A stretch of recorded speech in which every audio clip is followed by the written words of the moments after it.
You booked the top floor of the 8-star hotel to show off to the goddess, but she made you stay at the door to act as her watchdog. You were so angry that you called the hotel's management and refused to pay any related fees. The manager who received the news was shocked. As you are a well-known top-tier bootlicker in Jiangchang, anyone who comes will have to admit defeat. Master Chang, if you cancel the reservation, we will not refund the 1 million deposit. It is recommended that you discuss with Miss Liu. As she seems unaware of this, you sneered. Do I need to consult with a woman to make a small decision? It turns out that you accidentally crossed over into a white novel as a male supporting character who licks boots. Although you are a top-rich second generation who can handle anything, you are completely obedient to the green tea female lead in pursuit of her. You ended up bankrupting your family's billions of assets in pursuit of the female lead, only for the male lead to steal her away with just a smile. And together they destroyed the original main character's life. Although the original main character woke up and tried to kill the male lead with a knife, she was framed and ended up in prison by the male lead with a system. Thinking of this, you took a deep breath. Let me put it this way. It's a class reunion organized by her, Liu Yue. If you want money, go find Liu Yue. After saying that, you didn't even look at her and left. The hotel manager's face turned pale and then green. The top ingredients have all been sent over. The symphony orchestra has been invited. Everything is ready. How can it be cancelled just like that? I remember that the contract was signed with Liu Yue's name all over it, and Liu Yue, who never thought that, in order to show off, signed her name on all the contracts and bills. You can't wait to see her expression when she finds out about this news. You, who are familiar with the plot, know very well why Liu Yue did not let herself follow along to the class reunion. Just a few days ago, Liu Yue met Hao Qian, a man who had just arrived in Jiangcheng to make a living. She fell in love with him at first sight and chatted with him all night at a coffee shop. This class reunion was also initiated by her, with the purpose of creating opportunities to spend time with Hao Qian. Hao Qian, the male lead, has a divine investment system with amazing money-making abilities and has also gained many superpowers. However, you are not worried at all because you also have a system that surpasses all others. Hao Qian's investment system is nothing but a little brother to you, and you are confident that you will beat the male lead soundly. But for now, the most important thing is to deal with the trouble caused by Liu Yue, the green tea bitch. Shortly after, you returned to the Blue Mountain Villa area. As soon as you got off the car, Shen Wanning came out in surprise. Young master, weren't you supposed to accompany Miss Liu to the class reunion? Why did you come back so early? When you saw this woman, your eyes lit up and your heart skipped a beat. No wonder the male lead Hao Qian went crazy pursuing her after seeing her. Although he didn't ultimately succeed, the original host was really blind to not want such a beautiful woman. You smiled indifferently and said, "This ridiculous gathering, it's fine not to go. How is my father's health?" Hearing this, Shen Wanning looked even more surprised. You see, in the past, you never cared about the old man's condition, even wishing for his quick death to inherit the family fortune sooner and then spend it lavishly on Liu Yue. The situation is not optimistic.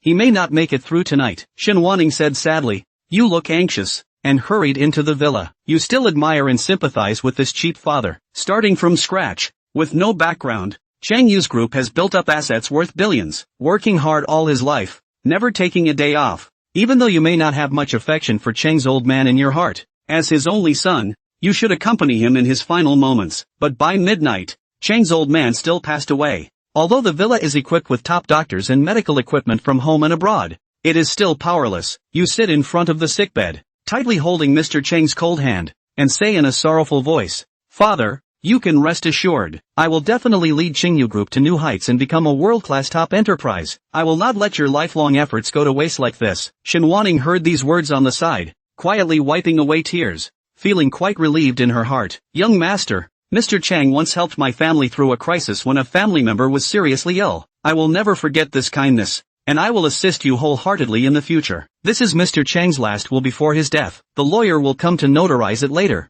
and before dawn, all the property will be transferred to your name. From now on, you are the true chairman. While grieving, Jing Wanning hadn't forgotten her duties. Before the old man died, he was always relieved to see this son. Therefore, it was commanded a lot before. After his death, these things were handled and everything was in order and not panicked. Zhou Yun's complexion couldn't be seen as happy or sad, and he said without lifting his head, "Well, just watch out for it." To say that the person he was most at ease with was Jing Wanning. This woman is not only excellent in her abilities, but she is absolutely loyal, never wavered in the face of the many temptations of the male lead. Even when he was finally coerced, he preferred to go far away from home, and would never do anything to the Zhou family that would fall on his sword. After Jing Wanning left, other than this room, The rest of the villa was full of people coming and going, bustling with activity. Doctors who are still busy, carrying medical equipment, writing reports, etc. The servants carried tables and chairs, cleaned the villa,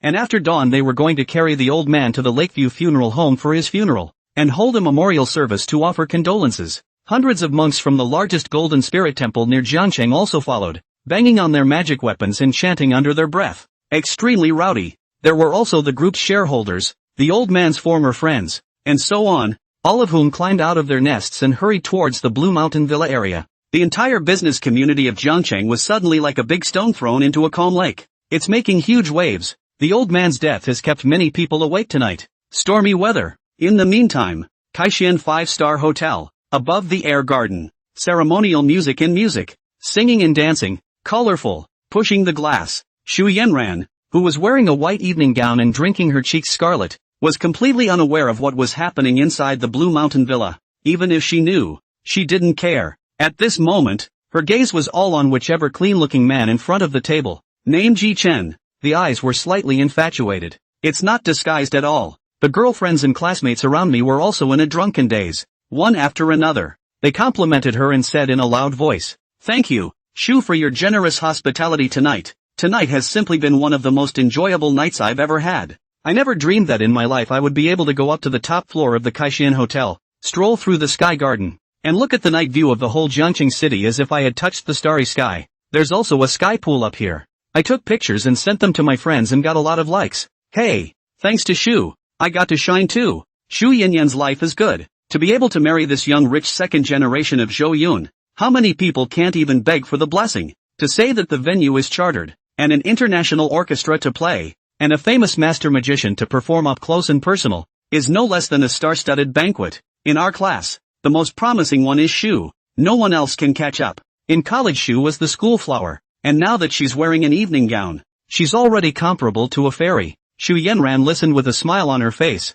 and her heart was incomparably flattered and very comfortable. During her family's college days, her father was little more than a contractor, with dozens of workers under his thumb, and far less affluent than he is now. It was a hard time to show up in front of my classmates at this point. It can be said to have greatly satisfied her vanity. She appears to be both generous and generously beautiful. It doesn't matter about the money or anything. It's not like you're paying for it anyway. Humph. Don't listen to the news nonsense. Zhou Yun and I haven't even gotten to the end of our relationship yet. Who's going to marry him? I just think of him as a brother, and my family does a little business with him. As for the engagement, when the time is right later, I will naturally explain to him that I don't feel that way about him at all. Xu Yanran lightly took a sip of red wine, her gaze softly looking towards Yi Chen in front of her. It was as if he was explaining clearly to Yi Chen. Afraid he'd misunderstand something, Yi Duan nodded his head gently and said through the topic, "The media nowadays likes to make things up. What era is it? Marriage is about freedom and equality. Parents' orders can't be taken seriously." When Xu Yanran heard this, she looked happy and thought in her heart that this Yi Chen was really interested in herself as well. At that moment, the two men hit it off and immediately came together to talk and laugh. Seeing this, the other students didn't dare to say anything more and changed their minds to agree. After 3 rounds of drinking, the students dispersed and were about to go back to their respective homes. The manager of Kaishan Hotel walked up with a big smile and said to Xu Yanran, "Miss Xu, it's time to settle the final payment. It stands to reason that a hotel of this size shouldn't be asking for money on such an occasion." But without Zhou Yun touting, the manager's heart is really a bit speculative and uneasy. The words came out. The originally playful and laughing air garden was suddenly quiet. 30 or so of my classmates, the booze was mostly gone. Staring blankly, he looked at Xu Yanran with a confused expression. Their minds were filled with questions. What's going on here? Didn't you say that rich kid Zhou Yun had already paid for it? The night air was full of coolness, and the slightest breeze blew through it, causing a jolt. Xu Yanran's face went from flushed to iron blue. It's also just a split second. Do you have any idea who I am? Dare to come to me for payment? Wide your doggy eyes and look at your hotel's account. Zhou Yun must have already put the money in. Don't even know this rule. How did you become a hotel manager? Xu Yanyan's embarrassment and irritation rose up. She felt like she had sort of lost all her face in front of her classmates. It's amazing that you can be confronted by a hotel manager with a bill. What's more, Yi Chuan was still around. Isn't this a naked slap in the face? If you don't know, it's like you can't afford to give tens of millions of dollars. The hotel manager smiled apologetically. Miss Xu, don't be angry with me. It is so, after you entered the hotel, Mr. Chow himself told me that he did not intend to pay the bill on this occasion, and that the expense would be given by you, the signer. What did you say? Shu Yenran's face changed color in a flash, and she thought she had heard wrong. The surrounding students were also frightened, and they didn't dare to speak. If Mr. Zhou refused to pay, wouldn't they have to pay for the tens of millions of dollars in bills? At the thought of this possibility, they, who had just enjoyed themselves, suddenly turned pale. The heart turned apprehensive. Comes down to giving almost $1 million each at least. Many people are from ordinary families and they simply cannot afford to take out so much money. They started backing up on their feet and began to think about how they were going to get out of there and leave. They can't afford to pay if Shu Yenran won't pay in full either. Even the girlfriends, they were nervous. There was no more of the pleasant, enjoyable gesture of earlier. Shu Yenran froze for a while before responding. How dare Zhou Yun not pay the bill? He's gone against the grain? Who gave him the nerve? I don't believe it. He'll become so selfish. How dare he do that? Isn't he afraid I'll never ignore him again? Shu Yenran felt humiliated and furious. Obviously, it was all agreed that Zhou Yun would bag himself the sky garden of the restaurant. Then one would begrudgingly talk to him more. How dare you backtrack now? Shu Yenran felt so angry that she was going to explode. She grew up as a pampered child, and let Zhou Yun lick to the sky. Where has she suffered this kind of anger? Her eyes were red, and she directly took out her cell phone to call Zhou Yun. Furious. Hey, what's the matter with you? Your head's been kicked in by a donkey. And let me tell you, I'm very angry right now. Who told you not to pay the final payment of the hotel? You care about that small amount of money. Are you still not a human being? I'm telling you, I'm losing a lot of face right now, and if you don't pay up right now, you're not going to be able to talk to me again in the future, and I'll never ignore you again. After Shu Yenran finished speaking righteously, she did not wait for Zhou Yun to reply and immediately hung up the call. Although he didn't understand what madness Zhou Yun was having, but thought it was just to get his attention, she was sure that when Zhou Yun felt angry with himself, he would definitely fart to settle the bill. Shu Yenyan swore to the hotel manager and packaged. Don't worry, within 3 minutes, the final payment will definitely be credited to your account. I, Shu Yenyan, would not rely on you for this amount of money. The hotel manager smiled sardonically and waited quietly. The students around her were relieved to see Shu Yenran so confident. It's still Shu who is generous and sensible. I didn't expect Zhou Yun to be such a careful person.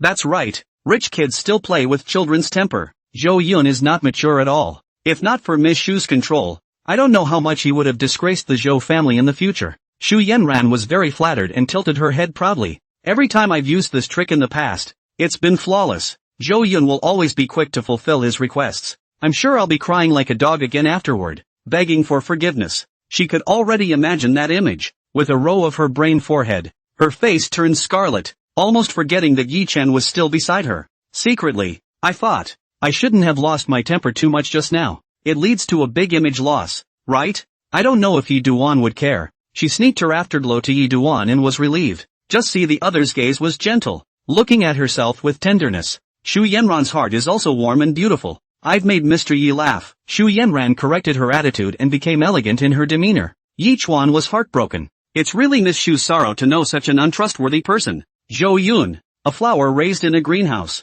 hasn't experienced the trials and tribulations of society, and behaves and does things just like a child. It's laughable to the extreme. Yi Chuan's aggrieved look for Shu Yenyan was not at all feigned, but came from his heart. He was also mesmerized when he first met the woman. It just felt like seeing a lotus flower on a pond with a refreshing beauty. He then resolved in his heart that he must get Shu Yenran into his hands. So what if the other party's fiancé was Zhou Yun? Having awakened the investment system, he is the chosen one of this world. Given enough time, one can certainly become the richest man in the world. What is the small Zhou family? Although now he was just starting out and had just arrived in Jiangqing to develop, he didn't have the funds yet. But in a few days, the industries he had invested in a few days ago would pay off handsomely. Shu Yenyan was pleasantly surprised. Yi Chen's words completely spoke to her heart. Yeah, I didn't think he was like that either. And after your reminder, it made me realize. Mr. Yi, do you have any free time in the next few days? You've just arrived in Jiangqing and you're not familiar with the place.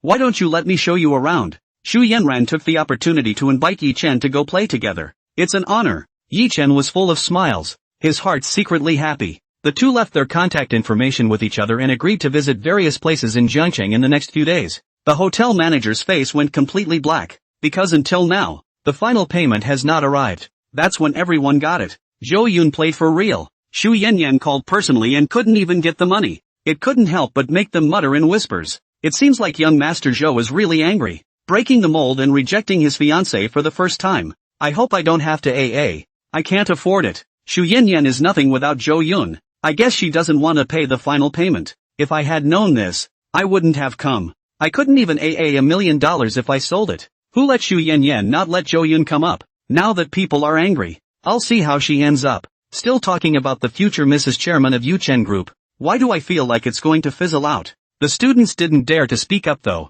but rather whispered. But the sensitive Shu Yanyan easily heard them talking. At that moment, the said face was green and white. First bewildered, then annoyed beyond measure. It was too eager to find a crack in the ground to drill in. Good you Zhou Yun, I'll never care about you again. Shu Yanyan gritted her teeth and thought in her heart, because leaf dust was beside him, only subtle changes appeared on his face. Then with a sullen face he said, who says I can't afford it? Wait for me to make a call. She made a smile at leaf dust full of apologies, then walked over to the once-over and called his father's number. As soon as he opened his mouth, he said directly, Dad, call $30 million into my card. Don't ask what it's for. Zhou Yun. What Zhou Yun? I don't know him. What's it to me if Master Zhou is dead? That funeral? I'm not going. Well, don't say anything. I've got things to do in the next few days. The Shu family is now also a small asset. In these years, relying on sucking blood from within the Yuchen Group, more than $1 billion of family wealth is still there. Soon, Shu Yanran paid the final payment with a heavy face. It also hurt her to watch her account balance go into 5 figures. When she finished paying, she turned her head and realized that her classmates and girlfriends had long since run out. He couldn't help but put all the blame on Zhou Yun. If he hadn't refused to pay, how could one lose face in front of people and have no place to go? Secretly, he vowed that if Zhou Yun did not pay a large price to please himself, ignore him from now on. Let him experience this pain of losing himself. The monk's transcendental sound lingered throughout the Blue Mountain Villa area. Parlor. Either standing or sitting were a group of bigwigs from the political and business world. Many of these are relationships that Master Zhou has made over his years in business. At this moment, they looked at the crown prince of the Yuchen Group with odd expressions. Zhou Yun held the phone that had just been hung up in his hand, his eyes burning with hidden anger. Shu Yanran's unobtrusive and overbearing voice was heard by the many bigwigs in the living room, not giving Zhou Yun any mercy at all. Because the old man died, the mood is incomparably mournful, and at this time, even by the fiancé unreasonable. The many big men looked at him in a strange way, wanting to laugh but embarrassed. They could only whisper to the people next to them, this fiancé is a bit too unreasonable. Elder Zhou died and she didn't even ask. She opened her mouth and asked for money, not even giving her a chance to talk back. If I want to have a daughter-in-law like that, I'll beat her to death before it's too late. How did Zhou Yun see her? Is it worth it for such a woman? In my opinion it's a good thing. Whales fall and all things are born. With an heir like Zhou Yun, why worry about the Yuchen Group not collapsing? Indeed, judging by past deeds, Zhou Yun is a fool who does not care about anything for the sake of a woman and is at the mercy of others. The Zhou family is going to be finished. Their whispers were muffled by the sound of the monks chanting the overpowering sutras. However, Zhou Yun could tell from their demeanor what was being talked about. His face was unchanged. Just then, the system suddenly rattled. Contact between the host's fiancé and the chosen one has been detected. You now have the following 3 choices. 1. Call Shu Yanyan to sincerely apologize and agree to any of her conditions, gaining +10 spirit. 2. Call Shu Yanyan's parents and use the excuse of rushing the wedding to the Zhou family to force Shu Yanyan to marry you after the funeral ceremony and get $1 billion in cash. 3. Announce to the media that he has severed his relationship with Shu Yanyan, and that he will make the Shu family lose their reputation and obtain the divine feng shui secret art. Zhou Yun, who was originally being a bit upset because of Shu Yanran's questioning, suddenly looked happy. It wasn't long before the system had a new option and the rewards were so great. He was busy sweeping the sea of consciousness. The first one he would never pick either. Call over and apologize? Are you kidding me? No way in hell is he going to go back to being a lickspittle who shall not die. The thought of Shu Yanran's deserving face turned his stomach a little. As for the second option of a forced marriage, that was also dismissed outright. This kind of woman is pretentious. Originally an ugly duckling, but licked into a queen by the original owner. Self-righteous. Whoever marries who is unlucky. So he chose 3 without hesitation. Break off any relationship with Shu Yanyan, and to bring the Shu family to ruin. This choice was deep in Zhou Yun's heart. Even if the system didn't say so, he would have done it. But he's still waiting for a legitimate reason to cut ties with Shu Yanyan. According to the original plot, Shu Yanran didn't show up at the old man's funeral. Instead, they went on a private tour with the male lead, Yi Duan. All I need to do is send someone to follow them and take pictures of the 2 of them walking side by side. and then use that as a reason to announce it to the outside world. And the engagement will be broken off in a dignified manner. When the time comes, when the family grandfather is mourning, and the future daughter-in-law doesn't come to wear mourning, but instead goes to have a rendezvous with a man, it's enough to make her lose her reputation. Jo-yeon mentally calculated and gradually came up with a plan. As for screwing the Shus family and bankrupting them, it would be easier. Over the years, the Shus family has given Yuchen Group to do a variety of secret hands and bad accounts, the creation of shell companies to misappropriation of Yuchen Group funds and so on. A little check can be found. Familiar with the plot, he had no difficulty at all in knowing what the Shus family was doing. After the selection, the system immediately fed him knowledge about the divine level feng shui secret art. A large amount of feng shui information filled his memory, and the moment melted away. At this moment, in his eyes, the geographical scenery of the entire Blue Mountain Villa all turned into miniature maps that were reflected in his eyes. Various colors of weather, transformed into quicksand, floated in the void. The feng shui of the Blue Mountain Villa was when Master Zhou spent a large sum of money to ask a famous teacher to arrange, and it is also considered to be a small mystery. However, in Zhou Yun's eyes, it was insignificant. He had 10,000 ways to turn the villa into a top-notch feng shui array. This was the strength of the divine level feng shui secret art. It could be said that in the entire world, no one could compare to him in terms of feng shui attainments. Even a heaven's destined son who possessed a system couldn't. As Zhou Yun's golden finger overrode all systems, Jing Wanning walked in from outside the parlor and greeted the many bigwigs without being overbearing. These characters who shook 3 times in Jiancheng when they ducked a foot, faced Jing Wanning,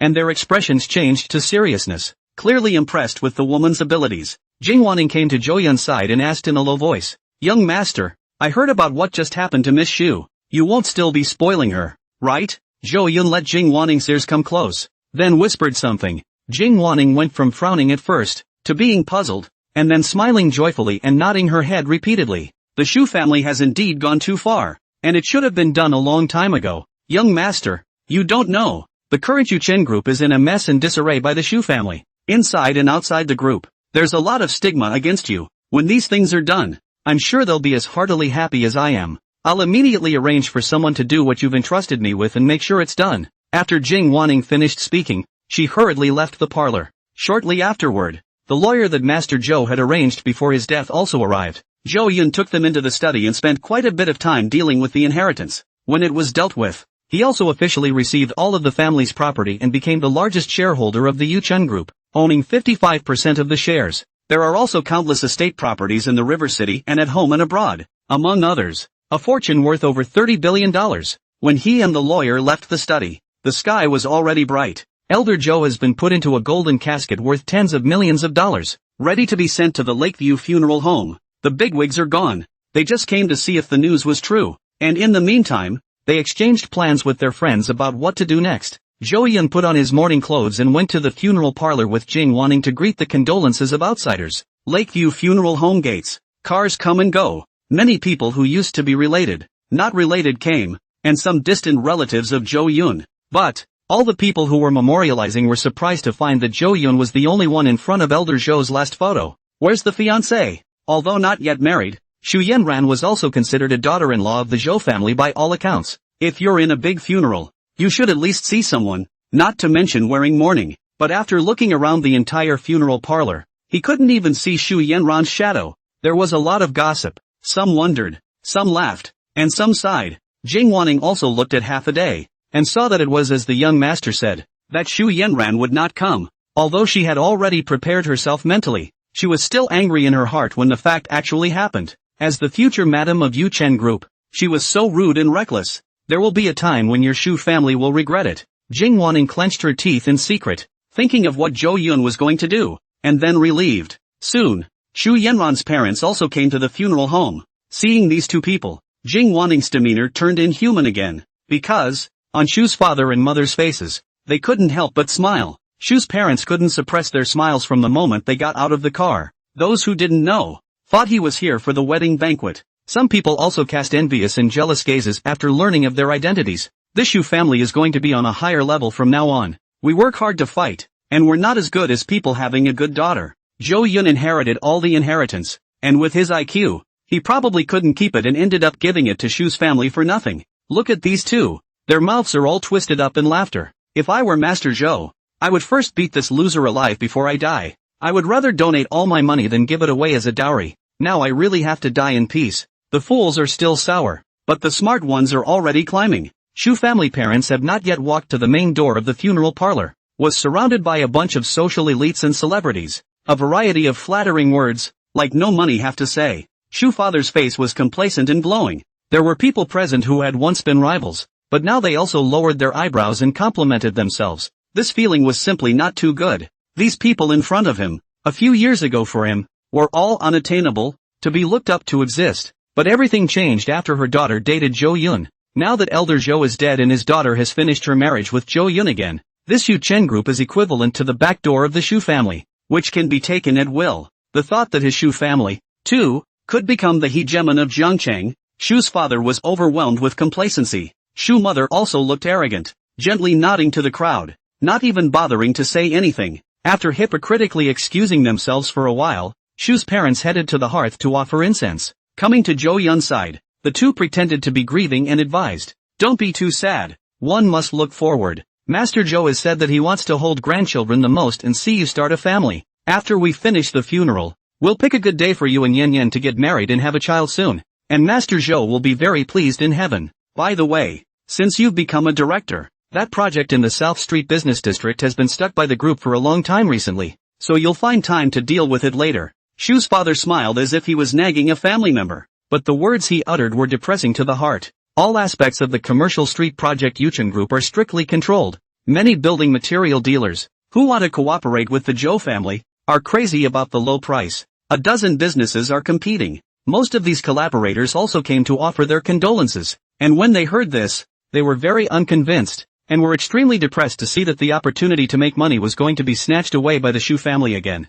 If the Shu family had competed normally, they would have lost. But Shu's quote was higher than the market price and the materials given were worse than theirs. Sometimes scraps are used as good material, and yet such unscrupulous shelves still repeatedly campaigned successfully because of Jo Yun. Shu Yanyan only had to whisper in Jo Yun's ear, and Yuchen Group chose the Shu family to cooperate with as if they were giving away money. According to the past Yuren, this time, the commercial street project is going to be spent on the Shu family again. Zhou Chen, on the other hand, never raised his head, just said in a deep voice, "I don't want to talk about business today as my father's funeral. We'll talk about it later." Shu's mother instantly became upset and frowned. "It's not troublesome, as long as you nod your head. In the current Yuchen Group, there's still someone who dares to disobey you? My Yen Yen is naturally beautiful. The people who want to marry her are lined up from Jiangcheng to the capital. It's a blessing for you to be able to marry you. I heard that you tricked her last night and made her angry. So if you nod, I'll go talk to her and she'll forgive you." At this time,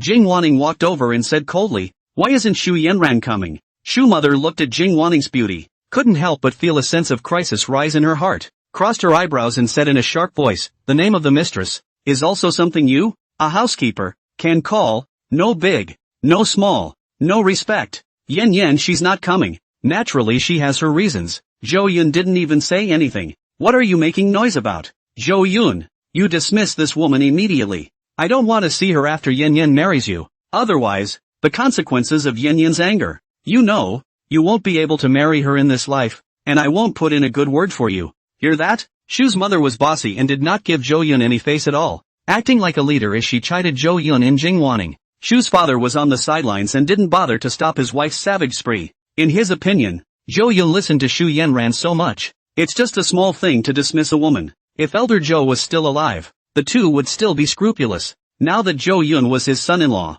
he was equivalent to a parent, and a small request was not excessive at all. The noise in front of the hearse immediately attracted other people who came to offer their condolences. Among them were bigwigs not weaker than the Zhou family, the remaining three giants of Jiangcheng. They are the Kong family, the Dong family, and the Chen family, controlling industries, spread around Jiangcheng, with strong assets. He has fought with Master Zhou for most of his life, and while being enemies of each other, they also sympathize with each other. Watching the scene, Elder Kong, Elder Dong, and Elder Chen, all smiled disdainfully at the Shu family. When he looked at Zhou Yun, he also showed regret. Elder Dong should have sighed. "I've always heard that Zhou Yun is a loser. It's better to see than to hear 100 times. Kong Lao lamented. Fighting for a lifetime, the most afraid of being this kind of children and grandchildren to lose the family fortune. Really, for the old Zhou suffocated. Chen Lao was filled with helplessness. "I had a good relationship with old Zhou and wanted to help after his death. But now it seems that Zhou Yun is a bucket that cannot be helped.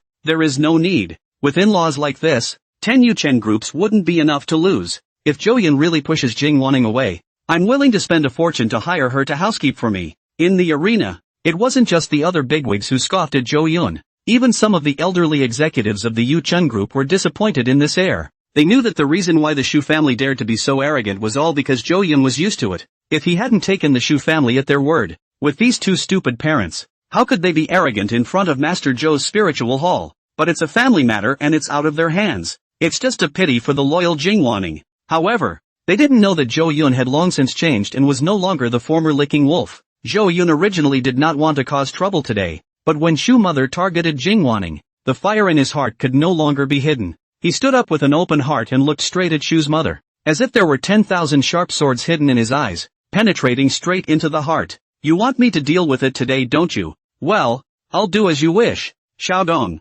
Zhou Yun to project manager. Yuchen Group. Soon, a middle-aged man in a suit, full of confusion, stood out. Chairman, I'm in. Zhou Yun spoke clearly and coldly. Immediately notify the group up and down. Regarding the project in the commercial district, ban all companies related to the Shu family from participating. And all cooperation projects with the Shu family company, regardless of the cost, all interrupt and stop. Choose another partner. Xiaodong's brain went down for a moment, motionless, his mouth wide open. He was stunned, wondering if he'd heard wrong. This is a decision that Zhou Yun can make? It was important to know that since Zhou Yun had known Shu Yanyan, the Shu family had basically been given the green light for any project of the Yuchen Group. Any unreasonable request from the Shu family was agreed to by Zhou Yun, and Xiaodong had gotten used to it. He had also objected harshly, but was forced to agree under the intimidating pressure of young Master Zhou. And just now, he had thought that Zhou Yun would also be like before, going against the grain to the Shu family. But I didn't expect to get such an answer. It made his heart skip a beat, and for a moment he froze in place, his breath stopping. Zhou Yun's faint gaze looked at him. Why? Is there a problem? With a jolt, Xiaodong immediately tensed his body and said loudly with a face full of excitement. No problem. I guarantee to complete the task explained by the chairman. Xiaodong's eyes were moist with excitement and he almost wanted to cry. The feeling of watching the Shu family lying on top of the group and sucking blood all these years, but being unable to do anything about it, was finally released today. The way he looked at Zhou Yun was different, filled with fighting spirit. At the same time, the entire funeral parlor venue was in a jaw-dropping state because of Zhou Yun's sudden decision. All the socialites stopped gossiping. Shu's father and mother also had their hearts stopped half a beat and their bodies stiffened. The smug expressions on their faces froze, and their lips quivered slightly, as if they were in shock. Just now, they thought it was like before again, that Zhou Yun was willing to agree to anything for the sake of Shu Yanran. Instead, the answer was to be banned from the project and to discontinue all cooperation. Zhou Yun's change was so fast that it was beyond the two men's expectations, so much so that both of them had trouble organizing their words for a long time. Not long after, Shu's mother felt her liver suddenly ache immensely as she stretched out her trembling fingers to point at Zhou Yun, her face becoming distorted. Zhou Yun, what are you babbling about? Think twice before you think about the consequences of doing this. Shu's father's face was ugly. Zhou Yun, so many people are watching. Don't give me any nonsense here. Zhou Yun took a step forward and looked straight at the two, his eyes filled with indifference. Who is fooling around? Dare to threaten me in front of my father? You want me to quit Jing Wanning? How can you? Let's not say she's not at fault, and even if she is, it's not your place to tell her what to do. My patience is limited. You are not welcome here. So be sensible and get the hell out of the hearth and don't disturb my father's peaceful sleep, or else I don't mind having you asked to leave. Boom! The whole funeral parlor instantly looked like boiling water being brought to a boil. Hundreds of people in the funeral parlor, talking, mingling and wondering. Their eyes were filled with amazement, as if they had reacquainted themselves with Zhou Yun. Is this still the lick-spittle Zhou Dishao who's famous in Zhongcheng? I won't recognize the wrong person. I suspect I have a problem with my ears. How dare he not give the Shu family any face at all? Isn't he obedient to the Shu family? Why is he suddenly so iron-faced? Oh my! It simply refreshed my cognition that young Master Zhou even has a tough side. I've seen Zhou Yun groveling in front of Shu Yanran before, and it's a far cry from how domineering he is today. The current Zhou Yun looks a little bit handsome, like a domineering president in a novel. Damn, that's the way it should be. What a relief. That's not it. How can the crown prince of the $10 billion group let two scums bully him? He's more like the young master of the Zhou family now. Well said. A small company that relies on Yuchen Group to make money, but also dares to tell the proprietor what to do. They should be taught a lesson. I've long looked at the Shu family's parents as being unfavorable. With their backs to the Zhou family, their nostrils are going up to the sky. Now it's good. Zhou Deshao hardened up, directly prohibited the Shu family to participate in the cooperation of the commercial street project, and also stopped all cooperation. Their Shu's company. They have to hemorrhage. The two did go overboard today. In front of Elder Zhou's effigy. They still dared to boss them around. No one can stand it. It seems that Zhou Yun is still saved. Not so weak to the bone. His bones are still hard. The celebrities and dignitaries who were watching around them all gathered their gazes on Shu's father and mother. The eyes were full of playfulness and ridicule, like looking at a clown. The couple was furious, gritting their teeth and staring hatefully at Zhou Yun, who did not change his face. Couldn't wait to find a crack in the ground. They knew that they had lost face today. That sentence of ridicule was like pins and needles filling the heart, and it was difficult to the extreme. Shu's father was so furious that his eyes erupted into flames, frantically accusing Zhou Yun. You dare to speak to your elders like this? You really don't know how to be courteous and have no respect for your elders. I don't know what Yin Yin sees in you. Shu's mother was on the verge of tears. My daughter has always been dissatisfied with you. If it wasn't for me putting in a good word for you behind your back, how could she have gotten engaged to you?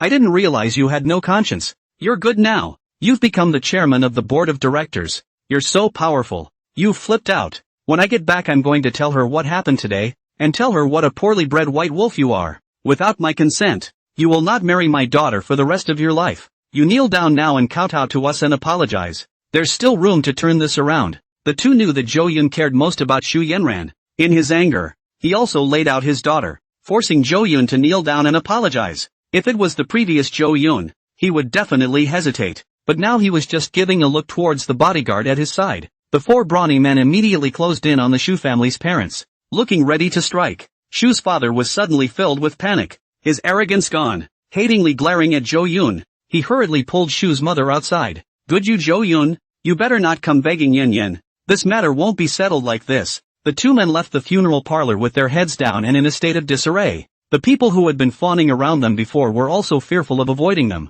moving away from the two. The world is a cool place. All a bunch of little people who see the wind in their sails. Getting into the car, Shu's father quenched and told the driver to get the hell out of there. And inside the funeral home, Zhou Yun's face, on the other hand, was filled with apologies as he apologized towards the surrounding visitors. I've made you all look at the joke. The guests looked at him differently. Before it was teasing, but now it took on a bit of caution. There was a difference between the storm that a stupid heir and a smart heir could cause in the business world of Jiangcheng. They also had the good sense to open their mouths with compliments. Young Zhou is overbearing. These two did go overboard. It's good that it's resolved. The Shu family is just a small household contractor, relying on the Zhou family to make some money, and now they are increasingly not putting people in their eyes, so they should be given some color to know what is meant by reverence. Worthy of being the chairman of Yuchen Group, the old man has a successor. The bigwigs from the other groups in Jiangcheng also kept nodding their heads and re-examined Zhou Yun. That's the kind of tactics and temperament that should characterize those in power in a large conglomerate. Elder Dong stood up and clapped his hands in admiration. Well done. Finally not losing the might of old Zhou back then, Chen Lao said. Late bloomers can be feared. I was just waiting for you to resign Jingwaning and then I'll snatch her up bright and early. Elder Kong sighed and sighed darkly in a voice that only he could hear. It seems that the Zhou family still has air left in it. Zhou Yun isn't as stupid as rumors have it, and is still somewhat sensible. Zhou Yun joked. Elder Chen, you'd better die of this heart. If you want Jingwaning, you won't have a chance in this lifetime. The crowd saw a look on his face that didn't look like an act. He was unable to stop himself from praising it again. Zhou Yun had just gone through a change and had adjusted his mind so quickly. His mind was as ancient as a lake, and Jing Wanning was stunned. Zhou Yun actually flipped out with the Shu family for his own sake. It was difficult to express the emotions that moved her heart. Then he felt that all the efforts he had made for the Zhou family over the years were worth everything. Stealing his head away, he wiped the tears from the corners of his eyes, not letting the soft side be seen by others. In a low voice, he said, "Thank you, young master." Inside the car, Shu's parents didn't say a word, "Until you get away from the funeral home." Only then did Shu's mother say indignantly, "Zhou Yun is on the wrong medication today, daring to talk back to us. In the past he wouldn't have dared to let out a single fart. Could it be that Yuma didn't come to the funeral, so that caused him to be hateful?" Shu's father frowned in a way that could pinch a mosquito. How could he not figure out that Zhou Yun would suddenly change? It could also be that there are too many people at the funeral parlor today, and he can't pull his weight, and he's holding on for dear life with his dead duck's mouth. Yes, it must be so. The dog can't change his ex, and it's just majestic today. In a few days, he will have to come to our Shu family on his knees, crying and begging for mercy. The two were still unwilling to believe that Zhou Yun could change so quickly. He was used to Zhou Yun's obedient appearance in the past. They all thought that Zhou Yun was dead set on losing face, which was why he was so hard-headed. After figuring it out, both of their brows finally relaxed. Just then, some material suppliers, manufacturers, etc., who heard the news, also called to collect the debt. Large companies like the Shu family have very little cash flow and basically only settle the balance after they've done the project. As a result, the Shu family pressed a lot of bad debts from material dealers. Yuchen Group's interruption of its contract with the Shu family spread like the wind through Jiangcheng. Without the gold standard, these material dealers were afraid that the Shu family would not be able to settle their accounts. Before the Shu family falls, there might be a little bit of food left over. So if you can ask for a little bit of money, it's a little bit. It's okay if you only pay back 1 or 2 people. But all the partners came to the door asking for money. The Shu family had to go out of business. They can't even afford to pay it back if they sell it. Shu's father's face turned blue as he looked at the non-stop ringing cell phone. His forehead was oozing with fine sweat, and he was obviously a bit panicked at the bottom of his heart as well. He simply pretended to be dead and just turned off his phone. Out of sight, out of mind. But Shu's mother's cell phone suffered. It rang all the way from the funeral home to home. When the sedan was almost home, he saw many luxury cars parked in front of the villa. Those cooperators moved extremely fast, and just as the news spread, they came to the door and blocked the intersection. Shu's father hurriedly asked the driver to turn around and drive toward the hotel. After entering the hotel, without realizing it, a cold sweat broke out on both of them. At the same time, also more aware of the consequences of the Yuchen Group really interrupted the project. It's something they can't afford. Shu's mother was already a little weak. Her voice was a little shaky. We shouldn't have played with fire. Right, Zhou Yun, that kid, always won't be so petty? Although just now, he was certain that Zhou Yun would come around. But they also start to become hesitant when it comes to asking for debt. Shu's father was also a bit nervous and said, it's also blamed on the fact that his daughter is not here today. If she also followed along to offer condolences, how could Zhou Yun dare to talk like this? Shu's mother nodded and said busily, yes, we still have our daughter. Call her and ask where the stinky girl went. Shu's mother was busy using the hotel's phone and dialed Shu Yenran's number. Hey, daughter, where are you now? The sky has changed and you're still in the mood to go to an amusement park? Ooh-hoo. Do you know what Zhou Yun did to us? Speaking as if she had been wronged. Shu's mother looked as if she had been wronged. Adding fuel to the fire, he told what Zhou Yun had done. Make the two of you look as humiliating as you want. Speaking of Zhou Yun as if he were the devil of 10 evils, tears were streaming down his face. Shu's mother said in a choked and somewhat sad tone, you come back quickly. What? No, you dead girl. It's just that, daughter, remember, if Zhou Yun apologizes to you in the next few days, make sure you don't easily agree to him. Bring him before us. I'll make him kneel down in order to wash away our family's shame today. Shu's father hovered and paced as if it was the only way to ease the tension within him. After hanging up the phone, there was nothing else the two could do at the moment but put their hopes on their daughter. Disney amusement parks. Shu Yanyan, who had just hung up the phone, had a gloomy face, but when she saw Yichen, who was helping herself to ice cream in front of her, she resumed her smile, and the transformation was extremely fast. Yi Duan, who had bought the ice cream, keenly sensed that the atmosphere was a bit off. Huma, something on your mind? No, just a little thing. Just talk to me if you have any trouble. I'm more capable than you think. Yi Chen, you're awesome. Tomorrow we'll go to Mountshu to play. That's a famous place in Jiangcheng. Shu Yanran smiled sweetly and ate her ice cream as she walked side by side with Yi Chen. On the way to the tour, Yi Chen also hinted to Shu Yanran that the Chen family in Jiangcheng had a request for himself, so there was no need to be afraid of the Zhou family at all. Completely unnoticed, in the shadows on all sides, there was an invisible camera pointed at the two. Clicking pictures. Elder Zhou's funeral service. Other than the episode with the Shu family, it was smooth sailing. The next day the coffin was sent and pulled to the scenic land of Yushan, outside the suburbs of Jiangcheng. Yushan has a long history, the mountains are clear and beautiful,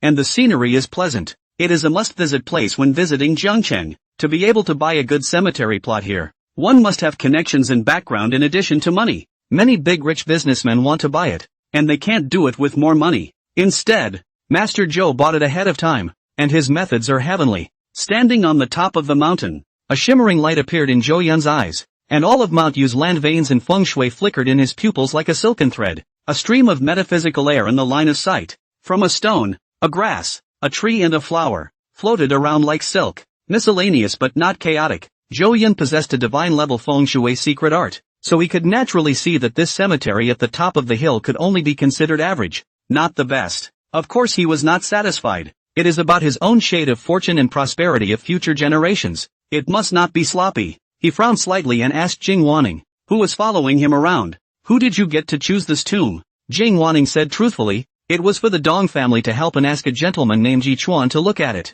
Young master, is there a problem? Leaf dust? An imperceptible cold light flashed under Zhou Yun's eyes, and his voice sank slightly. He didn't expect the male lead to be so fast that he had already climbed into the Chen family. Yi Chuan must have used 80% of his strength to look at the feng shui in order to successfully put down roots in Zhangcheng. However, in possessing Zhou Yun's opinion, the other party's feng shui secret art was nothing more than that. Compared to the divine level that the system had rewarded itself with, it was at most just an introduction. If there are levels of feng shui secret techniques such as big bad, good, little good and big good, then this graveyard that Yi Duan had chosen, along with the many adjustments, would be auspicious at best. Of course, the way of feng shui is so bizarre and varied that it cannot be measured in terms of rank. Zhou Yun said indifferently, this graveyard is average and not worthy of being bought at such a high price. Academic ineptitude also comes out to mislead people. Turn around and tell Chen Lao that he met a bad person, and in the future, less with Yi Duan to come and go. Have the men stop all the work at hand? I need a little time to reselect the gravesite without delaying the entry into the earth. In Zhou Yun's eyes, somewhere in the Yushan mountain range, there were actually 10,000 strands of metaphysical air currents coalescing into a young Qilin visionary land. With a little modification and adjustment, it has the power of stepping on 1,000 mountains and entering 1,000 lands, which is extremely handsome. Jing Wanning's body lurched as she looked at Zhou Yun incredulously. The young master who was usually uneducated. In the dark did he secretly learn feng shui? Looking at its confidence and composure, it doesn't look like it's lying, but it really has something to offer. This made Jing Wanning reflect on whether she had misunderstood Zhou Yun in the past without being able to stop herself. It looks like he's a loser and spends his days doing nothing, but he's actually secretly working hard and intends to amaze everyone. Jing Wanning had come to the Zhou family for 5 years and rarely saw Zhou Yun staying at home, basically spending time outside. At that time, she had scoffed at Zhou Yun, but now she seemed to be short-sighted. It was evident from Zhou Yun's sudden change in his usual style of behavior yesterday, where Zhou Yun is a drunkard. Instead, it's a man with intelligence who plays the role of a pig in a poke. Perhaps, the time Zhou Yun was not at home, he had gone to learn his skills from some hermit masters. But young master, if Elder Chen asks, how will he answer? Jing Wanning frowned slightly. Zhou Yun, who was rushing to the Qilin land with his men, said non-committally, I will go to his house in a few days and help him correct his feng shui. I see. Jing Wanning stopped asking more questions. No doubts were raised about Zhou Yun's decision to modify the burial site without authorization. In her opinion, this was the Zhou family's own business, even if Zhou Yun had left the old man in the wilderness. She, the housekeeper, had no right to interfere. Zhou Yun arrived at the Qilin burial ground and had some debris cleaned up, then had Jing Wanning contact the person in charge of this piece of land and spent quite a bit of money to buy it. Then, Zhou Yun began to adjust the feng shui and had a pair of stone and jade unicorns, Tibetan ornaments, yellow talisman brocade and so on. He personally changed the closed unicorn graveyard into a beast whistling at heaven and earth. After that, he then had his father's coffin buried to complete the funeral rites. In less than half a day, Zhou Yun keenly sensed a strand of heaven and earth's opportunities spreading out from the depths of his bloodline, making his blessings stronger. This change is still becoming deeper and deeper as time passes and the sky is settling in. This was the strength of the divine-level feng shui secret art. If it was an ordinary feng shui secret technique, one would not be able to see that there was still a Qilin land hidden in the middle of Manchu. Shu's parents have been suffering from insomnia for the past few days. They can't sleep at all and have to take sleeping pills to get through the night. Their place of residence was also checked by the debt collectors, and they changed hotels one after another in fear. What scared them even more than being chased for their debts was the complete lack of movement on Zhou Yun's side. It made their hearts fall from the top of the mountain to the bottom. It's getting less and less confident. Started rambling too. If Zhou Yun was really determined to play with them, the Shu family, then, would really be plunged into complete darkness. There will never be any peace. Shu mother felt her body getting colder and colder. The thought that without the help of Yuchen Group, without Zhou Yun to support the bottom, they are about to face billions of foreign debt, like falling into an ice cave. Shu's father could not sit still, feeling as uncomfortable as pins and needles all over his body, and his breathing became more and more rapid. No, Zhou Yun wouldn't be so heartless. He must still like Yin Yen. After chasing after her for 3 years, how could he just give up? He'd do anything for Huma. It shouldn't be like this. Zhou Yun must have been delayed by something. That must be it. Shu's mother kept consoling herself, hoping that things would go the way she imagined. Shu's father's eyes gradually lost their luster, and he too began to panic. The funeral ceremony ended a long time ago. Zhou Yun should be free now. Given Zhou Yun's nature, he should have gone to Yan Yan and begged for forgiveness by now. I can't lie to myself anymore, and I need to figure this out sooner rather than later. While there's still room for things to be salvaged, both of them had gone from being calm at the beginning to being impatient. The consequences of suspending cooperation with Yuchen Group was something that the Shu family simply couldn't afford.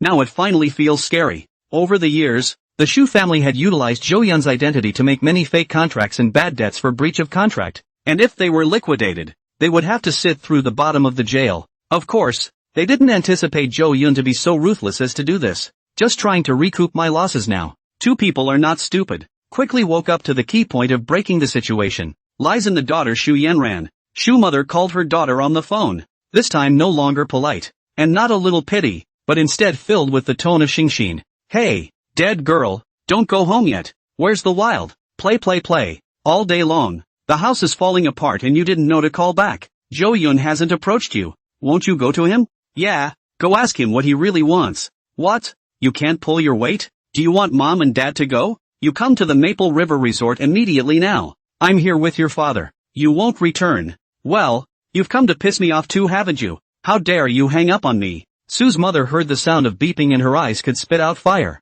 Shu's father was also silenced by his daughter's fuck. As time passed, more and more powerful and famous people determined that the Shu family had been abandoned by Zhou Yun. All the people who were involved with the Shu family in the past kept their distance from them. Their enemies in the past have started to fall in line and take business. Debt collectors, looking for them all over Jiangchang, are more lively than wanted criminals. The daughter no longer steps up to the plate to go to Zhou Yun and resolve the issue. Within a few days, they'll be completely finished. At that thought, the two had begun to get scared. It was then that I realized that the Zhou family was still the same prime-like giant. Even a punk Zhou Yun was not something they could easily afford to offend. Without Zhou Yun, the Shu family is nothing. Shu's father said with a cruel heart, stop all of his daughter's cards. Without money, I'll see if she comes back. The other side. After finishing my father's funeral, Zhou Yun led the luxury fleet of vehicles to the Yuchen Group office building, which was also the property of the Zhou family and was large enough to accommodate 3,000 to 4,000 employees. Today he wore his hair in a big back, a decent suit, gold-rimmed glasses, and a vague hint of gangliness, like a handsome svelte loser in a movie, flanked by a group of bodyguards. He had just entered the company building and was recognized by the receptionist. Zhou Yun said expressionlessly, call all the company's executives for me and meet in the top floor conference room in half an hour. The beautiful receptionist didn't dare to be negligent, and hurriedly notified all the management up and down the entire company. Zhou Yun, on the other hand, was the first to go to the conference room, sitting in front of the long conference table worth tens of millions of dollars, with his two straight long legs resting on the tabletop, looking very cynical. Wait quietly. Half an hour later, all of the company's top executives hurried into the conference room. This is still Zhou Yun's first meeting. Previously, although it is the acting director, but basically just titled, are not care about things. This time, the new officials don't know how far they're going to burn, so everyone is incredibly urgent. The last finale to arrive is the company's second in command, but also owns the shares second only to Zhou Yun's fat who as the Yuchen Group that broke out with the old man. According to seniority, Zhou Yun had to call him uncle. However, Zhou Yun understands in his heart, this person in the early days is still quite a spell. Yuchen Group has become the dominant master of Jiangchang, but instead became greedy and insatiable. The same as the Shu family, the use of their positions, seeking to obtain the company's many funds, into their own pockets, to enrich their own pockets. Who as an old god, just arrived and closed his eyes to rest, said in a tone of a younger generation, Xiao Yun what are you doing? No need to make such a big commotion. Zhou Yun glanced at him indifferently and did not answer. This made Hu was very embarrassed and his body stiffened. Zhou Yun's eyes didn't have a single ripple as he swept the circle and said, since everyone is here, I will start announcing the company's latest decisions as the chairman of the board. First decision, the logistics department. Chen Liwen, changed the post of executive president. Kai Kangzong of the logistics department has taken over the position of general manager of the project department. Su Lihua of the marketing department takes over the position of general manager of the finance department. Zhou Yun thundered and opened the door, not being polite with them. The words that came out were also like thunder from the ground, instantly igniting the entire penthouse conference room. At that moment, A dozen people stood up with immense excitement, their faces filled with exuberance. The people who were named were all employees who had been with the old man for years and were extremely loyal. It can be said that they deserve a lot of credit for Yuchen Group's achievements today. But since the old man became seriously ill and Zhou Yun took over as acting director, they've just been suppressed, moved from important positions, to the irrelevant logistics department, to become idle, with no rights. At this moment, they all felt shocked and at the same time very excited that Zhou Yun had unprecedentedly allowed them to regain power. This was an extremely big surprise for them. Thinking about it had never occurred to them. Like a dream. Thank you, Chairman. I will do my best. Great. I've been waiting for this day for far too long. These old backbones, their eyes were moist, and one of them was flushed with excitement. Yuchen Group has become emotionally attached to them. In the past, they had always thought that Zhou Yun was a loser, and could do nothing about the mess that a good business had made. Sooner or later, the group will fall into his hands. They are pessimistic about the future of the group, but couldn't leave. One can only look forward to the day when the clouds are lifted to see the light. And this day, it finally came when Zhou Yun officially took charge of the directorship. It was also at this moment that they speculated that perhaps it was because of the death of Senior. Let Zhou Yun enlightened, completely awakened, determined to engage in business, revitalization, no matter what. They all understood that from today onwards, the entire Yuchen Group would be revitalized. Now is the moment for the chairman to pull out the company's tumor. Some people are happy and some people are sad. The original president, manager, director, etc., who were replaced, turned bitter and suffocated. Zhou Yun nodded and said without changing his face, "All sit down." Next, the second decision of the company. The former executive president, Shus, due to the abuse of power and personal gain during his term of office, the company will decide to forcefully dismiss him from his position and hold him legally responsible. Chen Yong, the former manager of the project department, teamed up with the executive president to steal company information for personal gain, dismissed from his position and held legally responsible for it. The former personnel manager, Chen Mize, used his position to recruit incompetent people for important positions, using his power for personal gain, dismissed from his position and held legally responsible for him. Formerly Ministry of Finance. Next, Zhou Yun named more than 20 people holding important positions in a row. These people, all of whom were related to the Shu family, relied on the original Zhou Yun to enter the Yuchen Group to mingle while helping the Shu family for personal gain. He's not good at anything else, but he's a top-notch money grubber. The previous Zhou Yun had also never thought that placing Shu's family in the company would lead to the subsequent collapse and destruction of the group. At that time, the only thought in his mind was to please Shu Yanran.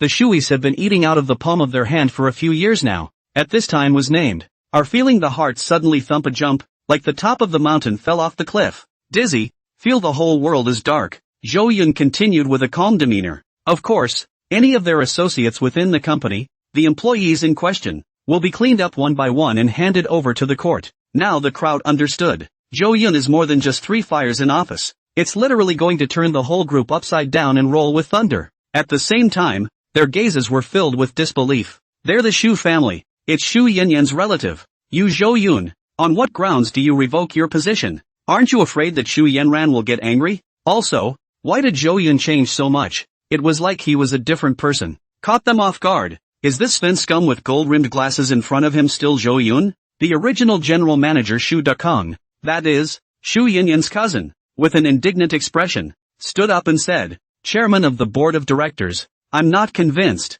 You have no evidence. Based on the fact that you still falsely accuse me of corruption and bribery, with just your mouth? Please take back those stupid words or I'll definitely sue you for libel." The former project manager was also furious. That's right, we have done so much for the company. No credit but also hard work. As soon as you took office you falsely accused us of scourging the company. Is there any justice? If you do this, it will chill the entire company. It'll put Yuchen Group in a situation of no return. At once, the group was excited, and dozens of people stood up through and through, all of them unconvinced. They thought they were doing something so obscure that they couldn't find out even if they wanted to. And they have the bottom line. You, Zhou Yun, are afraid of your wife. As long as they still like Shu Yanran, they didn't panic at all. Zhou Yun, facing the crowd of many people, switched his legs on the conference table and had a cigar lit, puffing out a mouthful of white smoke. Don't worry, the evidence you want will be delivered soon. Don't worry, enjoy the time you still get to stand and talk to me. At this moment, he was properly an arrogant and domineering emperor in the eyes of the crowd, looking down on anyone in the room. And next to him, who being, who had been pretending to be calm and was Jo Yun's uncle in terms of seniority, was also having trouble keeping his cool. As the second in command of the company, he had been pampered all these years, but he was well aware of the fact that these people in the company were enriching themselves. On weekdays he turned a blind eye, because he got a lot out of it too. Now Jo Yun's sudden purge, with such a huge movement, was likely to jeopardize his own interests. Then he can't stand it. Who has said with a serious look, Jo Yun, don't mess around. Something this big will put the group in turmoil. Why didn't you tell me about this in advance? At least have a shareholders meeting. Furthermore, appointing and dismissing group executives indiscriminately without evidence will bring the entire company's operation to a standstill, causing great losses to the company, which you can't afford. The corner of Jo Yun's mouth contained a cold smile as he glanced at him with a meaningful look. I naturally want to have a shareholders meeting. One size fits all, and there's no need to inform you that I, as the chairman of the board with the most shares, have one vote in decision-making. As for evidence, you'll find out later. Jo Yun was familiar with the plot, and it wasn't difficult at all to find out the evidence, even to say it was easy. The reason he was making a big deal out of dealing with these people was to get a change of blood in the Yuchen Group. After that, he wanted to bring the group to a higher peak, no longer confined to Jiangcheng, but to rush out of the country, even the whole world. If we don't get rid of the root of the trouble earlier, it will be more troublesome in the future once it breaks out. He wasn't interested, either, in taking this bunch of boozehounds along for the ride to make money. This company, it can only be his company alone. You're using your director's rights over me? Your father didn't even dare to do that when he was alive. Who was furious and slammed the table, saying angrily, when I was managing the company, you didn't even have your hair up. The way I see it, your father made a mistake in giving you the inheritance. Brat, don't know what's important. Jo Yun put out his cigar and looked calm, like a towering ancient pine, completely unaffected by Hu's actions. Vaguely, there's a bit of a clinical, superior air about it. He looked at Hu as if he was looking at a jumping clown, because he intended to finish the matter of the employees within the company group. Just deal with this group of shareholders immediately. Receive all the shares in hand. When the time comes, it's only natural that we'll clean up the guy who's eating out of the palm of his hand. Just when the atmosphere was tense and urgent, the door to the conference room slammed. Jo Yun said, come in. The door opened and Jing Wanning, dressed in a competent professional outfit with a slim figure, walked in with a smile. Behind her were a couple of assistants holding piles of folders. People in the conference room, when they see the document, immediately understood. These documents, as Jo Yun said, were the incriminating evidence of all the named employees. On the night that Xu Yanyan blatantly called for money, Jo Yun had quietly talked to Jing Wanning about a few things in the villa, and collecting incriminating evidence of corrupt employees within the company is one of them. It might have been difficult for someone else to carry out the work, but in front of Jo Yun, who knew the plot, nothing these people did could be hidden. The explanation Jing Wanning investigated in great detail. Within a few days, it was drawn and quartered, and the evidence of everyone's guilt was found. Jing Wanning's expression was meticulous, like an iceberg that would never smile, but she was extremely unsettled inside at the moment, looking at Jo Yun, who was sitting in the boss chair, lazily placing his slender legs on the conference table, idly and calmly. Contrast this with the entire conference room, where dozens of people stood up, each one of them tense, some even with foreheads full of cold sweat and a fearful demeanor in their eyes. All the more reason for Jo Yun to be different. He was really different. Such a young man, actually giving off the flavor of an emperor. It's fascinating. It made Jing Wanning's heart jump slightly. However, if that was all it wasn't enough to get her going. Rather, it was Jo Yun's methods that truly frightened her. It was surprising that Jo Yun knew the information of so many people like the back of his hand. It was enough to prove that Jo Yun hadn't really been idle all these years. Many people were wrong about him. Only slightly revealing a bit of means at this time would be enough to shock the entire Jiang city. Although 100 thoughts were running through her mind, Jing Wanning didn't look any different on the outside. Rather, like a fair and impartial female judge, the incriminating evidence was taken out one by one, and then, in a cold, unfeeling voice, it was read out one by one. With every incriminating statement read about a person, that person's face turned a few shades of pale. Some of them were even unsteady on their feet and fell to the ground. Everyone acutely felt the temperature of the conference room drop a few degrees. It was as if winter had suddenly entered. Jo Yun's cigar was unfinished and smoky. Only Jing Wanning's voice resounded in the entire space. Stop talking. I'll go okay. I only ask that you, Chairman Shou, for the sake of old times, don't prosecute me. I'm convinced that I can even find these things. We are all related to your fiancée. We are all family. So for the sake of that relationship, you have mercy. I admit I was wrong. I'm willing to correct myself. Zhou Yun, you give it another chance. As Jing Waning's clear and cold voice slowly echoed, it easily broke down all the defenses of their psyche. All the secrets were dug up and presented on the table. As long as Zhou Yun prosecutes, at least the person standing will be put in jail for 10 years. In fear, as they looked at the well-organized Zhou Yun, who always had his eyes closed, they only felt pressured to the extreme. This has never been done before. Shu Dakong, as Shu Yanyan's cousin, still remembered that the first time he met Zhou Yun, the kid had tried to get in front of Shu Yanyan to get a good feeling. The way he nodded to himself, fearing that serving herself poorly would make Shu Yanran's heart sick. It's a complete and unrecognizable difference from the mean look you get now. The aura was just too strong now, weighing him down. Even the second shareholder, who was silenced by Zhou Yun's dry hand, sitting quietly in his chair, was extremely awkward. Just now he was trying to defend these people, but in the face of the evidence, faces were all pressed and rubbed against cigar butts. His face was ugly as he swept a glance at the group and snorted coldly.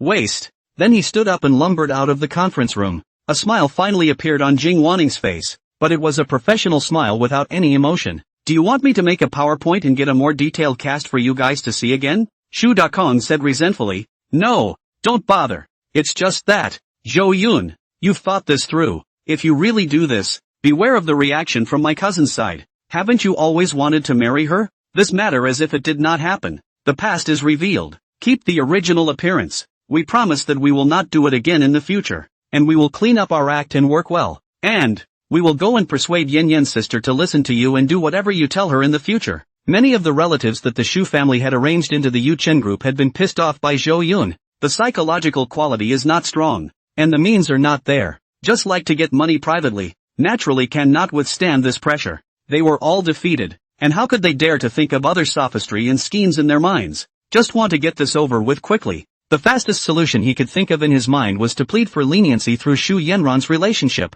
After all, Zhou Yun licked Shu Yanyan, and they all witnessed it for all to see. The situation is now stronger than the people. Even though they all thought that Zhou Yun must have just wanted to use the matter of taking them down to force Shu Yanran to complete the marriage contract, they didn't dare to say it out in the open either. It was really because the sense of oppression given by Zhou Yun was too strong. Zhou Yun waved his hand, so that Jing Waning did not need to continue. Then he stood up, straightened his white shirt, lifted his gold-rimmed glasses, and addressed them. This information will be handed over to the police department this afternoon, so prepare yourself. You this.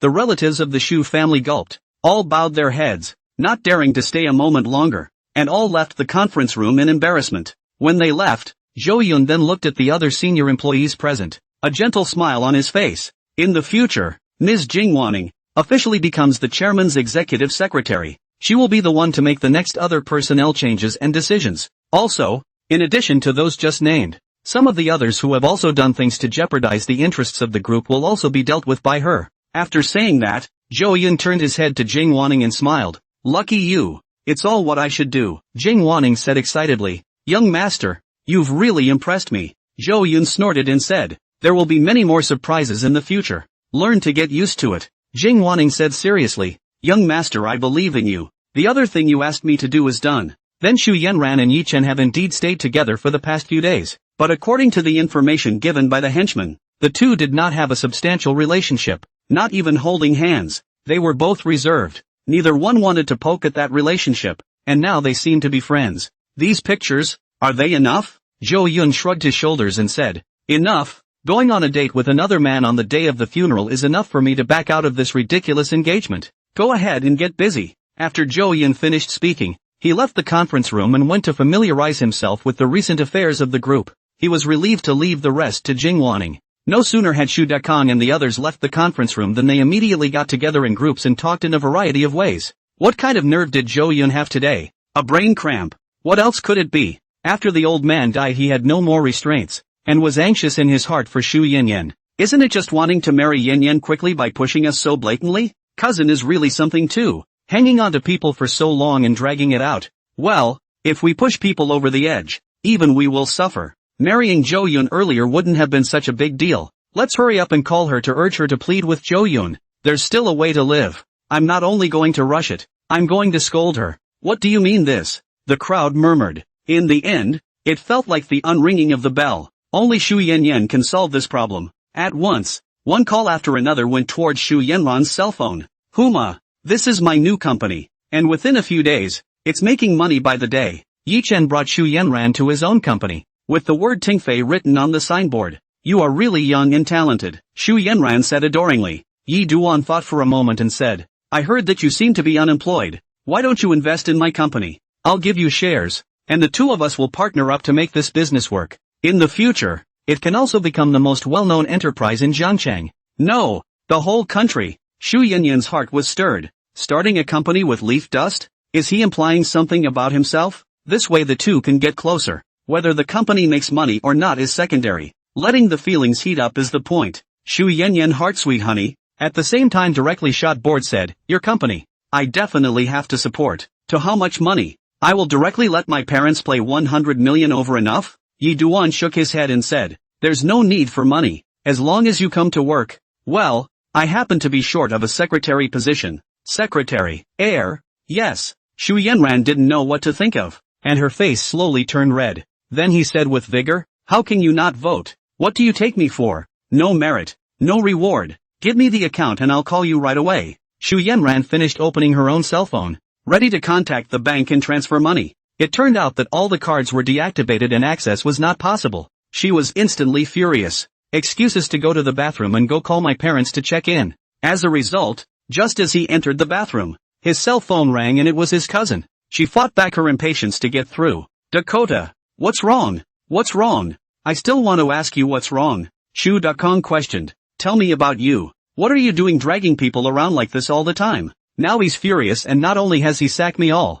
he's going to take us all to court. How in the world did your brain grow? $10 billion group lady you do not do. Every day so play people interesting? I'm telling you, hurry up and fix this for me. I'm losing face. Xu Yanran was in the right mood, but it was all ruined after she got through to her cousin. Zhou Yun is insane. Isn't he? Out of his mind. How dare he do this? Don't worry cousin. When I have time I'll immediately make him correct it. Xu Yanran didn't wait for her cousin to answer and hurriedly hung up the phone. As a result, just after hanging up, another call from my cousin appeared on my cell phone screen, again with another question. Cousin, what's wrong with the other Zhou Yun? How long do you have to wait before you marry her? You're really too. If you don't think of yourself, think of your family too. We're all looking forward to you becoming Mrs. $10 billion group, and we're all being poked through the spine if we keep dragging it out like this. Xu Yanran impatiently said, alright, I know. You guys just wait for my news in a few days. Hanging up again. Just as she hung up,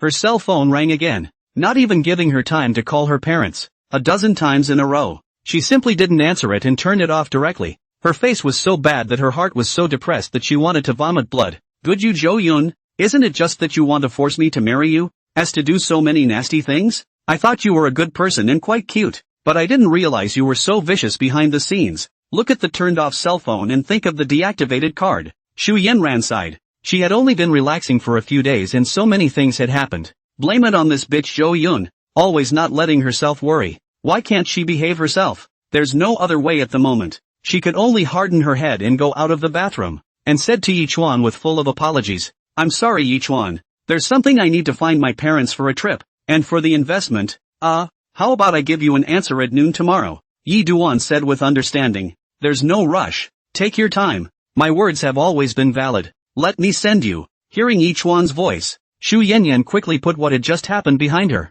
and said sweetly in her heart, then I'll trouble you. Soon after, Yichen sent Xu Yanran to the resort hotel where the Xu family's parents were temporarily staying. Xu's parents were in a bad mood and were walking in the garden because of debt collection and relatives calling to question them. Just in time to see Xu Yanyan getting out of a strange man's car. Both of their eyes glazed over and they rushed over, pulling their daughters back. Who is this man and why are you with a miscreant? Xu mother asked angrily. Mom, what are you doing? He's my friend who kindly sent me back. Xu Yanran broke away from Xu mother's hand and disliked back with the same anger. Xu's father glared at his daughter. Only now do you know to come back. What time is it? You are still with another man. Don't forget your own identity. What if someone with a heart sees it? Then to Xu's mother, he said, take her back first. Xu Yanran didn't have time to get to speak to Yi Chen before she was once again dragged into the resort hotel. Xu's father, on the other hand, said indifferently to Yi Chuan, kid, I don't care who you are. Don't touch my daughter again in the future. She's the future Mrs. Yuchen Group,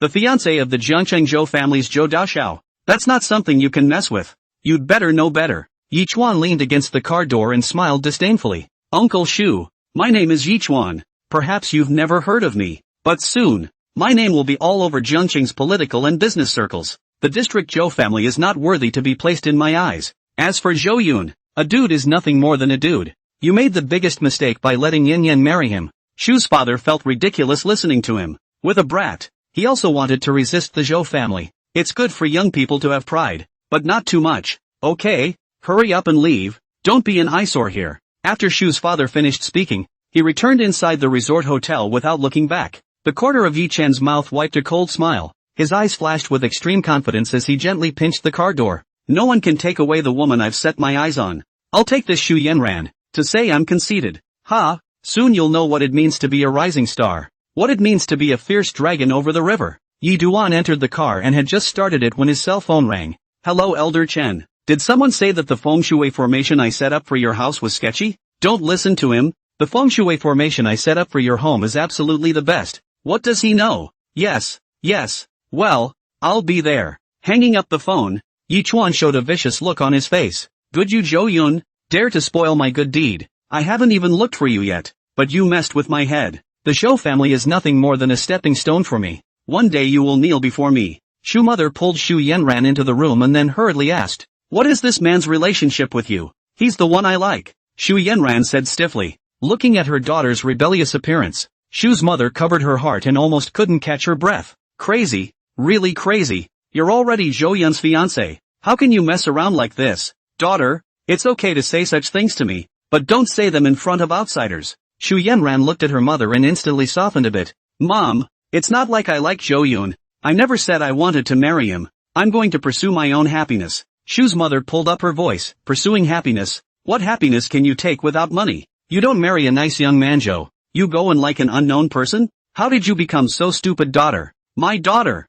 Shu Yanran's eyes revealed sweetness. Mom, Yi Chen is not some unknown person. He is much stronger than Zhou Yun. He's young and promising. Just arrived in Jiangcheng and created a financial company. Down to earth and capable. And handsome. Shu's mother's eyes widened as she looked at her daughter as if she were looking at a fool. That's it? Don't look down on Yi Chen. He will definitely be able to achieve something in the future. And he will definitely be able to surpass the Zhou family. Shu Yanran said with certainty. In the future? We don't even know if we have a future. The door opened and Shu's father walked in with an angry look on his face. Sitting on his butt in the chair with cold eyes looking at Shu Yanran. Dad, what do you mean by that? Shu Yanran frowned. Shu's father said with hatred. Daughter, how do you think our family got to be as glorious as it is today? If it weren't for Zhou Yun's affection for you, could our family have developed so well? You eat, wear, use, cosmetics, our brand name imports, a bag at least hundreds of thousands of dollars, but also specifically bought a house collection to place your bag. You eat mountains of food, ride in brand name luxury cars, have endless money on your card, live in luxury villas, and don't use money that way. It's so not being in charge. Shu Yanran rolled her eyes and said, what does this have to do with Zhou Yun? It's clearly our family's own hard work that earned it. Shu's father choked when he heard this. Then he sighed hard mentally. Suddenly, I feel like my daughter. What a silly white girl. Too innocent. But he couldn't exactly say so for fear of ruining his image in his daughter's mind. One could only shake his head and say, it's true that our family has worked hard, but without Zhou Yun's help, we would never have been able to go so smoothly. It's not like I begged him to help me. He's the one who doggedly stuck up. Shu Yanran stretched. Shu's mother and father looked at each other and seemed to have made up their minds, their expressions becoming serious and grave. Daughter, I don't care what you think, but from now on, you're going to listen to mom and dad. I want you, right now, to immediately go apologize to Zhou Yunqing Xin and arrange a wedding date with him as soon as possible. You're going to marry sooner or later anyway, so why don't you hurry up and tie our family to the Zhou family's big boat? That one called Yi Chuan. Cut ties with him before it's too late. A little sparrow. What's it going to take to fight a rock like the Zhou family, leaving a ready-made favor unpicked to pick up a sesame seed? Our family isn't stupid enough to do that. When Shu Yanran heard this, as if she had reacquainted herself with the two, she immediately shouted in exasperation. By what right? I'm not going. Who the hell is Zhou Yun to deserve me to apologize? Delusional. Shu's father was infuriated and his face turned red. He raised his palm, but in the end he didn't slap it down, and said angrily, fine.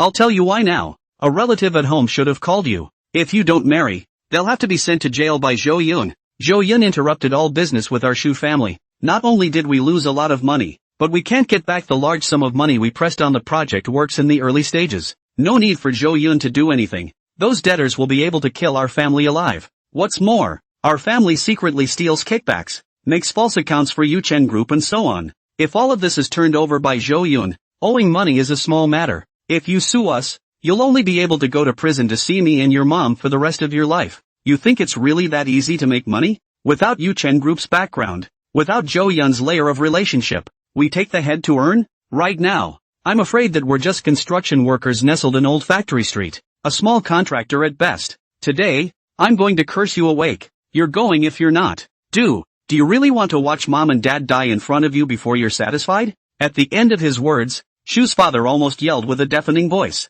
and Shus' mother had long been sobbing, tears streaming down her face. Shu Yenran seemed to be struck by lightning. The whole person was frozen on the spot, like a puppet, and her body was numb. She didn't realize that her family had such secrets, and it had only been a few days since Jo Yun had gotten angry, and things had developed into such a field that was already so serious. How is it possible? Why did it turn out like this? Shu Yanyan's two eyes straightened. It's not because of you, not marrying Jo Yun earlier, that you made such a big mess. Shu's father gritted his teeth and said, if you didn't keep hanging on to people, you'd be the chairman's wife by now. Has he given fewer gifts? You're doing extremely well for yourself if you don't receive it like that. The $100 million high What's-It God's necklace you're wearing around your neck right now wasn't even given to you by Jo Yun. What are you trying to do by leaving such a man unmarried? Listen to mom and dad. We're not going to hurt you. It's all for your own good. Promise us, will you, daughter? Towards the end, Shu's mother almost used a pleading tone, persuading bitterly. Shu Yenran's entire body felt like it had lost its soul as she sat paralyzed on the sofa,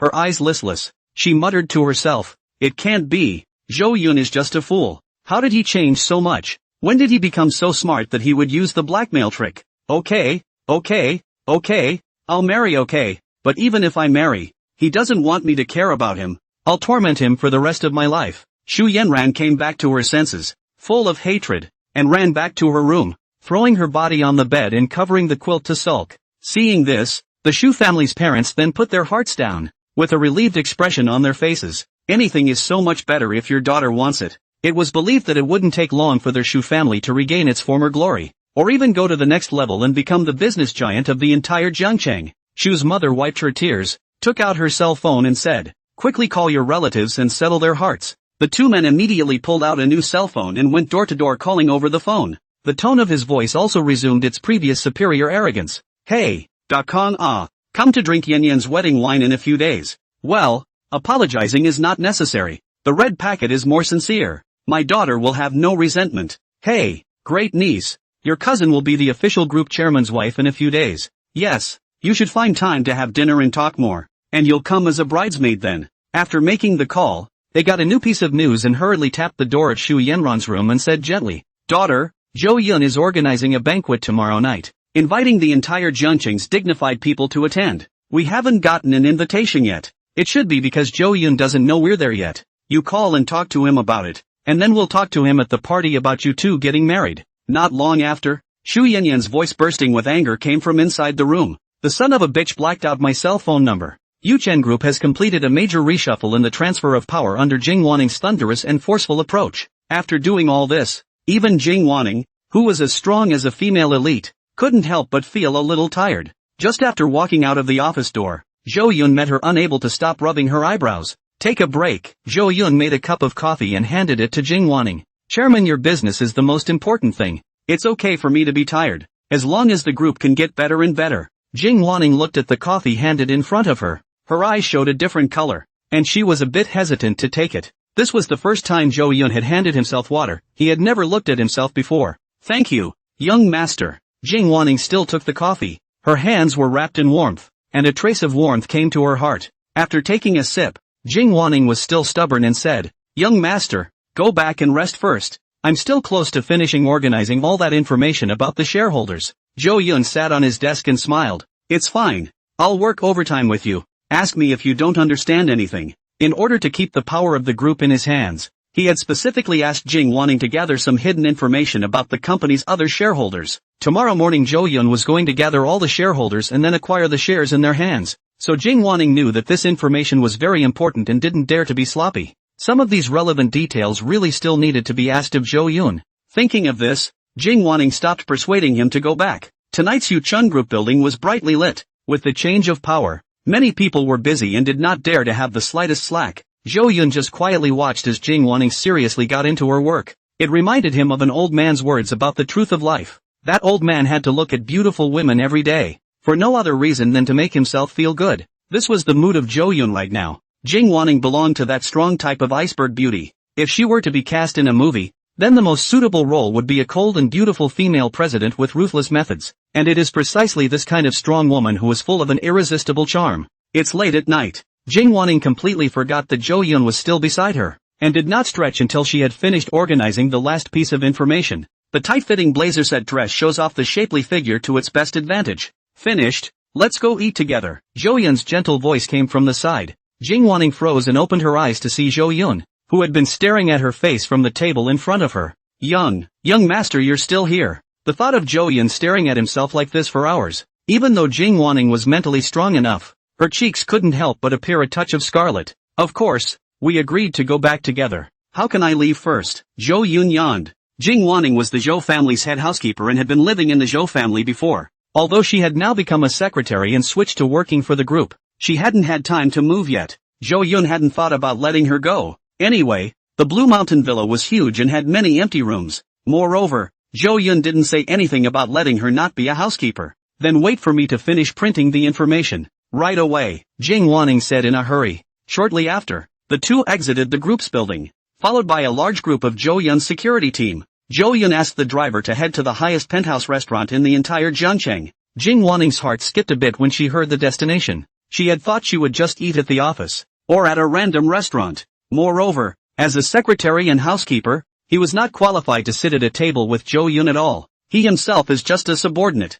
Zhou Yun, on the other hand, took himself to the top-floor restaurant, which was the most well-known and expensive place to eat in the entire Jiangcheng, because there can see the whole river city beautiful, all the lights of the night, full of romantic atmosphere. Is the lovers only go to the place? What does it mean for Zhou Yun to take himself? Could it be that? Thinking of this, Jing Wanning became a bit hesitant again, opening her mouth, several times wanting to open her mouth, but not knowing how to say it. Entering the restaurant and finding a seat by the window, Zhou Yun gentlemanly pulled out the chair. Jing Wanning was at a loss for words. Young master, I really be able to sit? Of course, Zhou Yun laughed. Jing Wanning's heart was pounding and she slowly sat down. After ordering his meal, Zhou Yun said nothing and silently looked out the window at the river city at night. There was such silence, and Jing Wanning didn't know what he was thinking and said tentatively, Young master, Miss Xu Yanran is looking for the Xu family's parents, tomorrow night at the banquet. Are you really going to back out in public? Zhou Yun nodded and said, when you do something wrong, you have to pay the price. Jing Wanning gritted her silver teeth and said, this kind of woman really doesn't deserve to marry into the Zhou family's mansion. Her character is really too bad, too able to pretend. I didn't dare to say it before because I was afraid that you would get angry. Now, I don't have any relationship with her anymore. It doesn't matter, Zhou Yun said carelessly. Jing Wanning was relieved to see Zhou Yun's bashful appearance and continued, Young master, you must not be blinded by women like Xu Yanran in the future. Of course not, Zhou Yun smiled and said. Jing Wanning blurted out, then what kind of woman do you plan to find in the future? Young master? Zhou Yun didn't even think about it and said, of course it's to find a woman as capable as you. Jing Wanning blushed slightly, caught off guard by Zhou Yun's reply. Her hands were wringing together, her heart thumping like a deer, her head lowered. Not knowing what to reply, she quietly glanced at Zhou Yun. For some reason, in her eyes, the current Zhou Yun was full of mature charm and had a very strong manly flavor. Realizing that Zhou Yun was also looking at her, she hurriedly buried her head even lower. Zhou Yun asked rhetorically, then what kind of man are you planning to find? Wan Ning? Jing Wanning stammered. I haven't thought about this aspect for the time being. I just want to do my job well. Young master, is there anything else to explain at the shareholders' meeting tomorrow morning? She hastily changed the subject to something else. Zhou Yun didn't force her and said smoothly, let them come to Blue Mountain Villa to talk. No need to go to the company. Okay. Jing Wanning breathed a sigh of relief before moving on to talk about other work-related matters. After finishing her meal, when she returned to the Blue Mountain Villa, Jing Wanning lay on her own bed, looking at the ceiling, thought of the image from just before dinner. For some reason, the heart is empty. In the morning, a luxury car came one after another outside the Blue Mountain Villa area. All are shareholders who own shares in Yuchen Group. However, they didn't enter the villa. but were outside the villa, waiting for the group's second shareholder, Hubei, to arrive, as if they had made an appointment. Who, as with a big belly, was surrounded like a star in the center. Old Hu, what do you think is in this Zhou Yun's gourd, calling us here so early in the morning? I heard that he had a meeting to sack a large group of Shuji's family, which was done inexplicably. Anyway, I can't read it anymore. You just happened to be there yesterday, Old Hu, so give us some pointers. Instead of going to the group for the shareholders meeting today, he came to his house. Is he going to do something to us? Shareholders are worried and don't know what to do. They had also heard about the recent events, and Zhou Yun, who had always been considered a playboy, had changed his style and turned thunderous. Not at all what stupidity is supposed to look like. This made them think in their hearts that Zhou Yun must have been hiding very deeply before and was definitely not simple. So it turned out to be incredibly prudent. It's a person who doesn't know what's going on that's scary. Who has a sneer and said, "Don't worry everyone. Zhou Yun can't afford to make any waves. I grew up watching him and know his nature very well. I've asked around. What he did yesterday at the Yuchen Group was actually all about forcing the Shu family's daughter to marry him. We were asked to come here today to bond at best. If he really wants to do something, just have everyone veto it all later, and show him the power of us uncles and uncles." Hearing who was saying this, the many shareholders were instantly relieved, with easy smiles on their faces. With Old Hu's explanation, "I'm relieved. So it was to force a marriage. This Zhou Yun is really a bucket that can't be helped. With this asset, what kind of woman can't be found? And he's planted in this woman's hands. Get in there and see what he has to say." All the shareholders had arrived, and the crowd filed in, led by the servants to sit in the spacious parlor. After waiting for a long time and not seeing Zhou Yun come out, the crowd couldn't help but get a little anxious, who was immediately loudly rebuked. Nowadays, the descendants are becoming more and more uneducated. As the host, the guests come and do not know how to entertain, but instead neglect the guests. Earlier in the day, I advised old Chow to discipline his son, but he just wouldn't listen. Look what it's become. The other shareholders followed suit, which had no time to spend here, and their patience was slowly worn out. Not a moment too soon, Jing Wanning walked into the parlor, looked at the noisy people present, distributed a document, and calmly said, "Young master was very tired last night, so ask him any questions later when he wakes up. This information is for you to read first." One by one, the shareholders turned over the documents in their hands, and their looks began to turn odd. It's for everyone's shares, made out of equity transfers. That's when they realized. Zhou Yun had called them over so early in the morning, but it was actually for the purpose of acquiring Yuchen Group's equity. At that moment, no one could relax anymore, but looked at the words on the contract with immense seriousness. Seeing the end, someone finally couldn't help but call out, "What does Zhou Yun mean? This amount of money wants to buy the shares in my hand. No way. I'm definitely not selling them. Think I'm a fool?" Soon, others flipped to the purchase price. They realized that what Zhou Yun had given was surprisingly lower than the market price, only 20% of the money. At once, a fire sprang up from the bottom of their hearts. Isn't it obvious that you're looking down on people? If Zhou Yun was willing to buy it at a price several times higher than the market, then they might even consider it. But for that amount of money, think about farting around. His Zhou Yun's appetite can be really big. Really think we are soft persimmons to pinch? This amount of money, I put it in my hands to rot and will not sell. Just inherited this position, not even sitting down yet. Thinking of taking us on, wolfish. I say nothing will be as he wishes. When Elder Zhou was alive, he didn't even dare to do this. And if he, a junior, disregards his feelings, don't blame me for being unsympathetic. I think he also knows that this contract is impossible to fulfill. That's why he's hesitant to come out and confront us. Numerous shareholders have spoken up, and all have said they will never sell their shares. Although the Yuchen Group had been screwed by the Shu family over the years, their earnings were much less, but there is still an overall profit to be made, and the annual share dividends are significant, and most of those present were investors, or financial company managers, or individual treasurers. The funds injected into Yuchen Group back then had long since earned back more than a few hundred times with interest. This share is not a loss even if it stays in a safe deposit box. It was simply impossible to transfer it to Zhou Yun so cheaply. It was only then that Hu has realized that Zhou Yun's appetite was so big. Even the shares are to be swallowed. He's going for a dictatorship. When he thought of yesterday in the conference room, Zhou Yun's eyes that looked at him with indifference,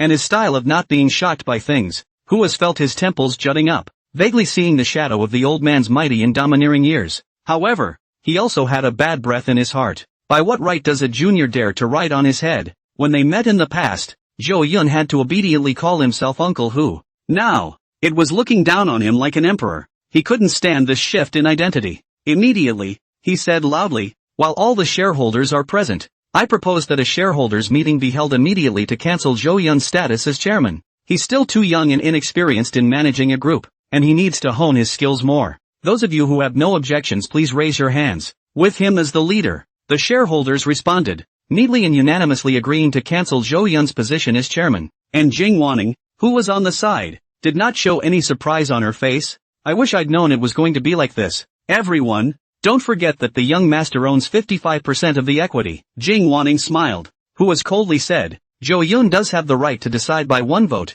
but that can only be used in some specific resolution events. But this temporary meeting is not an example of that. At a time like this, his vote carries the weight of 10 votes, and we have 12 votes. It's useless for him to do anything." It was only when the crowd was making a lot of noise that Zhou Yun came down the rotating staircase sleepily in his robe with a glass of milk in his hand. It was as if he hadn't heard the men. Sitting on the couch by herself, she sipped her milk, and the shareholders looked at him baffled, wanting to know what trick he was going to play. Only Hu was asked in an irritated voice, "Great nephew, you should have heard everything that our shareholders meeting just decided. Going forward you don't need to go to the group anymore. I'll help you find a few teachers to come over and bring you along, and then reinstate you when we feel that you're capable enough to be the chairman of the board." Zhou Yun yawned, crossed his legs and laughed. "What's your hurry?" He snapped his fingers towards Jing Wanning next to him. Another piece of information, then, was handed to him. Then, Zhou Yun hooked his finger towards Huaz, signaling him to bring his ear closer.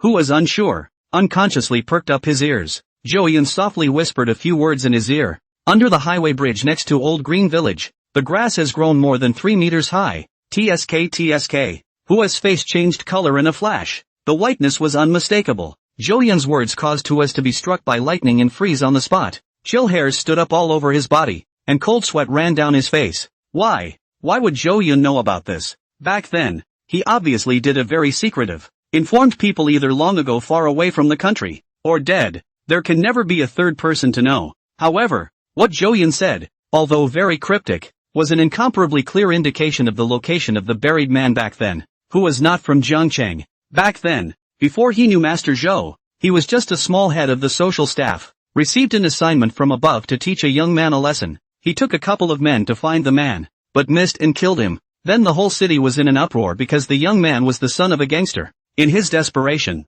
he found his brother, who was working at the site at the time, filled the body with cement and buried it under the recently built highway. It was done so stealthily that even the brothers who followed him were killed and buried together. There are others who are either far away or dead. He, on the other hand, came to Jiangcheng incognito and with a new face. Then he knew Master Zhou and fought his way to the present step by step by relying on his ruthlessness. And the gangster who lost his son so painfully back then is now a giant on the side, though no longer in the gangs, taking the entire community to slowly clean up their act and do proper business. But the power is even bigger than before. Black and white, can be said to cover the sky. If he knew that he was still alive, within 2 days, he would surely die horizontally at home. Who was incredibly alarmed. His eyes were dumbfounded. It only felt that the calm and collected Zhou Yun in front of him looked like a demon that chose to devour people. In this instant, the fearfulness of this great nephew was suddenly felt. He no longer had the arrogance he had earlier. Instead, he became horrified, and his speaking voice became cautious for fear of provoking Zhou Yun's annoyance.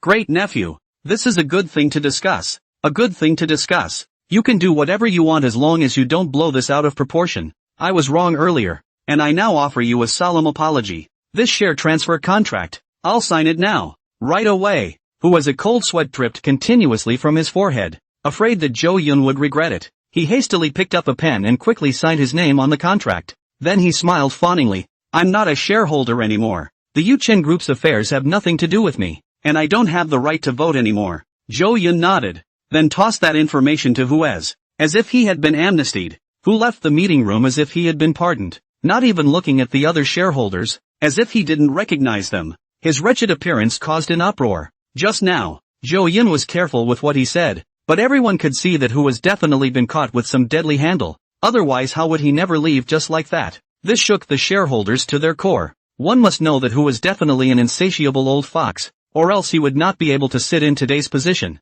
Yuchen Group has expanded its territory over the years, and it is inevitable to use some shady tactics, all of which he has stepped in to smooth things over. As a result, it was such a person who was scared to death by Zhou Yun, a low-cost transfer of equity. Say sign. This is starting to make many shareholders nervous. However, although who left as a throwback, the other shareholders are not budging. After all, it's money, so how can you say you'll let it go? I didn't expect old Hu to be so weak and leave so quickly. Damn, just now I was counting on him to be the head. No, no, no, how can we be overpowered by a young man who says we can't sell the stake in our hands? Mr. Lee, now that you're the one who owns the second most shares, you mustn't admit defeat so easily. Lee Chung-ru is the general manager of Longsheng Investment Company, has a unique vision, has unique insights and abilities in investment, and is also considered a well-known figure in Jiangchen. He thought that he had done nothing but watertight things over the years, and that nothing had fallen into the hands of others. Unlike Hu as this insider, he had little contact with the Zhou family, and did not understand Zhou Yun, and the two sides did not interfere with each other, and it was even more unlikely that there would be any mistakes or omissions caught by the other side. Zhou Yun swallowed Hu's shares and now owned a total of 70%, and Lee Sung-Ryu owns 8% of the shares. It was considered to be the person who owned the most shares in the room other than Zhou Yun. I've never done any money-losing business over the years, so naturally I won't sell my shares cheaply, so don't worry about it. Lee Chung-ru laughed carelessly. As long as he resisted the pressure, the others would naturally not succumb. Unconsciously, the crowd viewed Zhou Yun on an equal level. Don't dare think of him as a young man anymore. This was because Zhou Yun was simply too calm, as if nothing could affect his emotions. Zhou Yun put down the milk and looked at Lee Chung-ru. Come here. Then he snapped his fingers, and the information about Lee Sung-ru was placed in his hands by Jing Wanning. Lee Chung-ru sneered and said, if you have anything to say, say it in front of everyone, why be so sneaky? I don't have any ulterior secrets.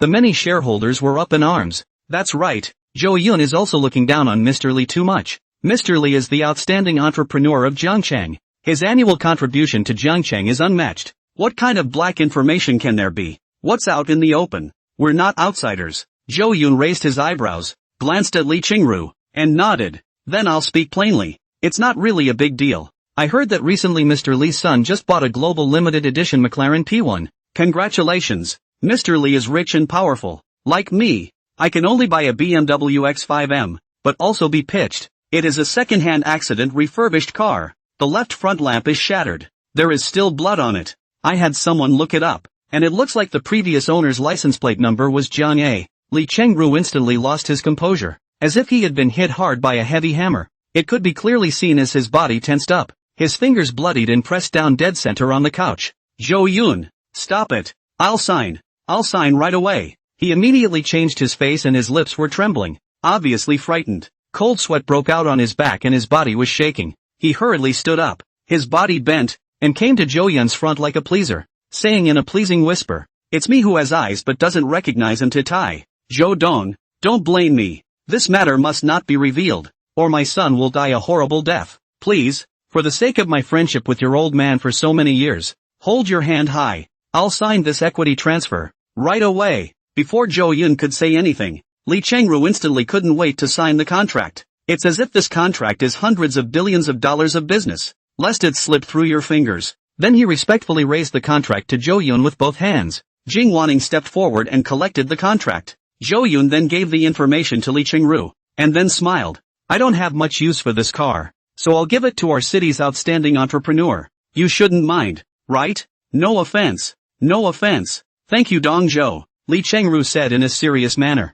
Zhou Yun sighed and said, handle the mess carefully in the future. Discipline your son well. There will be no next time. Dong Zhou taught me a lesson. Lee Chung-ru nodded and said. The shareholders who were still sitting, once they saw the change in Lee Chung-ru, they were also unable to sit still. It feels like the chair is made of needles and sticks raw. What's the deal with this? How is it that even the most respected and steady as a mountain, Lee Chung-ru, can't hold out anymore? Zhou Yun had only said 2 words, and the crowd didn't understand what it meant. When the face of Lee Chung-ru, who was in his 60s, turned as red as a monkey's butt, these 2 riddlers gave the shareholders on the floor the feeling of being on the edge of their seats. Lee Chung-ru was a philanthropist and a famous entrepreneur on the surface, but behind the scenes, he is definitely not simple and has complicated relationships. However, being scared like this, the crowd no longer dared to have the intention of belittling Zhou Yun. What happened to Mr. Lee? Why don't you give us a word? Crap, Mr. Lee, don't leave. What are we going to do if you leave? What the hell happened?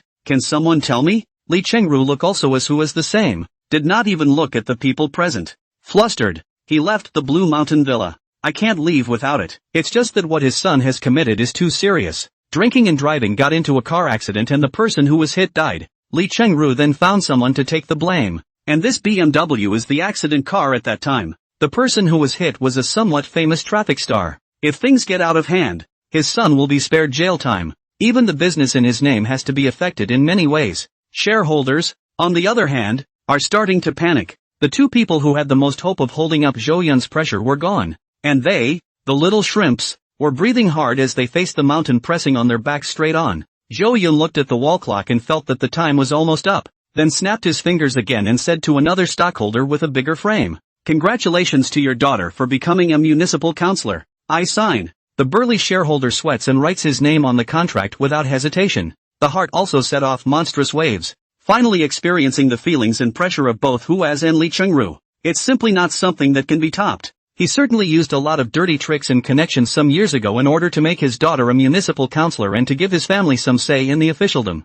These were all secrets that others did not know, but Zhou Yun seemed to know them like the back of his hand. When he got that information from Jing Wanning's hands, he was even more sure of it. Zhou Yun should never be messed with. Everyone has misjudged him. All these years he has been a waste on the surface, but in reality he is a fierce tiger hiding in the darkness. The information was written in too much detail above, as if Zhou Yun had been personally involved. This kind of tactic gave him a creepy feeling. Again, he left with his head down. Same ending again. After he left, the shares owned by Zhou Yun had come to 85%. The most important shareholders have been taken care of, and the rest are all shareholders with only about 3% of the shares. It's small, but every share on the market is worth hundreds of millions of dollars. Jing Wanning still had a large stack of information in her hand. Zhou Yun's gaze suddenly became sharp, scraping across the faces of the many shareholders like the tip of a knife. Soon, the psychologically weak, the thief's heart, also all defeated, no longer the previous calm, have signed an unequal transfer contract,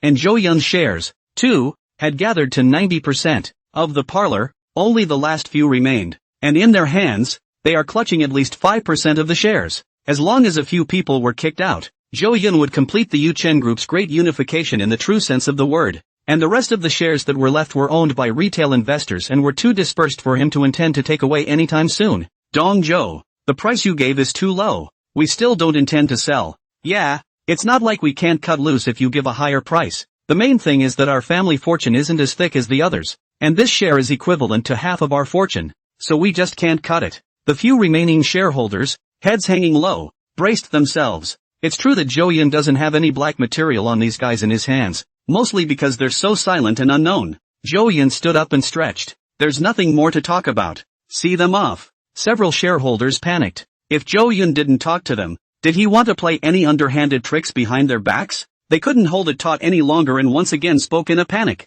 Don't Zhou Dong. How can you just send off the guests? We haven't talked about it yet. The price could be looser. Zhou Yun didn't care as he said to them, I have 90% of the shares, so I'm not interested in your shares anymore. However, I'm not going to distribute dividends every year for the rest of the year, so prepare your hearts. These words immediately gave them a head-on blow. With their several small shareholders, even the qualification of the meeting is not, in the company even less say, at will Zhou Yun how to pinch. Just a few of his own little shrimps were not enough for Zhou Yun to stuff his teeth with. Zhou Dong, I'm selling. I'm willing to sell. Add a little more to the price. Give me more. My son has just left the country to study and needs a lot of money. Dong Zhou, please, have mercy. The minority shareholders are crying out in anxiety. Who knew that Zhou Yun had gone against the grain and directly stopped playing with them? How could he not panic? Zhou Yun turned towards Xu Yanran and said, then I will give you another chance to change the contract for you. On the side, Jing Wanning had already prepared the contract in advance,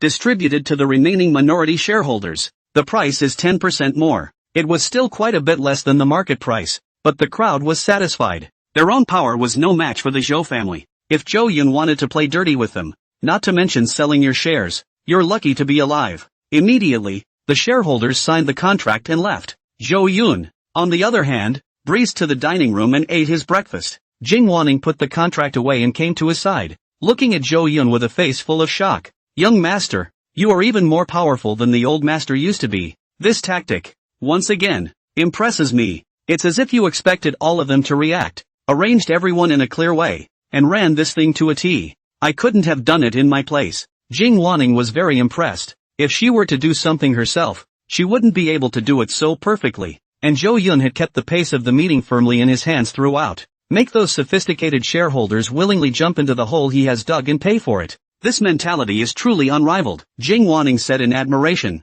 This is a Yuchen Group shareholder share change. Enough to cause many competitors to speculate and covet. And yet the young master can be so calm. Even if it were the old master, he wouldn't be able to maintain his serenity. Zhou Yun ate his breakfast while listening to Jing Wanning marveling. As someone who is familiar with the plot, wouldn't it be a waste if you don't even have that ability? He didn't explain too much, but asked, is there anything wrong with what happened at the banquet tonight? Jing Wanning nodded her head and said, it's all ready. It's just, young master, are you really not sending invitations to the Shu family? Zhou Yun snorted, the Shu family is not worthy. Let them wait nicely outside the door. The banquet was held at the River City Hall. The things that happened to Yuchen Group in the past 2 days had caused a storm in the entire Jiangcheng. Almost everyone noticed the change. First, there was the internal cleanup, and after the news flowed out, Yuchen Group's stock price kept going up and down. The reason for the rise is because the corrupt management executives are finally gone and the whole group is revitalized and favored by many. The reason why it sometimes falls again inexplicably is because most people look down on Zhou Yun and think that he is not capable enough to manage the group. It could result in the entire company going into back-to-back years of losses because of him. Those who had received invitations couldn't wait to come to the banquet, wanting to know firsthand. Jiangcheng Hall is full of celebrities. All kinds of social dignitaries have arrived. And there are also reporters in the vicinity of the sneak peek, wanting to get the first-hand news. The Shu family also arrived in full costume. They were recognized as soon as they appeared, and were soon surrounded by debtors who had caught wind of their presence. Shu Zhangchun, I've been looking for you for a few days. Pay back the money. Hurry up and settle my bill. It's been dragging on for so long. I'm so poor I'm going to jump in the river. I almost thought you'd run away. Hurry up and give me back my money, or I'll make your Shu family suffer. There were just too many people surrounding the Shu family, so they couldn't even leave if they wanted to. Some of them didn't have invitations and deliberately came here to squat on Shu's family. There are also people who just happened to stumble upon it and go along with the debt collection. Shu's father was pushed around by a multitude of hands, and his carefully tended clothes were wrinkled. Looking at the anger on the group's faces, he anxiously shouted, everyone calm down. All of you. We, the Shu family, will never be in arrears with your outstanding payments. But we have to wait until the project is over and Yuchen Group pays its bills before we can pay. The work isn't finished yet. So what's your hurry? Get out of my way. However, the debt collectors are not fools. So where would they believe his bullshit anymore? Who doesn't know that the Shu family and the Zhou family's business has stopped? Where are the projects left? Shu Zhangchun, you're just trying to scam money. I don't care. If you don't pay the money back today, I'll crash and die here. Yuchen Group have announced, even with your Shu family has a relationship with the enterprise, are interrupted. You do not think of the end of the project. Now how much money to pay back? The debtors had gotten the message, so they didn't listen to Shu's father's bullshit at all. And if they didn't give an explanation today, there was no way they would let him go. Shu mother and Shu Yenran were also crowded around. Those debtors also specifically let people watch the two, for fear that they ran away. Shu Yenran also did not expect that she would have a day when she would be chased by someone for a debt. She felt her body explode when she felt the gazes of some of the powerful and famous people who stayed down next to her, looking at her with mock disdain. People used to look at themselves with envy. Now it's actually all flirting. It was as if she could hear snickers from the mouths of the expensively dressed men. It made her scalp tighten with embarrassment and she wanted to find a crack in the ground. Shu Yenran finally couldn't help herself and said in annoyance, what's all the noise about? Did we say we wouldn't give it back? For such a small amount of money. You're making a fuss here. Too, shame on you. I'm telling you, not to mention billions, tens of billions my Shu family can pay back. Be sensible and get the hell out of my way. She was suddenly staggering and caught the eyes of the debtors. Everyone was silent for a moment as they saw it was her. After all, this was Zhou Yun's fiancée. Although not officially married, the name is still something people have heard of. Zhou Yun threw away money and gave everything for this fiancée, although he didn't know why. Zhou Yun suddenly broke off his cooperation with the Shu family. But the future is just unknowable when it has not been made clear positively yet that the relationship with Shu Yanyan has been severed. If Zhou Yun still had feelings for Shu Yanran, and really became Mrs. Yuchen Group in the future, they wouldn't dare to offend them easily. Ms. Shu, it's not that we're being insensitive. It's just that now that the project has stopped, it would be a lie to say that we're not panicking. You have to at least give us an exact letter. What is your relationship with Zhou Yun now? Why did he suddenly cut off his business dealings with the Shu family and sacked all of you Shu family members? I heard that you were even left at the Jingxian Hotel a few days ago to pay tens of millions of dollars in bills alone. The many debtors were all casting their gazes on Shu Yenron's body. A look of indecision crossed his face. They want an answer. If the Shu family could indeed form a relationship with Zhou Yun, then they feel stable. A haughty look appeared on Shu Yenron's face as she said, "My family came today to attend Zhou Yun's banquet. What do you think? When I go in, Zhou Yun will have to apologize to my Zhou family in public. I'll just say a few words and he'll settle all your bills. Believe it or not, Zhou Yun listens to me very well, and interrupted the cooperation a few days ago because I wasn't there." Shu's mother also echoed her daughter's words, saying, "That's right. At that time when the engagement took place, the whole Jiangchang knew about it. Could my daughter still lie to you? Later, after my daughter has talked to Zhou Yun, she will settle your bill. Whoever pushed the hardest just now is you, and our Shu family will never work with you again." The two of them sang together, and immediately shocked the business debt collectors present. They did not dare to make a mistake, and they retreated a few steps. Apologies and smiles are now on every merchant's face. They have apologized. "It's my stupidity. I didn't think of this layer. I solemnly apologize. When this banquet is over, I'll set up a special table for the Shu family to apologize." "Boss Su, sorry please don't be offended. If you had said Zhou Yun would take care of it, how could we stop you? That ungrateful one. Don't block Boss Shu's way. Quickly get out of the way. If you delay and annoy Dong Zhou, I'll skin you." The merchants looked at Shu Yenron's confident little face as if they had eaten a pill, and they made way. Nodding his head, he invited Shu's family to enter the Jiangcheng clubhouse, fearing that they would not be able to find Zhou Yun and get the money. A world away from the attitude he just had, the Shu family members were suddenly out of breath, and the three of them raised their heads and chests, and in the respectful gazes of the debtors, they stepped towards the inner part of the clubhouse. Looking ahead at the brightly lit clubhouse, Shu Yenran also felt the importance of money and status for the first time in her heart. If he really lost the shelter of the Zhou family and Zhou Yun's favor, would create an unbearable disaster for themselves. It made her start to shake inside. "But I still like Yi Duan. Though, I can't lose the quality of life I have now either. Let's put it this way, even if I marry Zhou Yun, I can't lose Yichen. Anyway, if I'm with another man, it's not like this dead Zhou Yun would dare to do anything to me." Shu Yenyan thought this rightfully in her heart, holding back the pain and a little bit of pain. And when the three members of the Shu family had just arrived in front of the door of the meeting hall, it was stopped by a couple of well-built men. "Hello, your invitations please." Today, the doorman of the Jiangcheng Guild Hall had been replaced by the Zhou family's security, strictly controlling the incoming and outgoing people. When Shu's family was stopped, it immediately caused another stop and numerous people to stare, especially those merchant debtors with their eyes on the Shu family at all times. Father Shu looked relaxed and patted one of the security guards on the shoulder, only to be dodged by the other party, who said in a slightly embarrassed manner, "Good job on the safety. What's your name? I'll talk to Zhou Yun about it so he can promote you." Shu's father was as self-contained as the bodyguard's boss. It all confused the four pugilists. "What are you doing asking for an invitation?" "I'm sorry, you can't enter the clubhouse without an invitation," the security guard said rigidly. This left the three members of the Shu family awkwardly on the spot. Shu's father pointed to his face and moved closer to the four bodyguards, asking with wide eyes, "You don't know who I am?" "Shu Yongchun," the security guard said honestly. Shu's father didn't have the heart to say, "How dare you stop me if you know who I am? You don't want to work anymore?" "Excuse me, your invitation please," the security repeated like a robot, rejected again and again. Even if Shu's father was thick-skinned, he couldn't hang on at this time. First he was besieged by his creditors, then he was stopped at the door by the tiny security, and he was about to lose his old face. At this time, he could only say again with a stiff upper lip, "I forgot my invitation." "In this case, you go in and ask your boss Zhou Yun. Just tell him Shu Yanyan is here and is blocked at the door and he'll let us in,"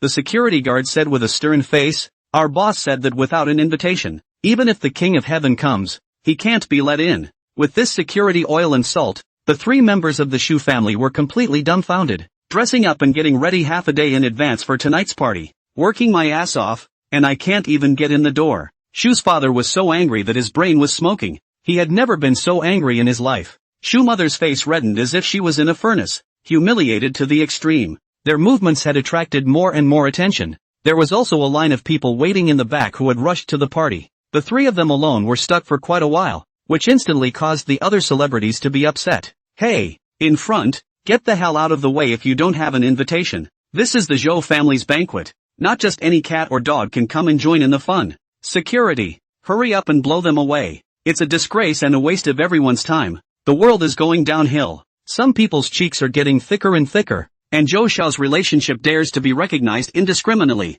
The people in line behind them chattered, each with a disgruntled expression. The words of these celebrities were like needles that ruthlessly pierced into the souls of the three members of the Shus family. It will make them blush and be ashamed of themselves. It's biased that they can't leave yet. There were numerous other debtors nearby watching with eyes that looked like hungry wolves. The security was growing impatient and began to press forward with a menacing expression. Shu Yenran on the side originally didn't want to speak. Should have just been surrounded by debtors and disgraced. Just want to lay low and go in for Zhou Yun. I didn't realize that it had happened again. She stepped in front of her parents. Her eyes glazed over, and with her chin up, she said condescendingly, "You dogs see who I am." Shu Yan, the security guard said with an expressionless face. "My name is also something that a dog like you can call?" Shu Yenran said smugly. "Since you know who I am, why don't you hurry up and get lost?" "Sorry, you can't enter without an invitation." The security remained as statuesque. Shu Yenran burst into a rage, her eyes streaked with blood. It was the first time she had been stopped by the Cho family security.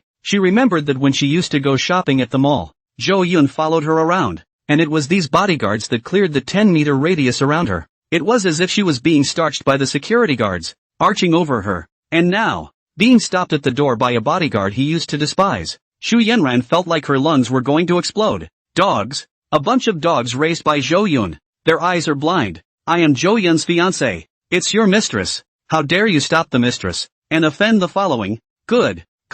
Wait, after I meet Zhou Yun, there will be good fruit for you." Shu Yanyan's originally pretended ladylike image was completely gone. At the moment, it's like an older woman in a food market who is cursing and arguing with someone, rolling up her sleeves and staggering. The voice resounded throughout the entrance of the guild hall, causing many people to constantly gaze sideways. All want to see what kind of woman this is, with such a lack of manners. Shu's mother was also so enraged that her eyes glazed over, her body shook, and she began to splash around. "There's no justice. There's really no justice. The subordinate has committed a crime.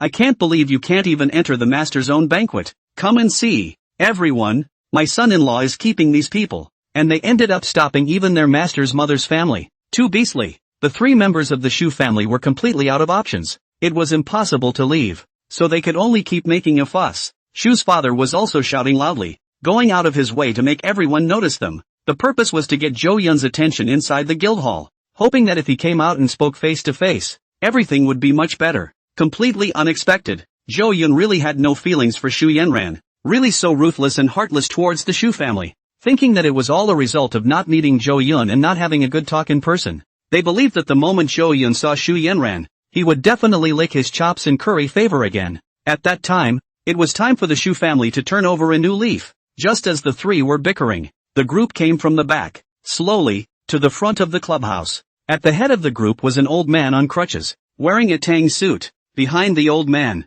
followed by a few assistants, there were also a few humongous bodyguards that looked like they could fight. And by the old man's side, he was followed by a young man with a calm demeanor. Looking at the relationship between the two sides, the young man seems to be equal to the old man, so one can't help but be secretly surprised. "What's going on? All that noise?" the old man asked as he looked at the situation in front of him. The security guard was much more polite in the face of the old man, explaining, "Elder Chen, these three don't have invitations and insisted on entering the clubhouse, and they couldn't be driven away no matter how hard they tried." "Oh, the Shu family?" Elder Chen swept a glance over the three members of the Shu family and shook his head. Incorrigible. Shu's father began to fall silent even as Chen Lao arrived. He didn't even dare to get angry when he was ridiculed by Elder Chen. This was the Chen family that could stand side by side with the Zhou family with the same strength, calling the shots in Zhongcheng. Even if he were given 3 guts, he wouldn't dare to be reckless in front of Elder Chen. After all, he wasn't as easy to pinch as Zhou Yun.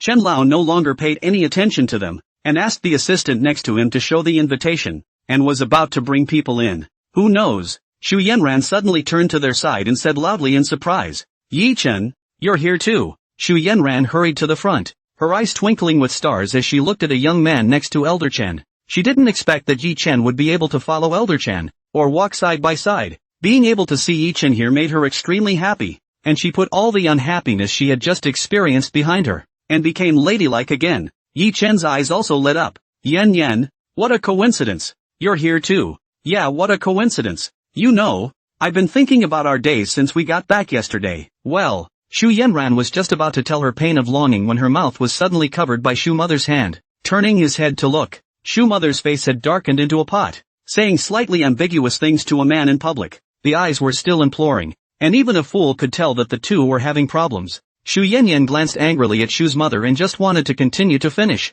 Who knew that Yi Chen had already seen through the Shu family's mind? Yi Chuan embarrassedly said to Chen Lao, "Elder Mr. Chen, these people are my friends. I would like to ask you to do me a favor and bring them in together. How about treating it as me owing you a favor?" Chen Lao had a very bad impression of Shu's family. If it was someone else he would have refused. But Yi Chuan was a nice young talent, and knew feng shui, and had a marvelous talent for investment, and seemed to be a divine doctor. Chen Lao was happy to ask for such a free favor. Taking Shu's family in with him was just a matter of lifting his hand. It didn't take any effort at all. Chen Lao was a businessman, so he naturally subconsciously had a choice. Let's go in together then. However, although Elder Chen was willing to bring someone in with him, security didn't let him in, because security felt that with such an unexpected situation, they had to go in and give a briefing anyways, and the Shus are the ones highlighted. You owe me a favor. I hope Shoyun can be more peaceful. I don't want to have a conflict with Yuchen Group until it's absolutely necessary. Everything is about peace and harmony.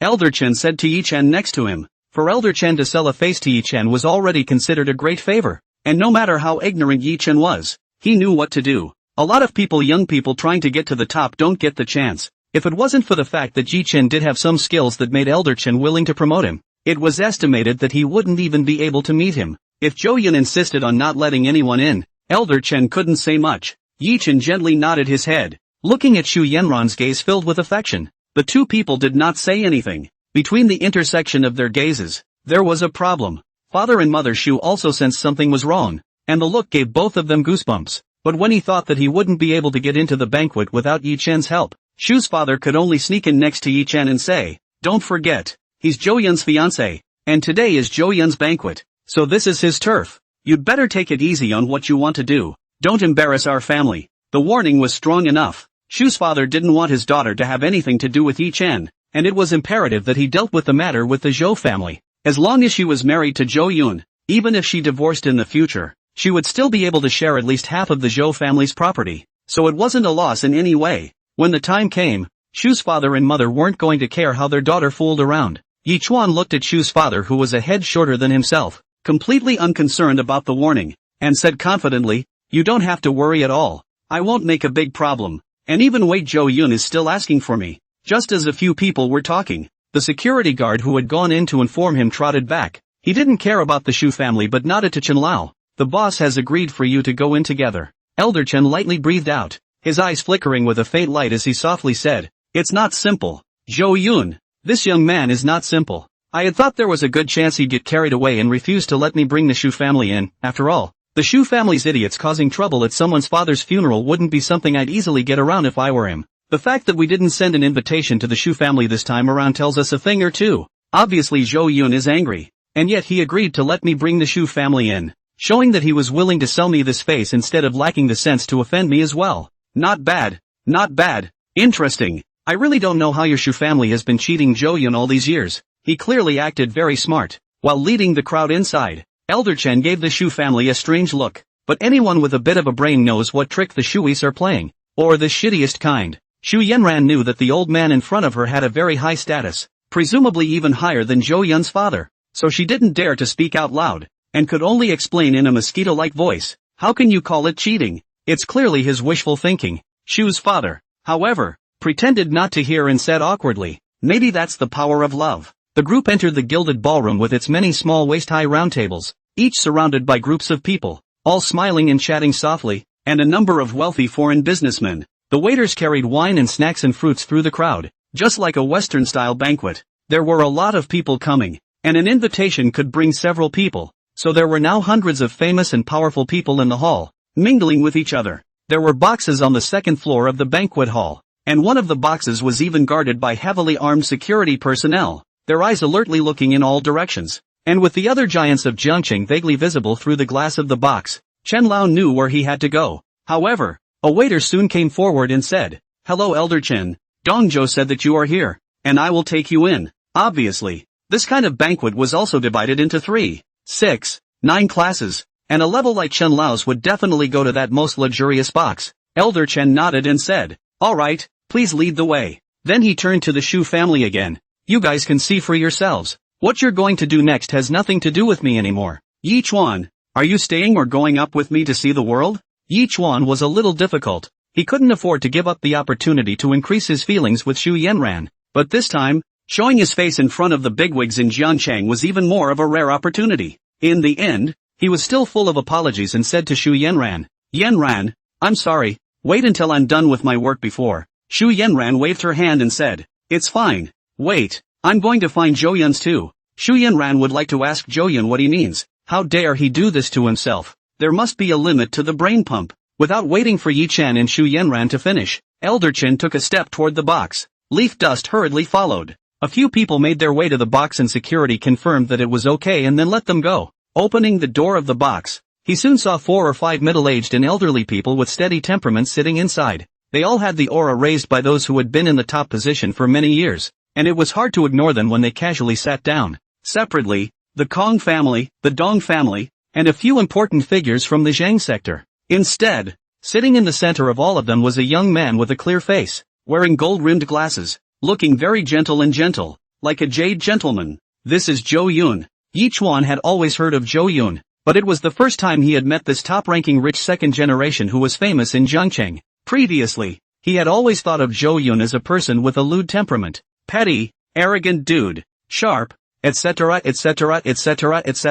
Anyway, some people with a bad reputation. But at the first glance he saw now, he thought Zhou Yun was the kind of schoolteacher who walked out of a comic. It's people like that are the hardest to deal with. It made him start to wonder a bit if Xu Yanran was brains, or did you look away yourself? And next to Zhou Yun, there stood a woman with an awe-inspiring and gorgeous appearance and a tall and graceful figure. There is a regal charm in her simplicity that you can't get enough of. Yichen just couldn't get tired of looking at it. His gaze was completely caught by this unique woman. His heart twitched imperceptibly. It was the feeling of a heartbeat. Yichuan sucked in a breath of cold air, holding back to keep his gaze from looking at the woman next to Zhou Yun, or else this was just too rude. If it falls in the eyes of the bigwigs in the room, it will look bad. When Zhou Yun saw Elder Chen come in, he stood up and said in a slightly surprised tone, "Thank you, Elder Chen, for honoring me with your presence at my banquet." Chen Lao waved his hand and laughed. "There is no need to engage in all this. All relax a bit. In the future it will be the world of you young people.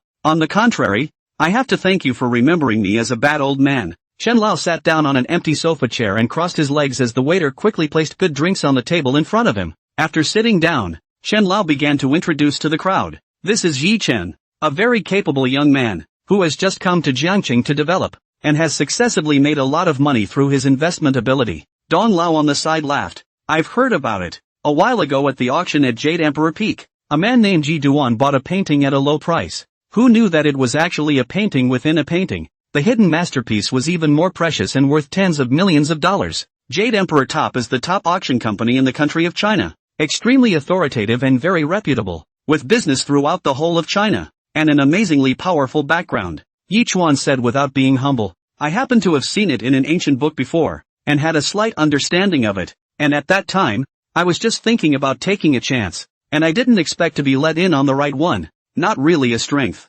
Elder Dong shook his head. "No, luck is also a form of strength. Strength and luck are indispensable." Tens of millions of small money was certainly not in the eyes of this group of bigwigs, just wanting to talk along with Chen Lao. Elder Chen waited for the two to finish, then laughed and said, "This one who is talking to you is Elder Dong of the Dong's Investment Group. If you are short of money to use in the future, go to him." Yichuan said in surprise, "Hello Elder Dong. Yi Chen's career has just started. The original accumulation is still very weak, and thinking of quickly expanding the business, to complete his plan to create a strength such as the Zhou family company within a year. It is necessary to use other people's money. After all, although he had an investment system, he found too few opportunities to make a lot of money, and the time was too slow, which was not as fast as borrowing. Hundreds of thousands and millions of dollars come together. How often do you make tens of billions? And he couldn't wait. So it's really good to get to know the investment group and get money from Dong." Leaf Dust knew that he had come to the right place today. Elder Dong nodded. "I appreciate young people, especially young talents like Zhou Yun."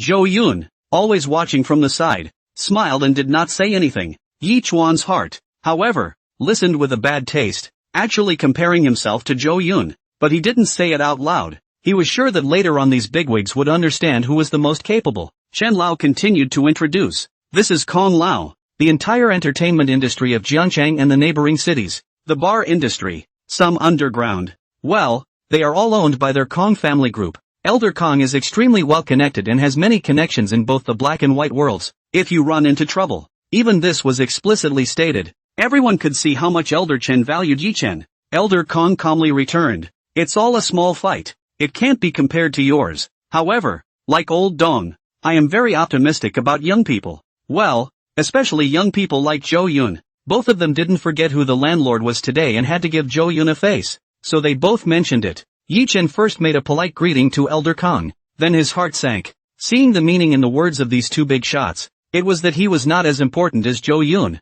If Zhou Yun is dissatisfied with one of himself, the two will definitely not get involved with him. So the biggest obstacle is this. Then Chen Lao began to introduce Zhou Yun. This is the youngest chairman of Yuchen Group today, the sole heir of the Zhou family, and the most capable and strongest young man in the entire Jiangxing city. And he is the one who organized this banquet today. Yuchen Group is a real estate company, and its connections and strength are certainly extremely strong. You're both young people. You should have a lot to talk about, so you can communicate more in the future. Yi Chuan said to Zhou Yun with a leathery smile. Hello, Dong Zhou. How good is it? Zhou Yun looked at him absently. It was also the first time he had met this fictional male protagonist. Not terribly handsome, but with an inexplicable attraction and affinity. It was only that Yuchen was too calm and relaxed, his face overflowing with confidence and a little bit of conceit, or the air of self-confessed cleverness. Zhou Yun disliked dealing with such people. The atmosphere in the box went cold, and for a while there was only the sound of breathing. Several big men leaned back in their chairs in silence, their mouths closed. A complete picture of watching the fun. Chen Lao put his hand back and immediately closed his eyes, no longer speaking. He also wanted to see how Yuchen was going to answer Zhou Yun's question and how he was going to solve this trouble. At once, a very weird atmosphere inexplicably unfolded. Yuchen was also caught off guard by Zhou Yun's question. He thought that a figure like Zhou Yun would have some consideration and would not make things difficult for himself so quickly. Why is this guy out of line? Master Zhou's burial site is just fine. Yuchen had already prepared in his mind, so he also immediately began to dislike him back. Master Zhou had once approached him to look at his own grave, and he had lived up to his promise of finding a good spot. So normally, the Zhou family should be considered to owe him a favor. The richer people are, the more they care about feng shui and value feng shui masters with real skills. Zhou Yun smiled and said, "Are you planning to return the money?" Yi Duan was a bit flabbergasted. Refunding the money? How could the money in his mouth be refunded? He had anticipated many kinds of responses from Zhou Yun, and even guessed that the dude would storm out. But he hadn't expected the other party to ask for a refund. The money wasn't much. It was only $5 million, and it couldn't even fit in Zhou Yun's teeth. But how nice of him to ask for a refund. Yi Chuan reacted quickly. He was not capable of arm wrestling with Zhou Yun right now, nor did he want to fall out. Not to mention that he still had his bottom card. I don't understand what you mean, but I've heard Elder Chen say that you were very dissatisfied with the feng shui burial site I chose for your father, and that you even picked out a cemetery plot yourself. You also said that I'm not a good learner, with all due respect to the fact that a different line of work is like a mountain. Zhou Dong, you still need to maintain a little reverence for feng shui. I don't know where you get your confidence from, but that burial ground I picked out is called the Golden Carp Ground, and it will definitely ensure smooth sailing for your Zhou family. Yi Duan was very confident and chesty. Zhou Yun knew where his confidence came from. As the protagonist, Yi Chen definitely had a golden finger, and it was a system called investment, which also allowed Yi Chen to obtain various rewards. When Yi Chen had just entered inside the banquet hall,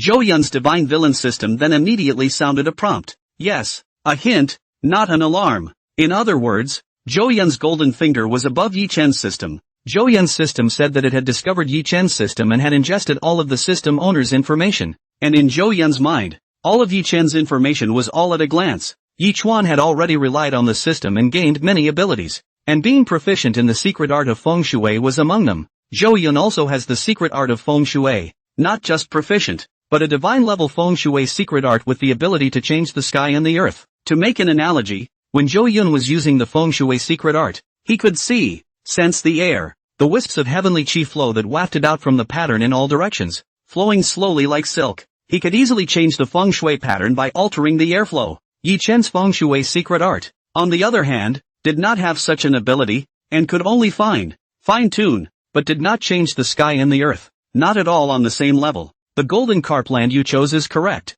but it's a useless golden carp land, and it will put my Zhou family in the middle of a crisis. If I hadn't found out earlier, if father had been buried in the place you chose, then my Zhou family would have become a salted fish. Are you trying to harm my family? Zhou Yun's face was unkind, and his gaze at Yuchen was filled with contempt. The box became even quieter. A needle could be heard. The bigwigs of Jiangcheng could all see that this Yi Duan had caused a big trouble. Forget about charging money for a job that doesn't get done. The most important thing about this matter is still about feng shui, about the rise and fall of a family, children and grandchildren, for generations to come. Families like theirs care the most about their offspring, and nothing can move the roots. If you dare to mess with the burial ground, it must be a do-or-die situation. At least, the many old people in the room agreed that if they were to be buried in the murderous ground instead, and harm their children and grandchildren, they would shudder to think about it, would nip that possibility in the bud. Even Elder Chan's face changed color. He didn't expect things to be so serious and suddenly regretted bringing Yichen a little.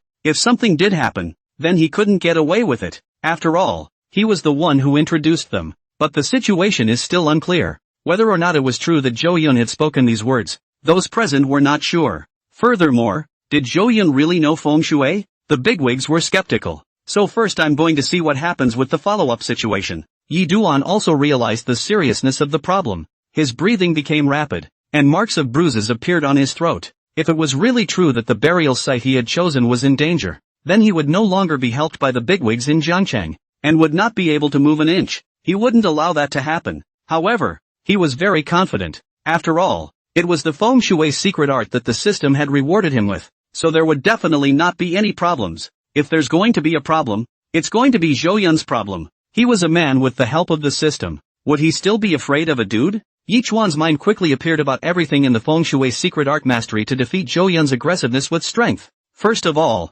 I put a lot of effort and thought into choosing the feng shui for your home. Secondly, although you are a dominant party in Jiangcheng, backed by the Zhou family's family business, and have so many connections to help you, that doesn't excuse you from questioning my abilities. Dong Zhou, everything should be based on evidence. You said I chose the wrong cemetery. On what grounds? Do you know feng shui? Did you learn feng shui somewhere? Have you been tipped off by someone high up? If so, then please let him come out and I'll have a debate with him face to face. I don't talk big, but I believe in my ability. In Jiangcheng? No, the whole of China. There are only a handful of people who can question my vision, but it can only be questioning, because I will hit them in the face with the facts. Yi Chen spoke with righteous indignation, as if he was the victim. His face reddened. One should never give in at a time like this. Own the system that can never go wrong. In terms of feng shui in the whole of Jiangcheng, he was just unbeatable. Yi Chuan's eyes burned with a blazing fire as he looked at Zhou Yun. In his heart, he had already defined Zhou Yun.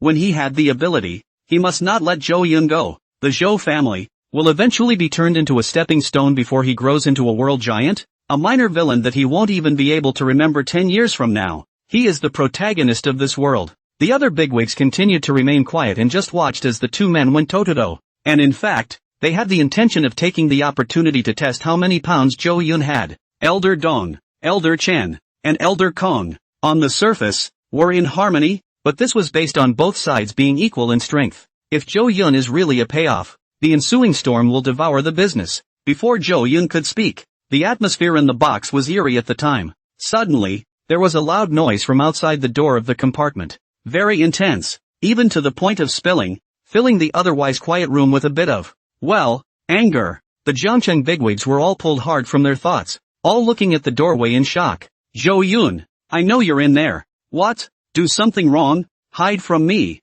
Have someone keep me out of the way? Get your ass out here or I'll never forgive you for the rest of my life. You two watchdogs, who are you to stop me? Do you know who I am? Your bosses have to give in to me. You dare to stop me. Zhou Yun, hurry up and come out. I'll only give you 3 seconds. 3, hearing that voice, and that tone, everyone in the box knew who was coming. Who else could there be? Naturally it was Zhou Yun's fiancée, the woman called Shu Yanran. Several bigwigs couldn't help but secretly snicker, looking at Zhou Yun with what looked like a teasing gaze, but hidden in a subtle way. They continued to be silent, and some of them were even drinking silently to show that they were not interfering in the matter, to hide their thoughts. Yi Duan froze. After he had made a long speech, his morale was high and he was waiting for Zhou Yun to reply and then launch a segment of stern counterattacks. Who knew that Shu Yanyan's noisy words were like a pot of water that directly annihilated his anger and hardened the brakes. This caused him to spit out blood in his heart in depression. If we don't solve this problem today, we won't get another chance later.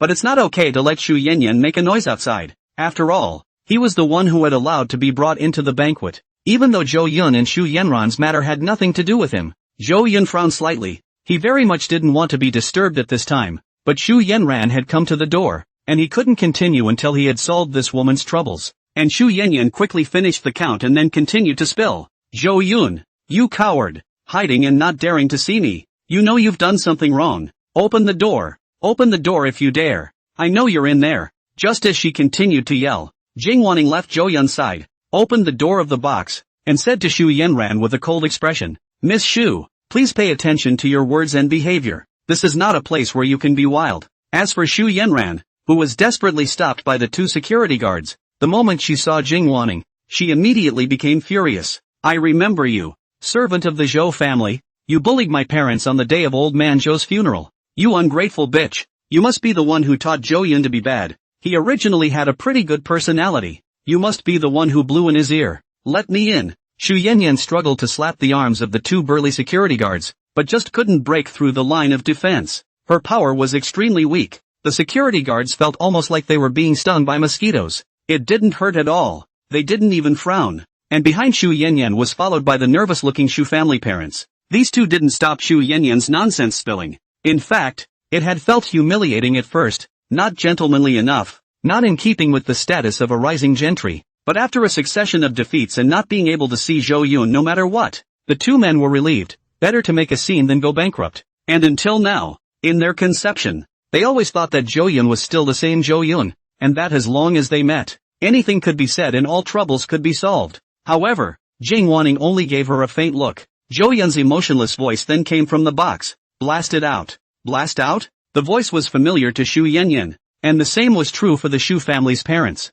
They had been trying to talk to the owner of the voice for the past few days, but unfortunately the phone had been blacked out. However, they would never have imagined that one day, Zhou Yun's voice could turn so cold. It's like chasing away wild dogs. This isn't right. Even Xu Yanran was fixated, staring wide-eyed, suspecting that she was having a nightmare. She tried hard to see through Jing Wanning's body, but she couldn't see anything. She didn't have time to think about it in detail, and then a wave of aggression surged to her heart, hard to suppress. Her eyes were covered with tears, and she pursed her lips in death. And while Xu Yanyan was making a fuss, the sound of the ballroom conversations outside weakened. Everyone turned their gazes to the Xu family's people with an expression of looking at a fool. Is this the legendary Xu family? It's really shameless enough. I heard that they relied on their daughter, the cheeky woman up there, to snub Zhou Yun for a lot of money. So it's her. She looks okay, but it's not up to top standards. Not as good as the Zhou Dong assistant who opened the door. I've heard that Zhou Yun seems to have taken a dislike to her, and even the Xu family themselves have suffered. Where? They're still in a fiancé relationship, but then again it kind of doesn't look like it based on what's going on. Let's see what's good. It's worth coming to the party today. Although the voices below were small, a lot of them still fell on Xu's father and mother's ears, which made both of them a little bit groundless. Seeing that Zhou Yun was really inside the box, they couldn't stay outside and just wanted to solve the problem earlier. Xu's father's voice softened, and there was also a bit of humility, but whether it was a lie or a temporary condescension, all he could do was whisper, Zhou Yun, my good son-in-law, we're here today to apologize for the other day's impoliteness. Soon we'll all be family. Lo and behold. I know you're not that petty, so let's just get this over with. We've been reflecting on it these past few days, and Yen Yen did go a bit overboard. We spoiled her, kept dragging you out of marriage, and taught her a good lesson. We came here today not only to apologize, but also to discuss the marriage of the two of you. Any day you see fit to get married. Xian's son-in-law, let us go in and talk. Too many people are watching outside. It's not good to lose the Zhou family's face. Being able to say this, Xu's father seemed to have made the biggest concession he could. He felt he was being very forgiving when he was able to force his future old husband to commit. Xu Yanyan quickly came back to her senses. With an incredulous look, he looked at his father. She hadn't realized that her father had such a lowly side. Or for a man you can't even look at? Zhou Yun! Xu Yanyan roared angrily once again, like a high and mighty queen raging against the commoners. You're done. You'll never make me feel good about you again in your life. I've been so utterly disappointed in you that I never expected you to tell me to get out. I was so nice to you. I treated you like a friend and that's how you treated me. Me. Xu Yanyan was a bit incoherent, and her tears flowed down like a complaining woman. However, the two bodyguards ignored their moods and resolutely carried out Zhou Yun's orders when they were about to blow the Xu family away. Slow down. Yi Chen's voice came out from the box. Then he turned his head and tried to make his expression as natural as possible,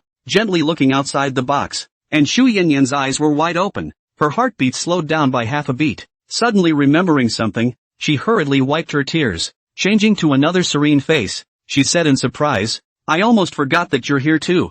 Mr. Yichuan. Sorry for the joke. I'm not usually like this. It's mainly because this bad guy Zhou Yun is so infuriating. Not only does he bully me, he also bullies my parents." I. Shu Yanran wanted to explain something, but Yi Chen's body stood up, as if a kingly aura had inexplicably appeared, and spoke with understanding. "I understand. Leave it to me to solve it next." He turned his head and snorted at Zhou Yun. "So this is the Zhou family's hospitality, and it's nothing more than that. I was high on you. I really thought you had two skills, but it turns out you only bully women. People like you don't make friends. I will return the $5 million to you, but this is in no way due to my lack of feng shui ability, but rather I look down on you." Zhou Yun.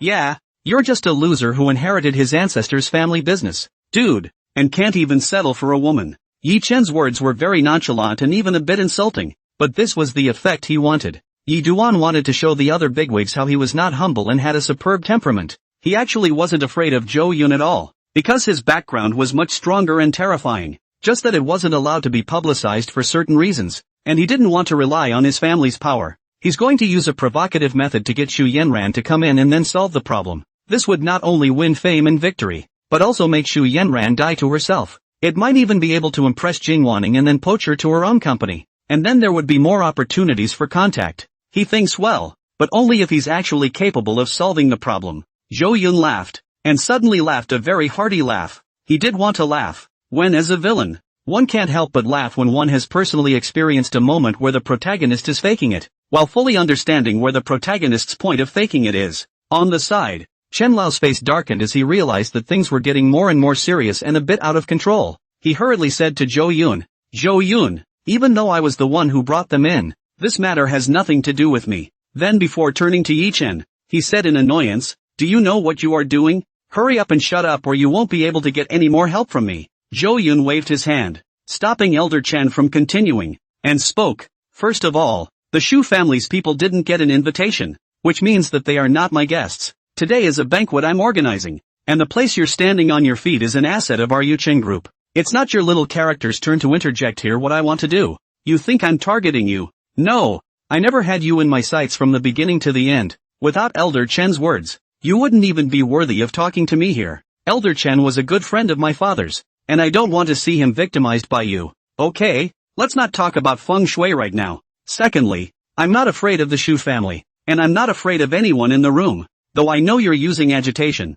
wanting me to put Shu Yanyan in, but it doesn't matter. I don't care what they want. You want to see how I embarrass myself in front of the Shuis, and coincidentally, so do the 200 or so guests down there, then we won't be in the box. Just go out there, and we'll settle this together in the meantime." Zhou Yun was calm and unhurried, and the mountain collapsed before him without moving, making people unable to guess his thoughts. He stood up slowly and methodically and took the lead towards the outside of the box. In this moment, he became the center of everyone's attention. There was no one to question what Zhou Yun had said, and those bigwigs only had a look of amusement on their faces. He took the lead and walked out of the doorway, seeing Shu Yanran, whose hair was a bit messy and whose expression was unnatural, just to glance at the Shu family without any emotion. When facing Zhou Yun, Shu Yanyan's face unconsciously showed a condescending look again. It was like meeting a servant, someone of unequal status. "You finally shed out. What's wrong with you? What are you smoking?" Shu Yanran said without any good humor. Zhou Yun frowned at her and said in amusement,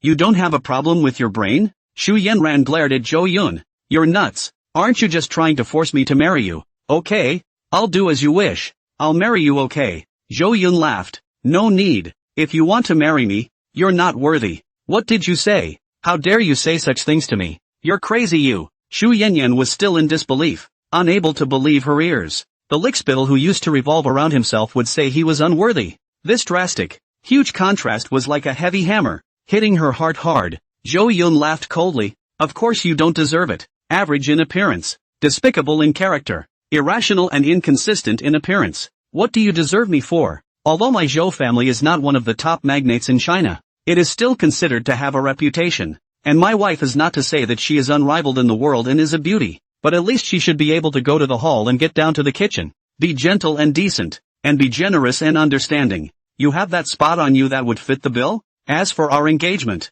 as you used to say to me, it's nothing but a joke, and it's time to end it. After Zhou Yun finished speaking, he brought Jing Wanning with him and walked down to the second floor under the awe-inspiring gazes of all the powerful nobles. Xu Yanran looked like she had lost her soul and was surprised by these words. Even Zhou Yun casually passed by her without feeling anything, like a statue that had completely turned into a puppet. The Xu family's parents did the same. They were frozen in shock. How could they have never imagined that Zhou Yun would say that his daughter was not worthy of being the wife of the Zhou family, or so ostentatiously, in front of many famous and powerful people? It was difficult to overlap with their stereotypical impression of Zhou Yun, as if he was a different person. The current Zhou Yun was so cold, so unsympathetic, and had a strange feeling of not recognizing him. A very oppressive intimidation and aura also appeared on his body. This kind of feeling, they had only seen it in Elder Zhou, as well as Elder Chen, Elder Dong, and other giants. It's Zhou Yun? Why? The way he looks at his daughter is completely devoid of the old affection. I can feel that he is completely dead to his daughter, or rather, has no feelings whatsoever, like he never crossed paths. It can't be. It can't be. Shu's father and mother's eyes showed horror and fear. An uncontrollable thought appeared in the back of his mind. Daughter, this bottom card. It seems to have been scrapped and is completely useless to Zhou Yun. The daughter was abandoned. Their family, completely isolated from the Zhou family, isolated from the center of power in River City. They're going to suffer. No, it can't be. Shu's father still wanted to struggle. If he really cut, their Shu family would be finished. Looking at Zhou Yun's back as he took a step towards the bottom of the stairs, Shu's father roared, Zhou Yun, you and Yan Yan are husband and wife. She has treated you well and is your wife. You can't do this. Is this how your Zhou family treats their future daughter-in-law? Can a powerful family be so cold-blooded? My daughter suffered from all the wrongdoings, and I can't bear it anymore. I definitely want to expose what you've done to all the media, so that your Zhou family, Yuchen Group, will be left to stink for years to come. Shu's mother also cried out with tears in her eyes. Zhou Yun, you're really not a human being. You can even bully your wife. What else do you not dare to do? Everyone come and take a look. Zhou Yun is now inheriting the Zhou family's legacy, rich and powerful. Ungrateful. Xu Yanran came back to her senses. A touch of viciousness passed through her eyes, and she couldn't stop the tears from slipping down her face. It was as if something important had been lost, and a corner of my heart was empty. She looked at Zhou Yun's back and appeared with a kind of revisited gaze. She thought back to the past and realized that Zhou Yun was indeed very kind to her. No, it shouldn't be like this. These were all originally what Zhou Yun was going to do.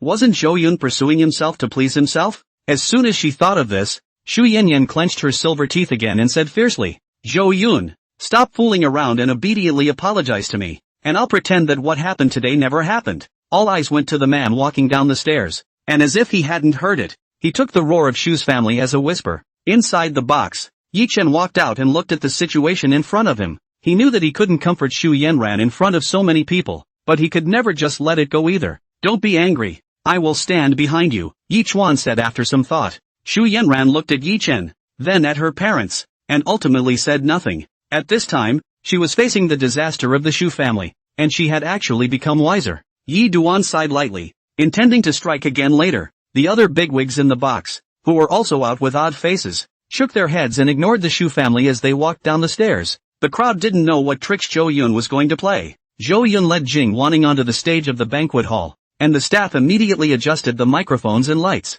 The eyes of all the celebrities in the room were on him. With a smile on his face, Zhou Yun said, It is I, Zhou Yun, who has been poorly entertained today, so please don't be offended by all the honored guests. The stereo spread his voice throughout the ballroom.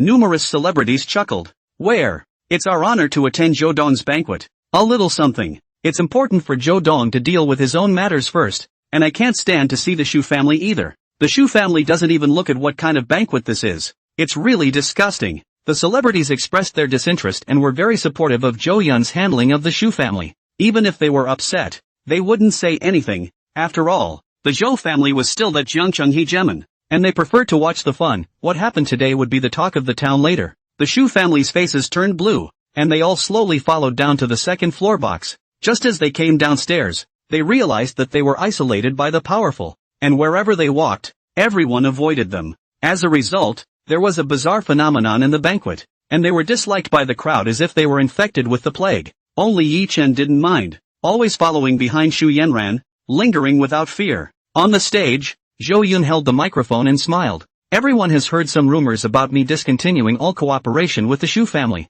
Let me clarify here. That's not a rumor. It's a fact. And we, Yuchen Group, will implement this decision to the end. Even if Yuchen Group closes down, it will never cooperate with the Shu family again. Moreover, all businesses, individuals related to the Shu family, will also be excluded from Yuchen Group's partner list. Zhou Yun spoke decisively, like a thunderbolt, blasting into the ears and souls of all present. All of a sudden, he was the only voice in the entire banquet hall. Zhou Yun demonstrated Yuchen Group's determination and was also a wake-up call to those present. Anyone who dared to go against the Zhou family would face being shut down by the Jiangqing real estate tycoon. The Shu family was completely finished, so to speak. It's not just that you can't get business here at UCG. Even if you go to any real estate company in Jiangqing, people won't cooperate. All of them were afraid of angering Zhou Yun and angering the Yuchen Group. They couldn't afford the consequences of offending the Yuchen Group. Compared to the Shu family, a small business, they were more willing to side with the Zhou family,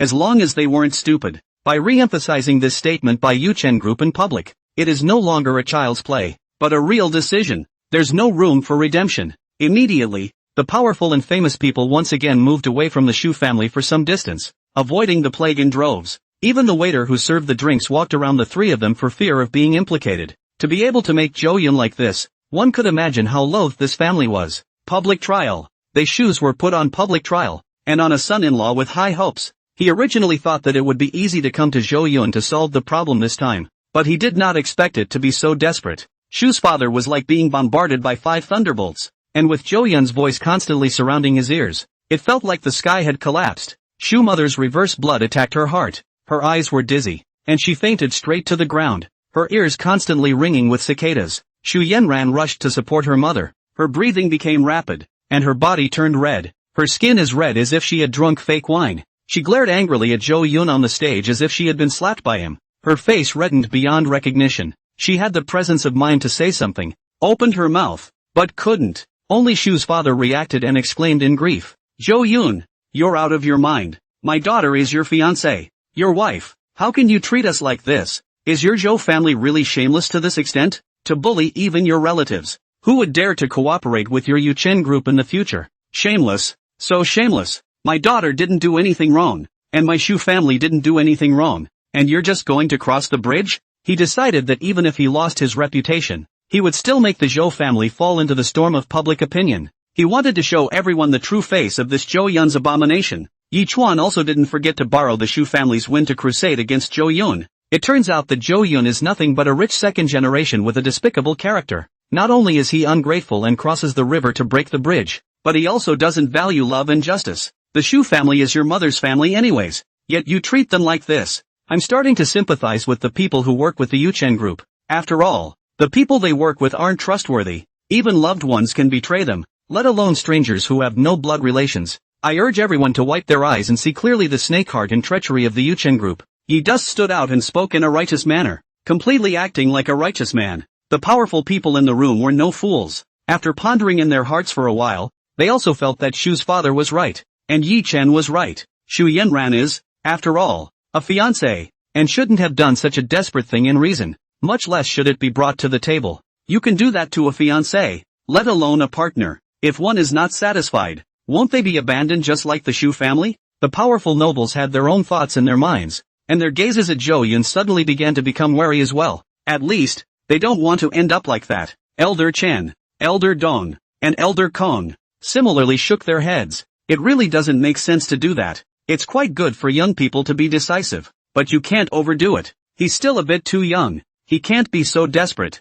He has to figure it out slowly. After Yi Chen saw that the wind direction of the people present began to change, a smile hung at the corner of his mouth. He knew that he had sort of won, and Zhou Yun would be infamous in Jiangqing. Other groups, surely, will help themselves. And Zhou Yun was still able to manage to keep his face unchanged and breezy in the face of the dissimilarities of the powerful people on stage. He gazed at Yi Chuan and smiled coldly. "Who are you from the Shu family?" "I'm naturally their friend. I can't stand to see you bullying people and fighting," Yi Chuan said with an old-fashioned calmness. "But I think you're more of an unashamed little yakuza." Zhou Yun's words just fell, before the crowd could react. On the side, Jing Wanning then pulled down the curtain on the stage. Snap! In the middle of the ballroom, at the top, a projector was hoisted down. The camera aimed at the curtain, and a beam of light shot out. Immediately afterward, on the curtain, the photo of Xu Yanyan and Yi Duan, both of them in close proximity to each other, strolling around the amusement park together, appeared in front of everyone. In the photo, the two look so close that their bodies are almost glued together, giving the impression of a couple entwined even though their hands are not yet drawn together. As soon as this photo came out, the entire ballroom was silent once again. Even the three members of the Xu family, who were making a lot of noise, had their hearts beating so hard that their bodies went cold and shivered. Yi Chen was also confused by this photo. His face lost its color in a flash, and his head went blank. How did Chao Yun get this picture? And just about everyone was stunned.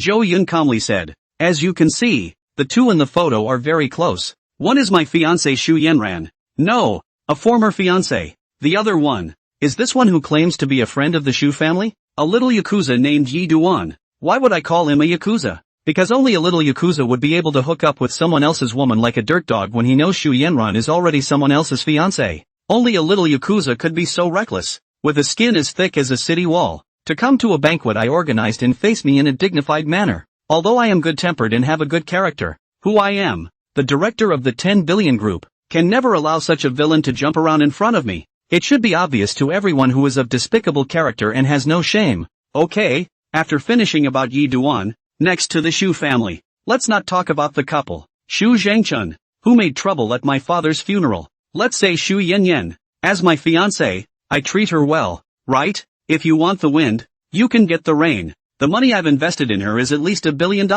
Chasing a woman with $1 billion.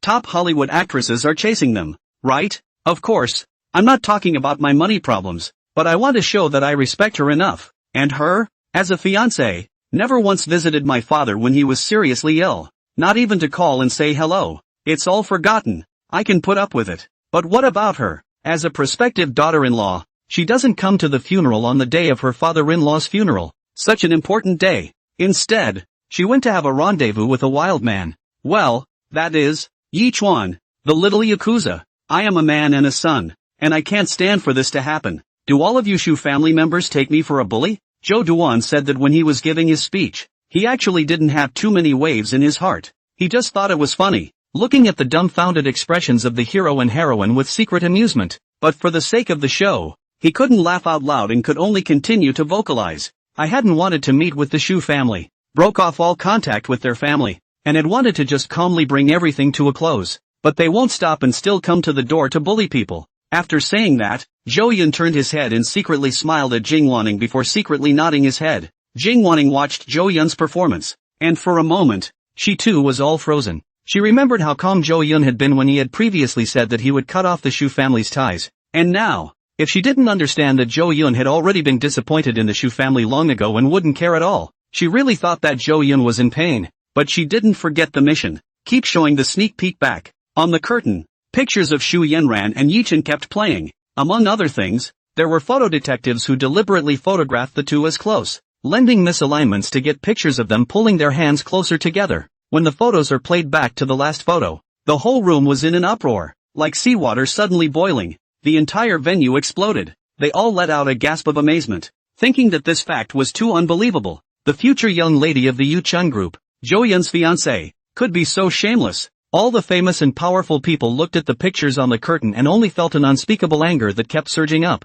What a shameless ass. Already have a fiancé and still go for another man. So Shu's family is this kind of face. Thanks to the fact that I just had so little sympathy for them. Now it seems that Zhou Dong is the one who has suffered a lot. To be in the same boat, even have the face to come to Zhou Dong, and make a big fuss to pretend to be aggrieved. Crikey, how can there be such a disgusting person in this world? The future father-in-law are sick. As a fiancé do not even go to see a glance. Not even a phone call. Crikey, really heartless. This kind of woman really deserved to die off. I couldn't do what they did so absolutely anyway. Xu Yanran is really chilling. The most bitchy woman of the 21st century without a doubt. Zhou Dong really has the patience and the belly. If I were you, I would have smacked her big mouth long ago. Get as far away as you want. Master Zhou died, and instead of going to the funeral to fulfill her filial piety, she went to have a private meeting with a wild man? My God, the moral degeneration has broken through the lower limits of human decency. In ancient times, this kind of woman would have been immersed in a pigsty. I'm sorry Dong Zhou. I just misunderstood you and was almost misled by the Xu family and this person called Yi Chen into thinking that you were really cold and heartless. Me too. I'm here to apologize to Zhou Dong. It's just that these two can act too well. The more I think about it now, the more I shudder. How dirty their hearts should be. Obviously they have already metamorphosed together. How dare they come to be arrogant in front of the rightful owner? Like nothing is wrong. Shu Yanyan and Yiduan City is too deep. The two people are working together even if, but also to come to be able to pretend to be nothing. My scalp is now numb. Quickly stay away from these two. They're the wolves in sheep's clothing. Terrifying to the extreme. Those present were among the most powerful people in Zhangchang. All of them were dignitaries. Either the bosses of a large company, the top elites of a certain industry, senior managers, or prestigious figures in the folklore of Zhangchang. They were all shocked by this matter and only felt that their worldview had suffered an unprecedented shock. After all, having experienced it firsthand and being caught up in it, I feel it more deeply. Looking at the silent and sad Zhou Yun on the stage, everyone empathized. A top-rich second generation in Zhangchang, with inexhaustible property, great power in his hands, extremely wide connections, handsome looks, extraordinary ability, and infatuated with the man. He could have been a prodigal and hanged mercilessly. Instead, he chose to be faithful in love and possess the qualities of a high moral character. Yes, the famous and powerful no longer thought that Zhou Yun was a licking dog, but rather that he was just an infatuated man. This is the kind of man who is willing to give everything for his fiancée. As a result, his fiancée went red and chose betrayal. All the celebrities and powerful people were substituting for them, and were so angry for Zhou Chen that their eyes were glowing red. Unceasingly, he spoke out in a crusade, looking at Shu's family, Yi Chuan, all disgusted eyes. It was as if the men were like trash in a garbage can, stinking to high heaven, and the three giants of Zhangcheng sucked in a breath of cool air. They were not expecting it and did not realize that it was hiding such an inside story. Dong Lao's eyes were in a trance as he said, almost looked away. What a shameless Shu family. If I'm toyed with like that, these two dogs won't see the sun tomorrow. A lookout family like ours is the last to allow such a disgraceful thing to happen. Wherever it appears, no matter what, this woman and man must die. Old Chen, you introduced someone like Yi Chen to me. Are you trying to harm me? Kong Lao also said with his whole body shuddering. Several of my sons, married wives are all prettier than Shu Yanran. If I let him into my Kong family, wouldn't it be? Hiss, can't think about it in detail. Just now when I was in the box, I noticed that this Yi Chuan revealed a bit of abnormality when he first saw Jing Wanning. I didn't think it was important at the time. Now it seems that it's really a wolf's heart. Old Chen, you pay attention too. Facing the questioning of the two bigwigs, Chen Lao was dumbfounded and only felt a breath blocking his heart. Almost unable to catch his breath, Elder Chen knew that his face, in front of the other bigwigs, was disgraced and had no place to hide. Starting today, he's going to be laughed at by these old guys for the rest of his life for what he's done. Yi Duan was the young man he had brought up, and had even praised him quite a few times in front of these giants, telling everyone about it. Having just been introduced, it turned out to be such a scandal, a matter that would surely be laughed to death by this group of old men. To even value someone with a malicious mind shows that one's vision is as bad as it gets. In fact, Elder Chen had originally wanted to introduce his granddaughter to Yi Chen, but now it seemed like a real afterthought. If they married such a guy, their Chen family, wouldn't they be the laughingstock of others for generations to come? Elder Chen was almost exasperated on the spot, only feeling that Yi Chen was truly detestable. At the same time, it also felt that Zhou Yun was pitiful, and the Zhou family was pitiful. Old Zhou has only Zhou Yun, such an only child, whose wife divorced in the early years, took his daughter abroad and never came back. Old Zhou has devoted his life to his career, and his only attachment is to Zhou Yun, his son. As a result, it exploded into such a scandal, and it had something to do with himself. Chen Lao felt like he was going crazy.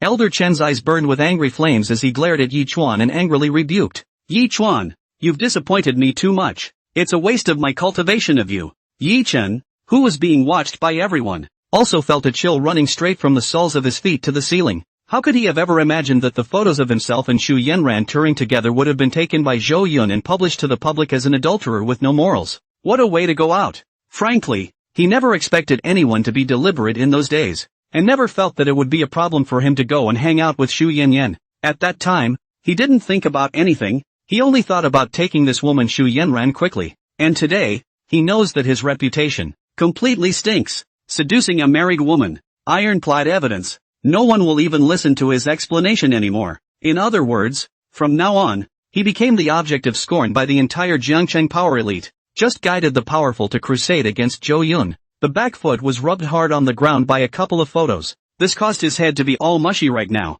and any plans he had were disrupted. So tough. This guy on stage with gold-rimmed glasses and his own age is so tough. He simply couldn't refute it, was powerless to do so. Facing Elder Chen's questioning, Yuchen could only explain with a stiff upper lip. Elder Chen, misunderstanding? This is definitely a misunderstanding. Things are not what you think. Huma and I really don't have anything. We're just friends going out together. We're not in that kind of relationship yet. And damn, there's something wrong with the angle of all these pictures. He tried desperately to explain. However, Elder Chen would never be fooled by him again, but stared at him with a murderous aura. Do you really think I'm a fool? Do you really think that I and Joe, others, being fooled over and over again? A woman, with billions of dollars at her fingertips and no regard for her family's fortune. Not even going to Joe Lau's important funeral just to go on a cruise with you. And you're telling me it's just a friendship? Fuck off. You're disappointing me. Yichuan's scalp went numb and his heart went cold. He roared in the bottom of his heart. At that time, he really didn't know that Master Joe passed away. Shu Yanran didn't say that either. If he had known this, he would have done more scheming, or at least not let the handle fall into Zhou Yun's hands. He was also annoyed in his mind. It was so hard to climb up to the bigwigs in Jiangcheng, but now it's all gone to waste because of an oversight. The anger made him lose his mind a bit. Turning to glare at Shu Yanran, she said in an ill-mannered manner, "Why didn't you talk to me clearly at that time? If you had said so, I wouldn't be so embarrassed right now." Shu Yanran had seen the photos on the curtain and heard Zhou Yun's speech, and had been frozen, her soul leaving her body. Her mind was in turmoil, and the faces around her that looked at her with disdain gave her the feeling of being in a torture chamber. Being roared at like this again by Yichuan, he instantly had a jolt in his body, then looked at Yichuan incredulously. How could she not have imagined that Zhou Yun, who used to lick herself, was now cut off from herself even though the Yi Duan that he liked was even roaring at himself at such an overwhelming time? Looking at Yi Chen's face, which had turned twisted due to his annoyance, Shu Yanran was confused for the first time. "You, don't you dare yell at me. What did you just say? We're just friends? Didn't you invite me to take a free stake in your company and to be your secretary? You've ingratiated yourself with me like this and you say I'm just your friend? You actually think so? You're supposed to be interested in me. We're in love at first sight. Both of us. How dare you talk to me like that?" Shu Yanyan broke down. Two men had given her the pounding she would never forget in that short time, knocked her out of her mind. She grabbed at her hair, completely losing her image, and clutched her head, tears running down her face like a collapsing embankment. It was as if she was being targeted by the whole world. It was a feeling of utter despair, with the spirit cracking and a headache. And what she said reaffirmed the fact that the two were adulterers. Even the rightful owner has said so. It's hard to argue anymore. Yichuan's eyes widened and his head buzzed as he shouted, "Don't you talk nonsense. What the hell are you talking about? What love at first sight? Why don't I know? It's clearly not that. You can't talk.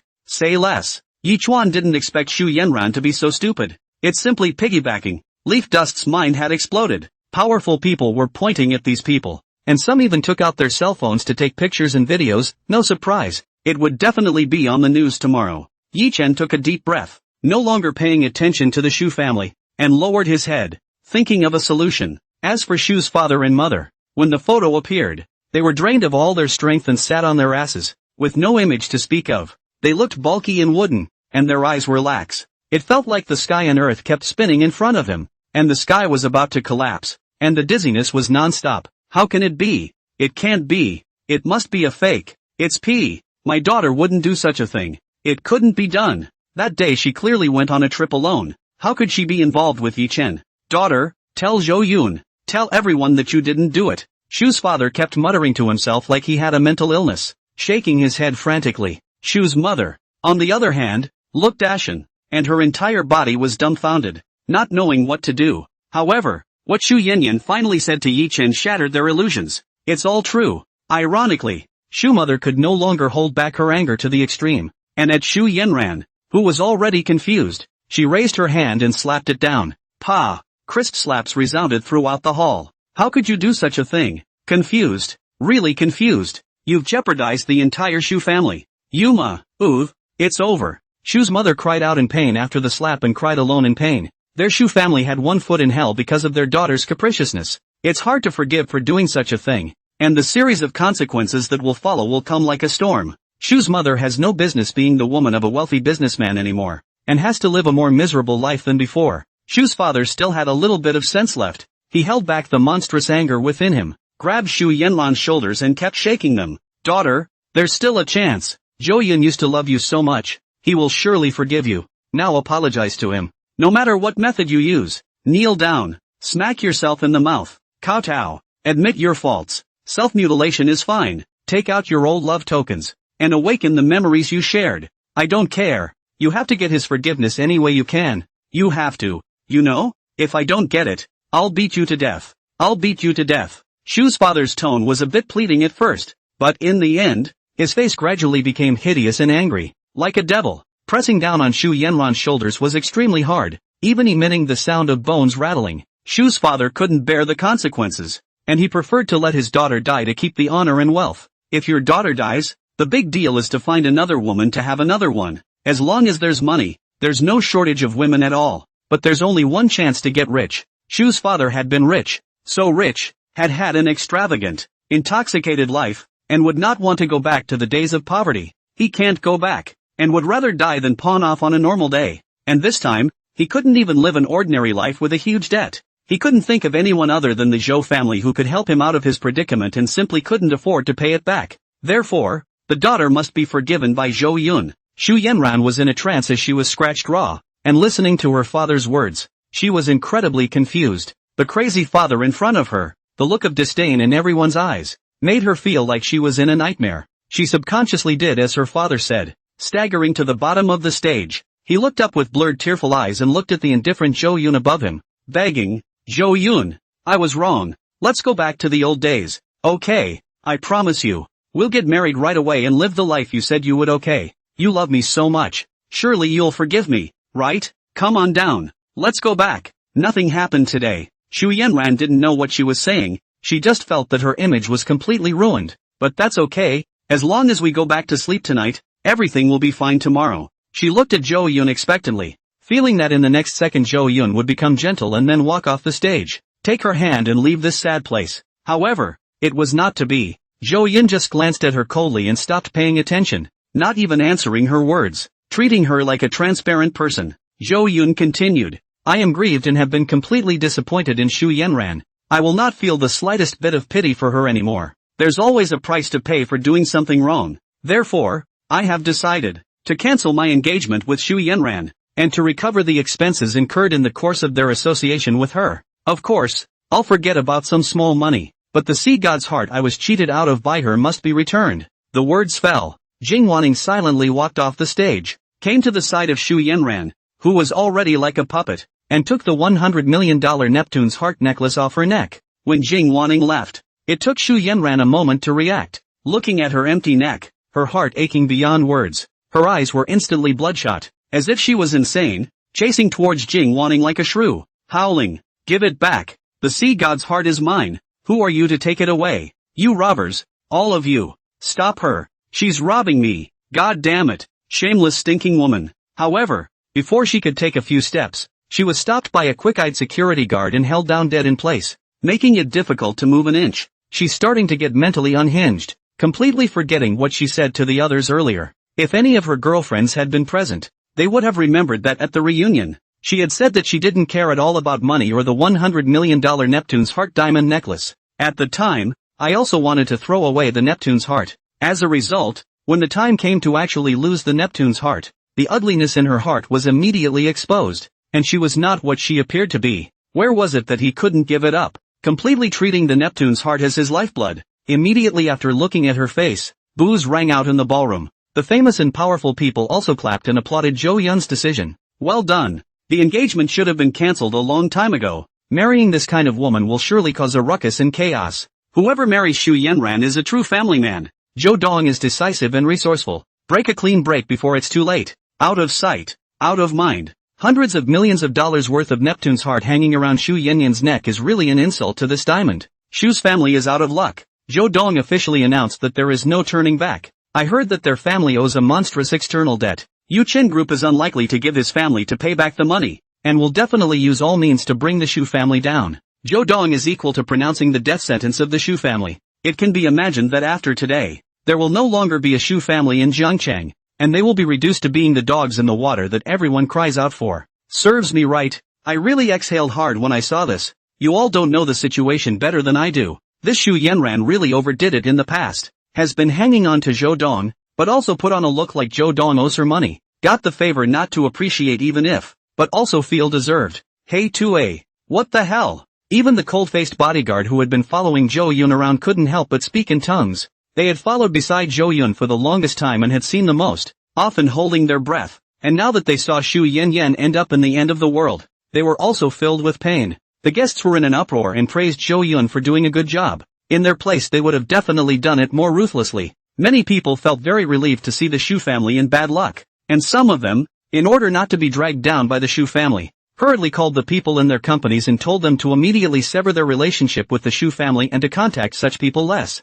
And Shu's parents had become muddled at the moment. The marriage contract was broken in person. That is to say, from now on, the daughter no longer has any relationship with the Zhou family, and from now on, the avenue is facing the sky, each going their own way. The daughter's pleas were fruitless. Even the heart of Neptune had been taken away. So what was left? Shu's father's eyes stared fiercely at his own daughter, great hatred welling up in his heart. He didn't dare to hate Jo Yun, he only hated his daughter. Why did he keep dragging his feet? Get married earlier, and this wouldn't have happened. It's not like ancient times. Modern engagement letters are not strong at all. In ancient times you had to write a letter of withdrawal. In modern times you can just dissolve the relationship as long as you don't register it. What makes Shu's father hateful is that his daughter not only hangs on to Jo Yun and doesn't get married, but she never even has a bed relationship. If the two had cooked raw rice, he could still threaten now, but Shu Yenran was still a virgin.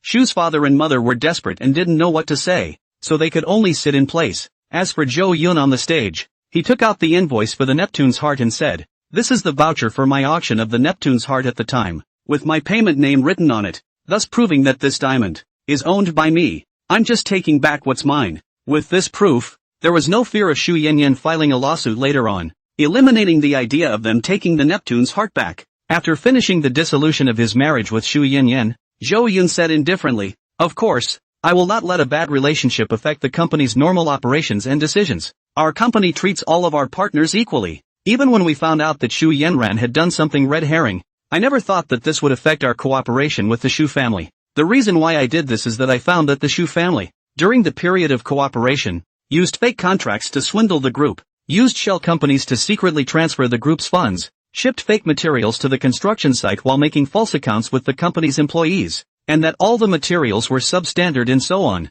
As a result, it directly led to huge safety hazards in some of the buildings after completion, with walls peeling off, floors tilting, floor slabs collapsing, and so on, causing the Yuchen Group to suffer huge losses. In light of this egregious behavior, Yuchen Group has only announced the interruption of all cooperation with the Shu family. It's not directly related to my personal emotional issues. Well, Shu Zhangchun, don't be in a hurry to defend yourself. Next, my assistant, Ms. Jing, will play all the incriminating evidence of the Shu family on the big screen. Jing Wanning put the Neptune's heart away and pressed the button, and the photo on the curtain disappeared. What followed was a document with photos of materials delivered by the Shuis, photos of building safety hazards, etc., along with some recorded phone calls. The recording was a private chat between Shu's father and a staff member of Yuchen Group, talking about how the stolen money would be divided. Human evidence and material evidence. Shu family has no way to deny, as long as the court, a lawsuit a quasi. Jo Yun looked at Shu's family members gradually become like a dead man's complexion,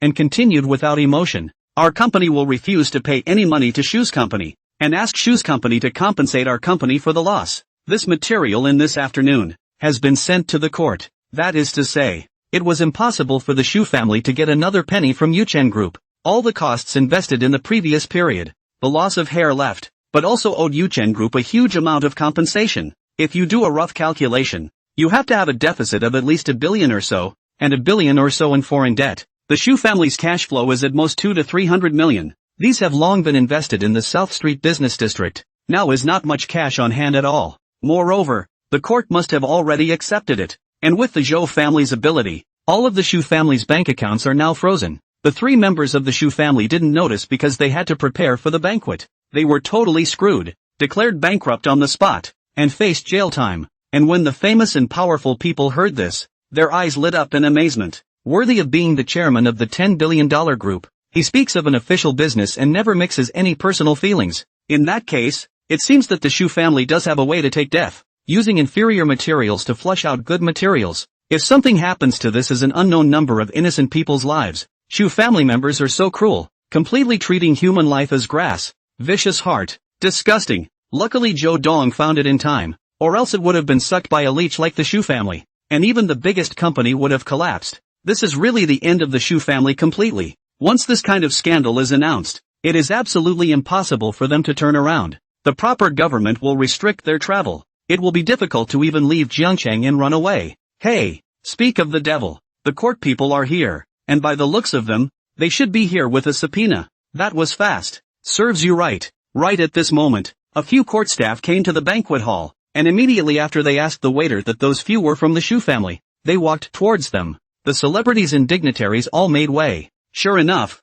he came to issue a subpoena, said something to the soulful Su Zhangchun, and then took out a few documents for him to sign. After it was done, the people from the court looked at the powerful people present, and there was also a look of envy in their eyes, especially Zhou Yun on the stage, and with the summons in his hand, a wave of powerless frustration spread throughout Shu's father's body, and he was so dizzy that visions appeared before his eyes. Shu's mother was dry and directly fainted, lying on the cold ground like a corpse. This is a weight that the Shu family cannot bear and is powerless to return. Zhou Yun waited until the staff had left before he said, "Alright, it's time for the farce to end after. Security, take the Shus out and don't allow them back in." The words fell. A dozen or so burly men in suits racked the already powerless Shu family out. They didn't resist. After all, there was no face to stay any longer when things turned out like this. They just wanted to leave early, hide from everyone, and find a quiet place to slow down and rethink things. When the Shu family left, the banquet hall was once again bustling with many people exchanging words and glasses.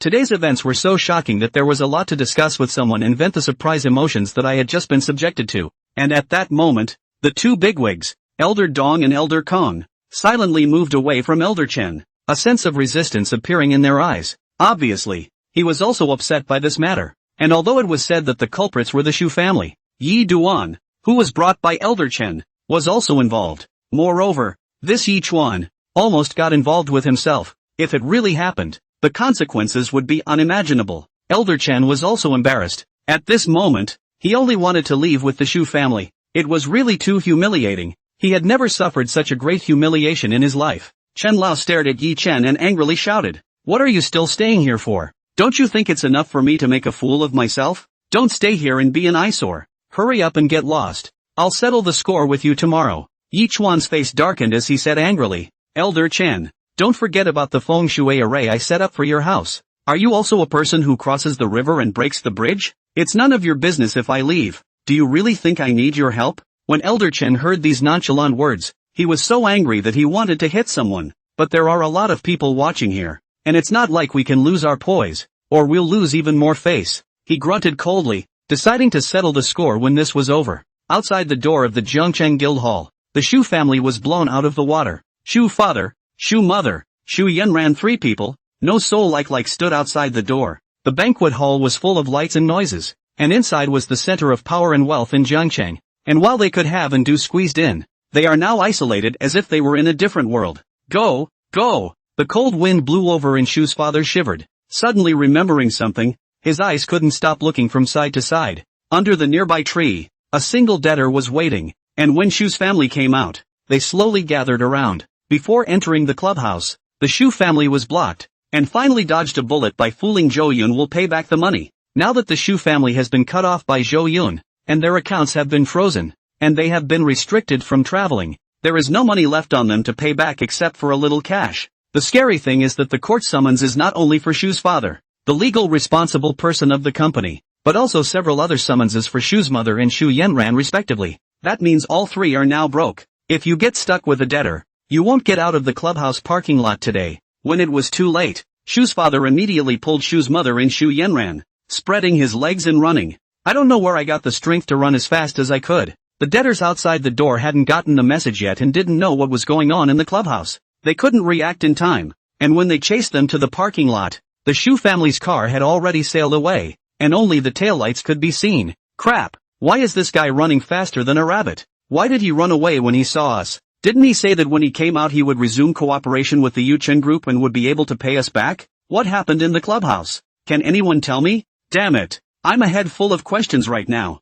Damn! There can't be an accident. The Shuis are out so early, and I just saw it being pushed out by security. Someone's coming out of the clubhouse. Go ask. These merchants who were not qualified to enter the banquet inside the guild hall rushed to the front of the guild hall to ask about the situation, and now they were in a daze. And the ones who had just been evicted from the synagogue were also Shu's debtors, who had been through everything. "Where is the Shu family?" the rich merchant who came out asked the man outside. "Just left in a car," someone replied. "What are you guys doing for food? How can you let him run away? Go after him, it will be too late," the rich merchant yelled, looking at the debtors outside. Angry, frantic and furious spray. "Wait, first you tell us what happened in the clubhouse," someone asked sharply. More and more debtors came out of the clubhouse. Upon realizing that Shu's family had run away, he was so angry that his mind almost exploded. "The Shus have screwed us over, you know." In the guild hall, Yuchen officially announced that he had interrupted his cooperation with all the Shu family, and that anyone with ties to the Shu family had been blacklisted. "We're suppliers to the Shu family, so I guess we're on the list. That is to say, we followed the Shu family's bad luck, and the Yuchen Group no longer wants our goods or cooperates with us. This is a great loss, and the chain reaction of this matter is even worse. I expect that in less than 3 days, Yuchen Group's blacklist will directly radiate to all the real estate developers in Zhangchang. At that time, even they wouldn't dare us to cooperate with us. After all, it would be against the Yuchen Group." Listening to the explanation of the debtors coming out from inside, the debtors outside all sucked in a breath of cold air, recognizing the seriousness of the matter. But someone still asked, "It shouldn't be. Isn't Shu Yanran Zhou Yun's fiancé? How dare he do this?" The debtor who walked out of the banquet hall sneered. "Fiancé? It's gone. Discharged by Zhou Yun. Why? Just say it's lifted? The Shu family doesn't make a fuss?" The debtors were alarmed. "Make a scene. Take what to make a scene? Shu Yanran did how excessive you do not understand. Zhou old man is seriously ill, did not go to see a glance. And even at the time of the funeral ceremony, with another man," the rich merchant explained indignantly. Soon the many debtors learned what had happened, and there was a chill in their hearts. The Shu family will definitely not be able to turn over, and the accounts owed by the Shu family will probably not be able to come back. But anyone with a little bit of brains wouldn't do such a thing. I used to envy Shu Zhengchun for giving birth to a good daughter, but now it seems to be nothing short of a disaster. I've said it before, always hanging on to people's Zhou Yun. Sooner or later something will happen, and now it's really over. And it's even dragged me into it. Don't think about it, hurry up and go find Shu Zhengchun to ask for money. While the court has not officially ruled, maybe he still has a bit of real estate that can be exchanged for money. So let's take as much as we can get back. Astonishing. There seems to be a few people missing. No, they were just there, but they went after them first. The wise men have gone to collect the debt, and the fools are still standing. Shit, wait for me. If you find someone first, you'll definitely get paid first. Soon, the debtors couldn't stay any longer, and quickly returned to their cars, and kept calling people to hound the Shu family's car. They don't just want to collect the debt, but they also want to present themselves to the Yuchen Group. As long as the Shu family was trampled underfoot, and Zhou Yun was made to believe that he was on a united front with the Zhou family, he might not be implicated. It's called throwing in the towel, and the Shu family is unlucky. These merchants, suppliers and so on throughout the entire Zhangchang, the power that can be used is very large. It will chase them to the sky and into the earth. Meanwhile, inside the banquet hall, Yi Duan hadn't even left yet, and Crane became the next person to be fingered by the powerful, very much admiring Yi Chen's courage. To dare to angrily dislike Elder Chen to his face, he really didn't want to live. Yi Chuan felt the gazes of the powerful dignitaries and still remained in danger, and said towards Zhou Yun above, "Shu Yanran hasn't really married you yet. Her status is still single. Fair play. I have no shame in my heart." The powerful nobles were shocked, never having seen such a brazen person. The key was that Yi Chen was still able to speak so frankly, as if the fault really wasn't his. "Shame on you. People are getting married and saying they're single. That's superb. Why he can say what he says. This rogue's heart is unrivaled." Yi Chuan was blissfully unconcerned with the gazes of the people around him, but continued, "I said fair play, never a question of character. So don't use this kind of thing to slander my feng shui as not being able to work. Zhou Yun, while slandering people, I hope you can also show evidence. Otherwise please retract what you said before. You said there's something wrong with my gold carp land." "Ha, ignorance." Yi Chuan felt that although he had been put in his place by Zhou Yun, he felt that he could still regain face in the feng shui secret art. After all, the feng shui secret art was given by the system and could never go wrong. He was extremely confident. "Aren't you Zhou Yun using Shu Yanran to attack my reputation? Then I'll counter with your arrogant swagger." Elder Chen was silent on the sidelines, as he also admitted that Yi Chen was indeed very good at feng shui. So, just quietly continue to watch, not intending to intervene. only waiting to settle the score with Yi Duan later. Zhou Yun, on the other hand, answered Yi Chen in a breezy manner. In that case, I'll make you realize how bad you are. The burial site you're looking for is the Golden Carp site, alright. But next to the Golden Carp land, there is a hidden piece of Kirin land. All of the Earth's Chi mothers have all been swallowed up by the Kirin. The Kirin is the king of the beasts, but the Golden Carp is a water beast, and there is no way it can stop the Kirin. It's like a fish without water. It can't live. Are you still trying to say that a carp can fight a unicorn if it leaps over the Dragon Gate? But without water, how are you going to leap the Dragon Gate? In the end it's just wasteland, and the whole Golden Carp is just a salted fish. That is to say, this burial ground is not even as good as finding a piece of ground anywhere in the wilderness and burying it. Don't come out to show off if you can't learn the art. And you're still happy even though you've done a lot of harm. Be a good boy and go back to school for a few more years. And don't ever say you know feng shui again. Zhou Yun's eyes were deep and calm, and with a teacher's posture, he criticized. A strong sense of oppression surging from his body. Yi Chen was struck head-on, feeling heavy pressure, and in his eyes, Zhou Yun's figure suddenly became incomparably taller. Was there something wrong with the feng shui secret technique rewarded by the system? No, that Golden Carp land exists, and in itself conforms to the principles of the secret art of feng shui. The mistake was that he hadn't looked closely enough and overlooked the Kirin land that was hidden extremely deep near the Golden Carp land. However, Yi Chen was unwilling to believe that there was a Qilin land anywhere. After all, he hadn't really seen it. Zhou Yun says there is? Oh, it's impossible. Yi Duan figured this out and said fiercely, "You've said so much. Empty words. Where is the Qilin land?" Zhou Yun laughed. "Then I'll let you see for yourself." Snapping her fingers, Jing Wanning instantly understood, and a video shot by a drone appeared on the curtain. The green mountains and the green water in the picture encapsulate the entire vein of Yushan. As the scene gradually drew closer, a caged field surrounded by mountains appeared in the cause of the crowd. The view was beautiful, but the vast majority of people in the room couldn't tell the difference at all. Only Yi Chen suddenly turned pale and took several steps backward sharply. His hands were trembling slightly, his expression filled with disbelief. When the crowd saw his performance, they immediately understood, where there really was a piece of Qilin land, and Yi Chen is really not good at his craft. Picking a piece of rotten land at random and saying it's a feng shui treasure, and asking for an extremely high price, associated with his extremely conceited face just now. All of them couldn't help but snicker at once, and Yi Chuan's eyes were like pulled clockwork as he kept scanning the screen, trying to find a break. Suddenly, he laughed out loud in a perverse manner. "You're wrong. This Qilin land is also dead.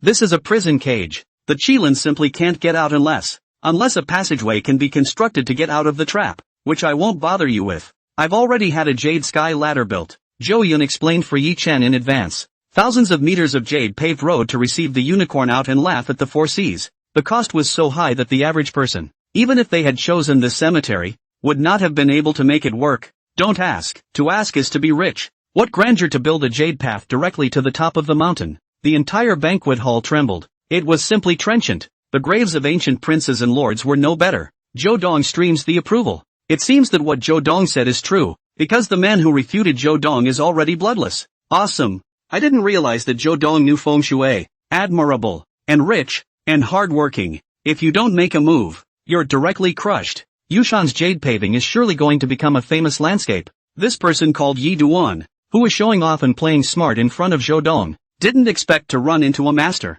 I can't stand this kind of self-righteous person. Get him hard. Point out a piece of crappy land and get $5 million.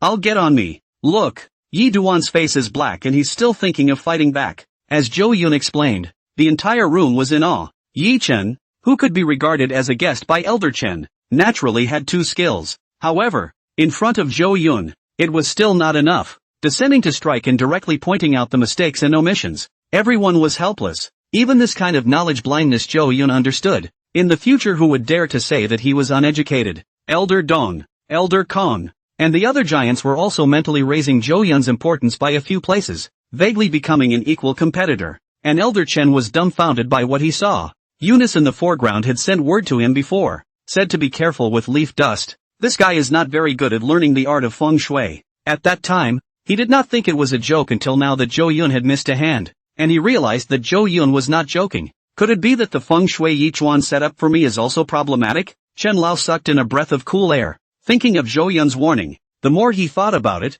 the more he felt shivering, while a terrifying murderous aura spread out from him. If Yi Chen really had a problem, then he definitely wouldn't let him see tomorrow's sun. Elder Chen's eyes turned gloomy, staring at Yi Chen as if he was looking at a dead man. And Yichuan couldn't stop his cold sweat when he was stared at by the gaze that could kill. He checked the feng shui secret art given by the system and realized that what Zhou Yun said was true, completely correct and without a single mistake. For the first time, he felt his confidence hit hard. Even the system's feng shui secret art can't compare to others. Is this guy a monster? He admitted that he hadn't looked closely at Yushan at the time, and had just hastily and casually revealed his skills to earn some extra money. He suddenly regretted why he hadn't seen the Kirin land at that time. Had he known, he wouldn't be so helpless now. Where does Leaf Dust know? Zhou Yun's divine level feng shui secret art was a whole lot higher than him. With core anger, dead energy, yang energy, earth energy, multiplying energy, gathering energy, naturing energy, energy veins, energy mother, and so on, none of them can escape his eyes, and all the feng shui treasures have nothing to hide. Yi Duan did not lose unjustly. His back was drenched in cold sweat, but he still kept a stiff upper lip and didn't admit defeat. He was in turmoil and knew he couldn't stay here any longer. Silently, he bowed his head and turned to head out of the ballroom. He ignored a scornful comment from the side. Just fists clenched. Don't think that I only know the secret art of feng shui. This is just one of my abilities. Yi Chuan looked at the floor, his eyes cloudy. Just wait. Soon I will be famous in Jiangcheng and make all of you regret it. 30 years east of the river. 30 years west of the river. You're all just clowns. He spoke in a low voice and soon disappeared into the Jiangcheng hall. Zhou Yun didn't let anyone stop him from leaving. Because he froze. The system's voice rang in his head. Host completes choice. Triggering a new divine choice. The male host, Yi Chuan, sabotaged the host's emotional relationship and became the third party. In light of this despicable behavior, this system will issue the following 3 choices. Choice 1, hold a media conference to denounce the adulterous couple and make them famous throughout the country, rewarding +2 attributes for the whole body. Choice 2, come and go. Reverse raid the women who are related to Yi Chuan, take away everything that belongs to him, and make him feel the terrible counterattack from you, rewarding a full value of charisma. Choice 3, drive Yi Dust out of Jiangcheng and swallow all his businesses in Jiangcheng, rewarded with $2 billion in cash. Zhou Yun on the stage froze, and the choice in his sea of consciousness made him very happy. I didn't realize there were surprises today. The selection of the system is automatically triggered. The only way to get a reward is to trigger the choice. He found Leaf Dust to be of some use, at least in getting the ever-so-quiet system to kick in. Not caring that the ballroom was starting to buzz again, he rushed to check out the 3 options. The first option requires a press conference and acting sadly strong accusations against the man and woman. Although Zhou Yun thought his acting skills were okay, this was just too pushy for him to do. What was the matter with the overlord of a $10 billion group crying to a few minions? He couldn't even dare to imagine that kind of picture. Although he could obtain the reward of increasing the attribute points of his entire body, he really couldn't do it. The second option, backhandedly seducing all the women related to Yedwan, do unto others as they do unto you? SSSH, the system you're so skinny. Zhou Yun couldn't help but smile darkly. This choice was not bad. At least he could take out a vicious breath of air. Yi Chuan's career has just started. He is not familiar with the place in Jiangcheng. According to the plot, at present, he has not met any other confidants except Xu Yanran. But Zhou Yun remembers that in the original Yi Duan was from a wealthy and powerful family in the capital, cutting himself off from his family because of his dead father and coming out on his own. But he still had a family, a sister, his mother, and numerous sister-in-laws and so on. However, there were very few descriptions of these women. Very few. So Zhou Yun didn't really know what they looked like or what their personalities were like. Consider this as a backup choice. If the third choice is not to your liking, then there's no need to hesitate. Zhou Yun thought so and then looked at the third choice. Drive Yi Duan out of Jiangcheng and swallow all his industries. This was a good choice. Even if the system didn't prompt him, he would still go after the male lead afterward. After all, he, as a villain, has made a feud with the hero, the immortal kind. It makes sense to drive them out of business. The third reward was lame though, only 2 billion in cash. Zhou Yun isn't short of money right now. What's missing are all sorts of rewards for skills that can't be bought with money, attribute boosts, and so on. To make money, it's enough to have godly investing skills, but it just takes a little more time. And the system triggers the selection so harshly that it's possible that the next trigger is even longer. So never waste a choice. Thus, Zhou Yun did not hesitate to use his consciousness to decide on the second choice, backhandedly taking in the woman next to the male lead, rewarded with a full value of charisma. The system's rewards are distributed immediately. No one noticed that Zhou Yun was faintly glowing. Even if someone who was paying attention had scanned it, they would have just assumed it was due to the stage lighting special effects. Zhou Yun just instantly became different. The skin hidden in the clothes became smooth, had some sort of inexplicable flavor, and exuded an extremely attractive aura. His body was a little tingly, as was his face, which was the full value charisma fine-tuning his entire body, turning him into an extremely perfect degree. When he lifted his head up again, instantly, an invisible charm spread across the room like a night pearl, out of the corner of someone's eye. They just skimmed over it and couldn't take their eyes off it anymore. Hiss, why do I suddenly feel that Joe Dong has become much more handsome? Obviously his looks haven't even changed, but it makes it hard to ignore the feeling. Let's see. Damn, my heart is beating. Joe Yun is so handsome. What's going on? I also have the same feeling as you guys. Joe Dong seems to be glowing with light at the moment, becoming the focus of the world, with a noble atmosphere and at the same time a little bit of the flavor of the overbearing president in the novel. Totally grew on my aesthetic point. Before I didn't think Joe Yun was that handsome. At best he was showy and svelte, but now I feel that no one is more perfect than him.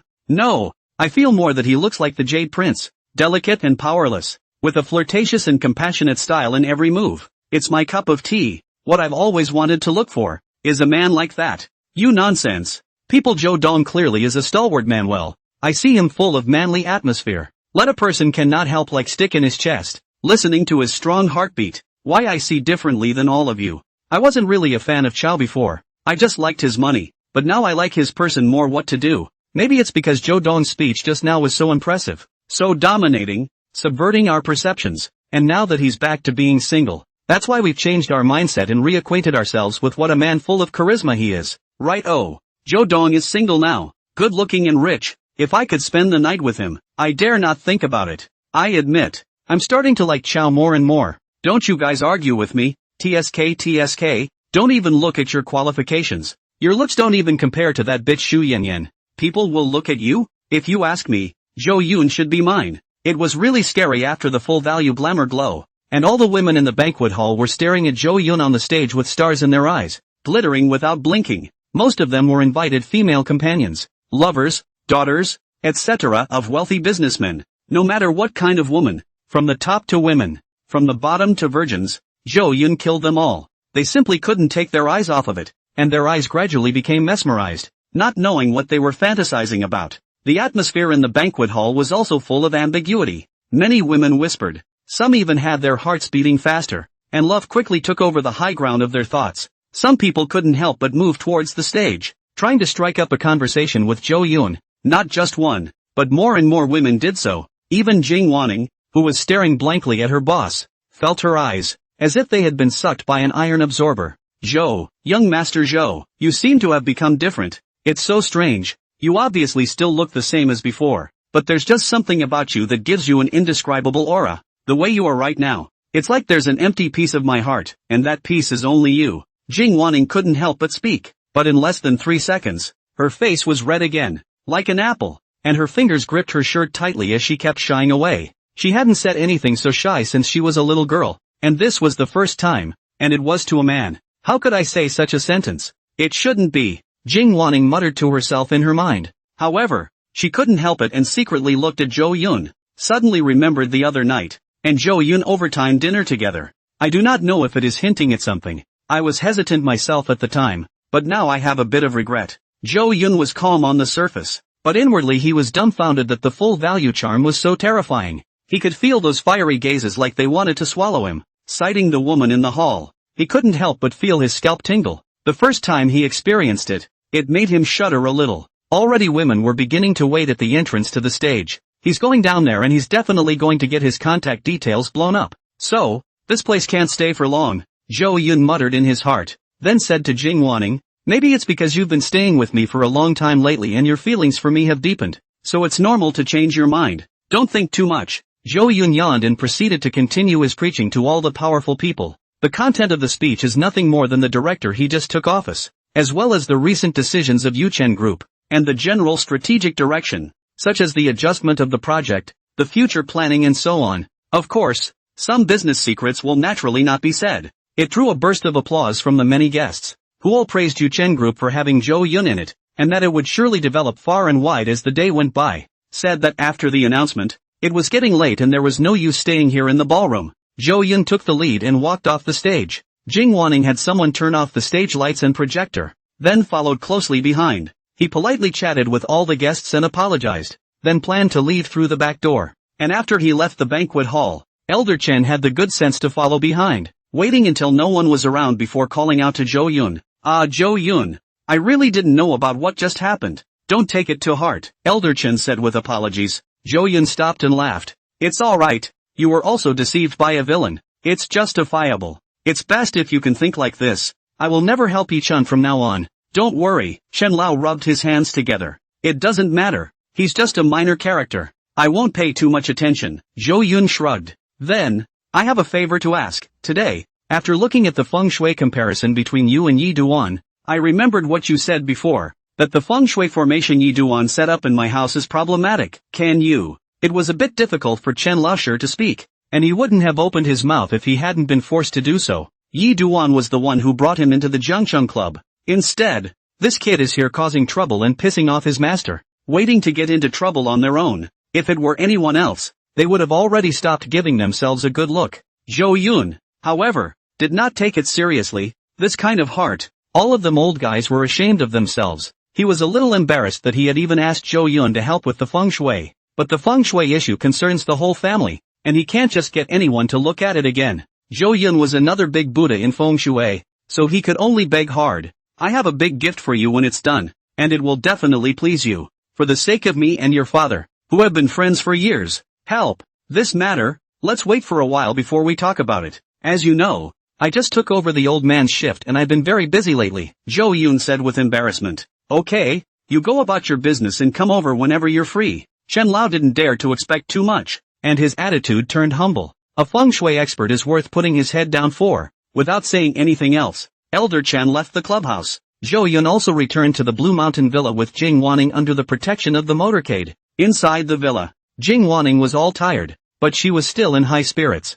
On this journey, it had become a habit for her to peek at Zhou Yun from time to time. Inside the study, holding the Neptune's heart necklace in her hand, Jing Wanning asked, Young master, what about this necklace? I'd suggest taking it up for re-auction. I'm sure a lot of people will buy it. Zhou Yun was organizing his thoughts, and when he heard her ask this, he said without any hesitation, It's for you. I don't have much use for keeping it. It's only 100 million. Not a lot of money. Give it to me? Jing Wanning was dumbfounded and very surprised. It was $100 million. She had worked hard for so many years and had only saved a few $1,000,000. Compared to many ordinary people, it's already considered a rich woman. Never took $100 million. Moreover, what did Zhou Yun mean by this? This is the kind of necklace that is usually given only to a loved one. Just like it was given to Shu Yinyan before. Could it be that Zhou Yun wanted to make himself a madam? At the thought of this, Jing Wanning's heart thumped. In the past, she would have refused without hesitation. She was a very principled woman, but now she felt like she should have liked Last Cloud. Becoming this man's wife seems like a good idea. Zhou Yun raised his head and gave a puzzled look at the apoplectic Jing Wanning, saying in consternation, What's wrong? No, nothing, thank you. Jing Wanning's cheeks were flushed and she couldn't help but be happy. Zhou Yun didn't think too much about it and didn't realize that he had moved this woman. In the original story, Jing Wanning is almost like a stone girl. No man can make her move. From start to finish, it's all about being a strong woman. Therefore, wanting to raid Jing Wanning, Zhou Yun had already prepared for a protracted battle. I had just gotten full charisma and hadn't gotten used to it yet, so I didn't notice the anomaly. And the reason why the sea god's heart was given to Jing Wanning, it's because he's getting ready for a big project. This project can make his assets skyrocket from tens of billions to the level of hundreds of billions. Recently the main government intends to sell a large piece of land northwest of Jiangcheng, which is more than 20,000 acres, regardless of the location, area, direction, potential and so on. It's all first class, and it's practically possible to build a super large town. But this piece of land, the bidding starting price, the positive government also only opened 1.5 billion. The reason for this is that there is a swampy field underneath the land, which does not allow for the construction of high-rise buildings and is therefore very cheap. This news is known to many realtors, and no one will grab it if the bidding is more than too high. But they don't understand. This piece of swampland is not deep. After cleaning up, they can build high-rise buildings, as long as the experts are invited to carry out a deeper level of detection and evaluation report. And once it is announced to the outside world, the value is directly more than doubled. Even scarier, it won't be long before the province selects the site as the address for the university town. Prices multiply a few dozen times more. That means the land will be auctioned for about $3 billion at most. but after the auction, even if you don't develop it yourself, if you resell it, you can make at least $100 billion. This is a huge opportunity. Yi Duan relied on this piece of land and turned around overnight, becoming a top powerhouse that surpassed the other families in Jiangcheng and became prominent for a while. Soon, Leaf Dust would get the news and start preparing the money to bid. And what Zhou Yun wanted to do was to make sure that Yichen didn't have the money to rob with himself. No qualifications to compete with yourself. In the original, Yi Duan had relied on the Chen and Dong families, borrowing money from them, to be able to auction off that piece of land. Now that this human connection has been cut off by himself, no one in Jiangcheng dares to lend him any more money. But fear not. Fear not. After all, the other party was also the male lead with an investment system that made money at an amazing rate, where he could suppress. Zhou Yun would certainly not let go. And, maybe the process would make the system trigger another mission, which would be a huge profit. He'd have his hands full doing it on his own. It's a lot easier with Jing Waning's help. It's only $100 million, compared to a $100 billion project. This amount of money doesn't matter anymore. Moreover, in the future, Jing Waning would definitely become her own woman. What's hers? Isn't it your own? Zhou Yun had this confidence. It will become busier after tomorrow. I've been planning a big project lately. After it's done successfully, our Yuchen Group will be the #1 group in Jiangcheng, and it's impossible for the Zhou family, the Dong family, the Chen family and so on to compare with us. I need your help in the middle of this, so be ready, Zhou Yun said gently. Jing Waning put the Neptune's heart necklace away solemnly, intending to use it as a family heirloom in the future. After hearing Zhou Yun's words, she also said seriously, young master, you're too polite. No matter what job you order, I'll do my best. It's what I'm supposed to do. Not to mention, you gave me something so precious. At the end of her sentence, she didn't realize that her face was getting redder and redder. With her body swept clean of fatigue and filled with energy, Jing Waning suddenly realized that she had a goal. That is to push the Zhou family to a higher position. Zhou Yun didn't say anything else, but took out a bidding information and began to explain the next items. When Jing Waning heard that this piece of land, which was only worth $3 billion, was hiding such a great business opportunity, her beautiful eyes widened in shock. Young master, are you telling the truth? The swamp underneath this land can be cleared? Of course, how else could I joke around with $3 billion? Young master, where did you get this information from? After all, don't worry about that. I can make sure the information is reliable anyway, and only 2 people know about it. Well, no, now it's you who know about it too. It should be 3. Looking at the confident expression on Zhou Yun's face, Jing Waning was just about to open her mouth again to dissuade her, but she stopped hard. Associated with the changes in Zhou Yun over the past few days, he had matured quite a bit, doing things steadily, and would never act rashly. She was then so convinced of the reliability of the land that she no longer had a single doubt. Young master, this matter must be made secretive. It must not be revealed. If the other groups know about it, they will surely dump their money to compete. After all, $3 billion is a solid $100 billion, so any fool knows what to do.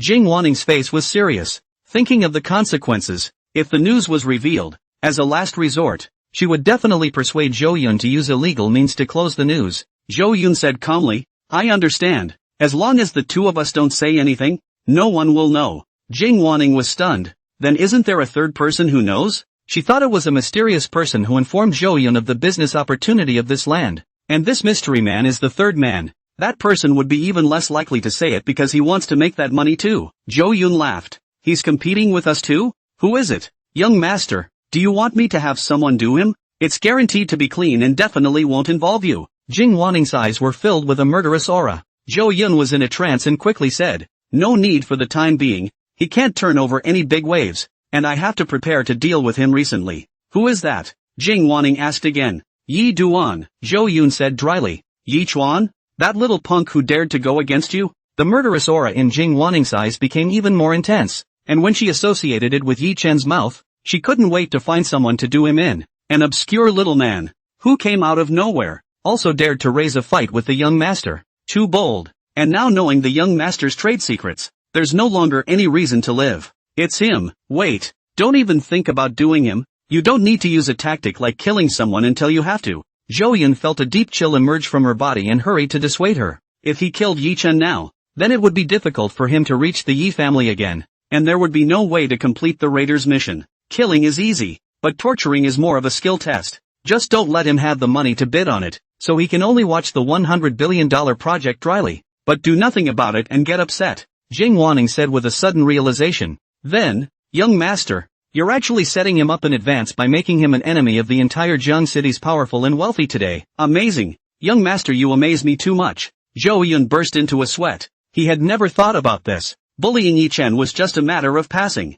But the fact that Yi Duan couldn't borrow money in Jiangcheng was an unexpected blessing. But in order to ensure his image, Zhou Yun calmly nodded his head and said, there are considerations in this regard. Jing Wanning eyes gradually appeared the light of worship. Admiration, first cut off his connections. Raise 3 billion. For him it will be very difficult. Cannot pull the investment. Looking at the opportunity to make money, but also can only dry eyes. I can even imagine what kind of expression Yi Duan would have on his face that day when he saw that it was you who had won the bid. Zhou Yun shook his head and said, it's not a safe bet yet. Yi Chen is still somewhat capable and has to be guarded against. These days, you get someone to keep an eye on him, every move, and I'll block his back. Jing Wanning patted her full breasts and said, don't worry, young master, I'll go make arrangements later. Well, it's getting late, and tomorrow we'll have to check out Commercial Street and choose a new material supplier. Zhou Yun yawned and went back to his room to sleep. Jing Wanning, on the other hand, couldn't sleep tonight, and after washing the Neptune's heart necklace with many cleaning agents, she put it in a safe box.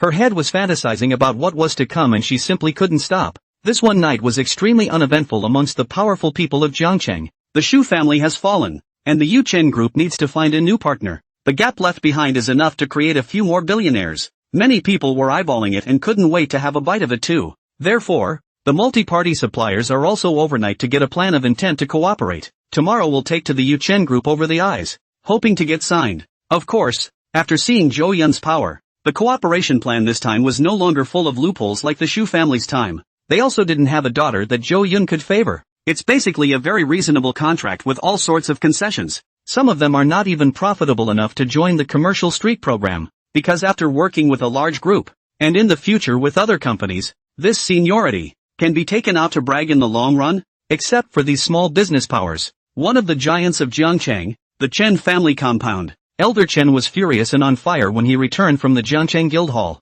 With a gloomy face, he asked a middle-aged assistant next to him, what do you think about this matter of Yi Chen? The assistant thought for a moment and said, we are now begging Zhou Yun, in order to maintain a good relationship, we must not let Yi Chen go again. Chen Lao fiercely drank a cup of tea and said with a murderous aura, he must die. Today he dared to talk back to me in front of everyone. He can't stay. The aide said, I'll put someone on it. The assistant understood what his boss meant and immediately took out his cell phone, intending to notify the underground fighters that the Chen family had been keeping so that they could go and create an accident for Yi Chen. Before he could dial, a servant came and said, Master, there is a woman outside the door seeking an audience. Elder Chen frowned. Where did the woman come from this late at night? Who does he want to see? See you, the servant said honestly. See me? What's the reason? Elder Chen asked in disbelief. The servant replied, that woman said that she came from the Yi family in the capital and her name is Yi Qingcheng. The capital Yi family? Hiss. Chen Lao sucked in a breath of cool air and immediately recalled all the information about the Yi family in the capital.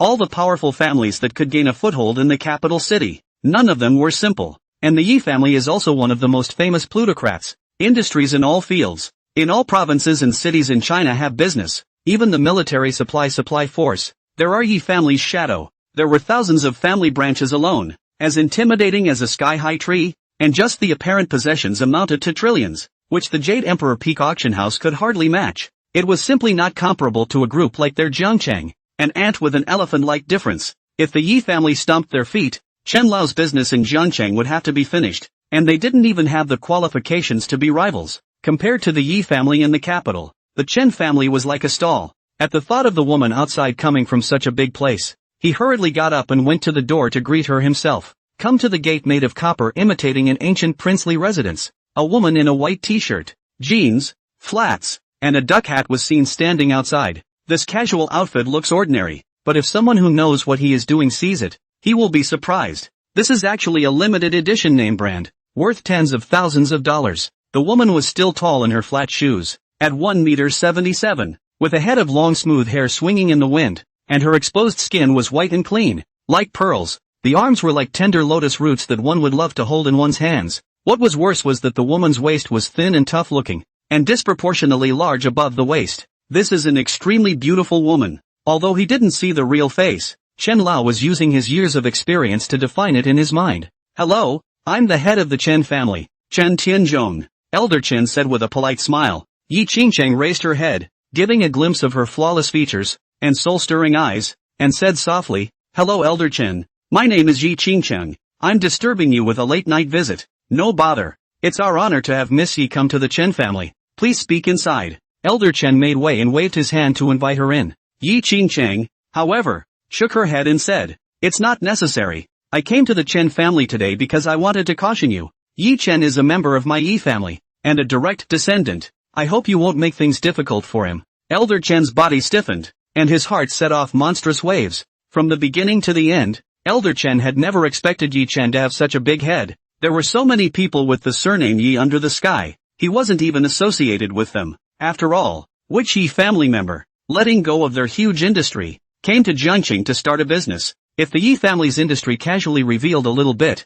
it would be able to immediately crush the Jiangqing hegemony. Young people nowadays, they all like to play pretend to be a pig and eat a tiger, right? Chen Lao's head is full of question marks. Yi Chen, a top gentry's son, ran to me to sell feng shui and asked me to take care of him. What the fuck is wrong with you? Chen Lao quickly figured out quite a few points, and his face changed just in a flash. He laughed falsely. You're joking, Miss Yi. I have no grudge against Yi Chen. There's no way to make things difficult for him. Yi Qingcheng nodded and said in a clear voice. Then I am relieved. You don't have to worry too much. After all, I only have this one brother. I don't want to see anything happen to him. Elder Chen waved his hand repeatedly and said, Of course not. Yi Chen is very smart and amiable, long-sleeved and pleasing to the eye. No one will deal with him. Smart my ass. Conceited as a fool, Chen Lao added in his heart. Yi Qingcheng naturally didn't hear this. She took out a card from her accompanying satchel and had the maid hand it to Chen Lao, then said, This is my Yi family's Drunken Dream House VIP free card in the capital,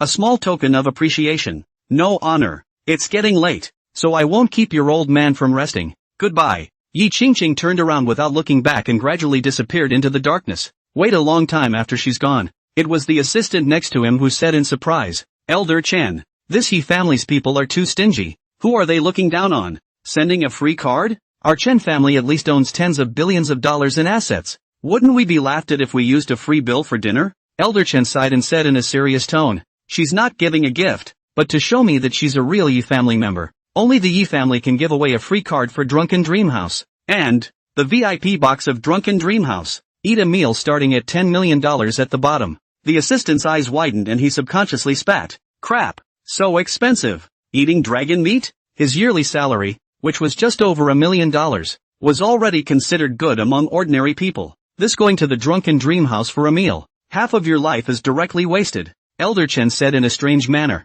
The ingredients are naturally top-notch. And the various services are something you wouldn't expect. And where you can see the Imperial Palace. Of course, the most expensive thing is not the rice, but the qualification. The qualification to enter the Yi family circle. The assistant also sighed and said, Okay, but why is the Dang Yi family walking? Where's her car? I remember our Chen family has a parking lot. Chen Lao thought for a moment and said, Maybe, she's just like her own brother, with fewer roots. Forget it, don't mention this. The matter of killing Yi Duan. Rot in your stomach and don't even mention it again in the future. Elder Chen exhorted his assistant. The aide nodded vigorously. I know the weight. After thinking about it, Chen Lao still took out his cell phone and called Zhou Yun. Hey, Zhou Yun, I'm your Uncle Chen. Tell you something, this Yi Chen's origin is not simple. It's the Yi family, in the capital. Elder Chen did not hide anything and told Zhou Yun all about Yi Qingcheng's intentions. To his surprise, Zhou Yun looked calm after hearing this, as if he had expected it.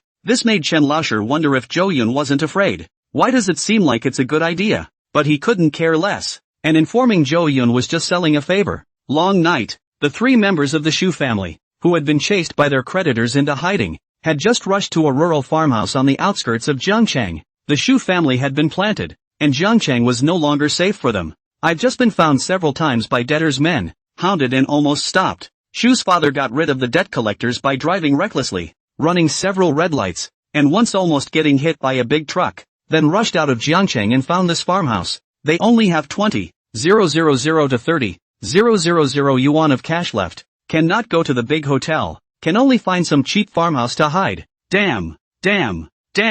Inside the car, Shu's father slapped the steering wheel angrily, almost knocking the airbag out. Dogs, When they first came to beg me for cooperation, Shu was long and Shu was short. Now that I'm in trouble, they're all falling on their swords. Damn it! Shu's father cursed fiercely, then stepped out of the car. Looking at the mother and son duo who were still dazed inside the car, he really wanted to slap them over. What are you two mothers still doing in there? Thinking you're the queen and princess? Want me to carry you down? Being nonchalantly chastised by Shu's father, Shu mother and Shu Yenran hurriedly got out of the car with their own bags. The farmhouse promises to restore the most authentic rural delights, and just as you get out of the car, you smell a whiff of chicken poop. Shu Yenran covered her nose and said, Dad, this place also stinks too much. Let's go somewhere else. You still have the face to talk? If it wasn't for you always holding Jo Yun up and not having the rice cooked earlier, could we be in this situation now? Where else do you want to live? Is the Sky Garden of the Jingxian Hotel enough? Then hurry up and beg for Jo Yun's forgiveness. I'll take you there right away. Shu's father growled angrily, startling the barking dogs in the farmhouse. Shu Yenran was scolded and didn't dare to talk back. Her tears flowed down again. Looking aggrieved. Undisputed thing. Shu's father ignored her for the moment. The sound of his voice caught the attention of the owner of the farmhouse and he soon came out. Shu's father negotiated the price, opened 2 rooms, and the family stayed in the farmhouse. The room was fairly clean, with air conditioning and hot water, just a big difference in quality from the hotel and home supplies. From the moment she entered the room, Shu Yenyan had been frowning, upset in her heart, but she just didn't dare to say it. Shu's father sat on his butt on the bed, his eyes staring at Shu Yenran until he looked her over. Come here and get on your knees. What? Shu Yenyan was stunned. Are you deaf too? I told you to kneel down. Father Shu lowered his voice and scolded. I won't kneel, Shu Yenran said stubbornly. She'd been punished by her father for kneeling when she was a child, something that became less frequent as she grew up. It wasn't until after she met Jo Yun that her father nearly provided for her, so the years of pampering had made her forget the pain she felt as a child. Shu's father's eyes glanced quickly around the room, trying to find something useful, before he finally drew out his belt. Shu mother has been watching the drama from the side. Shu family has become like this. As a woman, she can't think of a way. She can only rely on her own man. But after seeing that his daughter was about to be beaten again, he hastened to persuade her. Daughter, just listen to your father. Kneel down, quickly, or, seeing Shu's father draw out his belt, Shu Yenyan immediately panicked, and then being persuaded by her mother, she instantly and unwillingly knelt down. Her face was full of tears as she cried. I've already begged, and I don't want to become like this, so why do you still want me to kneel down? It's not like I'm at fault for this, it's all Jo Yun's fault. Who made him so cruel? I used to do the same thing to him and it was all fine. Who knew he'd suddenly act like a different person? What could I do? Don't hit me, it hurts. Wah wah wah wah. The sound of a whip cracking rose and fell in the farmhouse,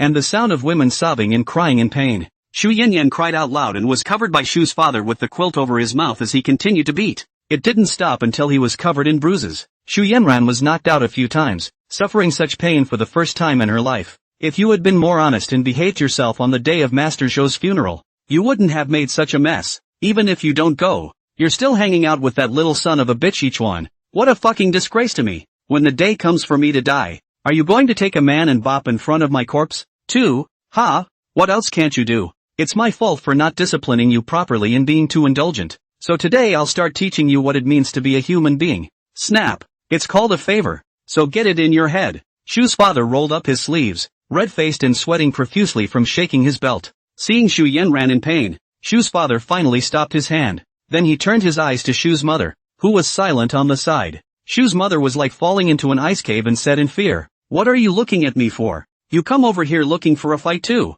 Shu's father said fiercely. Why, I have to be beaten too? Shu's mother kept backing away. Shu's father sighed and said, I plan to go back to Zhou's house tomorrow to beg Jo Yun again. While only our miserable appearance can arouse his sympathy, and things will have room for maneuver. I don't want to be like this, but there's no other way. If you still want to live a life of honor, listen to me. If you endure for a while, the wind and waves will calm down, and after I get Jo Yun's forgiveness, I'll hire the best doctor for you too. Hearing Shu's father say this, Shu's mother thought carefully and finally clenched her teeth and said, Come on. Not long after, the sound of a belt on flesh resounded again in the room that had just quieted down a bit. Shu mother's skin is delicate and pampered, but it is also the first time to be beaten like this. Fainted several times, and reddish belt marks appeared all over her body. Shu's father was panting with exhaustion and said, Alright, let's stay up late tonight and try to look as haggard as possible. I don't believe that Jo Yun will not be soft-hearted. Shu's mother grimaced in pain. but still endured the pain and stood up tremblingly, saying, "It's your turn. I'll whip you. I won't have to. Just get some random camouflage." Shus' father took a lipstick from Shus' mother's bag and applied it to his body, drawing the marks of the beatings. Shus' mother's eyes widened and she could barely catch her breath. She collapsed heavily on the bed, crying out in pain, but her eyes were dead set on Shus' father as she yelled, "I'll fuck your grandma." Shus' father's hand immediately gripped the belt tightly and his eyes crossed. "You curse again. If you hadn't spoiled your daughter, could she have gotten so stupid? Plus, who's going to drive there tomorrow if I'm her too? Shit. All fucking brainless." Blue Mountain Villa. This small mountain villa area belongs to Yuchen Group, not far from the city center. The upper half of the mountain is not for sale. It's all within the Zhou family's boundaries, with pleasant scenery and fresh air. Morning. Zhou Yun ate a nutritious breakfast with Jing Wanning after washing and refreshing himself. He recalled the phone call that Chen Lao had made last night. Yi Qingcheng unexpectedly came to Jiangcheng so early. This matter surprised him. According to the original time trajectory, Yi Qingcheng did not appear until the middle of the period, and made a move to save her brother. Then he returned to the capital with Yi Chuan and fought for the position of the family head, which was a killing spree. Zhou Yun thought about it and felt that it should be because he had traveled across that there was a shift in the timeline that allowed Yi Qingcheng to appear so early. This woman in the original description is not much, only know that it is a beautiful woman. After bringing Yi Chuan back to the Yi family, there is not much opportunity to appear. The whole time is Yi Chuan in the pretense. Having never seen a real person, Zhou Yun didn't know if it was good. After all, Xu Yanyan, who was the female lead, had so many chances to appear, and as a result, her looks were just like those of an ordinary star. So, see it in the flesh before you make up your mind. Yi Qingcheng coming to Jiangcheng in advance will never be so simple. Perhaps there will be many accidents. There is time to go and meet her for a while. Zhou Yun made up his mind in his heart. After having breakfast, under the matching of the exclusive dresser, Zhou Yun put on a decent outfit. A dozen or so security guards had already gathered in the garage and waited. Jing Wanning had also picked up her papers and was ready to leave for the unbuilt commercial area to inspect the situation. Before even walking out of the door of the villa, a doorman came to report that there were 3 people outside the door kneeling on the ground and blocking the way, crying their eyes out and insisting on seeing Zhou Yun. Jing Wanning asked clearly about the situation, but also cried and laughed. It is Shu's family of 3. Everywhere on the body are red marks, wounds, eyes gray and weak, as if they have been imprisoned for 10 days. It is very miserable. She asked the doorman to inform Zhou Yun, then came to the door alone to observe the situation. Just see, the road down the mountain was blocked by 3 people. The caravan could not get out. The 3 people in rags, shivering in the slightly cool morning wind, attracting sympathy. But Jing Wanning would not have the slightest pity. She herself was a strong woman with a tempered heart and a disdainful face. Xu Yan ran and Xu mother tears on the spot. Eyes dim, probably do not know what they are doing, as if they have hysteria, like dumbfounded. Only Shu's father was wailing and continuously pleading for Zhou Yun's forgiveness. I have disciplined Yan Yan. She will never be as arrogant in the future as she was before. Look at the scars on her body. It will be a lesson for her for the rest of her life. Mother taught her daughter poorly. I have also made mistakes. I have already punished myself and will never do it again. I only beg Zhou Yun to give a way out and spare our family. Yan Yan is willing to serve you as an ox. Even if she doesn't get married, it doesn't matter. It's fine to be a concubine. She's your servant. Shu's father didn't make it very clear, knowing that the Zhou family must have understood what he was asking for. He didn't expect his daughter to be the wife of Yuchen Group, and it was fine to lower herself to be a maid, just as long as Yuchen Group dropped the lawsuit and resumed their previous cooperation, settled the final payment, and let him have the money to get rid of the creditors who wanted him dead. It would be fine. Reducing the requirements to such a point, he didn't believe that Zhou Yun would be willing to give up. After all, he had pursued Yan Yan for 3 years. Could it have been wasted just like that? However, when he raised his head and looked hopefully toward the door of the villa, he only saw Jing Wanning, who was watching with a cold face behind the door. Shu father and quickly put his head down. This time is different from the past. Already understand the weight of Jing Wanning in the heart of Zhou Yun. He did not dare to, as in the past, as randomly suppressed insults. It was also known that Jing Wanning was like a red herring beside the emperor. Blowing in his ear could land their family in a situation of doom and gloom. Never mess with it. Shu father and cannot do under the body to help Jing Wanning. Difficult to speak, mainly because the identity of the mind has not yet turned. If everything had gone well before, he was no different from the master of the Zhou family. What kind of master goes to beg an underling? So, he was waiting for Zhou Yun to show up. When Father Shu raised his head again, he realized that Jing Wanning had already left. Come to play the bitter trick in front of me? Zhou Yun sneered. I just heard the news and instantly realized Shu's father's intention. Trying to win his sympathy, Shu's father had miscalculated, and Zhou Yun was just as devoid of mercy as Jing Wanning. Doing something wrong has to be paid for, and when making a choice, one has to anticipate bad results. This is Zhou Yun's usual guideline. Jing Wanning asked, "We'll leave through the back door. The Shu family are all soft bones and won't last long before retreating." Zhou Yun denied. "No, just go through the front door. I'm still afraid of them." But, the 3 members of the Shu family are blocking the road, and the convoy can't leave. Jing Wanning couldn't think of a way out. "Then crash through," Zhou Yun said without emotion. Jing Wanning's heart skipped a beat as she said, "But if they don't get out of the way, people will die." Jing Wanning felt that she was ruthless enough, but she would only kill in the dark. Bumping into people in such a dignified manner would inevitably cause more trouble. "Doesn't matter. I have a way to set it up." Big deal. A couple years in jail. The Zhou family hadn't been in Jiangqing for nothing for so many years, and the officials had connections, and they had hired lawyers who were good enough to deal with a small situation like this. Seeing that Zhou Yun's mind was made up, Jing Wanning did not persuade him much and slowly took it for granted. Young people should be sharp. Zhou Yun has just taken charge of the Zhou family. He cannot be intimidated by the Shu family with underhanded tactics. It's certainly not Zhou Yun who goes to jail, but the driver of the fleet. Jing Wanning communicated with the lead driver,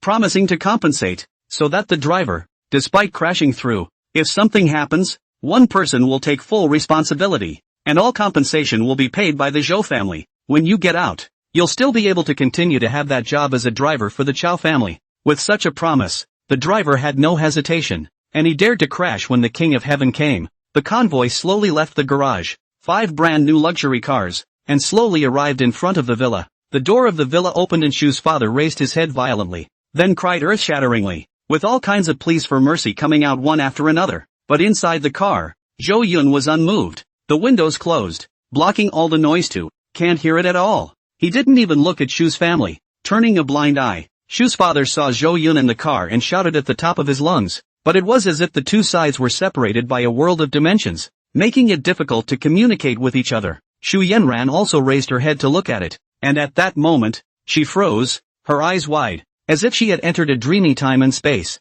because, the first time she saw Zhou Yun, that feeling of love at first sight, of wanting to spend her life with him, instantly surged to her heart, stronger than any other moment in the past. This was something that couldn't be compared to when he met Yi Duan. It wasn't at the same level at all. It was as if Zhou Yun was his true destiny, and had been nothing but wasting his time. Only this life, having him as a companion was enough. Shu Yanran shocked. This is why. Obviously Zhou Yun is still the original appearance. Not too much change, but it is so that she suddenly love cannot, and even willing to die for Zhou Yunits. Why didn't he himself realize that Zhou Yun was so good before? Shu Yanran at the moment a torrent of regret surged up from the bottom of her heart, regretting why she hadn't been nicer to Zhou Yun in the first place. But there was no medicine for regrets in the world. She could only watch but couldn't do anything more. I suddenly realized that my favorite, in fact, was him. Shu Yanran's eyes shed hot, rolling tears, and she once again cried her eyes out, rolling on the ground, full of charm,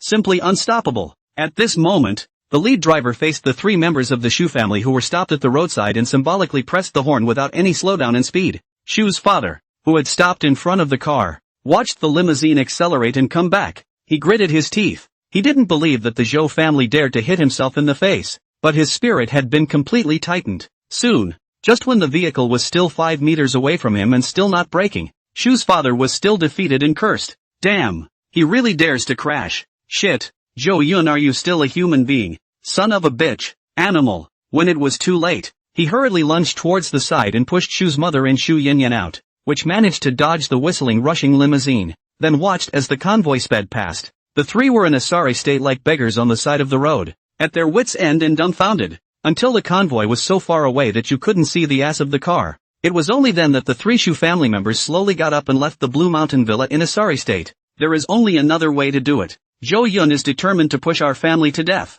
It's all because of you. Tell me how you're such a loser. Can't even look at a man right. You dead thing. I'll whip you to death. On the way down the mountain, Shu's father couldn't help but be furious again, lecturing Shu Yanyan again and again. South Commercial Street is the largest project in the hands of Yuchen Group, will change its name to Yuchen Plaza after completion, including a variety of food, entertainment and leisure as the center. As a landlord, this project is naturally envied by many, and if it is successfully built, it will surely bring in money day in and day out. With the suspension of the contract with the Shu family, the supply of materials was cut off and many of the workers were idle, leaving the construction site dead silent. With the arrival of the convoy, the site manager rushed to meet him and presented him with the highest level of white helmet and embraced him inside the site. Dong Zhou is indeed as young and handsome as rumored to be, with a talent to match. The person in charge of the construction site, Chen Dong, said in a complimentary manner. Zhou Yun did not change his face and ignored him, instead walking around the construction site. The project covers an enormous area of more than 1,300 acres of land,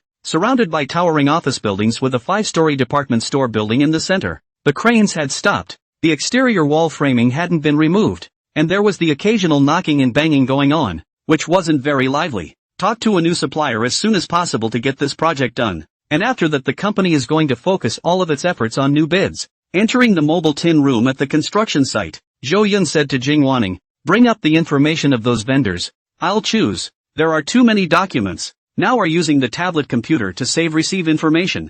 Jing Wanning in the above called up all the suppliers sent over the intention to cooperate with the offer. Very much so. Many suppliers have long been eyeing this project, and now that the Shu family has fallen, they are flocking to it. There are speculators, serious price negotiators, and to a lesser extent, outright concessions with an eye on the long term. Zhou Yun selected some suppliers with fair prices and a good reputation, and then he asked Jing Wanning to notify him that he was signing directly today. Looking at the progress of the site, all is going well, leaving out the part about being screwed over by the Shuis. Everything else is fine. Just then, Zhou Yun heard loud, disorganized sounds coming from the vicinity of the tin room, as if they were trying to overturn the room he was in. When he stepped out, he saw a group of workers gathered around, stopped by the security guards, crying non-stop. Chen Dong, the project leader, hurriedly said towards them, "Your wages will naturally be settled after the project is over. What's the hurry? The big boss is here today, so don't mess around. The previous money has not been settled.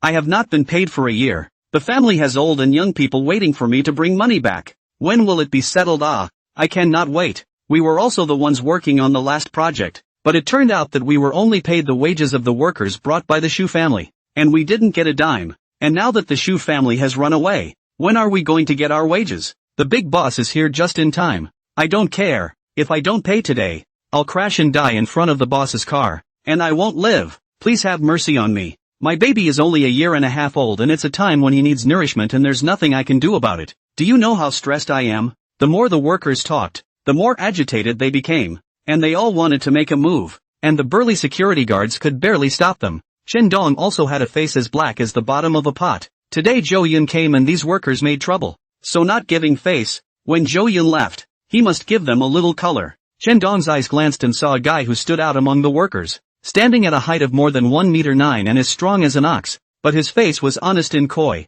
His eyes lit up as he found a good target to kill a chicken to make an example of him, and also sensing that Zhou Yun was out of the tin door, he immediately straightened up and called out towards this fellow, "You, Chang Dama, come over here immediately." The burly worker named Chang Dama's eyes scanned in panic, and after determining that he was being called, he had the urge to flee, but being watched by the many workers and unable to walk away, he could only come to the front with a stiff upper hand. Chang Dama said aggrievedly, "Leader, just give us the money. We're really getting poor." "You guy, you still want money? All day long you're the one who eats the most in the cafeteria. One person tops 10. Chen Dong was bossy, wanting to show his managerial majesty in front of Zhou Yun. "It's not bad that I don't ask you for money, but you still come to make trouble with them. Starting tomorrow, you don't have to do your job. Just roll up and get out." As soon as Chang Dama heard this, he immediately panicked, anxious and terrified. Don't. I won't say it. I'll go back, okay?" "No, we have to go now."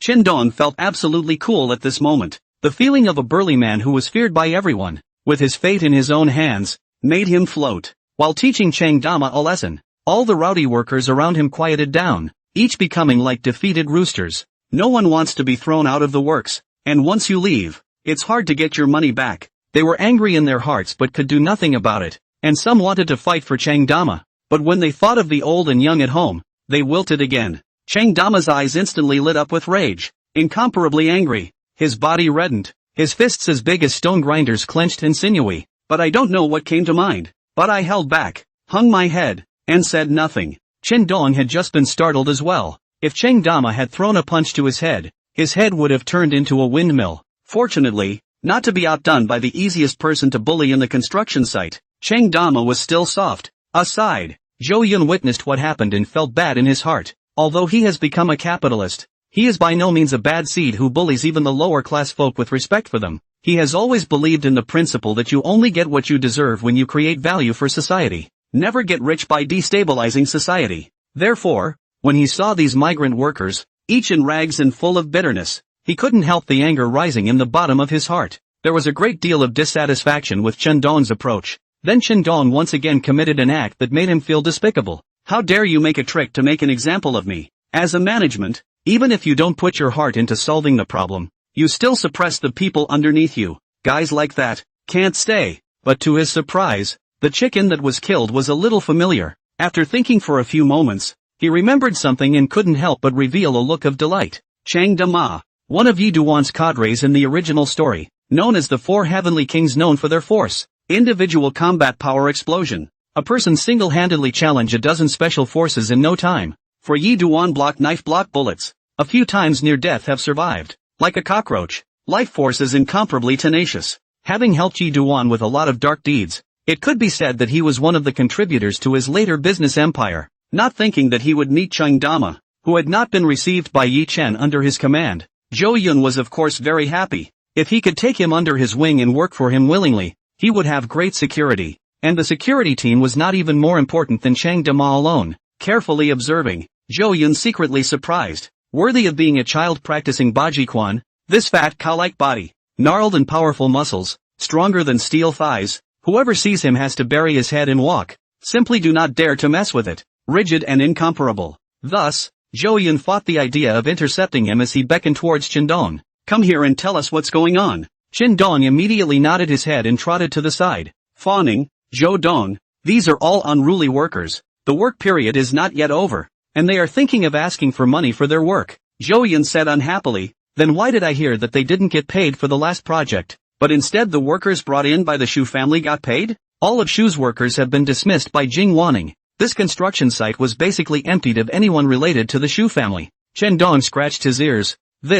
Speak, Zhou Yun chided with a glare, because the Shus took all the money. I don't have any money to pay out here either. So, Chen Dong cried. Zhou Yun said coldly, so, you were lured by the Shu family and suppressed the matter, not informing the group, and just relied on the workers' wages not being paid. Chen Dong immediately broke out into a cold sweat. Zhou Yun was not very old, but it was as if he had read himself through. Zhou Dong, it was the Shu family that forced me. I didn't want to, Chen Dong said anxiously. Zhou Yun, however, no longer wanted to listen to his explanation, but to the rushed Jing Wanning said, check his account information over the years, etc. No matter if there is no mistake, they are immediately dismissed. If there is corruption and bribery, he is referred to the court and held accountable. I don't want to see him working in the Yuchen Group again. Jing Wanning's pretty face was covered in frost as she nodded her head and said, do it immediately. Chen Dong was instantly shocked and sat on his butt, his entire body confused. As the person in charge of the construction site, there is that clean, simply cannot withstand the investigation. A check, he knew he was finished. The sky is gray, about to pass out. Zhou Yun, however, no longer paid any attention to him, but called out to the gloomy Cheng Dama, who was about to leave. Please stay. Cheng Dama turned around doubtfully, looking at the showy young man in front of him, his heart nervous. Zhou Yun was wearing a close-fitting white shirt and suit pants. His body was clean, and at a glance, he knew that he was not a laborer who did hard work, and the clothes he wore were not rich or expensive. You called me? Cheng Dama was still unclear of the situation, having just seen the abominable Chen Dong inexplicably sitting on the floor. I'm the one who called you, Zhou Yun said with full of goodwill. Hello, my name is Zhou Yun. I'm the chairman of Yuchen Group. That is, your big boss. He saw that Cheng Dama didn't know the meaning of chairman of the board, so he switched to a more colloquial expression. Cheng Dama was not well educated and spent his time growing up practicing martial arts, so he didn't have much social experience. Dada boss, you're asking me for money for the meal, but I don't have any money. Cheng Dama was surprised but said nervously. No, I am trying to tell you, we have this construction site that includes food and lodging, so naturally, we will not be catty with you just because of this meal. Chen Dong's personal behavior does not represent the company, Zhou Yun said in a good manner. Besides, Chen Dong was fired for violating the company's rules. What he said doesn't count anymore. You don't have to leave. Surprised, Cheng Dama glanced towards Chen Dong, who was hanging his head at the side, and seeing that he didn't say anything, he immediately realized that what Zhou Yun said was true. You guys really don't mind me eating too much? Cheng Dama once again pitifully confirmed. Zhou Yun asked with a bit of curiosity. No, how much do you eat? So famous? The workers next to him immediately helped and said, this kid Dima eats quite a lot. He can finish off a bucket of rice plus half a bucket of vegetables at a time. And if it weren't for the fear of people saying it, he could eat even more. But big boss, don't get him wrong,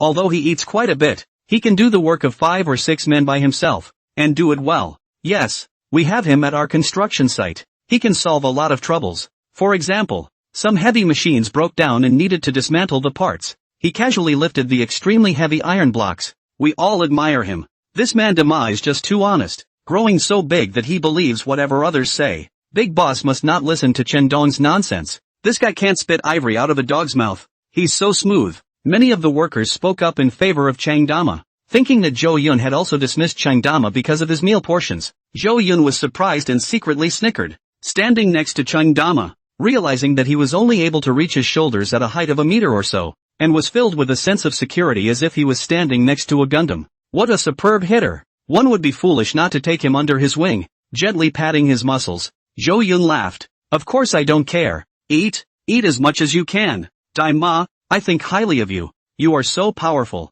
Why are you so honest? Just now Chen Dong are so bullying you. Directly give him a punch. Zhou Yun said with a laugh. When Chen Dong, who was on the side, heard this, he was almost scared out of his wits. Cheng Dama scratched his head in embarrassment and said, Big boss, you don't know. I am practicing authentic 8 extremes fist, and my strength is so great that I am bound to hurt someone when I strike. I'm a good fighter, but when I was 16, I missed a punch and killed an adult who was bullying a small child because of a fight, and my family lost all their money because of it. I'm forbidden from fighting from now on, so I won't do it again, and our family doesn't have the money to pay for it, because my family ran out of money and couldn't afford to feed me. I came out early to work on construction sites, and I've been doing that for 3 years now, but these 3 years, I haven't made any money. I don't have enough to eat, and I haven't sent any money home. My parents are sick and recently called to inform that they have been hospitalized. I didn't mean to make a scene. It's just that my family is very short of money. Speaking of this, the honest Cheng Dama's tears were falling out of his eyes and he was heartbroken.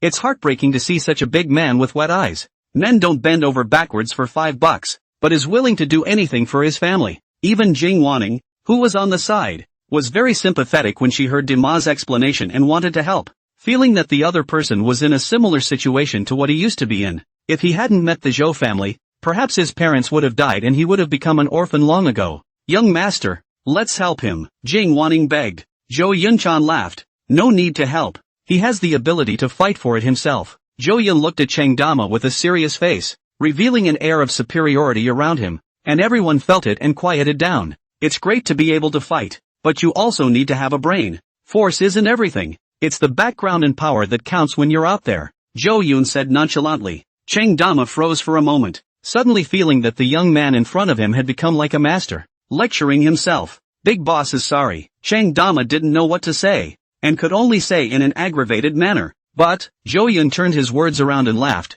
Come hang out with me. You'll have both the background and the power. Let go of your feet from now on and stop restraining yourself. I'll give you a bottom. Cheng Dama froze in place, his simple mind spinning as he carefully pondered the meaning of the words. The workers beside him were anxious for him, and were busy persuading him. Dama, what are you hesitating for? This is a great opportunity. Agree quickly. Being seen by the big boss. You're going to be rich, Dama. If I were you, I'd kneel down immediately. A fool. A real fool. Still standing. I'm anxious for you. Cheng Dama came to a realization, but still said honestly, Big boss, I just have all my strength and a little bit of martial arts. What can I do for you? Zhou Yun said, be my bodyguard. Protect my safety. Always follow me around. 3 steps away kind of thing. And block the front for me in any crisis. Also, do absolutely anything I tell you to do. You can't go west if I want you to go east. That's your mission and your job. Daima stared at him with wide, copper bell eyes. That simple? I'm not asking for much. Just enough to feed me and pay me 3,000 a month. Dama thought it was too easy. He was used to following orders. When he was in his hometown he listened to his parents and masters. When he came to the construction site he also listened to the foreman. Zhou Yun laughed. Eat whatever you want. Eat openly. How can 3,000 be good? As my personal bodyguard, 1 million a month to start. You can even get a raise if you do a good job in the future. I'll have someone bring your sick parents to Jiangqing today and find the best hospital to treat them. All expenses will be paid by me. One word. All the workers' eyes reddened with envy when they heard about these treatments, wishing that they could become big horses themselves. This silly boy has flown the coop, and many of the workers are sour, seeing their former friends developed. Then they lose money. $10 million a year. Holy shit. Don't forget me when Oma gets rich. I moved bricks with you. Viciously envious. Teeth gritted. As expected of a big boss, he's outbidding the big boys. And he's outbidding the big boys. But Big Horse is really worth the price. It's just that there's never been a Boreal to find out what he's got in him before. Chang Dama is even more stupid, but also understand what is going on. For a moment this big man cried out, and repeatedly said that Zhou Yun is a reinvented parent. The $1 million monthly salary was important, but what was more important was that Zhou Yun had arranged for his parents to come to Jiangqing for treatment, and this favor was enough to make him break down in tears. Don't worry, big boss, if others want to harm you in the future, they must step over my corpse. No one can touch you until I'm dead. I'll risk my life to protect your safety. Believe me, although I don't have much brains, I am the most sentimental person. Just watch. Chang Dama shouted loudly, unable to stop swearing, his eyes unprecedentedly cautious. Then rolling up his sleeves and showing himself, he said, Big boss, I'll show you my hand. And if you really think I'm worth $1 million a month, then it's not too late to decide. With that, he headed towards one of the diggers in front of him. Zhou Yun looked at him curiously, and all eyes were on him. Just see the big horse came to the digging machine next to the right foot up a step forward. 2 legs bent knee half squatting into a horse stance. 2 fists flexed in front of the chest. Make a mountain like. Then, with a roar of rage, he saw his feet sink so hard that the ground was dented by half an inch, and dust flew up. His elbow slammed into the digger, launching the massive digger 5 meters hard and collapsing. It caused the workers to gasp in amazement. This is simply a monster, the human form of the dinosaur. If this collision in the human body, that's too much, shall not be the same as being hit by a fast car, directly spit blood flying out dozens of meters away. The people present had a great feast. Before they only thought that Chang Dama was just empty of strength. They didn't realize that his kung fu was so horrible. Dama returned to Zhou Yun with a big stride and humbly asked, Big boss, this is the Iron Mountain leaning from the 8 extreme avalanche. I was afraid of breaking the digger so I didn't use my full strength. In fact, it could have been a little stronger. Zhou Yun smiled with satisfaction. It's pretty good. In fact, he was also very surprised inside, knowing that the big horse was very powerful, but he didn't expect it to be bullish to this extent. It is estimated that the generals of the Dragon King's ministry in the novel are no more than that, and in ancient times that was the character who opened up the territory and dominated the area. Picking up a bargain. Picking up a great bargain. With a happy heart, Zhou Yun continued. I wonder what kind of scene it would be to crash into someone. Well, go and give Chendong a move to Iron Mountain leaning. I'll be responsible for anything that goes wrong. He told Daima to do things in a commanding tone, with the intention of seeing if he would listen. If he couldn't get past that hurdle in his heart, then Zhou Yun's expectations of him were lowered. Chang Dama did not hesitate to step towards Chendong. His face was densely covered with ferocious anger. He had long been looking at him with displeasure. So naturally, he would not keep his hands off him. He didn't lie. He immediately did whatever Zhou Yun commanded him to do, without a second of hesitation at all. Chendong was almost scared to death, but fortunately he quickly reacted and spread out his legs and ran. His speed flew, using all his strength to escape, and he didn't even say anything to beg for forgiveness. Are you kidding? If you get hit by a big horse, you'll lose your life. Chang Dama just wanted to go after him, but Zhou Yun immediately stopped him. Forget it, it's not worth it to get angry over such a small person. Very good, very good. Damar, you do deserve $1 million a month. Go and bring the luggage over and put it in my fleet. Some useless clothes are not needed. Later I'll have Jingwaning, that is, this beauty beside me to give you a month's salary advance, and then when you have time, go shopping for new clothes on your own. By the way, don't buy anything too cheap or you'll lose too much points following me around. Never mind, let's wear security attire. I would have liked Chang Dama to buy designer clothes. After all, with such a high salary, I wanted to buy a few pieces to buy a few pieces. But when you think about it, he's all used to being poor and hasn't seen extravagance and probably thinks the most expensive clothes are only $100 or so. This will never do. Therefore, it was straightforward to let Jing Wanning arrange it for him and forget about it. Chang Dama and away, with a jaunty pace, as if he had been given a new lease of life. Zhou Yun secretly laughed, wondering how Yi Chen would feel in the future when he took on the kung fu masters that were supposed to belong to him. He didn't forget business, though. Turning toward all the folk, he said, I have understood your situation. Later on, all the workers who didn't settle their accounts in the last project can go to the finance to settle the final payment, and the group will send the funds over. And for this commercial street project, according to the contract, you have to wait until the project is finished before you can settle the bill, so you can ask your own person in charge. As his words fell, there were loud cheers. Many people were relieved, and many of the workers who couldn't unravel their pots at home were crying, thanking Zhou Yun again and again. Some of the old workers took off their hats and wanted to kneel down for Zhou Yun, but in the end, they were stopped by Zhou Yun's security, who didn't want to break his life. Then Zhou Yun said to Jing Wanning, how much liquidity can be called upon in a short period of time on the group's books? Now that 95% of the shares of the entire company were his, he could call upon these funds completely on his own without having to notify anyone. And about 2 billion, of course, that doesn't count the Zhou family's property in there. Jing Wanning did a simple calculation. Although Yuchen Group is a $10 billion group, it is only the market capitalization, not that the liquidity is 10 billion. Selling the entire company, and all the real estate for cash, would only give us 28 billion or so, and Zhou Yun bought the shares with the Zhou family's private money, not the group's liquidity. When you do the math like that, Zhou Yun did some rough math and realized that the money he could take out right now was only 5 or 6 billion. That's enough money to bid on that big 20,000 plus acre project. The subsequent financial investment, however, is insufficient. He's got to find a way to make more money. Under the roots of the immovable group, how much do these workers owe in salary? Zhou Yun continued to ask. Jing Wanning contacted the financial side and quickly got an answer. More than $20 million. Okay, Zhou Yun nodded. That money is nothing to him. When the court rules against the Shus family and begins to recover damages, it will probably be possible to recover several $100 million by the time it digs deeper. It's not much, but it's a return to the blood. Zhou Yun sighed and said, it's time to expand the territory again. He wanted to create a business empire that belonged to the Zhou family, and there was still a long way to go to match the world-class groups. Now, even the families in the capital, such as the Yi family, could easily hold him down. So, gotta figure out how to make more money fast. Just as Zhou Yun was looking at the sky and thinking about things, Cheng Dama returned after simply packing up his manners. Upon learning that Zhou Yun had solved the problem of the migrant workers' wages, Dama also praised him. I'm even more convinced now that you're a good boss. I don't have much of a brain, and I'm most afraid of following the wrong people. But now it seems that you're someone who's really worth putting my life on the line to protect, and I'll be sure to listen to you. So if I asked you to blow up the Sakura Shrine, would you do it? Sitting in the back seat of the car,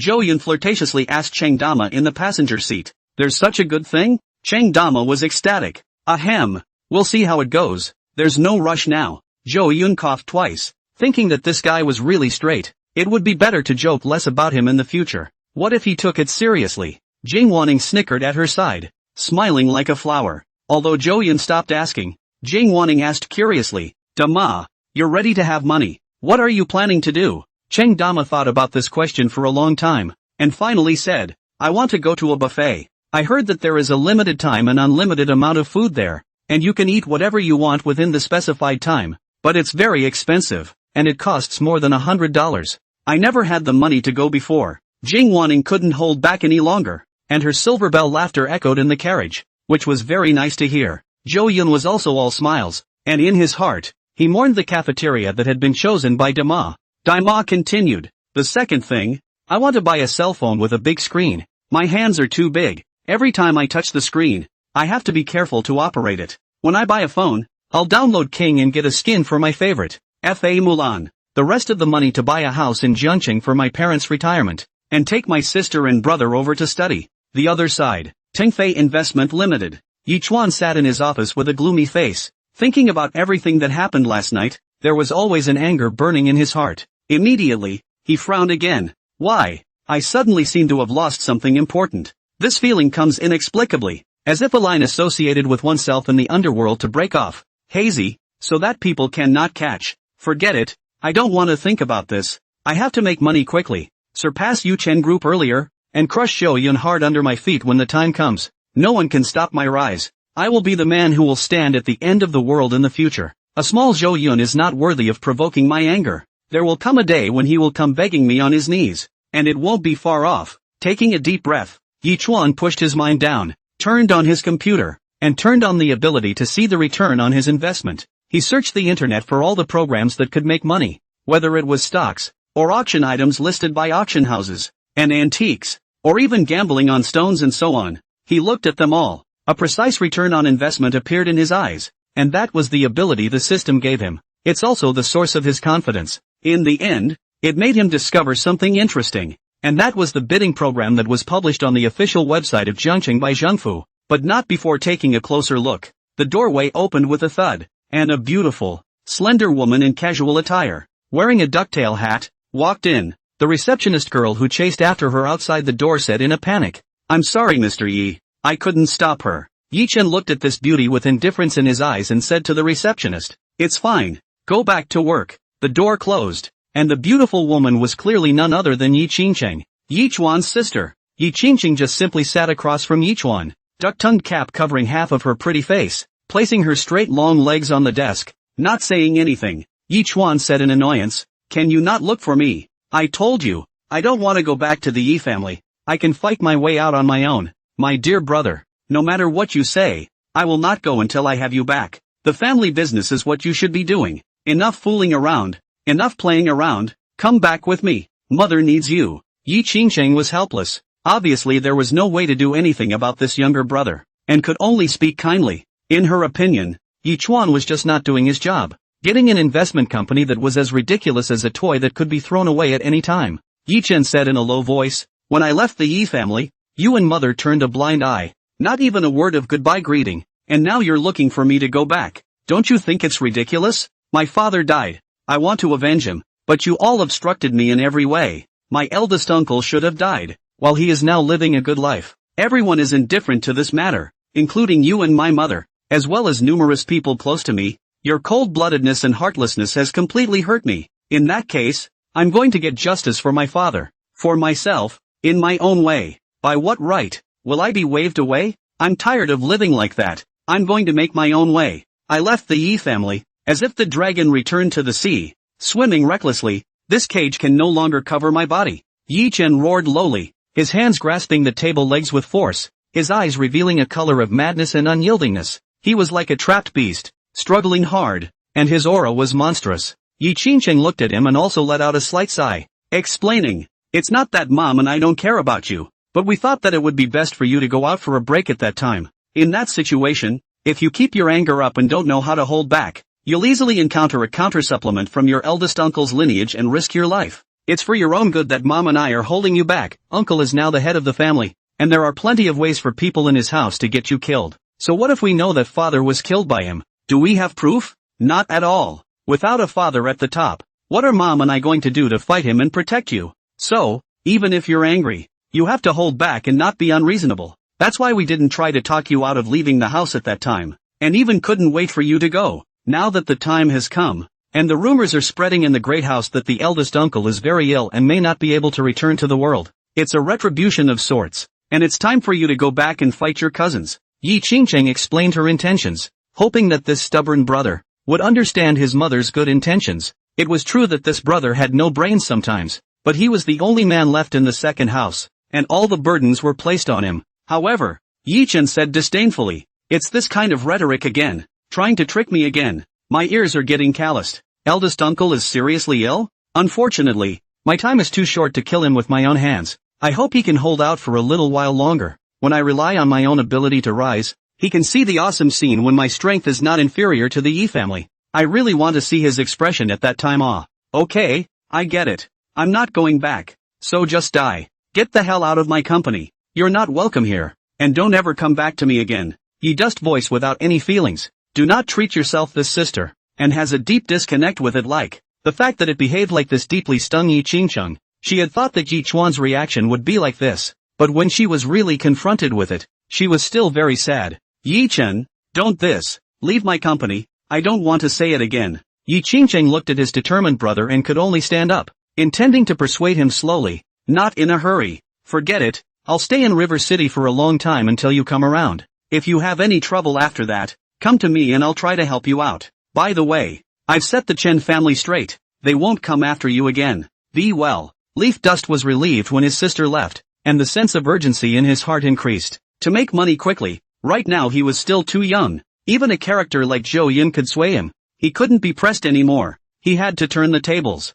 To become stronger, And it's something that has to be done in a very short period of time. Yichuan was fully concentrated, his investment system fully unfolded, fiddling with his computer, searching for all the opportunities to make money. The computer page was still stuck on the official website of River City, which showed the bidding information. Clicking on it, he saw the bidding plan for more than 20,000 acres of land northwest of River City. Through the inquiry, what interested him was that the land was in a good location, but the starting price was surprisingly only $1.5 billion.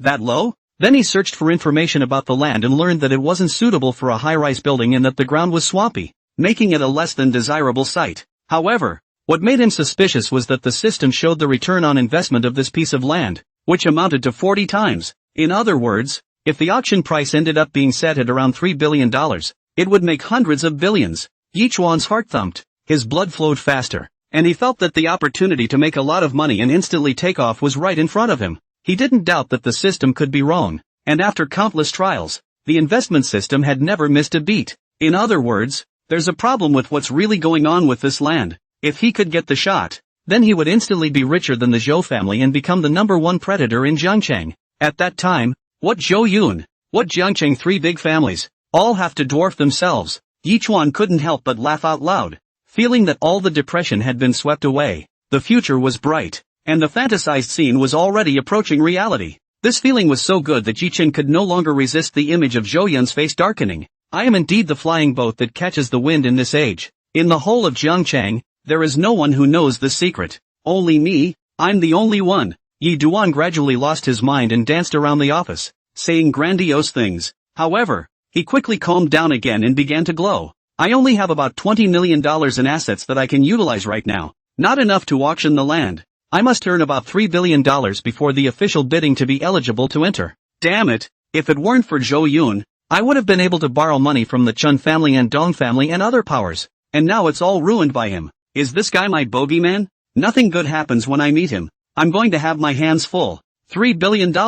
Yi Dust was in agony. The official bidding was scheduled for a month later. Earning $3 billion with more than $20 million during this period, there was no way for an ordinary person to do it. Luckily, he has an investment system and can see the rate of return. But there are so few opportunities to make a lot of money that he has to take his own time to find them. Lately he's been seeing basically tens of thousands of dollars making hundreds of thousands of dollars. Millions of dollars invested. He once thought about going over to buy lottery P. When he chose the numbers that would win the first prize, the returns changed instantly just as soon as he bought them. Damn. Pissed off. But it's also a side note that returns aren't set in stone, and there are other factors that change in between. His system only sees an initial return on investment. Whatever. By all means, make as much as you can. There just happened to be an auction recently to pick up some more. I saw a couple of nice things on their website that should be worth quite a bit of money. Also, hurry up and develop more investment users, so that the company's capital becomes more and more abundant. By the way, official bids aren't for just anyone. You have to have adequate industry credentials. I have to solve this problem first. I'm not familiar with any of the other families in Jiangcheng. They're afraid of the Zhou family, so none of them will do me any favors. But the Shu family has a grudge against the Zhou family, and they're being chased by their debtors right now. So if I reach out and save them, they'll definitely agree to work with me. Their debt is only $1 billion or so at most, and by the time they make hundreds of billions of dollars, this point will just be a hair's breadth. Yichuan made up his mind, and after buying the funds for some stocks that are bound to rise in the short term, he immediately left the company and called Shu Yanran, the Chen family compound. Zhou Yun took the time to visit Elder Chen, and in the process, solve the feng shui problem of his house. Elder Chen treated him with courtesy, completely lacking the stance of the older generation, and received him into the Chen family compound. That's a nice big man you have here with you, and judging by that physique, he must be quite a fighter. Elder Chen looked at Cheng Dama next to him and was slightly shocked, feeling that a wild beast had entered his home. Zhou Yun humbly said, "Don't look at him as tall, but he's actually just average, no better than the Chen family's fighters." The two men exchanged a few pleasantries. Zhou Yun then circled around the Chen family and after determining what the problem was, he said, "Are you feeling lucky lately?" Elder Chen nodded and said, "That's right. Since Yi Chen set up the feng shui, the business has slowly taken off and is stable in all aspects." It was because of this change that Elder Chen had never suspected Yi Chen's feng shui problems and treated him as a superior guest. Zhou Yun said non-committally, "Then take a look at the lower abdomen. Is there a piece of gray mark? Recently I feel more and more tired. And your family members are also a bit distracted." Elder Chen was surprised. Zhou Yun was a god. He hadn't even read it, yet he managed to get it exactly right. He lifted the small of his back and there were indeed marks there, and they were getting darker. What is the problem? Elder Chen realized the seriousness of the matter and became terrified. Zhou Yun laughed coldly. Yi Chuan is not a good student of the art. He only knows how to set up formations and raise your family's anger quite a bit, but he is allowing the dead qi to boil, forcibly pulling out the seedling at the cost of damaging the foundation. That's why it's like your Chen family's people have been poisoned with chronic poison and won't live for years in the long run. Moreover, even if the entire feng shui is destroyed, it can't be eradicated because the death qi, which is emphasized in feng shui, is already draped around your family members and cannot be gotten rid of by ordinary means. Chen Lao's eyes widened in horror. If what Zhou Yun said was the truth, it would be horrible. If your whole family dies in 3 years, what's the point of earning more money? It's just a waste of time for others. It would be better not to have this luck if it flew in the face of such horrors. What he hated was that Yi Chuan swore when he laid the feng shui formation, promising that nothing would ever go wrong, but he didn't inform about the aftermath. This guy is really a wolf, not a good bird, if he doesn't know it. If he had known, but deliberately concealed it, it was creepy to see how deep and grim his mind was. Chen Lao was in a cold sweat, almost killing his whole family. Everything went down the drain. Even his young grandson had to die a horrible death. Surname Ye's dog. It's best not to fall into my hands one day, or else. Elder Chen gritted his teeth, trembling with anger. But in the end, he still endured, thinking of Yi Chen's background, and ultimately shut up helplessly. The Yi family in the capital. He couldn't afford to mess with them. Chen Lao looked at the calm and collected Zhou Yun, knowing that he must have a solution, and hurriedly flattered and begged for leniency. Zhou Yun, save me. What do you want? Just mention it. As long as it can help my Chen family get through this, I'm willing to pay even a greater price. Last time I said I'd give you a big present, so tell me what you want. Chen Lao had a sad face, like a late old man. Nothing was more important to him than his family and future generations. If he broke his bloodline, he would not be able to forgive himself even if he died. Chen Lao was prepared to be lionized by Zhou Yun, and even if he had to pay a painful price, he would admit it. Blame yourself for meeting the wrong person. Zhou Yun said directly. I want your family's venture capital company. Are you willing to give it? Elder Chen was silent for a while, opening his mouth and not immediately agreeing down. The Chen family's venture capital company, an investment company, was not too big, not too small, with over $2 billion of operable client capital within the company. All this money is used for emergency use for the Chen family's main industries, a sort of insurance bolt. Arching his hand to Zhou Yun, Chen Lao was still very reluctant to give up. After all, it was so hard to make it, and it took a lot of effort. To re-establish another VC would again cost countless manpower and financial resources, and may not necessarily be able to reach the current scale. But, how does that compare to the lives of a whole family? Chen Lao only hesitated for a moment before he figured it out and said painfully, take it if you want, but I will withdraw the profits and personnel that belong to the Chen family. Zhou Yun nodded, satisfied. Then it's a deal. The most important thing for a VC group is clients and reputation. Everything else can be supplemented. And the Chen family has done a good job in this regard.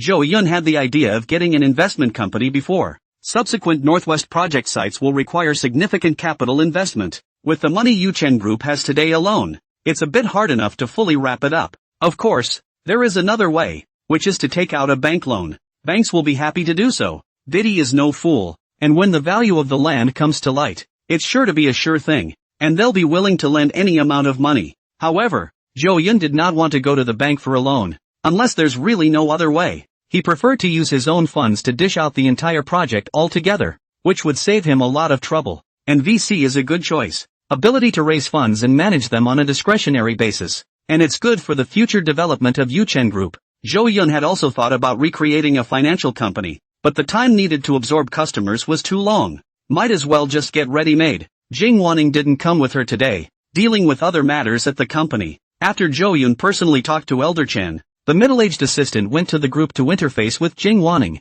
consumed a lot of time in Chen's house, directing the servants to rearrange and instructing them to change the architectural structure in the compound during this time, as well as the wigwam pool and so on. Finally got the feng shui issue taken care of. Chen Lao suddenly felt refreshed. That kind of pressure in the heart of the haze inexplicably disappeared, the whole body full of energy. Look at where all the eyes. I can't see through you more and more, Zhou Yun. In the past I always thought that you, uneducated. Now it seems I'm really old and blind. I've had many feng shui masters before, but the results were minimal, like the moon and fireflies compared to you. Alas, It seems that I'm really not fit to stay in this position any longer, so I'll announce my retirement in a while and replace it with a young person. I will introduce him to you when the time comes, so you and he can help each other in the future." Chen Lao was very impressed and said with emotion. Zhou Yun laughed and said, "There are people outside of people. I can't afford to be complimented like that. Your family's feng shui is resolved, but your family had better go and get some top-quality liver tonic herbs to tonify, so that the deficient liver qi can recover faster. I'll leave if there's nothing else. I just took over my father's shift and I've been busy lately." Chen Lao listened attentively and thanked him 10,000 times, repeatedly retaining Zhou Yun to stay for dinner. After being rejected repeatedly, he called it quits and sent Zhou Yun to the door. The Zhou family's security immediately surrounded him and escorted him to the parking lot. Chang Dama followed Zhou Yun every inch of the way, his eyes scanning the four directions like a hawk, always preventing accidents from occurring. When it came to the parking lot, there was actually a woman in a ducktail hat waiting there. This woman had a hot body, and although she was wearing casual clothes, she still revealed a magnificent temperament that was hard to forget. The woman raised her head and looked at Zhou Yun, who was surrounded by the bodyguards, and a strange color appeared in her eyes. She had a pair of charming peach blossom eyes, and her spring waves were flowing at this time. "This is the Zhou Yun who is against my brother? No way. How could he make me feel like I can't stop my heart?" Somewhere in my heart a softness was touched, as if I had found another meaning of living in the world,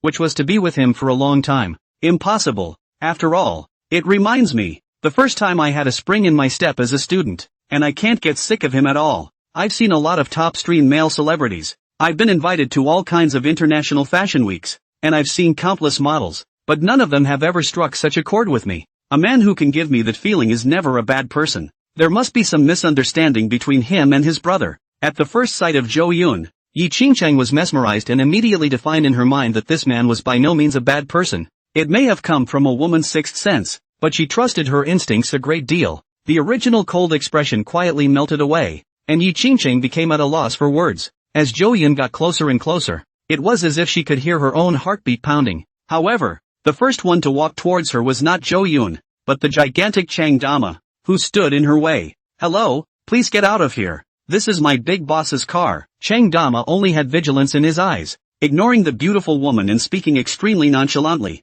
Yi Qingcheng stiffened and her expression was a bit unnatural, but in order not to lose her temper, she forced a smile and said, "I'm here to find your big boss Zhou Yun." Hearing her say that, Chang Dama immediately turned his head and shouted to Zhou Yun, "Big boss, this woman is specially waiting for you here. Do you want me to just blow her away?" Zhou Yun propped up his forehead. "Dama is good at everything, but he is too straight. If you dare to specially guard a limousine waiting for you and are so beautiful, you are either out for sale or you want to be a big shot. These women have poisonous eyes. They can tell who has money at a glance. Still, one has to ask for details to know what's going on." Zhou Yun made Cheng Dama stand to the side and looked at Yi Qingcheng. Under a closer look, I realized that the face hidden under the duck-tongued cap was so nationally beautiful, with a sense of noble elegance. Never an ordinary woman can raise the breath. If we talk about beauty, it doesn't lose out to Jing Wanning at all, and if we score it, it can definitely be close to a perfect score. It doesn't appear to be for sale. "May I ask who you are?" Zhou Yun asked curiously. "I come from Yi family in the capital. My name is Yi Qingcheng. I'm Yi Chuan's older sister." Up close and personal with Zhou Yun, her heart indisputably beat faster, and Yi Qingcheng almost lost her temper, her speech breaking off. Suddenly remembering something, she hurriedly explained again, "I'm not here to trouble you, just wanted to get to know you. I think that my indisputable brother may have some misunderstanding with you. It must be a mistake. How could someone so charming be an asshole?" "Never." Up close and personal, Yi Qingcheng saw Zhou Yun's body, as if it was glowing with light, unparalleled. "Hello Ms. Yi, it's late. Find a place to eat and we'll talk slowly." Yi Qingcheng placed in ancient times is at least the level of imperial concubine beauty. The original finally did not crooked. Zhou Yun heart finally relieved. The system's choice was to raid women who had a relationship with Yi Chen, and Yi Qingcheng obviously fit the target very well, even if it wasn't about the system. Upon seeing Yi Qingcheng, Zhou Yun didn't care to have deeper contact with him. Beautiful women are eye candy and delightful. What's the use of making money if you don't do whatever you want when you have money? What's the difference between that and being a eunuch? The parking lot outside Chen's house is not a place to chat. Just in time for dinner. Yi Qingcheng didn't even think about it and agreed. And in the bottom of her heart, she actually couldn't help but be secretly happy, thinking that having the opportunity to have more contact with Zhou Yun made this trip worthwhile. Zhou Yun told the security to let their guard down, that the woman was no threat. and then gentlemanly opened the door for Yi Qingcheng. As the vehicle left the Chen family compound, the two people inside the vehicle fell silent. Yi Qingcheng, however, did not know how to open his mouth. Zhou Yun was by his side, and he, who used to be good at chatting, could not think of a topic. She was secretly mortified. She had never been this nervous about anyone. She talked to everyone. Now how was she socially terrified? The atmosphere in the car was icy clean. Originally, he wanted to find Zhou Yun to raise an offense, but it turned out to be his love at first sight, and he wanted to accuse Zhou Yun but couldn't open his mouth. Compared to the calmness of facing Elder Chen,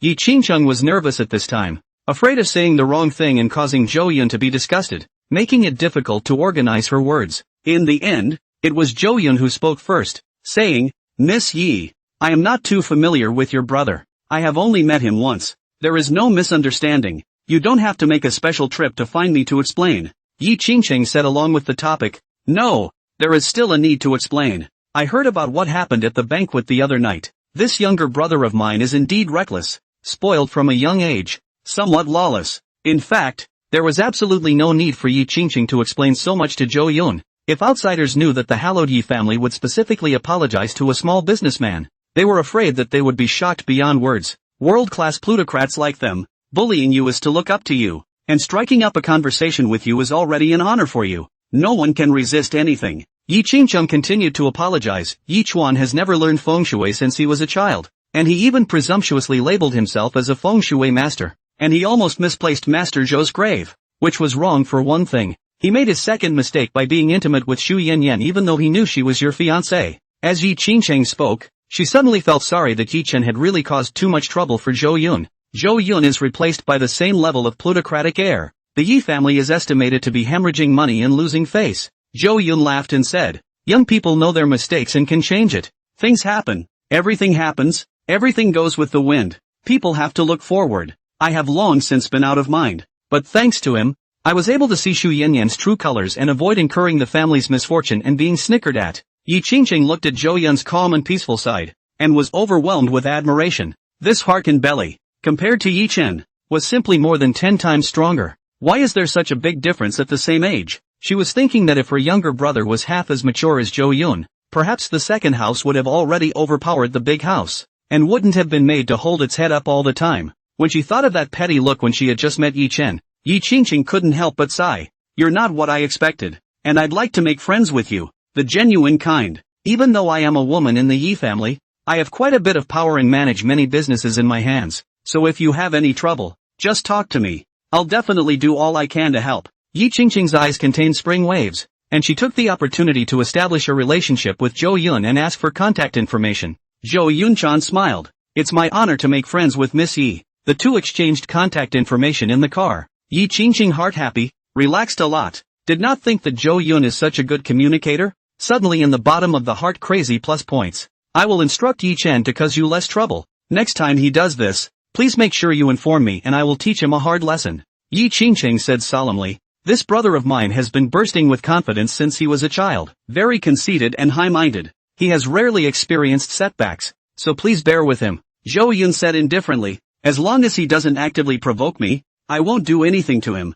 Don't worry, that's fine. Let me tell you, Yi Chuan was tightly controlled by his father when he was a child. The family arranged every aspect of his life, but he was not satisfied, and preferred to say something like, 'My destiny is not up to heaven.' Extremely rebellious, and has done quite a few ridiculous things." The two gradually became familiar with each other. The relationship heated up, slowly turned into a good friend without words. The carriage is often accompanied by Yi Qingcheng's dainty laughter, such as the yellow warbler's softly cries. Laughter. Zhou Yun's mood was also extraordinarily pleasant. Being able to be in the company of a beautiful woman increased his lifespan by quite a bit. In this relaxed atmosphere, the caravan arrived at a luxury restaurant on the top floor of the city center. Zhou Yun frequented the restaurant and found the meals delicious, using the freshest ingredients to whet one's appetite. Overlooking the whole river city from the top floor, you can eat and watch, which can open up your mood and cultivate your mind. The waiter remembered Zhou Yun and was surprised that last time, he had brought a high-flying professional beauty, and this time, he had brought another beauty like a top stream star to dinner. The life of the rich is unimaginable to ordinary people, simple and enviable. The two were seated, and in no time at all the table was filled with exquisite food. Never mind the fact that it was raining on their parade. The two chatted about Yi Duan and talked about Xu Yanran. Yi Qingqing drank a glass of water and asked curiously, "What kind of woman will you be looking for in the future? I think you're very good. I don't know who will be good enough for you." It was the same question again, and Zhou Yun remembered in a trance that someone had asked the same thing. This time, he smiled similarly and said, "Of course it's to find a woman like Qingqing you as a wife." Yi Qingqing's face instantly turned red. Deer in the headlights. The man in front of me is hinting at it. It should not be they just met for the first time. But I want to go up to the pole What to do? Should I express my heart immediately? Yi Qingqing was apprehensive. Feeling that the development was too fast, Zhou Yun had not yet fully familiarized himself. "Shay, thanks. You're so good. You'll find it." Yi Qingqing made a double entendre without explicitly saying so, hoping that Zhou Yun would guess through it. There was only one woman like herself in the world, and she stated that Zhou Yun would surely find it, then showed that she was willing to engage with it. However, she was still reserved and hoped that Zhou Yun would comprehend. However, Zhou Yun nodded and said, "I think so too, but I don't know how long it will take." Yi Qingqing thought for a moment and said, "It won't be too long. I'll give you a gatekeeper when the time comes." There was a bit of small talk. Finally, it comes to Zhou Yun's hobbies. When it was determined that Zhou Yun was a feng shui master and very strong in investment, Yi Qingqing did not mince words of praise at all. The whole dinner process, like a blind date, is basically asking each other basic information, but this way is the fastest way to accelerate feelings and to recognize each other. In the end, Yi Qingqing was satisfied and felt that Zhou Yun was extremely cultured both on the outside and on the inside, and was not the straw man rumored to be. Speaking of what he's been doing lately, Zhou Yun said he's taken on a new venture capital firm to develop the investment industry.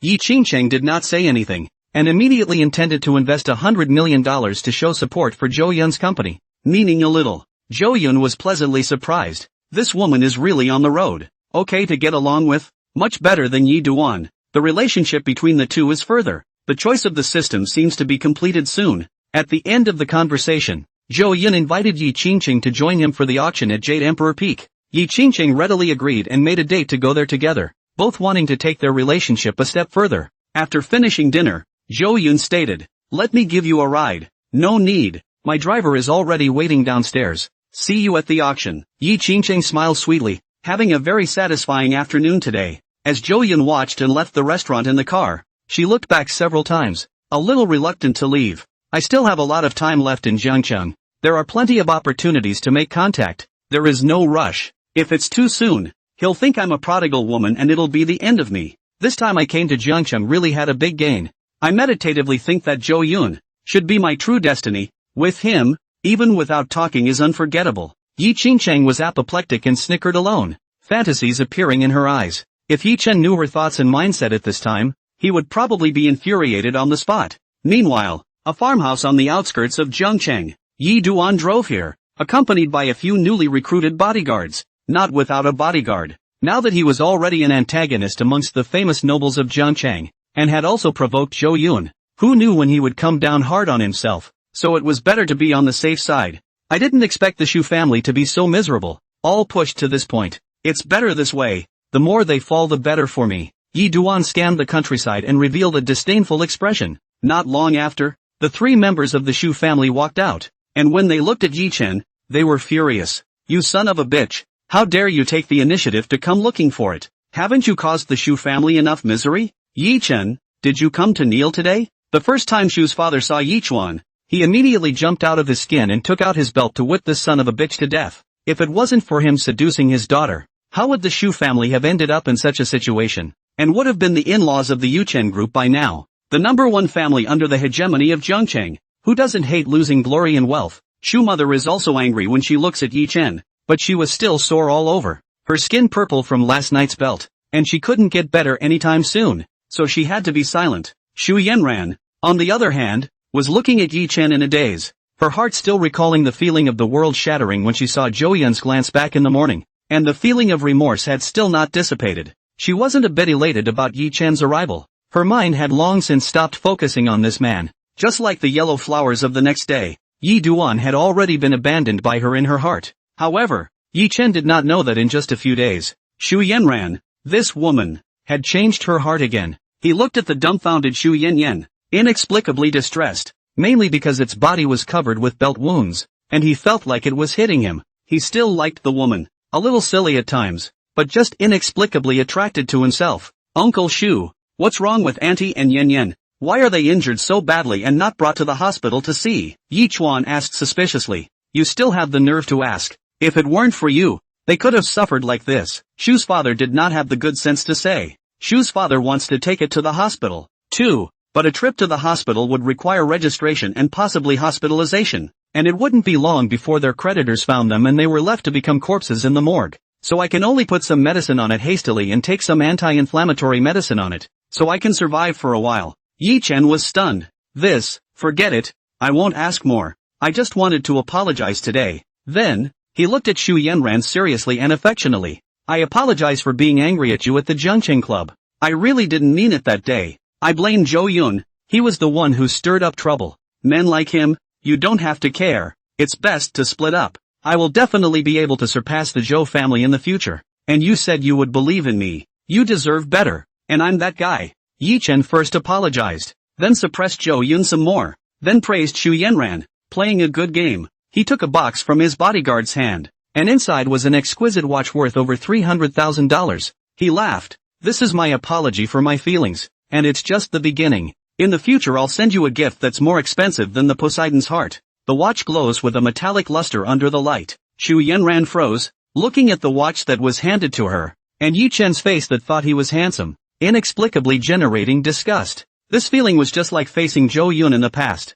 She mercilessly reached out and slapped the gift box aside, coldly saying, I don't need your gift, and I don't accept your apology. Well, don't bother my house with nothing. Get lost. Yi Duan was petrified on the spot. It was as if he had been struck by chaos divine lightning, and he froze on the spot. The brain is out of command. Mechanically, he looked down at his empty hands. The gift box slapped to the floor and stained with dirt. It was like his mood at the moment. A messy, filthy mess. It seems extremely unreal. What's going on here? Yi Chuan's eyes stared straight. This was not the same as the picture he had imagined before coming here. Shouldn't it be that when one apologizes, Xu Yanran graciously accepts it and says it's okay, and then it's still the same as it was before? The two lovebirds? Shouldn't Xu Yanyan have been ecstatic to accept the gift when she gave it to herself and then give herself a warm hug? Holy shit, Yi Duan is going crazy. What's wrong with this woman? What's wrong with you? Why are you flipping out? Are you still praising my young and talented Xu Yanyan? It's not just him.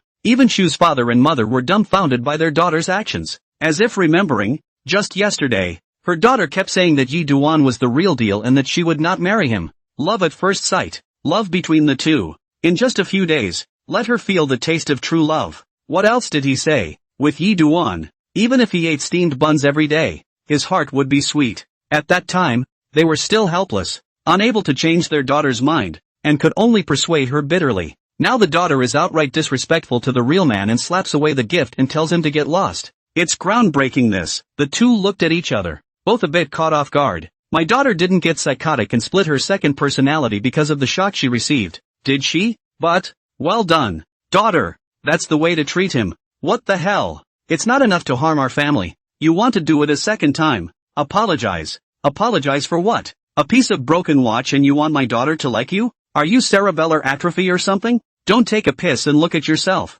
My daughter didn't even put 100 million in her eyes before. You're comparable to someone else. Zhou Yun? Funny. Listening to the mocking language of Shu's father and mother, Leaf Dust took a hard breath and tried to calm down, making sure not to get angry again. Today he is begging for the Shu family, and he needs the qualifications for the tender, so he must not be capricious, and it would be bad if he spoils the big event. As a son of Qi who was favored by heaven and opened the system, it was normal to be met with a lack of understanding and disbelief from others. Sooner or later he would prove it with facts and then hit them hard in the face. When the time comes, the Shu family will have to offer themselves up and pour themselves foot-washing water. It was only gloomy for a moment, and Yi Chen's complexion quickly recovered. Letting the bodyguard pick up the name table on the floor, he forced a smile. It's okay if you don't like the table, but you guys listen to me first. I know that Zhou Yun has harmed your Shu family, reduced to a miserable state, owed many debts, and is now inches away from being able to return to heaven. I've come today to save your Shu family from the fire and bring you an opportunity.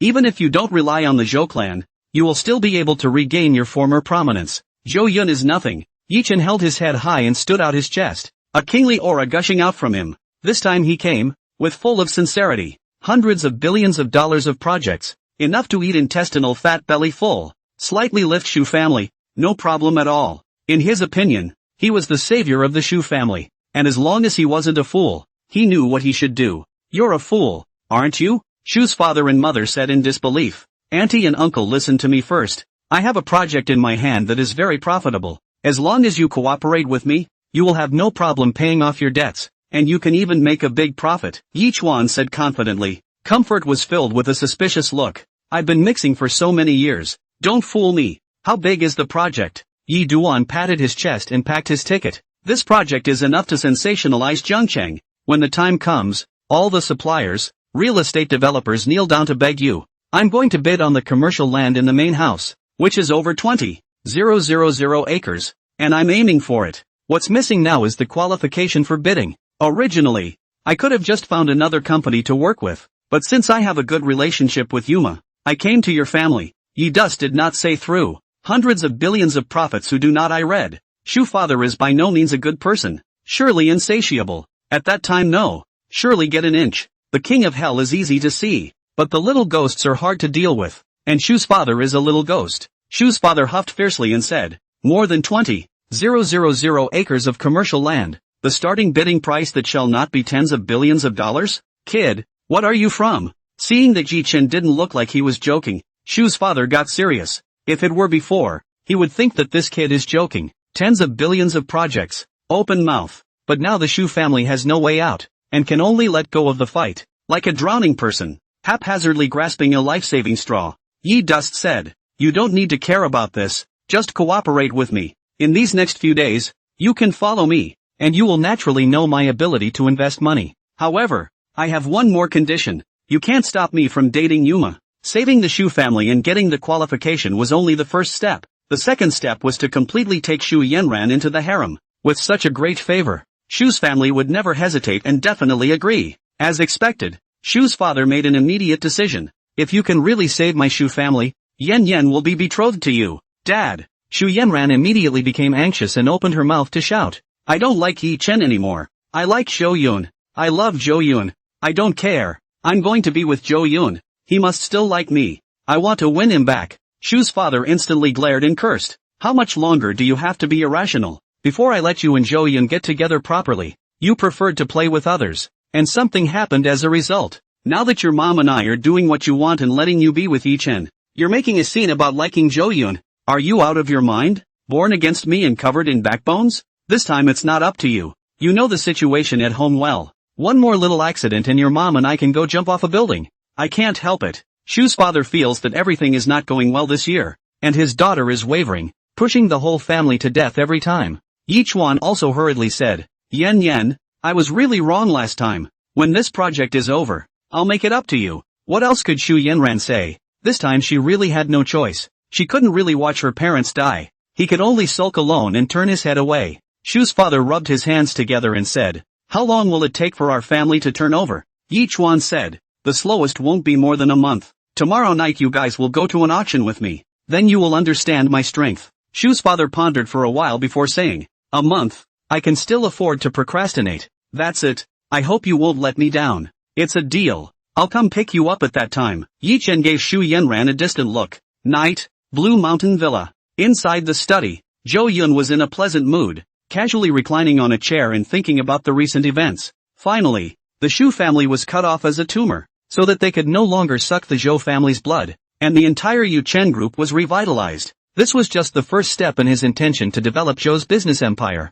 The time to strike is now, when you have to settle in before you can fight. It's much more affordable to take over the VC and then rely on the original old clients for the financial side of the business than it is to recreate the company and run around getting documents. Then comes the collection of talents. Having gained the allegiance of Cheng Dama, the issue of personal safety is guaranteed. But this was not enough. Zhou Yun remembered that in the original story, Yi Chen had the 4 heavenly kings. The other 3 were: one was a business management genius, another was an intelligence genius, and the last one was a hacker genius. These 3 had yet to meet up with Yi Duan, and he himself must intercept them and receive them under his command as soon as possible. With the help of these characters, it's twice the work and saves a lot of effort. After all, the future version of the business empire was huge, and if he relied on himself alone to make decisions, he would be too busy to think about anything else. There's a lot more to do. You have to take it one step at a time. Secondly, there was the added bonus of spending time with Yi Qingqing today. Moreover, This woman was really pouring out of the city and could only be described as a redhead.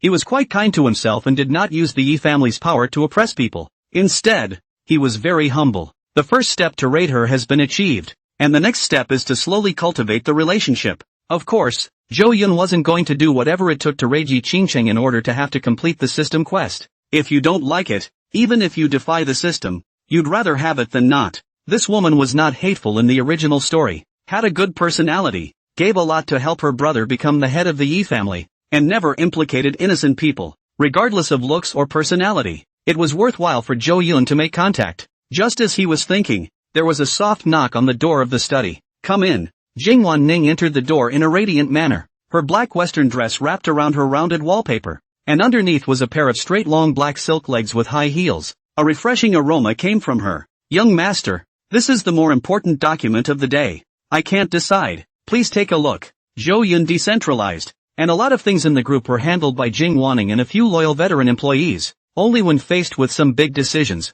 things they could not decide, would they send the information to Zhou Yun. Zhou Yun looked at it for a few moments and signed his name. Jing Wanning put the information away and said, "I just got the news that Yi Chen went to the Shu family to seek cooperation, and they will head to the auction at Jade Emperor Peak tomorrow night." An auction? Zhou Yun felt amused. Very coincidentally, he had also gotten an invitation, and using his divine investment skill, he had looked at the items in the auction, and there were things worth buying. Not only would he be there tomorrow, even Yi Qingcheng would be traveling along with him, and when the two sides met, there was no telling what it would be like. He could guess that Yi Chuan must have gone to pick up the money from the bidding, then he must intercept himself and not let him have his wish. He is smart. Nowadays the whole Jiangcheng is in my way. No one dares to cooperate with him. He can only go and beg the Shu family to get the qualification for bidding. "I know. Hard work," Jing Wanning said warmly. "Young master doesn't need to say such things in the future. This is my duty." Zhou Yun lamented. "I have too few people I can use right now.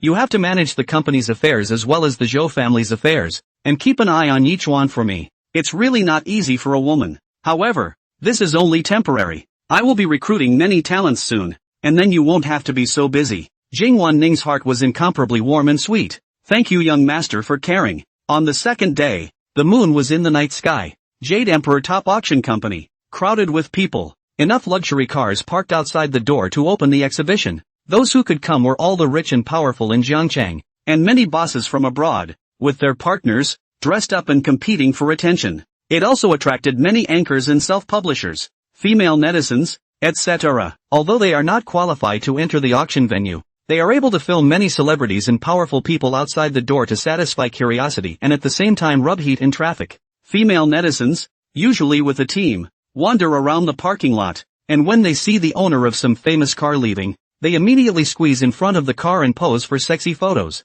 Immediately after taking the picture, refine the image and upload it to your social circle with copy. Invited to the Jade Peak auction. Pick this car today. Unknown netizens have praised, commenting on the sister's beauty, envy and jealousy, money and face. The male anchors are shooting luxury cars, explaining the performance of the car's selling price, popularizing car knowledge to the old iron, and guessing what the owner of the car is. Not long after, a neat and unified luxury caravan came in, instantly attracting everyone's attention. Crap, whose fleet is this? It's so dominant. The two in the front are unified with the two in the back by a big Mercedes-Benz G500, priced at $2 million to start. This one in the middle is the Rolls-Royce Phantom. This texture is the flow of light glittering world, collector's edition. The guide price of nearly more than $14 million, crushing the whole scene. Bossy, really fucking bossy. The people on the big G got out of the car. Surprisingly all bodyguards. No way. Such a nice car. It's the daily car of the security guys.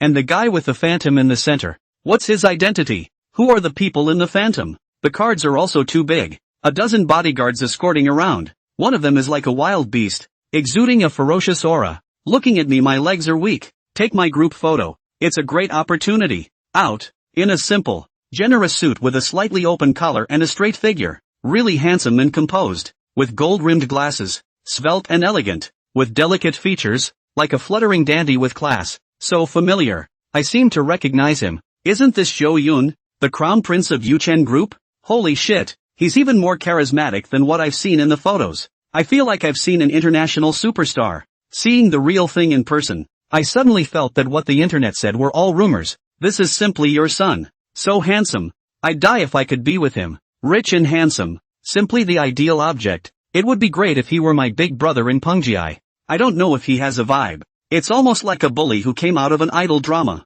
I must keep an eye on him. With the arrival of the convoy, the group of anchors and netizens all went crazy, and all their gazes were directed towards Jo Yun, who made a domineering appearance. The netizens were excited. The male netizens' eyes were glowing with cars, and the female netizens wanted to catch a golden son-in-law. But in the end, no one dared to go forward, but only aimed the camera at Jo Yun, who got off the car. And the live broadcast room was also instantly brushed with explosions, and they marveled at how worthy they are of being a second generation of rich people. And the row is really sufficient. Jo Yun got out of the car and looked at these people suspiciously, and after figuring out the situation, he also cried and laughed. Leave some men watching and don't let them near the car. After that, he swaggered off with the security. Jo Yun had just walked up to the entrance, and many celebrities and dignitaries stopped to greet him. He responded politely, and before long, he met a bright figure in the crowd. Yi Qingcheng discarded the casual clothes during the day and changed into an evening dress that was as red as a rose. A speechless, noble and elegant temperament that moved the heart.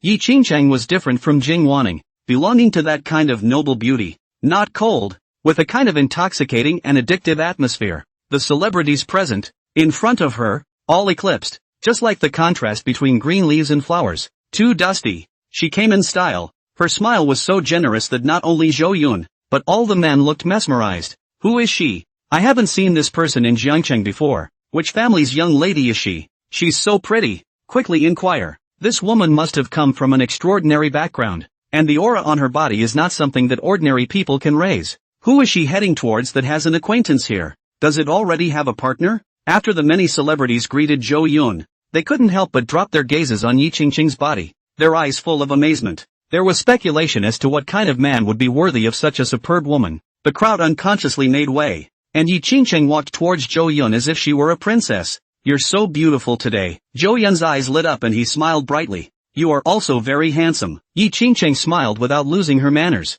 She approached Jo Yun and naturally took her arm under everyone's shocked gaze as she walked towards the center of the auction. The two of them formed a beautiful landscape, and wherever they went, people couldn't help but look sideways. Yi Qingcheng didn't like to be too ostentatious in the past, but now that she was walking with the person she liked, she wanted to become high profile, hating the fact that the whole world could not wait to see the picture of her and Jo Yun walking together at this moment. Big news! This beautiful woman is actually Jo Dong's partner. Yes, only a rich second generation like Jo Dong, who owns tens of billions of dollars, is worthy of such a goddess. No wonder I kicked out Xu Yanran, with such a beautiful woman accompanying me. It was me who also directly withdrew from the marriage contract. Let me spend a night with this beautiful woman. I'd be willing to reduce my lifespan by 10 years. It's good to be rich. He's rich and has a face. You look like this. Forget it. You're holding your hand up here. What if you make others misunderstand? Jo Yun laughed. Yi Qingcheng said mischievously, if you're afraid that people will misunderstand that you're a prodigal son,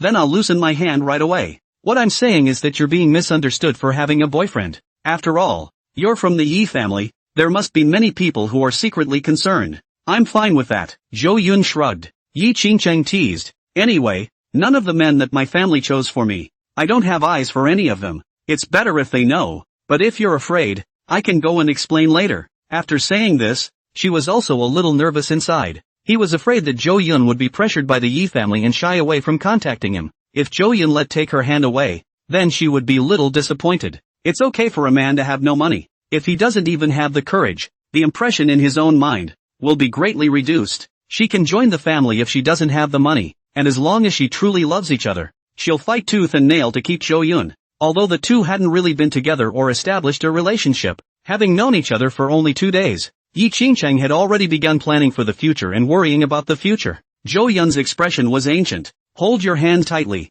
and don't let go until we part. The calm words contained firmness, and although he did not explicitly say that he feared the Yi family, he made his position clear in practice. These words were more romantic than any love words. Yi Qingcheng was in a trance for a while, then her beautiful eyes flashed with billions of stars, and she held Jo Yun's hand even harder. Just as the two met, outside in the parking lot, a BMW 3 Series drove in slowly. This level of car, placed in the auction house at the moment, is no different from a cab. No one pays attention to it. Those Netflix anchors were still talking about Jo Yun, looking at the fleet of luxury cars that they couldn't get close to, full of regret. This BMW was the first car Yi Duan bought with the money he earned. He got out of the car, followed by the 3 members of the Shu family one after another. Tonight they were all dressed appropriately. Attending an auction like this, naturally they couldn't be too normal. However, the 3 members of the Shu family made a little disguise so that people could not easily see their identities. After all, there was a debt, and many people were looking for them.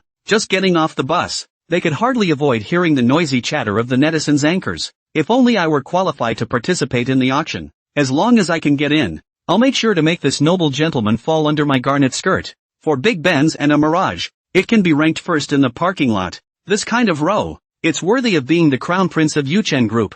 You can't say prince anymore. People have inherited tens of billions of assets now. I should say giant. In comparison, the other cars are much weaker. There is someone who came in a BMW 3 Series. I guess they don't even have the qualifications to go in. They should be anchors like us. Wait, take a better picture of me. Don't put this BMW in the picture. Shame on you. It's a pity that Zhou Yun won't let us take pictures of his limousine. Otherwise today's photo compulsion would be enough. Listening to the netizens' comments, Yi Duan's expression, who was originally being confident, collapsed, and his face was as black as the bottom of a pot. Fortunately it was at night and it wasn't too obvious. He was mentally scratching his head. How could it be such a coincidence that Zhou Yun had come to the auction as well? Come as you are. Why just happen to arrive at about the same time as yourself? He admitted that his car was indeed average, but it wasn't so bad to be talked about like that. Yi Chuan's line of sight saw the 4 neatly parked big Gs with a black, dignified Rolls-Royce Phantom through the netizens, and his eyes were almost blown out by the metallic luster of the body.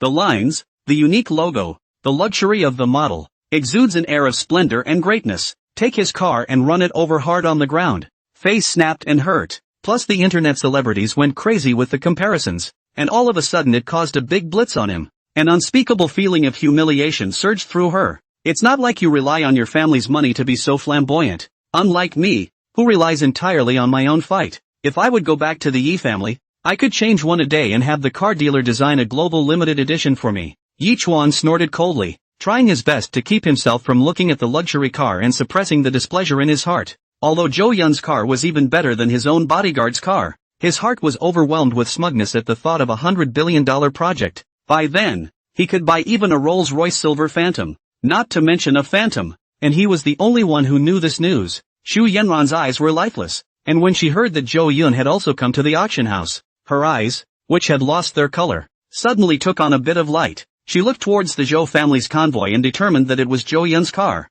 which surprised her a little. She had ridden in these cars quite a few times before, and at the time she was disgusted and didn't care, but now she was high on the list and things were different. In that case, one could meet Zhou Yun in the auction, then there is a chance to ask for forgiveness and maybe change one's situation, but now she was afraid to say it. I become so afraid of my parents that I'm no longer too willful like I used to be. When Shu's father and mother knew that Zhou Yun had also come to the auction, they felt a little bad. Looking at those luxury cars, the heart still can't help but regret. This moment of being surrounded and envied by the crowd was supposed to be there for them. As a result, now you can only ride in a broken BMW. Their own cars are better than Yi Duan's. They just don't dare to drive into the city anymore. They will be tracked down by the debtors, so they can only take this broken car. But I didn't expect to be in a bad batch of mood just getting out of the car. Are you sure you can really make money? Shu's father was still a bit distrustful of Yi Chen. It's just a small show tonight. Earning 10 million isn't a problem, Yi Chen said confidently. Shu's mother urged. Then what are you waiting for? Hurry up and go in. Don't lose face outside. Shu's mother stood next to the car, feeling uncomfortable, surrounded by what looked like a flood of shaming gazes. Yi Chen nodded and led the Shu family towards the auction house. Just as he stepped out of the parking lot, he saw the entrance to the venue, where a wealthy businessman with a high price tag surrounded a pair of men and women in envy and awe. Yi Chen stopped violently and opened his eyes wider than ever before, as if he was suddenly immobilized, motionless and stunned. The Shu family, who followed with their heads bowed, also had a footstep. What are you gawking at? Keep going. What do you see? Is it our creditors coming after us too? How can it be so coincidental? That group of people seldom participate in auctions. They all think about making money. Facing the skepticism of Shu's father, Yi Chen, however, did not respond in any way, still looking straight ahead at the two figures surrounded by the crowd. He could not have imagined for the life of him that these two would come together and look so close. Yi Cheng. Yi Chen couldn't help but roar furiously in the bottom of his heart. His own sister, surprisingly, was walking with the enemy, arm in arm, chatting away. The scene in front of him was really not a small impact on him. His eyes were instantly covered in blood, and a raging sense of suffocation spread out from the sea of his heart. He was petrified on the spot and couldn't believe his eyes. Staying standing for a moment and wanting to spit blood again, he almost fainted from being angry, and a swelling sensation appeared in his chest. That was from being angry. The impact of the image was so great that it turned the world upside down for him, although he still didn't treat his sister well. But how to say that the two of them were the closest kinship? Growing up together, it was impossible to say that they didn't have any feelings for each other. At this moment, for her sister to be with Jo Yun was the most painful betrayal. How could she do that? Impossible. It must be a fake. How could Jo Yun know my sister? What the hell is going on? What's happening? Yi Chen shouted hysterically in his heart, and his appearance was bruised, using all his strength to control not to explode. Otherwise, it would be too humiliating, and with Shu's family watching beside him, he couldn't lose control. Suffice it to say, the two walking together, talking and laughing, directly broke his defenses. It could be that she doesn't know about my relationship with Jo Yun yet. This won't happen again when I have a chance to talk to her alone after entering the auction house. Yi Chen comforted himself in his heart. Closing his eyes, he did his best to calm down, then said, "Nothing, just remembered something bad. Let's go." After saying that, he led the way and stepped towards the auction house. However, Shu Yan didn't move. Father Shu and Mother Shu hurriedly pulled down Yi Duan, and all three of them looked at her. "What the hell again? Why are you both acting like you've been possessed? Why are they coming one after the other, and going or not?" However, Shu Yan didn't respond to them. Instead, she was lost in thought, her hands trembling slightly as she murmured to herself, "Who is that woman, and how did she end up with Jo Yun? To hold hands, in front of me, unbelievable, unbelievable. Jo Yun is mine, no one can take it away from me. This stinking woman. It must be because of her that Jo Yun is treating me so perversely. Otherwise, how could it be possible that it's only been a few days and Jo Yun has found a new love? The person holding Jo Yun's hand should be me." Shu Yan went a little crazy, her voice shrill and shouting, causing people in the neighborhood to stare. Shu's father was shocked. He didn't want to be noticed. If he was recognized, he would be in big trouble. He rushed forward and forced his daughter to calm down as he tugged her to her feet. "Don't be crazy. If you make another mistake today, I'll whip you with a belt when we get back." Hearing the word belt, Shu Yan instantly winced and came to her senses, her eyes flickering with tears. "I'm sorry, father," she said tearfully. Shu's mother, on the other hand, looked ahead and had slowly disappeared from sight. The figure of the groom and the daughter, and sighed. "So it's Jo Yun. No wonder you two reacted so strongly." Shu's father was not surprised. He knew that Jo Yun had already arrived when he was in the parking lot, and he just sighed and kept his mouth shut. Yi Chuan had wanted to scold Shu Yanran. After all, Yi Qingcheng was his own sister, and she had even called her a smelly woman. But thinking of the complexity of the situation, he ended up not explaining. Silently, he continued to lead the way into the venue building. It was not the first time that Yi Duan had picked up the slack at Jade Emperor Peak, and having gotten a pass in advance, he entered the auction house without any hindrance. Taking their seat numbers with the auction cards, they made their way to the last row. There was no way. With Yi Chen's current assets, he was the bottom of the list among the rich businessmen present, and was not qualified to sit in the front. Jo Yun and Yi Qingcheng, on the other hand, were sitting in the center of the front row, in the best position with the best view. Their group, like shadows, were in stark contrast to Jo Yun in the spotlight. Yi Chen couldn't stop wringing his hands in his heart as he looked at the two figures, itching to go up and forcefully break them apart. The Shu family, on the other hand, looked gloomy and shrunk into a ball,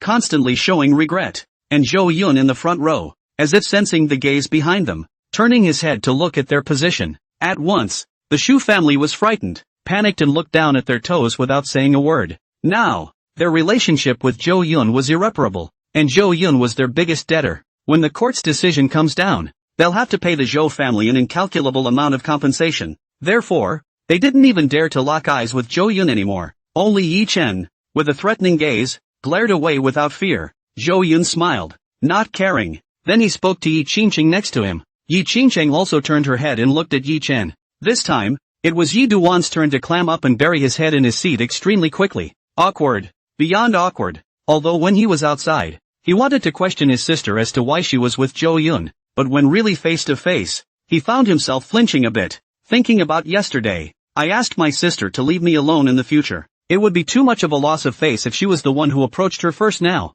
So, at this point, he could only keep his head down and secretly look for opportunities. Fortunately, Yi Qingqing only looked at it and then stopped paying attention to it. They breathed a sigh of relief through and through. The auction hadn't even started yet, and several people were already nervous. Shortly afterward, there were waiters from the auction house, holding drinks and snacks to be distributed. Over drinks, the auction officially began. The host went up to the stage with a professional smile on his face, holding the microphone and said, "Welcome, honored guests, to the Jade Emperor Peak Auction. It's an honor to host for you all. I'm Xiao Jiang. Today's are all precious collections, competing for attention, a carnival of art and cultural heritage. Without further ado, let's open the bidding session right away. Every bidder will have the chance to get the desired item at the right price. Now, let's open the first lot. Is the Ming Chongjin period, the blue and white Chui roam off the boots and left love large pensée. This collection. On stage, the crew carefully placed a penholder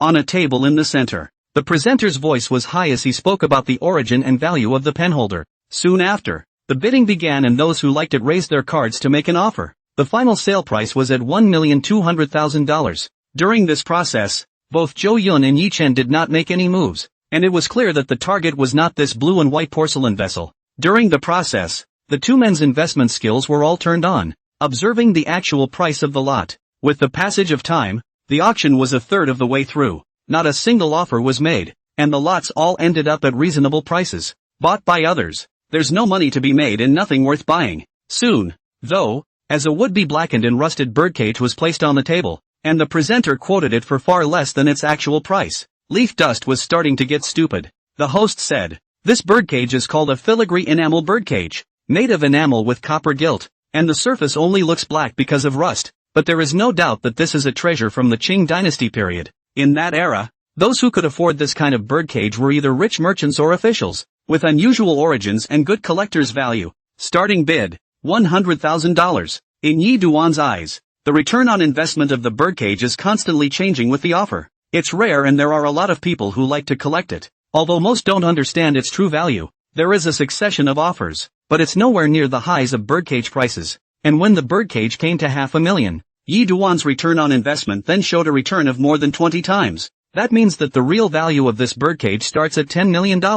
Leaf Dust was ecstatic, his body trembling slightly from overexcitement. Tonight had been a really stifling night for him. Only by going out and buying the birdcage and studying through its true value, and then putting on a hard act in front of Zhou Yun, could this bad breath be dispersed? He couldn't wait, but instead of making a bid, he waited until no one else raised the price. However, what Yi Chuan didn't know was that the investment skill, Zhou Yun also had it, and it was even stronger than Yi Chuan's. From the bits, it's a straight-up crush. Compared to Zhou Yun, Yi Chuan's investment skills are all learned. In Zhou Yun's eyes, there are not only detailed quotes for birdcages, historical sources, and even the future price ups and downs of birdcages. What's even more frightening is that this birdcage has gone through a number of owners, and the identity of the owner is clear as day, and the reason why birdcages actually cost so much, in addition to the special material, or because the first owner of this birdcage is a royal relative ballet master. With this layer of status added, the price of the birdcage skyrocketed,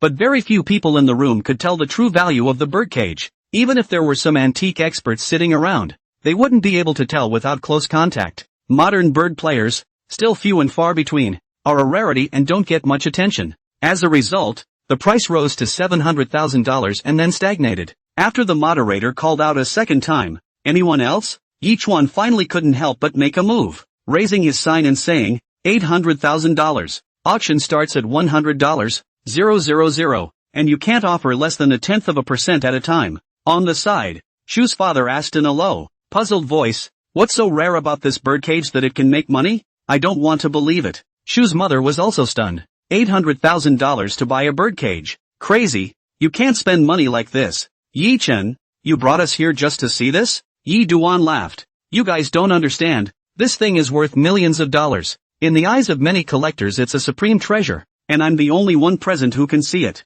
Watch, soon many will regret missing out. He was confident. Shu's father bristled. I don't believe it. Forget it, it's not my money anyway. Shu family now has no money. Shu mother and Shu Yanyan sold some of the jewelry, but only got more than $1 million.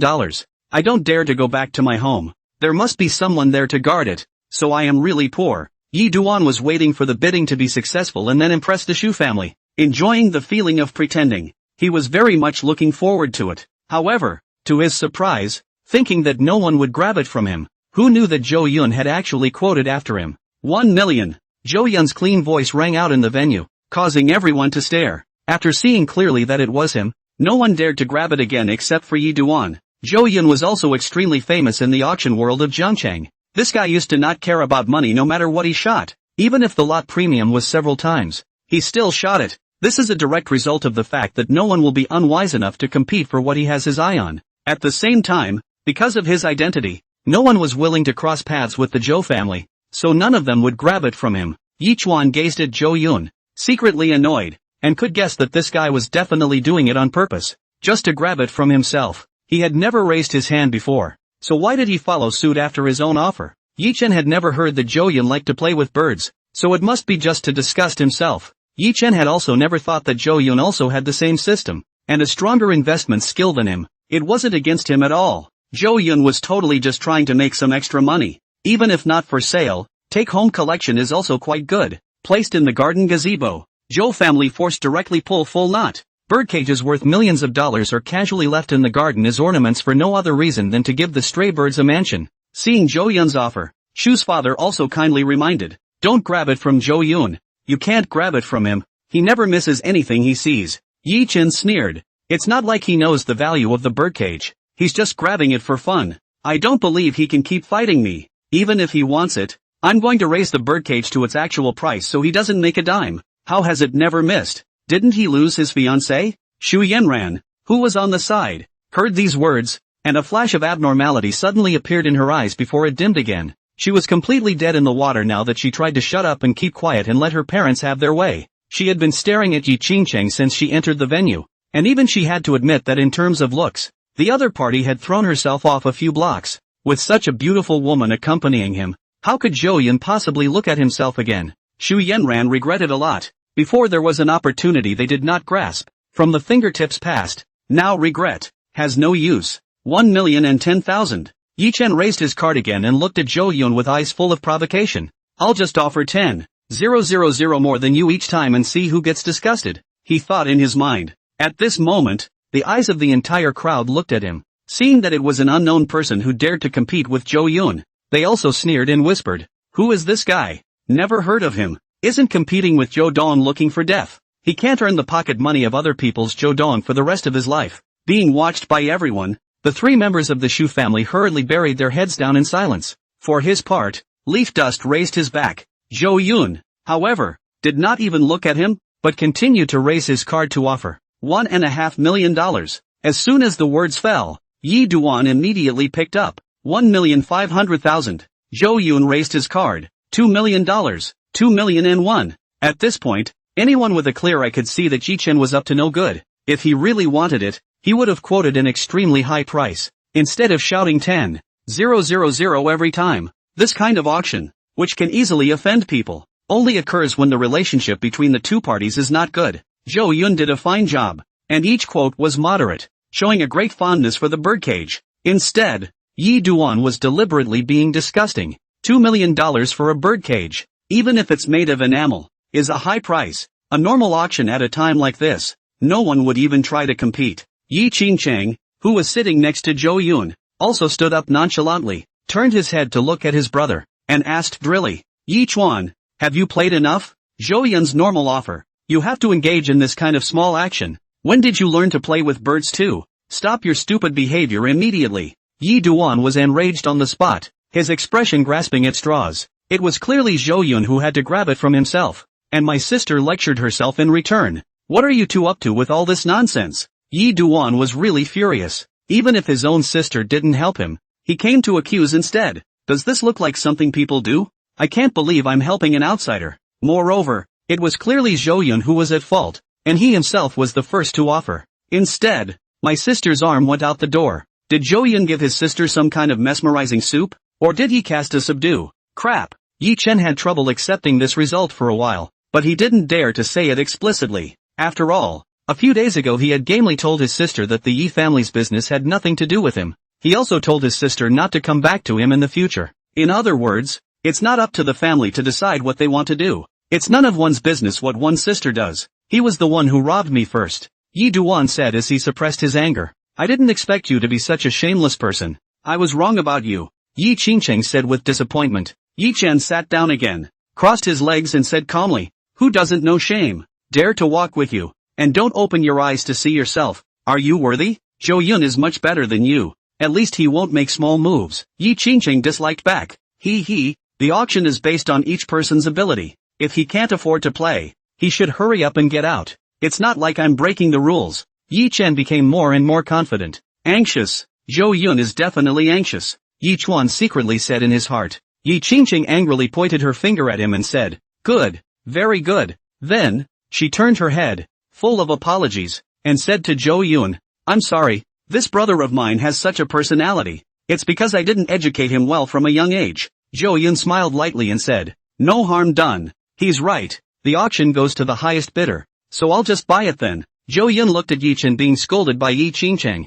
He suddenly had a familiar feeling. It seemed like at some point, I had experienced this myself. Yi Qingqing sat down helplessly and complimented. Compared to you, Yi Chen is really just like a small child. It's still you who has the tolerance for others. She secretly said in her heart that in the future, if Zhou Yun could really be with herself, that's Yi Duan's brother-in-law. And his own smelly brother had a really bad personality, didn't have the slightest bit of eyesight, and was against everything. It was clearly Yi Chen's own problem. But he still had to blame Zhou Yun. Zhou Yun raised his card again and directly shouted, $10 million.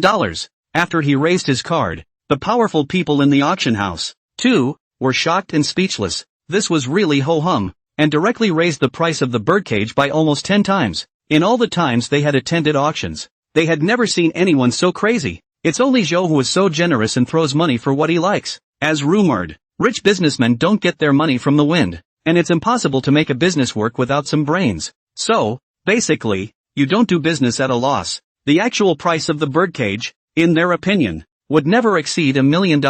And buying this birdcage for $10 million is extremely unwise, even if it's for a hobby. But this is definitely a big deal. And it's definitely going to be on the news in Jiangcheng tomorrow. And many people are going to be sour. $10 million was nothing more than petty cash to Zhou Yun. For the average person, it's a fortune they can't look up to for the rest of their lives. And Yi Chen hesitated for a while, wondering whether to continue raising the price. The birdcage is worth, like, $10 million or so. Now, there is no longer any profit margin. What if he also raised his hand and Zhou Yun stopped playing with him? Spend out $10 million, and the money he brought in behind him is only half of what he had left. The chances of picking up the pieces later become even slimmer. Solely, Yi Chen directly closed his mouth and looked at Zhou Yun with an old-fashioned look. A smug smile on his face. As long as he didn't let Zhou Yun make any money, he was happy. The host shouted 3 times, and when there were still no bidders, he struck the hammer and led the applause. Congratulations to Mr. Zhou Yun, the winner of this lot,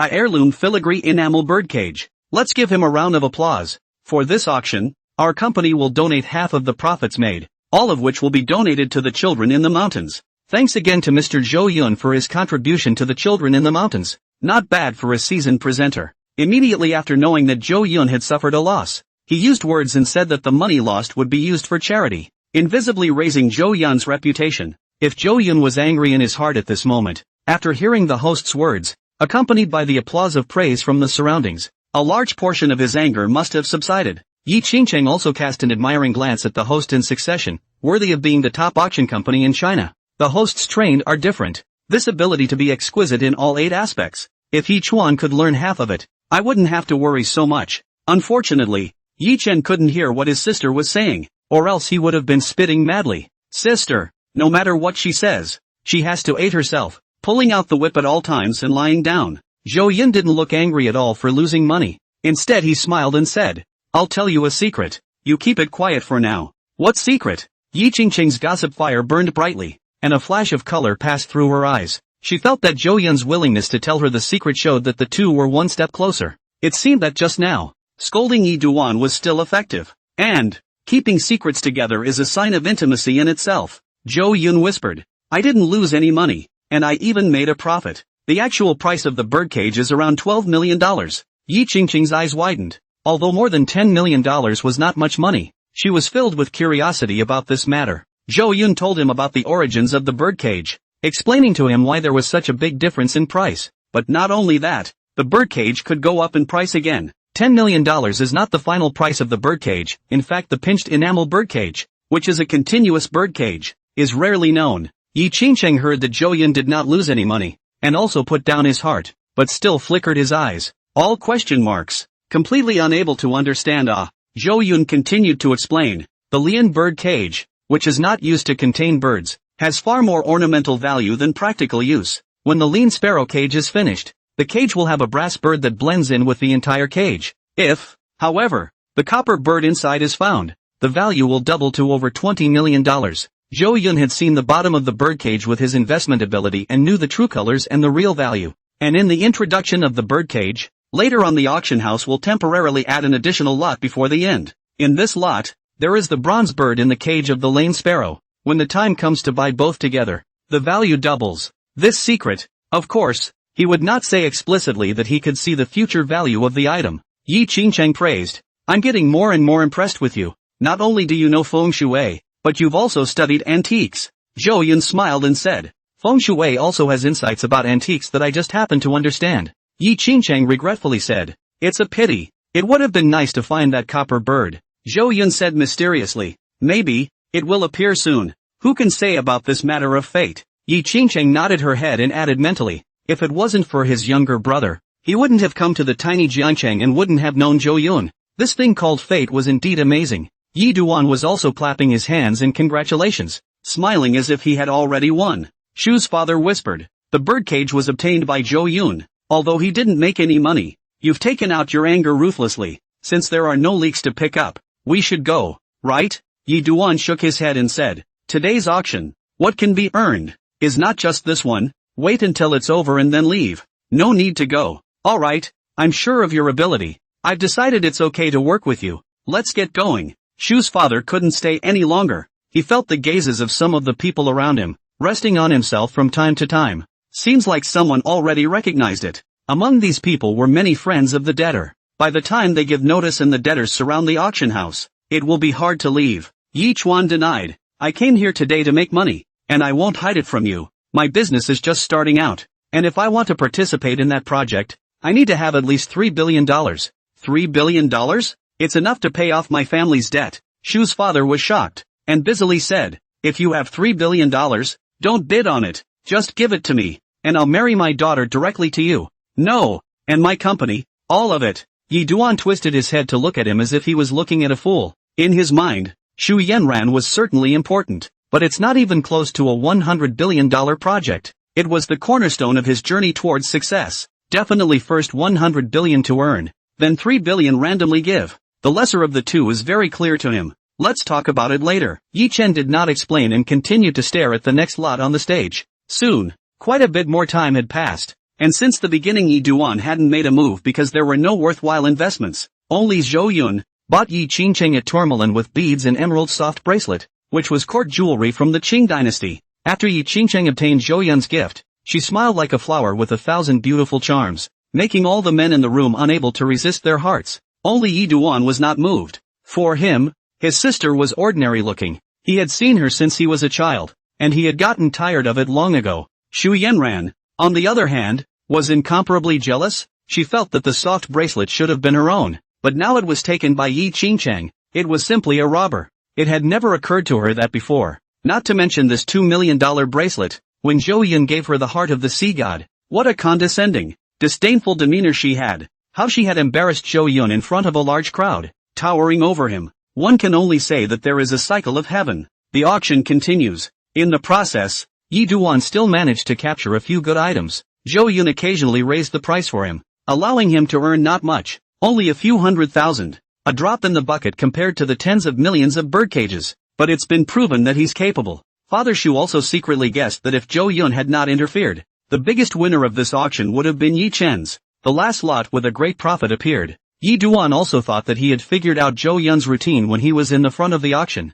When he was the first to call for a bid, Zhou Yun tended to hesitate, and the bidding wasn't as intense. And when he got stuck raising his hand when the hammer was about to fall, Zhou Yun would fight himself hard. Therefore, he had been laying this illusion on Zhou Yun. For the last one, the antique big GE stove that can make tens of millions of dollars, he was the first to offer. One after another. Some people in the field followed the bidding. Zhou Yun didn't move a muscle and didn't even turn his head. Yi Chuan could only see the back of his head and couldn't analyze his expression. In the middle, Jo Yun followed suit and raised the price a few times, and then he didn't make a sound. Yi Chen's eyes bloomed with ecstatic light. He thought Jo Yun had given up on bidding. Therefore, when the price of the big leaf furnace came to $1,100,000, the host shouted for the second time, and still no one made an offer. Yi Duan stepped in and shouted $1,200,000. Same set as the first couple of lots that came in. However, just as he closed his eyes in anticipation of the host congratulating him, Jo Yun's devil-like voice came to mind.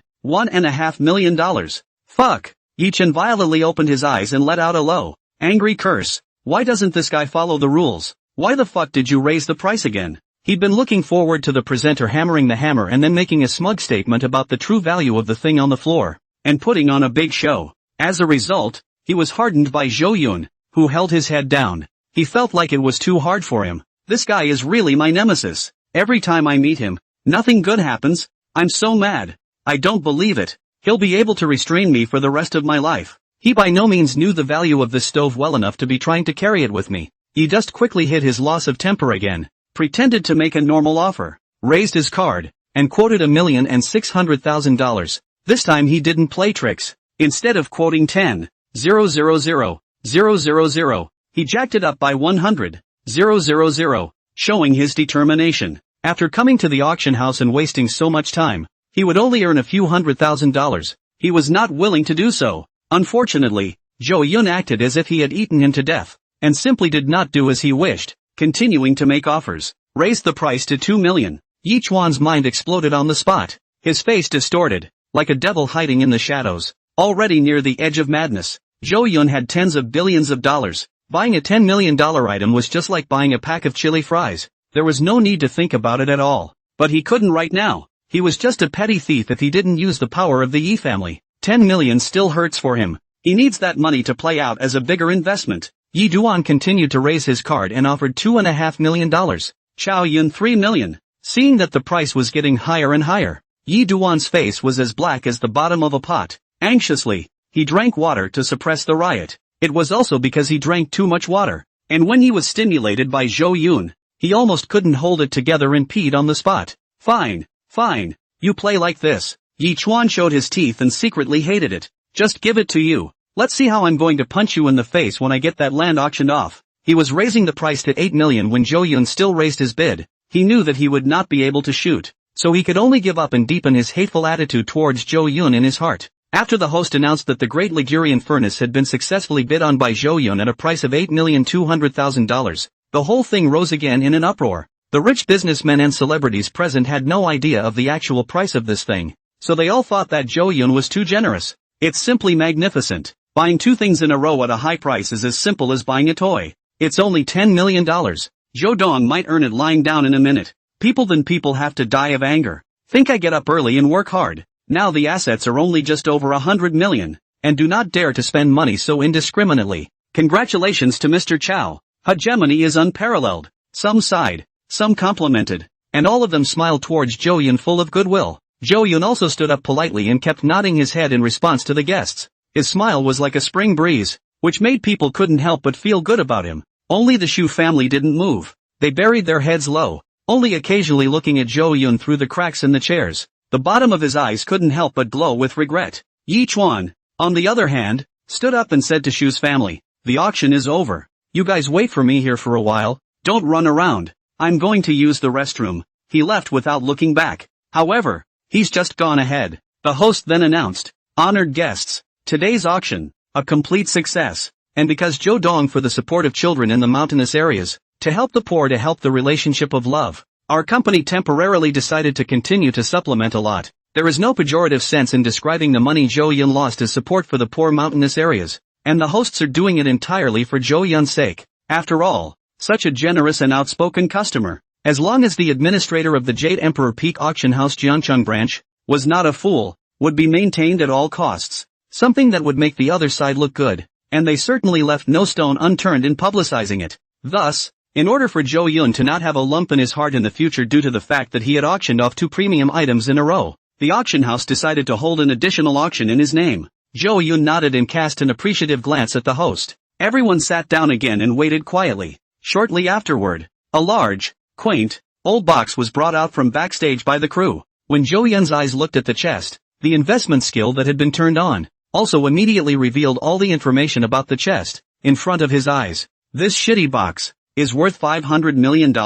Jo Yun was also slightly shocked and stunned. Even he was a bit skeptical that the system had made a mistake and the offer was too high. However, after he carefully read the system's description of the chest, he instantly understood, and the corners of his mouth unconsciously hung up in a smile. The wooden box was old, with complicated and precise patterns carved on it, and it looked like it was only used by the big families in ancient times. The lock on the chest was also very elaborate, made entirely of silver, and looked like it hadn't been opened in a long time, but by itself the case is worth $100,000 at most. The important thing was that the items inside the box were worth nearly $500 million. The divine investment skill, which listed the contents of the chest, was listed. It was full of old clothes and a brass bird in a birdcage. The bronze bird that could double the value of a pinched enamel birdcage. But that's not the big picture. At the very bottom of the press box is a sheet of white paper that appears to be a recent item. The paper was filled with all sorts of esoteric theories and symbols that were extremely confusing to him, and he was completely confused as to the value of this information without a system. He recognized all of these words singly, but together, they could make one's head spin, and a non-professional would not be able to read them at all. It's this profile that takes up the lion's share of the $500 million. Jo Yun Hart is also very excited. Originally just participate in the auction for fun. Did not expect to really pick up the leak. To make a few $100 million, Jo Yun didn't feel anything at all. It was worth it to see Yi Duan furious. But if he could make $500 million, he'd still be happy. Jo Yun twisted his head towards his back to see how excited Yi Chen would be when he discovered the actual value of the chest. But he did not see him. Only the three members of the Shu family were left with their heads down, alone and embarrassed. It's a pity that he's not here. It seems that I'll have to take what's inside. In that case, I'll be polite. Jo Yun stopped paying attention and couldn't stop smiling. Yi Duan could also see the value of the box, but unfortunately he thought the auction was over and went to the restroom, missing the opportunity to invest. If Yi Duan was also there was definitely a fierce competition.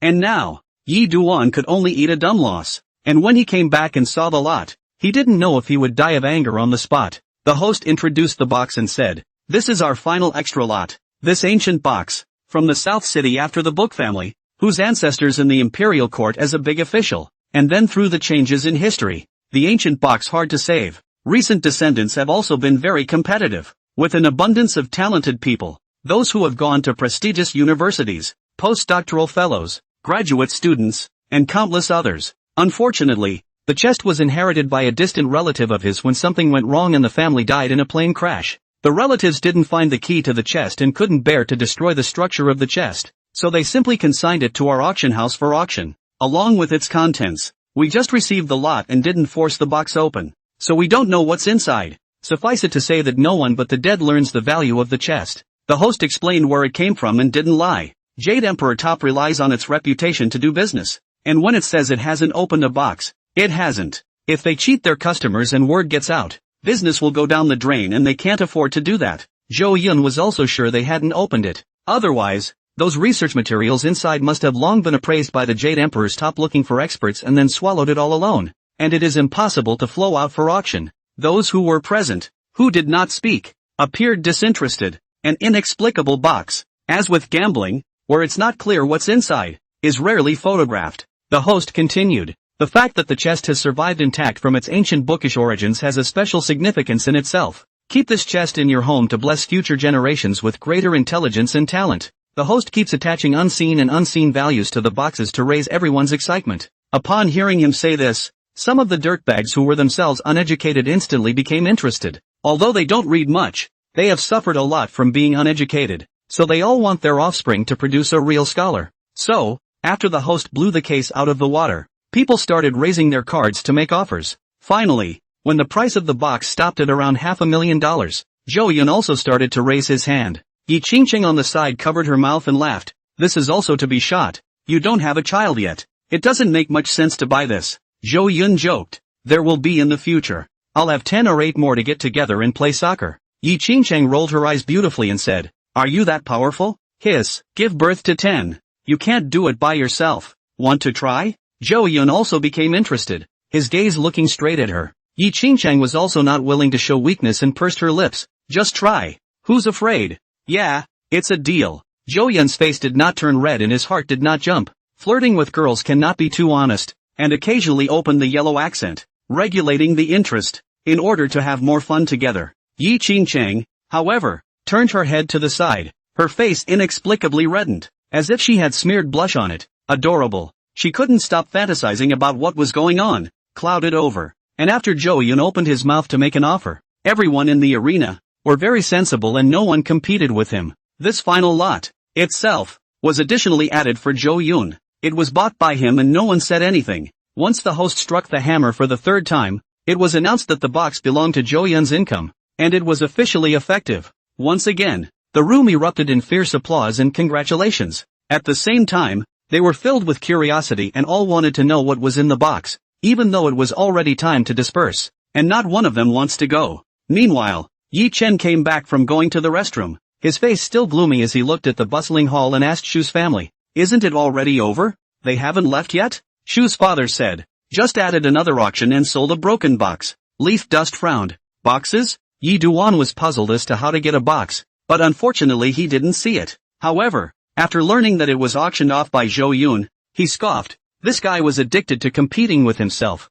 buying a broken box as well. He told the Shu family's parents to stay honest for now, and was going to go and sneer at Zhou Yun, or else he really couldn't swallow this breath. Those rich merchants, all of them surrounded Zhou Yun and exchanged ideas with each other. Soon after, the people from the auction house completed the formalities and brought the items over for Zhou Yun to sign. After Zhou Yun signed, the people from the auction house were just about to help him take what he had won back to his car. Zhou Yun, however, said that it was not necessary for the time being, because there are many rich businessmen in conversation. Cannot understand why Zhou Yun want to buy this and that box. There is something. So, in order to satisfy the curiosity of those present, he planned to open the box on the spot and show everyone the secrets it contained. He first took the birdcage and explained, "I'm not doing a losing business. The real value of this birdcage is over $10 million.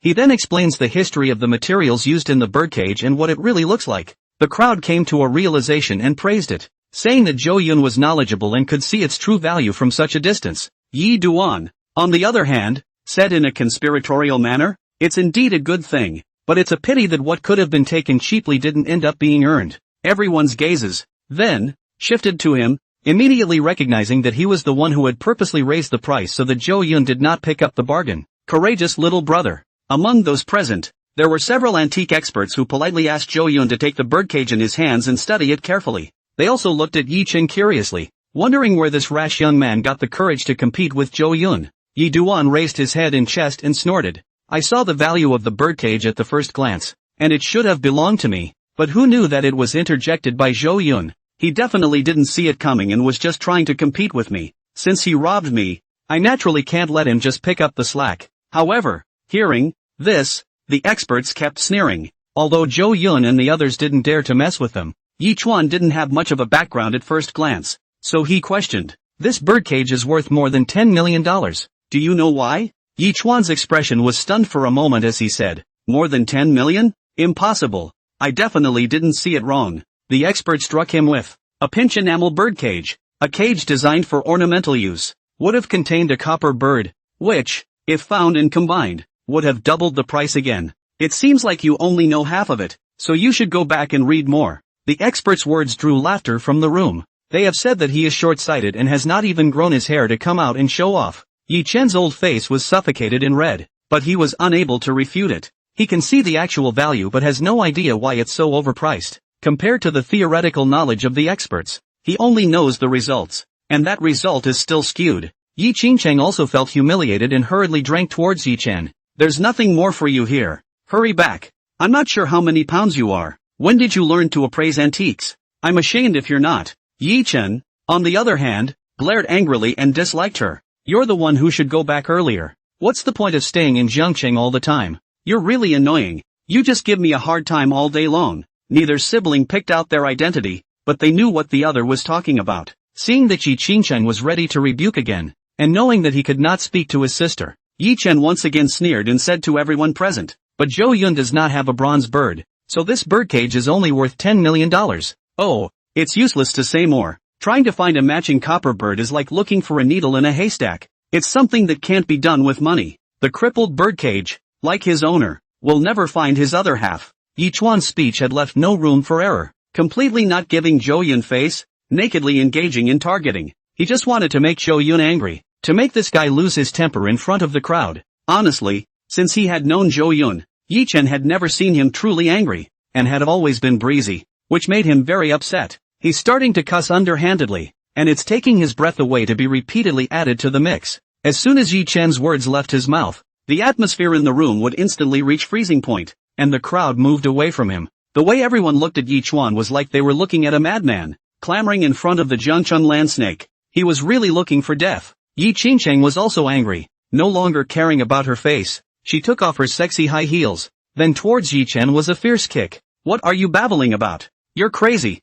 What mom and dad taught you when you were a kid? Have you forgotten it all? Where are your gentlemanly manners? Have you fed all your cultured manners to the dogs? My God, how it would hurt my father to learn of your present demeanor in the ninth heaven. Yi Qingcheng said. Her eyes were already moist and tears were about to drip down. She had watched Yichen grow up, and had always tried to correct her brother's conceited personality, yet she had failed to do so, and instead, it had intensified. As a sister, it's also hard as hell. Leaf Dust was kicked back and opened his mouth, realizing that he had lost his temper. He had been bullied by his sister since he was a child, and had been beaten so much that he was used to it, so he hadn't thought about kicking back, just insisted. I'm telling the truth. And seeing him so stubborn, Yi Qingcheng was even more desperate. This stinky brother of his, really hopeless, at a loss for words. She could only look at Zhou Yun for help, saying repeatedly, I'm sorry, my brother spoke too much. I'm really sorry, he's not usually like this. He just didn't know what stimulus he received today.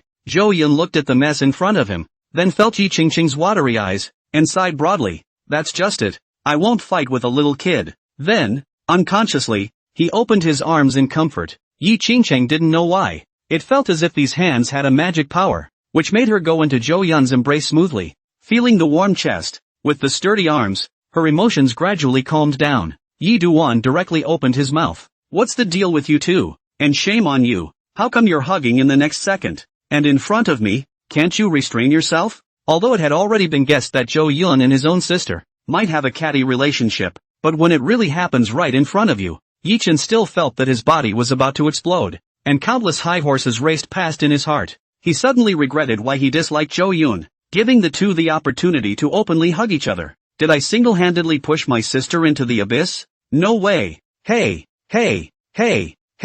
what are you doing? Let go of her. Hugging around? What's decent? What do you think this place is? I'm still present. What are you doing? Leaf Dust grabbed his hair, his eyes widening like never before. Talk about a birdcage. What's going on with you two? Shouldn't we be discussing whether the birdcage lost money or not? The top of Yi Duan's head glowed. It was the crystal chandelier of the auction house just above his head, shaking. Being questioned by Yichen, Yi Qingcheng also felt that something was wrong, and hurriedly disengaged herself from Zhou Yun's chest, her cheeks reddening once again. Zhou Yun roamed around, not caring at all, and laughed. You think I won't be able to find the copper bird? Unfortunately, in this world, fate is just so marvelous. You're still young and too inexperienced in society. Some people are not for you to speculate about. Zhou Yun looked for the auction house to borrow a large axe and personally carried it, splitting the silver lock of the valuable case under the jaw-dropping gazes of the crowd. That's busted? No. It would be a loss if there weren't any antiques inside that were more valuable than the chest. As the crowd gasped, the box was opened, and an unpleasant musty odor came from inside, covered by tattered clothes. At a cursory glance, there was nothing, and the chest, which was worth a great deal of money, was splintered and cracked under the axe. After all, it was too old to withstand so much brute force. Yi Dust stared carefully for a long time, then couldn't suppress a loud laugh. It's all just some crappy clothes. Ha ha ha ha. If I'm not mistaken, these clothes are vintage from the 1980s and not worth much. Throwing away the watermelon and picking up the sesame. Zhou Yun, you've lost out. Yi Duan gloated, the only one in the room to burst out laughing. However, the crowd didn't bother to pay attention to him. Instead, they watched as Zhou Yun threw out the clothes piece by piece before finding a bronze bird at the bottom. Yes, as if Zhou Yun had foreseen it, his face did not change, completely unconcerned about the strange gazes of the people around him, and he was the first to find the bronze bird. There's really a copper bird inside the box? This time, Yi Duan was silenced,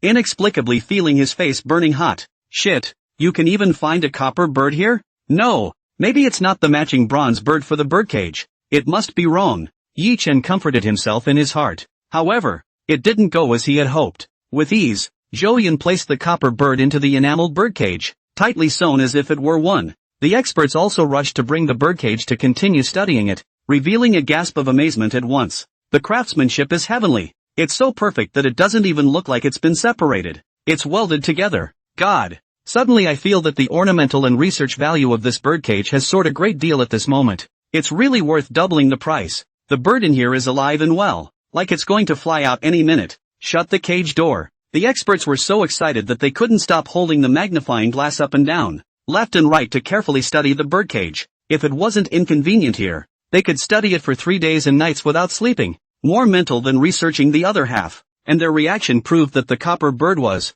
indeed, the copper bird in the birdcage. The rich merchants don't get it, but they do marvel at it. That's too marvelous. That's how you find the copper bird? Or how to say that a lucky man has his own destiny. I thought it was just a broken box, but I didn't realize that there was a copper bird hidden inside. Then in that case, Zhou Yun didn't lose any money, but instead made tens of millions as a result. So easily. The rich merchants were talking, feeling that they had had a wonderful evening and had witnessed a miracle comparable to magic. Yuchen was like eating a fly. His questioning voice came to an abrupt end, as if his throat was blocked by something. He had just turned on his investment skill to observe the chest as well. But alas, the box is not in saleable condition, so he can't see much. There would be no way to know the true price of the contents of the box. This was also the reason why his investment skills were not as good as Zhou Yun's. Count yourself lucky. There was a bit of acid in Leaf Dust's tone. Going to the toilet is such a delay. If I had known earlier, I would have lifted the box to tens of millions of dollars, so that you couldn't make a bargain. Yi Chuan whispered through gritted teeth. Yi Qingcheng, who was on the side, also had eyes that bloomed with splendor as she looked at Zhou Yun with a gaze that was filled with admiration. The man is always so calm and collected. Nothing can shake him. Any problem that is placed in his hands can be lifted with ease. Truly a rare and exceptional man in the world. I'll regret it for the rest of my life if I let him slip through my hands. Yi Qingqing thought darkly and strengthened her choice. She recalled what Zhou Yun had just said. Perhaps the copper bird had a destiny with him. And it was true. Just like what was expected. If she didn't know about the strict rules of the Jade Emperor's Peak, she was afraid that she would also have to wonder if Zhou Yun knew what was in the box in advance. It's good that there's no loss. Yi Qingqing gently breathed a sigh of relief. She always felt that she owed Zhou Yun because of Yi Chen's blabbering. Now that she saw that Zhou Yun hadn't suffered any losses, she let her heart drop. Yi Chuan's face had turned iron blue, pretending to be unable to be high and mighty, as he realized that the Shu family members on the other side were looking at him with eyes full of disappointment. Said he wanted to show the Shuis what he could do. As a result, the limelight of pretending was all taken away by Zhou Yun. That was supposed to be the high point of your own enjoyment, but there was nothing to be done. It had already happened and he could only force himself to endure it. What happened next, however, was a blow of regret. Zhou Yun smiled brightly towards everyone. I'm not afraid to let you all know that I picked up the pieces. The value of the items inside this chest is even more amazing than you all imagined. He rummaged through all the clothing clutter to reveal the bottom of the chest, which hid a thick stack of papers. The paper has long been yellowed, but you can still clearly see the handwriting on it. All specialized chemical terms. Not an expert in this area. It is impossible to read what it is. Zhou Yun took the stack of paper out, not caring about being dirty, and casually flipped through it, only looking at it for a few minutes. His scalp went numb. It's completely unintelligible. It's a book of God to him, but there was no harm in indicating, in the title sequence of the first sheet, what kind of information the stack of papers was. All technical data of the new chemical blowing agent for which no patent has been applied. Moreover, it is a foaming agent that has been successfully researched and can be directly put into production and manufacturing. No one present understood the value of these papers. If it's gotten by a tycoon, it's probably going to be treated like garbage and just thrown away. Zhou Yun held the paper as if it was a treasure, his eyes glowing. This patent, sold, can be worth 500 million. Then if you run your own factory to produce, earn far more than this number. Moreover, foaming agents are also very much associated with building materials and are necessary for the production of many everyday items. Foam is used in everything from small sofas and refrigerators in the home, to parts of airplanes, automobiles, computers, and even the building blocks of space machines. Most importantly, foaming agent technology, in the past decades, all monopolized by Europe and the United States. China does not have this technology. Now, this information, however, was obtained by Zhou Yun, and once the production company was created, it would be the first top foam manufacturer in China. It's too much. Just as the crowd was wondering, Zhou Yun said to the eight-faced host, your company should know chemistry experts, right? Of course I recognize it. Auctions often have rare and strange items. We need to have researchers from all walks of life appraise them and keep good contact with them. The host nodded. Zhou Yun smiled faintly. Contact an expert for me on the spot and let him see what is written on this piece of paper. Zhou Yun did not intend to show anyone the full technical information. Just taking out a piece of paper was enough to prove what it was. He had it in his mind. But he wasn't going to hide it. The host quickly went through the company and reached out to an expert in chemistry to video face-to-face on the spot. After the experts read the paper in front of them, they were also shocked and came to a shocking conclusion. This is a difficult problem within the chemical foam. Surprisingly, it's been overcome silently. Oh my god. If this news were to spread, it would be enough to shock the entire research community of Xia. This new type of foam can be considered groundbreaking, and I'll explain it like this. Foam is used in huge quantities throughout the world,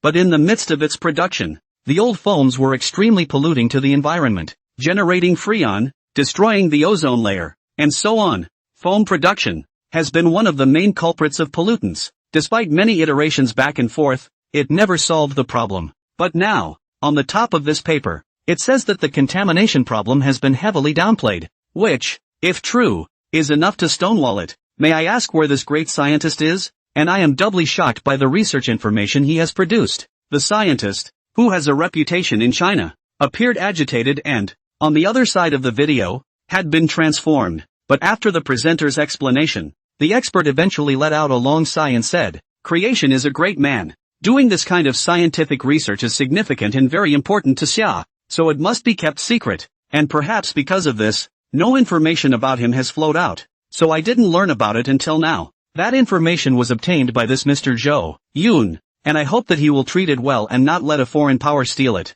The expert nodded, but was still excited. "Is Mr. Zhou Yun here?" Hearing himself being called, Zhou Yun appeared in front of the video and smiled gently. "I am Zhou Yun. Young man, what luck, getting this R&D material. You're going to be rich." The expert complimented a few words. Zhou Yun laughed. "I've always been lucky, but it's not considered getting rich for me. I actually have some assets in the area." "A little is how much?" the expert asked suspiciously. The host then explains Zhou Yun's identity and wealth. That expert was instantly surprised and looked even more excited as he continued to ask. "Then may I ask Mr. Zhou Yun, do you intend to sell this patent or produce it yourself?" Zhou Yun said, "If conditions permit, I plan to build my own factory to develop and produce it." The expert immediately said, "Then you have to hurry up and apply for a patent to avoid it being stolen by someone with an axe to grind. I have a favor to ask.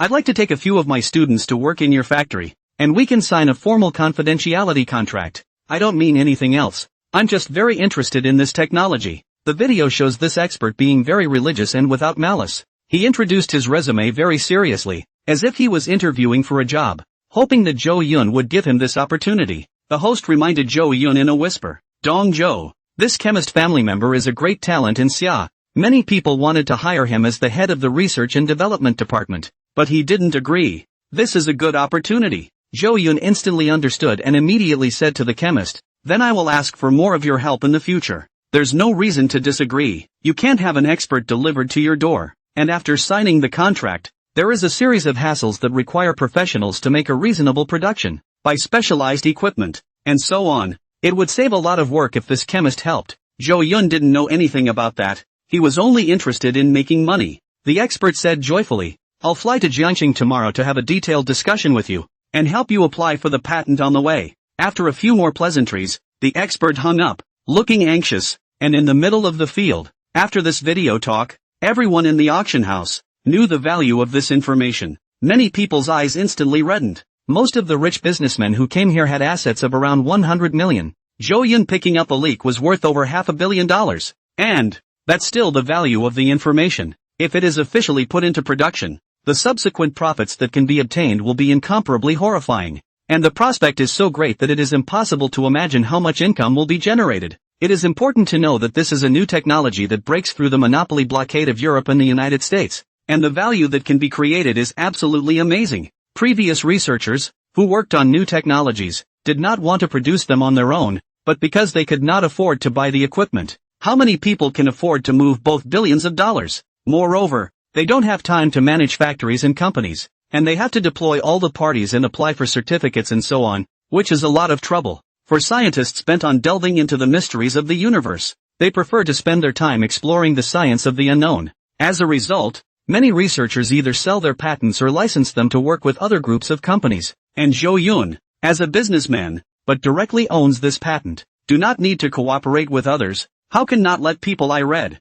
He's equal to getting a gold mine. Compared to the value of the case, it's no different than picking it up for nothing. Sour. So thoroughly sour that many could not speak and began to feel remorse. I should have known that the contents of this box were so valuable. Even if it offends the Zhou family, he must use all his strength to fight for it. Maybe the one who gets rich will be himself. A piece of wailing and long sighs. In the auction house, no one congratulated anymore, but envy and jealousy sour. Yuchen was even more directly angry to the point that his 3 corpses were jumping up and down, and his 7 orifices were burning with smoke. Such a great bargain. Such a great leak. Just picked up by Zhou Yun, his opponent, for nothing. He was burning up all over, breaking defense again. His mind completely blown, just because of a trip to the restroom. You missed out on $500 million for nothing. 500 million. If he could get the shot, it wouldn't be far from making 3 billion, because, the more money he has on hand, the more he can invest. Why do they say that the rich only get richer?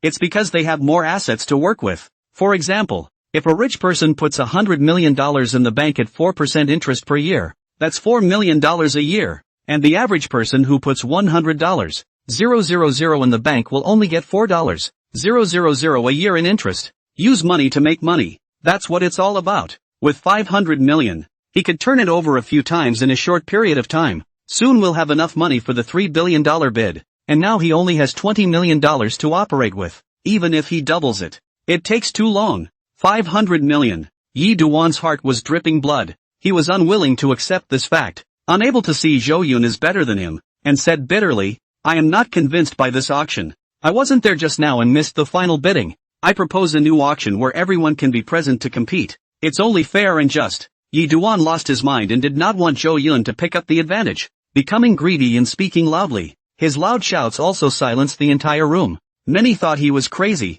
How could he re-auction a sold item that had already been auctioned off? But most of the rich businessmen who came to participate did not make a sound. They also have a little hope in their hearts. If they can really reshoot, they also want to grab a shot. The host, who originally had a smile on his face when he saw anyone, also turned gloomy and stared at Yi Chen with an unkind gaze. He was ostensibly the host, but in reality, he was also one of the people in charge of the Jade Emperor top auction house in Zhangcheng. Being questioned by Yi Chen on the spot was tantamount to slapping his face. He was the one who knocked down the hammer, and he was also the one who announced that the lot went to Zhou Yun. What's the use of having him if it all starts over? Mr. Yi, I hope you won't make this kind of joke again, or else you will no longer be qualified to enter the Jade Emperor Peak auction house from now on. The host walked up to Yi Chen, and a completely opposite aura emerged from when he was gentle before. He said in a chilling tone, the introduction of the Jade Emperor Peak auction house, which is known throughout the country, includes a clause that the venue will not be responsible for missing the auction due to the customer's personal reasons during the auction.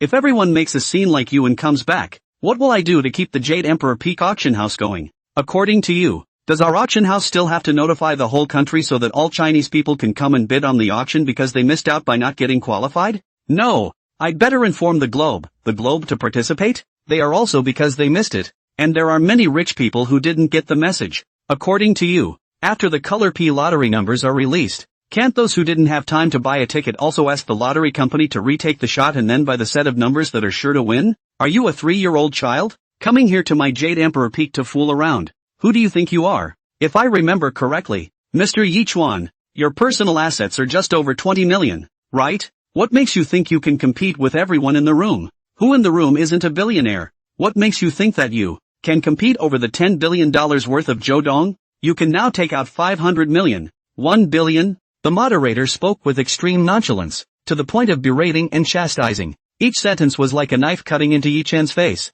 The pain was incomparable. Yi Chuan couldn't stop falling back, his face turning pale. The host's words instantly brought him back to his senses, realizing just how stupid he had just been. I'm sorry, I didn't think so much just now. I apologize to the Jade Emperor Peak auction house now. I take back what I just said. Yi Duan sweated and instantly wimped out, a wave of regret surging through his heart. Not daring to say anything more, he could only swallow his pent-up grievances in his stomach through his teeth. The consequences of angering Jade Emperor Top were serious, and in the future, Jade Emperor Top would be banned from participating in auctions at all of the auction houses in China. Even many subsidiaries of Jade Emperor Peak refused to work with him. It is important to realize that many of his current sources of investment money are in the auction house, legally earned. Jade Emperor Peak was different from these local magnates in Zhangcheng, and offending them would be worse than offending the famous and powerful people in Zhangcheng. If he couldn't make it in Zhangcheng, he'd go somewhere else. However, if he offended Jade Emperor Top, in addition to returning to the Yi family and asking his family to help mediate, or leaving the country, it would be difficult for him to continue to do business within Xia. That's the scary thing about a big power. At this time, Yi Qingqing quietly stepped forward and slapped Yi Chen's face while everyone was dazed. Pa! A clear, crisp voice that resounded throughout the hall. Ignorant, childish, capricious, irrational. What's the difference between you, now, and a city scoundrel? Maybe it really was a mistake for Mom and I to let you go in the first place. Yi Qingqing's eyes were red and swollen, and there was regret in her eyes. Regretting why I didn't educate my brother properly before. It's what turned him into such a scoundrel and a scumbag. As for Yi Chen, he also woke up in the middle of this slap, as well as his sister's pained eyes. At this moment, a cold sweat was constantly breaking out on his back. It felt as if the air around me became cold, as if my body was placed in a refrigerator. Recalling how out of line he had just been, he was also speechless at himself for a moment. Although his face was burning hot and aching, he didn't dare to refute his sister. Look around at the eyes that are looking at you like you're a monkey. He took a deep breath and solemnly apologized. I'm sorry, it's because I was reckless and didn't think things through before saying those words. He remembered that he was the son of heaven's mandate, and that he should have been lighthearted and not let external things disturb his mind. Just now, however, he was completely out of control, not at all his usual character. It was so wrong. So, he bowed his head and dutifully admitted his mistake, but the confidence in his heart is still there, thinking that it is only a momentary loss, and that sooner or later he will be able to get the field back. In fact, as a child of the Yi family, he shouldn't be so thirsty for this bit of technology patent. What the Yi family possessed was much more than that. It was mainly because he was infuriated by Zhou Yun. It's like playing a game. Obviously you're already over the top, with a six-god suit, ahead of the super economy, like a god of war, killing it, as a result, but still lost because the other rogue stole home. That airiness, that feeling of having a stone blocking your chest and not being able to let it out. The feeling of wanting to go down the webbing and blast the tower stealer with a hammer. Even though I know that it won't matter even if I lose a round. I just can't get mad. Now that he had calmed down, he didn't dare let things go in an uncontrollable direction. The host watched his demeanor change quickly after he finished apologizing and returned to his amicable demeanor. I hope you'll be careful with your words in the future. The host didn't say anything else. Yi Chen felt that he had no face to stay, and could only glare hatefully at Zhou Yun before whispering to Yi Qingqing, I'll wait for you outside. You owe me an explanation. After saying that, he left the venue without looking back, and the Shu family, who had been watching the show in the corner, quietly followed his ass. Inside the arena, the powerful nobles also gave up on the idea in their minds and looked at Zhou Yun with glittering eyes, thinking that this guy was a gold mine. They also have their own industries that require the use of foam, which was previously imported from foreign countries, but is now available domestically, and the person who has mastered this technology is right in front of them. Not to mention anything else, if you can make a good relationship with Zhou Yun, you should be able to get the goods cheaper afterward. As a result, a swathe of complimentary voices rang in Zhou Yun's ears, and the entire hall became even more lively than before. Zhou Yun, who was surrounded by people, also responded politely one by one, noting down the names of a few people who had the sincerity to cooperate. Yi Qingqing, who was on the side, was all but squeezed out of the way, but she wasn't annoyed. Her sad expression also turned into a continuous snicker. Looking at Zhou Yun's helplessness, she had no intention of helping to relieve him. Instead, she delicately said to Zhou Yun, Young Master Zhou, you get busy first. I still have to talk to my stupid brother. We'll meet again some other time. We still have plenty of time. Oh. After saying that, Yi Qingqing picked up the red high heels on the ground and put them back on. Before leaving, he didn't forget to speak to the host squarely. I hope you guys don't look for Yi Duan's trouble behind you, because he is the capital city Yi family, one of the heirs. After saying that, she left the venue, leaving behind a curvaceous back. The host's eyes also slightly stared when he heard the words Yi family, but he soon let it go, shaking his head indifferently and laughing lightly. Yi Qingqing went out to the outside of the auction house with an icy cold expression, like an ice that would not melt for ages, spreading an air of being uninviting and unapproachable. It was a far cry from the gentleness she had shown when facing Zhou Yun, which was her usual face when facing others. Leaf Dust stood under a tree that was not illuminated by a streetlight and waited. The Shu family's people had already entered the car. They didn't dare to stay outside for too long. lest their identities would be exposed. Yi Qingcheng had just come out when two large black-clothed men with cold temperament appeared silently on the roadside. She waved her hand in a gesture, and the big man in black retreated once more into the darkness. When Miss Yi traveled, of course she would be followed by bodyguards, all of whom were first-rate and more professional than the security beside Zhou Yun. Yi Qingcheng walked to the tree and gazed at his brother without opening his mouth to speak. Yi Chuan asked in a low voice with an ugly face, "What is the relationship between you and Zhou Yun, and why are the two of you together tonight?" Yi Qingcheng thought about it and said, "We are just friends now. We just met a few days ago. However, he might become your brother-in-law in the future." "Ah, do you know what you're doing? The family won't agree." Yi Chen revealed a shocked look. It was just as expected. Her sister was actually mesmerized by Zhou Yun. Yi Chuan's heart was very uncomfortable. What was this called? It always felt awkward, but exactly where it was uncomfortable, he couldn't say right now. Yi Qingcheng said non-committally, "When he one day stands at the same height as the Yi family, the family will naturally agree. On what grounds? Is he worthy? A small Jiancheng landowner also wants to surpass the plutocrats?" Yi Chuan said coldly, "The Yi family has only accumulated a fortune that rivals the country's through the efforts of countless forefathers. How can he be on par with the family by relying on his father's generation alone?" Yi Qingcheng's eyes had a light. "I believe in my own self-consciousness. He is different from any man I've ever seen, full of charm and a clear future." Yi Duan frowned. "Don't let him fool you. This guy is not a good person. Don't rely on your intuition.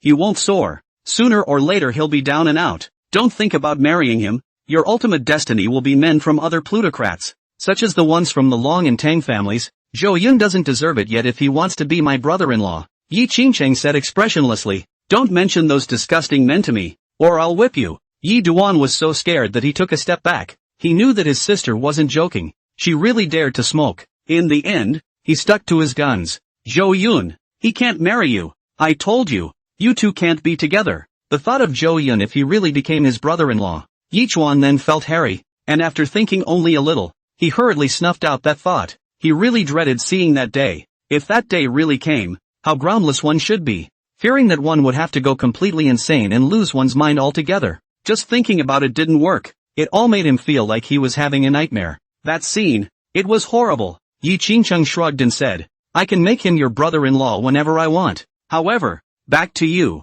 Since you believe that it is impossible for Zhou Yun to reach the same heights as the Yi family in his lifetime, then where did you get the confidence that you are better than Zhou Yun and can rely on your own abilities to avenge your death?" Yi Qingcheng lectured. "Other people Zhou Yun can be much stronger than you, no matter the character ability in all aspects. They are all better than you." While he himself was being compared to his sister all the time, Zhou Yun had become someone else's child. This could infuriate Yi Duan to no end. He himself was the son of destiny with a system, the protagonist of this world. Could he not be compared to that boy Zhou Yun? Though, 2 losses in a row, planted in Zhou Yun's hands, but he never thought it was his ability. He could only say that he had been careless and not careful enough, and in the future, he would definitely learn from his mistakes, and if he were to do it again, he felt that he would be able to securely defeat Zhou Yun. "I'm not like him. No one in this world can have powers that compare to mine. It's no use talking about me now. Just watch. It won't be long before I rise up and stun your jaw." Yi Chuan coldly snorted and put on an attitude of being the only one who can do anything.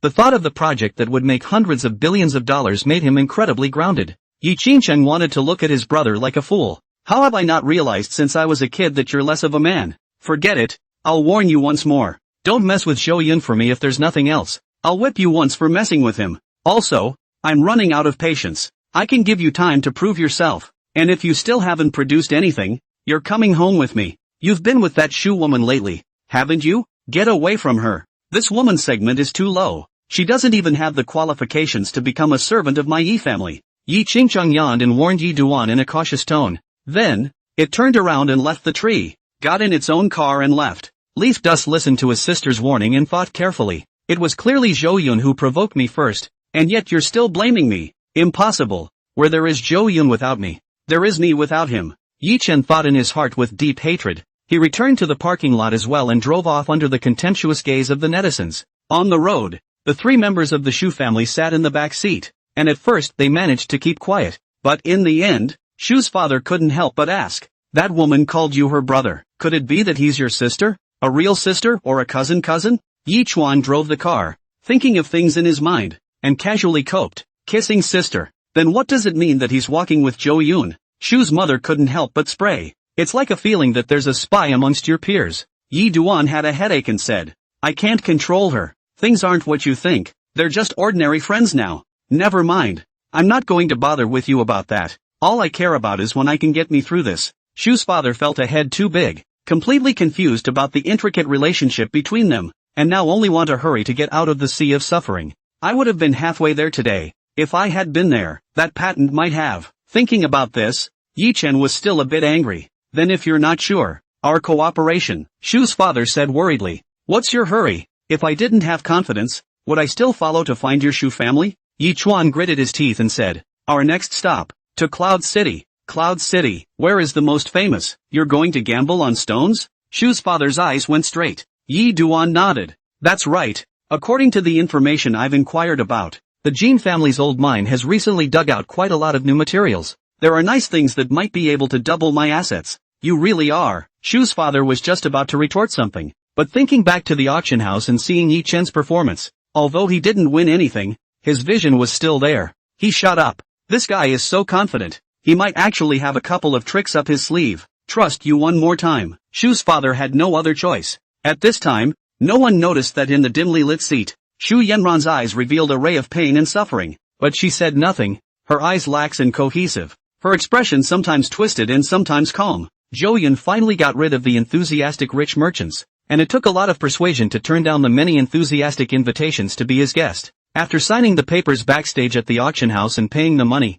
a staff member helped him take the items to his car. Mr. Zhou, welcome next time. The host humbly shook his hand at Zhou Yun. A wealthy man like Zhou Yun was their favorite person at the auction house, and making a good relationship was of the utmost importance. Zhou Yun responded a few times, and just as he stepped out of the auction house, the bodyguards quickly surrounded him. Chang Dama was like a monster, surrounding Zhou Yun's vicinity at all times with a stern look in his eyes. Vague boss, Miss Yi has already left in a car, Dama said honestly. Zhou Yun nodded his head, not thinking about anything else, and was embraced by the bodyguards into the parking lot. There's still a lot of Netflix squatting around here. When he saw him come over, he immediately pointed the camera again, and then excitedly introduced it to the audience lords in the live broadcast room. There were also many female netizens scratching their heads at Zhou Yun, posing in all sorts of juvenile poses, frantically trying to attract his attention. These webcams are really too wavy, dancing their asses off and rubbing all sorts of edges, drawing gasps from the onlookers.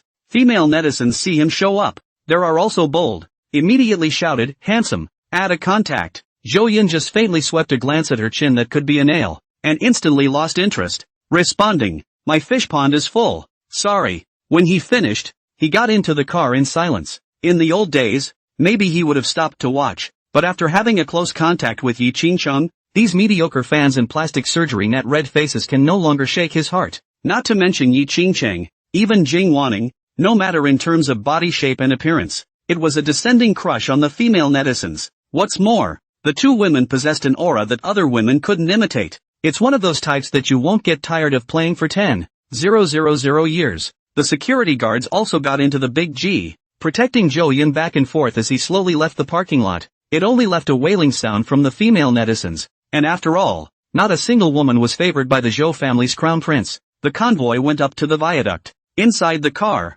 the patent, which was worth a lot of money, was casually thrown aside by Zhou Yun. He gazed deep out the car window at the neon city night scene, relaxing for a rare moment, but it didn't take long for his personal cell phone to ring. This cell phone number can only be owned by some close relatives, such as Jing Wanning, but the caller wasn't her. It was someone named Kim Kyung-ho. Zhou Yun did not answer immediately, was recalling memories about this name in his mind. Jin Qinghu, Yun City's powerful Jin family, the heritage and strength it possessed was on par with the Zhou family, both being the local snakes of their respective regions, possessing even more brutal power than the Zhou family in that part of Yun City where the mountains were high and the emperor was far away. The Jin family has the same history of fortune-making as the Zhou family, both of which are fast-rising nouveau riche in recent decades. During the early years, the Kim family suffered a major setback when a bad decision caused the business to fall apart and nearly go bankrupt. In the most desperate time, is the old man Zhou to the Jin family to help save the Jin family in the fire, and since then the two families closer and closer, become close friends. The Jin family and the Zhou family, although they did not develop in the same place, had a close relationship. Whether it was the friendship in times of trouble between Elder Jin and Elder Zhou, or the new generation of Zhou Yun and Jin Qinghu with each other, almost brotherly friendship, all made the two families rely on each other. When one family is in trouble, the other will go absolutely out of their way to support them. Jin Qinghu grew up. Every summer and winter vacation, will come to Jiangcheng, and play with Zhou Yun. Of course, occasionally Zhou Yun will also go to Yuncheng, called growing up together. They know each other's roots and keep each other informed of any news. The Jin family's power in Cloud City had thrived over the years, and had even extended its hand beyond the borders into the Burmese country. They are not to be underestimated over there. Zhou Yun recalled the original. After he himself was slapped by Yichuan and sat at the bottom of the jail, Jin Qinghu was the first to bring people to Jiangcheng to seek revenge on Yichen. Jin Qinghu stayed at the frontier for many years, and was used to being brutal, with a ruthless character, and the whole person was as unreasonable as a bandit. Just after getting off the airplane, he brought people to try to tie up Yi Duan. Unfortunately, at that time, Yichuan's wings were growing, and none of the people brought by Jin Qinghu were Chang Dama's opponents, and they were all knocked down with a single punch. It couldn't get close to Yichuan at all. Jin Qinghu got lucky and escaped before looking for various experts and top killers to deal with Yichen. He won't stop until he avenges the Zhou family's blood. However, the people he found were all defeated one by Chang Dama, and some were even directly killed on the spot. At the same time, Yichuan also took the opportunity to develop his underground forces, gathering a lot of fighters and dominating the underground world of Jiangcheng, and then a counterattack on the Jin family in Cloud City. Yichen, who had the system, was unrivaled and pushed his way across the country, occupying the Jin family's forces in Cloud City. In the end, the Jin family had no choice but to flee the frontier and seek development in Burma. Jin Qinghu also died miserably under Yichuan's hands and was tortured beyond recognition.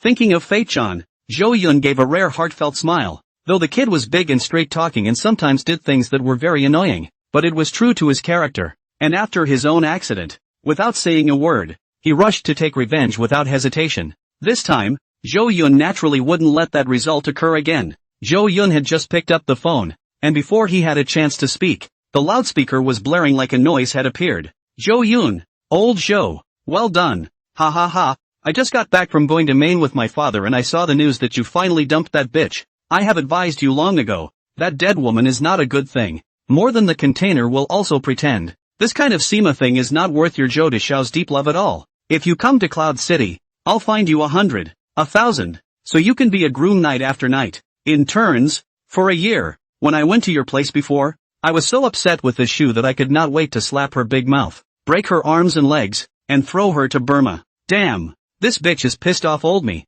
obviously rely on you to have food, tugging like 2.5 million. Now that I think about it, I'm still not smooth with this gas. On the other end of the phone, Jin Qinghu breathed heavily, seemingly really pissed off. Zhou Yun smiled and didn't say anything, and kept listening to him. Soon after, the slowed down Jin Qinghu's voice became low and somewhat sad. Zhou, are you listening? Zhou Yun said in a calm tone. I'm listening. I know you're not on good terms with the old man, but he's has been looking out for you, Jin Qinghu whispered. Zhou Yun sighed. I understand, and I came to my senses after his death. It's good that you understand. Alas, I'm sorry. Jin Qinghu's voice was filled with frustration. I was in Burma with my father the other day to handle things, and I wasn't able to make it to the old man's funeral. Really, I feel very sorry in my heart. Zhou Yun, don't blame me. Really, the timing wasn't right. Jin Qinghu apologized very sincerely. Zhou Yun said in a gentle tone. It's fine. It's all understandable. Don't say this kind of polite words.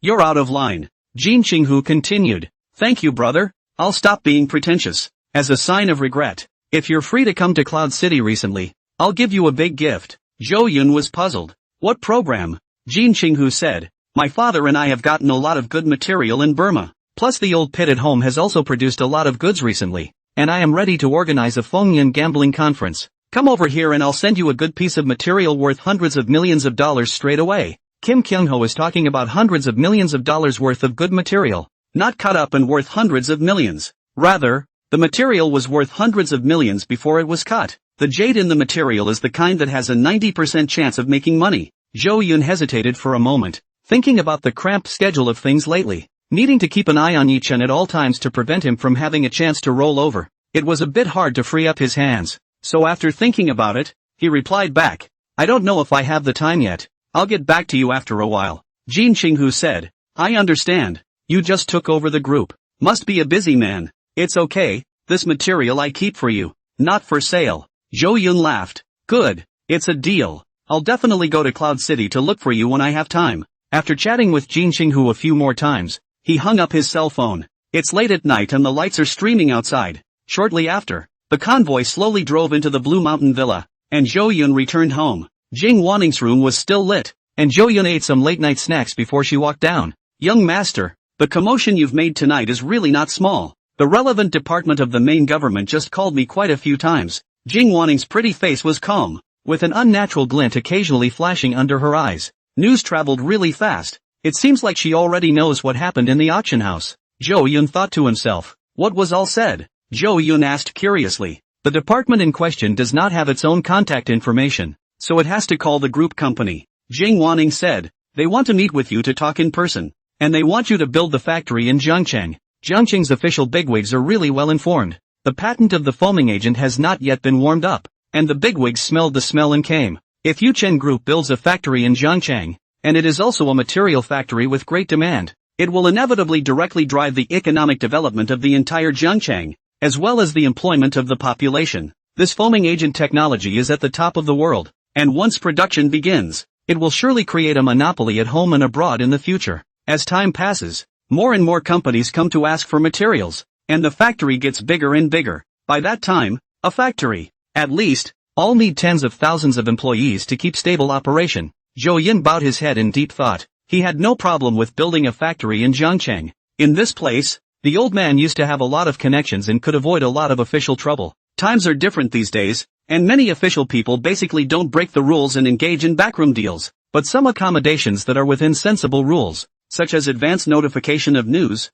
green-lighting the company, fast-tracking complicated procedures, etc., they are still willing to give. Zhou Yun nodded. Make an appointment to meet at noon tomorrow. Jing Wanning made a mental note of this matter. Then in a somewhat aggravated tone, he said, Young master, that woman you were with at the auction house today, what was the origin? If it's your new lover, you must look carefully and not meet another woman like Xu Yanran, who is insatiable. You are going to do great things in the future. Stop being misled by scummy women. They will only make you stagnate. Should I get someone to check her background? I think this woman is dangerous. When Jing Wanning said in the end, her pretty face was gradually covered with a murderous aura that she couldn't hide at all. Zhou Yun were shocked, feeling the air temperature around them drop dramatically. Jing Wanning, this is really moved to kill. Stop. Wait. I know her identity background. Zhou Yun hurriedly stopped it. He wondered if his big housekeeper was a bit too hasty. This was completely unlike its usual style. Jing Wanning took a step closer to Zhou Yun and said with a face as heavy as water,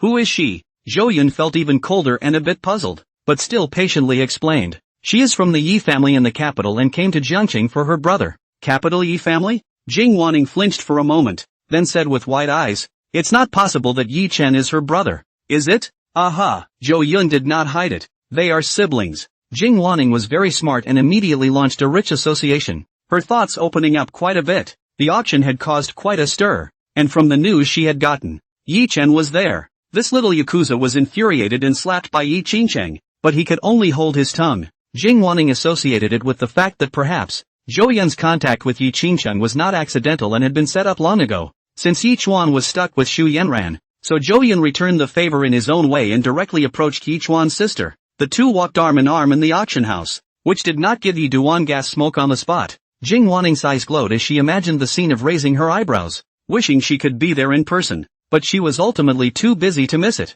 When she thought of this, the sourness that inexplicably flared up in her heart disappeared, and was replaced by a full of admiration. So, Zhou Yun wasn't really dating Yi Qingcheng, and was probably putting on a show. Jing Wanning kept on brainstorming, although she didn't know how Zhou Yun knew Yi Qingcheng, but as long as the two of them didn't confirm their relationship, she didn't need to worry too much. Then his heart was flabbergasted again. Zhou Yun was playing with fire. The descendants of the Yi family in the capital, even if they only held a little bit of the family's resources, it was not something that the current Zhou family could compare to. If the other party found out the truth, Zhou Yun would be in a dangerous situation. Therefore, before Zhou Yun's strength was strong enough, he absolutely could not let the other party see through Zhou Yun's true thoughts. During this time, it is important to maintain a good relationship with the other person. Yi Qingcheng looked at Zhou Yun, like that kind of plutocratic lady. It is estimated that it is only for fun. How could it be married to a landlord? Zhou Yun might have realized this long ago while taking revenge, and it was impossible for him to be with the Yi family. Jing Wanning felt like a mirror in her heart, insightful of the truth. And looking at Zhou Yun's complexion, she also became heartbroken. Young master, you've worked hard. I understand everything. Zhou Yun, what do you know? I'm not working very hard. I even feel relaxed. However, after feeling the coldness around him drop, he still hardened the doubt in his heart. Although he didn't know how Jing Wanning had carried out her self-raid in a split second, he didn't explain, but nodded, unfortunately bitter. For the future everything is worth it. Jing Wanning pulled her face into a smile and said, Young master, you rest first. I won't bother you with your thoughts. She was happy, and just wanted to return to her room, when suddenly her cell phone rang, and opened it to see that it was the person who was responsible for spying on Yuchen, sending a message. After sweeping a few eyes, she hurriedly said, Young master, Yi Duan has made a new move. Yi Chuan bought 4 airplane tickets to Cloud City, and the other 3 used the Shu family's identity. Zhou Yun was staggered and felt that it was a coincidence that Jin Xinghu had just called and invited himself to make a trip to Cloud City. He also hesitated, intending to guard Yi Chen in Jiancheng and cut off all his financial income. As a result, Yi Chen unexpectedly also planned to head to Cloud City. No need to think. It must be for the Stone Gambling Conference. This guy had also received wind of it. Gambling on stones was indeed one of the quickest sources of obtaining money, and Yi Duan had investment skills that were equivalent to being turned on, absolutely one buy at a time. Zhou Yun thought carefully, must not let him have a chance and flip, must hold the sprout of hope in the ground. Since this was the case, Zhou Yun made up his mind to make a side trip to Cloud City to see Jin Xinghu, who he hadn't seen for a long time. That was Jin Xinghu's territory, and it was impossible for the feathery Yi Chen to fight. After Jing Wanning finished the news, she saw that Zhou Yun was in deep thought, so she stopped interrupting. Going to a place where no one was around, Jing Wanning looked at the night sky and sighed. Young master is more charming than ever. It's hard for any woman to resist.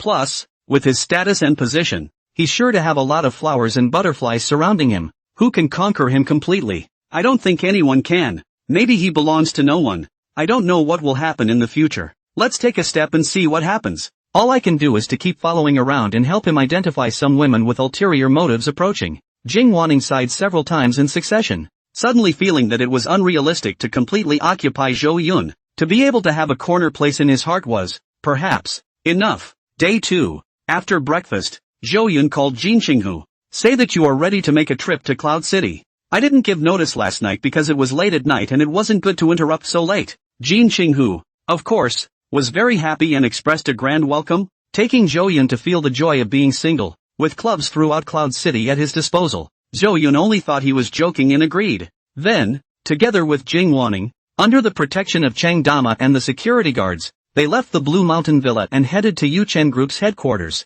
That chemistry expert had already taken a plane overnight and was waiting at the company, so Zhou Yun had to go and meet him, sign a confidentiality contract and all kinds of contracts, and then the new foaming agent technology will be handed over to him for research and development, after which Zhou Yun will find a qualified person in charge to interface with him. The convoy moved gently down the road, almost to the company. Zhou Yun through the window suddenly saw a rural woman, holding a swaddled baby, walking and kneeling on the sidewalk. Many people stop and point and take out their cell phones to take pictures. There are also good people to go forward to ask to discourage, but the woman just do not say a word, still walking while kneeling on the sidewalk. By now it was past morning, the sun was slowly blazing, and this rural woman had dirty clothes on her, and her face was all mournful. Zhou Yun's heart stirred and suddenly remembered something, but he did not immediately tell the driver to stop. Jing Wanning also saw the scene, and sympathy appeared in her eyes, but she was at work at the moment, and there was nothing she could do if Zhou Yun didn't make a sound.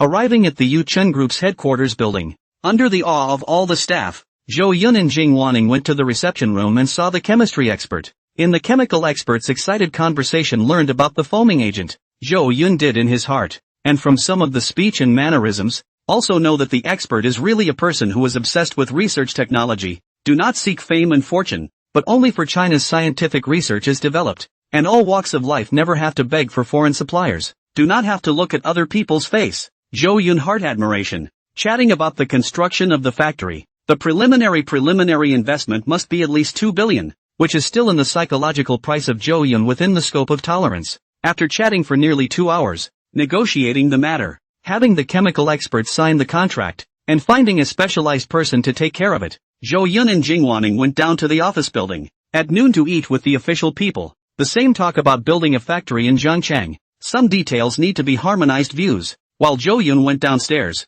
he did not get into his car. Instead, he let the convoy and security follow far behind. Zhou Yun, Jing Wanning, and Cheng Dama, on the other hand, were walking to the avenue after Yuchen Group. According to the projection, the rural woman should have passed by the Yuchen Group by now and gone further back. Cheng Dama asked suspiciously, "Vague boss, are you tired of sitting and want to work out? I have kung fu here that specializes in body cultivation. I think you can." Jing Wanning laughed from the side. "Dama, don't make blind guesses about what the young master does. You can't see through him. I think that the young master would like to go and see the woman who was kneeling while walking in the morning." Zhou Yun turned his head to look at Jing Wanning and laughed in surprise. "You're getting to know me better and better. Okay, you're still smart," Jing Wanning said smugly.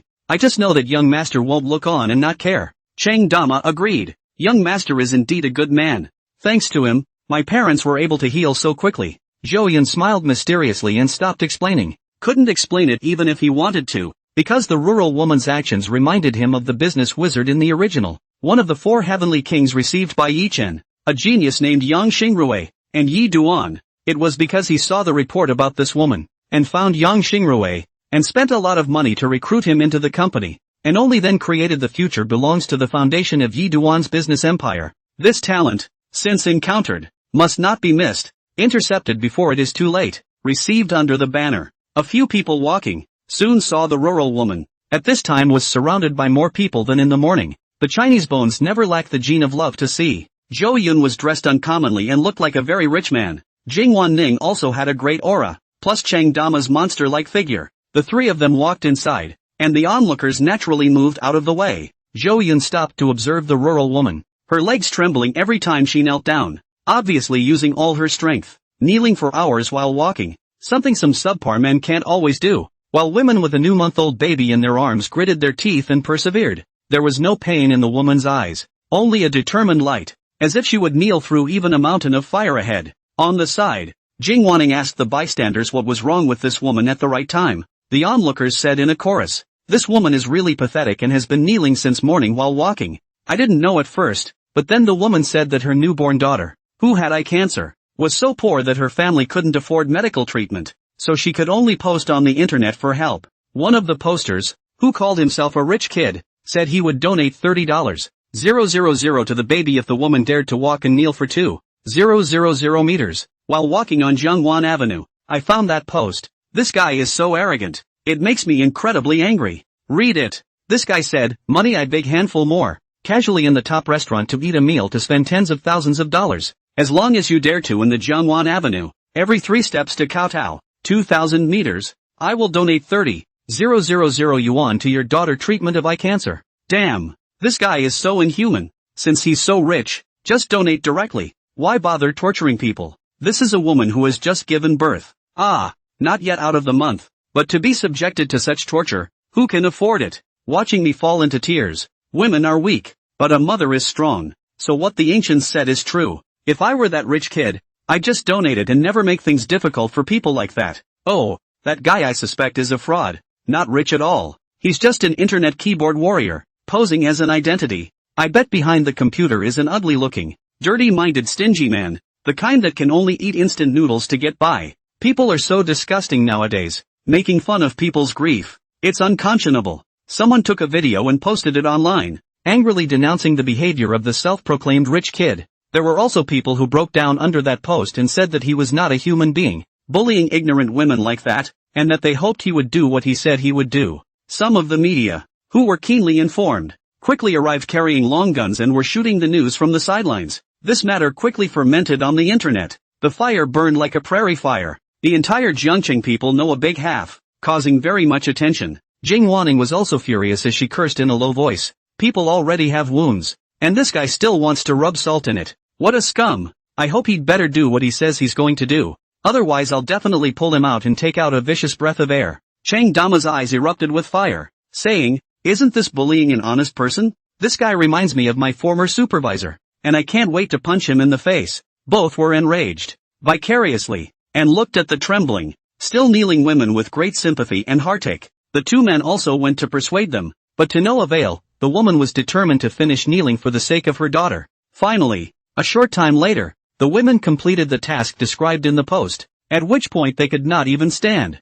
and had to sit on the ground, leaning against the wall of the flower bed. She ignored the stairs and instead took out warm water from the thermos she had brought with her and soaked it with powdered milk to feed the baby. She didn't bother to read the post, either, and just kept sitting there, letting the crowd grow. Some onlookers couldn't help themselves and told the rich kid to pay up online. As a result, the rich young man who had just clamored for his life directly disappeared and could not be found at all. Unsurprisingly, women are being tricked into making fun of matters that concern human life. When the news spread, the entire Jiangcheng ordinary masses were instantly plunged into anger, and the rest of Huaxia was also fermenting, instantly rushing to the hot search. More and more people voiced their levy, vowing to find that fake rich second generation to find a human being, and completely exposed. Jing Wanning was so infuriated that her eyebrows went up and she threatened to give this guy a good look. Cheng Dama also clenched his fists tightly, just like a hammer, and his eyes spewed out anger, like a fierce tiger showing its teeth. I'll hammer him to death. Zhou Yun, on the other hand,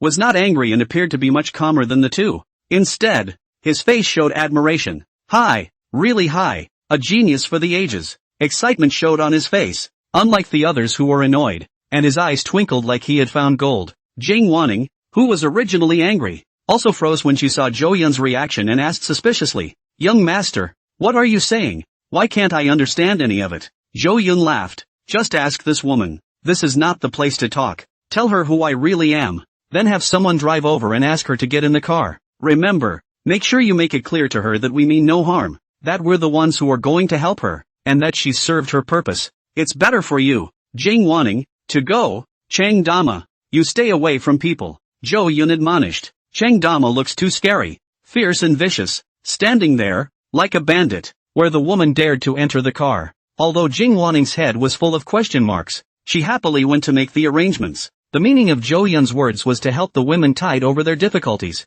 and of course she was more than happy to do so. Coming to the woman's side, Jing Wanning's expression became unprecedentedly gentle as she softly said, "Hello, I'm the secretary of the chairman of Yuchen Group. You can understand it this way. Yuchen Group is one of the richest companies in the entire Jiangcheng. Don't be nervous for a moment. I have no ill intentions. It's just that our chairman knows about your difficult situation and is very sympathetic, so he intends to help your daughter with her illness. Let's go this way. You see, that's our company car. Let's go inside and talk." The woman was stunned by what was said, holding her daughter tightly and staring blankly at the beautiful and pretty Jing Wanning. I don't know whether she was shocked by Jing Wanning's charm and temperament or by what she said, but she didn't know what to do for a moment. To be honest, the woman was also nervous, being surrounded by so many people for the first time, but she was afraid to leave for the sake of her daughter's illness. That was until the nearby onlookers, recognizing Zhou Yun and the limousine, immediately urged loudly, "Crap, it's really Yuchen Group's car. Their company headquarters is nearby.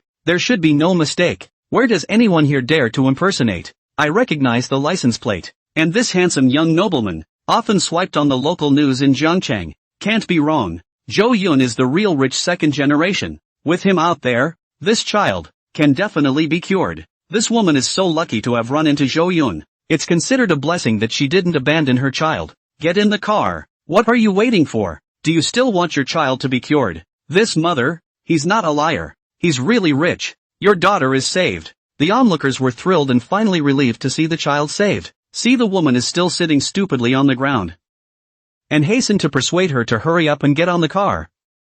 Do not delay people. Zhou Dong's time. It's very rare for a top rich man in Jiangcheng to be able to move to kindness once in a while, and if you miss it, it's gone. The women had also heard the comments of those around them, and the doubts in their hearts were dispelled and replaced by surprise. There was nothing she could do about it. Even if it was a pit she had to step into it, she had nothing of value on her. She was clean, so what was worth a rich man's thoughts? The willingness to help herself was a godsend, and her daughter was finally saved. The woman hurriedly stood up, trembling with her child in her arms, tears shining in her eyes as she cried, thank you for your kindness. God will bless you. I'm getting in the car. I'm getting in the car." The women went up to the center phantom with Jing Wanning leading the way. The first time she stepped into such a luxurious car, the decoration inside made the woman's heart and liver jump. It was too luxurious, full of a sense of gold. She bent over in the back seat, not daring to sit down at all. Even the air in the compartment smelled like money, with a refreshing perfume. The women just bent over,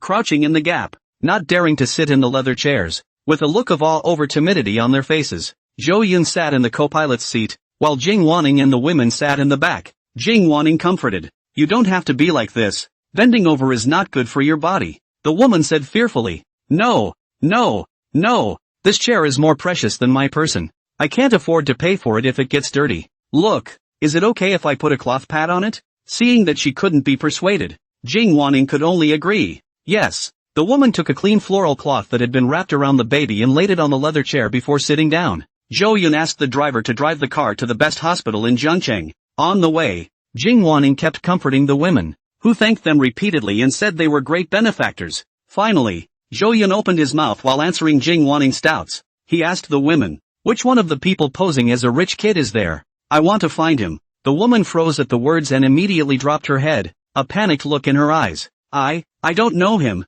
I don't know. Don't worry. I have no ill will towards him. And I know that your kneeling behavior today was discussed with him. I just want to see him. Zhou Yun tried his best to keep his tone calm and not scare the poor woman. Jing Wanning listened in silence, recalling the whole thing, and she felt as if she was about to touch the truth. You know all about it? At that, the woman's eyes widened with incredulity. That fake rich kid only planned this with himself. The two were communicating online at the time, and he told himself to keep it a secret and rot for the rest of his life. However, he didn't expect that this young master of a rich family sitting in front of him would have a direct insight into the truth. How could she not be surprised? Zhou Yun laughed. Of course, I didn't feel that what you guys did was wrong. On the contrary, I marveled at the fact that that person who helped you was just too smart. Even if you don't tell me, I can find him in no time. I just don't want to go to all that trouble. The woman's heart settled down quite a bit, but she still asked. Then I would like to ask again. Benefactor, what do you want with him? If you're going to harm him, I won't give him up, even if it doesn't save my daughter. The woman recalled what the man had said about never letting it slip because deception had been involved and jail time could be in order. So she kept weighing it against saving her daughter and the man who had helped her. Zhou Yun explained. I'm going to ask him to work for me, and if he doesn't want to, I won't force him. So it is. The women understood and then stopped hiding and told the truth. Women posting online for help. The post, unsurprisingly, sinking into the sea, did not attract much attention. The majority of cold-eyed observers. The fake rich kid was right there in the background in a private message, saying that women are doing this. No one cares at all. No one pays attention, which means less than donations, and it just makes the child's condition longer and longer. The fake rich young man said that he would like to help her through the difficult times, but there is no money. Can only think of ways to help her as soon as possible to collect the medical expenses. So a strategy was planned to fake a rich young man to leave a message under the post, so that the women would kneel down in the busiest area of Zhangcheng, provoking the anger and attention of public opinion. Although the woman didn't understand the way it worked, she did what she was told to save her daughter. As expected, more and more people knew about the women and came to a climax of public opinion after the fake rich kid refused to give money and disappeared. I knew ahead of time that he couldn't afford to pay, but he said it was the only way to get more people to see it. Only when many people know about my daughter's illness will people of goodwill donate money. He's a good man. And if he hadn't come up with this, maybe I wouldn't have met you guys. It's just that I hear people around me, cursing him and insulting him all the time, and I can't get the truth out, and it's hard to feel bad for him. He has sacrificed so much that he may have to live with the abuse of others for the rest of his life, and his life may be affected in the future, and I feel bad about it, but I can't help it. I really can't. Inside the car, the woman's eyes kept tearing up, and finally bawled. The baby in her arms was not affected, and slept obediently. After Jing Wanning heard the truth with her own ears, her eyes couldn't stop flashing with tears, and her full chest rose and fell violently, obviously extremely unsettled. Suddenly it occurred to me that I had just called the man scum in a one-sided manner as well, and my heart was filled with a sense of guilt. There are thousands of posts online seeking help, and it's really not possible to stand out from the rest without using some tactics.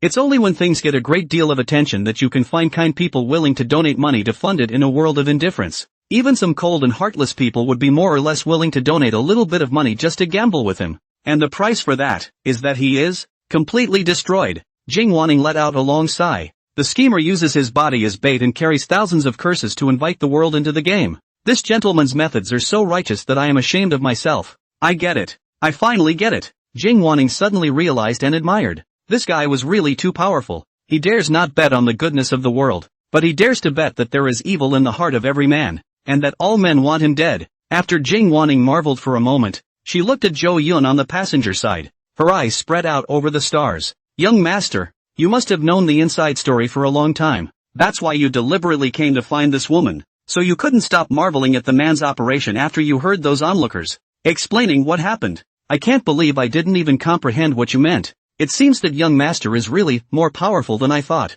I'm more convinced that you must have hidden your clumsiness. Even those sophisticated giants can't possibly calculate in this short period of time. Awesome, my young master. Jing Wanning was genuinely surprised. Her own young master had become too smart. Nothing could be hidden from him. She recalled that a while ago the young master had said that talents would be recruited soon to make her job easier. Perhaps the young master might, at that time, have already known about this person. Before, I did want to look for him. I just never had the time. Zhou Yun nodded. Jing Wanning didn't ask why Zhou Yun would know this genius, only assuming that she knew him from when Zhou Yun pretended to be a playboy before. She asked the woman in detail for Yang Xingrui's contact information and then made a call to have someone find it. The woman was placed in the hospital and went through the formalities. The baby's subsequent treatment costs were paid for by the Yuchen Group, which would probably require more than $100,000, which was nothing more than a small amount of money for Zhou Yun. Compared to Yang Xingrui, Zhou Yun is the real rich second generation. It is worth noting that eye cancer in infants is a benign tumor that does not recur.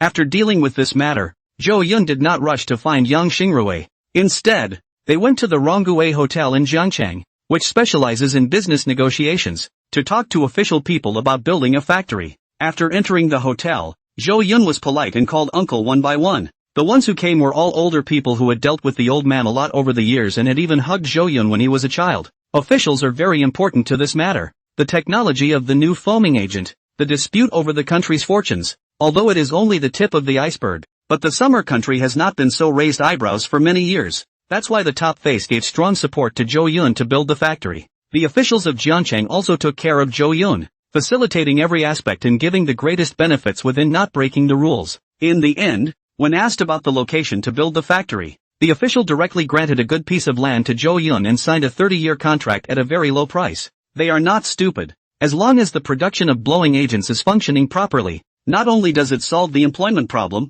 but it also collects a large amount of tax money every year. Compared with the hemlock of selling land to build commercial properties, officials are now more willing to make industrial parks and seek long-term development. In fact, many cities have begun to slow down on real estate, an industry that has reached a state of saturation, with officials putting more resources into developing other industries. Zhou Yun thought the same thing, and soon he would definitely have to make the transition. And real estate gets harder the further back you go. The future is the age of technology. Jiangchang, an advertising agency named Dingyue. Yang Xingrui clutched a box containing his office paraphernalia. Walking out the door of the company, he turned his head and saw the supervisor with a fierce face, staring viciously at him. Yang Xingrui gave this supervisor a middle finger, plagiarizing my planning scheme and sitting on my laurels. This company will fall after I'm gone. I have not wanted to do it for a long time. You guys take your time to play. Ha! Fortunately, I left a hand in the project. Without the follow-up I did, the whole project will be completely collapsed. You fat ass. Wait for your bad luck. Yang Xingrui was dismissed from his company because of the pressure of public opinion on the internet. And not only was he not sad, but he had a look of relief. He was going to go back and use the backhanders he had laid out to make the advertising spread this company was doing go down the drain. The reason why he was sacked was that the plan he had discussed with the poor mother a few days ago had finally come to fruition today. Now the story has become a top few hit and his own identity has been revealed to the public. The company could not withstand the pressure of public opinion and was afraid of being implicated in tarnishing its image, so it swept him off his feet in less than an hour. Associated with his own dedicated work for so long, to the company to do so many planning programs, the result is still a small staff. Yang Xingrui was then filled with displeasure. When I first came here, this company was nothing more than a money-losing company nestled in 100 square meters of office space near the toilets. Later, with Yang Xingrui's many whimsical plans, it gradually turned losses into profits and developed into a large company with hundreds of employees. As a result,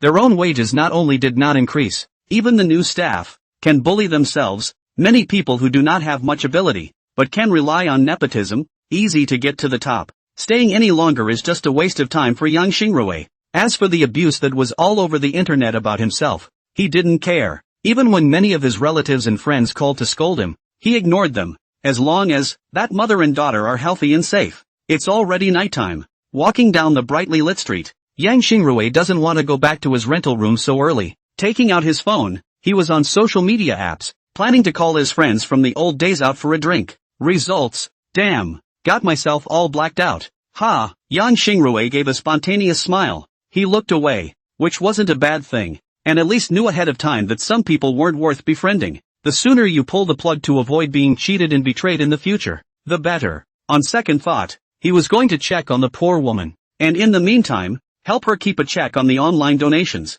Calling the phone, Yang Xingrui, who was originally being filled with relief, quickly became dismayed and stopped at the door of a milk tea store. You mean to tell me that shortly after just kneeling, you were financed by a rich man who took you straight to the hospital for treatment? How is it possible that it works so well? That rich man, Zhou Yun? The top rich kid in Zhangcheng?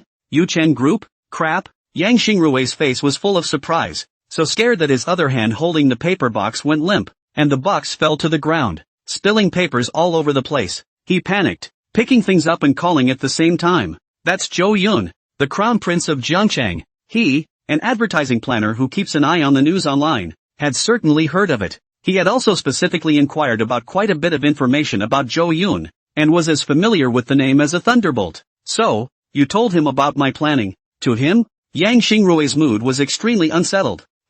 Forget it, just save your daughter for now. Yang Xingrui hung up his cell phone and ordered a cup of milk tea, which he used to suppress his heart-stopping emotions. He knows that many people nowadays hate online keyboard warriors very much, and some anchors are even broadcasting offline PK as a gimmick. There must be a lot of people looking for themselves right now, for no other reason than the heat on himself. If they could rub it in, those guys would definitely go out of their way and use all sorts of underhanded tactics. I wonder if the legendary Zhou Deshao also has this kind of fetish. Public opinion was just now fermenting, and even if someone had come to find himself specifically, it would not have been so soon, so it's safe for now. However, if he was thought of by Zhou Yun, the Jiangchun land snake, he would be able to arrange himself in a minute. So, he stopped being laid back and started getting restless, looking at the people on the side of the road. It feels like there's always a killer hiding among them, and just as he came around a corner, suddenly it felt like there was a wall of human flesh standing in front of him, and he was stopped in his tracks. Yang Xingrui was only 1.73 meters in height, and this burly man in front of him was like a giant. Stopping in front of him, he accidentally bumped into the giant's body and it felt almost as if he had hit a steel plate, and in turn, he was in pain. The burly man wore a set of standardized, suit-like bodyguard clothes, and his face was full of fierce-looking flesh. Yang Xingrui was instantly stunned and hurriedly apologized. I'm sorry, I didn't have eyes when I walked. Then pretending to be a good boy, he backed away with his head down and walked the other way. However, this burly man was stretching out his thick arm and pressed it directly on his shoulder, asking in a naive voice, "You are Yang Xingrui?" Yang Xingrui panicked in his heart. This was definitely for himself. He just didn't know what kind of person it was. You've got the wrong person. I'm not Yang Xingrui. The burly man giggled. You are. I've seen your picture. Yang Xingrui was in a cold sweat, and in his heart, he was crying out that it must be that damn fat supervisor who exposed his photos. In this age of the internet, the speed at which one's information circulates is very fast, but he was still sophomoric, saying, I'm really not. It just looks like it. On the main road, a big G drove up, and without saying a word, the strong man carried Yang Xingrui like a chicken cub and stuffed it into the big G. Yang Xingrui's head is confused. The world is changing. Now offline PK. Also popular kidnapping? Inside the carriage, Yang Xingrui was trembling, full of despair for the future, feeling that he could not see the sun tomorrow. The burly man was sitting next to himself, and in the seat in front of him sat the same black man in the same uniform. He was caught in a back-and-forth attack and couldn't even run if he wanted to. It was his first time in a big G. He didn't have time to admire the premium interior, but instead feared for his life. I'm telling you, this is a society of laws. If something happens to me, you guys too. What can happen to you? With us watching, the God of Heaven is here and can't touch you. The burly man stared at Yang Xingrui for a long time. His eyes weren't vicious, but instead had an admiring light as he softly said, Don't worry, we're not bad people. Then who are you guys? Yang Xingrui vaguely guessed a little in his heart. Hello, my name is Cheng Dama. You can just address me as Dama. Cheng Dama laughed nervously. My big boss's name is Zhou Yun. You should have heard of Yuchen Group. A lot of people in Jiangcheng know about it. You won't be a lone voice, right? Cheng Dama also knew that Zhou Yun was bullish, but he didn't know to what extent. It just seemed like everyone knew him every time, and anyone who saw Zhou Yun could call out the name. Zhou Yun, I know. Yang Xingrui nodded his head like a chicken pecking at rice. I actually wanted to ask, where did I mess with your big boss? I'll change. I'll admit my mistake. Cheng Dama looked at him in surprise. Why would you think that? My big boss is the best person under the sky. How could he hurt you? Zhou Yun is a good person, right? Yang Xingrui's head was full of question marks. Luckily, Chang Dama was finally smart enough to see Yang Xingrui's concern and kindly explained, "Don't you worry. Our big boss sees your ability." What does it mean? Yang Xingrui was still in a muddle. Smart as he was, he couldn't help but be baffled when it came to this kind of thing. You'll understand when you meet our big boss. The real situation is not clear to me. For this kind person, Chang Dama had a good feeling, so he was willing to say more. What you did for that woman, the big boss all know. All also admire. You are good. Nowadays there are few people as kind as you. If you become a co-worker in the future, feel free to say if you need any help. I know myself very well. I'm a brainless person who doesn't beat around the bush, so it's easy to lose out. We'll help each other out from now on. And I was wondering if I could ask you more often when things come up and you give me ideas. Chang Dama tried his best to look kind and show good behavior, but Yang Xingrui felt awkward how he looked at him. However, Yang Xingrui also heard that Zhou Yun was trying to recruit himself, because he had used some ploys to help that poor woman. He had been taken in by this Jiangcheng young master. Planning to get yourself to work for the Chow family? Yang Xingrui's head instantly became active, and he began to ponder over and over.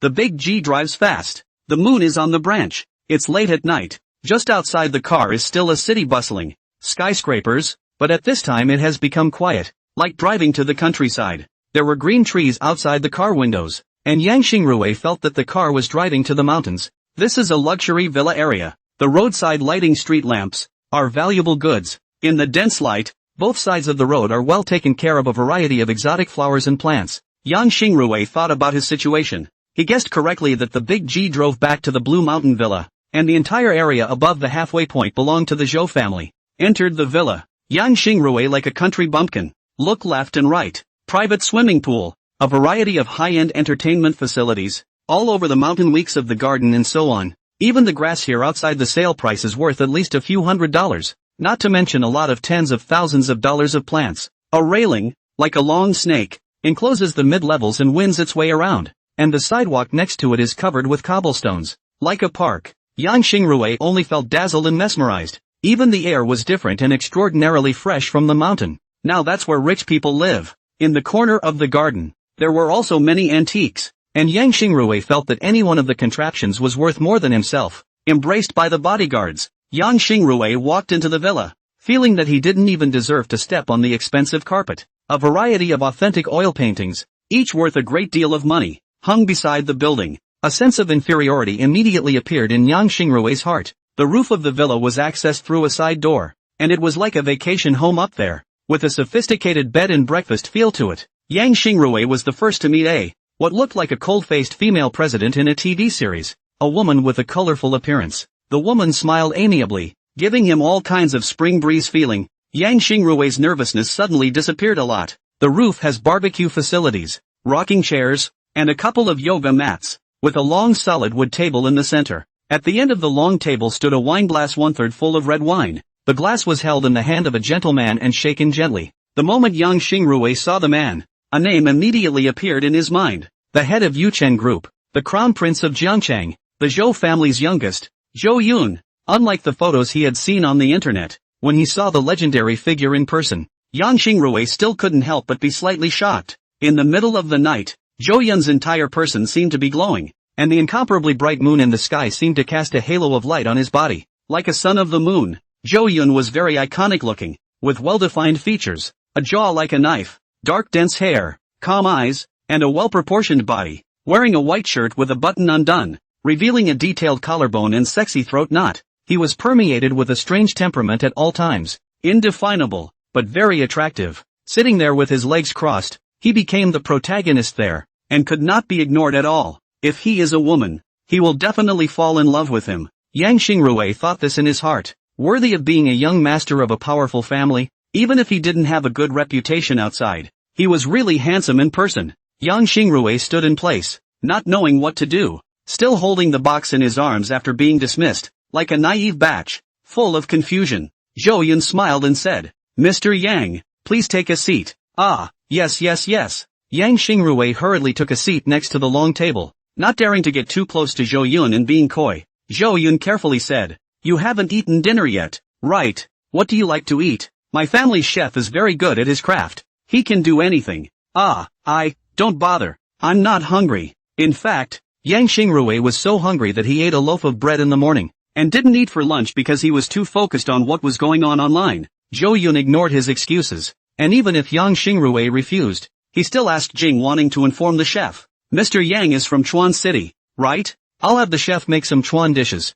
Jing wanting took out her walkie-talkie to communicate with the kitchen side. Yang Xingrui flattered. Open mouth, do not know what to say. This is the bossy president? Always felt like I was getting ready to eat my head off. Zhou Yun took a sip of red wine, his eyes looking straight at Yang Xingrui as he said, I won't beat around the bush. What Mr. Yang did for that mother and son makes me very appreciative. Judging from this incident, you are a very capable person, and at the same time, you have a good heart and are not a person who harbors bad intentions, which I like. I also know that what happened to you at whichever ad agency you were at, they were all too stupid to accommodate your jewel. With the right platform, maybe you'd be an executive by now, earning more than the vast majority of average people per year. Yet, you've gotten mixed up to the point where you're still a planner earning $4,000 a month, and even some of the newer employees are earning more than you. I feel very bad for you, Mr. Yang. A talent like you should have a farther future, a wider world. So, I asked you to come here this time because I want you to work for me.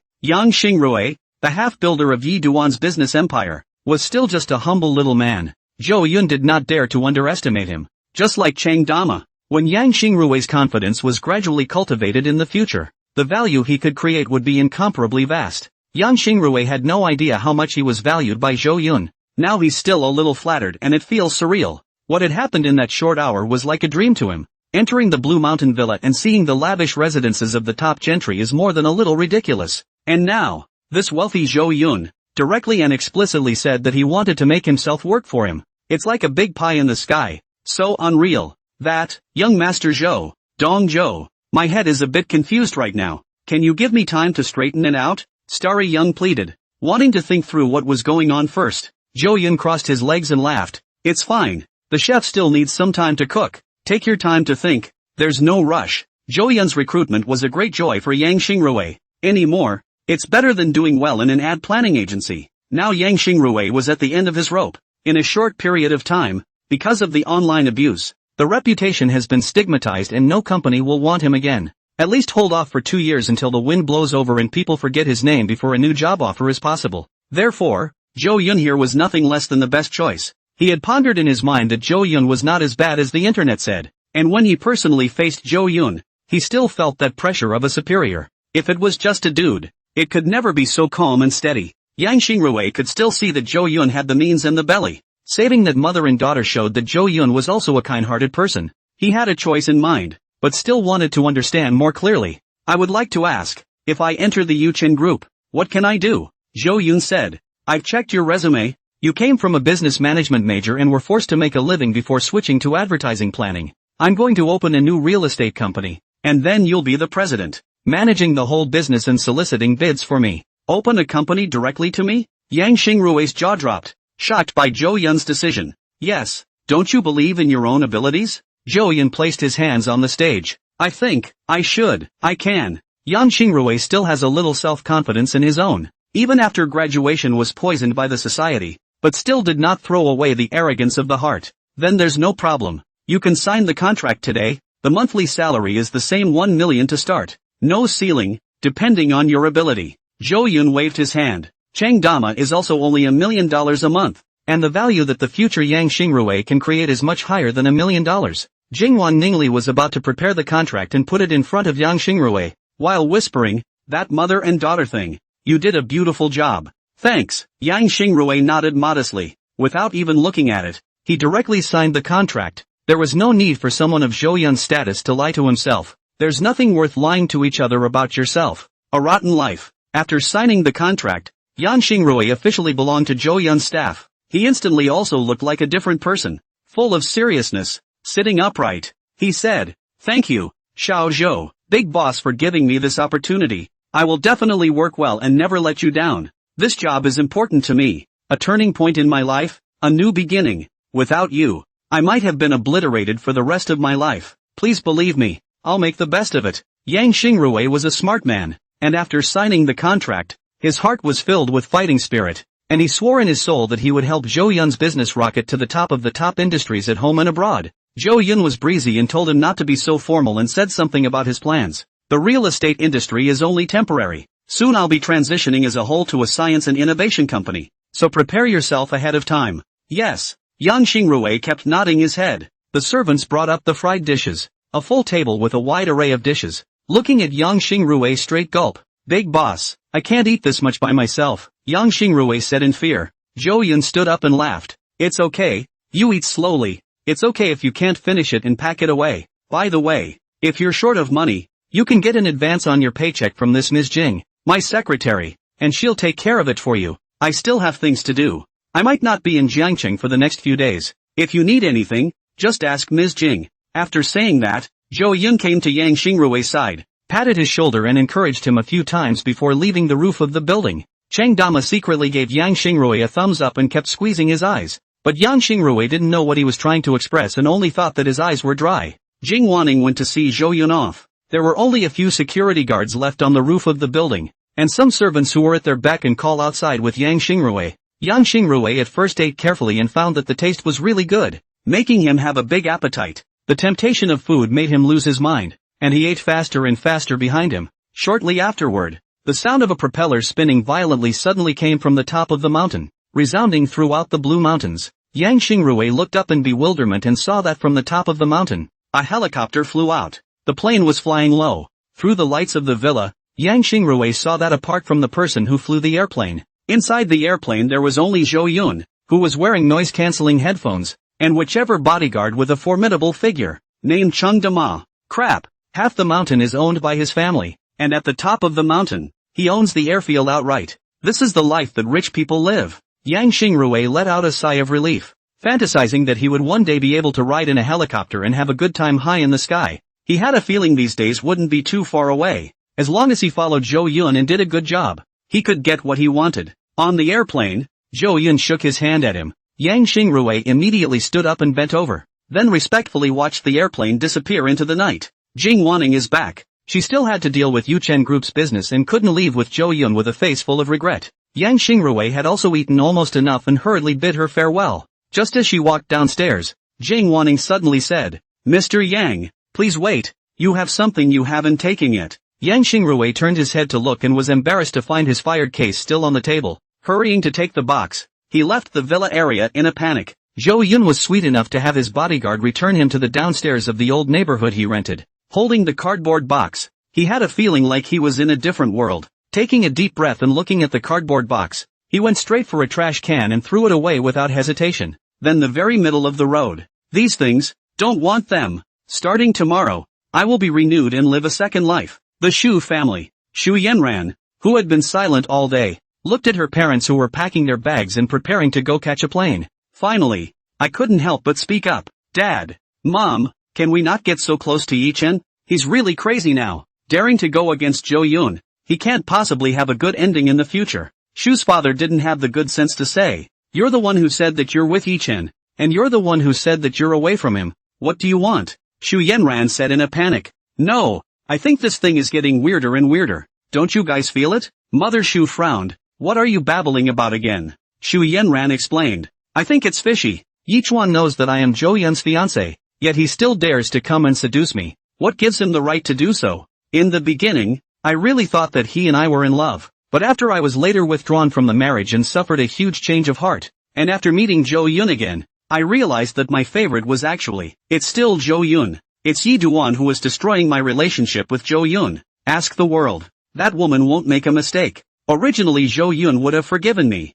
It must be Yi Duan, who is secretly playing some kind of conspiracy, completely destroying my destiny with Zhou Yun. Shu's father was stunned. You even said before that Yichen was so brave because he liked you, and that you admired his courage. Shu Yanran's eyes contained anger as she said, that was all Yichen's false face. I was misled, and it's all his fault. What proof do you have? Shu Yanran said hatefully. Think about it, the woman who was intimate with Zhou Yun during the auction. What is her relationship with Yichen? They're siblings. So, it must be Yi Duan who is paving the way for her sister, forcing me to be withdrawn by Zhou Yun. And then her sister will be able to use this opportunity to get close to Zhou Yun. And then, the two siblings, they can rely on the Zhou family and get to enjoy endless glory and wealth. And I, for one, have become a bitter, scapegoated, poor woman. Yi-chan is so vicious. I couldn't see it at first, so it turns out that he deliberately got close to me, but he's actually harboring a private evil intent. Mom and Dad, do you understand?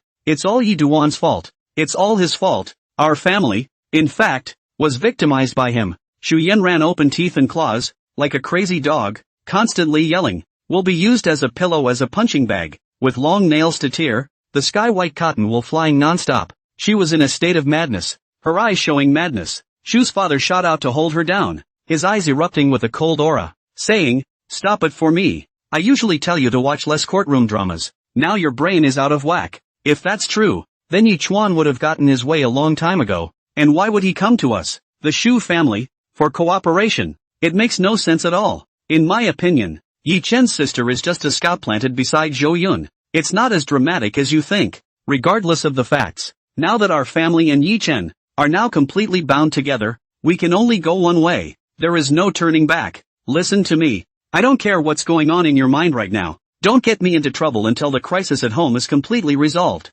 Shu's father was still calm. He felt that he was the only sane person in the whole family. All of them had to be crazy, and none of them were useful. Shu Yanran exclaimed defiantly, "Dad, believe me, as long as we tell Zhou Yun this secret, he will definitely forgive me and kick away that bitchy woman called Yi Qingcheng. Zhou Yun will definitely love me again, and we can return to the same relationship as before, which is the right path for the Shu family." At that time, my sea god's heart, everything I had lost, Zhou Yun will surely double it and give it back to me. He'll realize that I'm the woman who really deserves his life's love. When the time comes, I'll just lift my foot and he'll come licking like a pug. All I have to do is say the word, and Zhou Yun will be able to give our Shu family countless business. Shu's father slapped her in the face and shouted angrily, "Stop dreaming. Go take a cold shower for me and calm down. Later on, we're going to take a plane with Yi Duan to Yunchang, so don't give me any trouble, or else I'll beat you to death. You stupid bastard." Her mother, keep an eye on her and don't let her turn off the cold water until she's emotionally stable again.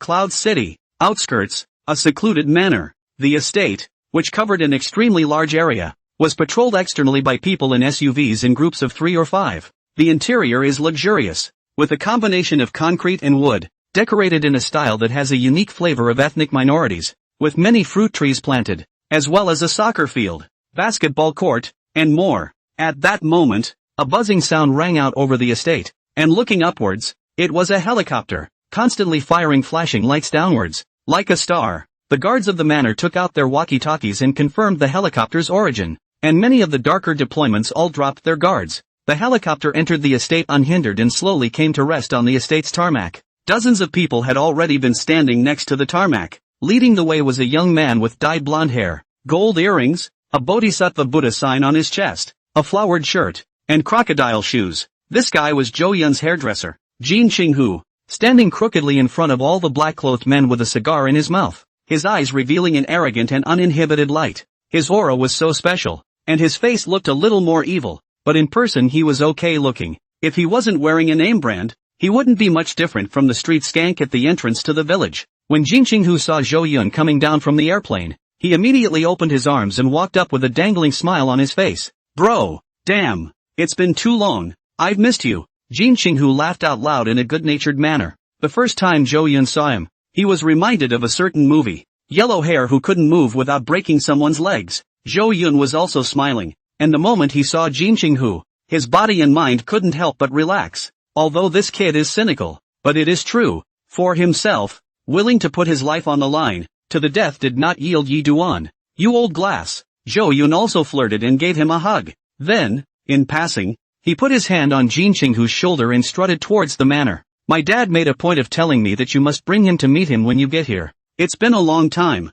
Kim Kyung-ho snapped his fingers and had a man hand over a $1,000 cigar, the kind rolled in a large white leg. The two of them smoked cigarettes and gulped down clouds, chatting about the old days, the mischief they had done as children, and how things had changed between Jiangchang and Yunqing over the years. Business is busy or not, etc. After meeting the old man, "You don't want to sleep tonight? It's rare to come here. How can you not enjoy yourself?" Jin Qinghu said happily. "Alright, I'll go here and listen to all your arrangements." Zhou Yun had nothing to say. The estate is so large that it's a 5-minute drive from the tarmac to the house. Elder Jin had suffered a serious injury when he was young and was now confined to a wheelchair, his hair white and haggard. When Elder Jin saw Zhou Yun, his old eyes couldn't help but shed tears. He had a lifelong friendship with Elder Zhou. When he met Zhou Yun, he couldn't stop thinking about that year. I didn't expect to see each other again, but it's actually yin and yang, and old brother Zhou is one step ahead of me. If it wasn't for your father back then, I'd be buried in the ground right now.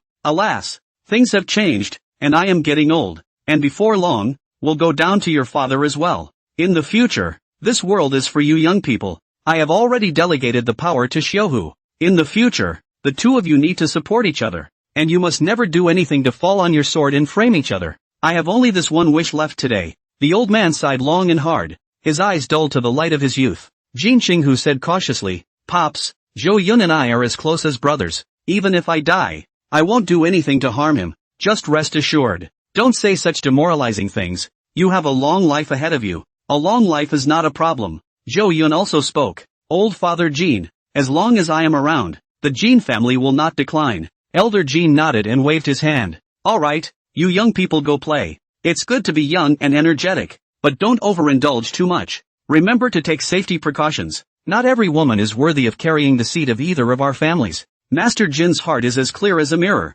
stating that what you guys are playing with is all left over from when I was young. Jin Qinghu hemmed and hawed and told the old man to take an early rest. Then he swaggered into the car with Zhou Yun and the Jin family's beaters, turned up the DJ stereo to the loudest, and roared toward the busiest downtown area of Yun City, Cloud City, the most luxurious private fragrance club. When the Jin family's convoy parked, the attendants of the clubhouse, as if welcoming the arrival of the emperor, immediately came out and stood in a row. In Cloud City, the Jin family's main industry was jadeite mining, but it also extended its hand to underground endeavors. With numerous entertainment industries, this club has many programs. In addition to KTV, there are all kinds of high-end massage sauna, SPA and so on. Jin Qinghu's nostrils were raised to the sky, watched in awe by all. The supervisor of the clubhouse bent down, stood by to greet them, and respectfully brought several people into the clubhouse's largest, most exclusive private room. Just as he entered, a scent filled his nose, not pungent, but relaxing.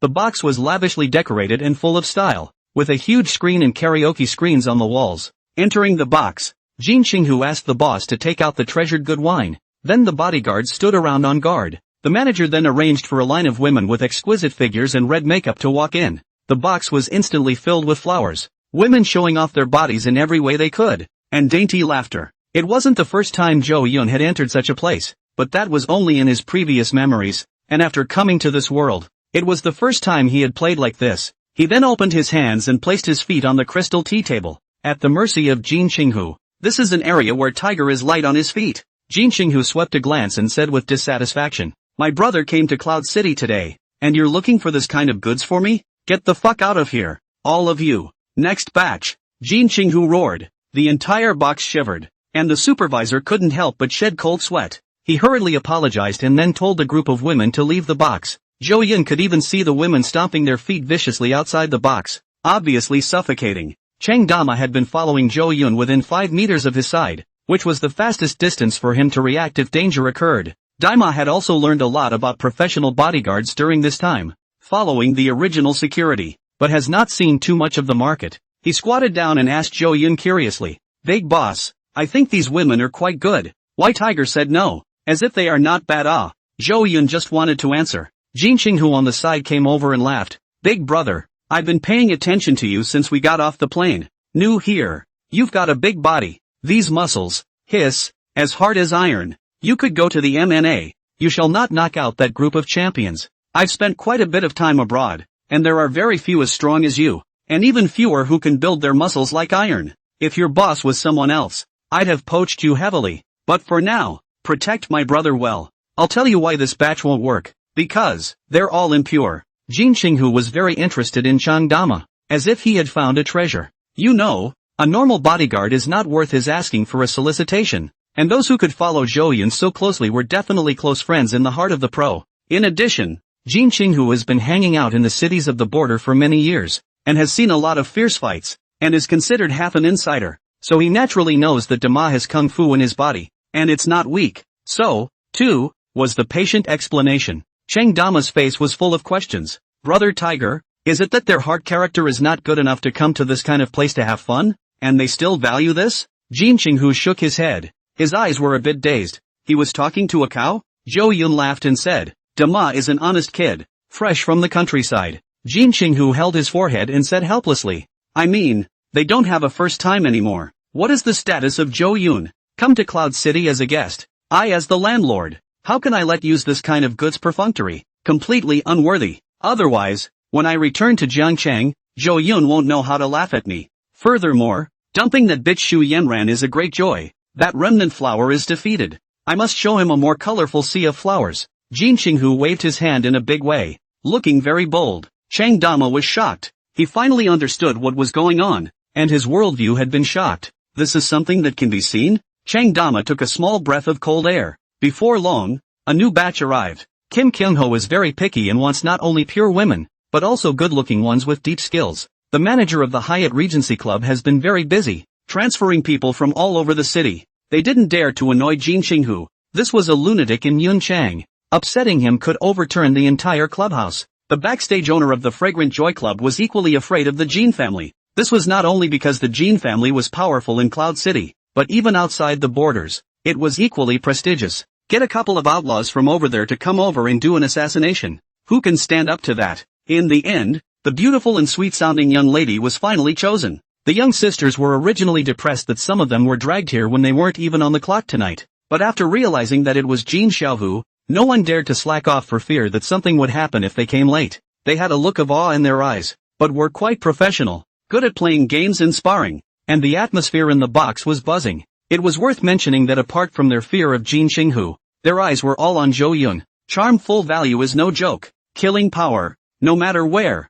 Zhou Yun is like a light bulb for women. This also led to the fact that the young lady who was supposed to be accompanying Jin Qinghu, even at the risk of neglecting this tiger, had to give secret glances to Zhou Yun from time to time. Jin Qinghu did not get angry for a change, but instead generously allowed them all to accompany Zhou Yun, thinking that they had done a good job. Zhou Yun should be accompanied when he comes to Cloud City. Count yourselves as having eyes. But, I find it strange. It seems like you've been getting a lot of women lately, and they all like you. Could it be that a breakup can really cause a man to metamorphose? Jin Qinghu pondered in his mind. Just as the box was drinking and mingling, outside the door, one of the bodyguards that Jin Qinghu had brought with him sneaked around and told his colleagues that he had to go to the restroom. After entering the restroom, he took out his cell phone and made a private call, and when he was done, he turned off the call log, looking cautious. However, his actions were watched in secret. When he hung up the phone and walked out of the restroom, he saw two of his colleagues from the past days, already standing in the doorway, with a cold look on their faces, racking up his arms and controlling his immobility. He knew that he was finished. He was driven to the door of the compartment, from which came the sounds of giggling and cursing and melodious singing, and it's cold as winter outside the door. He just stood in the doorway, unable to walk away or escape, surrounded by bodyguards watching him coldly. It's a door away, but it's like a world away. Every minute of being racked up here was torture, and he hated to get it over with. After an hour, finally, the young ladies inside walked out of the box one after another with great interest, and he saw the bottles and glasses scattered all over the box. The clamor came to a screeching halt. Jin Qinghu's voice was like ringing in the nine hells. Bring him in. The bouncer was racked in and then made to kneel on the floor. The door closed. The box lights became dim, and the bouncer, who had stolen the call, was terrified and trembling, swallowing nervously. On the long U-shaped sofa of black leather, Jin Qinghu was drunk and smoking a cigar with smoke, leaning his back on the sofa with an indifferent gaze. Zhou Yun closed his eyes and pretended to sleep, sitting like an old venerable man. Also a little drunk, next to a woman who did not go away, was helping him press his temples. Cheng Dama was like a celestial god sculpture, always close to Zhou Yun, and the occasional moving light shone on his face like a Buddha statue glaring angrily at people in an old temple. These three people had their backs to the light, giving off an extremely oppressive feeling, as if they were sitting on top of a huge mountain and they were just a mole cricket underneath it. Ah cat, I treated you well, and this is how you repay me. Jin Qinghu exhaled a smoke ring. The bodyguard named Cat, shivering, said, Brother Tiger, I don't know what you're talking about. Jin Qinghu took a deep breath and said, Make that call again. Tiger, I didn't call. Puss was still sophomoric. Jin Qinghu became furious and took out a wine bottle and threw it hard at his head. Cat yelped in pain as the bottle knocked her head back. Jin Qinghu shouted without relief. Damn, the movies are all lies. How come the wine bottles aren't broken yet? Dama,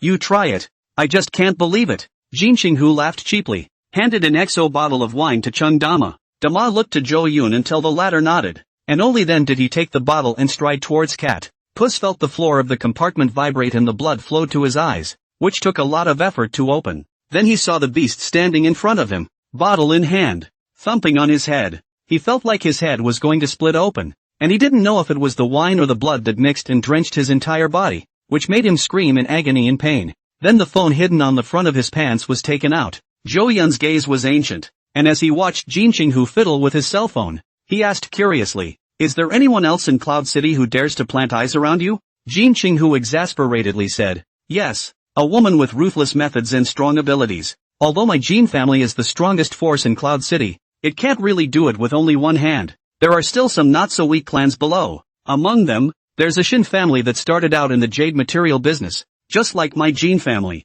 The Shin family rose to prominence during the years of my father's fall. This woman is the Shin family's contemporary most bullish character. Even those firstborn sons can't compare to her. At the time of the Shin family's change of power, she didn't know what means she used, so that all the male members of the Shin family all gave up fighting for the position of the family head overnight, and she then became the contemporary head of the Shin family, holding heavy power in her hands and becoming the number one person in the circle of famous nobles in Cloud City. Over the years, it has been trying to cannibalize my family's business, and has fought with my family openly and secretly, and fought with each other many times." Jin Qinghu cursed and said, "Damn, this bitch is really evil. I used all sorts of means, but I can't get a bit of advantage in her hands." A flash of light flashed under Zhou Yun's eyes. Hearing Jin Qinghu's description, he suddenly remembered. In the original, the woman who met these conditions, Shun Lei, a woman who was strong to the core and fierce. In the original story, after Yi Chuan was kidnapped by Jin Qinghu several times in a row in an attempt to kidnap him,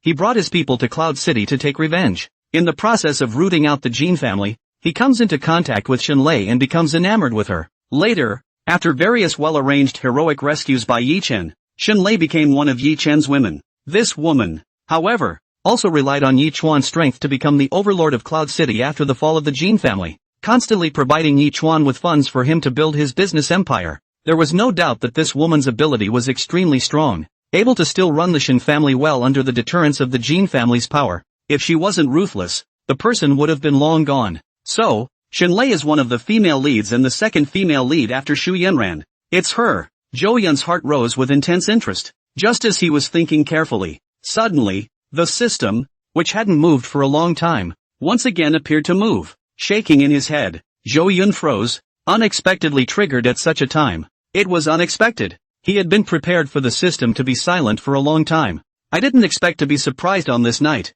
this time when he came to Cloud City, not to mention suppressing Yi Duan. As far as the system triggered the selection, this wave was not a loss. Sure enough, you still have to do something related to the male lead to get a reward. Zhou Yun was pleasantly surprised and rushed to check. The system has detected that the host has unlocked a number of original characters of the strongest tycoon. The conditions have been met. Choose to open. Choice 1, helping Jin Qinghu destroy the Shin family and solve his friend's troubles will result in a $10 billion cash reward. Choice 2, be indifferent, let the plot unfold. Don't interfere with the Jin and Shin family's fight, don't interfere with Shun Lei's life trajectory, and get a hard block skill reward. Choice 3, intercept and sleep with Shun Lei, cutting off the established plot trajectory between her and Yi Chuan, and obtaining a divine gambling reward. Zhou Yun looked carefully at the introduction of the system's choices. The heart is very surprised. He finally understood the one way he could trigger the system's choice. That's where more contact and interaction with the original storyline, or characters, and unlocking many hidden achievements opens up options.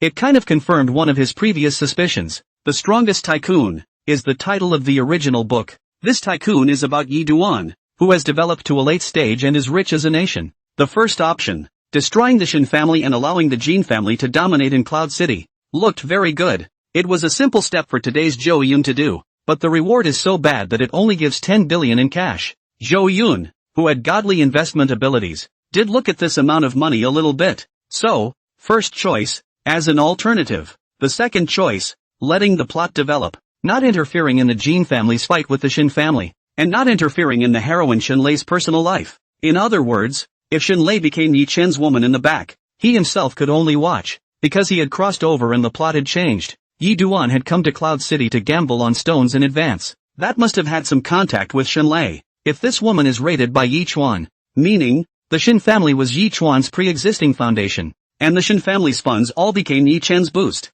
When the time came to bid on the $100 billion project, with the Shen family in the picture to help, Zhou Yun would definitely have to pay a great price to bid on it. Then all the preparations he had made earlier, all the preparations to blockade Yuchen, were all for naught. Leaf Dust easily obtained enough money. So, as a matter of reason, this option is straight up passed and should never be chosen. By no means could Yuchen be able to utilize the power of the Shen family, and he had to erase this possibility in advance. However, although he mentally dismissed this choice, Zhou Yun still looked at the introduction of the bonus hardened ability. Hard block skill, can harden any part of the body like steel, able to cancel the hardened state at any time, lasts for 3 hours, an extremely powerful means of preserving life. Hard block skill, a thought that instantly turns a part of the body as hard as iron. A good life-saving skill indeed. However, Zhou Yun felt that this skill was not too necessary for the time being. With Cheng Dama on hand to protect him, there was no need to worry about safety. Plus, he still had fewer enemies now,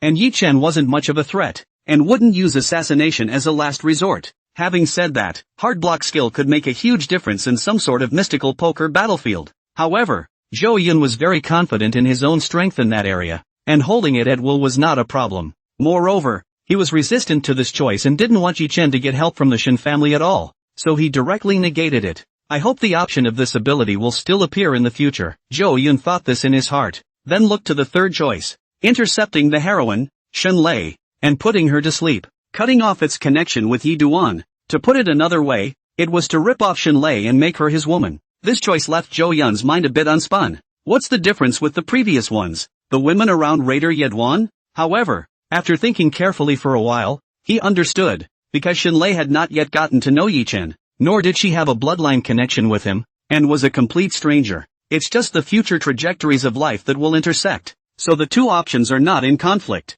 Intercepting Shen Lei wasn't very tricky for the current Zhou Yun. Zhou Yun, who was fully charismatic and glowing all over his body as if he had special effects on, was a big killer to all women. He's a man who can subjugate people at will. As the female lead, Shen Lei can't be that bad looking, and her character is pretty good in the original. Shen Lei looks bossy on the outside, but she's actually a birdie on the inside. There's just never been a man worthy of her. Moreover, it can also disgust Yi Chen in the process. No matter which way you look at it, it's the best option. Zhou Yun muttered in his heart and quickly made up his mind before looking at the reward. Divine gambling skill, greatly improves eyesight. Can memorize the order and face of each card in a pile of messy cards. Improves resilience, and recognizes cards by hearing voices. Improved dexterity, such as the ability to control the number of points when shaking the dice and changing cards at a speed that the camera can't capture. Improve your skills. You will know any cheating methods and you will be able to deal with them with ease. Get the ability to fly flowers and pick leaves. Any playing cards in your hand will turn into sharp blades that can shoot enemies.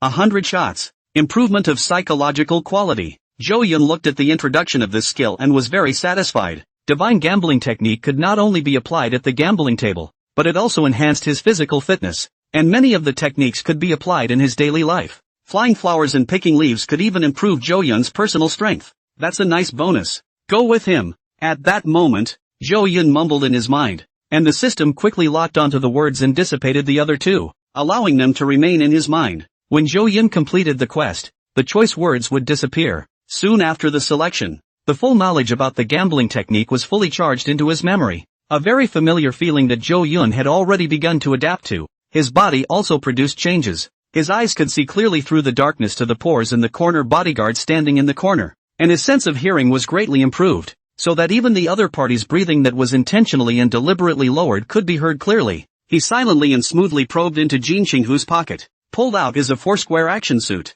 still with little bumps. Xiaohu, you play really flirty. This is ready. Zhou Yun couldn't help but spit in his heart. Then a bit disgusted, I put it back. Throughout the entire process, the sister beside him who was helping Zhou Yun massage his shoulders, as well as Jin Qinghu, and even the surrounding bodyguards, everyone present did not notice his movements. Even if it wasn't a dimly lit box and it was daytime instead, no one would have seen it, and the surveillance wouldn't even be able to check it out because he was too fast and was able to use many blindfolds. Jin Qinghu held the bloodstained cell phone in his hand, aimed the lit-up screen at Kat, and said in a cold voice, I don't want to personally call the people from the communications bureau to check, so I'll give you one last chance to say the number yourself, and I'll let you die a painful death. Puss no longer dares to hold on. He knows the consequences. He does not want to feel brought back to the mountain village, suffered from begging for life and death torture. The dungeons of the lodge are synonymous with hell. No, it's none of my business. It's all because she forced me. I didn't do anything.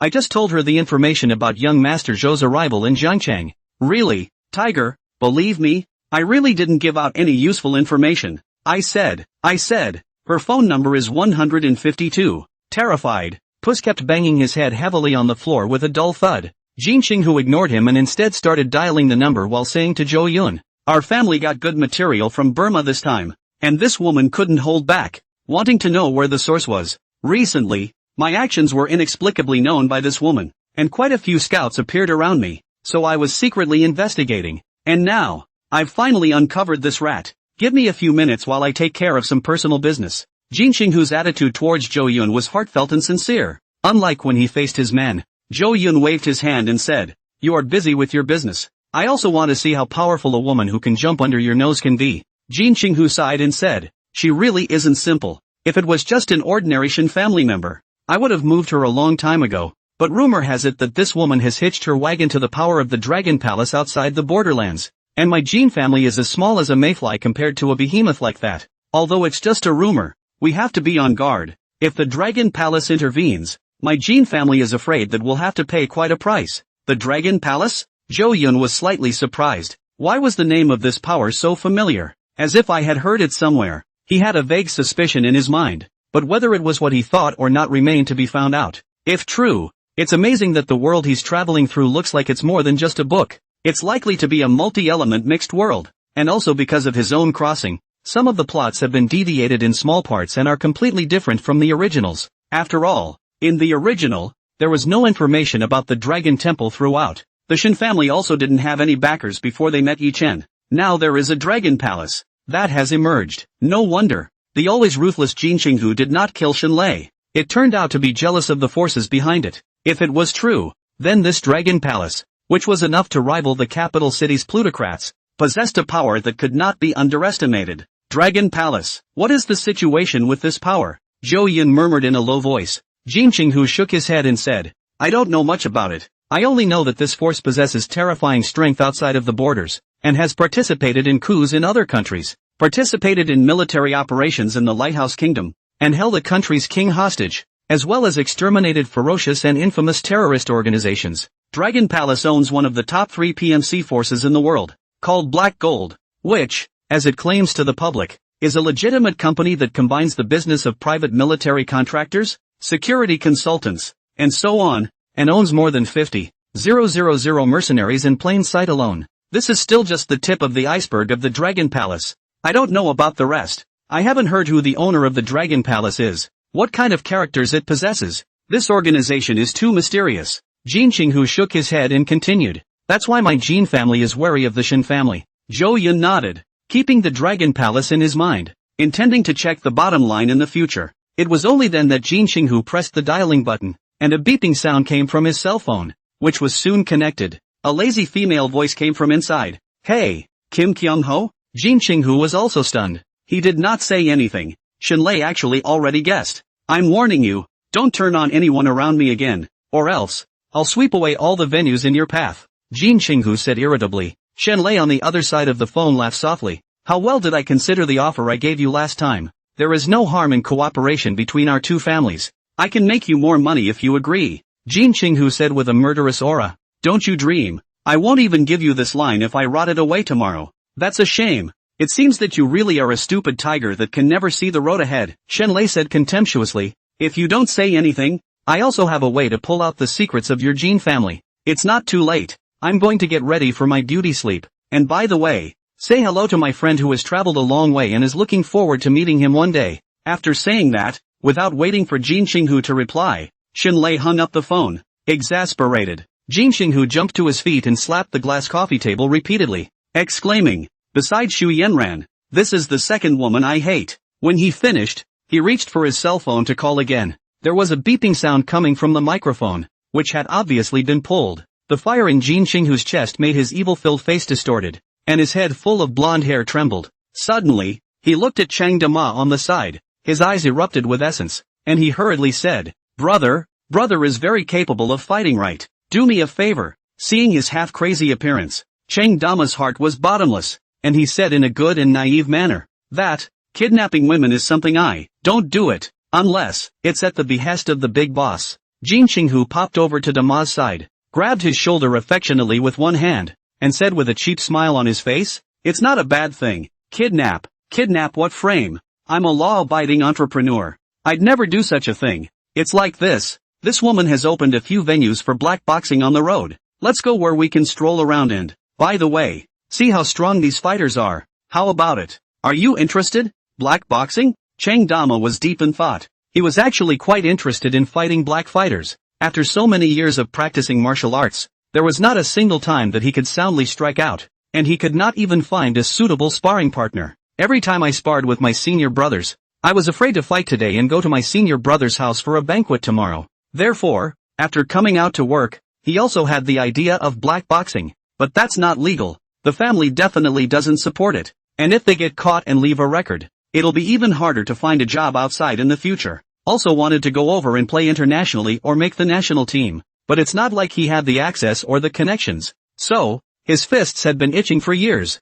Now that he had followed Zhou Yun, with this big boss's touted guarantee, he wasn't afraid of going to jail. Even if he went in, Zhou Yun would help him arrange his family without any worries. Therefore, even if he wanted to go very much, he had to get Zhou Yun's permission first. He looked at Zhou Yun with pitiful eyes. Jin Qinghu was also quick to say, Zhou Yun, do your younger brother a favor? This Dama brother of yours, if anything goes wrong, I'll be responsible. Full responsibility. When he fights well, he doesn't just get the black boxing bonus. I'll give him an extra 5 million here. Jin Qinghu looked at Zhou Yun with almost thirsty eyes and was close to hugging Zhou Yun's thigh. Zhou Yun ignored Jin Qinghu and asked Dama instead, do you want to fight or not? Honestly, no need to hide. Big boss, I want to fight, Cheng Dama said seriously, but your safety is a concern while I'm boxing. Jin Qinghu immediately said, Zhou Yun's safety is absolutely fine. If something happens to him in Cloud City, I'll immediately jump the Lansang River without saying a word to thank you.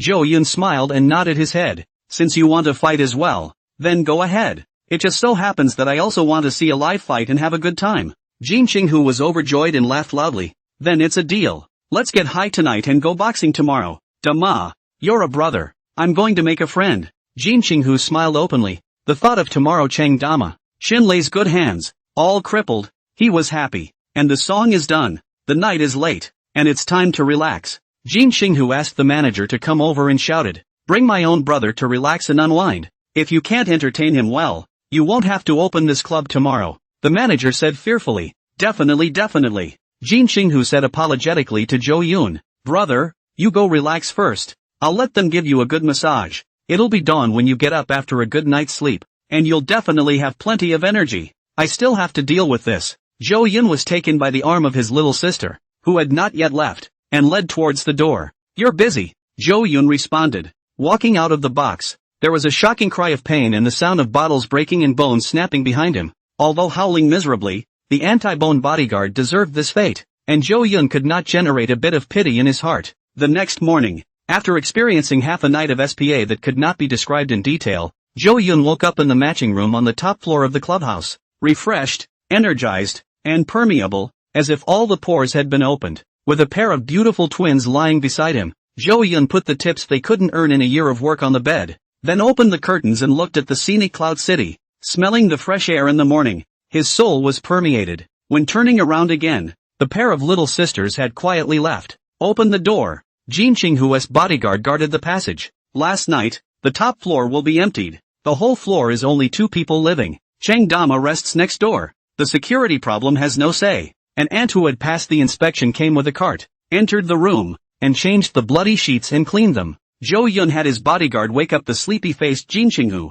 You were the one who moved the most last night. Why are you still so energetic? Damn. I didn't expect you to look civilized and fierce than me. Jin Qinghu's eyes revealed a full of envy. Zhou Yun smiled faintly. Get up. I won't be able to stay in Cloud City for long. I'll be leaving in a couple of days. For this kind of thing, Zhou Yun did not feel guilty. Having become a villain, he naturally had to have a villainous style. Plus, there's nothing to be gained by paying enough money to do what you want. Jin Qinghu yawned and said, Okay, give up your life. I'll be your assistant for the next few days. Wait for me to get dressed. Cloud City, International Airport exit. With sunglasses and a suitcase, Yi Duan followed the three members of the Shu family behind him, exited the airfield, and caught a cab. In Cloud City, they had no acquaintances and no cars, so they could only take cabs. Shu Yanran was disgusted. The three people crammed into the back seat and the particular smell of the cab made her uncomfortable. It was only after arriving at the hotel that I relaxed a bit,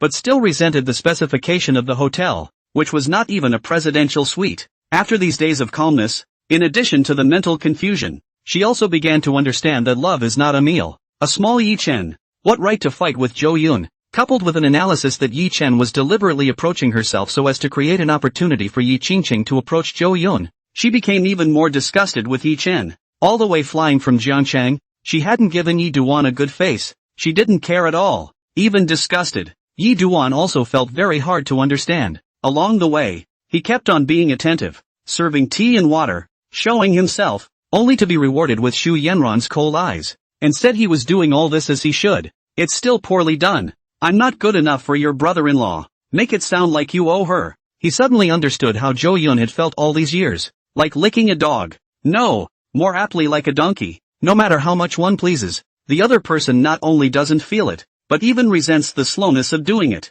When he was on the airplane, Yi Chuan looked at the clouds outside the window and suddenly wondered what a terrible nightmare it would be if he lived his life with such a woman. It's unnerving to think about. It was also a sudden feeling that Zhou Yun was terrifying. Being able to put up with Shu Yanran's temper for so many years and not exploding until he appeared. How many people can do this horrible perseverance and stoicism? And how many people can do it? And how many people can do it by lying down and savoring their guts? At least Yi Duan thought to himself that he couldn't compare. Being able to tolerate Shu Yanran's kind of temper for a few days was already the ultimate. If it weren't for the need for bidding qualifications, he'd want to go ballistic right now. What's more, as soon as she entered the hotel, Shu Yanran started pointing and kept comparing herself to Zhou Yun, saying how simple the hotel was and that if it was Zhou Yun, she wouldn't even let herself stay in the clouds. Leaf Dust was so angry that he took a cold shower on the spot for half an hour before calming down. This is a woman I will never marry. Yi Chuan also finally made up his mind and began to loathe Shu Yanran. Never for a moment had he felt that Shu Yanran was so ugly.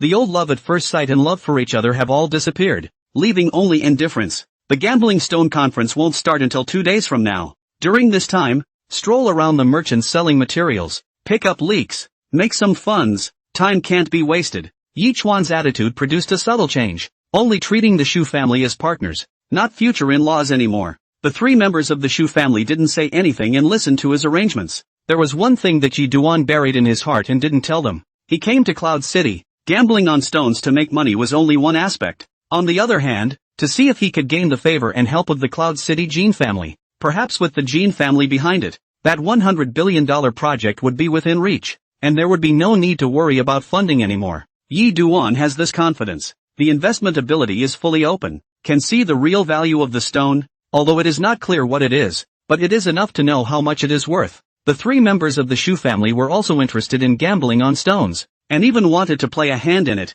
so that they might be able to open a superb icy emerald, and then exchange it for some money to spend. So, at noon, the four of them rushed towards the Gene family store selling jadeite material with great excitement. This is a neighborhood of stone, cutting, carving, collecting and selling, and more. Among them, the Gene family store is the most complete and varied. From selling to after-sale service, everything is available. Extremely professional. The second largest stone merchant was the Shin family. Arriving at the entrance of the Gene family's stone store, the four of them entered and began to wander around the first floor. The Gene family sells excellent material, and the price is more than a little expensive compared to what's out there. Starting at a minimum of $10,000. The higher up the floor you go, the less material there is, and also the more expensive it is. Some of the more extreme stones are not normally put up for sale, and are only publicly auctioned on specific occasions. Yi Chuan didn't mind the stones on the first floor, as long as he could make money and draw the attention of the Gene family.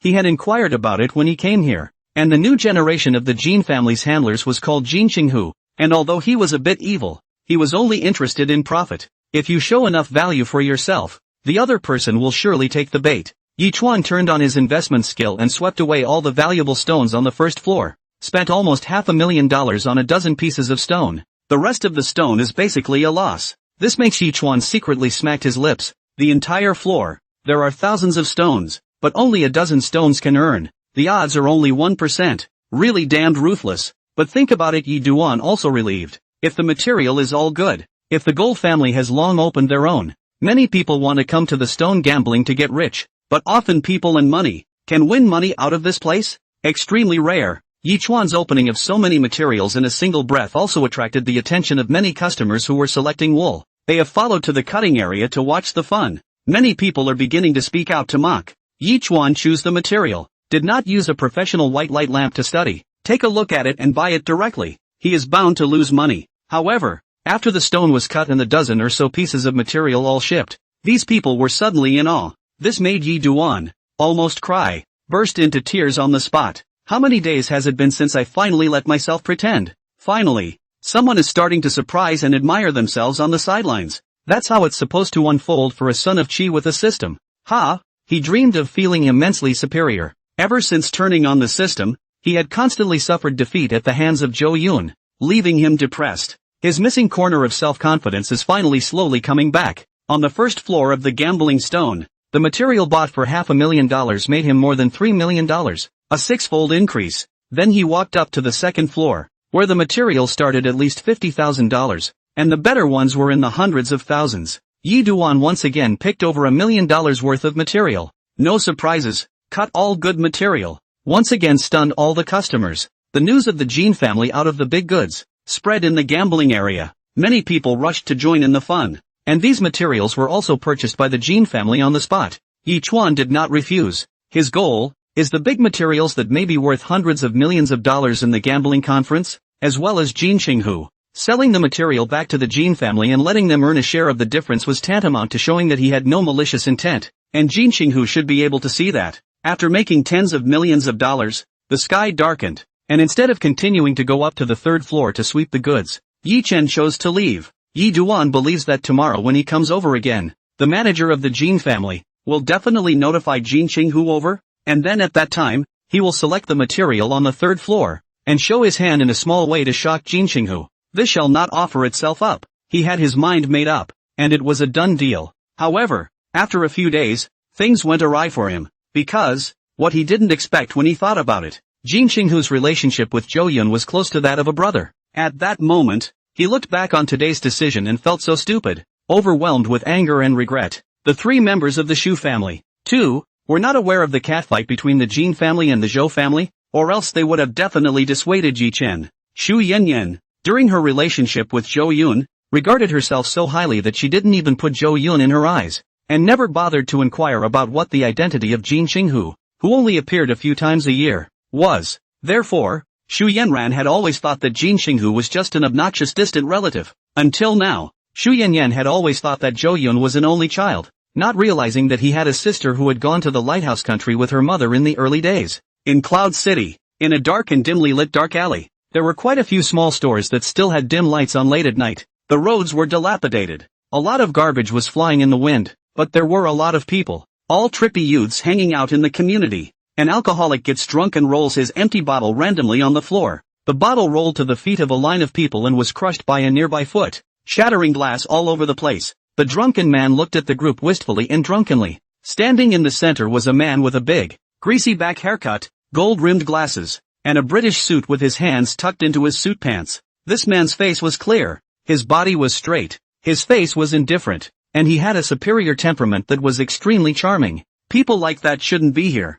but should be sitting in a financial building overlooking the entire city pointing the way. Next to the man with the gold-rimmed glasses followed a blonde, gangly man in a flowered shirt, crocodile shoes, and a tattoo on his throat. At the sight of the man, the drunkard's drunkenness subsided by a large margin, and he winced as boundless fear rose in his heart. He recognized the young man with blonde hair, the predator of Jiangchang, the young master of the Jin family, the one who only had his hands on the sky. On the other hand, the other side of the monster like Chang Dama was directly scared out of his bile, and his shadow alone blocked all the light from this alley intersection. In Chang Dama's body, a landslide-like pressure came from the dozens of meters long alley. After he appeared, instantly dark clouds covered the top of the sky, depressing atmosphere, blocking above everyone's heart, combined with the dozen or so Jin family fighters behind him. It was truly an aura that people had to go around. The drunkard flew up in fear. His stomach churned and he almost spat out the wine he had drunk. He rolled and hurried to the other side, panicked to the extreme. The punks who stood smoking outside this dim alley were similarly scared out of their wits. dropping their cigarettes and staggering hurriedly away, their expressions fearful. How did the Jin family's people come to the Shin family's territory? Is there going to be a war? Great news! Jin Qinghu has brought his men to kill us. Who is that monster? His newest henchman? Crap! No! It's not Jin Qinghu standing in the C-seat, but a svelte young man. Shit! Where did the big man appear again? How come I've never seen him before? It's not going to be quiet here tonight. Hurry up! If you're late, this street is going to bleed to death. In an instant, the alley was cleared. With only the night wind blowing a newspaper drifting down from the rooftop, the store was still flickering with a dim light. The boss inside sensed that something was not quite right and hurriedly walked out. Upon seeing Zhou Yun and his party, his pupils also contracted in fear, and he hurriedly notified something over the intercom. Jin Qinghu took the lead and went ahead, without saying a word, took the boss by the shoulders and laughed. Don't be nervous, I'm not here to cause trouble today. I'm just bringing my brother to see boxing. What are you panicking about? Open the door. The boss's scalp tingled. His loyalty to the Shin family was telling him to shake Jin Qinghu's hand away, but his reason was controlling him not to do so or he would die. Zhou Yun was smiling as he watched Jin Qinghu perform. It was the first time he had personally experienced the taste of the Jianghu on the road. Like watching a movie. The boss kept gulping and nervously said, I have to inform Sister Shin. You. Inform? It's best if she comes over as well, Jin Qinghu said indifferently. But first, open the door. Look. I've only brought so many people. What threat can I be? The fighters here could easily take my people out. What are you afraid of? Jin Qinghu smiled evilly. The boss was just about to say something. However, when Chang Dama's terrifying shadow enveloped him, he was immediately mute. With a trembling hand, he pressed the remote control in his hand. One of the side walls of this store specializing in erotica slowly flipped over, revealing the cramped passageway. At the same time there was a yelling sound with the strong smell of bad cigarettes. Jin Qinghu led the way down the passage. Cheng Dama also walked in front of Zhou Yun to open the way, like a shield, isolating all the dangers in front of him. The stairway steps are rotating, slowly extending downward, and there is the sound of panicked footsteps. Many of the thugs watching this field got the message and rushed over in a panic. However, after seeing a dazzling blonde-haired golden celebration tiger, everyone stopped in their tracks and their bodies became stiff, not daring to move anymore. Jin Qinghu passed by them, and contemptuously handed the cigar in his mouth, kindly, to one of them to smoke. There were a dozen or so sturdy fighters in front of them, but at the moment they didn't dare to move a muscle. The underground of the passage is more, all cursing, do not understand the people above, why suddenly not move? However, when Jin Qinghu's face appeared under the illumination of the wall lamp, they all immediately closed their mouths and began to salute. If it were anyone else, these thugs would have already started to do it, but in front of him was Jin Qinghu. And without Shinlei's order, no one had the guts to make the first move. Wherever Jin Qinghu walked by, all the Shin family fighters, as a rule, made a path. It wasn't until the group had made their way to the basement that the big brother in charge of managing this venue trotted out. This big brother who was in command of many ponies was not overly arrogant in front of Jin Qinghu, although he did not grovel. Instead, he said with a smile on his face, what kind of wind blew brother tiger here? And did not say hello in advance. Knife Boy, I'll go pick you up in advance. This man's name is Knife Boy, a character the Shin family has arranged on the road. Jin Qinghu didn't even look at him and said, accompanying my brother who came all the way here to watch the boxing match at your place and have a little fun on the side. Don't worry, I'm not here to deal with your Shin family today. Let your people disperse and do what they need to do. In front of his juniors, this man who manages the field is called Brother Knife, but in front of Jin Qinghu, he can only be called Knife Boy. Even if Knife Boy was quite a bit older than Jin Qinghu, he looked to be in his 40s. Knife Boy secretly sighed in relief and waved his hand for everyone to disperse before looking at Zhou Yun. At a glance, he could see Zhou Yun's uncomplicatedness, mainly because of the aura on his body. It was not like he was mixing with their circle. Instead, it was like he was in control of a huge power that pressed down on their heads. This is Brother Tiger, right? My name is Knife Boy. I'm the person in charge of this scene. Come on, please sit over here. Knife Boy was very sensible and reached out to the passageway on one side, smiling broadly as he invited Zhou Yun to go in and sit down. Jin Qinghu gave Knife Boy a count your knowledge look. Soon, the crowd came to a platform that had a huge glass window blocking it. There is an extremely large octagonal cage fighting arena below. In the iron octagonal cage, two dark, well-built men fought back and forth, covered in blood. Outside the octagonal cage were a number of spectators with notes in their hands, yelling and screaming, necks red and thick, eyes glazed over. These slips of paper are proof of their money presses. The fighting arena below was crowded and extremely noisy. a mess around the octagonal cage, but it was fairly calm and no fight broke out.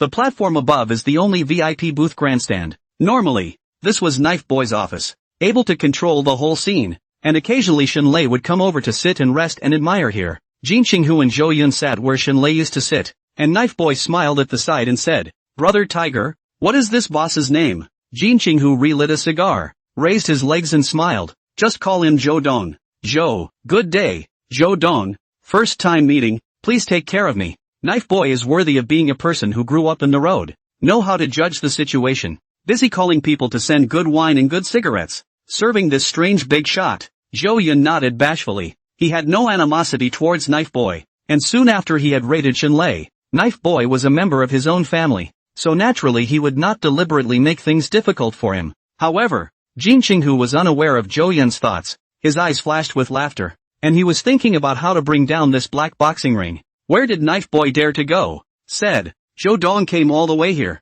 I have to keep you company, otherwise when Sister Shin finds out, she will definitely blame me for losing the face of the Shin family. Feel free to look around and greet me if you have any orders." Seeing this, Zhou Yun nodded his head and did not say anything else, but watched the fighters grappling below with interest. During that time, Jin Qinghu and Knife Boy had a chat about unrelated topics, until the following boxing match. After 2 fights, Jin Qinghu finally showed his true colors and said with a sleepy face, "Knife Boy, you can't fight in this game. What is all this? A street fight? Kids fighting? What the hell? It's no fun. It's so no fun. Knife Boy, it's not easy for me to have the time to bring my brothers here, and you're arranging for me to watch this?" Knife Boy was flabbergasted in his heart, and smiled apologetically. "Brother Tiger, you're someone who has seen the world. All I have here are some lousy kids playing, so naturally I can't look at them." Jin Qinghu pretended to be angry and said, "Today my brother came. You have to serve me satisfactorily. It doesn't matter if I'm not happy. If my brother is not happy, this scene won't open." Zhou Yun stayed quiet on the sidelines and quietly watched Jin Qinghu perform. Cold sweat broke out on Knife Boy's forehead as he said, "Brother Tiger, what do you want to see?" "Knife Boy, I will immediately order someone to do it." Jin Qinghu's serious expression turned around and laughed. "How about this? Let my brother's men go and show their hands to your men, and then each place a little bit of color. That's exciting." When Knife Boy heard this, his heart flinched. This was a smash-up coming. "I know that the visitor is not good. Jin Qinghu, how can be idle? To play in their own field, go to the club a dragon is not cool?" Jin Qinghu must have used Zhou Yun's arrival in Cloud City as an excuse to deliberately disgust the Shin family. For a noble gentleman like Zhou Yun, coming to a place like this would only tarnish his temperament. However, Knife is unfazed and has confidence in the fighters in his ring. Each boxer individually are able to be a small leader of the good hand, in their hands crippled. Not 100, there are dozens of these fighters, who can fight 10 to 1, are usually kept in the yard and have nothing to do but fight, earn extra money and practice. Just as Knife Boy was about to agree to come down, Chang Dama, who was on the side, was regretfully shaking his head. "I'm not going to fight. They don't deserve to be my opponents. They're too weak." It was an arrogant statement, and if the fighters below had heard it, they would have been furious, but unfortunately, they were now through the glass. Knife Boy looked at Dama with a mischievous expression, and when he saw that it was the beast that had been standing behind Zhou Yun, his body was also slightly shaken. "Ah, Tiger, you're putting him on?" A chill rose in Knife Boy's heart. The big guy had just been on his radar. Not caring couldn't be, standing there like a tank. However, he had never seen this number of people in Cloud City before, and knowing that it was a bodyguard brought by Zhou Yun, a big shot from somewhere else, he didn't ask many questions. Now, this monster is saying that he doesn't want to fight and thinks the field is too weak. It was certainly a hard slap in the face, or in your face. You have to know that in this arena, he represents the Shin family, and Jin Qinghu is the rival that the Shin family has been fighting against explicitly. You can be polite, but never soft. But if Cheng Dama made a move, this was too scary, and he began to hesitate to refuse. After all, octagon sparring is all about getting hurt, and from time to time, people die. The fighters that the field has trained at great expense. Each one is a money-making machine, a gold mine, and scrapping one is a big loss. If all of them were scrapped, there would be no need for this underground field to continue. So let's have someone drive an excavator over and fill it in. Jin Qinghu laughed evilly. "It must be my brother's man. Ah, do you want me to go down? Can you afford to play?" I didn't mean that. Since it's this burly brother who's going down to play, I'll have to ask Sister Shin for permission." Knife Boy was sweating. "I can't decide without her consent." "Hurry up. I'll give you a minute." 1 second slower will break your legs, Jin Xinghu said arrogantly to the extreme. Knife Boy walked and ran away for a moment to inform Shenlei of the situation in the field. It didn't take long for him to return, looking much more relaxed. Tiger, you can let Zhou Dong's men go down. Jin Xinghu squatted on a leather chair, clapped his hands and laughed. Yes, hurry up and arrange it. I can't wait. By the way, call all the best people in your field. Don't get knocked down by one punch when the time comes. It won't be fun. Knife Boy puffed up his chest and said, Brother Tiger, you're underestimating them too much. Although this brother called Dama is very strong, fighting is not something you can win just by having a good body.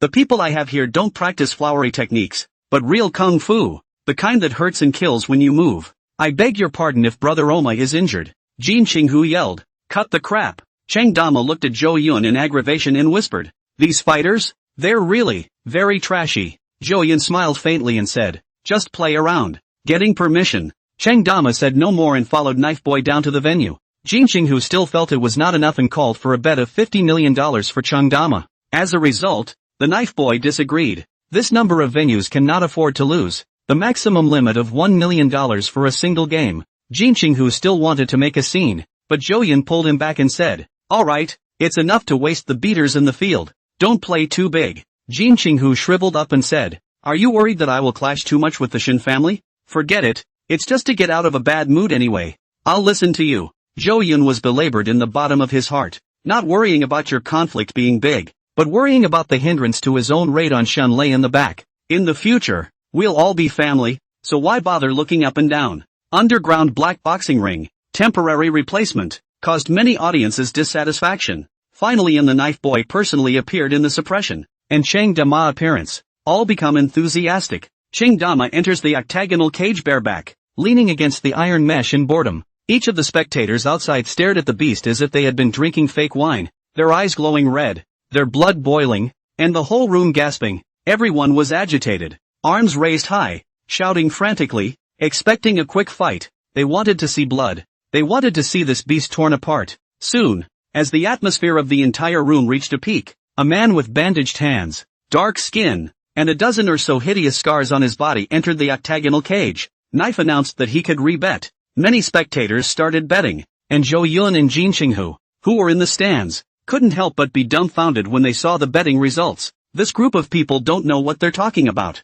and it's amazing that only a fifth of the Big Horse brothers have so few people betting. Are the people down there all blind? This cannon is nothing in front of a big horse. Why is there such a big difference in proportion? Jin Xinghu grunted, wishing that all the other people would bet on Cheng Dama, so that the Shin family would lose money and bleed. Zhou Yun smiled without saying anything. These spectators pressed on the artillery because they didn't know much about Cheng Dama. Although Oma is bluffing about his size, he is not really a fighter and has to be factored in. And anyone who dares to come out and face off with the Great Horse Blood fight is naturally very good at what they do if they've made it this far. Unlike those ordinary fighters, these are all gold medals of the Shin family, which emphasizes the art of killing, and strikes with a deadly hand. So big men are not of much use. They cheered because it was as if they could see, overly excited and yelling at the sight of a large horse being torn to pieces. In the octagon, while facing each other, Firecracker could sense that Daima was scary, and was never as simple as being strong on the outside. Instead of rejoicing like the spectators, he was under a horrible pressure, feeling like he was facing a martial arts master, or a wide-open, no-nonsense kind. It was a feeling that had never occurred before in his black boxing career, and as a result, he became incredibly serious. Brother Blade said that if I can defeat you, give me $1 million. This money is really not so good, Firecracker said gruffly. Cheng Dama sighed and said helplessly, you'd better extinguish this idea. You can't get this money. My big boss won't let me lose. And you're not taunting me, so I don't want to kill you. Artillery actually used to despise opponents and put out harsh words before matches to disturb their spirits. But this time he didn't, because the crisis in his heart was too heavy. I've never heard of you. What did you used to do? Firecracker intended to ask the bottom first. Moving bricks at a construction site, Cheng Dama honestly said. Now working as a bodyguard for the big boss. Moving bricks? The artillery was speechless for a moment, feeling amused that this guy was lying to himself. A character who could give himself such terrifying pressure used to be moving bricks. The audience is pretty much done placing bets. The door to the octagon is completely closed, and inside there is no referee, no limits, no difference in fighting. Any means can be used, as long as it disables or kills the opponent. The rules are just so simple and brutal. With the sound of the barred door closing,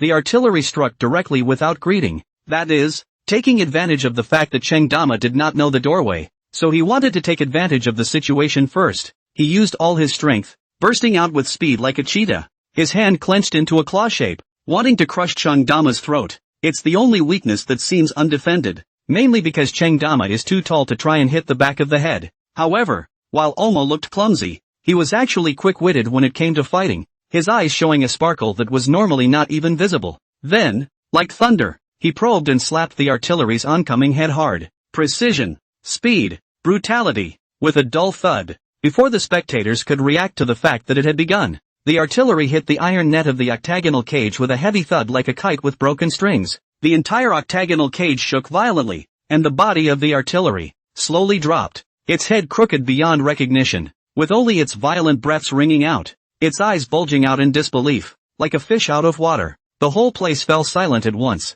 from clamor to silence in just 3 seconds. This is terrible. Firecracker has been able to fight all the way down in this arena, so naturally he has kung fu, or at least is ranked among the top few good fighters. There have been a few defeats in many bloody fights, but they have avoided the main points and have not lost the ability to continue the fight. And this time, the opponent encountered was too brutal, not reasonable at all. This slap was like a bazooka, directly blasting, able to send over 150 pounds of artillery flying. Defeated just like that? I haven't even had a chance to see it yet. What the hell? What is this? Ha? Am I hallucinating? Artillery is at the top of my list, and it's just gone? What's this guy's deal? I'm confused. You guys are still in a daze. And I'm looking at the tickets I just placed and haven't even had a chance to warm up yet. And all I want to do is slap myself so hard. I'm fucking crying. Immediately, there were incredible murmurs from the audience. Although he lost the money, no one dared to despise Cheng Dama, who had earned respect with his strength. Soon, someone entered the octagonal cage and dragged the unaware artillery out. Knife Boy grimaced as he watched his men lose so easily. Sensing how tricky Uma was, he took a deep breath and tried his best to keep a smile on his face as he returned to the stands and asked Jin Xinghu, "Brother Tiger, the competition is over, so let's call it a day." "Well, I haven't had the pleasure of watching it yet, and it's all gone in one slap. Your Shin family is too much of a trash. Is this it? So weak? How dare you let me go? If I don't have fun today, neither will my brother Zhou." Jin Xinghu pretended to be angry, but in fact, his heart was already happy, constantly putting pressure on Knife Boy. If there's really no one in your Shin family, then forget it, but this today will definitely spread all over Cloud City tomorrow morning. And the face of the Shin family, TSK. Jin Xinghu's face was full of derision as the topic changed. Zhou Yun watched the show from the sidelines, watching with amusement. He felt that he was acting as a tiger for the tiger. This feeling of being the villain was really good. The villain isn't hateful. What's hateful is that he's on the opposite side of himself. If it's one of your own, sometimes you realize that he's cuter than a cute girl. Jin Xinghu flaunted his arms and kept sneering, making the Shin family look like trash. Where could Knife Boy bear it? Even the deepest city could not bear it. Jin Xinghu exclaimed, "Giving you guys a chance to fight in a wheel battle. It's not like you can't win even with so many people going at it in a row, right? No way. There can't be a field this bad. Can there?" Knife Boy took a deep breath and said, "Then I hope you're not heartbroken, Tiger." Knife Boy went down and got 3 more good men, each with a fierce face, gnarled muscles and a ferocious aura. As a result, none of them blocked a single move in front of Dama, and all of them were slapped away. The 4th finally came a meat shield type, even taller and stronger than Cheng Dama. The ground shook as he walked. As a result, by Cheng Dama's side elbow a violent impact, the meat shield was instantly turned into a puddle of limp and weak mush, which blasted the octagonal cage off the ground and flew backwards into the crowd of spectators, smashing and injuring quite a number of people. This was the first time this had happened, and the whole room neatly let out a sound of backward breaths of cool air and tingling scalps. Cheng Dama sighed and said aloud in a straightforward voice, "How many more people are there? Go together. Don't waste time. I still have to protect the big boss. You're all too weak. Not enough to look at all. If it wasn't for the big boss's orders, I wouldn't have come down. You're all trash." Cheng Dama was very straightforward, but the words he uttered were arrogant. But he had the money to be arrogant. Murmurs began to ring out, all speculating as to who the boss was that Daima was talking about, and who was so capable of taking in this dinosaur. No, Tyrannosaurus Rex. Someone had already arranged nicknames for Cheng Dama, who was simply as unrivaled as the king of the beasts, and a master who can command such a being is even more terrifying. Knife Boy sweating, no face to go back up to the stands to face Jin Xinghu, only feel that the face of the Shin family has been lost, hard to abach. since he said together. Let's go together. Tramp. If I don't waste him today, how can I still have the face to hang around in the road? Knife Boy was furious. These fighters were all star-like characters in the road, possessing great weight, and now that they were all wasted, it was tantamount to losing the money tree. Whoever comes to this black boxing ring to watch the fights and place bets in the future has a lot to lose. Knife Boy was also gnashing his teeth, hating to kill Changdama, but he didn't dare to come openly. The two big men in the stands were characters he couldn't afford to mess with. That young man called Zhou Yun. At a glance, I know that the origin is extraordinary. In other places must also be a local snake. With the Jin family has a link. The two sides together, the Shin family cannot top. Eventually, a group of people surrounded Chang Dama, 13 in number, and began to spin in circles, waiting for Chang Dama to reveal his cracks. Spectators stayed away, cowering in the corners for fear of being caught in the crossfire. The big battle opened up. Dull sounds and roars rang out. In less than a moment, all the fighters were blown away without mercy. They couldn't even get close to Daima. His palms were like the palms of Rudraksh, divine, flying off a person with a single palm. In less than a moment, what was thought to be a furious battle was crushing, and it was over quickly, with no one lasting more than a single move. Some of the fighters had their chests caved in, some had their legs slapped off, and some had their arms come right out of their bodies, dripping with blood and fear spreading across the entire blood-fighting arena in chaos. In the end, Chang Dama was the only one standing, like a god of war, so strong that people despaired. Knife Boy also despaired. This Tama was definitely not human. He had never seen such a ferocious guy. Before that, there were many boxers and good kung fu practitioners who came to him to earn extra money, but none of them could fight as well as Dama. Could this be the legendary, once-in-a-million-years martial arts genius? How nice it would be if such a good hand was one of your own. Surely you should make a lot of money. However, the other party was only a bodyguard beside Zhou Dong, and Knife Boy's heart was filled with awe and regret. A bodyguard. He's got all his fighters. All of them. Knife Boy wailed and cried in pain. This black boxing field is completely ruined. He hid in a dark room and called Shinlei to inform him of the situation here. Don't know what to do with it. All the good ones are wasted? One of them? Are you kidding me? On the other side of the phone, Shinlei's voice was filled with skepticism. Knife Boy laughed bitterly. Sister Shun, it's true. This guy is like a monster. You trash. All of you are trash. I spent so much money to raise you all, only to have all of you fucked over by one man. Don't talk to me about monsters or not. How can there be such a strong person in this world? Do you think you are making a movie? He's just the bodyguard. They're all underlings. Why is the gap so wide? What kind of character is this Zhou Yun? The bodyguards around him are afraid that they are more than enough to protect the people at the top of the official Xia state. Knife Boy could only listen, not daring to reply. His heart was bitter and very helpless. Finally, Shinlei calmed down and said, "You stalled him first. I'll go over now. Damn little tiger. Bringing Zhou Yun to smash my venue.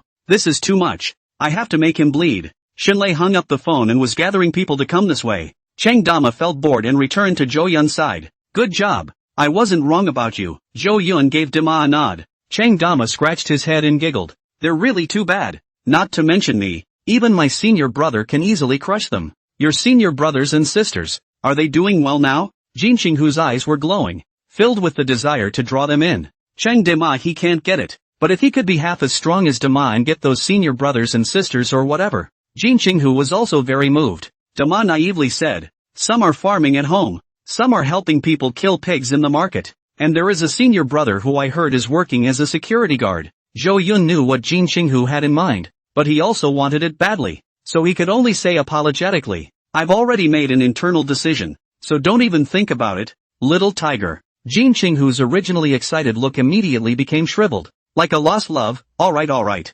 However, Brother Zhou, Boss Zhou, if I ever have a need in the future and need Brother Dama to come over and help me, please make sure you lend him to me. Since we can't get it, we have to borrow it. Jin Xinghu was also shameless for the sake of Dama's body, for calling Zhou Yun boss. He did not have a little diaphragm in the bottom of his heart. Anyway, they are all family members. Who to shout the boss is not to shout. Furthermore, according to his age, Zhou Yun, who was a few months older, was indeed considered to be his brother, so he said it without a bit of psychological burden. Zhou Yun laughed. "Shout one more time and I'll think about it." "Big brother, Boss Zhou," Jin Xinghu said in a loud voice. "It's fine. We'll shout like this from now on." Zhou Yun nodded, half jokingly. He. Jin Xinghu laughed playfully, sort of convincing Zhou Yun. He could feel that Zhou Yun had completely changed since Elder Zhou's death, more mature and stable. and smarter as well. He was looking forward to how far Zhou Yun could grow in the future. Perhaps it would be beyond his expectations. In the future, when you're rich, remember to bring your little brother. Jin Qinghu laughed cheaply. He didn't know how glad he would be in the future that he had a brother like Zhou Yun to keep up with the car in this era. Zhou Yun pondered in the bottom of his heart. Among the future business map, there should indeed be a place for the Jin family. A family that has long been recognized and has a cordial relationship. He felt that Jin Qinghu, a talented person, was well suited to be the leader of the underground forces, and perhaps this aspect should be good if left in his charge. A business empire, of course, will have both yin and yang, in the light and in the dark, going hand in hand. In order to stabilize the development, he has a bold plan. Want to pass the process of Dhamma? Will be some real, hidden in the folk of martial arts family, received under the banner, and gradually formed a powerful force group. There was a sense of crisis in his heart. The appearance of the Dragon Palace was definitely not a coincidence. Perhaps it was also related to himself. Precautionary. He must develop forces as soon as possible to ensure his own safety. The formation of a strong force security, imminent, to maintain the interests of the entire group to flourish. Wait for my news. I might really need to use you, Zhou Yun said after some thought. Jin Qinghu patted his chest and said, it's obligatory. Zhou Yun's heart was greatly settled, and his plans for the future gradually became clear. Knives returns to the stands and sees the two men, laughing like he's crying and trying to stall. But Jin Qinghu was not a fool, said nothing to stay. Here is no fun. Why not go to the clubhouse massage foot washing? Knife Boy couldn't stop them and could only watch them leave. His heart aching, he sat alone in the bleachers, pouring several bottles of wine in a row, only to feel the air conditioning become cooler, blowing chills all over his body. The customers of the entire black boxing ring had all dispersed, and the building was empty, leaving nothing but a mess. The masters of the ring were sent for treatment. They were seriously injured by Qingdama, and after being discharged from the hospital it was impossible for them to fight again, and they were already half crippled. The only way to make a living is to drop down a level and become a regular punching bag. In the end, it was the same as what Qingdama had said. They wouldn't be able to get this $1 million reward. Xunlei came, 24 of them, on crisp black bikes. After only one look, he took the men away and instructed Knives to reselect the men, to get the field up again. This underground black boxing ring, which brings tens of millions of dollars in revenue to the Shin family every month, is considered a link in the many underground industries, and it hurts when it's gone. Long night, Cloud City, on the wide Yunjiang Avenue. It was late at night, and the main road, except for a handful of trucks catching up, was slow-moving with only one convoy. Leading the way was a flamboyant Lamborghini, in which Jin Qinghu sat, driving with one hand and smoking with the other, facing the gale, dashing to the extreme, followed by a couple of Hummers with the Jin family's thugs sitting inside. In the middle of these cars was followed by an Alpha business car. In the car, besides the driver, there were also Zhou Yun and Qingdama. Jin Qinghu wanted Zhou Yun to ride with him in a Lamborghini to feel the speed and passion, but Zhou Yun refused. He didn't like to be too flashy or lead the charge. In the novel, the first one to die is a villain like Jin Qinghu. With so many bodyguards following, one has to drive in front and give a target. Although, Zhou Yun does not have any enemies in Cloud City, Jin Qinghu must have a whole lot of enemies. It is better to be safe, and he still prefers to sit on the Alpha. Inside the car, Zhou Yun talked to Qingdama about his idea of recruiting his mentor and brother. When Dama heard this, he thought seriously and said, "Young master, I can't make a guarantee on this. I have to go back and talk to them. I'm afraid they're used to being comfortable and don't want to come out." In fact, the main thing was that working for the big boss was risky, and he didn't think the division would come. "If anything happens, I won't be able to explain to the townspeople." Zhou Yun nodded his head, not forcing the issue, saying, "When I have time, I'll let you have a few days off. You go and talk to them. The treatment is good. The monthly salary won't be less than 200,000, according to the ability. I only ask one thing, absolute obedience to orders, and sometimes it requires killing. If you can't do it, you don't have to come. I don't need people who don't listen." Qingdama nodded seriously and said, "Big boss, this is something I still know. If it's some sneaky masters and brothers, I would never introduce them, or else it would harm them instead." The two chatted idly, finalized some details, and a security team took initial shape. In this group, there were not only masters who practiced Bajiquan, but also people from other sects that Daima knew. It was during the conversation between the two, the quiet avenue suddenly resounded with a roar like that of a fierce beast. Zhou Yun stopped the conversation and looked in the rearview mirror. White and bright lights, at least a dozen locomotives were chasing behind. His gaze slightly condensed, seeing clearly that the visitor was not a good person, and was definitely eyeing their caravan. Hummery's bodyguards were quick to notify the situation over the intercom. Jin Qinghu said arrogantly on the intercom, "Let them chase. Hey, it must be Shunlei coming.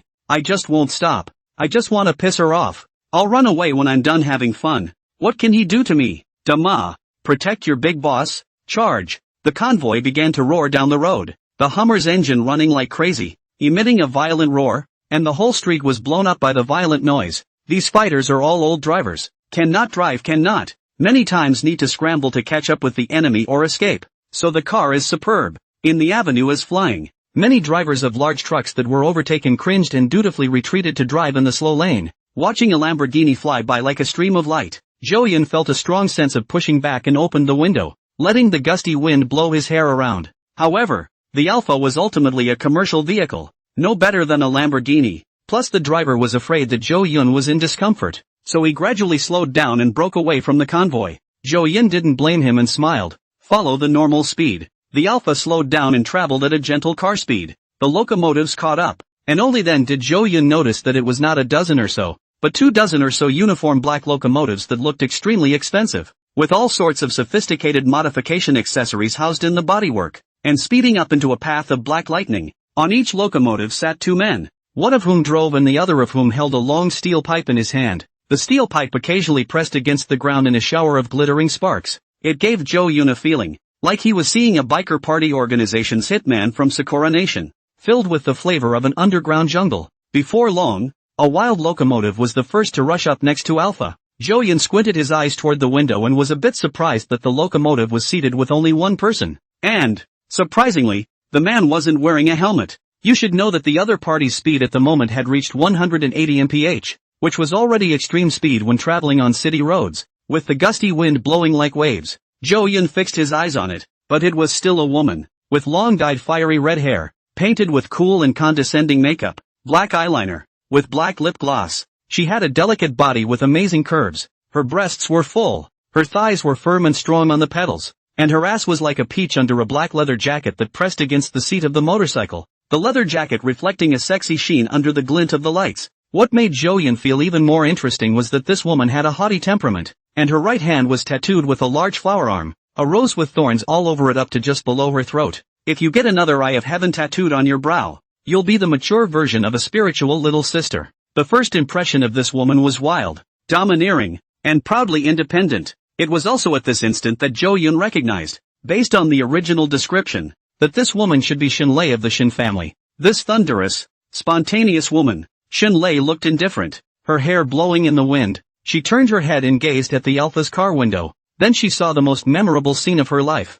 A man with his elbows resting in front of the car window, his palms supporting his chin, with a beautiful face, delicate features, and an aura as serene as that of a lake. The man had a smile on his lips and was watching himself as well. Under the gaze with him, Shunlei suddenly seemed to be hallucinating, feeling that she had come to a wonderful world. The world was filled with an ineffable sentiment. Warm, reassuring, carefree, and constantly appealing to her. Warmth flowed like a current from the man's eyes, through the void, and instantly spread throughout his body. At this moment, Shunlei felt herself tingling all over. What was this? As if she had fallen into the paradise of love. Her heart trembled slightly, and a terrifying possessiveness appeared in her eyes, like a lighthouse, staring straight at Zhou. In that instant, she couldn't help but rise to an idea. It's all about dominating the man. Zhou didn't know that his charisma full value was starting to play a terrifying role again. If he was planning to become a star, he would surely become a top-tier top streamer, unrivaled, and the white moonlight of all women,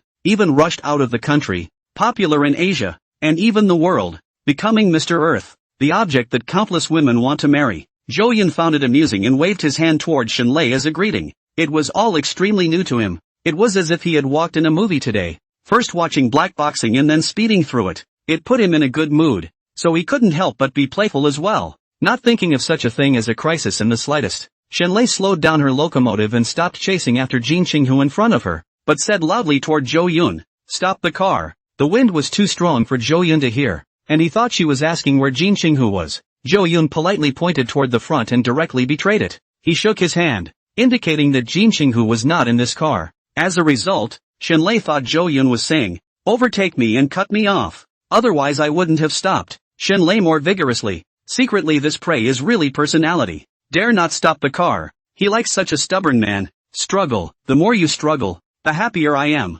Bringing the Alpha to a halt was not a difficult task for her. The locomotive was modified and accelerated extremely fast. The thugs in the back followed. Seeing that their boss was actually fighting against the Alpha, and assuming that the enemy was in the car, the thugs in the backseat immediately smacked their steel pipes hard against the car body, making a violent metallic clash. Soon, 24 locomotives were traveling around Alpha like sharks were hunting whales. Some of the beaters stood up excitedly on their locomotives, chanting exuberantly, "Alpha inside." The driver nervously asked, "Dong Zhou, should we notify Brother Tiger and then speed up to rush over?" Zhou Yun laughed. "No, they can surround it if they like. Just drive normally." "Dong Zhou, I'm a bit confused. Someone has already made a move to hit the car with a steel pipe, obviously wanting to hurt you. Why don't you notify Tiger to come over?" the driver asked in disbelief. "What don't you understand? It's a legal society now. Let them pay for the car when it breaks down. Just let Shenlei buy a new one. The Shen family doesn't lack money.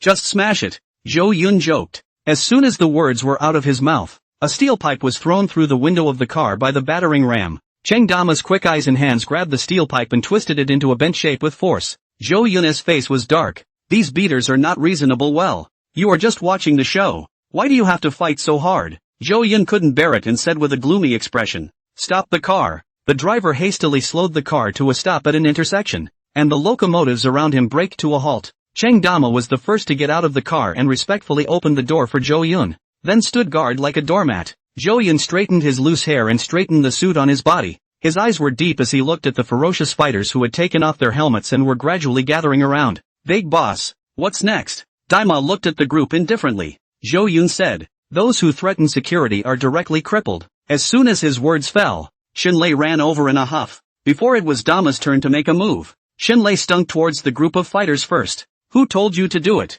Scared the shit out of you. Did I tell you to move this car? What if you injure my man? If he loses a hair, all of you, choose your own graves." Shenlei was so angry that she grabbed the steel pipe from one of the beaters, then smacked it hard against the few people who had just struck out. All the beaters were confused and didn't comprehend what was happening. They thought this car was the target, but now it seems they were very wrong. Usually, even if they hit the wrong person, nothing would happen. They were used to being arrogant in Cloud City, and Sister Shen had never scolded them. Apparently, there was someone in this car that even Sister Shen valued. And listening to Sister Shen, is it her man? Hiss. The beaters were full of question marks. When did Sister Shen have a man? How come they didn't know? However, seeing that Shenlei did not look like she was looking at a joke, they immediately looked towards the Alpha. And the first thing they saw was Zhou Yun. This man is, something's not right. They've never met. Just as they were fuming, those few thugs who had just hammered the bodywork with a steel pipe were hit with a baton to the chest and jerked in severe pain.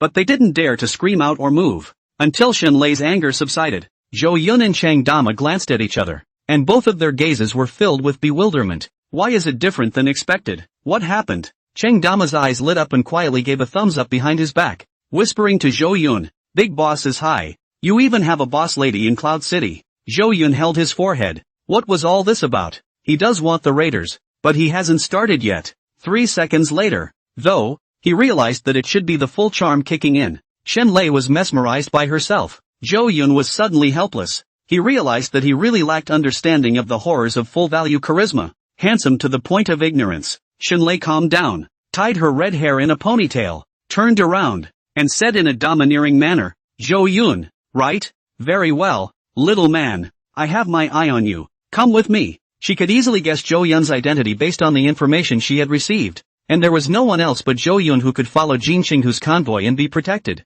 And this guy next to him, who was as strong as a bull, must be the one who toppled his black boxing ring. It's just as Knife Boy described. Zhou Yun laughed. What if I say no? This woman is indeed extremely domineering, saying one thing but not another, going so far as to openly rob a man. He was being treated like a gigolo for the first time in his life. Shenlei's tone was undeniable as she said, "Then don't blame me for forcibly taking you away. You're still the first man to make my heart sing. Let me see it, and it must be mine. Even if it costs me more, I'm going to make you only mine, whether you like it or not. I'm going to imprison you in my villa and make you my exclusive plaything. That little tiger can't be stopped when he comes. I tell you." The possessiveness in Shenlei's gaze increased. Like a queen, giving orders to Zhou Yun. It would be more fun to stand on a throne with a whip in your hand. Zhou Yun frowned slightly. He had no special XP and did not like the feeling of being manipulated by a woman. He was more than happy to make everyone else subservient to him. Xinlei's character was too strong and somewhat overstepped the bounds, but this was still only the first time they had met, and Zhou Yun had the patience to slowly teach her how to behave. Coincidentally, I also like to conquer women with character. Zhou Yun responded indifferently. Rather, why don't you go back with me and be a little flower in my harem, and I can consider giving you a bingo consort. Xinlei was valiant and condescending as she said, so stubborn, then it seems that only you will be aggrieved first. Snatch him up, and remember, don't hurt him. The fighters gathered around at once with fists in their mouths. However, with steel pipes in their hands, they did not look menacing, but rather coy. The fighters were bitter in their hearts and sort of realized that Big Sister really looked at Shang Yun. This is not a good errand. Not to hurt Zhou Yun, but also to control. If Zhou Yun struggles and suffers a small injury, it will certainly cause Xinlei to be unhappy. Moreover, they were afraid that Zhou Yun would really become Xinlei's husband and have power, and when the time came to settle scores, it would be even more troublesome. So, all careful. However, Chang Dama was not as gentle as them, and Zhou Yun had already authorized that he could strike. He was like an agile, strong bull, and with a flash of his figure, he immediately crashed through the two men, swinging his hands as if he were spinning like a great windmill. Instant wailing was everywhere, and the fighters instantly exploded, like a tiger mixed in with sheep. The nearby fighters were all slapped away, and in a flash 6 or 7 of them lost their fighting strength and flew out 5 meters away, as if they had been hit by a car and were in pain. It's no joke to be able to knock over a bulldozer's dam with your shoulder, and your opponent is completely incapable of fighting back. Zhou Yun also came to be interested in trying out the newly acquired means. He wasn't handless now, having the ability of the god of gamblers after acquiring the divine gambling technique. And what is the gambler's most famous defense? That is playing cards. His hand flickered and a set of playing cards appeared, passed along from Knife Boy. In his spare time, Knife Boy gambled with his men in the bleachers, and poker was certainly plentiful. At the moment, these thin playing cards, in Zhou Yun's hands, were like life-threatening blades, slicing through the void at such a speed that the naked eye could hardly catch them. A biker was cut by the blade and a line of blood immediately soared out of his body, eating the pain. In the dim streetlight, no one realized what had happened and cuts inexplicably appeared on their bodies. It wasn't until one of the beaters, with a playing card stuck in his thigh, that the crowd rose in fear and disbelief. Where did the playing cards come from? Cut into my bones. And masters? Who is it? More and more of the bikers were appalled as the poker cards grew and grew, as if they were scattered from the sky, and those who were scratched fell to the ground in agony. Unable to stand up, Zhou Yun threw out all the 54 playing cards in his hand, satisfied with the effect in front of him. He didn't intentionally kill anyone, he just hit the vitals and used it for practice. If he got up a killing spree, the poker would slice the throats of the beaters, more accurately than with a gun at such close range. In less than a moment, these 20 or so fighters all collapsed to the ground in a sorry state, unable to stand up at all. They looked at Daima with nothing but deep fear, truly a god of war.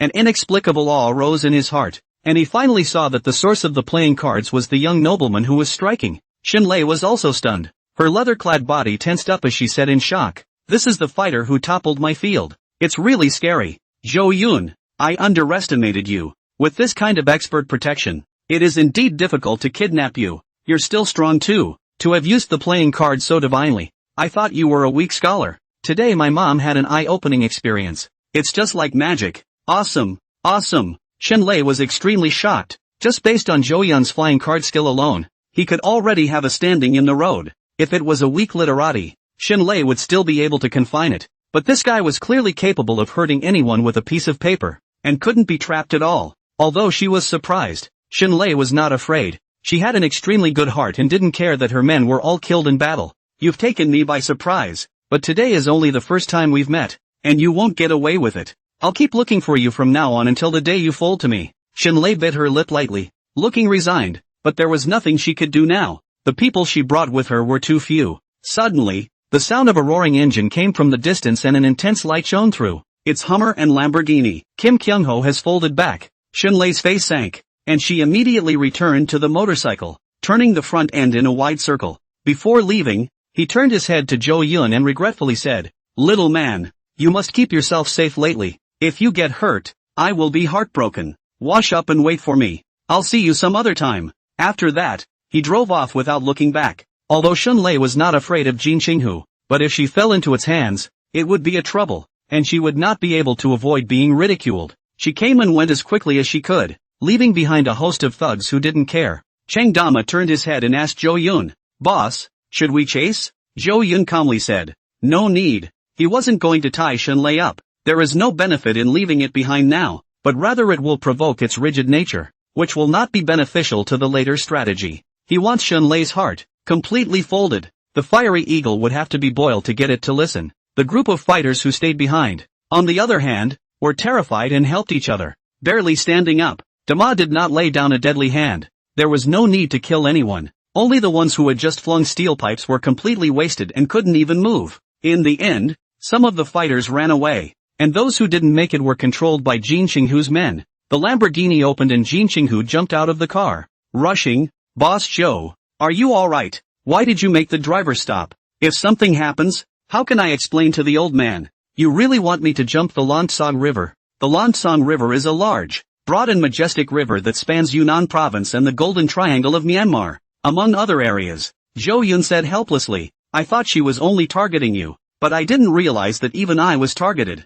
Jin Qinghu swept a glance at the wretched scene, then looked at Zhou Yun, who looked as if nothing had happened, and said with a sigh of relief, "What happened to you by Shenlei? Big Boss was molested by her, and threatened to lock Big Boss in his room as a plaything, so that Big Boss would become an exclusive man." Chang Dama said honestly. Zhou Yun raised his eyebrows, and Dama immediately shut up, whistling and looking at the sky. "What? This woman molested you? Did I hear you right?" Kim Kyung-ho stomped both feet on an injured biker, wide-eyed and bouncing up high. He was curious and shocked. "Shenlei would even molest you? Geez, it's just heavenly. I thought she didn't like men." "Crap. Really, crap," Jin Qinghu exclaimed repeatedly, as if he had discovered a new world, and his inherent notions were shocked. He was too surprised because he knew this opponent very well. Shenlei's previous character is completely stranger. There is no difference between men and pigs and dogs. Only when treating women, it will be gentle. Jin Qinghu had previously tried to use the pretty boy trick by sending a handsome man to approach Shenlei.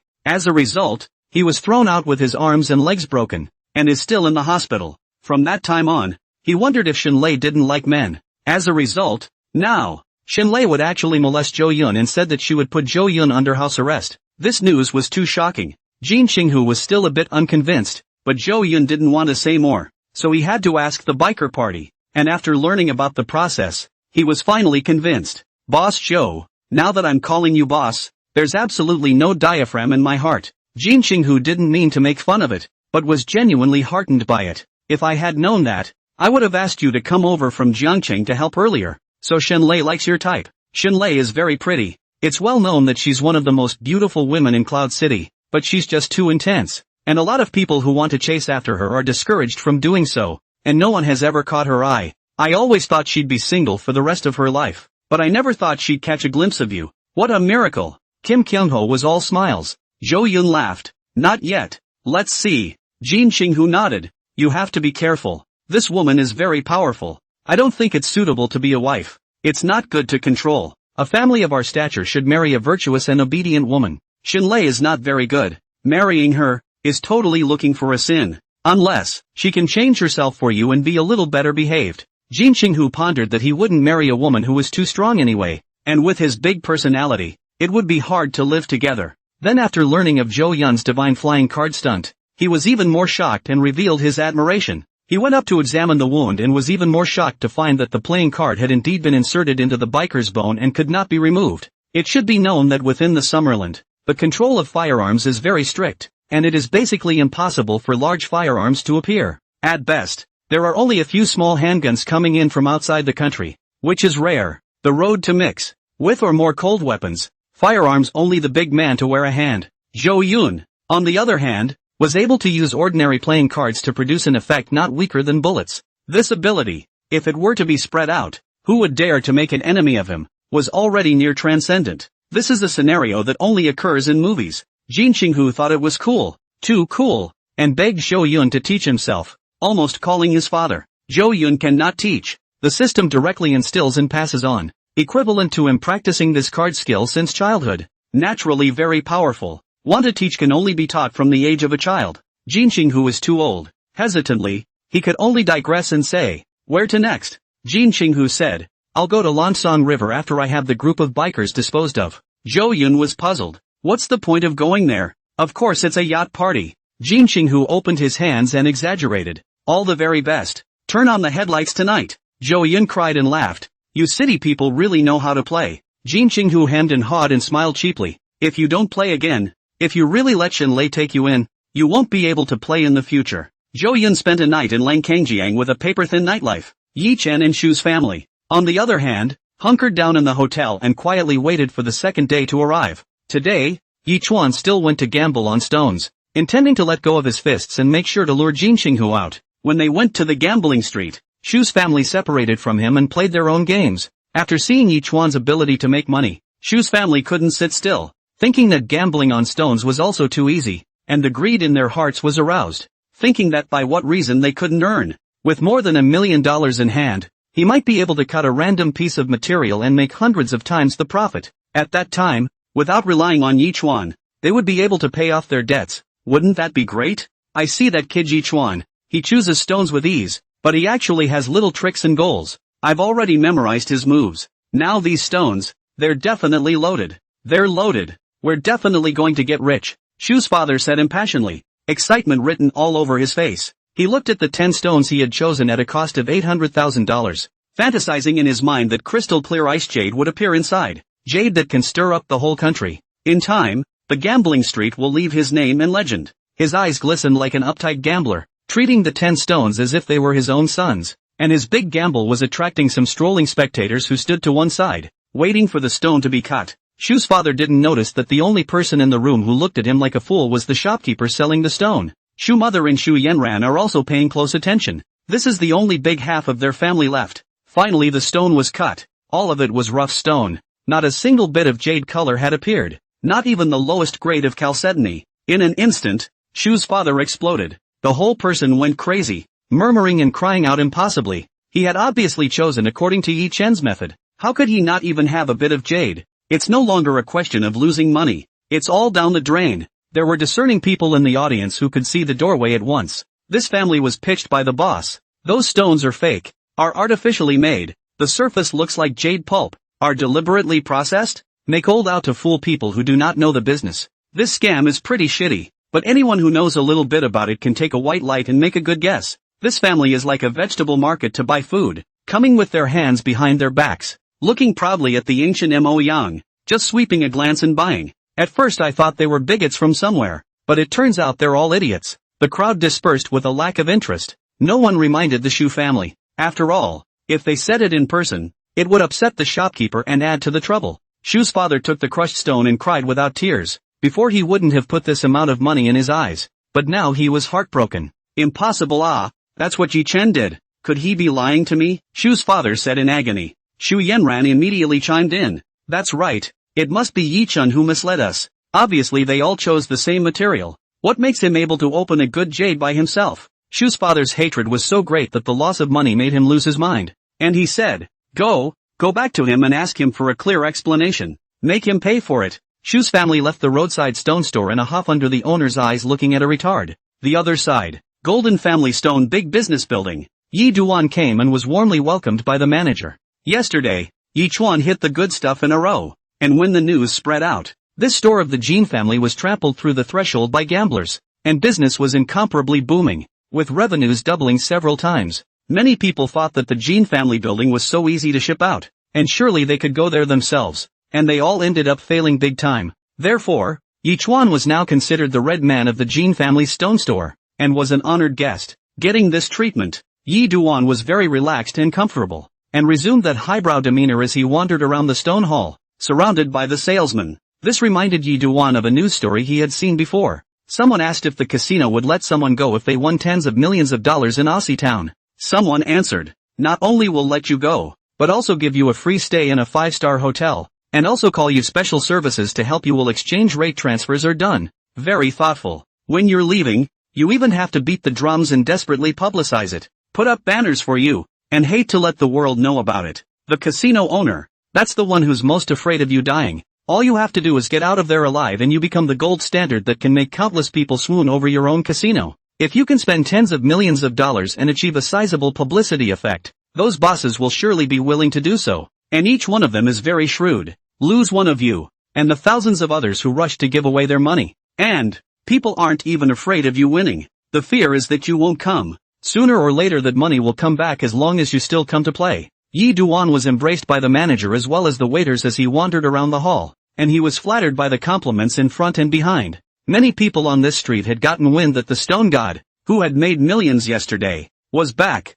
so they flocked to Jin's stone store to see if he could perform another miracle. Shu's family also rushed back in a rage, and just after seeing Yi Chen's back, Shu's father shouted, "Yi Chen, stop right there. I worked well with you, why did you lie to me?" Yi Chen turned his head, his face full of bewilderment. What was this old guy saying? Why couldn't he understand? Shu's mother inserted her waist and cursed, "You son of a bitch, are you playing with us on purpose?" Shu Yanran also shouted shrilly, "Do you still want to be shameless? Pitting our family's money like this, did we provoke you? It's not just a little bit of skill in gambling stones, do you need to hide it like this? As if we're greedy. I didn't realize you were so petty." Facing the Shu family's pressing questions, Yi Chuan's expression was stunned. He didn't even know what had happened, but he always felt so suffocated. How is it that suddenly there is a familiar flavor, as if déjà vu, is where I have felt it? But then, he was a bystander, not being angrily sprayed by the Shuis. What the fuck are you talking about? Don't go crazy in front of me.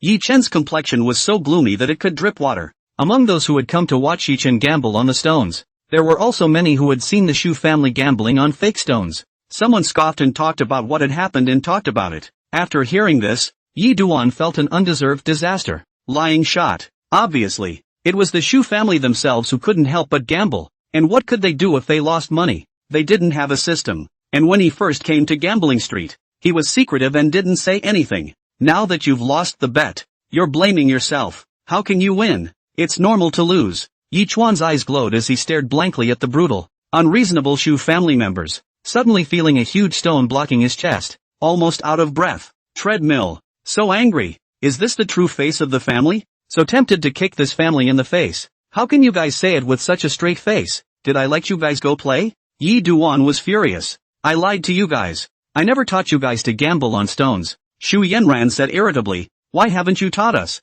Otherwise why did you bring us to Cloud City? Isn't it just to bring us together to make money? If you really think about us, in the morning, you should have come with us to gamble on the stones. Instead of coming to the Jin family gambling shop by yourself. You brought my family here and didn't care. And you misled my family and caused us to lose money. So you're guilty as charged. It's unbelievable that you're wrong and talk back like a disobedient dog. My father is angry right now and has to pay our family back. Then you slap yourself in the mouth or you'll never see me again for the rest of your life. Yi Chuan was increasingly confused by Shu Yanman's series of machine guns. Eyes are having trouble focusing. This burst of cleverness and unparalleled skill had him in over his head. Feeling so reasonable. But something was wrong. Yi Chuan's eyes gradually covered with blood. Looking at Shu Yanran, he suddenly felt disgusted. Extremely disgusted. A feeling of nausea rose in his heart. Geez, why was he blind in the first place and thought Shu Yanran was a fairy? Why did you feel Shu Yanyan at first? Simply out of the mud and not stained lotus, permeated with a fragrance.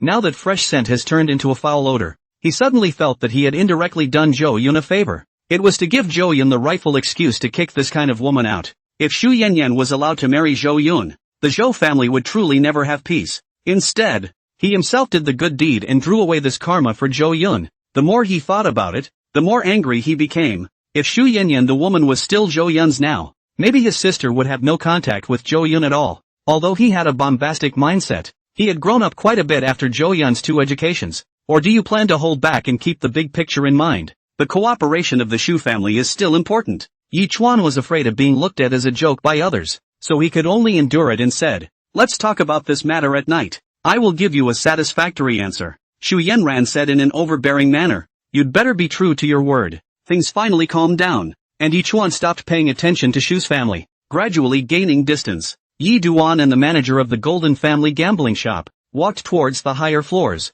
The Shu family's parents also had the sense not to follow, and instead wandered around the gambling store. Shu's father had just not had enough fun, and he asked Yi Chuan for $200,000, and he had to continue to cut the stone, and he gradually got on top of it. In the Jin family gambling store, bought some cheaper stones, to see the luck of the hand. The result is no surprise, all lost. And just as Shu's family was incredibly depressed, there was a man who took the opportunity to accost them. The man was rather self-conscious, like a friend Shu's father hadn't seen in years, and was enthusiastic from the start. The man claimed that he was a tour guide in Burma, and he met Shu's father at first sight, and said something about the hidden secrets of gambling on stones. Xia's side of the stone are all picked over the side of Myanmar. There is no cheap to pick up. Myanmar's good material is very much. Casually make money. Everywhere is gold. Summer people go to Maine. Open a roadside stand. Work as a chef. Can have 40,000 to 50,000 dollars a month. The site is just developing.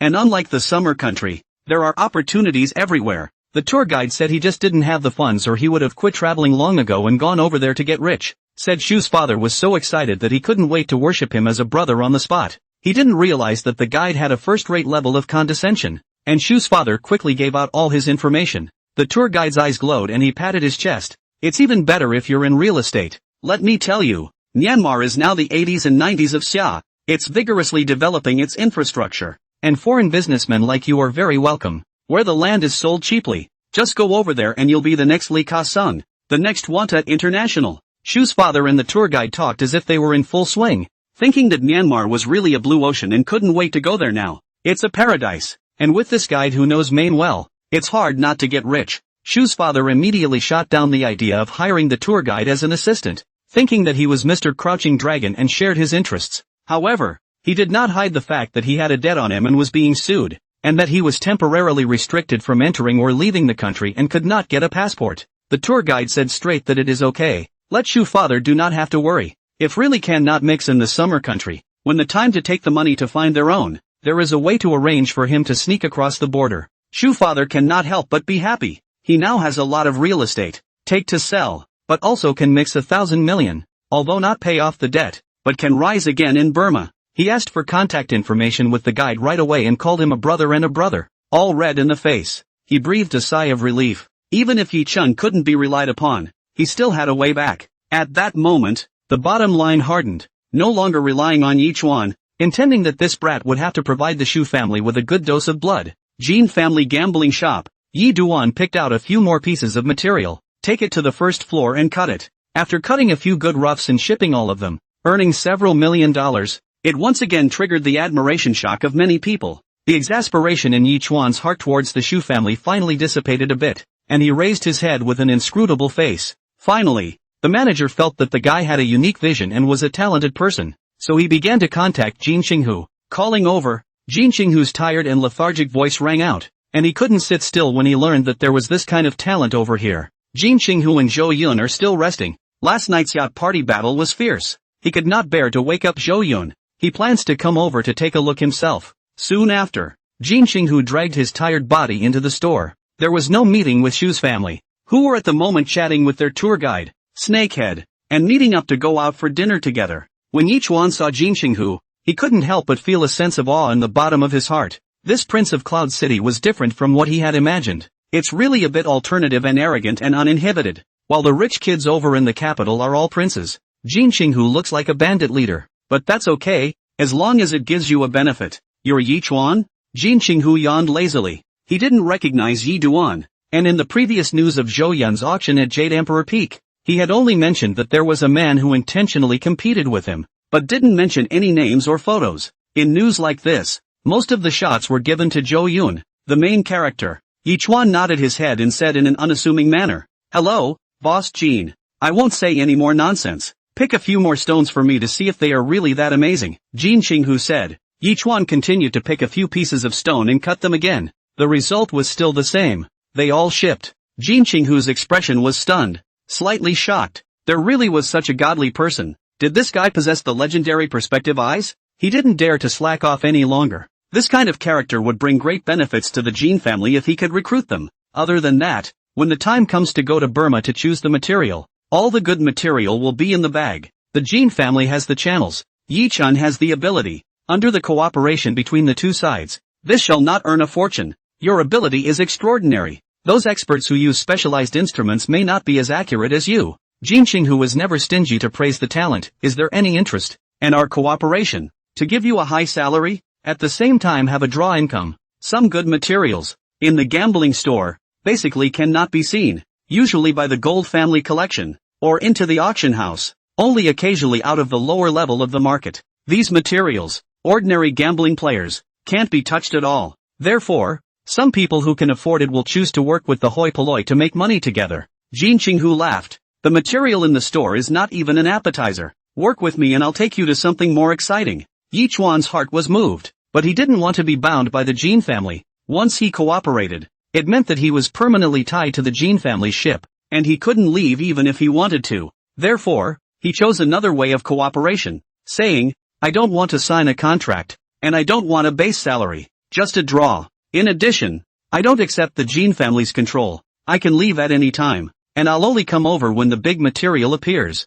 Interesting. Jin Qinghu, after thinking carefully for a while, said, yes, but I have one request. Leaf Dust said condescendingly, speak. Other than my Jin family, you can't go and help other forces to open stones. This is the bottom line. It was rare for Jin Qinghu to put down his stance, and he was still very serious when it came to business. Yi Duan thought for a moment and said, yes, the Jin family was the largest stone merchant in Cloud City, and none of the other forces were as generous as the Jin family, so this condition was still within the range of acceptance. Next, Jin Qinghu and Yi Duan let loose to chat and became more and more opportunistic. Speaking of the material of Myanmar, which has a few large material, strange and expensive, worth hundreds of millions of dollars, a small mountain tall, Jin Qinghu has not been afraid to accept, but also dare not open. Leaf Dust packed his bags and said that he would let himself take a look, guaranteeing that he wouldn't lose money. The two men conferred, a scene of peace and harmony. Just then, there was an uninvited guest at the front door of the gambling store. The manager came to report in a panic, saying that Shinlei had brought people to smash the venue and wanted Jin Qinghu to go down. Jin Qinghu wasn't annoyed. Instead he was full of bitches smiles, knowing what this woman was here for. He told Yi Duan to wait in the office, then led his own people down. Unsure, Yi Duan looked through the floor-to-ceiling window at the noisy scene below. He couldn't hear the sound, but he could see the scene. Jin Qinghu came to the first floor, and the first sentence he opened his mouth almost made Shinlei furious. Chasing my brother here. Miss Shin, there's no need to be so persistent. Although I admit that you're very pretty, but my brother is different from you. Not something that a rouge like you can climb up to. If you want to be good to my brother, it's not impossible. Be a maid by his side, and I'll do his bidding and take you in. Shinlei stretched out her big flowery arms and exasperatedly said, don't you give me a greasy tongue. Sooner or later, I'll have to subdue him in reverse, so that you can serve me tea and be good enough to call me a sister-in-law. Where are the men I brought yesterday? What did you do with them? Shinlei was talking about the biker party that didn't get to run. She was smart and decisive, and something was bound to happen if she stayed at that time, so she could only run away first. Now that she's got all the staff, she's coming back to demand a settlement. And the outside of the gambling store is full of her people. I've released them. Where are they going? How do I know? Come on. I'm a law-abiding person who never does anything bad. Jin Qinghu spread out his hands and said with a face full of scoundrels, what kind of bad seed you are? I'm still not clear about it, and I'm not going to talk to you much. Shinlei sank her face and said, you smashed my venue last night. This matter isn't over yet. Now release my people and I won't bother with you. Jin Qinghu glared. Showdown, joking. Your fighters' skill is not as good as others. Together cannot beat one. Have the nerve to say that I smashed the scene? It's fine if you want to see them again. Wear a maid's outfit and apologize to my brother in public. Jin Qinghu was greasy and completely shrewish. He knew that Zhou Yun's mind was to wear down Shinlei's sharpness. Shinlei couldn't possibly agree. She had a strong and ruthless character. How could she wear a maid's outfit? To do so would be to rub her self-esteem on the ground, and she wouldn't be able to raise her head in the future. You step on a horse and dream. Shinlei frowned slightly, wanting to beat Jin Qinghu up. Good. If you don't let go, then I'll let your Jin family bleed. Shinlei gritted her teeth and said, it's the first time I've suffered such a big loss. If it wasn't for Zhou Yun, you're a sick tiger. You wouldn't have been able to turn over such a big one. Where's Zhou Yun? He's been here for so long. Why don't you see him come out? Jin Qinghu looked at Shinlei's expression, and immediately his heart was like a mirror, finally revealing his true colors. Shinlei's real purpose for coming to the Jin family was to meet Zhou Yun. Here in the Jin family, not too many people were arranged, and Shinlei had observed them all in advance. That's why it dared to bring people here blatantly. If Zhou Yun appeared, she planned to directly take him captive, and even if the Jin family recoiled afterwards, she would never release him. There was no way around it. Last night's encounter with Zhou Yun had stirred up an unprecedented possessiveness in her.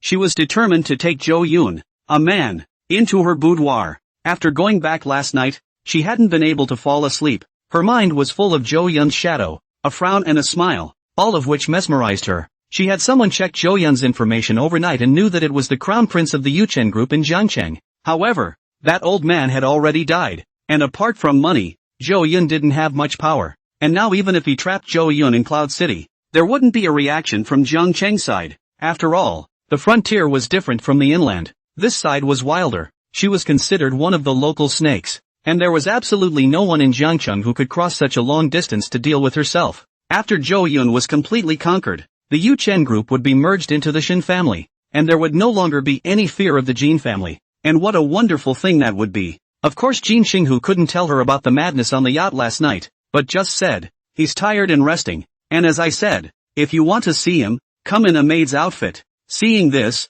Xunlei could only stop. Without Zhou Yun around, he couldn't rob this man, and forcing the Jin family's gambling quarry, he lost money anyways. In the end, she could only sneer. Tomorrow night, it's your Jin family's stone gambling convention, right? When the time comes, don't blame me. Xunlei said no more and left with the people in a hurry. This mess, within a few days the Jin family's stone store, certainly no business, but also defined a little face. Looking at Xunlei leaving, Jin Xinghu smiled and shook his hand. Take your time. Welcome to Screw tomorrow night. Yi Duan witnessed the entire process. Although he couldn't hear what the two were talking about, he could tell that the woman had come to the Jin family to look for trouble. Surprise appeared in his eyes, and the moment he saw Xunlei, his heart pounded violently, feeling the spring breeze on his face, causing him to be dramatically shaken. Yichuan felt that one of the marriage threads of his destiny, from Xunlei's body, was led over. The moment they saw Xunlei, it was as if all the light in the world had gathered on the two of them.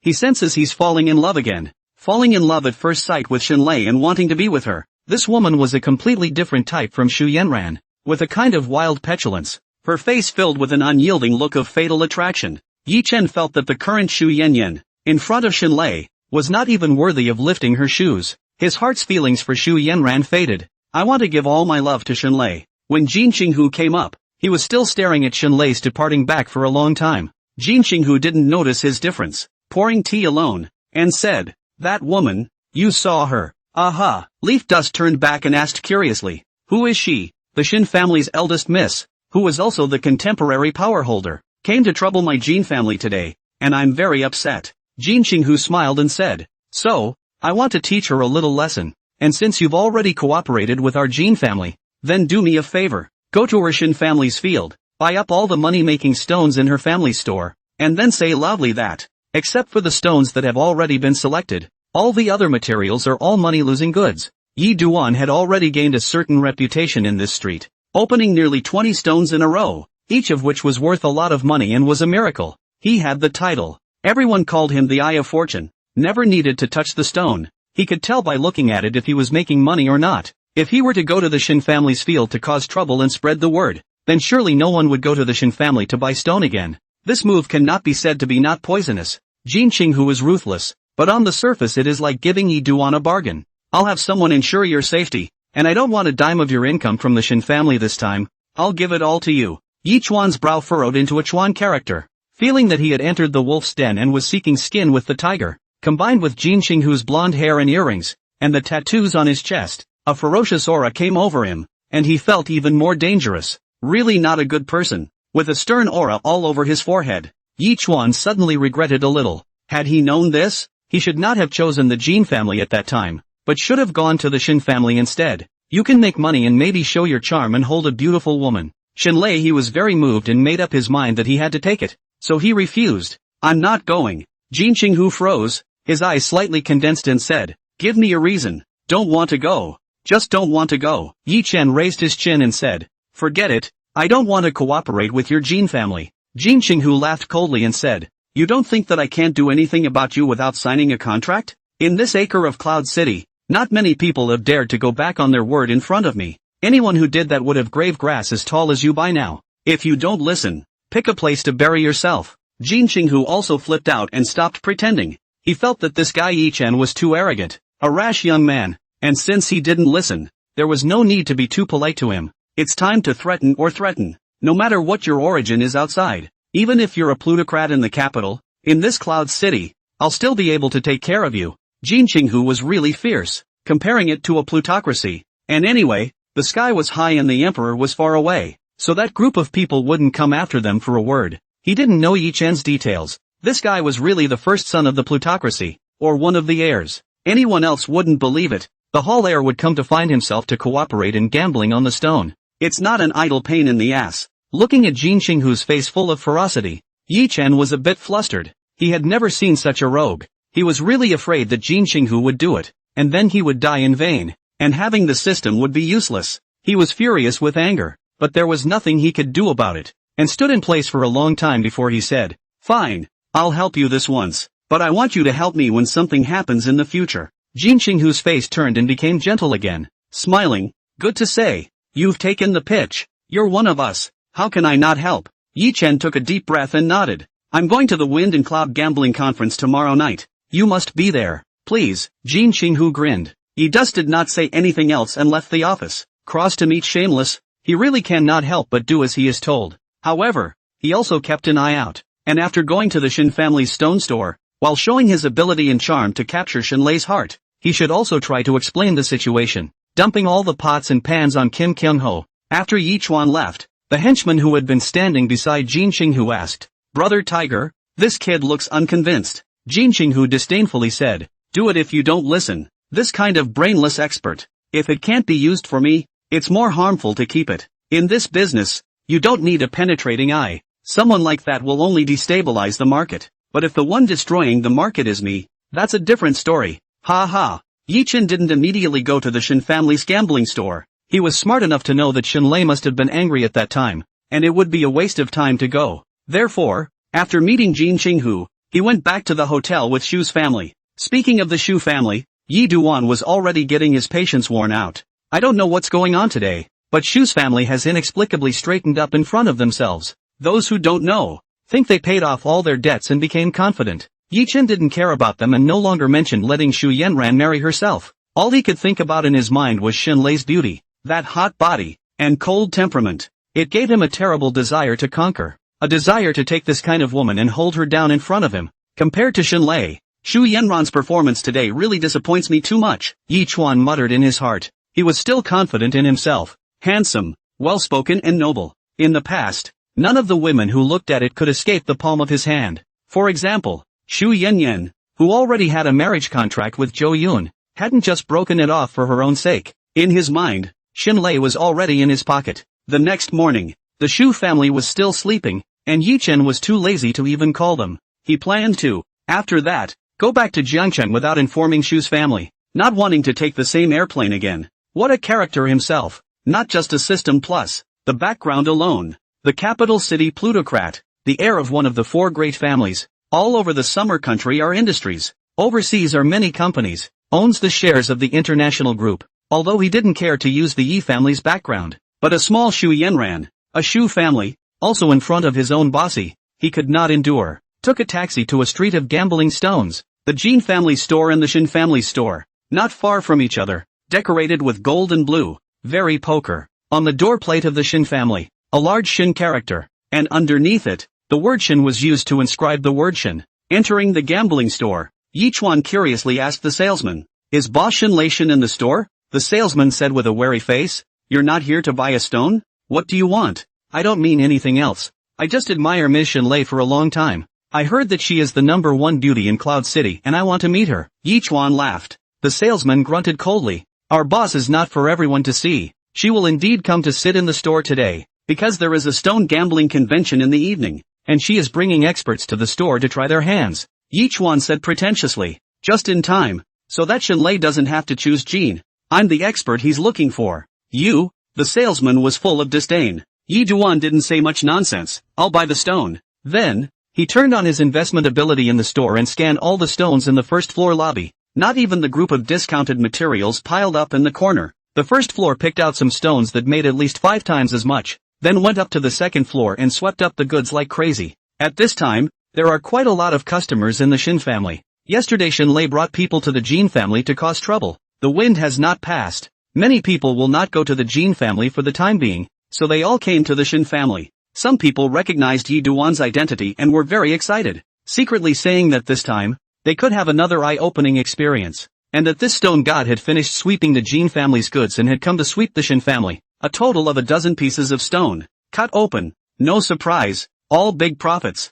That salesman was surprised, and knowing Yi Duan's ability, he didn't dare to be negligent and immediately notified Shenlei. Soon after, Shenlei came with a large group of people, and at a glance, she saw Yichen, who was flaunting his arms in the crowd. Yi Dust was a picture of an inscrutable faction, enjoying the compliments of the customers, very much flattered. Yichen also saw Shenlei, and immediately brightened up, the corner of his mouth hooked, revealing a cocky smile that he thought was full of charm. He lightly scratched his hair and primped back, looking askance at Shenlei with the side of his face, raising the corner of his eyebrow in a confident and dashing manner. Shenlei originally thought that Yichen was just a very conceited person, but she didn't expect to be narcissistic. That was her first impression. How it feels a little greasy. Shenlei felt that in her own life, she probably wouldn't have made such an oily move. Shenlei held back her nausea and tried to make herself as polite as possible as she said to Yichuan, "Mr. Yi, good skill." Yichuan revealed a smile that he thought was full of charm and said, "Let Ms. Shen break the bank. All the gambling materials that the Shen family can ship today have been swept away by me."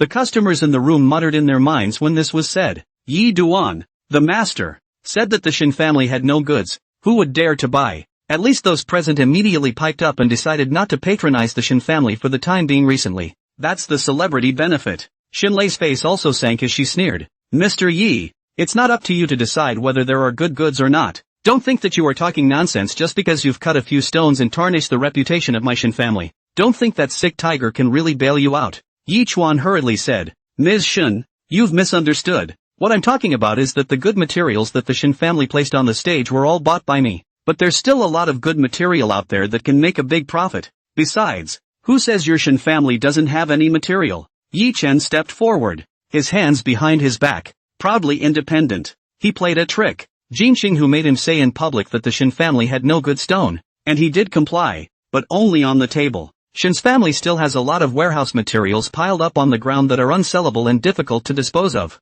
These materials, with a very rough surface and no jade characteristics at all, are not seen by anyone at all, yet they are worth a lot of money. It doesn't sell, so it's just left on the floor in the corner. Yichuan dashingly walked over to the processed stones, selected some and had them cut in public. When the material, which had been treated as discounted, came out of the jade, the customer's eyes widened. Shenlei was also looking at this operation of Yichen, puzzled. Shenlei was skeptical. Was this guy out of his mind? First, he deliberately said that the materials that the Shen family had placed on the shelves were not good, and then there was a public selection of scraps to cut out the good jade. It's like it's smashing, but it's also like it's helping in a contradictory way. Yichuan probably didn't want to die too ugly and wanted to show himself mercy. Shenlei guessed in her heart. Yi Duan said loudly in front of the crowd, "There are still quite a few good things in these materials, with affordable prices and high shipment rates." As the words fell, customers were suddenly scrambling to pick out scraps. In no time, a large portion of the material that had been accumulated in a pile on weekdays was sold. Shenlei felt a headache, couldn't think straight, and was a bit speechless. "Come with me to the office." In the end, she still planned to ask Yichen privately what she wanted. The corners of Yi Dust's mouth rose in a great arc. The goal was finally achieved. Everything was going according to plan, and Shenlei would succumb to her charms. Unfortunately, to his regret, entering the office, in addition to Shenlei, there were several serious-faced black-clad bodyguards. Some of the flirtatious remarks can only be held in the mouth. Shenlei, in red makeup, sat in a rocking chair, swaying her long legs, holding a thin cigarette in her hand, spitting out charming circles under her eyes, looking at Yichuan and asking, "Say it, what do you want to do?" Shenlei's current appearance was alluring, like a gangster's sister-in-law in a movie, possessing a demonic and domineering charm. Yichuan felt that he couldn't top it. His desire grew wildly, and his heart was crying out, "What an excellent woman!" The rose's thorny arms, like the most wonderful painting in the world, captivated his mind. The smoke rings that were exhaled, Yichuan couldn't wait to inhale all of them into his lungs and feel the charming fragrance. Shenlei's natural movements were filled with great lethality towards Yichen. "What do you want?" "Of course it's to pick you up," Yichuan exclaimed straight in his heart, but didn't say it out loud. He revealed what he thought was a charming smile and said, "I have no malicious intent, and what I just did was all the Jin family's idea. I have extraordinary abilities. As you can see, Jin Xinghu wanted to recruit me and asked me to come against your Shen family as a pitch, but I couldn't bear to see you grieve, Ms. Shen, so I chose to help you." Yi Duan had a look of quick to praise me, quick to thank me, lifted his chin and kept winking at Shenlei. He believed that with the abilities he had shown, Shenlei would definitely think very highly of and cherish him. "And then?" Shenlei said unimpressed. Yichuan pretended to be deep. I originally did not know that the original mission was so charming and full of charm. So I chose the wrong person to work with. I should have come to you first, and then used my abilities to help your Shin family make money. I don't just gamble on stones, stocks, antiques, etc. I'm a master in any field of investment. It's not just investing. I know feng shui, so if you have a need in your home, I'd be happy to help.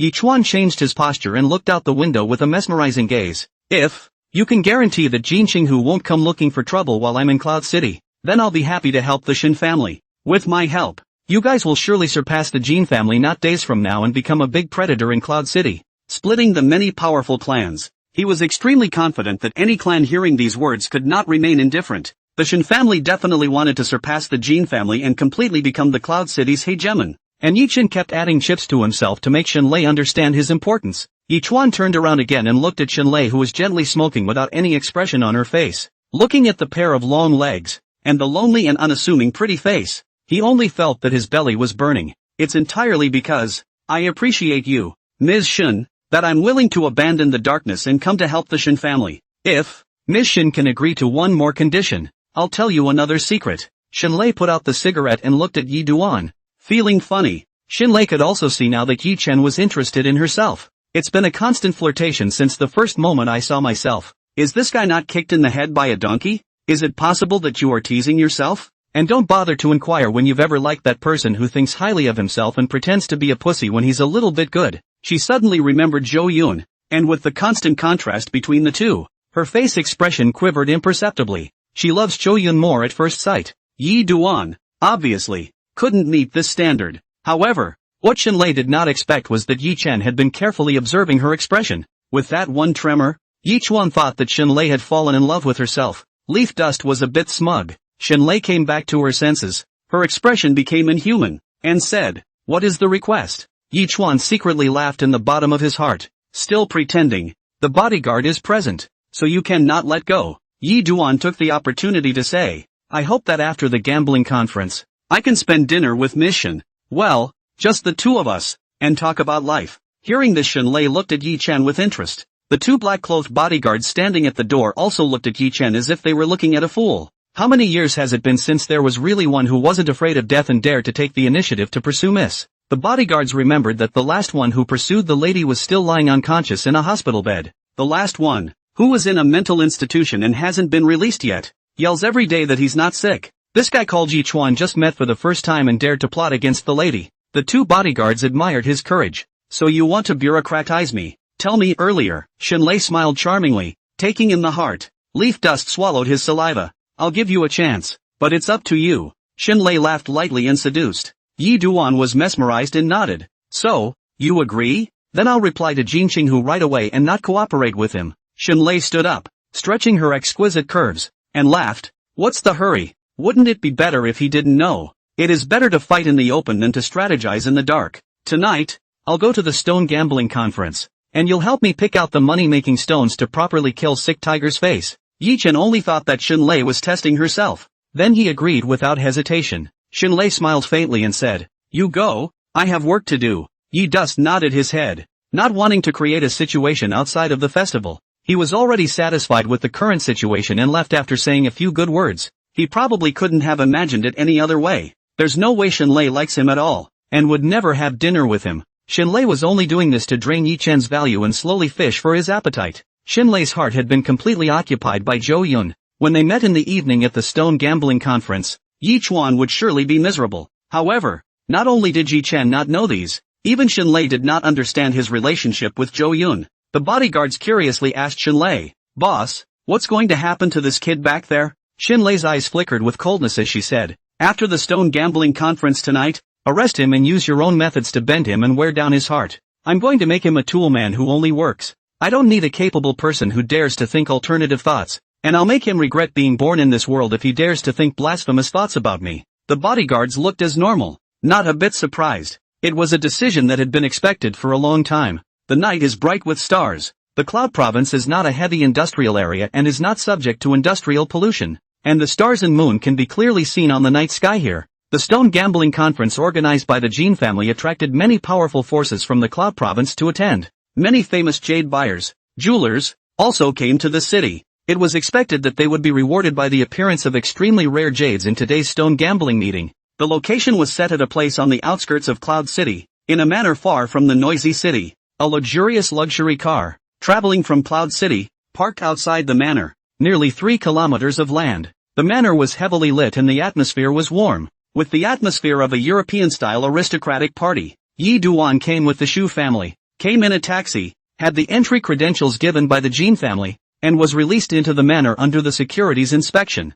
The people present were all Cloud City celebrities, and the Shu family was unfamiliar and didn't dare to speak much, so they scowled and looked and smiled. Yi Chuan looked at the entire crowd of powerful people with an exuberant expression, and said in a low, excited voice, "Today is the moment for me to make a name for myself in Cloud City. $3 billion at your fingertips. When I return to Jiangcheng, I'll auction off $100 billion of real estate, and since then I'll soar to be ranked number 1 in Jiangcheng, and Zhou Yun will be nothing more than that." I'd love to see the look on his face when he regrets his loss. Inside the manor, there are exhibition areas, many non-sale items of precious jade, glass cabinets, guarded by special people. There is the rough material before cutting, and there is also the jade flesh molded after cutting, for people to refer to up experience. Many professors and experts were invited to come and point at the exhibition area and give lectures to students to increase their knowledge of jade. Observe more, experience more. As the connoisseurs always say, it's better to buy a line than a whole lot.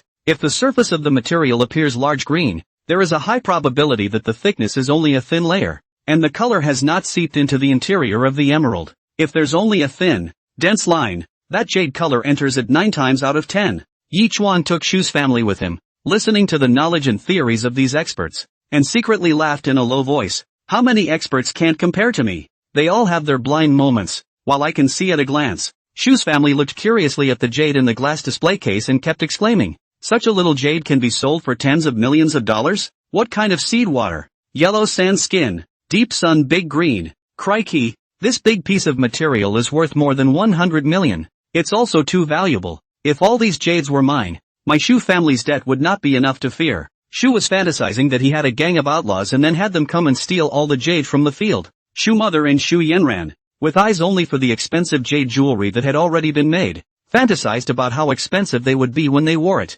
Shortly after, one of the security guards present called Yi Duan away. Shu's family watched him leave and said in a low, irritated voice, "Secretive, and I don't know what the hell he's up to." Shu Yenran coldly said, "He doesn't tell us many of his secrets, completely treating our family as outsiders. Compared to Zhou Yun, it's one heaven and one earth." Jin Qinghu strutted through the hall with his men, interacting with many visitors without the hostility of a private person. Today there are not only bigwigs from all walks of life, but also many media outlets, with their long guns and cannons constantly flashing and shooting. Yi Duan was like a little transparent next to him, unable to interject, and could only wait for Jin Qinghu to finish his work. In the field, there are many jewelers who came from all over the world, have to get close to Jin Qinghu, all hope to buy good material from his hands. In recent years, as new mines have become fewer and fewer, and old pits have been pretty much dug out, good jade has become rare and its value has risen. Often a good piece of unprocessed jade is hard to find and money cannot buy it.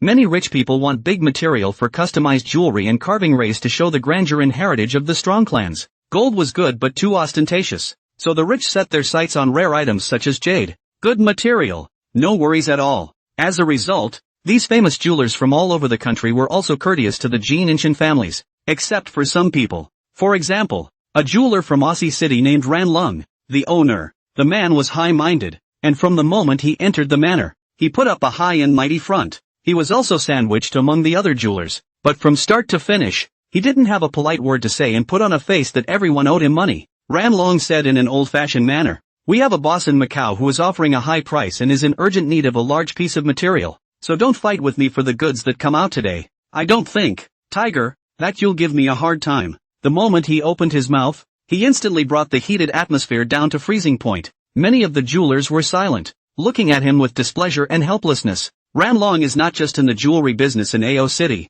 he also runs a casino, and has the power and connections to do so. That's not even why the jewelers fear him. Ran Long's background was not simple. With the shadow of the Dragon Palace behind him, no one dared to mess with it. The Dragon Palace was prestigious and extremely strong. There was once a domestic businessman who had violated the scales of a certain bigwig of the Dragon Palace, and was uprooted. His family was wiped out, and his business was in tatters. And that merchant, too, was very famous, no less than the jeweler present. Jin Qinghu smiled and said, "Boss Ran, my Jin family has always been about the highest bidder in fair competition in business. You want a monopoly? Sorry, it won't work with me. Spread the word. Who will do business with our Jin family in the future? You want good material, you can buy it and cut it yourself. At today's stone gambling conference, there are many woolen materials for sale. You can talk to the customers then. Our Jin family will only be the middleman." Jin Qinghu didn't eat this set of threats from Ran Long at all. Who is he? The number one tiger in Cloud City.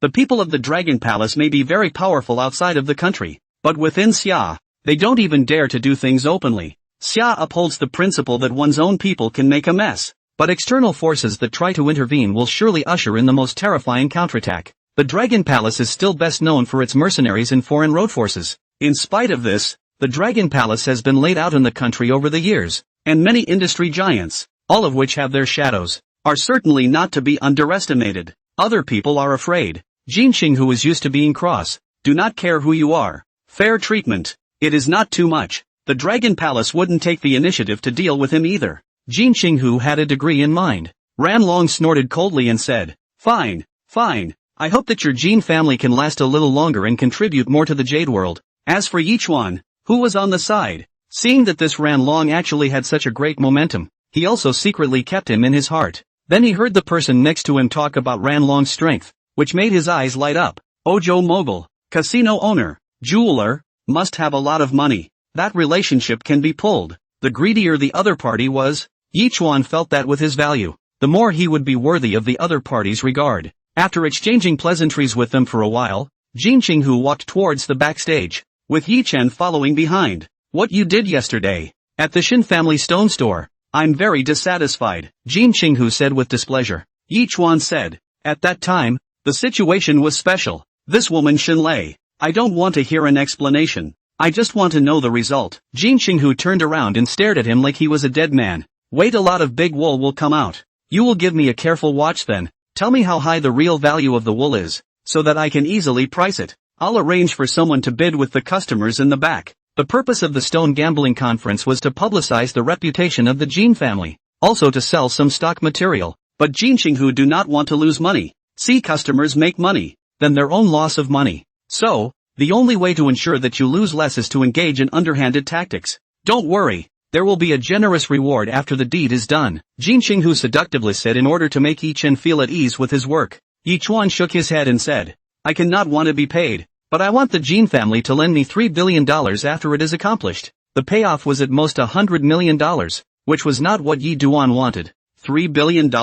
Jin Qinghu was stunned. "What do you need so much money for? I have my eye on a business that lacks capital." Yi Duan didn't say much. Jin Qinghu didn't say yes or no, saying, "Let's see how you behave." The two continued to walk inside. Suddenly, Jin Qinghu stopped in his tracks, and the false smile on his face disappeared, revealing a heartfelt and intimate smile. In front of him strolled a man who was well-mannered, like an ancient scholar, and as gentle as jade. Jin Qinghu laughed out loud and said, "Pops is finally willing to let you go. This old dad of mine, usually too bored to be alone, saw you, just want to chat with you more." Papa Kim just likes to repeat some of his previous experiences in a rambling manner. "Ha ha, if you don't show up, I'm going to have to call someone back to the manor to let them know." And at the sight of the man before him, Yichen also suddenly stiffened, unable to believe his eyes, his lips trembling, unable to speak. "How come Chao Yun is here too?" Seeing Zhou Yun, Yichen was caught off guard and froze on the spot. He had never dreamed that Zhou Yun had also come to the Stone Gambling Conference and was standing in front of him.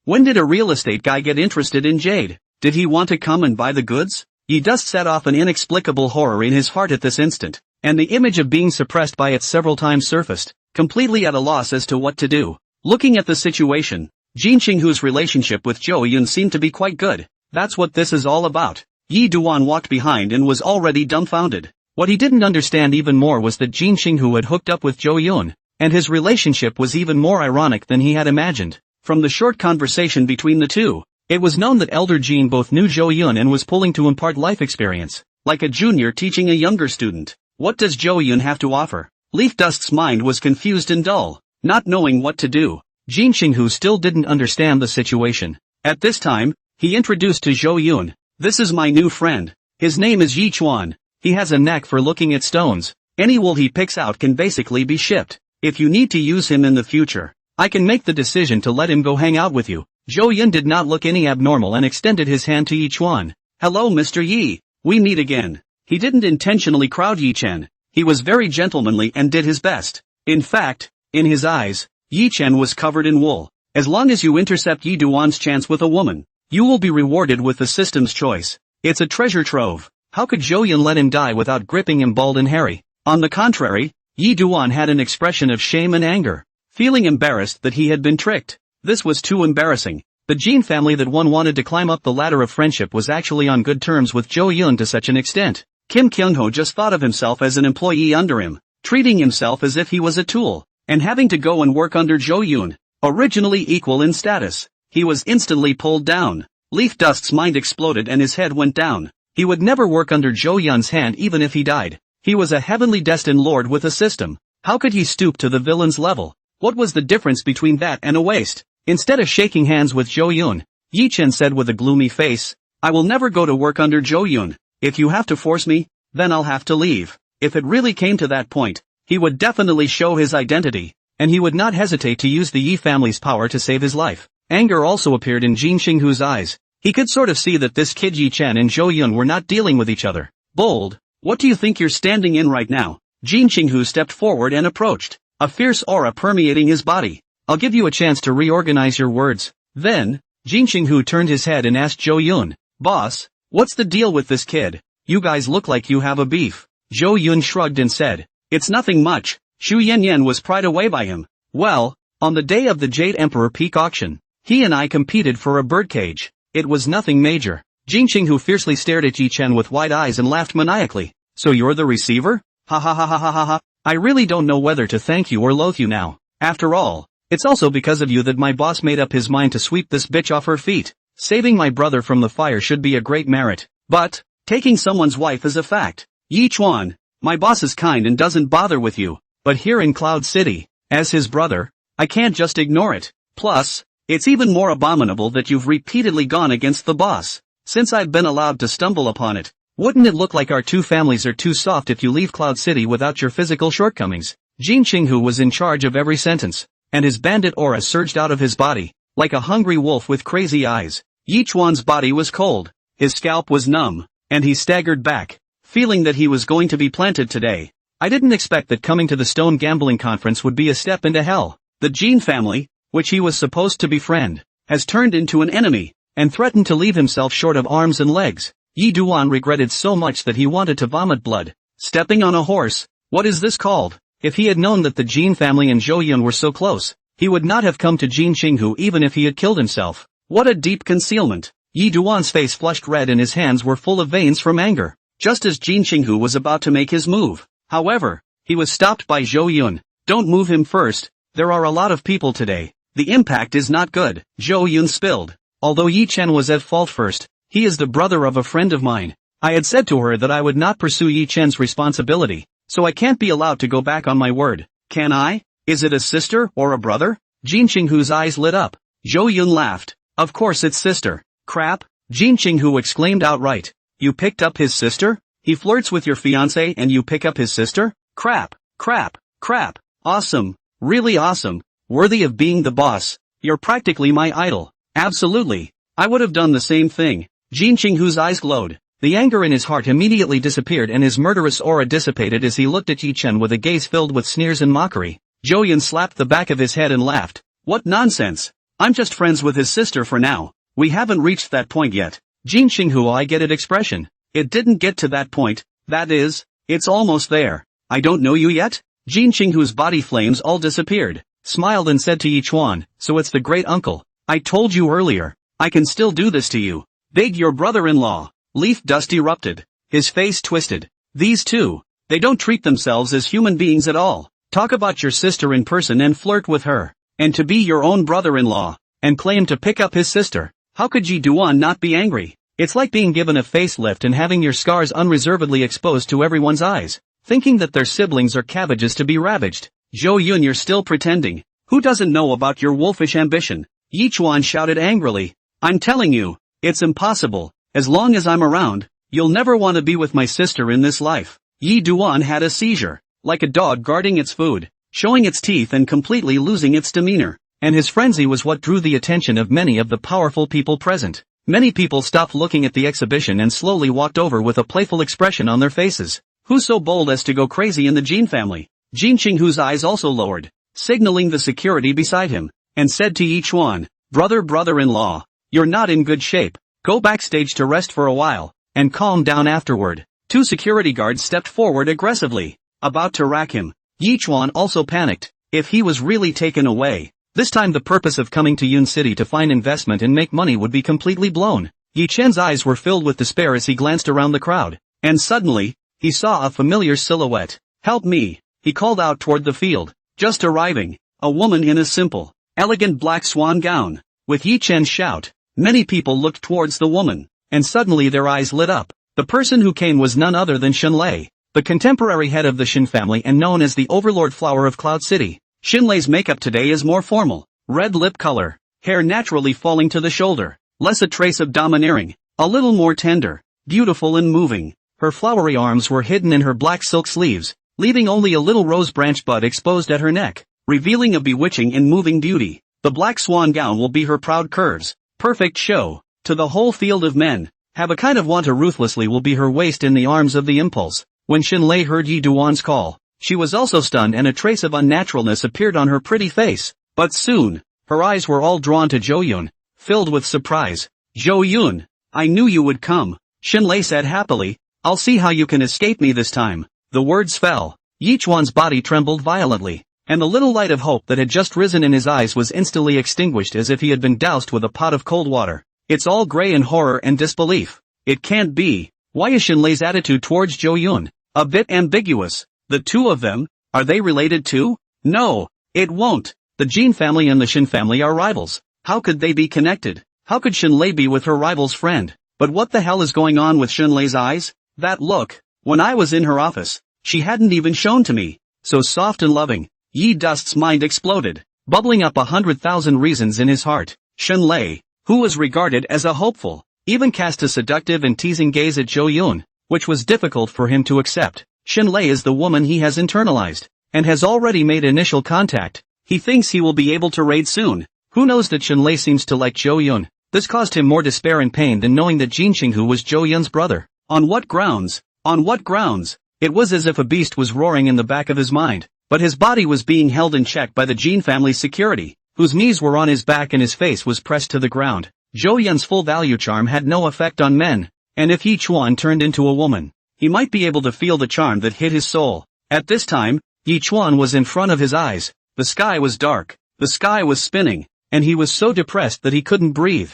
At the same time, Shenlei also walked forward with great generosity, treating Yi Chen's cries for help just now as if she hadn't heard them. She guffawed, ignoring Jin Qinghu, and smiled at Zhou Yunmei. Why are you frozen here? What just happened? Then, gently stepping forward, she took it upon herself to place her hand with black lace gloves on Zhou Yun's arm. In other people's eyes, the two people are like lovers, very close and compatible. Lying talented woman, heavenly fairy couple, and falling in Yi Duan's eyes was tantamount to 5 thunderbolts. It was like seeing the most horrific images in this world, straight to the soul. This image caused him a great psychological impact and a shadow that could not be erased for the rest of his life. It's like when you were a student and the well-behaved female classmate you always liked and had a crush on turned out to be the girlfriend of the school bully, became the little tai-tai girl that the punks cradled in their arms. This extreme contrast, the feeling of believing that the other party was confused and had a brain problem, and at the same time being so desperate that he couldn't breathe, at one point caused Yi Chen to almost pass out.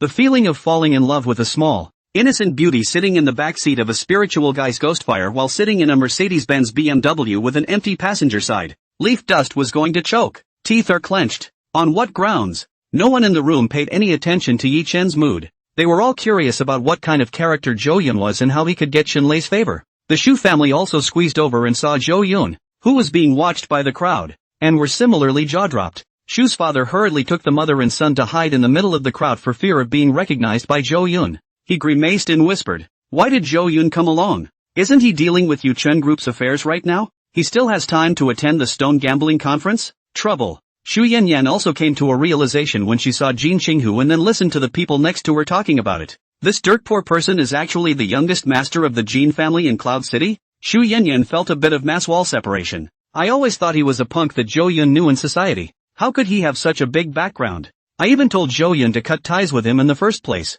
Xu Yanran sucked in a breath of cool air and felt a wave of fear. In that case, this stone gambling conference today is run by his family, and I entered his territory. The moment Xu Yanyan came to her realization, she also hurriedly moved her collar upwards, covering half of her face for fear of being recognized by Jin Qinghu. This golden hair is not a kind person. He is short-tempered and can't move without hitting someone. She had once been secretly warned to be nicer to Zhou Yun, but she herself did not listen. And once, if Zhou Yun had not appeared, she had almost been beaten on the spot by Jin Qinghu. It's still heartbreaking. Xu Yanran looked at Yi Chen, who was being held down on the ground. A trace of perverted pain appeared in her eyes, and she didn't remind. However, upon seeing Shenlei holding Zhou Yun's arm, her pupils immediately contracted into a true desire to frantically try to kill Shenlei. This desire grew wildly, and the hand that should have been his own to hold was occupied by this dead woman, with the same way of taking death as Yi Chuan's sister, and her aggressive gaze was perceived by the perceptive Shenlei.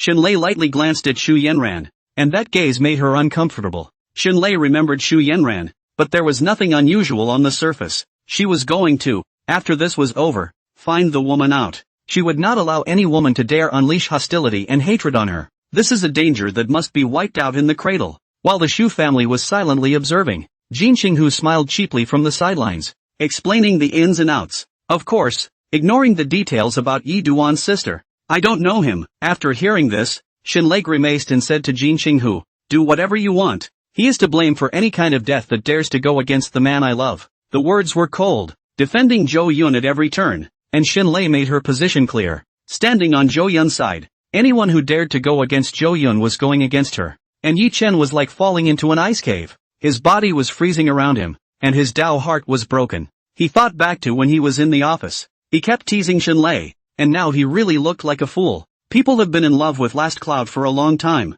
Thinking back to the process of showing love to Shenlei, that pretentious appearance. Yi Duan was a difficult batch. Obviously he is so handsome. Why Shenlei is not moved? Why pretend you don't recognize yourself? Shouldn't you be captured by yourself like the old Xu Yanyan? Leaf Dust simply couldn't figure it out. The mind is completely messed up. The crowd of onlookers grew larger and larger, and Jin Qinghu told the people to rack Yi Chen, the clown, away and let him go after he calmed down. After all, it was a future brother-in-law. Killing would be unnecessary, living to feel wave after wave of extreme pain. It's just a hiccup. The crowd dispersed after Jin Qinghu said a few apologies to all comers. Zhou Yun looked down at the little pepper Shenlei, who had just reached his shoulder, and flirted. Miss Shen, you're like this. I'm so scared. Wait, what if I'm captured by you and imprisoned at home? Shenlei laughed delicately. Since you know the outcome, why don't you obey me now? Don't resist. And don't cry for help. Nothing and no one I've ever laid eyes on has ever gotten away. Shenlei got even closer,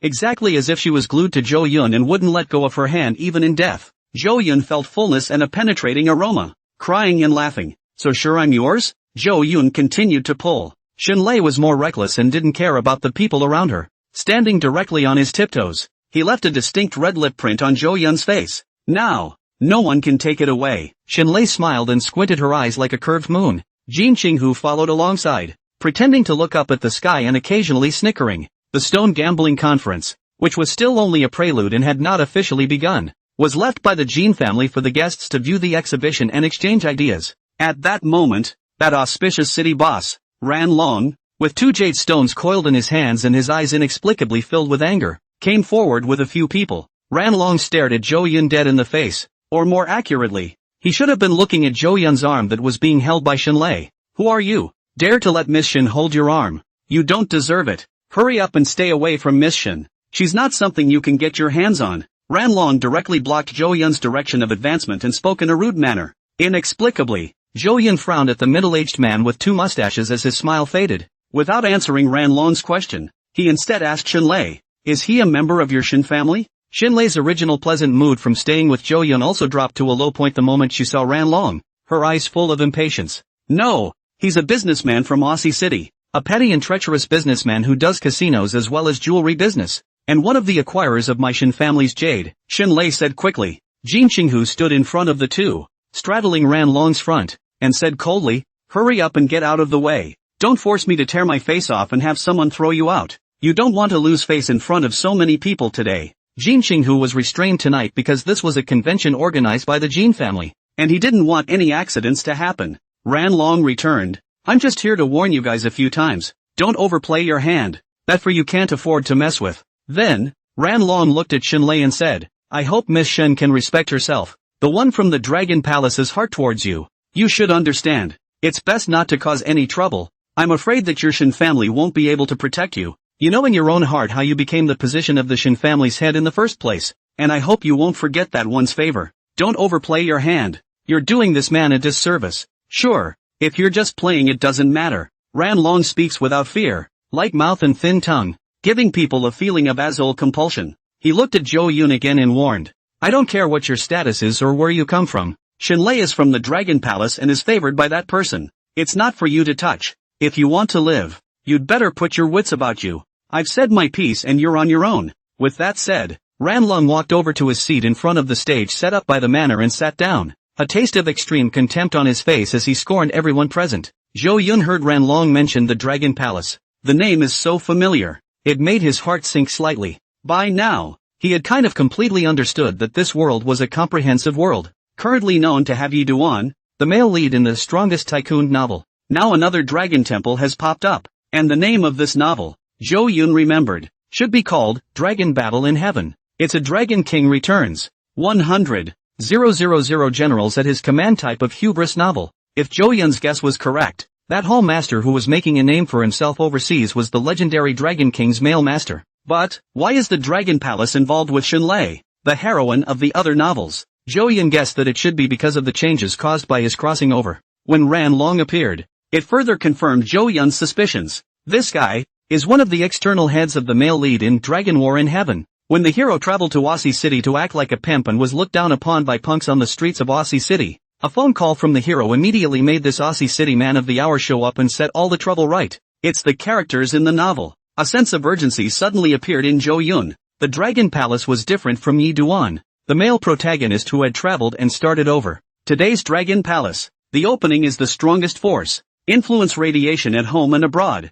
compared to today's Yuchen Group, such as a big mountain hanging over the head. Moreover, he vaguely sensed that the Dragon Palace would definitely be involved with him and cross his path. In the future, it was estimated that he would have to face the Dragon King of the Dragon Palace directly and fight against him. The end is in sight now. Shenlei, this woman, Zhou Yun was bound to get, no matter if it was the Dragon King of the Dragon Palace, or the strong male master who stopped it. It was useless, being threatened by the Dragon Palace right now. It was conceivable that the two sides were bound to have a strong conflict in the future. Zhou Yun felt that it was necessary for him to lay out his backhand in advance, based on the plot, so that when the Dragon King actually returned, he would be able to counterattack in time. I feel as if the system choice is getting a little stupid again. Zhou Yun's sea of consciousness trembled, a sign that the system's choice was about to begin. Come on, let me wool gather. Hopefully the system will give a reward for increased longevity. When I build a business empire in the future, not only will I cover the globe, but I will also break out of the blue star. When the time comes, I hope to live a long life. Otherwise won't I be doing someone else's bidding after so many years of hard work? Zhou Yun's heart was filled with fighting spirit. He wasn't afraid of the male lead being powerful, but he was afraid that the system wouldn't pop up to choose a mission, leaving him without even a channel to obtain rewards. In the meantime, Ran Long had been on his blacklist, and was bound to deal with it when he had the chance. Jin Qinghu's eyes were filled with a dangerous aura as he whispered in Zhou Yun's ear. Don't worry about it. If the Dragon Palace really wants to deal with you, I'll be on your side. Even if I'm wiped out by the Dragon Palace, I'm not afraid. Pops must have had the same thing in mind. You know, it's just not in my nature to see this kind of stupidity. Zhou Yun's heart warmed as little Tiger was still willing to stand on his side after knowing the difference in strength with the Dragon Palace. This feeling, he remembered, will be rewarded in the future. Jin Qinghu had already begun to plan to give Ran Long small shoes to wear. He said to the little brother beside him, let some people go and adjust Ran Long's position, from the first row to sit in the back row. There's no more room in the front row for him to sit. Shenlei, who was a bit sullen, also eased up a bit and gave Jin Qinghu a nod of approval. Humming, sick Tiger, that's how it should be done. Deep in my heart, Rennan was furious and grimaced. Jin Qinghu knew that he was a member of the Dragon Palace, but he still dared to be so arrogant as to adjust his seat to the back row, sitting with a bunch of powerless media staff. Those same jeweler owners with less assets than themselves still get to sit in the front row. This made him feel bad in his heart. Jean felt that the Jean family was really ungrateful, daring to fight with the Dragon Palace for a man of unknown origin. He decided that he would definitely report to the top management of the Dragon Palace and make the Jean family pay a terrible price. But right now, this was Cloud City, so he could only hold his tongue and didn't force an attack. Originally, he could still use the power of the Shin family to apply pressure. After all, they all belonged to the Dragon Palace. As a result, the most rebellious one was Shinlei. He sat in the back row with his men,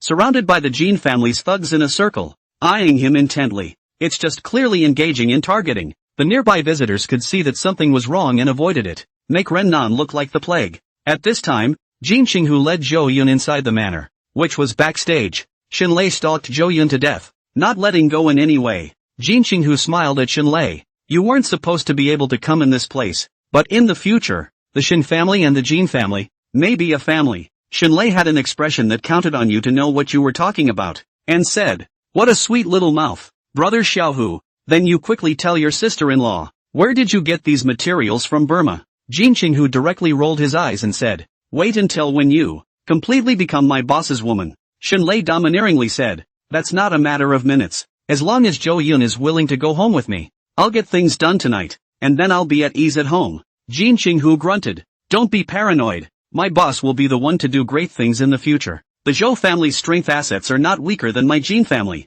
I think it's better for you to go back to Jiangchang with my boss and wait for him to come back day and night in a maid's outfit and serve him properly." Shinlei rolled her red lips and didn't reply. These days, she had also sent someone to check out the information there was about Zhou Yun. He also knew that the Zhou family's position in Jiangchang was even more impressive than the Shin family. In terms of assets, the Shin family had yet to break through $10 billion nowadays. After all, most of the resources in Cloud City had been grasped by the Jin family, with the Shin family only occupying a small portion. How could someone else? Zhou Yun, the crown prince with over $30 billion and nearly $40 billion in assets, give her a male slave. Therefore, Shinlei's attitude, too, softened quite a bit, knowing that it was unrealistic to want Zhou Yun to submit to her, but she also refused to submit. She had been smart since she was a child and was the eldest sister of her peers in the clan. How could she submit to being a good wife and mother? Therefore, the lowest preconception in her heart was to be on equal footing with Zhou Yun. Each has their own careers, and neither gets in the way of the other, while at the same time having an emotional connection. Zhou Yun had been watching the two men talk, and it was only then that he asked, "The one from the Dragon Palace that Ran Long spoke of, with me, aren't you afraid?" He was testing Shinlei's heart and bottom line. Shinlei was silent, not wanting to answer the question, lowering her head in thought, losing her arrogance. She shut up and didn't talk, and the atmosphere became sullen, apparently in awe and melancholy as well. Zhou Yun could feel that her hand was still holding his arm in death, unwilling to let go and even gripping it tighter. His heart was relieved as he looked at Shinlei's white and delicate forehead and smiled brightly. "I, for one, am not afraid of the Dragon Palace, nor am I afraid of any power in the world. I can only tell you this. I have the backbone to deal with the Dragon Palace, and can keep you and Little Tiger safe. The Dragon Palace can't touch you guys. I don't ask you to believe me now, but I do hope that you can stabilize your mind, or at least not let the Dragon Temple interfere with your choices." Zhou Yun did not swear, did not pretend to be the only one, just very calm and gentle statement. But these simple words were more and more reassuring to him, giving a heavy sense of dependence. Shinlei gently nodded, just whispered, "I don't want anything to happen to you. The Dragon Palace is different from what you think. However, I will wait for you, but if you are in danger, I will make the choice to sacrifice myself rather than keep you safe." Zhou Yun grabbed Shinlei's delicate hand. There was no need to say more. Only by eradicating the threat could he prove everything. The two of you are so in love that they officially state their minds and take a step closer to each other. Jin Qinghu was on the sidelines, as if his body was bubbling with light to illuminate the entire manor. He hemmed and hawed, knowing that this was a sure thing, and formally treated Shinlei as one of his own in his heart. "Fear not. I'm here. If the Dragon Palace is dealing with you because of this matter, they can look for my Jin family. Cloud City is a place where they will have to pay a great price if they want to make a move. Let's not talk about it. Soldier up. Look, these are the superb materials that my Jin family got. All of them are good materials with jade penetrating into the heart of the stone, and all of them are good from the looks of it. Boss, as I said before, I'll send you a piece of material with hundreds of millions of dollars, so pick one at random." Jin Qinghu rubbed his hands together. In front, a staff is carefully carrying a piece of stone. The smallest is as big as a stone mill. The largest is like a wigwam, placed on the ground. Need to use a forklift to transport. On each stone, there are fine cracks, and the interior sparkles with the shimmering light of very high seawater, which is top-notch both in terms of skin and character. Jo-yoon stepped forward, his godly investment skill fully open, and scanned through it, marveling. Indeed, they are all good goods. Most of them can be opened to jade. Jin Ching-hu arrogantly said. That's true. My Jin family didn't hang around in Cloud City for nothing. Jo-yoon pointed to a few of the pieces of wool that were worth billions of dollars and said, how much are you going to sell these pieces? Jin Ching-hu said, at least 200 million. Then don't sell it. Keep it to open yourself. Jo-yoon explained. After cutting it open, it's full of positive yang green. The seed water is very good, and there are no cracks. Jin Ching-hu and Shunlei, revealing their astonished faces, watched Jo-yoon talk eloquently as if he had already seen the actual situation inside the stone. Originally, the two were just about to say that this was impossible. However, it occurred to him that since Yi Chen could do it, why couldn't Jo-yoon? At the thought that there really was such a strange person, and it was Jo-yoon, his brother, Jin Ching-hu was overjoyed. A few pieces of wool this large were really worth at least over $1 billion. As Jo-yoon had said, operated well and sell it for $2 to $3 billion and there are owners who will want it. Without any doubt, he immediately had the stones put away and said, listen to the boss. These stones are not for sale. Old man, put them away. It's better to earn it for someone else than for us. Boss, I'll split all the profits with you 50-50, and all the money in the back will be on your card. Jin Ching-hu cheerfully, his eyes flashing with a cunning essence, continued. However, even though it's not for sale to the public, I'm going to put it out there at tonight's assembly. Well, the name of these stones, I'm going to come up with a title. It's going to be called Supreme Dragon Slaying Stones. How about it? Is it loud enough? When the time comes to cut it in front of everyone, not only will my Jin family's reputation rise, but it will also disgust Ranlong. Shunlei giggled and said, it's okay, I realized that you've really become much more lucid in your brain after being with Jo-yoon. Next, Jo-yoon selected some more valuable materials. In addition to those few pieces of superb wool, some nice stones were kept for the auction.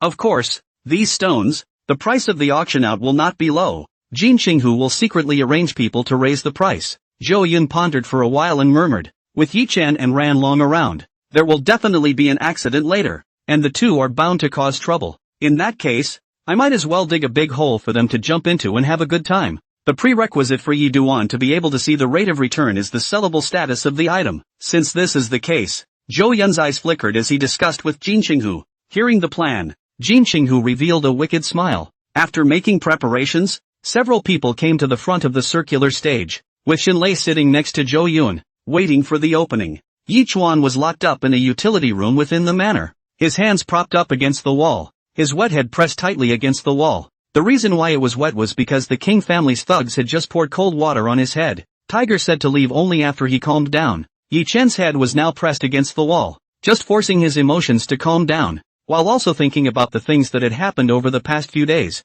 He was puzzled as to what had gone wrong and why this accident had happened. He had clearly made preparatory plans to fish in troubled waters and transfer funds between the Jin family and the Shin family. As a result, once Jo-yoon appeared, he was caught off guard with a full plate on the spot. This guy came to Cloud City. Did he chase after him on purpose? Or was it a coincidence? Yi Chen couldn't figure out that on the surface. There was nothing wrong with Jo-yoon coming to find Jin Ching-hu, his brother, to catch up. There was nothing wrong with Jin Ching-hu organizing a stone gambling conference and inviting Jo-yoon. If he was really deliberately working against himself, then he should have appeared to taunt himself the other day at the Jin family's stone gambling. Why didn't you show up until this time? Yi Chen couldn't figure it out in a million ways, so he simply didn't want to. At this moment, while he was confused, a strong sense of crisis arose in the bottom of his heart. If, before this, I had gotten the news of Jo-yoon's arrival in advance, perhaps I wouldn't have been so passive. I have to form an intelligence department as soon as possible to know everything and turn passivity into initiative. Something like today must never happen again. First, find someone who is well versed in intelligence. Leaf Dust planned, reflecting carefully on where he was lacking. This time, it was another wake-up call that he had to make it all up. I also need a strong bodyguard who is loyal and reliable. The heartthrob bodyguard must be easy to control, preferably honest and naive and easy to fool. But it's so hard to find strong and dumb ones anywhere. Yi Chen looked at the water stains dripping from his hair onto the ground, and he felt more awake than ever. When he just thought of finding a loyal and reliable bodyguard, his heart suddenly felt a sense of loss for some reason. It's as if there's a thread of connection to oneself that's been broken in the underworld. A corner of your own future is missing. It was a feeling that left him slightly empty. He shook out his hair and continued to plan. I also need a business genius who can help me run the company. Fuck. Why is this feeling of emptiness getting stronger? There are also hackers who can secure a company's network to prevent information from being stolen. Yi Chen stood up straight and breathed heavily. However, the thought of Shinlei's eyes that looked at Zhou Yun with affection still made him unable to hold back his egg pain. It was getting harder and harder in his heart. He clearly felt like he was close to getting it, but Zhou Yun intervened, making him want to vomit but couldn't. Shinlei is such a good woman. Soaking is earning. Even if this woman was arrogant now, he could slowly cultivate his feelings, and in the future, when he was at the top of the heap and rich enough to rival the country, he would naturally be able to make Shinlei submit. What Zhou Yun, what Dragon Palace, we're all just passing clouds. Looking back in the future, perhaps they will only sigh. Things are different. Former rivals, is now dim. The world look out, all the way to the end. After all, it is their own win to the end. Fuck, thinking too far ahead. It's better to fix what's right in front of us. He only begged for Zhou Yun and Shinlei's relationship to progress, to slow down a bit, and never go further, so that he would have a chance to turn over a new leaf. He already had a bit of an urge to expose his identity and surprise everyone. It was as if this was the only way to defeat Zhou Yun. He adjusted his emotions and knocked on the door, telling the two thugs guarding it that he had calmed down. Instead, the beater held out his palm, gestured a number, and asked, "How many is this?" Yi Duan felt insulted too. "Damn, do you take me as a psychopath? Or a 3-year-old child?" He held back his anger and said, "3, this is 3. Not cool yet. Keep throwing them in." The beaters slammed the door back shut with a bang. Yi Duan freaked out and slapped the doorway. "I got all the answers right. Why don't you release me?" The beatniks replied dryly. "You're still angry when you talk. It's not IQ we're testing, it's emotions. The original clown was actually myself." Leaf Dust was dumbfounded. When did hitters get so smart? Yi Chuan waited for a few minutes, and after forcibly holding back the anger in his heart, he also held all the fire into his bones in order to be able to go out and look at the stone. With a big smile on his face, he tapped on the door again and said, "I figured it out. How many is this?" The beaters were up to their old tricks. "This is 3. The corner of Yi Duan's mouth pulled. Just as the beaters were about to close the door again, Yi Duan almost cried out, "What's it about this time? I've calmed down. Really, trust me." Yi Duan blocked half of his body against the doorway and suddenly said in a hurry, 300, give 300 each, 1,000, 3,000, 5,000. Finally, under the power of money, Yi Chen was released, turned in $10,000 to two thugs and he got out of captivity. He's a hard yuppie. If he'd known that, he'd have paid. It turns out the passcode is actually kryptonite. The two thugs looked at his woeful back, holding the bills in their hands, and explained in a loud voice, "Don't blame us. Tiger said you're very rich and don't care about that at all. The test of a man's calmness is to see if his IQ has fully recovered. Obviously, you know how to use money to get through in a situation like this. IQ on the line, bro." Yi Chen didn't know if the two were flirting, but he inexplicably felt that it made sense. When he exited the manor, he hurried to an extremely wide open space in the warren outside the manor. The place has been surrounded by visitors, all looking at the stage Jin Xinghu in an impassioned speech.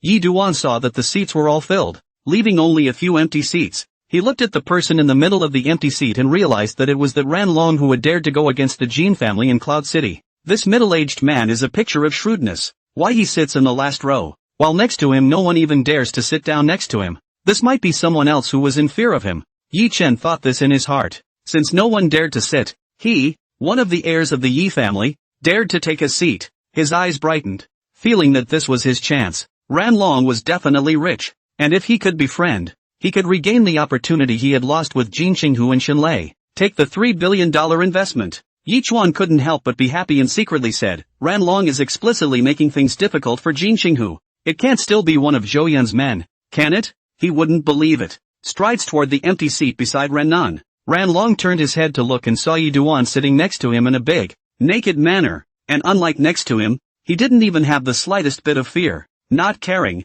he turned his head and whispered to the gambling master he had invited beside him, "The Jin family is too hateful. We must make them bleed heavily today. I'll leave it to you later." The master gambler said with a relaxed face, "Don't worry, brother Ran. In terms of the ability to look at materials, no one in this Cloud City can compare to me yet." Ran Long is also very confident in him. The gambling master has been immersed in the jade world for many years. His ability to look at the wool is unmatched, and he has helped himself to cut out a lot of good material. On the circular stage, Jin Xinghu finished his opening speech and said to all the guests, "Without further ado, We will now begin the most important part of the day. The crew brought a basketball-sized piece of stone onto the stage and a spotlight shone on it. He began to introduce the material. This piece of wool is material taken from my Jean family's old pit, cracked in one corner. Weathered crust is thin. After the introduction, he continued. Next, everyone who is interested in this piece of stone can come up and observe it for a limit of 10 minutes. With a wave of his hand, Jean Xinghu walked off the stage with confidence and ease.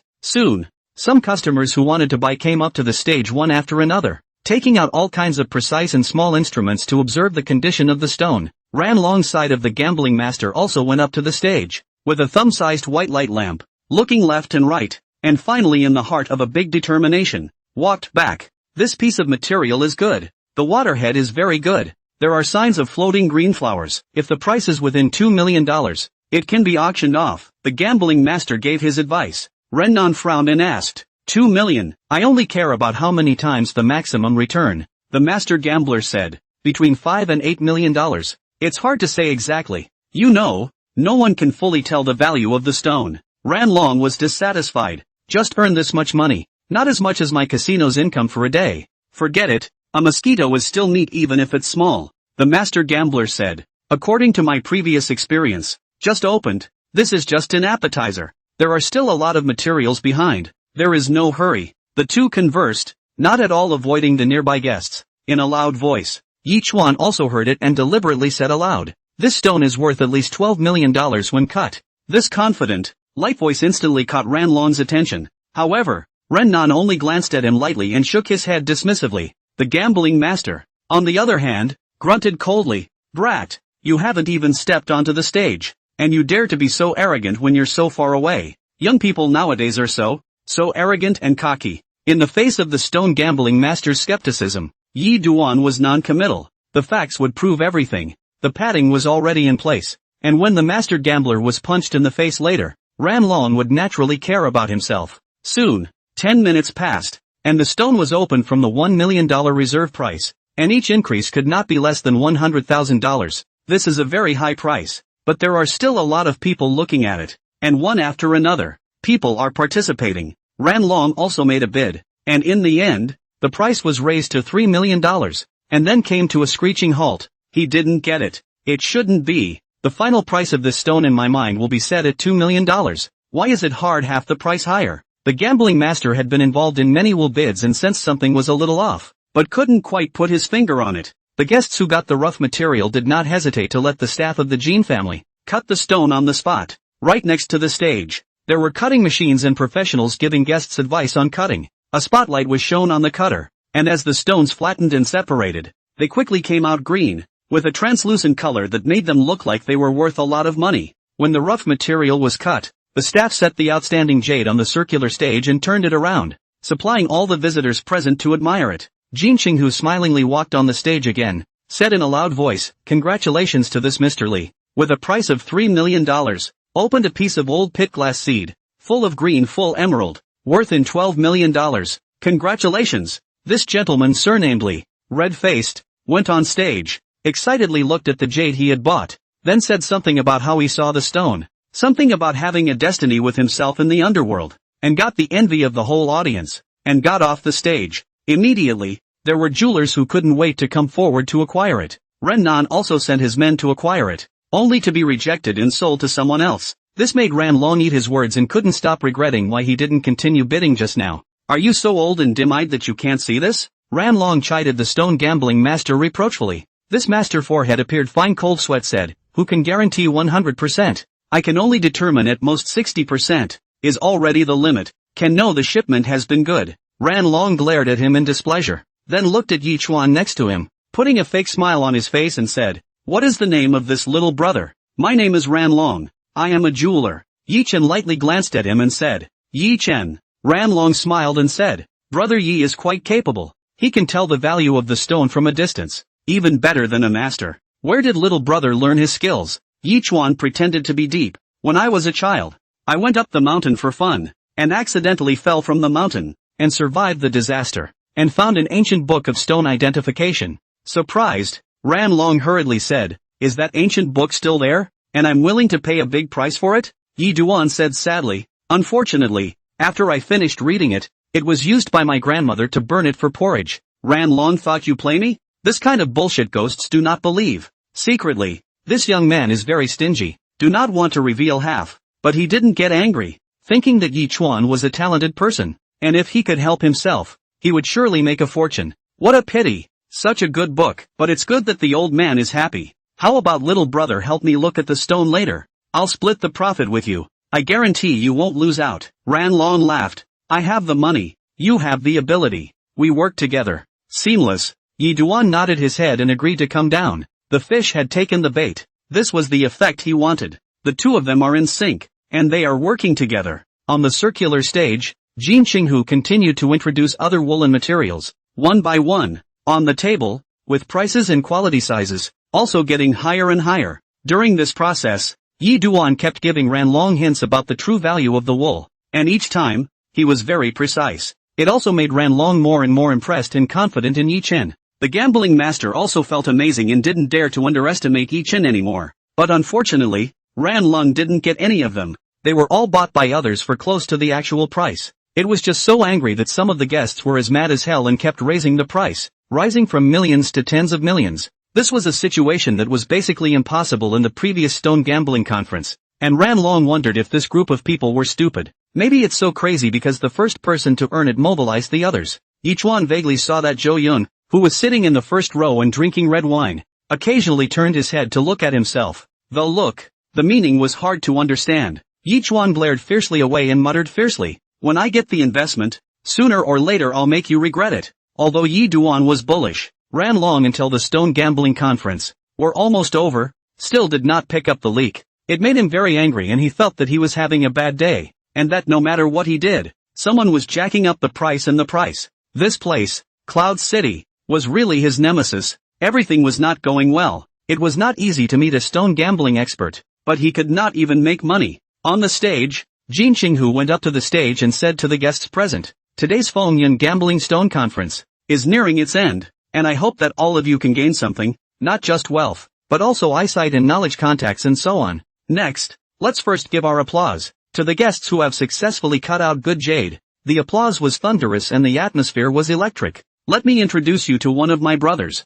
the chairman of Jiangcheng Yuchen Group, an entrepreneur with a conscience, and one of Jiangcheng's 10 outstanding youths, Mr. Zhou Yun. Jin Qinghu's eyes were handsome and glittering as he powerfully introduced himself to everyone. Zhou Yun stood up and greeted the visitors in all directions with a calm and pleasant demeanor that made people feel good. Shen Lei, who had been holding his arm and refusing to let go, followed suit and stood up. The guests applauded even more enthusiastically, surprised by the large list of titles. Yuchen Group is only a local enterprise in Xia, but in the circle of entrepreneurs, there is also not a small amount of popularity. This name, which had been reported many times in the media, was also a little known in the real estate business circles, and many people recognized Zhou Yun. Aside from the Shu family, everyone else was clapping with goodwill, eager to make friends. Jin Qinghu's hand pressed down, laughed. This big brother of mine came all the way from Jiangcheng in order to be the landlord's friendship. My old man gave him 3 pieces of wool. These 3 pieces of material, which are also being cut tonight, are being shown and critiqued for the big guys. This was the final finale, and when the 3 pieces of wool Zhou Yun had chosen had been cut, it was time for the final socializing session to come to a complete end. The guests were all up in arms, wanting to see what was so extraordinary about the material chosen by young Master Zhou. Most people did not resist the Jin family's initiative to send materials to Zhou Yun. After all, the goods were owned by others and could be given to whomever they wanted. It's nice to be able to watch another gambling overdose at the end. 3 stones were quickly brought on stage, counting from left to right. The first being table-sized and covered with pits and holes, with only a small amount of thinner skin at the crust, which showed a little green color. Most of the skins are so thick that they are hard to see with a white light, no different from a normal stone. The second piece was smaller but thicker, as flat as if it had been randomly picked up from the hills. The third piece of wool is as big as a washing machine and looks reliable, with quite a few fine cracks, all showing good seed water, which makes you want to know what the inside really looks like, and your heart is in the right place. Guests marveled at it and discussed it out loud. A piece of wool this big must be worth tens of millions. You said less. If there is jade inside, really cut out, the actual price is higher, even if the current wool, according to the market price, at least hundreds of millions. Of course, I'm talking about good material. The first 2 pieces look mediocre and won't reach such a high price. If it's cut, It might emerge as a jade that will be a national sensation, worth billions of dollars. Not necessarily. Zhou Dong is not a jade expert. The material chosen cannot be so accurate. The chances of shipping are too small. At most flat capital. In a cacophony of noise, Jin Qinghu said to everyone, "These 3 stones, my Jin family originally priced at more than 100 million. The degree of preciousness is indisputable. Welcome to the stage to appreciate." The previous wool, too, had fetched hundreds of millions of dollars several times, so most people weren't much surprised. More people than ever rushed onto the stage, studying it constantly, white lights shining hard in their hands. There were many experts present, as well as experienced stone gamblers, crowding around each other, analyzing the 3 stones thoroughly, thinking that they already had a good understanding in their hearts. The master stone gambler that Ran Long had brought with him also ran onto the stage. He had a mission on him to find out the shortcomings of the stone and reduce Zhou Yun to nothing. Ran Long has such a bad impression of Zhou Yun that he dares to seduce Shenlei and intends to embarrass Zhou Yun in public. Ran Long and Yi Duan also couldn't stay and walked to the front of the stage, looking at the huge wool, but couldn't see anything. "Brother Yi, what is the value of these 3 pieces of wool? Is it possible to ship them?" Ran Long was thinking in his mind about how to embarrass Zhou Yun later. Yi Chuan was confused. In his eyes, the 3 stones were no different from the boulders on the side of the road, completely unreadable. With his system, he can only see items in a sellable state, and then based on the price, it shows the rate of return. That is to say, these 3 stones, he couldn't see them, and the system didn't have any hints. Yi Chuan's heart thumped. Being questioned by Ran Long, he felt that he was going to be exposed, and if he didn't handle it well, his lies would be uncovered. Luckily, he reacted quickly enough, and said in a pretentious manner, "These wools are too big and different from the previous ones, and they need to be carefully observed before they can be decided." Meanwhile, his ears squirmed, eavesdropping on the experts' introductory explanations, taking them to heart, especially the opinion of the master gambler that Ran Long had hired. He decided to follow the gambling master this time to express his opinion. The others were much more professional than himself, and the prices quoted each time could not be as clear as his own, but they were not very different. For insurance purposes, he'll say whatever the others say. This pussy, for now, is not pretending. Shortly after, the stone gambling master returned and first looked at Yi Duan. Yi Chuan put his hands behind his back and assumed a posture of having a view of the mountains as he said, "You say it first, and I'll correct you." With an educated look, the gambling master said, "The first 2 of these 3 pieces of wool, there are no outstanding traces, and judging from the epidermis, they are new material, not produced by the Jin family's old pit. I was a little hesitant at first. It's just that the crust is too thick and the texture is unknown. I give it a price of around $10 million. It might ship, but it's not likely to be a big shipment." Yi Chuan secretly thought that there was a real possibility that it could be as the gambling master had said. After all, Zhou Yun is not an expert in gambling stones, and it is not possible to see the rate of return like he can see, so he cannot see the actual price of the material and blindly choose a pass. Yi Duan also based on the opinions of the other stone-watching experts that he overheard, and looked at it comprehensively. These 2 pieces of wool are unlikely to be shipped. In that case, finally, I can see something. Not bad, not bad. Yi Duan complimented the stone gambling master like a teacher. "What you described is exactly what I was going to say. The first 2 pieces won't be worth more than $10 million, Yi Dust affirmed. Ran Long was very pleasantly surprised. There was finally an excuse to suppress Zhou Yun, make Zhou Yun a bit of a fool of himself, and sneer at the Jin family in the process. "What about the last piece? What's the gateway?" Gambling master eyes bright. Excited. "Absolutely good goods. Color translucent. It is estimated that it can become the most colorful wool tonight. Exposed outside the head is very good. The bottom color penetrates into the deep. The probability of no cracks. The green is plump, pure, bright." The master gambler was thrilled, and it was also clear that he had rarely seen such good material. Yi Duan continuously nodded his head and claimed, "I agree with you. It's very correct and see-through." Hearing the opinions of the 2 wise men beside him, Ran Long's eyes appeared with an undisguised rays of greed, itching to snatch this piece of material straight away. While being jealous, he also gritted his teeth and whispered, "Never let Zhou Yun and the Jin family get this piece of material. I came to Cloud City. I can't make a trip for nothing and have no harvest. Wait, I have to find a way to make the Jin family spit out the last piece of wool." Renan's eyes flickered as he mentally thought about scheming options. Soon the time given to the guests to study the wool was over. These experts, masters, etc., also can't wait to discuss their views and express their insights with those around them. "I can't tell from the first 2 pieces of wool, but it's so big that it should be able to be shipped, but the value might not reach 100 million.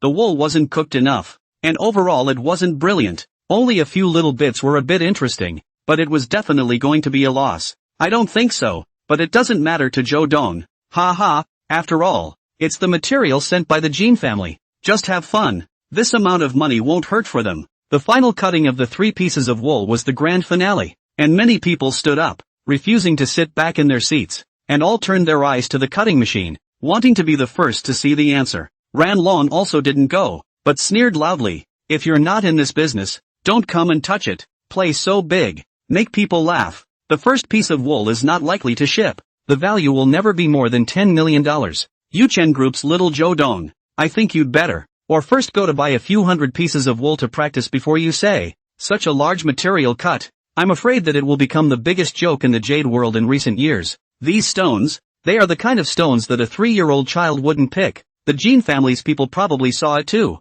That's why they gave you the scraps. I think your relationship isn't as good as it appears to be. What kind of person harms a friend like that?" With Ran Long's tall tales and attempts to disassociate the Jean and Joe families, words of disdain couldn't stop appearing out of his mouth, appearing to be disdainful. The entire crowd also gathered their eyes towards him. Other experts agree that the material is bad, but would never put words in their mouths. This guy, Ran Long, however, was deliberately tit-for-tat and clearly didn't mean well. Someone asked curiously, "May I ask this gentleman what makes you so sure?" Before Ran Long could reply to her, the master gambler beside him jumped out and said with a sense of intent, "Based on my knowledge and qualifications." Soon enough, someone recognized the master stone gambler. It was the vice president of the Jade Association of A.O. Chang, a professional jade professor who had once cut up sky-high priced jades and was known throughout the country. He is also one of the oldest members of the backbone of the World Jewelry and Jade Association and is well known in the Big Bend area. No one would dare to refute the certainty of such a Big Brother segment of experts.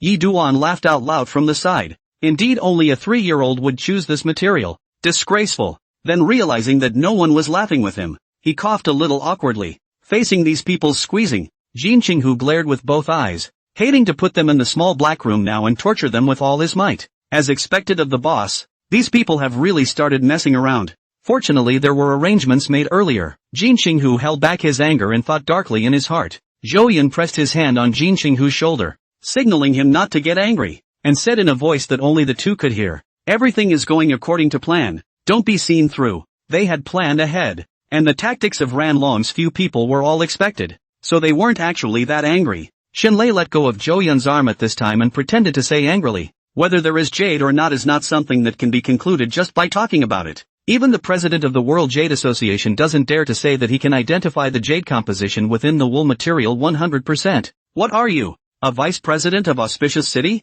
If you really have the ability to see through, the Jean family and the Shin family stone store would not have to open. In the old pit there, the material will all be tested once, but also out to you pick up leaks? Don't talk too full of yourself, or you'll lose your reputation." Shinlei's fiery temper in being the first to speak out in defense of Zhou Yun impressed people. Ran Long laughed and said, "Then cut the stone. When you can't cut the jade, you'll know how stupid you are." "Okay, cut." Kim Kyung-ho raged towards the staff. All the visitors could see that the relationship between the two sides was tense and a bit off. This Ran Long was also bold enough to add to the Jean family's territory. However, a small number of people were not so surprised to know his true background. Coming from the Dragon Palace, Shenlei sat back down again, winked towards Zhou Yun, and said, "I performed well, didn't I? Very good. It's a pity that you're not an actor, or else there would definitely be a place for you in the movie Queen." Zhou Yun complimented. Shenlei was very flattered and her eyes narrowed with a smile. At this time, the staff drew a few lines on the first piece of wool.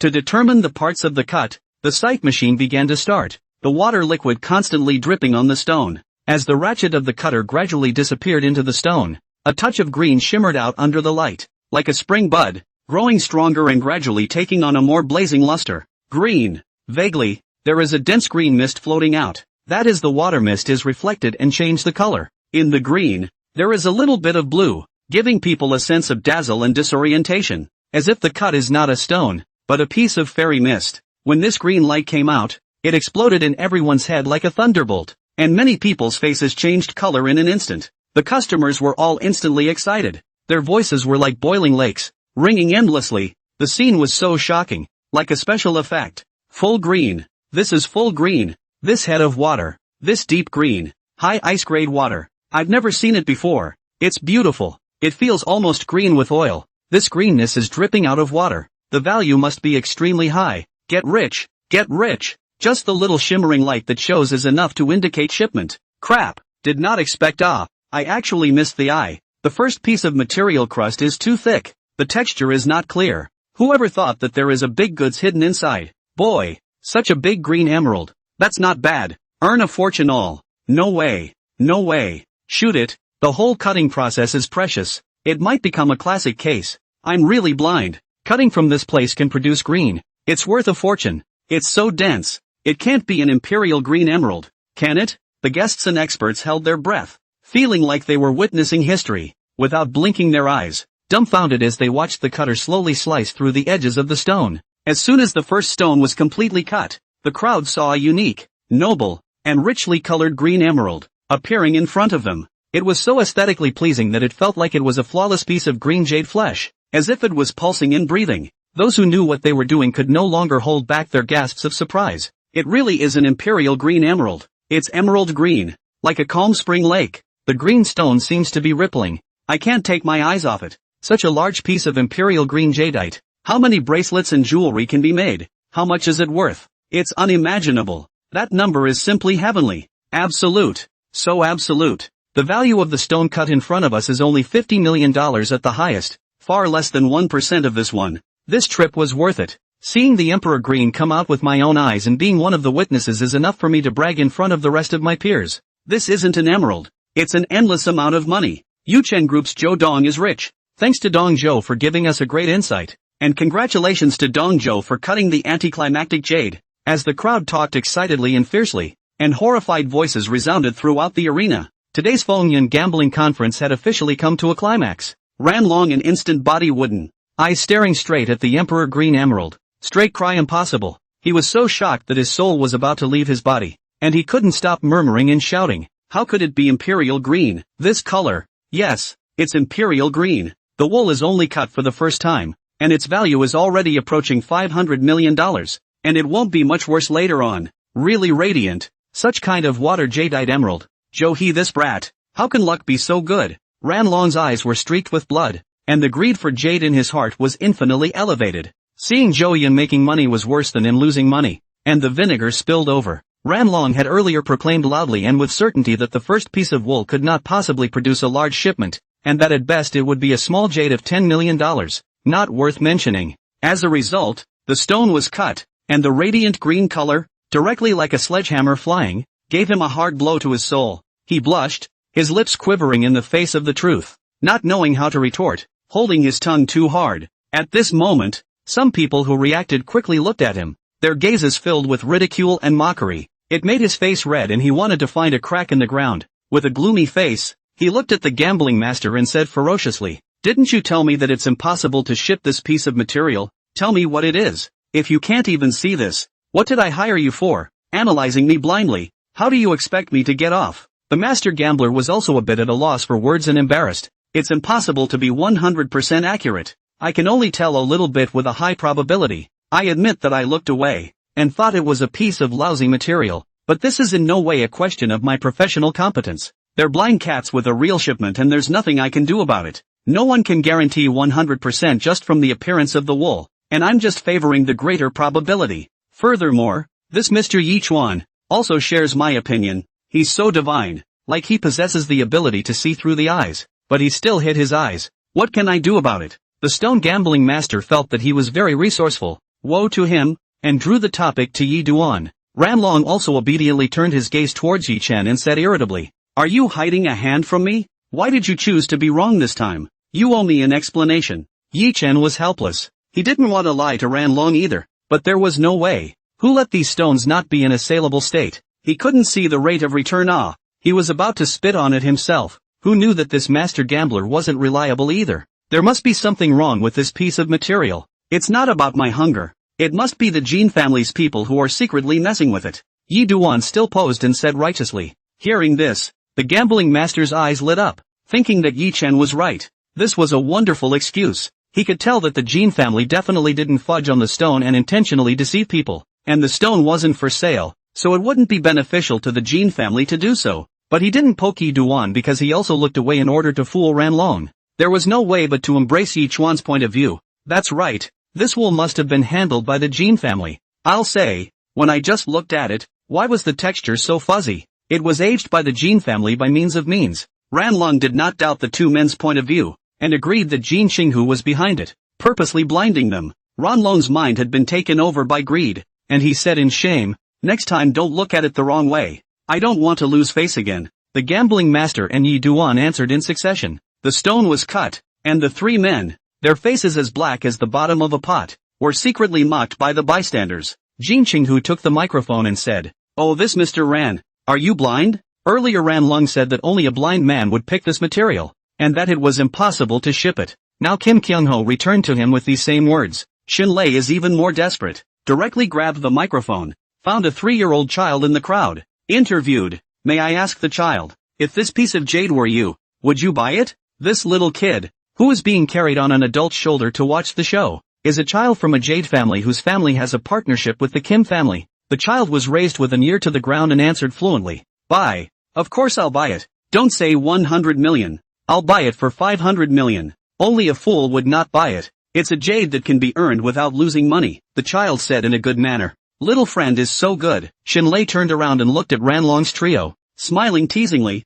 It seems that after living to such a great age, certain people are not even as good as a 3-year-old child and are no different from a retard. Hurry up and wrap the diaper. Wait for the second cut. Don't pee on it. Jin Xinghu and Shinlei both spoke sharply, talking the three Ranlongs out of their faces. With the facts in front of them, they had nothing to say. Just as Shinlei had said earlier, words that were too full were easy to be hit in the face. The kid continued to raise his hand like he was reporting on his teacher. Excited, Shinlei handed the microphone over with a smile. The child said, "The person who was able to select this stone was very good. That 8-bearded merchant rambles on about what's worthless, and that kind of person is a big bad guy, misleading people." The teacher said to stay away from bad guys in the future. The children's innocent words made many people roar with laughter, and they couldn't hold it in any longer. The three of them, Ranlong, were so red in the face from what they said that they couldn't dislike a 3-year-old child back. If you get angry with a small child, or else you're really sitting on the title of retard. Jin Xinghu stepped forward and dotingly touched the little child's head,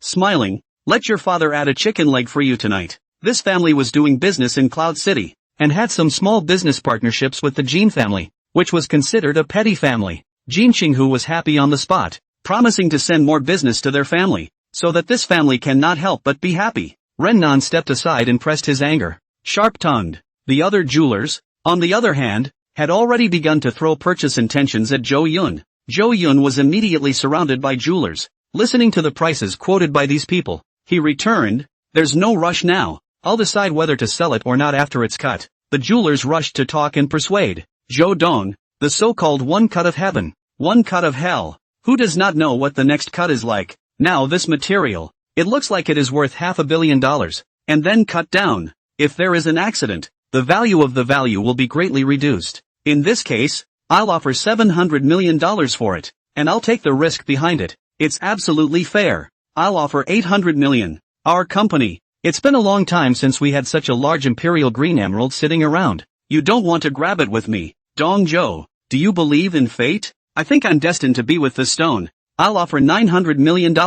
Sell it to me. I'm not greedy, Zhou Dong. If you continue to cut the material out of the back, when making friends, I'll take it all. The price is higher than the market. Full of sincerity, Zhou Yun was helpless, feeling his ears buzzing. These jewelers were too crazy, wanting to move on in order to grab the goods. Luckily, Chang Dama was always watching from the side. Otherwise the jeweler would have had to claw his clothes out of order. Zhou Yun said heartily, "I'd better cut it up again and see. I promise, I'll definitely sell some of it when the time comes." Jin Xinghu and Shinlei come up to help and talk the jeweler out of it, so Zhou Yun can be relieved. Shinlei covered her mouth and laughed. Don't blame them. Very few superb jades have come out of the market recently, and the imperial green jadeite that is still unprocessed now has been speculated to an extremely high price, and there is no market for it. Even a number of high-powered people in the Zaibatsu are seeking to purchase, at extremely high prices, the very best jade that many of them want to customize. The ones that have been carved and molded, they can't look at them. Zhou Yun came to a sudden realization and understood that in his place as a plutocrat, there was no excuse for him to want customized items exclusively for himself. Seeing the deflated Ranlong and Yi Duan and the others, Zhou Yun laughed in a low voice, How can you play in the back if you can't calm down after such a small blow? Xinlei also slyly whispered. Your plan, these few fools will never think of it. Wait, there will be a time when they spit blood. No one could persuade Zhou Yun, because the true condition of the stone he had known for a long time. The value was far more than $1 billion, at least 3 times as much. A wave of gasps rose and fell, and upon learning that Zhou Yun was still going to cut the stone, they all felt that it was irrational for him to do so. The stone is now sky high, making more than 5 times the profit, yet Zhou Yun still wants to take a shot. However, they were relieved when they thought of Zhou Yun's assets. A few $100 million was nothing to him and was not moved. Surely they wanted to gamble a big one. Once again, the stone cutter continues to cut down the line in a preset manner. It was still overflowing with green light,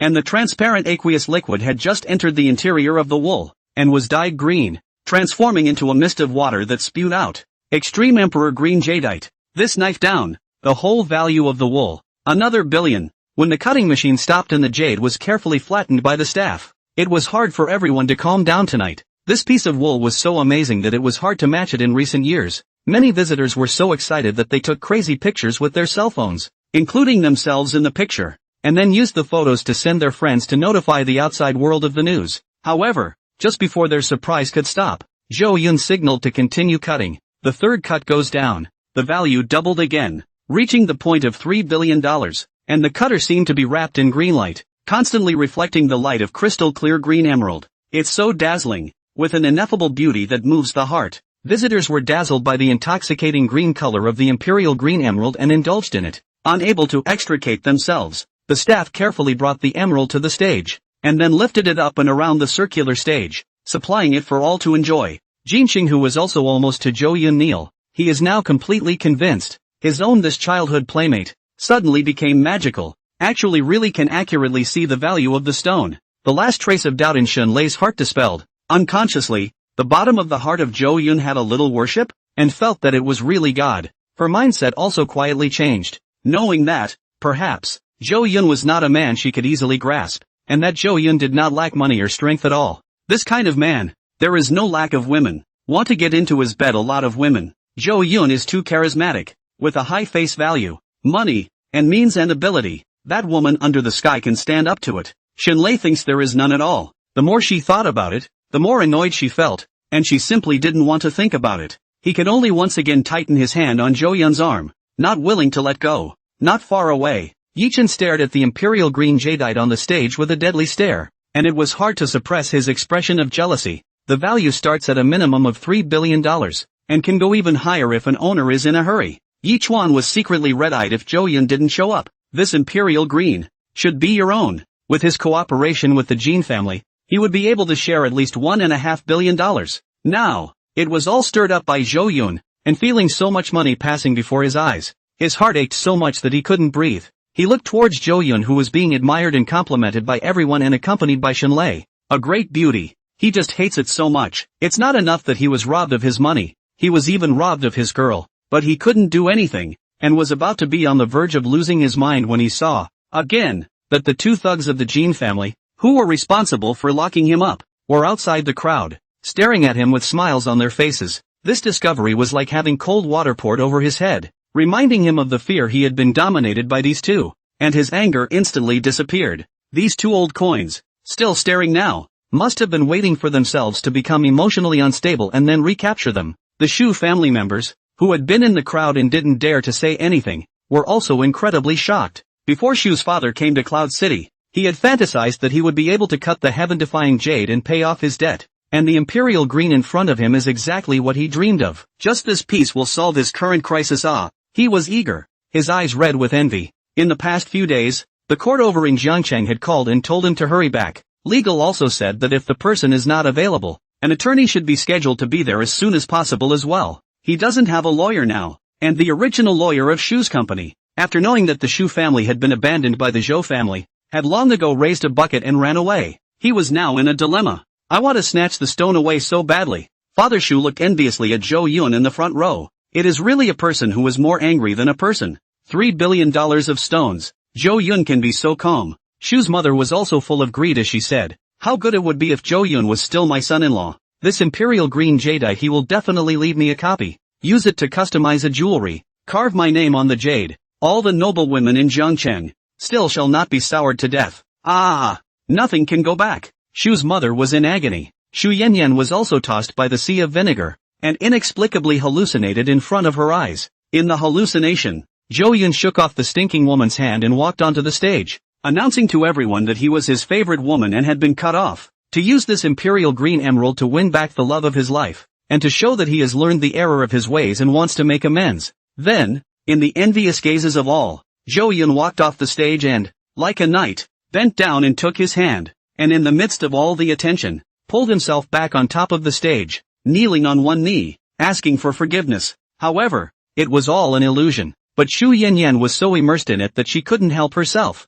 and a demented smile appeared on her face, her mouth unconsciously drooling. Someone next to her noticed the difference and immediately walked away in disgust, saying with a burst of contempt, "I'm afraid you're not a fool." Jin Qinghu reappeared on the stage, holding the microphone and talking loudly, unable to stop congratulating Zhou Yun, at the same time stating that this was the Jin family borrowing Zhou Yun's light to open the very best jadeite, becoming the high point of the Feng Yun conference. Off stage, the jewelers were in a state of madness, and they all made offers to Zhou Yun to acquire the very best imperial green. Some were even more desperate, risking the risk of offending the forces behind Ran Long, reducing Ran Long to nothing, standing in Zhou Yun's shoes, saying that Ran Long was a wachamacallit and had eyes that didn't recognize Taishan. They tried to curry favor with Zhou Yun as much as they could, just to get their hands on this piece of jade. Zhou Yun was noisy headache. Imperial green jade pricing, he is not very know-how, can only be a hands-off, handed over to Shenlei to talk. The woman was indeed shrewd and calm, causing the jewelers to hemorrhage money as the price climbed and soon reached 3.5 billion. Ran Long saw that the scene was so hot, it was Shenlei who was talking about it, and surprisingly, he also held back his anger, pulled down his face, and walked up to participate in the competition. There's really no way. This piece of jade is definitely profitable. There's a big boss over on Hong Kong Island in Hong Kong, specifically entrusted him with good material. He owes that big brother a favor and wants to pay it back as soon as possible. Furthermore, Ran Long has always adhered to the credo that there is money to be made and faces can be mended to be asked for, and that is why he has made the business so big. Businessmen, it's normal to be enemies yesterday and friends tomorrow. Miss Shen, behind us, we all belong to the same dragon palace. How about giving me this piece of jade? For the sake of which one? Ran Long wants to buy goods, but not like other jewelers to curry favor. Still no one in sight, as if in the arms eloquent. The Imperial Jade Emerald. Those bigwigs from the Dragon Palace need it badly too. Miss Shen, why don't we change the transaction method? Submit the jade to the Dragon Palace. I will offer $500 million in compensation. At that time, your Shen family will be able to completely get the support of the Dragon Palace, and reigning over Cloud City will no longer be a dream. I think the one from the Dragon Palace, after learning of your contribution, will definitely be happy as well. Ran Long was so high and mighty that the jewelers next to him were on fire, having never seen such bargaining. Shenlei listened to jaw-dropping. Never seen such a shameless person. Worth at least 3 billion jade. This guy is only willing to open price 500 million. Shenlei was enraged and asked drily, "Is this your intention? Or the Dragon Palace's?" Ran Long said lightly, "It doesn't matter. It's your heart that counts. If the Dragon Palace is all people like you, fine. Then I'll announce tonight that I'm quitting the Dragon Palace. And from now on, I'll have nothing more to do with the Dragon Palace." Shenlei's hair was windless, and she was even bolder than Ran Long, saying, "Don't say that this jade isn't mine. I can't be the master. Even if I open this piece of jade, I won't give it to you even if I break it." Overbearing and heroic, Shenlei's expression was full of determination and her gaze erupted with killing intent. She made the decision to cut herself off from the Dragon Palace, never to be one of the Dragon Palace's forces in the Summer Kingdom from now on, and to eliminate all traces related to the Dragon Palace when she went back this night. When the jewelers saw this, they instantly took a step back. They were surprised that Shenlei was so willing to give up so much. The Dragon Palace was absolutely powerful, and many forces wanted to join, but were simply not qualified. If there is a relationship with the Dragon Palace, many merchants, trading overseas, will be unimpeded and no one will dare to mess with them. It is a golden road. If you offend the Dragon Palace, you should not think about your overseas industries, and you will be hit from multiple directions. Where did Shenlei get the courage to say cut it out? Right at this moment, a figure walked in front of Shenlei and grabbed her hand, blocking all the malice towards her. Shenlei's shocked and angry mood instantly melted when she saw Zhou Yun's back, surrounded by an unprecedented sense of security at the moment,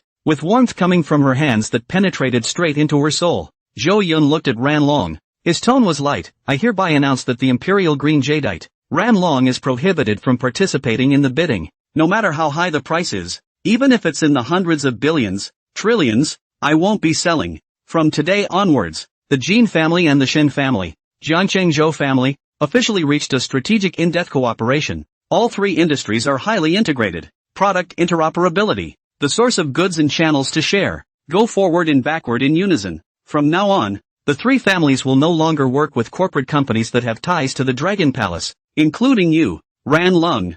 Zhou Yun looked at Ran Long. You can report it to the Dragon Palace despite the fact that Xinlei was enlisted by me to detach herself. That is, it's clear that she's digging into your Dragon Palace's corner. One sentence and you want to white whore the Imperial Green Emerald. Use your power to oppress people. Let the people of the Dragon Palace come to me in spite of themselves. I'm not afraid at all. Zhou Yun declared war on the Dragon Palace in public. This news was too shocking and really overbearing. No one had dared to do this before. Many people thought that Zhou Yun had gone crazy and was showing off for a while, to offend the forces of the Dragon Palace to the death for the sake of a woman. The rest of one's life would probably be lived in regret. Ran Long was so infuriated that his eyelids fluttered wildly. In the past, he moved out of the Dragon Palace and was invincible, but today he was defeated in a row. It would be fine if someone with the same strength as the Dragon Palace was arrogant in front of him, a small group that was also so brash. He felt insulted. You can represent the Jin family? Ran Long questioned. Jin Xinghu walked off the stage with great strides and said in a loud voice,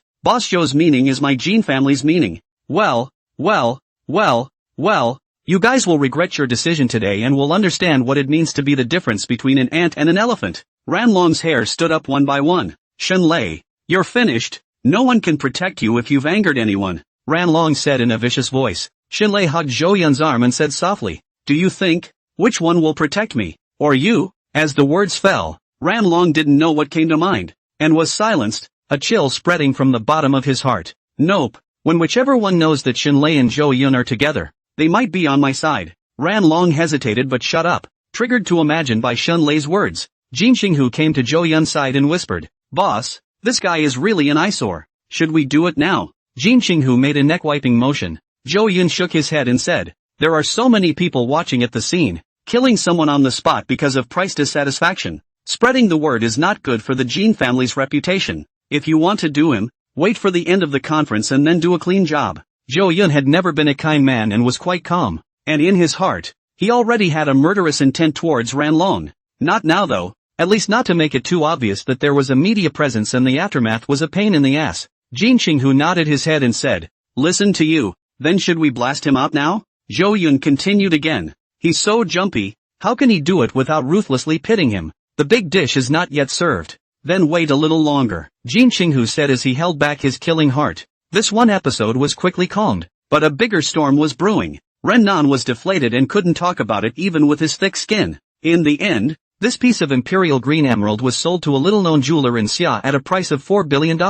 The other jewelers were having a hard time accepting it, secretly annoyed that they hadn't prepared well this time, and then set their eyes on the second piece of wool with glowing eyes. Let's hope the next stone comes up with good material as well. It's really hard to say. Zhou Don's luck is unbelievable. He's sure to have double happiness. There's not going to be another piece of Imperial Green Emerald, is there? The market is going to be subject to fluctuations. The jewelers were talking about it all over the place. After the Imperial Green Jadeite was bought, the visitors in the field, too, set their eyes on the second stone. Ran Long said in a conspiratorial voice, 2 emeralds in a row. There's no way in heaven that's going to happen. Zhou Yun couldn't do it even if he was the reincarnation of the god of wealth. The gambling master was also betting on the side. This kind of superb material, can appear once in 10 years, is already rare. Crazy to think that the next piece of stone will still come out. Yi Chuan had been watching from the side, and when he saw Zhou Yun protecting Xinlei's body in a calm and composed manner, he suddenly felt an inexplicable gap.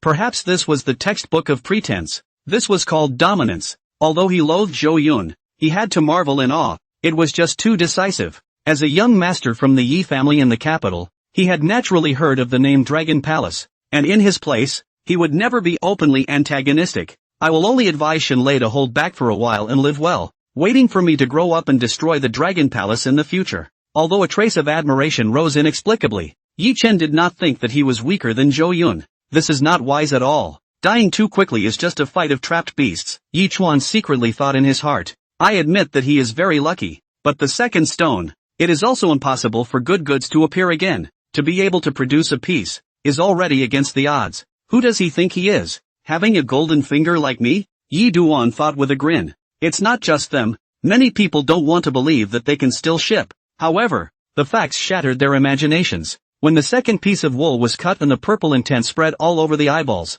everyone's jaws dropped in shock. Another extremely valuable piece of superb emerald, purple water mist, eye dazzling on the cut. Another superb emerald has opened. Violet jadeite, an even rarer and more noble jade, produced in very small quantities and valued at a ridiculously high level, on par with the imperial green jade. It's still pink violet, very rare. This piece of jade, placed in the world, is also explosive. Those world-class rich businessmen are asking for purchase. Many international stars want to beg for a piece of pink violet. Violet is extremely special varieties. Purple emerald has been given such a wonderful name because of its similarity in color to violet, and it is one of the most valuable emeralds, as it rarely comes out on the market. Zhou Dong, this piece of jade, the color is high and bright, very noble and elegant, looking at people dazzled. The Zhou family's assets were originally only more than $30 billion, and once these two pieces of jade came out, they were directly and rigidly plucked up by at least 1/5. The visitors exclaimed in astonishment, and many of the noble women and young girls present were staring with unblinking eyes,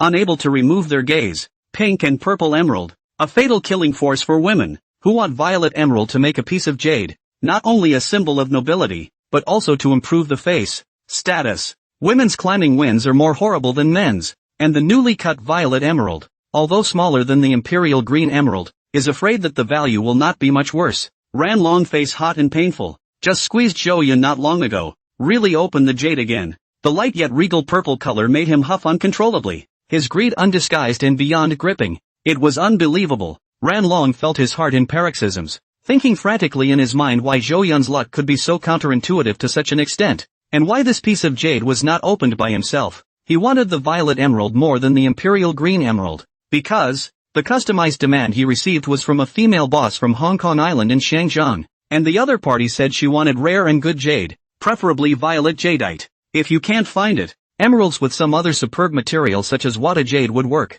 As long as he bought violet, he would surely be favored by the female boss of Hong Kong Island, and by then his status within the Dragon Palace would be raised to another level. Thinking of this, Ran Long's eyes were bloodshot, and he really wanted to send someone over to snatch this piece of emerald. How nice it would have been if the stone had been cut in Aussie Town. Ran Long gritted his back teeth and swallowed his greed hard in his stomach, because Zhou Yun had said that the open jade would no longer be sold to himself, which meant that he could only watch. That's what's so torturous. And beside him, the gambling master, who sensed that he couldn't suppress his anger, also rushed to say, "This matter of looking at the stone, it's not necessarily 100% accurate. Boss Ren, you can't blame me. You have nothing to lose anyway, don't you?" Ran Long said hatefully. "Watching him make money is worse than me losing money. 2 pieces of wool in a row out of the very best jadeite. The third piece is even better than the previous 2 pieces of quality. That value should be how high? Zhou Yun today is not going to make tens of billions of dollars. My explicit assets, they're just over $10 billion.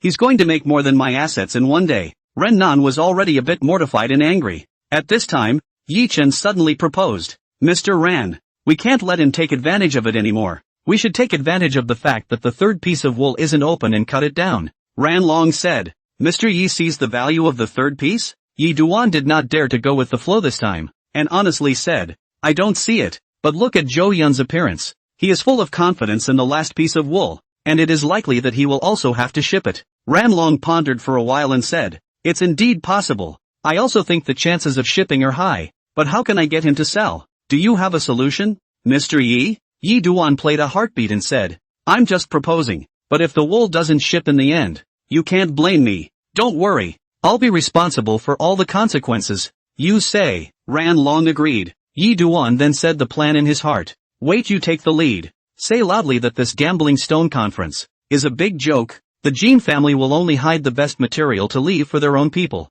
but do not sell out. This gambling stone conference is a watch the Jin family show the conference and so on. Kim's family is operating in the dark, totally insincere in selling the stones. They're all fake. Look at that group of jewelers. Haven't they gone completely crazy? They want the jade more than you do, and will surely agree with you and then join you in your uproar. Then, force Zhou Yun to resell the last stone. Won't we be able to take it then?" Ran Long nodded his head repeatedly as he listened, agreeing with Yi Chen's proposal. He was excited. If he could really shoot the third stone and then cut out the absolute best material, this trip would be worthwhile. That's it. Mr. Yi, you are truly a Zhu Guoliang in the present world. Deep in my heart. On the other side, the jewelers, seeing that another good item had appeared, also surrounded Zhou Yun once again amidst a chorus of exclamations, begging for more. But Zhou Yun shook his head and said, I'm not selling the purple emerald. Sorry everyone. I'll keep it for myself. There were already offers up to 3 billion, but he was unmoved. Purple emeralds can be saved for later use to enlist people,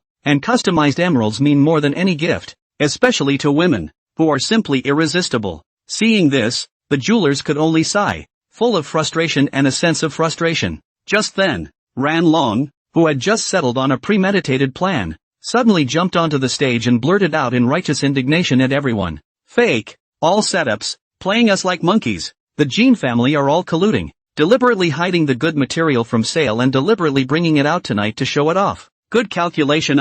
Tonight in this gambling conference, the material that we have photographed are all some cheap goods, while the real big material is played by their own people. This gambling conference, it's all shady, ridiculous. I really thought that the Jin family was doing business in a dignified manner, but I didn't expect to play such a nasty game, doing such underhanded tactics. Ran stepped on stage, full of justice, with his hands open, talking with spittle flying, as if he were a victim, with his words to guide them. The visitors bowed their heads in contemplation. Ran Long continued to add fuel to the fire, adding more fuel to Yuchen's words and saying them again, causing the suspicions in everyone's hearts to grow bigger and bigger. The jewelers also fell silent, looking at the Jin family with eyes full of strangeness. In this moment of credibility crisis, Zhou Yun glanced at Jin Qinghu and quietly said, It's your turn to perform. Boss, don't fuck around. I'm brewing emotions. Jin Qinghu pinched the flesh of his thigh with one hand. His neck was all red. His veins spread to his chin like snakes. His eyes were covered with blood.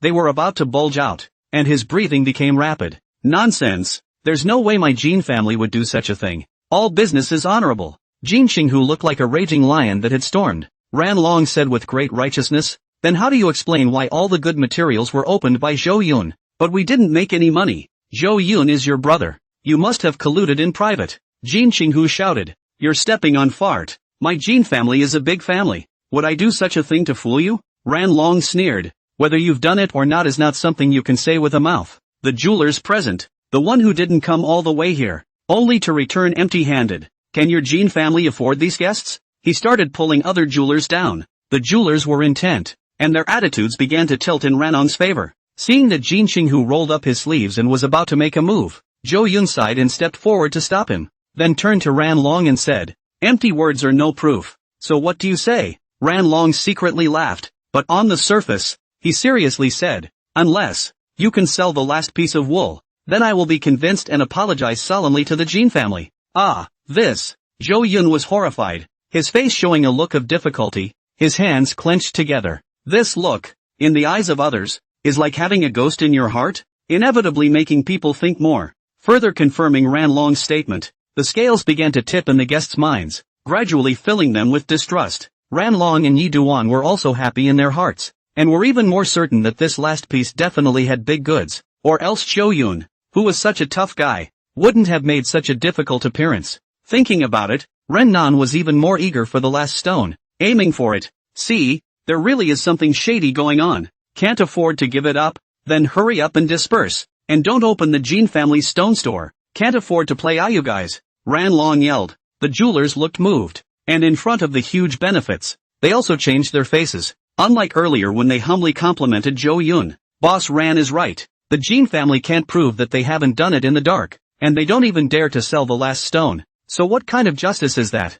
The first two pieces they've already made a fortune. The last piece is put up for bidding. The Jin family isn't losing out. It's definitely not weaker than the previous price. It's very telling that they're not even willing to part with it. Jin Qinghu, Zhou Dong, you'd better sell it, or else I do disobey. And in the future, in the gambling world, no one will dare to come to your house to buy stones. The jewelers arch their fires as you speak, all hoping that the last stone will be put up for bidding and they will have a chance to get it. Ran Long succeeded in his treacherous plan, and a smug smile appeared at the corner of his mouth, with an old-fashioned look on his face. Zhou Yun said with a difficult face, But, gambling on stones is risky. I don't really see this piece of material as good, and I really don't want to sell it to you. However, no one believed Zhou Yun's bullshit anymore. only thinking that he couldn't afford to part with it, and the voices of murmuring discontent got heavier. Jin Qinghu gritted his teeth and roared at the jewelers. Just now you were coquettish with Zhou Yun, but now you're falling on your sword. So damn shameless. The jewelers justified themselves by saying,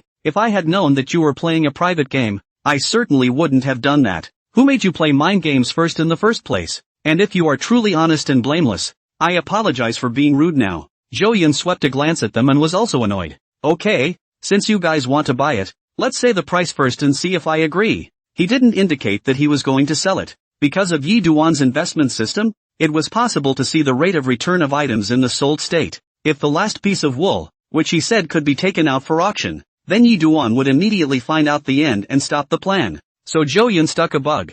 The jeweler was instantly elated and began to make aggressive offers. From the initial 200 million, it rose wildly to 1 billion, 1.5 billion, and finally settled at 2 billion. It was a chubby, greasy-faced jeweler who excitedly raised his hand and said, no one is arguing, $2 billion, sell it to me. Zhou Yun, however, pretended to be angry and said, you guys are making me angry, I will never sell to you. The chubby jeweler nearly fainted and pointed at Zhou Yun. You're playing me. That's right, just playing you guys. How's that? Zhou Yun looked at the jewelers with a sneer before reaching out and pointing at Ran Long, saying, $2 billion?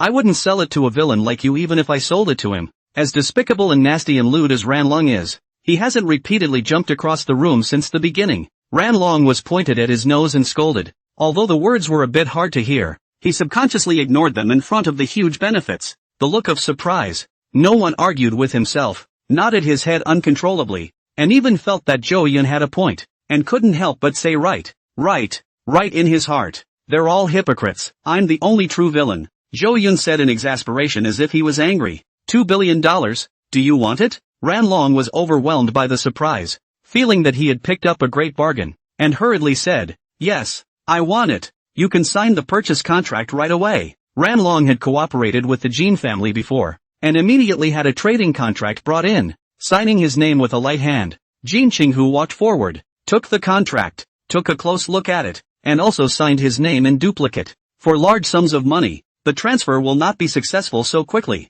and you must wait for verification and approval from the bank. Ran Long paid the deposit with alacrity, and then immediately ran to the third piece of jade, his eyes glowing and smiling. They're all stupid, so easily tricked. Ha ha ha. He looked askance, seeing the jewelers looking as comfortably as if they'd eaten a fly. Ran Long was already a bit impatient to cut the stone, looking at the gambling master and Yi Duan who were following closely by his side. He laughed and said, it's as if I can see my name appearing on tomorrow's news headlines. Mr. Yi, thanks to your offer, I was able to get this piece of good wool. You're a friend I'm going to make. Yi Duan said with a spring in his step. Where? I just reminded you. It's mainly because you executed well. Boss Ran. He didn't know that this fake politeness of his, behind the scenes, saved him a lot of trouble and kept him from breaking with Ran Long, and was secretly glad when he recalled it. Ren Nan, too, nodded his head in an unmistakable way. Looking flattered, Ran Long immediately had someone pull the third piece of wool to the stone cutter to cut it.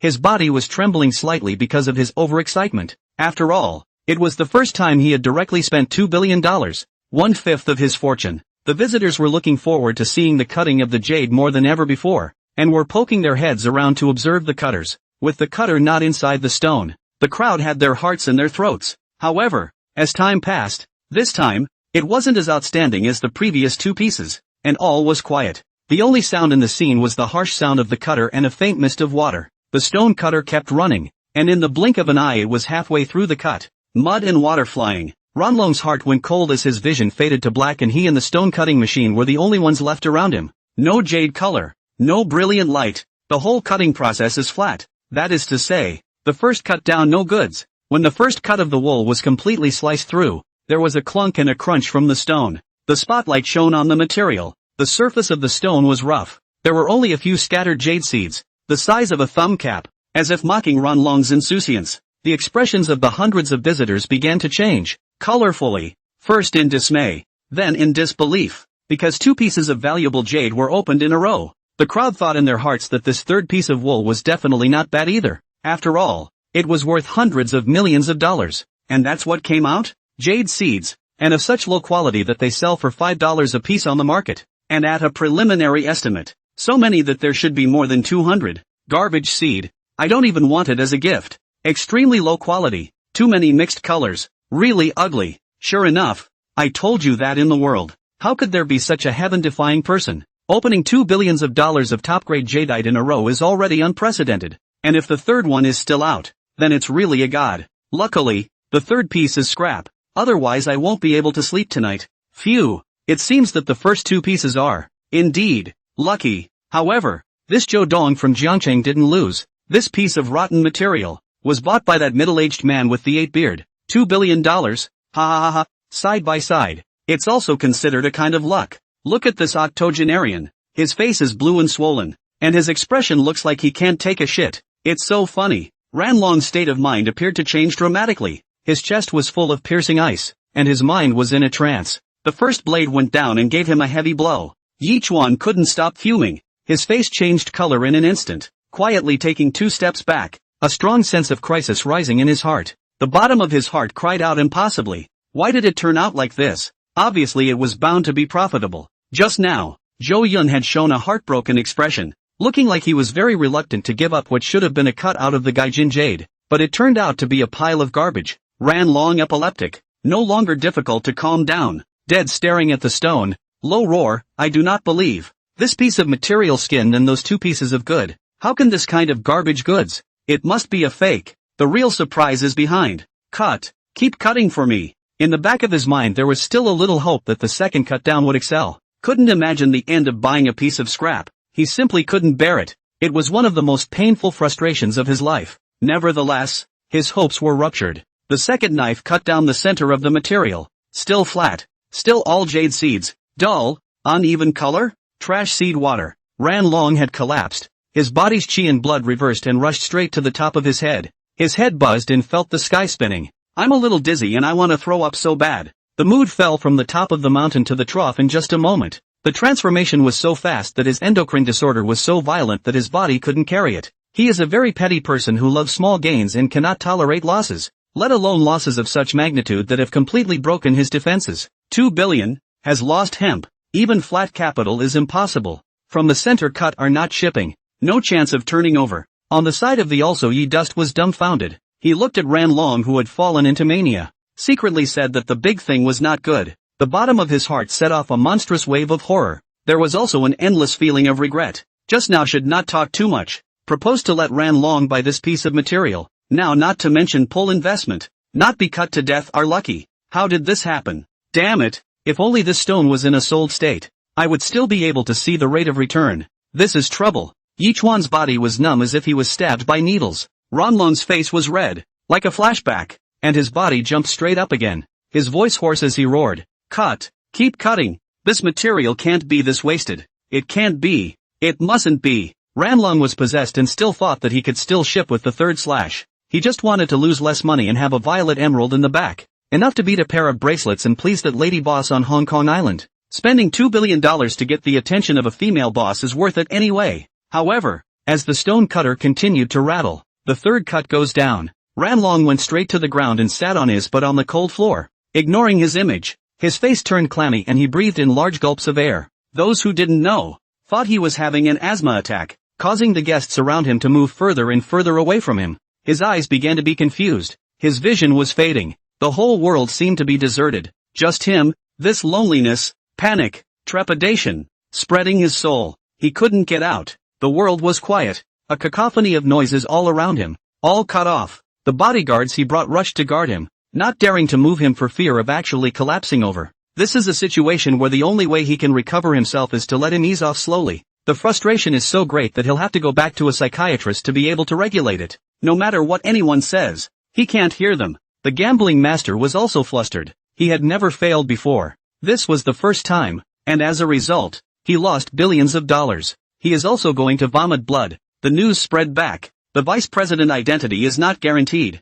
Become the laughingstock of many experts. Was Ranlong spent a lot of money to invite to see the stone? The result of the reverse loss of $2 billion is also counted as a former unprecedented experts. Jade seeds, used to make lanyards are too much. Loss of hemp. Like Yi Duan. He didn't dare to go near Ranlong for fear of being torn apart by hand on the spot. But it's not like he could leave. He followed Rennan here and had to go back together. Yi Duan, however, didn't have so many worries and could leave at any time. Yichuan was smart enough to take advantage of Ran Long's stupefaction to walk up and said with a bitter face, "Mr. Ran, I have something at home. I'll leave first. I'm glad to have met you. I'll contact you again some other day." Then without looking back, he headed out of the manor. His speed grew faster and faster, turning into a trot, and finally a gallop, scurrying away in a puff of smoke at a speed of 13 seconds and 88 minutes for 100 meters. At the same time, the Shu family members also understood and followed Yi Chen's lead, running as fast as they could for fear of being caught in the crossfire.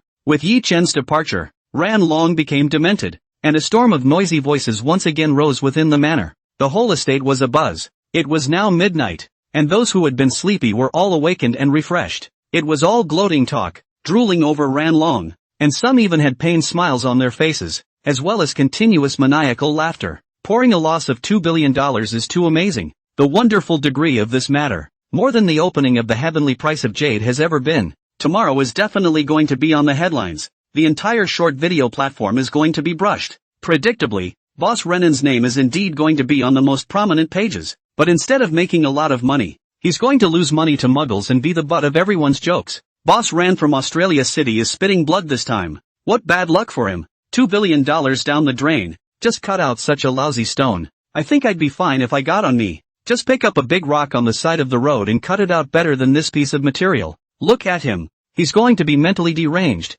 Ha ha, it's pathetic. There are risks in gambling on stones. Don't play if you can't afford it. Serves him right. Who let him have to gamble with the Jin family to cut this stone? As a jeweler, a good collection of jade, do processing to sell jewelry to make money cannot do it? Have to be and other people over. It is indeed self-inflicted. How arrogant and righteous he was just now when he gave his speech on the stage, and how wretched he is now. The guests all gathered around Renan, who had fallen to the ground, buzzing about the whole thing. After reviewing the situation, the guests realized that before, without Ran Long's guidance, they wouldn't have associated it with the Jin family's backroom operations. This guy intentionally stood out to guide everyone's public opinion perception with the ulterior motive of this last piece of wool. As a result, the chicken did not come to an end, played off, but lost a large amount of money. They first confused. It also dawned on the guests that they were being used as a gun by Renan to manipulate perceptions. The fact that this piece of wool was cut and granulated was proof enough that the Jin family and Zhou Yun were upright and impartial. Chao originally didn't want to sell it. He had to cut it up himself, and originally he was going to lose money. Ran Long, however, was smart enough to press the Jin family to prove themselves and sell the material. He thought he had picked up a big bargain, but he didn't realize it was a big hole. I still remember Zhou Yun's heartbroken and frustrated expression when he made his decision, and that slandered, pitiful look, and now Ran Long is losing money instead. Ha ha, so happy for him. What do you mean by making a fool of himself? This is, and it's such a relief to see how his three souls are about to fall apart now. Having to slander the Jin family, this is good. $2 billion is directly lost. It's like a money-giving child. Ha ha, I don't usually laugh unless I can't help it. Zhou Yun made another $2 billion for nothing. I have to say, luck against all odds. Even wool that is bound to lose money can make money in an alternative way. Renan slowly came to his senses, but on hearing the idle talk, a jolt went through his body and he collapsed once more into a state of confusion, as if possessed by a ghost. It went on for a long time, and someone offered to buy him a bottle of cooling oil to put on his forehead. Among the guests, there were few who gloated, and among them, to say the happiest, no one was happier than the other jewelers. Their dissatisfaction with the Jin family and Zhou Yun immediately vanished into thin air, unable to stop their hearts from palpitating. The resentment of not buying the imperial green jadeite had all dissipated, and now, there was still a sense of gratitude towards Zhou Yun. The fat jeweler who had raised the price to $2 billion was also fat and trembling with a wave of fear. He ran to Zhou Yun and gave a knee on the spot, panic written all over his face. Thank you, Mr. Zhou, for not killing me. I solemnly apologize to you for compensation for the impolite behavior just now, and thank you for holding your head high. The fat man shivered, his head buried in the ground. He was also sensible. Just now, if Zhou Yun had not given the right to purchase, only to Ran Long alone, he would have to lose $2 billion. The other jewelers also apologized to Zhou Yun in fear, their faces full of fearful looks, and they never mentioned anything about the Jin family's backroom dealings. Some of the jewelers even slapped their faces red with fury at their own faces, one after another. Terrified, he said, how I was blinded by lard and wronged the Jin family, how I couldn't keep my mouth shut. Undisputed. Why I was obsessed and went into Renan's pit. I was wrong. I'm sorry. I'm really sorry. The jeweler's apologies became a beautiful sight in the manor, making many of the guests laugh uncontrollably at the piggishness of another batch of sources of joy. These jewelers promised to send congratulatory apologies to Jo Yoon, the least of which were valuable jewelry worth tens of millions of dollars, antiques and curios used to embellish their homes, and so on. Jo Yoon even waved his hand and said, I originally did not want to sell. In fact, this matter is nothing. You are not the main culprits, being used as a gun. This gift is too expensive. How can I be kind? What are you polite about? Then I'll take it. He didn't accept the gifts, and the jewelers were still anxious, so they could only reluctantly accept the apology gifts totaling hundreds of millions of dollars, which made the jewelers relax. Jo Yoon came to Ran Long's side and said with a helpless face, I told you, I don't want to sell you this wool. Why do you have to force me? Look at it. It's a loss. That's why people don't do bad things all the time. If you walk at night more often, you'll always meet ghosts. Still, I have to thank you for the extra $2 billion. Even though this amount of money is all that matters to me. Thank you for buying this piece of scrap. Jo Yoon's face was filled with apologies as he looked at Ran Long's eyes that were slowly regaining their color and said sincerely. However, the more sincere he was, the more it sounded like sarcasm to Ran Long's ears. But Ran Long and cannot help.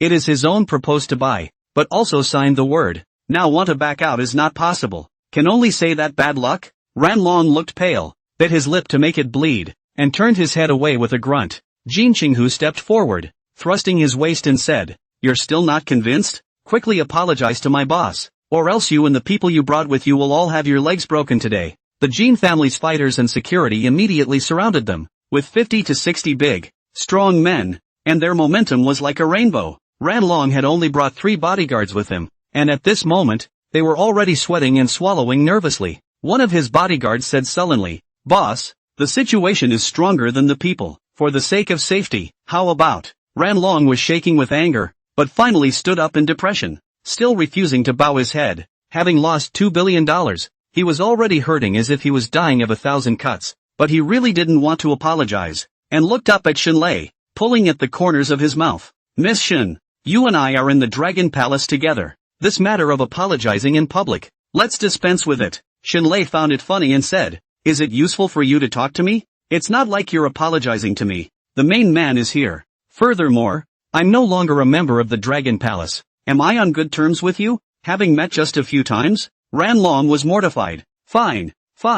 Don't regret your choice today in the future. Shenlei sneered. Whatever. Ran Long looked at Jo Yoon and said stiffly, Jo Yoon, we are all in the business world, so keep your head down. Before he finished his words, he glanced out of the corner of his eye and saw that Jin Qinghu was somehow holding a thick iron rod in his hand. His eyes were full of aggression as he measured his leg, and his mouth was mumbling about where to knock. Immediately, Ran Long's words changed, hurriedly bowed his head, and said in a mosquito-like voice, I'm sorry. What did you say? Jo Yoon frowned, a little hard of hearing. Jin Qinghu laughed perversely. Can you speak louder? A dead fish can scream better than you. The guests were silent, their ears pricked up, and there was a hush. Ran Long was very embarrassed, but with the first comes the second, and he turned his voice up. I'm sorry, I shouldn't have bullshitted you guys about making small talk, and I'm solemnly sorry for my behavior. Shenlei pasted at Jo Yoon and laughed. I feel like he's not sincere enough. Where does he look like he's apologizing? This gnashing of teeth. Those who don't know still think we're forcing him. Jo Yoon staggered. I also think he's playing me. Ran Long was furious, but dared not show it, and could only pull up a hard smile and shout again more loudly. Yes, no, up, louder than a trumpet, covering the whole estate. A bit hysterical. Only then did Jo Yoon nod his head in satisfaction. There's no need to be so loud. Alright, I'll accept your apology as an adult. I'm tired. Ugh, it's so hard to make money. Jo Yoon loosened his mouth, looking like he felt that he would not love again, grabbed Shenlei's small hand, and left the crowd. Ran Long's lifted heart only loosened up, his face still on fire, and he left the manor in a sorry state, watched by all. I don't dare to stay any longer. I've lost all my face. I just want to go back to Aussie City earlier, away from this sad place, and have a good reprieve. Jin Qinghu laughed. Boss Ran, don't be in a hurry to leave. Stay and have another drink. You forgot to take your $2 billion of material. Ran Long did not look back, slipping even faster. How could he return to take the waste material? Has become a painful memory, never want to see again for the rest of his life. Before he could go far, Jin Qinghu once again added, the Wind and Cloud Gambling Conference has successfully concluded. thanks to Boss Rant's strong support of the conference by providing $2 billion.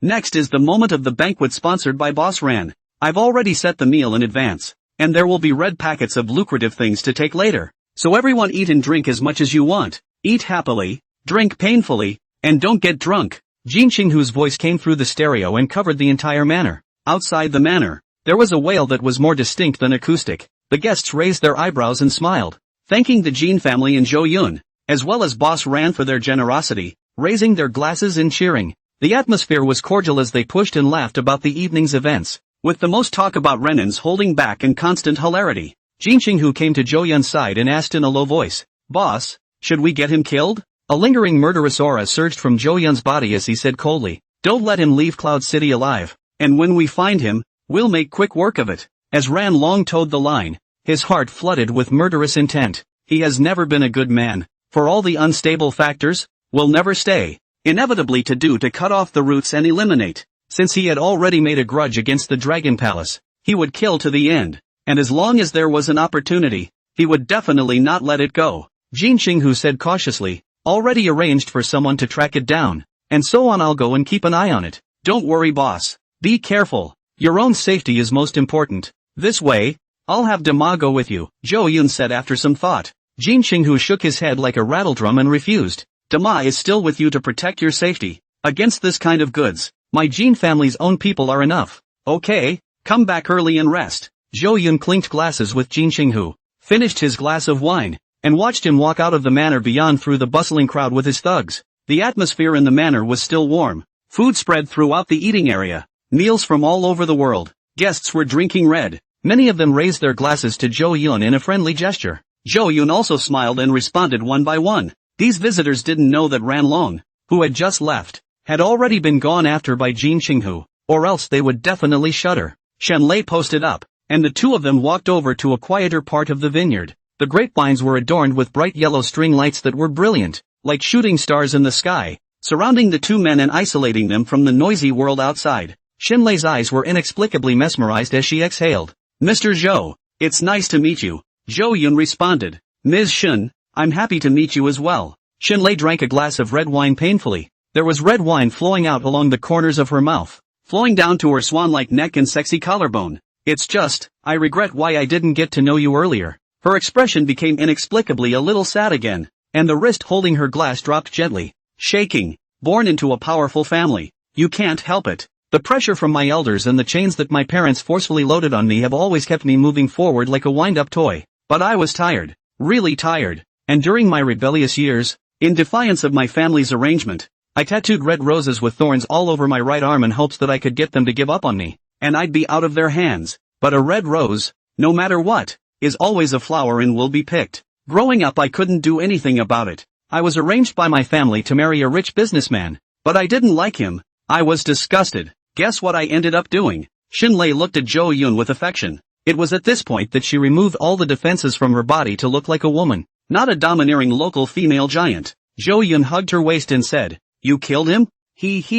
No, but it's worse for him than killing him. I shot him and broke his thing." Shen Lei smiled sweetly. "Ha ha ha." Zhou Yun also took a sip of wine and continued to ask, "What happened afterward?" "Then I ran away, and the rich merchant and his family sent out a large number of men and horses to find me, but I hid, until I met the people from the Dragon Palace. With their help, the rich merchant was destroyed, and I returned to the Shen family, forcing my grandfather to abdicate, my father to give me power, and all my brothers to withdraw from the competition. I know that the only way to be free and have a voice is to have power." Compassion appeared in Zhou Yun's eyes and he held her tighter. Instead, at this time, she shed tears that shone like diamonds and said, "If I could have known you earlier, perhaps I wouldn't have needed the Dragon Palace's help to stay away from them. The Dragon Palace is not as simple as it appears. The power is like a bottomless pit. No one knows how deep it is. I can't leave when I'm being watched by that lord. It's not like you can just disengage. I don't know what's going to happen later. I just want to capitalize on tonight."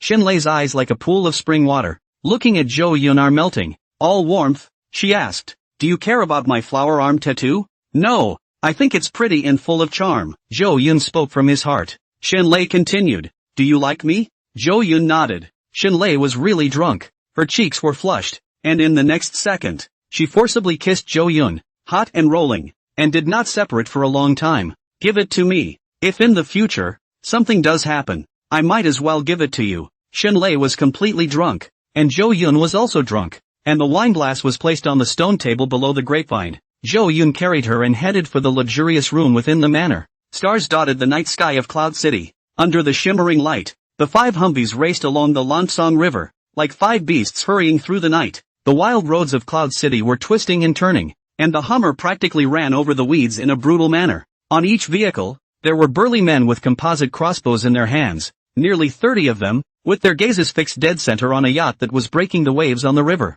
Kim Kyung-ho was holding a Colt 2000 pistol. The summer country's control of firearms is strict to the point of perversion, as long as the items that resemble the body of the gun will be seized, and if they are found to be in possession of firearms, they will even be charged with serious criminal liability. It was extremely difficult to bring firearms from outside the borders, and after being accused of collecting them in large quantities, even the Jin family could not afford to be remedied. As a result, within Xia, only important people in the Jin family were worthy of owning one for defense, but the Kim family's hitmen and security personnel in Burma are manned by a handful of men with enough firearms to fill a warehouse. So, most of the territory's hitters attacked from a distance with powerful composite crossbows and arrows. Jin Qinghu spat towards the window and said fiercely, "This old thing is smart enough to know not to go to Cloud City's international airport and secretly take the waterway. Fortunately I sent someone to follow it earlier. Son of a bitch, being hunted down by me. How dare you still have the time to find trouble with a little kid's family." Shenlei was really right.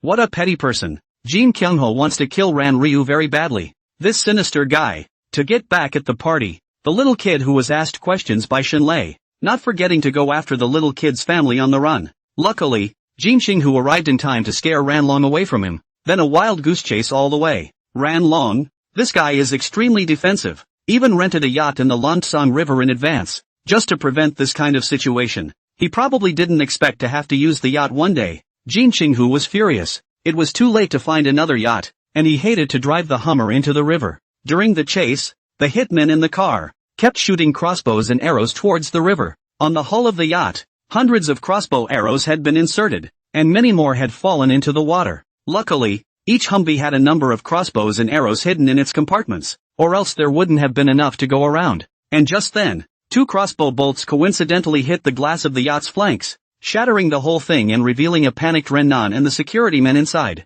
Jin Qinghu's Hummer, which was leading the way, had already overtaken the front of the yacht, and it was also extremely lucky that a shot had broken the glass of the yacht's control cabin, revealing the terrified driver inside. Jin Qinghu raised his eyebrows crossly. "I'll see if you're still alive." Immediately afterward, he aimed at the driver and fired a shot. It turned out to be crooked and shot on the chest of that next bit of gambling master, blooming a flower of blood. When Jin Qinghu wanted to fire another shot, a large trailer suddenly appeared not far away, knocking down several trees and barreling toward him. The light from the large trailer nearly blinded Jin Qinghu, and he squinted slightly. Finally, I know why some big men wear sunglasses even when they are dark, and it's not all about pretending. The big trailer's horn wailed long and hard, forcing Jin Qinghu's convoy to a hard stop. Blocked. Seeing the yacht driving farther and farther away, Jin Qinghu cursed, "How to drive a car. Stepping on the horse to stop my way? No. No matter who you are, I'm going to break your legs. If you don't know how to drive, don't drive."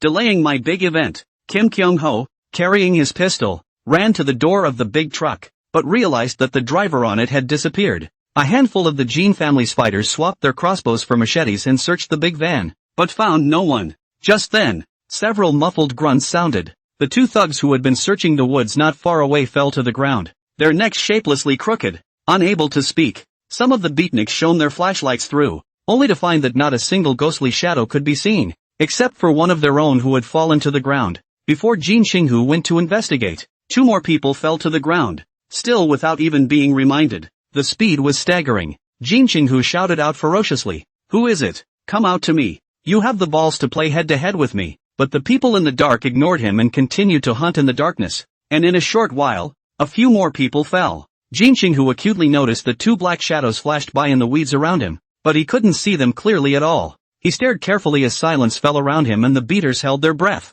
2 demonstrative shots were fired at the weeds, but they did nothing but waste bullets for nothing. Fucking hell! A chill rose in Jin Qinghu's heart and he couldn't help but take 2 steps back as another person fell to the ground. The fighters shuddered as well, slowly gathering into a ball, this fear of the unknown gripping them. Finally, One of the beatniks with a flashlight saw the slightest hint of what was going on and loudly alerted everyone. Over here! Bang bang! Whoosh! Gunshots and crossbow bolts broke immediately into the weeds where the flashlight had shone, but hit nothing. The flashlight beater stared. It was too fast to aim. I just caught a glimpse and the next second it was gone. It's human! And I saw a black dragon tattooed on his arm. Jin Qinghu's pupils contracted, and he immediately understood that it was the Dragon Palace's experts who had appeared and were blocking his chances of chasing Ranlong. Rennan wasn't considered a combatant in the Dragon Temple, nor was he really part of the core. He was just a money-raising force on the periphery of the Dragon Palace, a pawn planted in AUS City. There are many pawns like this one. They don't have the right to tattoo the Black Dragon. Only the elite deserve to have the qualification. It's a first-class expert. Retreat! Retreat! Jin Qinghu suddenly thought of Chang Dema. Perhaps there were quite a few characters like Dema who fought 1 against 100 in the Dragon Palace. They just rarely appeared. Facing this kind of terrible opponent, but also stepping in the dark to engage in a sneak attack. Not to speak of martial arts, Jin Qinghu did not want to chase anymore. Immediately having the injured hitman quickly brought back to the car, the Hummer restarted and fled the place in a panic. High-speed rail station. Yi Duan hurriedly packed his luggage and rushed here, buying a ticket for a recent trip to somewhere else in the Cloud Province. He did not want to stay in Cloud City for a second. So late, and there is no flight back to Jiangcheng. Can only buy to go to other cities with airports moving tickets. Getting there and then leaving on a plane didn't bother him. He just wanted to get out of here fast. Shu family people he directly do not care. The phone does not answer. Only sent a message to Shu Yenran, informed that he went first. Then the phone switches to airplane mode. On this trip to Cloud City, he was disappointed with the Shu family and began to distance himself from the Shu family, no longer being so close. Now, he no longer wanted to honor his previous agreement to help the Shu family pay off their debts. After getting the bidding qualification, he would at most give $1,000 or so million to get rid of it, and that would be the end of his benevolence. It wasn't until he entered the carriage and sat down on the seat that Ji Duan breathed a sigh of relief. My jade, my $3 billion.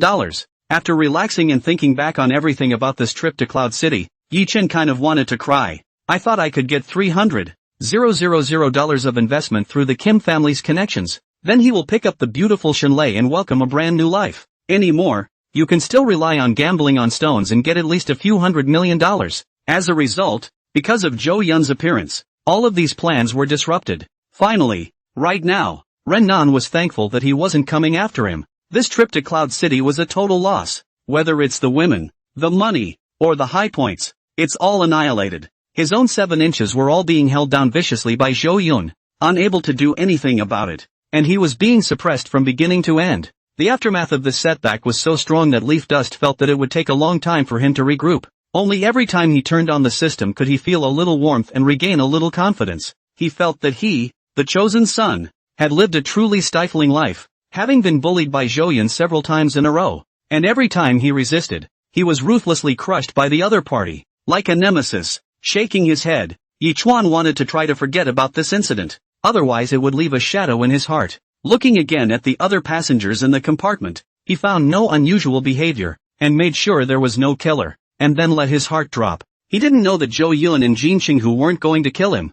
and this worry was really a bit redundant. After all, he was the future great-uncle, and Zhou Yun would still have to rely on him to activate the system's choice of tasks and get the benefits, so of course he wouldn't let him die so easily. Only when his brother-in-law, aunt, or to live a happy life this way. Yi Chen leaned his head against the seat and fell asleep without realizing it. Too tired to feel like I won't love again. Day 2. It was light. The suburban manor had become as calm as ever, and the clamor of last night had turned into a dream. Zhou Yun woke up from the soft velvet quilt and opened his eyes to see that Shenlei was already dressed, crossing her little feet and sitting on the edge of the bed looking at herself tenderly. Upon seeing him wake up, Shenlei stood up and resumed her lonely and proud demeanor, looking at him with mixed emotions. I will keep an eye on your news. If, however, you fall into danger and are targeted by the Dragon Palace, I will do whatever I can, save you. Shenlei didn't tell the whole story. However, Zhou Yun understood in his heart that at the most dangerous time, this woman would, because of herself, agree to the conditions of the one from the Dragon Palace. That is, become that person's woman to protect herself. Zhou Yun's heart flinched, not wanting to see this situation happen, and cautiously said, don't think too much. Nothing will happen to me. Don't listen to the rumors outside. If you come back to Jiangcheng with me and stay by my side, you will naturally be able to see that the Dragon Palace may be powerful now, but it's not something that can't be fought off and eliminated. Shinlei really did it. Her character was just too reckless and reckless. He wanted to take Shinlei with him, to follow him for peace of mind. News was always subject to delays and miscommunication, and it was likely that he had only suffered a slight injury, and when the news reached Cloud City, Shinlei would think that he was seriously injured due to the excessive importance he placed on it, and then do things that are not rational. It was also only by letting Shinlei follow her around that she could see her own abilities and add more confidence. However, Shinlei firmly rebuffed. No, I will never leave, nor will I follow you. I want me to be independent, and our business relationship, mutual. I don't want to have to ask for anything I need in the future and be dependent on you. Zhou Yun sighed. Shinlei was stubborn and might accept her help, but would never live on her own like a little woman. That's one of the fascinating points about her. Shinlei left the bed and slowly walked towards the door, softly saying, the Shin family can't live without me. After what happened last night, the Dragon Palace will definitely make a move. I can't get away. The Shin family has my parents, my loved ones. I can't stand by and watch them suffer. This tie, I can't break it. Shinlei walked to the door, turned around, and smiled brightly. Little man, cheer up. I hope you won't let me down. Then, opening the door, he left the room. Zhou Yun looked at the strangeness of her walking posture and knew that he couldn't persuade her, and that the only way to put her mind at ease was to prove himself with facts and push the Dragon Palace down. Until then, it is futile to speak all empty words. He got up and looked at the splash of red on the sheets. The Dragon Temple, Dragon Palace, Zhou Yun muttered as he dressed. He mentally recalled all the details from the Dragon Battle in the Sky episode. To deal with such a behemoth, already disjointed with top-tier forces, there couldn't be an ounce of sloppiness. The two sides are now, inevitably, at loggerheads. It was different from Yi Duan, the hatchling. The Dragon King storyline begins with the return of the King of Soldiers to the city, nearly invincible, having long since laid down solid roots. Yuchen Group was facing the Dragon Palace like a small tree in a storm, blown and shaken. Because of my crossing over, the plot may have deviated slightly, such as the Dragon King being involved with Shinlei, but the general character thread should be the same. I'm going to lay out a plan ahead of time before he returns, plunder his fortune, and intercept all that he has. A dike of 1,000 miles collapses in an ant hole. Zhou Yun was greatly determined and had a clear plan in mind. Got dressed, called the estate's maid to come and clean up the linens, and came into the dining room for breakfast. Then he saw Jin Qinghu sitting sullenly on the dining chair with big dark circles under his eyes, drinking the expensive bird's nest porridge. Jin Qinghu hung his head and said, "Boss, it failed. That son of a bitch didn't die." Zhou Yun frowned. What happened? Jin Qinghu then told him last night's chase of Ran Long in the Lansong River without a single mistake. I'm only one shot away. Give me the chance to fire one more shot and Ranron will die. This dog, cunning rabbit, prepared in advance. The Dragon Palace's support is also fast. Only one person, but hard to stop my people. It was spooky, like a ghost. Only saw one person's arm tattoo and half my men were down. Jin Qinghu squeezed his hands hard on the table and sulked, thinking about how to retaliate back. This kind of guy is definitely a good hand at playing assassination. No one can carry him, he said through clenched teeth. Next to him, Chang Dama heard Jin Qinghu's narration, and a refined light appeared in the bottom of his eyes as he leapt to try. Too bad I wasn't there, he whispered out. Daima was in great need of an expert to sharpen himself, and hadn't been able to fight at full strength since he came out of the village. Not knowing where his limits were, being too invincible made Chang Dama a bit lonely, and he wanted a good fight.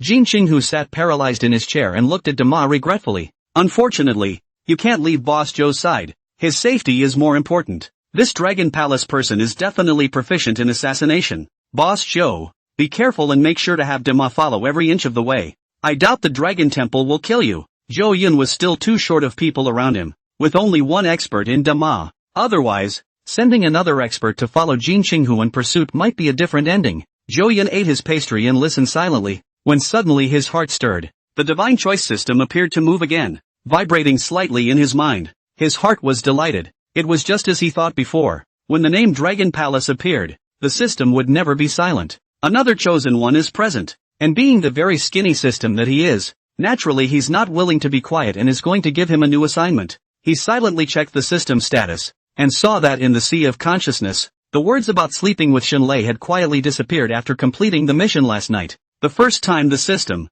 instead of appearing to choose, changed, prompting Zhou Yun, detected the appearance of new information about the destiny of heaven. The strongest tycoon, and Dragon Battle in Heaven, main lines are intertwined. Completing the fusion, the system takes into account the host's own safety and removes the choice, changing it to a mandatory release of the mission. Reminder, the host's safety is the top priority. The system will detect unstable factors and provide the most reliable and consistent with the host's wishes choice. Reminder, the system will remove the word reminder and the host can choose to accept or reject the mission without penalty. Reminder, system rewards are no longer given out in advance. Instead they are given out after completing the mission and random rewards will break out. Jo-yun was caught a little off guard by the change in the system. At that moment, he read the regulations carefully, and after a short while his heart was greatly set on it. The content is also kind of acceptable. It's just that it's out of options for the moment and becomes a straight-up quest. As compensation, he can also refuse to accept the quest and random rewards will erupt, which is like taking double rewards.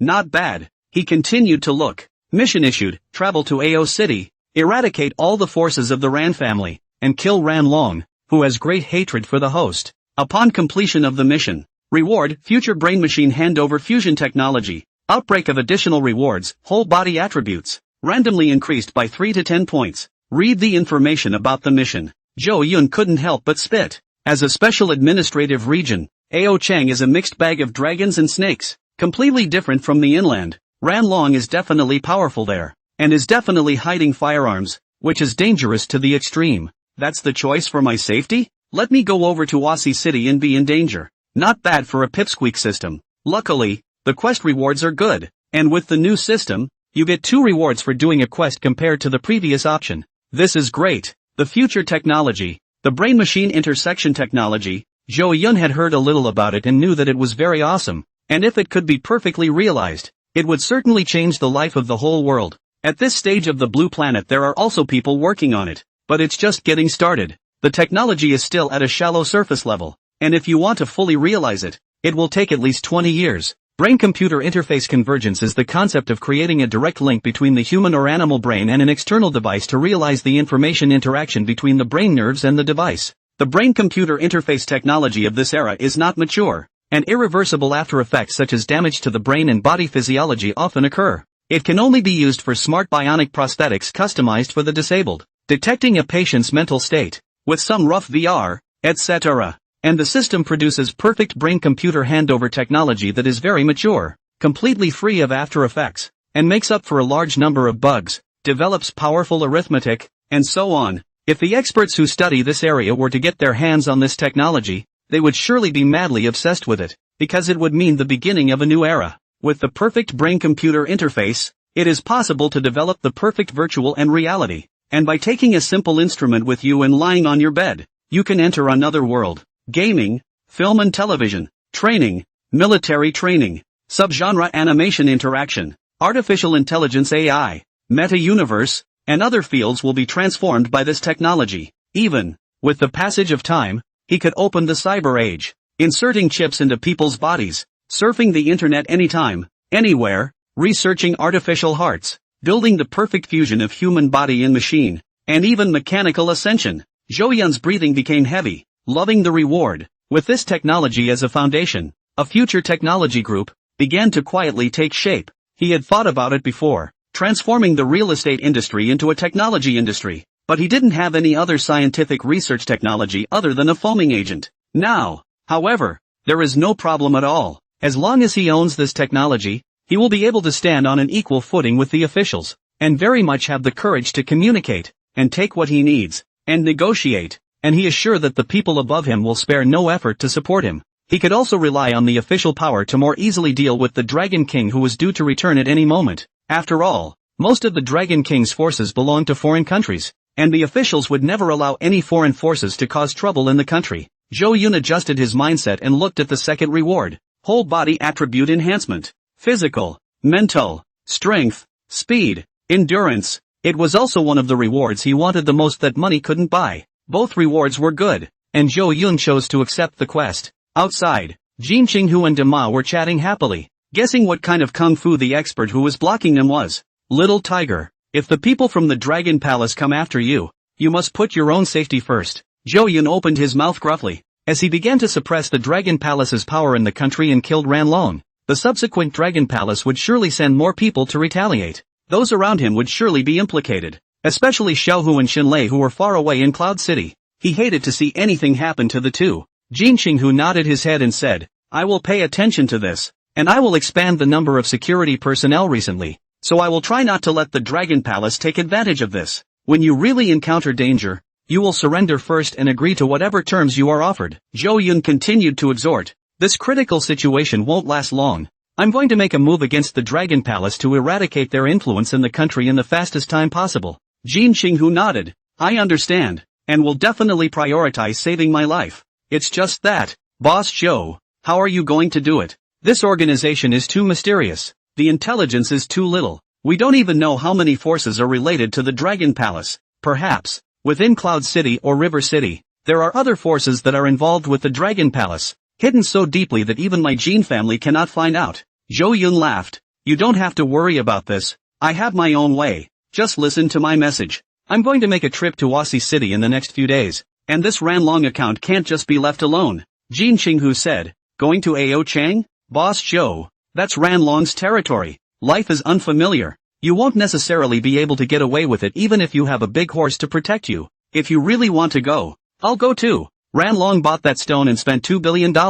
I guess the current one is definitely not willing to pay. Even if there is a contract in place, he will still forcefully hold it up. I was thinking of killing him first, and then taking the contract to his family for the debt, which would be easier, but now that he's not dead, I'll just have to go back to him. Jin Ching-hu's words meant that he wanted to go with Jo-yoon and topple the Ran family. Jo-yoon stroked his chin and pondered, thinking over the pros and cons. Jin Ching-hu said anxiously, Boss Joe, I can get a batch of firearms from the Vietnamese site to be transported to Ao Chang by sea, and I will never hold you back. Jin Kyung-ho was eager to tag along to Ojo. It's always unsettling not to address Renan. Jo-yoon said, you can go together. However, you can't take any chances and wait for my command. Xiaolu's character is too adventurous and prone to losses, or in someone else's territory. If something goes wrong, it will be troublesome. Jin Ching-hu said, okay, I'll listen to you, and when you arrive as well, we'll move together. Next, the two men hammered out some details, how many men to arrange to go, how many firearms to bring, and so on. After discussing the matter, he added, Boss Joe, for this stone gambling conference, I'll just take the $2 billion that Ranlong owes. To be able to earn $2 billion, this gambling conference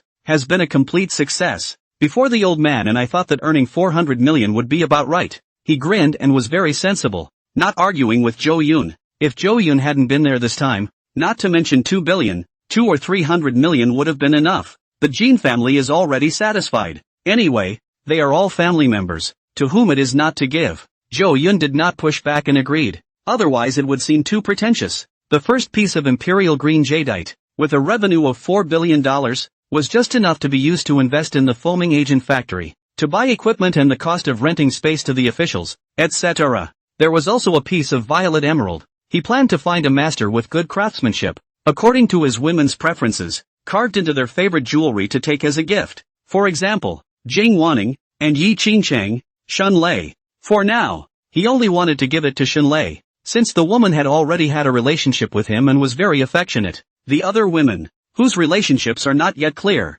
are kept for now, to be followed up based on their behavior. This time when he came to Cloud City, the harvest was really huge, something he hadn't thought of before he came. Originally thought that, at most, play with the stone, get a few $100 million, earn a few extra dollars even. I did not expect to harvest so rich. It was also associated with a superb woman. Recalling last night's madness, the high wire that he had ripped apart, Jo-yoon was still reminiscing about it. Jo-yoon is very emotional. A trip to the Cloud City, every night in Wushan, play very cool, is the Cow Sun suffered. The twins on the first day, the yacht party on the second day, and last night with one of the heroines in tow, and it just didn't stop. It was all superb, a rare moment of relaxation of sorts. He intends to go at night, during the day to help the Jin family's manor. Look at the feng shui. By the way, adjust the graveyard. A lot of places have to be relocated. Can ensure that the Jin family's children and grandchildren, smooth sailing. Feng shui need to raise,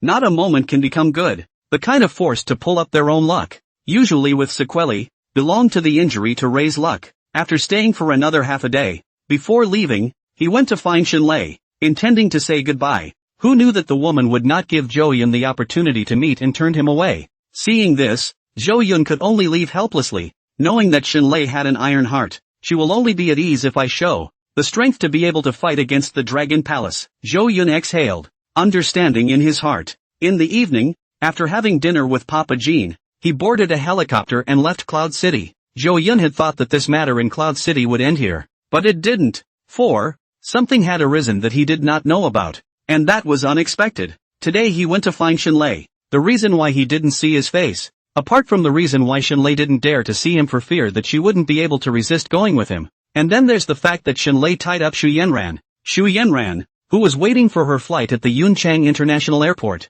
was taken away from the airport by the Shin family's thugs, forcibly, and stuffed into a dark van. Shu's father and mother watched as their daughter was taken away, but were unable to do anything about it. Shu's family was terrified. The pedestrian knew at a glance that he was a local snake in Cloud City and had specified that he wanted to arrest Yin. The security guards at the airport, who clearly saw people being taken away, did nothing. This made Shu's father and Shu's mother so horrified that they didn't even have the idea of retaliation. And in a panic, they could only continue to stay in Cloud City, poking around for news. What made them angry was that Yi Chen, who had brought them to Cloud City, didn't answer his phone calls, as if he had disappeared from the earth. Inside a mansion bought by Shenlei, Xu Yanran was kneeling in the center of the hall, surrounded by cold-looking black-clothed men, extremely oppressive. She was terrified, never having seen such a scene, having grown up as a flower in a greenhouse, innocent and romantic, coddled by all her relatives. In front of her, there was a black leather sofa set with a beautiful woman in black leather pants,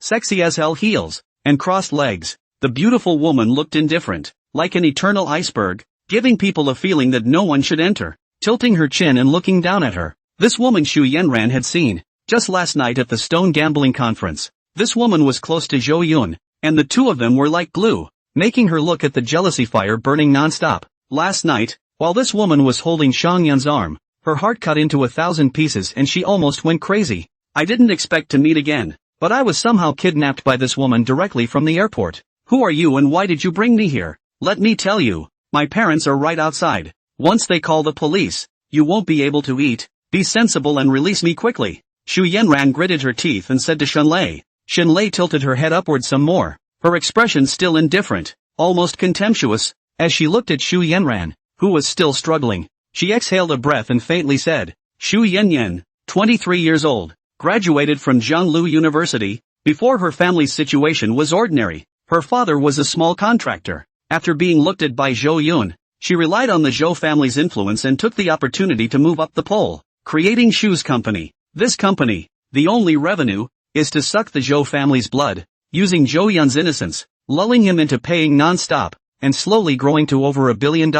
After that, you took a fancy to Yi Chuan, and on the day of Zhou Yun's father's funeral ceremony, you followed Yi Chuan on a trip, which was known by Zhou Yun and annulled the marriage contract. Thus the Shu family owed a huge debt, and are now in hiding. Shenlei had investigated when she had grabbed Xu Yanran over, and she sort of knew her like the back of her hand. She raised her eyebrows and said, Want to call the police? It doesn't matter. See if they come and help you. Or me. Xu Yanran felt Shenlei's icy cold eyes, as if she was all seen through from the inside to the outside. Not a segment at all. This woman exudes an aura that is incredibly strong. You. What exactly do you want? Xu Yanran was flustered and stammered. Shenlei curled her fingers and shook her little feet. What do you want? Of course it is, so that you will never have another extravagant thought about Zhou Yun again. Since you've already left Zhou Yun, stop messing around and thinking about going back to the past. He's now a man you can't reach. I'm a bit puzzled. Really, since you've chosen to follow Yi Chen, why are you still pining for Zhou Yun?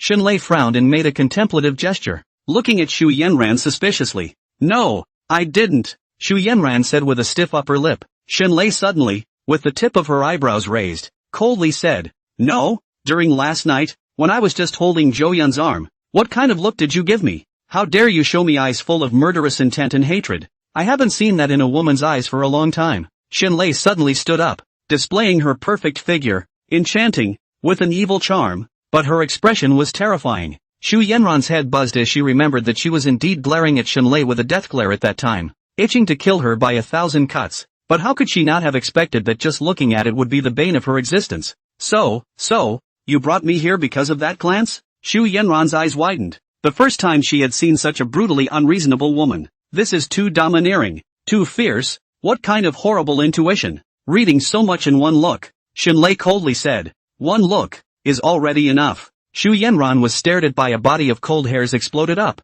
A crisis of death, dazzling in the heart above. What more do you want now that you have Zhou Yun's favor? I can't look at the two of you together. The man I disliked in the past is now walking with another woman. What's wrong with that? Can't I even take a look? Xu Yanran wanted to defend herself, but she really lacked experience in explaining things to people, and said things that were a bit aggressive instead. She had been used to being high and proud in the past, and the haughty character she had developed since she was a child made her righteous when she admitted her mistakes. Xinlei was a bit angry and laughed, feeling that she had met an extreme character. Really, she had never been so speechless in her life. As I said, I don't like being held in hatred in my heart. Xinlei spat out a breath and said, today, I grabbed you here to make you remember forever not to think any more loving thoughts about Zhou Yun. You don't deserve to be his woman at all. You're not even worthy of his shoes. What are you, but a lucky clown who really thinks she's the daughter of a powerful family? I'm going to make sure, today, that you, a disgusting bitch, never get any ideas about him,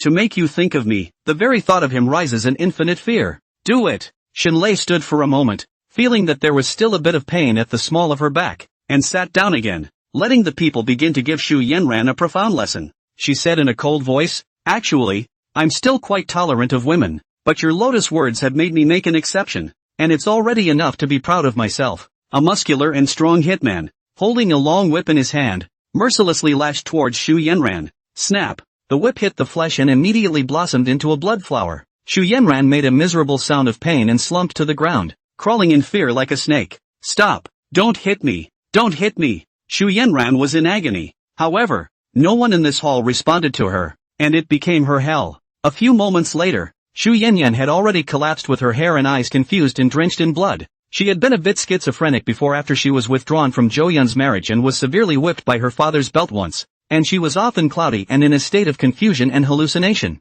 Now Xinlei's appearance was the last straw that crushed her, completely tearing her spirit apart. Xinlei had really become her nightmare, creating a deep fear and awe in her heart. Her memory would be stuck in this moment forever. The images of a short hour would play over and over in her mind as the riverbank in her heart came crashing down. Stop!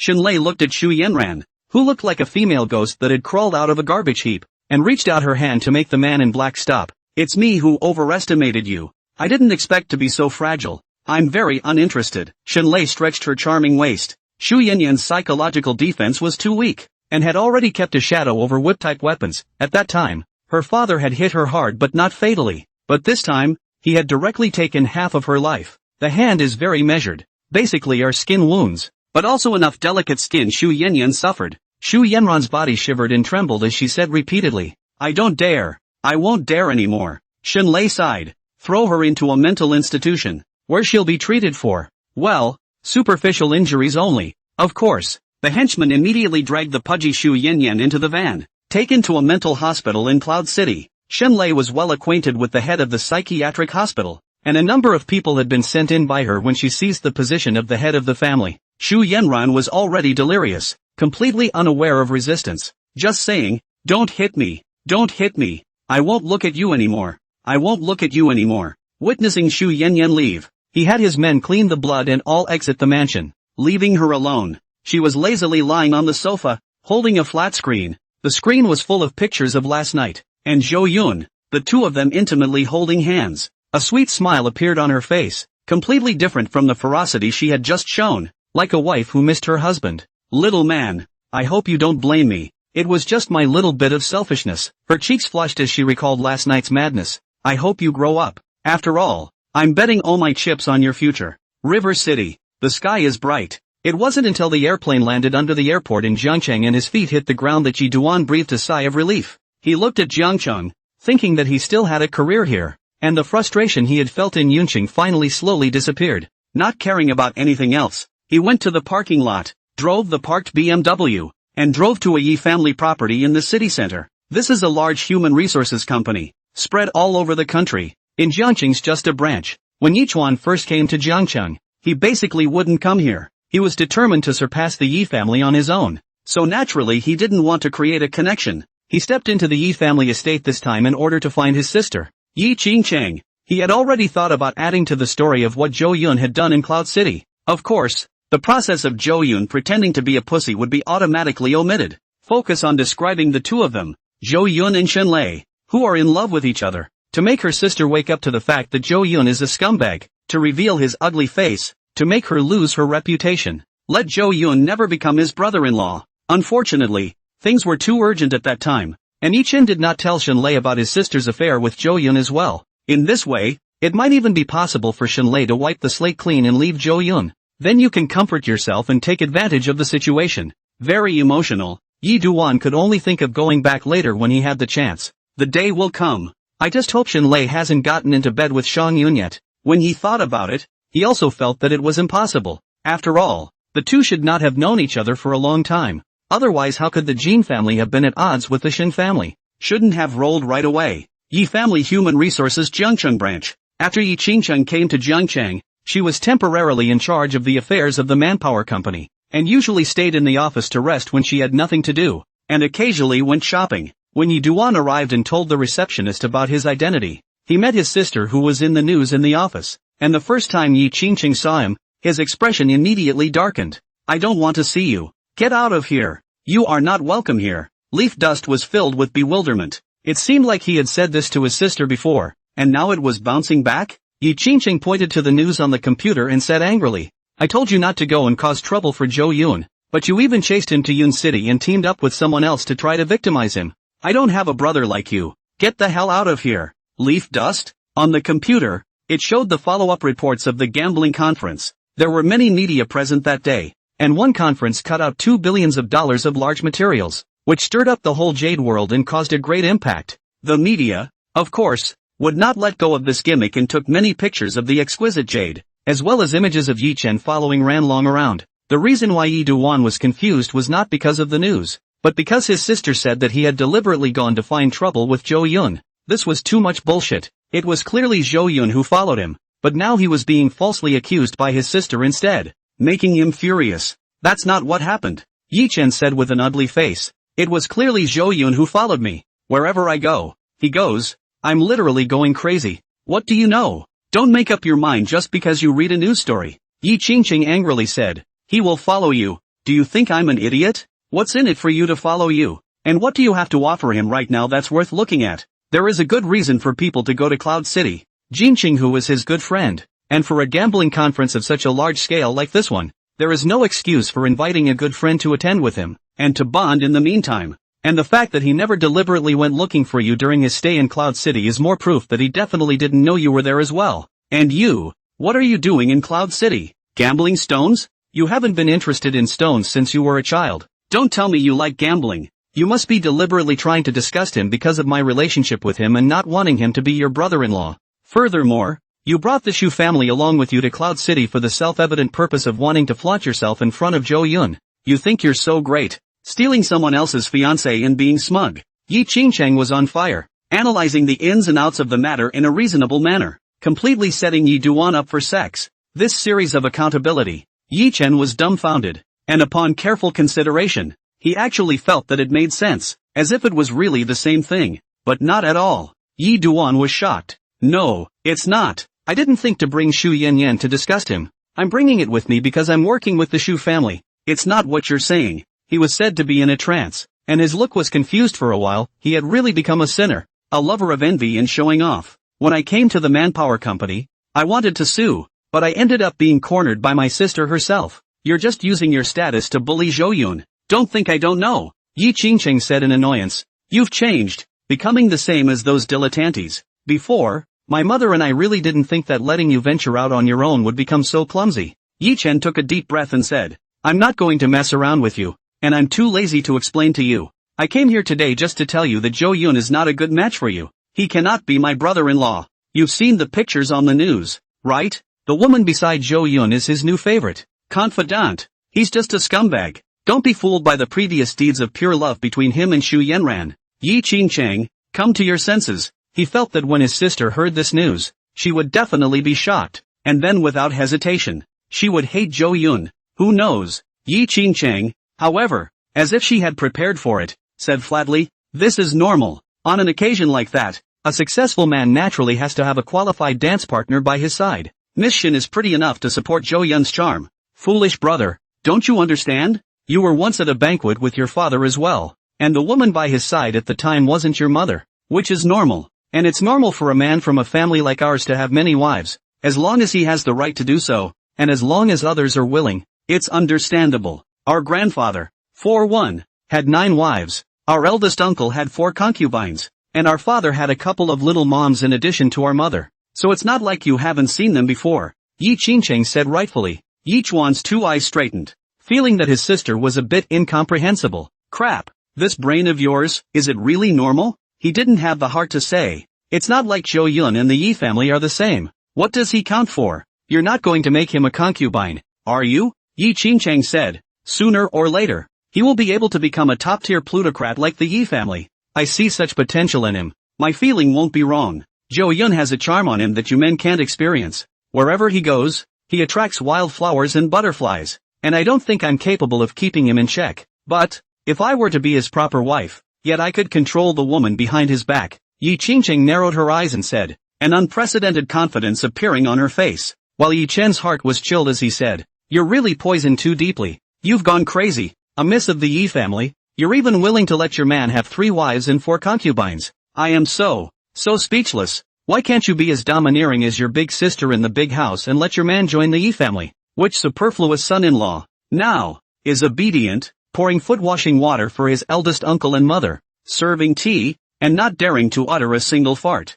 That's the way to go. Yi Chuan reasoned with Yi Qingcheng, feeling that a woman of the Yi family should not marry someone of Zhou Yun's status, much less tolerate the other party's 3 wives and 4 concubines. Yi Qingcheng coldly grunted, that kind of waste, what's the use of marrying him? My man must be able to stand up to the heavens and not be weaker than anyone else in the world. So what's the harm even if he has more women? Only those who stand at the top deserve to bend me. Yi Duan said in annoyance. I simply have nothing in common with you. All 3 views are inconsistent. Not on a channel. Yi Qingcheng retorted. You're so righteous that you think I'm not justified. Then fine. I'll ask. You give me a serious answer. Excuse me, my dear brother. Can you really live with only one woman for the rest of your life? Are you sure you can keep your hands off women after you have a position and untold amounts of money? Feel your conscience and ask yourself. Yi Chen didn't even think about it and naturally knew that this was of course impossible. As the chosen son with a system, it is natural to have a beautiful woman to kill the 4 directions. If there is only one woman,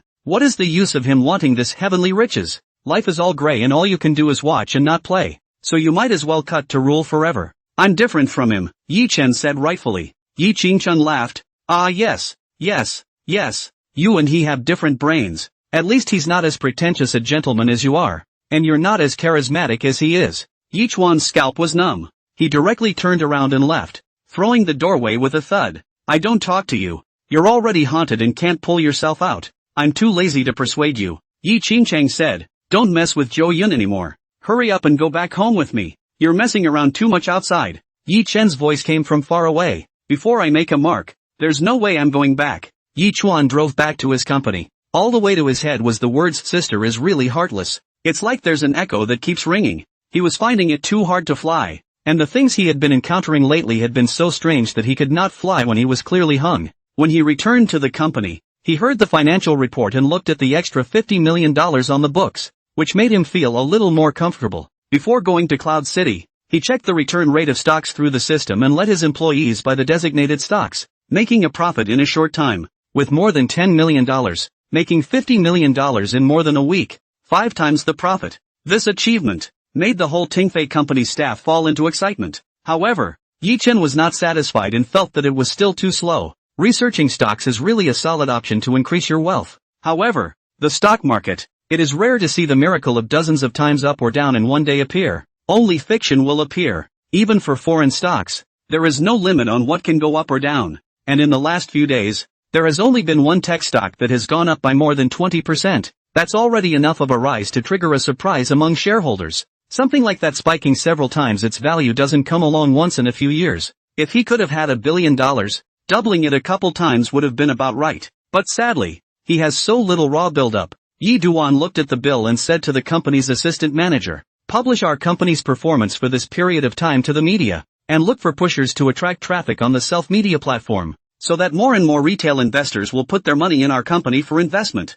Let the software development company that hosts our company's app set up a new feature whereby money deposited with our company will be eligible for a high interest rate, and the gimmick is turned up a bit. By the way, ask them to get an offer where new users can get a $10 phone bill coupon, provided that the first deposit is greater than $10,000 and cannot be withdrawn for a month. This was the company's development plan that Yi Duan had long envisioned. Using investors' money to make money. After earning the first amount of money, and then making the earnings public, those who have free money in their hands will surely not hesitate to put their money into the company. Unfortunately, the time is too short. Even if we find a professional pusher, it will take quite a bit of time to ferment and produce a catfish and snowball effect. The bidding for that $100 billion project can't wait. Yi Dust sighed. Unintentionally, he saw the news of an advertisement pushed on his cell phone. It's written about a woman's attempt to save her daughter from getting cancer, which triggers a series of subsequent events. He watched the news once and his eyes widened, thinking that things were not simple,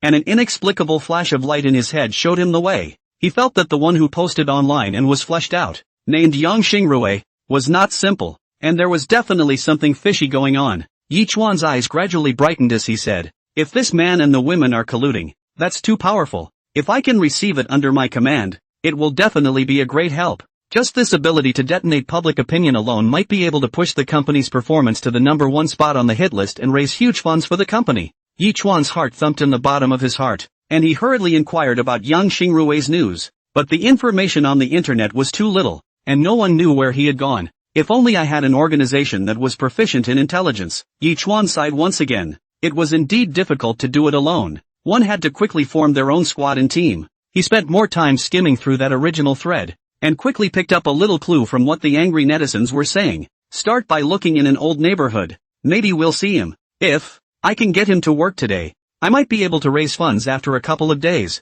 His heart fluttered and he was very eager, wanting to get Yang Xingrui immediately. This is just one hand of preparation. I need another. Thinking of this, Yi Chuan hurriedly called out the system and saw that underneath his skills, there were only a handful of return on investment. Feng Shui's secretary skill proficiency. Recently, he had been defeated and suppressed by Zhou Yun, making him feel the lack of strength. Therefore, it is intended to add new capabilities. The way his investment system gains abilities is a big spinning wheel. It is divided into low-level carousel, medium-level carousel and high-level carousel. Each spin of the low-level reels requires an investment of $20 million to gain a random low-level ability. The intermediate spinner, on the other hand, requires $500 million. Premium carousel requires $10 billion. Seeing the returns in feng shui capabilities was a freebie gift to him in the newbie package. It was the first time he had ever spun the dial. Unfortunately, you can only turn low-level abilities. Mid-level ones are too expensive, and high-level ones are even more unaffordable. If he were to know that Zhou Yun's system was a direct quest to get rewards and was even more advanced than his system, he would definitely be even more jealous to the point of separating the walls of his mass. He put $20 million into the system, and the low-level dial spun and quickly stopped. Elementary gambling skill. Yi Chuan's eyes lit up when he saw the name.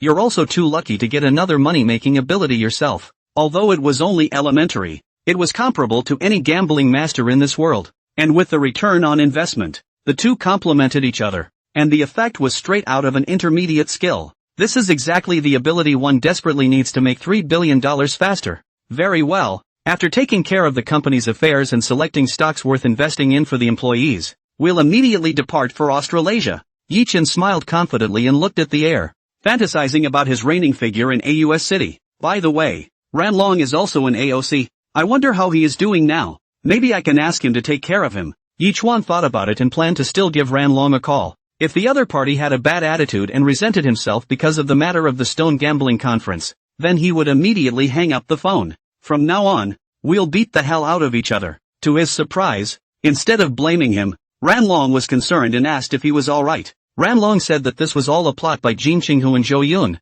These two were too despicable and insidious. It was lucky that Yi Chuan left first, otherwise he might have hung there. When he learned that Ran Long had been hunted down and the stone gambling master had died, a cold sweat broke out on Yi Chuan's back and he was secretly glad that he had left early. Yi Chuan was puzzled again. After losing $2 billion, Ran Long didn't freak out and his emotions were quite stable. Why was this? Ren Nan tells him that he has no intention of paying the bill, and that it would take quite a bit of paperwork to transfer such a large sum of money to the Jin family's account, and that he can take his time with the TO. Even if he is accused, he can also be entrusted. Anyway, he is in Macau. The Jin family is in the Cloud City, the special administrative region, to ask for money. It is impossible to realize. Ran Long says it as a matter of course, and has hired a lawyer to sue the Jin family for fraud, pulling slowly to make the Jin family suffer. Yi Duan admired. It was the first time he had seen such a shameless person. No wonder he could be the casino boss of Australia City. Yi Duan told Ran Long that he also knew how to gamble, so he finalized the trip and headed to AUS City soon after. After making the call, he drove away from the office to find which talent. Yang Xingrui. Yi Chuan was very confident that Yang Xingrui must be in a state of despondency right now, and his own appearance would be a savior, a light to illuminate the other party, so it was impossible to disagree. Star Construction Ltd. Yang Xingrui had just finished interviewing a candidate and walked out of the hospitality room tiredly. Zhou Yun let him get a new company. Has begun to take shape. Office space, appliances, etc. are new. In Jing Wan-ning's help. Less than 2 days to arrange. Even the qualification certificates and so on are also relying on the Zhou family's relationship and the officialdom to go green and do it quickly. The staff of the new company, for the time being, will be assisted by the staff sent over by Yuchen Group, and these staff will return to Yuchen Group after recruiting suitable candidates. Although tired, but Yang Xingrui is full of energy. This is the first step of his new life. Everything personally, even recruiting such things are personally check. I heard that Zhou Dong had returned last night. The real estate project will soon start bidding. I have time to personally go there and ask for instructions once again. Yang Xingrui thought this in his heart. Just as he was taking a sip of water to get some air, his cell phone rang, and when he opened it up, it turned out to be the fat ex-advertising agency executive. The same dead supervisor who took all the credit for himself. Times are different today. Yang Xingrui's eyes are bland and he casually connects. The fat supervisor on the other end of the phone was still acting as he always did, holding his frame and giving orders to Yang Xingrui. Yang, the project you did before is still missing a media plan and evaluation. Now make the plan right away and send it to my email. Hearing this, Yang Xingrui gasped and laughed, saying, I'm sorry, which one are you? You've gotten fat? Don't even recognize me anymore. I'm telling you, get the proposal done right away, or else, how about otherwise? Otherwise, there was silence on the other end of the phone for half a minute, wondering if he had woken up and realized that he was actually incapable of asking Yang Xingrui.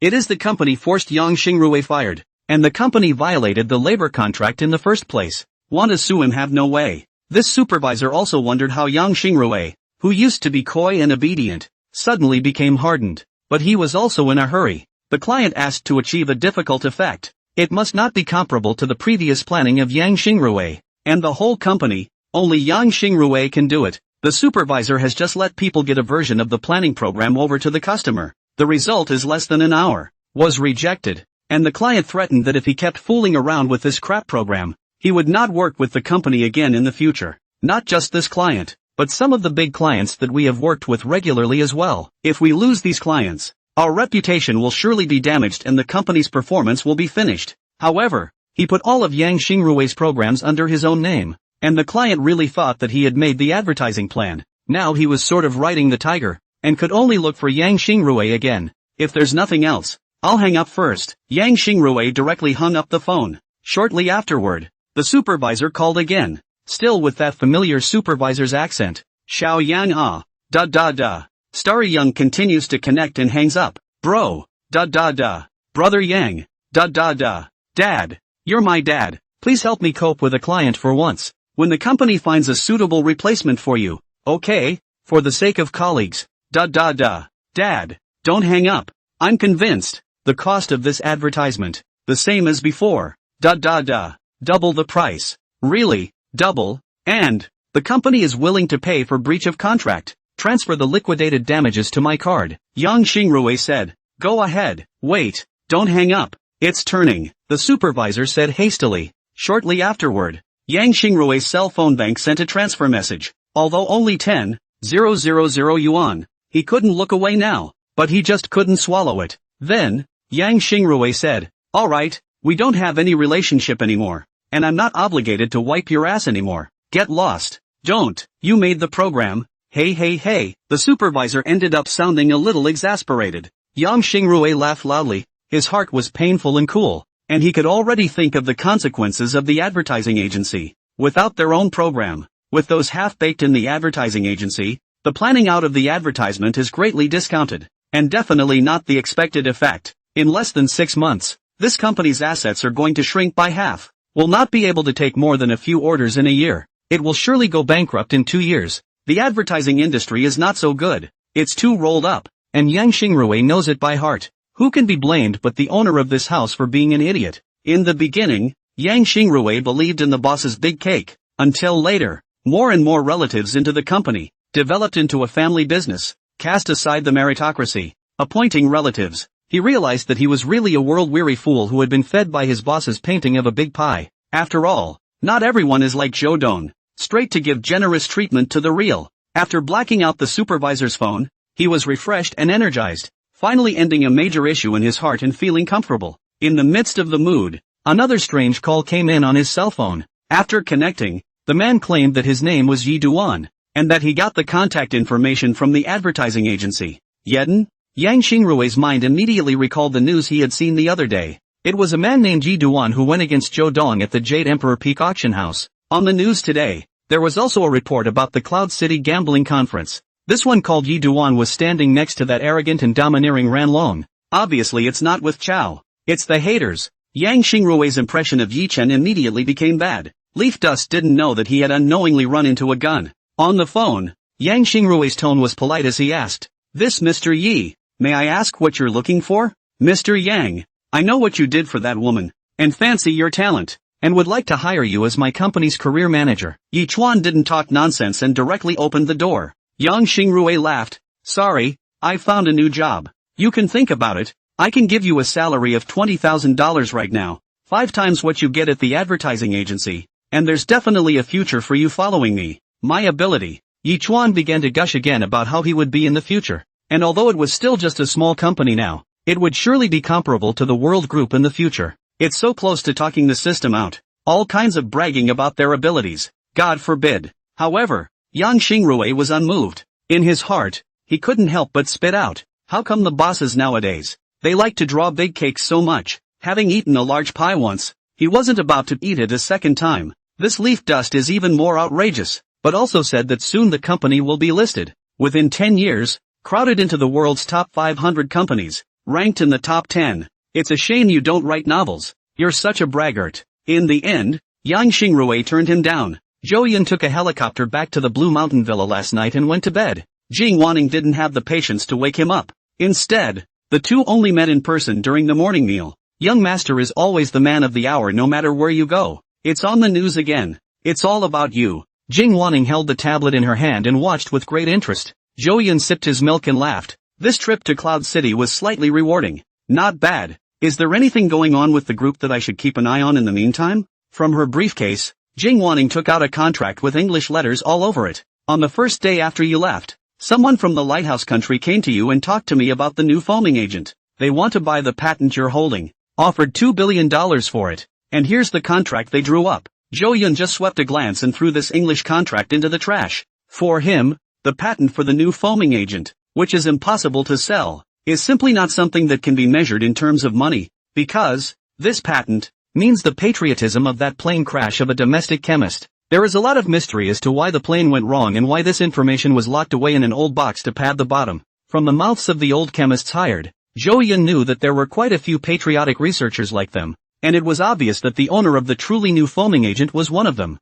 Since he was lucky enough to get his patent, he could not let it fall into the hands of foreigners. It's fine to buy foaming agents, but let the Lighthouse State dream about trying to get in on the action. You remember, in the future Yuchen Group, no matter who wants to capitalize on cooperation or shares, all rejected. To maintain the autocratic unity system, any industry cannot let outsiders interfere. What he hopes to build is a business empire that belongs to him alone, of which he is the emperor, possessing the right to make a decision with a single word and deny with a single sentence. No one can shake the position of the left and right. Anyone who wanted a piece of the pie, all refused. Even if the whole group collapsed, he would not let the company be dictated to. He was confident that as more and more rewards appeared in the subsequent systems, he wouldn't need anyone to invest at all. Moreover, he was familiar with the original storyline and some of the windfall opportunities in the future, so it was easy for him to make money. Even if the officials want to intervene to control it, he will veto it without mercy. You can give the official benefits and concessions,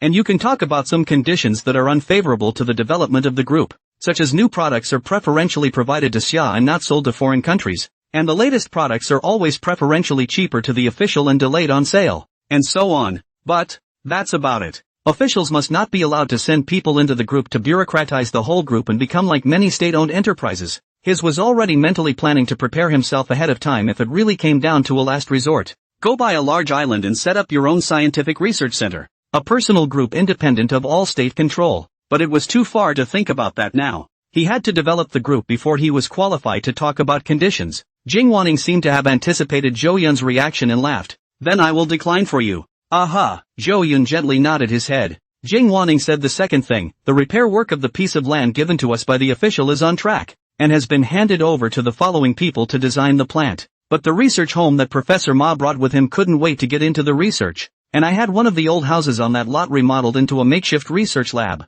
Wait until the construction of the new chemistry research lab is completed afterward, then have them move there. Zhou Yun tapped his fingers on the countertop and said, well done. Professor Ma is that chemistry expert introduced at the Jade Palace auction house, a patriotic researcher to be admired. He didn't just bring his own students over, but he also contacted many competent and decent-minded chemists to join the Yuchen Group. And, regarding the recruitment of new experts, he had always been the one to handle the vetting, and Zhou Yun was very relieved in this regard. Jing Wanning continued. According to the security guards of the research room, there are often unknown people, secretly observing the temporary research room from outside, not leaving for half a day, and turning around. Among them were also the figures of distinctive foreigners. Something doesn't seem right to me. How can strangers frequent that place when it's a deserted, abandoned old mill site that hasn't been inhabited for many years? Later, I had someone deliberately investigate and discovered that someone was watching the makeshift research room with binoculars from a building not far away.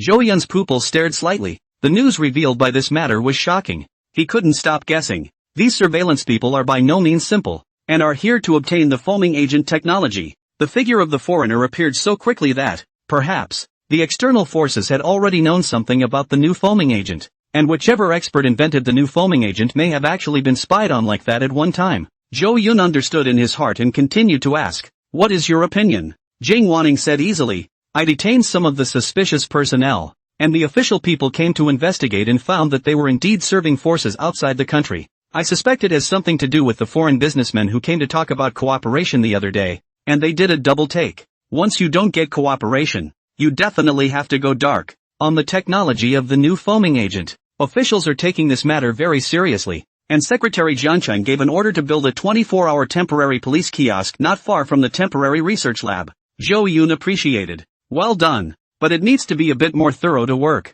Arrange more manpower patrols for the temporary research room. Thoroughly check every person who enters the room, and monitor to make sure that there are no dead ends in the entire room, and prepare in advance. There's going to be more of this kind of thing in the future. Jing Wanning heard the last sentence and said with a surprised expression, I'll arrange it, but why are there more and more? From what I understand, they should leave after realizing they can't get their hands on it and not keep pestering. Officials aren't going to leave it alone either. Zhou Yun explained. Because, in the near future, I'm going to slowly stop Yuchen Group's real estate projects, and I will no longer put too many resources into the real estate industry in the future. I'm going to transition into a technology company. Jing Wanning frowned, puzzled. Young master, this decision is too risky. Real estate transforming into technology. People will think we're crazy if we say it out. Foamers are certainly great, and in time might actually become the world's premier foam supplier. But now, the company's products are too single. The initial investment is too large. There is no real estate to generate interest in the back of the support. It is easy to break the capital chain. Zhou Yun laughed mysteriously. Who said we only have foaming agents? What exactly is it? You don't need to ask much. You'll know after a while. Jing Wanning said helplessly. Young master, you're doing this again, making me confused. Zhou Yun laughed. It won't be too long. I'll be heading to AO City in a while. You'll understand when I return. I'll give you a task. During this period of time, help me recruit researchers in the brain neurological category, computer science, electrical engineering, materials science, and so on scientific researchers. In this regard, you can ask Professor Ma's opinion. I want researchers who are upright and patriotic with a good heart. Those who are sneaky and clever should not be recruited. By the way, keep an eye out for any companies or studios in the country about brain-computer interfaces that are interested in selling, and report back to me when you know what's going on. This is a very important matter, and it's important that I make progress when I get back from Australasia. The perfect brain-computer interface technology rewarded by the system was a direct way for Zhou Yun to learn this technology, knowing all the productions like the back of his hand and instantly becoming an expert in this area. But he can't do everything himself, so he needs talent in this area. But even if the top experts in the country and the knowledge he has, there is a huge generation gap between the times, and it is basically impossible to get started directly. So, he's going to take his time to cultivate talent in this area.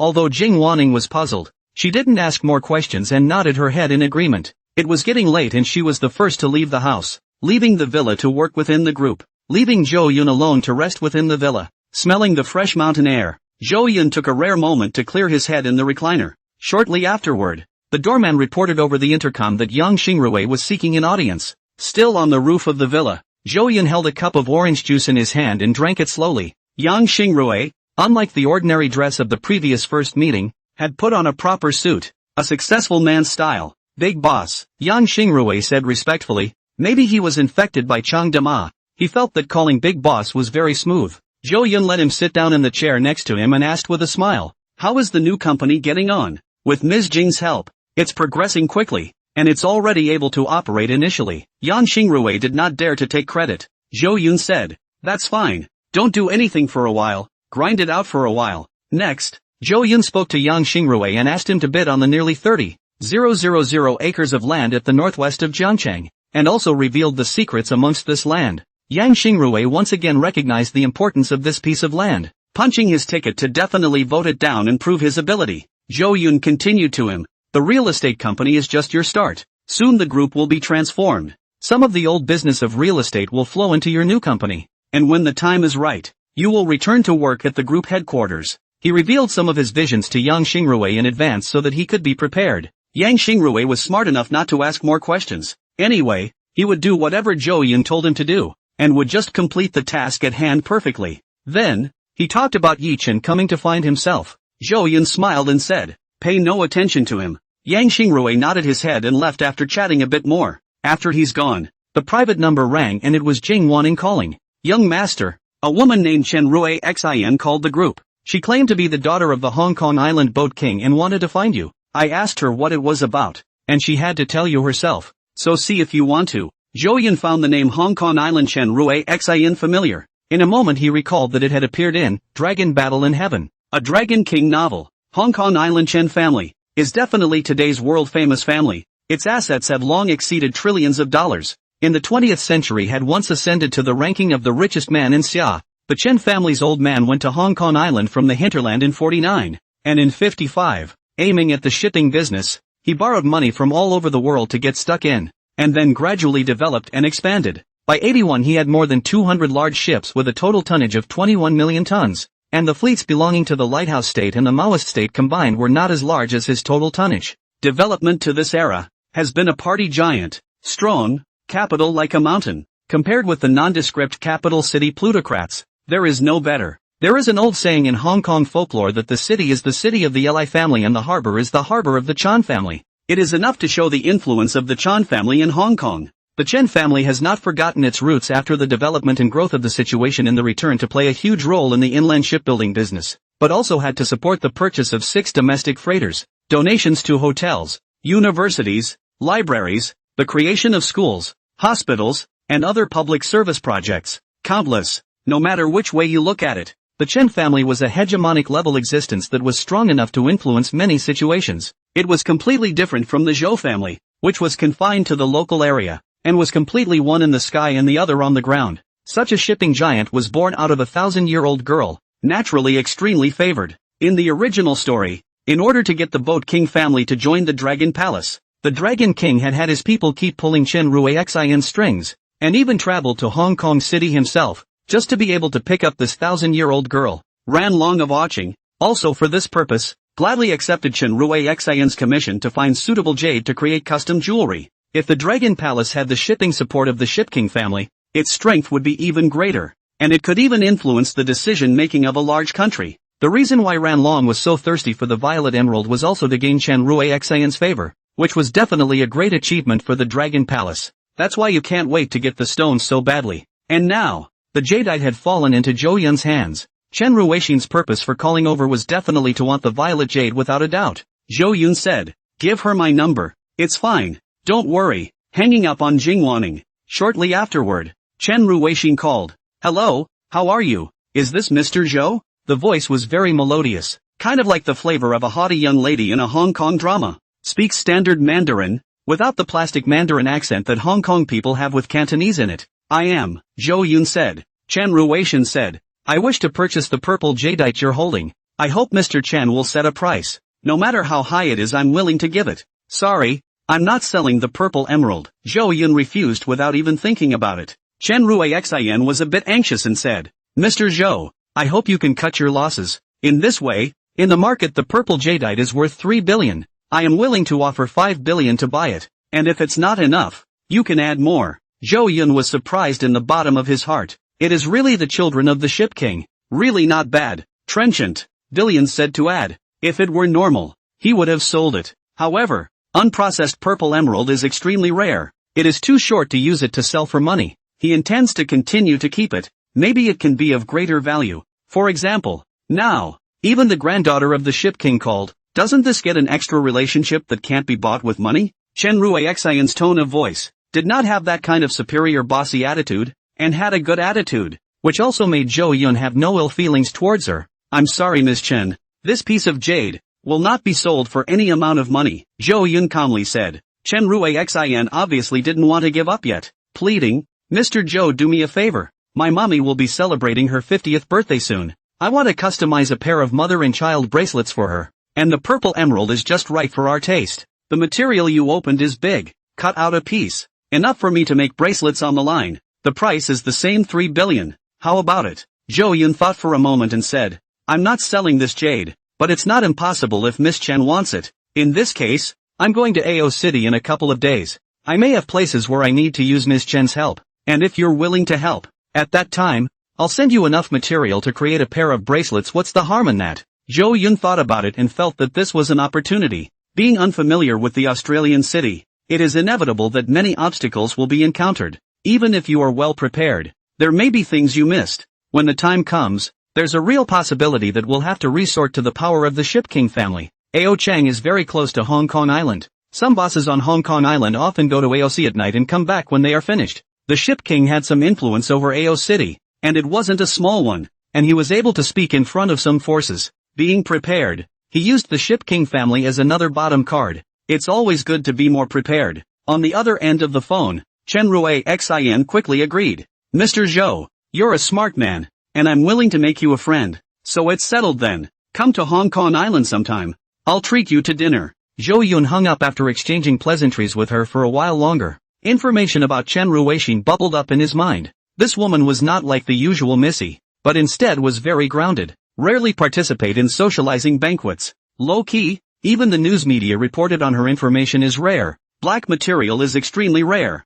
I like to watch anime and go to concerts when I have nothing else to do. Despite this, the adventurous spirit of the Ship King family still runs in her bones, often clamoring to go to sea and become the pirate king of this world. But in the end it was squashed by his father. The Dragon King relied on taking Chen Ruixin out to see the world, such as going to the road to chop up fights, calling out to the black forces, traveling to the mercenary battlefield, and experiencing all sorts of hot stuff, before he was able to fix her up. In the end, the Ship King family became a great help to the Dragon King. Zhou Yun thought about this information and put Chen Ruixin in his head. Maybe the Pippi system will be on a mission again, solving another big matter in his heart. Zhou Yun's mood became relaxed and his mind worked fast. But it wasn't long before Jing Wanning called again. Young master, the group's network is experiencing anomalies. The network security company's side is solving the problem. The address IP shows that it's outside of the country. They checked the protection software that was set up for our company, and they suspect that there are hackers who are invading.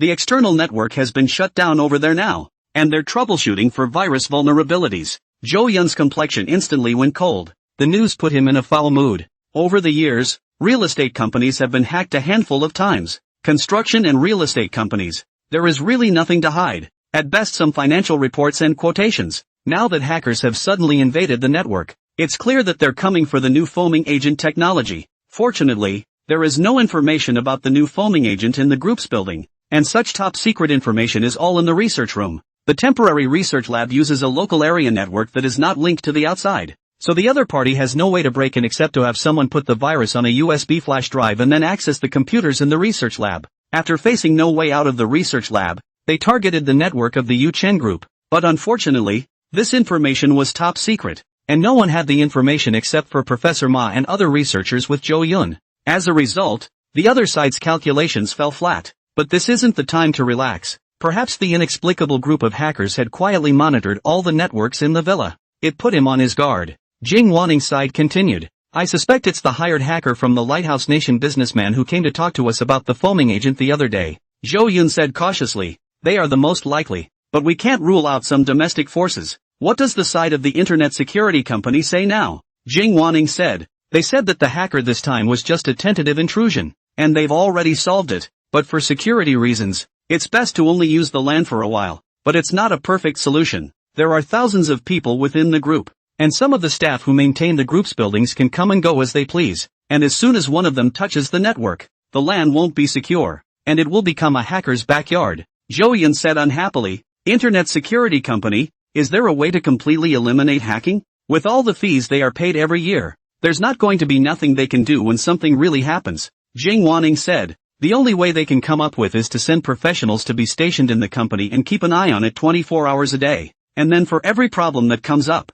fix it and patch the firewall or the vulnerability. Zhou Yun said. I understand. Let's do what they want first. I'll find someone to solve this problem. Jing Wanning asked. Young master, what do you have in mind? Zhou Yun laughed. Of course it's fighting fire with fire. The only ones who know the most about hackers are hackers. I'll find a top hacker to rebuild the company's security system. They're the hackers who are not only familiar with intrusion, but they're also the ones who know the most about doing security. Jing Wanning's side was relieved and said, I'm relieved that young master chose the person. Then I'll let the cybersecurity company's side hold up first. Hanging up, Zhou Yun's mind had already thought of the information about the other two remaining Heavenly Kings by Yi Chen's side. According to the timeline, Yi Chen did not meet the two. One is a talented hacker kid who just graduated less than 2 years ago, stuck in Aussie town because of my parents. There is also an 8-faced, long-sleeved middle-aged man who was very good at gathering and organizing intelligence. This one is doing quite well in Aussie town, working under a gangster. This Aussie town is a must-visit.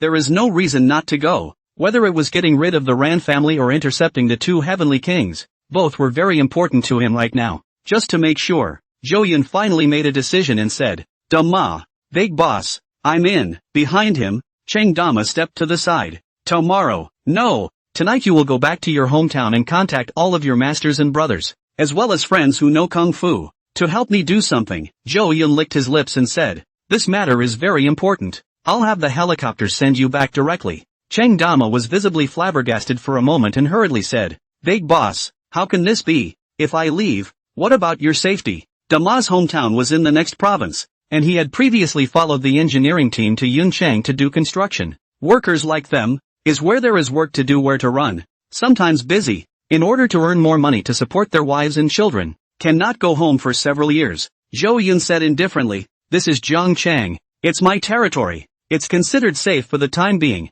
no one dares to blatantly come and kill me, I wasn't just as alive before you came, besides, it's not like I won't have anyone around when you're gone, there's still quite a few good people in security. He was now in desperate need of good fighters who dared to fight in charge. And Cheng Dama alone was really not enough in a place like AUS City where dragons and snakes mixed together. The security around them was also strong, but they were all ex-military, and they were only responsible for protection, not for doing something unseemly. After all, it's only 20,000 a month, so you can't afford to put your life on the line for yourself. Therefore, a true believer must have a force that far exceeds that of an ordinary man, and be the best of the best, and immensely loyal, in order to be fit into a team headed by Oma. Those Division brothers are the best choice. If they're good at it, the entitlement pay for a year's work is enough for them to splurge for the rest of their lives. Zhou Yun certainly wouldn't be stingy in this regard. As for firearms, it's just up to the people Jin Qinghu brought with him. Seeing that Zhou Yun was full of confidence,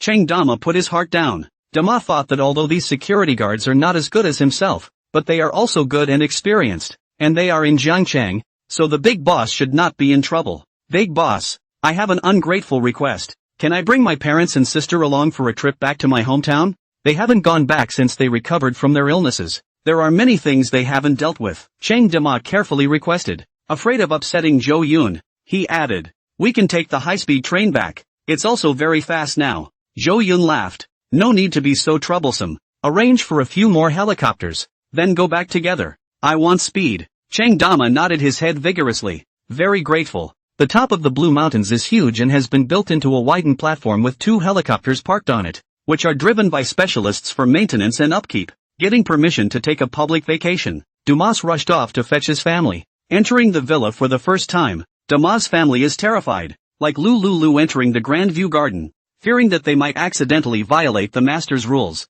At the same time they are also repeatedly exclaimed, the first time to see the rich people live in the place, but also the first time to ride on the helicopter. All very excited sense of excitement. The two helicopters headed after leaving Zhengchang. Zhou Yun then idled. A playing card appeared in his hand, having someone set up an iron bucket in front of him, flinging the card towards the bucket, skilling at the new skill he had gained. By the evening, Zhou Yun received an invitation from Yi Qingqing to go to the Hyatt Regency Sky Garden for dinner. The last time he came to the Hyatt Hotel, it was still Shu Yanran's class reunion, and he was pressed by that woman not to go up. The roof of the Kaiwei Hotel is much wider than the building, presenting an oval shape, and usually no one packs this whole floor, so it is open to the public to become a famous restaurant for netizens to visit. Zhou Yun arrived again, still received by the same manager as last time. Other people invited me to dinner. You don't have to think twice. I'm not spending money this time. Zhou Yun smiled and said. The manager smiled sardonically and accompanied himself up to the top floor.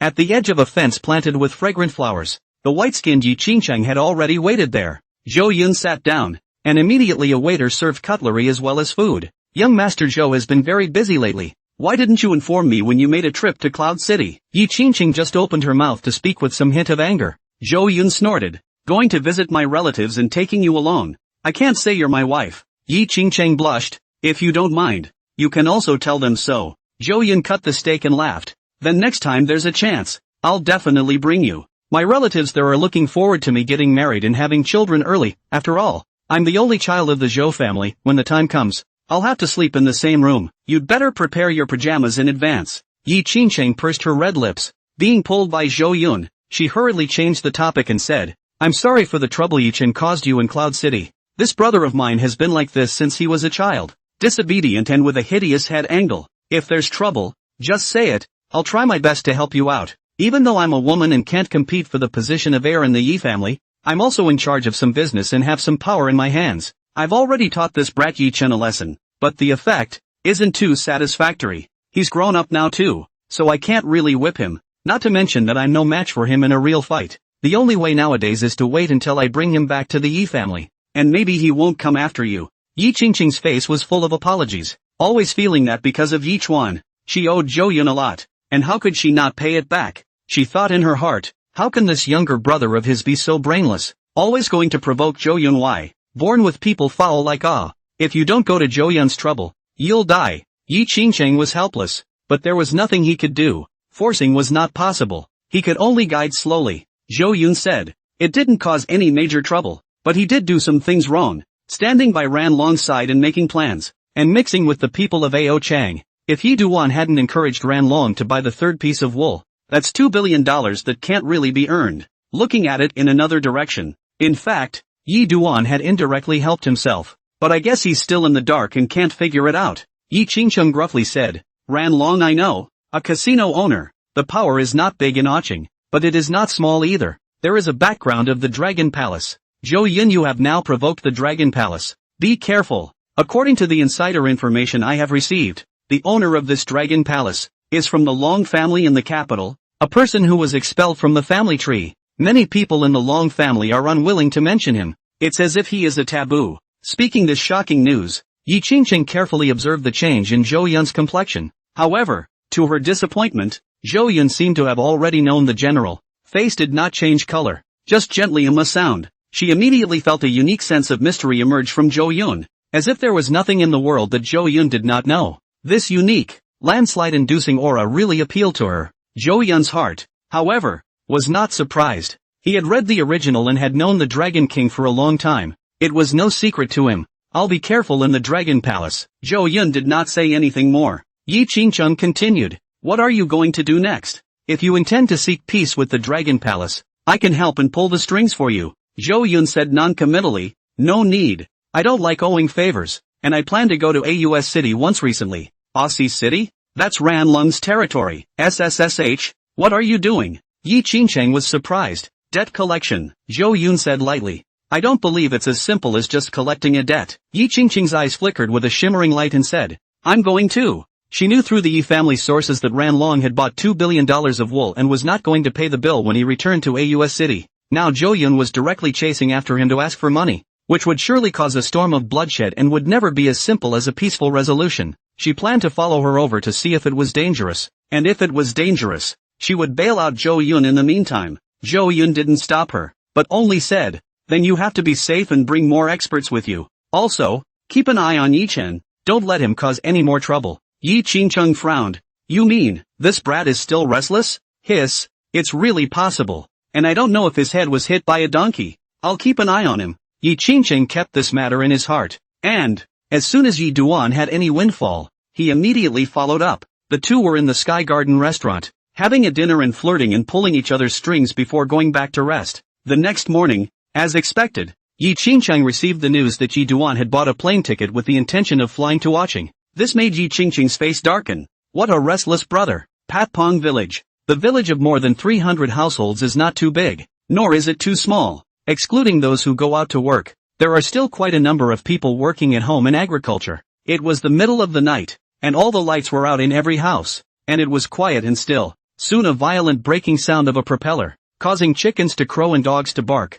stirred the quiet village. The sound of the propellers came nearer and nearer, as loud as the blowing of a gale, and many of the houses in the village were lighted. The village chief, who was nearly 70 years old and clad in an army green jacket, scrambled out of the doorway and looked toward the sky from which the sound had come. "I saw that at some point, under the light of the bright moon, two large tin birds flew over the village." The big tin bird slowly landed in front of the big banyan tree at the entrance of the village, where there was a large clearing that was usually used for drying rice. There are many stones under the banyan tree, and the villagers like to sit on them when they have nothing to do. Looking out of the village, a village intelligence base. Soon many villagers ran out and stood under the banyan tree, watching the two behemoths, chattering and talking. Nowadays, the internet is very developed, and through TV or short cell phone videos, many people in the village know that this is the legendary helicopter. The village headman felt that some big shot had arrived and led the men to greet him. The plane stopped and Chang Dama's burly, bull-like body was the first to get off the plane,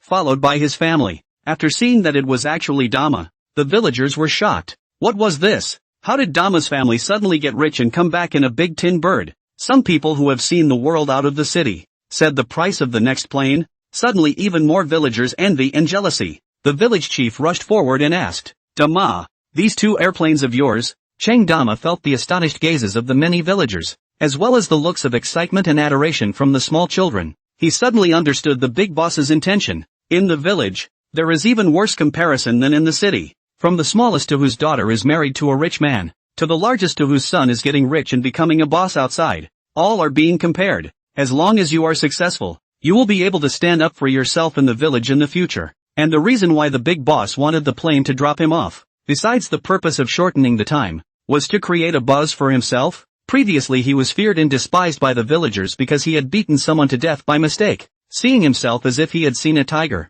and the people in his family couldn't hold their heads up. Because of this incident, a knot appeared in my old father's heart, and he didn't dare to talk much to people in the village. Now, his own return in an airplane in the middle of the night directly stunned all the villagers' jaws. In the future, in order to flatter themselves, the villagers would definitely not bring up the past and would still be very warm to their families. Sweeping away the previous disregard, the villagers were envious, and smiles spread on the faces of the parents, their heart disease completely cured. Chang Dama is more and more grateful to Jo-yoon. This move is really high, more honorable than driving a small car back. Unsurprisingly, in half a day's time, the news of his majestic return was going to spread throughout the 10 miles of the neighborhood. Bothing village is very close to the town. Driving a motorcycle is only 10 minutes away. Maybe the town is the fastest to know. This is my family's big boss. Chang Dama didn't pretend to be a bully and said honestly. However, it didn't make the villagers half as envious. To be able to let the boss so valued, the salary must be very high.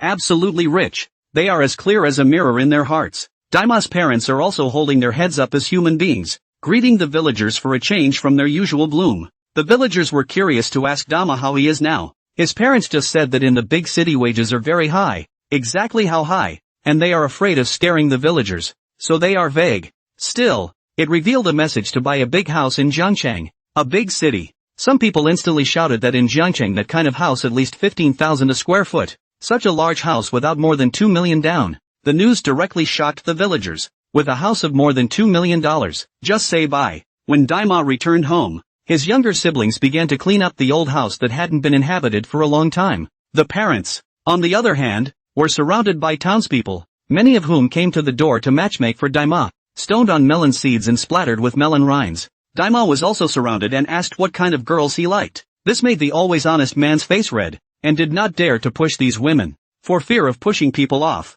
only to be squeezed around. He was not saved until the village chief yelled, and he darted out the door. The old village chief said to him in a serious tone, "Your master is already seriously ill, and I'm afraid he won't be able to hold out for long, now that you're back. Go and see him." Dama did not hesitate to spend money on some fruits and chickens and ducks in the hands of the villagers, and hoofed it to the master's house. This master is also the people of Bothing village, just a more withdrawn character. When young, good courage, committed a crime, moved to the water tower not far from the village by himself, lived. Daima arrived at the water tower, not far from the yard, when he heard a rising and falling bark. When the dogs saw that it was Dama, they shriveled up and were all as well behaved as kittens. The yard where the master lived kept more than 24 ferocious earthhounds that were half as strong as the average dog. Various breeds. There are tiger spots, Liangshan dog, Chuan Dong hound, bone mouth shoppy, arrow hair and so on. A fierce, like from the region out of the hounds. Master loves to play with dogs. In addition to knowing Baji Quan, he also has a set of secret techniques for training dogs, and he is especially good at training earthhounds. I heard that The Secret Art of Dog Training is the master's best book that he won in a life and death match with someone when he was young. Usually, the master likes to take these earthhounds to the mountains to hunt and get some wild game to sell in the town. Later, when the wildlife protection laws in Xia became stricter and stricter, the master rarely took them hunting. Instead, he likes to go to town and fight dogs for a living. Master-raised soilhound dogs are very good quality, and a top fierce. Many people love to play with the dog had to pay a high price to buy. The master did not agree. For master, these dogs are like his own children. Now that master is old, there is no room for a dog in the game. It's all run by the youngest junior. Speaking of siblings, it's worth mentioning, with the exception of Dama, all the other master brothers were orphans picked up by the master. The master was famous in his youth, dared to love and hate, and his character was real and not pretentious, but at the same time, he had a good heart. As a result, some of the orphans whose parents had died outside the home and whose elderly family members were unable to support them, he had taken on and raised them himself. The masters and brothers wanted to call him father, but he disagreed, believing that the only person in the world who deserves parents is the one who gave birth to you, and that it would be more appropriate to call yourself master, and he was rather stereotypical in that regard. This young master, also an oddity, was 2 years younger than Oma. Since he was a child, he disliked practicing martial arts and found it too hard. Instead, he was obsessed with the secret art of raising dogs. The master didn't force him, so he gave him that native recipe for raising dogs. Junior brother is also a genius in this regard, raised out of the earth hound character, better than the masters, each top fierce. Many people who couldn't buy his groundhounds brought their own groundhounds to breed with them. He relies on this craft to make money by helping people with their breeding, barely making ends meet. He basically raised all the groundhogs in the yard now. However, while these earthhounds are mean to the people outside, they are fearful of the big horses. The young master's name is Cheng Tao, with the master's last name. Cheng's last name is considered a big surname in Bothing village. The youngest junior brother came out from the side yard, dressed up and was just about to go out. When he saw the big horse, he was overjoyed and yelled loudly, "Brother Damar, I just heard that you flew a helicopter back to the village and was on my way to find you." Junior brother was very naughty, and just after meeting him, he gave Cheng Dama's abs 2 punches, exclaiming, "It's even harder, TSK TSK. Cheng Dama touched his head with a face full of affection and asked, "How is master?" You'd better go in and take a look." Speaking of the master, junior brother's eyes dimmed. Dama put the fruits and chickens aside and pushed the door of the room open to enter. Then he smelled a pungent odor of medicine, and the master was lying on the bed, motionless. Dama stepped forward and saw by the dim light the bony face of his master, staring up at the ceiling with his eyes open, dazed and godless. Tears were coming to his eyes, thinking of his master's hardened appearance when he was a child, when he taught himself kung fu, standing straight outside the courtyard, with plenty of essence to teach him martial arts practice, contrasted with his present sickly state. Sadness came from his heart. Just as he was about to open his mouth, the master said in a thin voice, "Dai Ma, you're back." "Master, I came to see you." Cheng Dama brought a sobbing voice. "Don't you cry, manly man." "What tears?" "I used to." "What did I teach you?" There was sternness in the master's weak tone. Yes, master, I won't cry." Daima suppressed his emotions. Master continued, When I was young, I fought a life-and-death duel with someone and injured my fundamentals. Surviving until now without dying is already considered good. Just now, Xiaodao said that you came back in a helicopter. Cough cough. Good. You are the only disciple among the masters and brothers who has learned 10% of my skills, but after that incident with you, I originally thought that the one who would be the least productive in the future would probably be you. But now it seems that it is you who will come out on top, and I'm so old that I really can't keep up with the thinking of this age. Ahem. Times are different. Unlike my previous era, as the world changes, the opportunity to practice martial arts to get ahead becomes less and less. Ridiculous. I am a descendant of the authentic 8 extremes, and the disciples under my door. One is helping people kill pigs in the town, one is working as a laborer to help people make deliveries, and one is raising dogs. The master's thin face showed a bitter smile and annoyance. The ups and downs of his emotions made him unable to stop a red glow from appearing on his face, as if he was returning to the light. Master, don't you say it, master. I'm now being valued by my benefactor, and when I have money,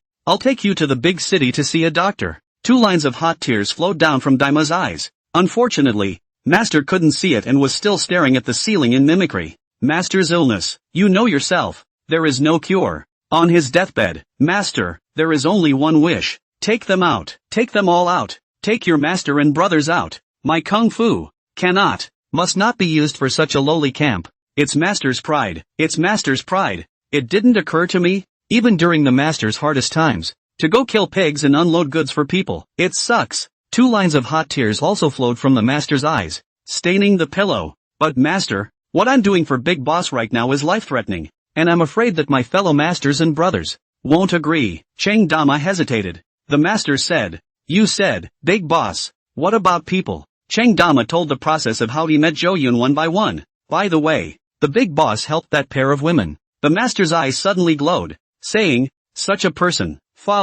yes, has the brains and guts to do proper business, worth following. In the old days, a martial artist was not just a knife to the mouth of a meal, escorting darts, guarding, serving as a soldier, mixing with the Jianghu, going to war. But now, you need a degree to be a soldier, and you guys haven't even graduated from elementary school. How much do you get a month now? Cheng Dama whispered. 1 million. Cough cough cough. The master's face was getting redder and redder, his eyes no longer cloudy, and he kind of couldn't believe what he was hearing. He inhaled violently, his thin chest rising and falling like a wave before finally calming down slowly. Obviously a big shock. Cheng Dama hurriedly fed his master a little water and said weakly, but master, this job, it involves killing people. The master's voice gradually gained some strength. Your boss will bear it? He promised to take the blame. Cheng Dama said, the boss said that being out in the world is all about background and power, and he has all of these. Then kill. The master said in a deep voice. He is a man of understanding. The kung fu I teach you is not a racket, nor is it a juggling act. It is a killing technique. What's the difference between practicing and not practicing if you don't use it? Master, I am not pedantic. See, very open. Men live this life, necessary to make a little dashing achievements. Go, be full of fearlessness, and follow him well. Tao, get a pen. I'm going to write a will for your brothers. I say, you write. The junior apprentice brother on the side hesitantly said, Master, I'm afraid that they won't believe me if I write. Besides, we don't need to go through so much trouble now. We can just use our cell phone to record the video. The master said in a trance. This world, alas, it's hard to see. Good. Next, the master gave the other 2 brothers an account of his heart's desire, encouraging them in passing to remain fearless. After shooting the video, he explained to his youngest brother that he would go to Jiangchen with Dama after he left, and that he would behave himself well at the side of whichever boss he was with, so as not to lose the face of the authentic 8 extremes. But master, I only know how to train dogs. Cheng Tao cried out. This left master in a difficult position, and he could only look to Daima. Daima said, I'll take him to ask the boss first. Maybe the boss likes it, and if it doesn't work, I'll give him another sum of money and send him back. The master was then relieved and became weak again, saying, Senior brothers, within the Jianghu, one should help each other. After arranging the disciples under his door, his voice grew smaller and faded. It seemed as if he was going to fall asleep at any moment, and his vitality, like a candle that flickered and dimmed, had burned down to the last bit of its wick. Finally, with all his strength, he said, Daima, and Little Whirlwind, and Little Monk, they've had a good time over the years, lived and suffered. Tell them that your doorway. Tell them, too, if they wish, to follow your boss. Be sure to bring. The last sentence, after all, was left unfinished, and his eyes slowly closed. When Dumas warily put his hand to the tip of Master's nose and realized that he wasn't breathing, it could no longer be strained, and the great cries of two men in pathos were instantly heard in the house. Even the earth hounds in the yard sensed something. The Master died and Chang Dama stayed in the house for a long time until dawn. After the young Master went to inform the village headman, the villagers came back from the shock of the return of the great horse's clothes to the village, and began to come to this courtyard, sitting in groups of 3 to 5, smoking dry cigarettes, and reminiscing about the Master's past when he was alive. At the same time, plans are being discussed to organize funeral customs, etc. That's the good thing about the village, although there will be a mouthful of words on a regular basis, but in whoever's family is having a funeral, as long as it's not particularly hateful, they'll all come over and help out. The Master's real name is Cheng Shang. He has never married in his life, and he still has relatives in the village, but he communicates less on weekdays, although he was brave. But it was all external, rarely to the village people, so no one hated him, but a lot of children who like to love to watch martial arts movies like him. Dama cried, all of Master's funeral expenses will be paid by me, and it will be done with honor and dignity, with Dama's promise, and $100,000 given on the spot to the village leader in charge of the matter. The village quickly got busy. At the same time, eldest brother and second brother, who had gotten the news, also rushed back from the town. The first and second elder brothers also heard about Dama's deeds, but when they entered the door, they didn't say anything and didn't ask questions, consciously handing out cigarettes to the older generation, wearing mourning clothes and white hats, and following Dama's youngest brother to keep the wake next to the coffin. Dama and his brothers and sisters shed tears from time to time. People who used to know the Master came to mourn and offer incense, and guests came and went. During the process, Cheng Dama took the time to come outside and call the last two people the Master mentioned before he died. Little Whirlwind, the disciple of a Kung Fu master Shifu used to know. The reason for this nickname is that their family's Kung Fu was the famous 12-way bullet leg. When he was young, he often came to play with his brothers and sisters and the big horse master, and ran so fast that the Master loved to call him the Little Whirlwind. 5 years older than Cheng Dama. The last time they met was 5 years ago. Hey, is that Whirlwind? It's Dumas. The Little Whirlwind over there was surprised. It's you, the little calf. How is it? What's the care? I heard you committed a crime before. It's okay, we practice martial arts. Little Cyclone was shocked. He didn't realize it was Dumas calling, and he knew about Dumas before, so he wanted to tell him to look on the bright side. Dumas coped. His voice was sad. Little Whirlwind sensed something was wrong and thus asked, is Master Cheng his old man alright? Master, he was a little after 3 o'clock last night. Gone, Dama said in tears. Little Whirlwind was silent for a long time. Finally, I said, I'll be back within the day. Well, my master has some things to explain before he dies. It's related to you. Wait until you come over. Cheng Dama hung up the phone. Then call the little monk again. The same disciple of a former friend of Master's, who had previously been a monk in a temple on a deserted mountain in the next city, often came to Master's to talk about martial arts when he was a child. The young monk has practiced a golden bell mask, which is impervious to swords and spears, and is very talented. When he was a child, he had been using the big horse practicing Bajiquan as a sandbag, to sharpen others as well as himself. The relationship was all good. Cheng Dama still remembers him. Hey, little monk, I'm Daima. Cheng Dama had just picked up the phone when the sound of metal clashing together rang out from over there. The young monk was also pleasantly surprised by the caller, and after exchanging pleasantries for a while, Daima told him that his master was dead. The young monk was silent for a long time. Then he said that he would arrive at Bothing village within today. With that done, Daima re-entered the hearth and took a seat on the straw mat, recalling the past of his master's life, unable to stop shedding tears. By 6 p.m., no one came to pay their respects. He sat down to eat with his brothers and sisters, a table full of good food, and none of them moved. The master had taken 5 disciples in his life, and with the accidental death of his third senior brother, only the 4 of them were left now. Big brother was in his late 30s, full of vicissitudes, tanned but leanly muscled, and he helped unload the rice firms in town. The second elder brother was also nearly 30 years old, filled with a smell of blood. His hair was disheveled, and his hands were full of calluses. Only the youngest brother, Cheng Tao, is still full of youthful vigor. At the dinner table, he played the video of his master's dying recorded will to the 2 men. After the video was played, Daima lowered his head and said, my boss there promised that going to work for him wouldn't be less than 200,000 a month, depending on the skill to determine the value. I won't lie to senior brother. My current salary is 1 million a month. It's high, very high. The last time I went to Cloud City, I helped my boss's friend in boxing, and lifted a Yakuza's field, giving me quite a bit of bonus. This boss of mine is very nice, very young, and he's the one who helped get my parents cured. This kind of favor is as thick as a mountain, and I'll protect him for the rest of my life, even if he lets me die. Cheng Dama first spoke of the benefits and explained Zhou Yun's character and personality, and he felt that the boss was really a good person and he would not be wrong. He also made it clear that this time he came back to help the big boss identify some good hands to go forward to help. Then continued, but the big boss made it clear that he doesn't need people who are duplicitous. He wants people who are absolutely loyal, obedient, and carry out orders like soldiers. If it can't be done, I won't take you there. If an accident really happens because of you guys, I'll feel so guilty that I won't be able to forgive myself for the rest of my life. And when that happens, don't blame us masters and brothers for flipping out. I may not have the heart to kill you all, but I will definitely die before you do. Cheng Dama spoke sincerely, hoping that the brothers and sisters would understand that following Zhou Yun was ranked as the first thing to do. This is a job that involves a lot of work, accompanied by danger, seeing blood, killing people. Cheng Dama again spoke the words with the master, with them, explaining the crisis involved. And then continued, I won't force you, the decision is in your hands.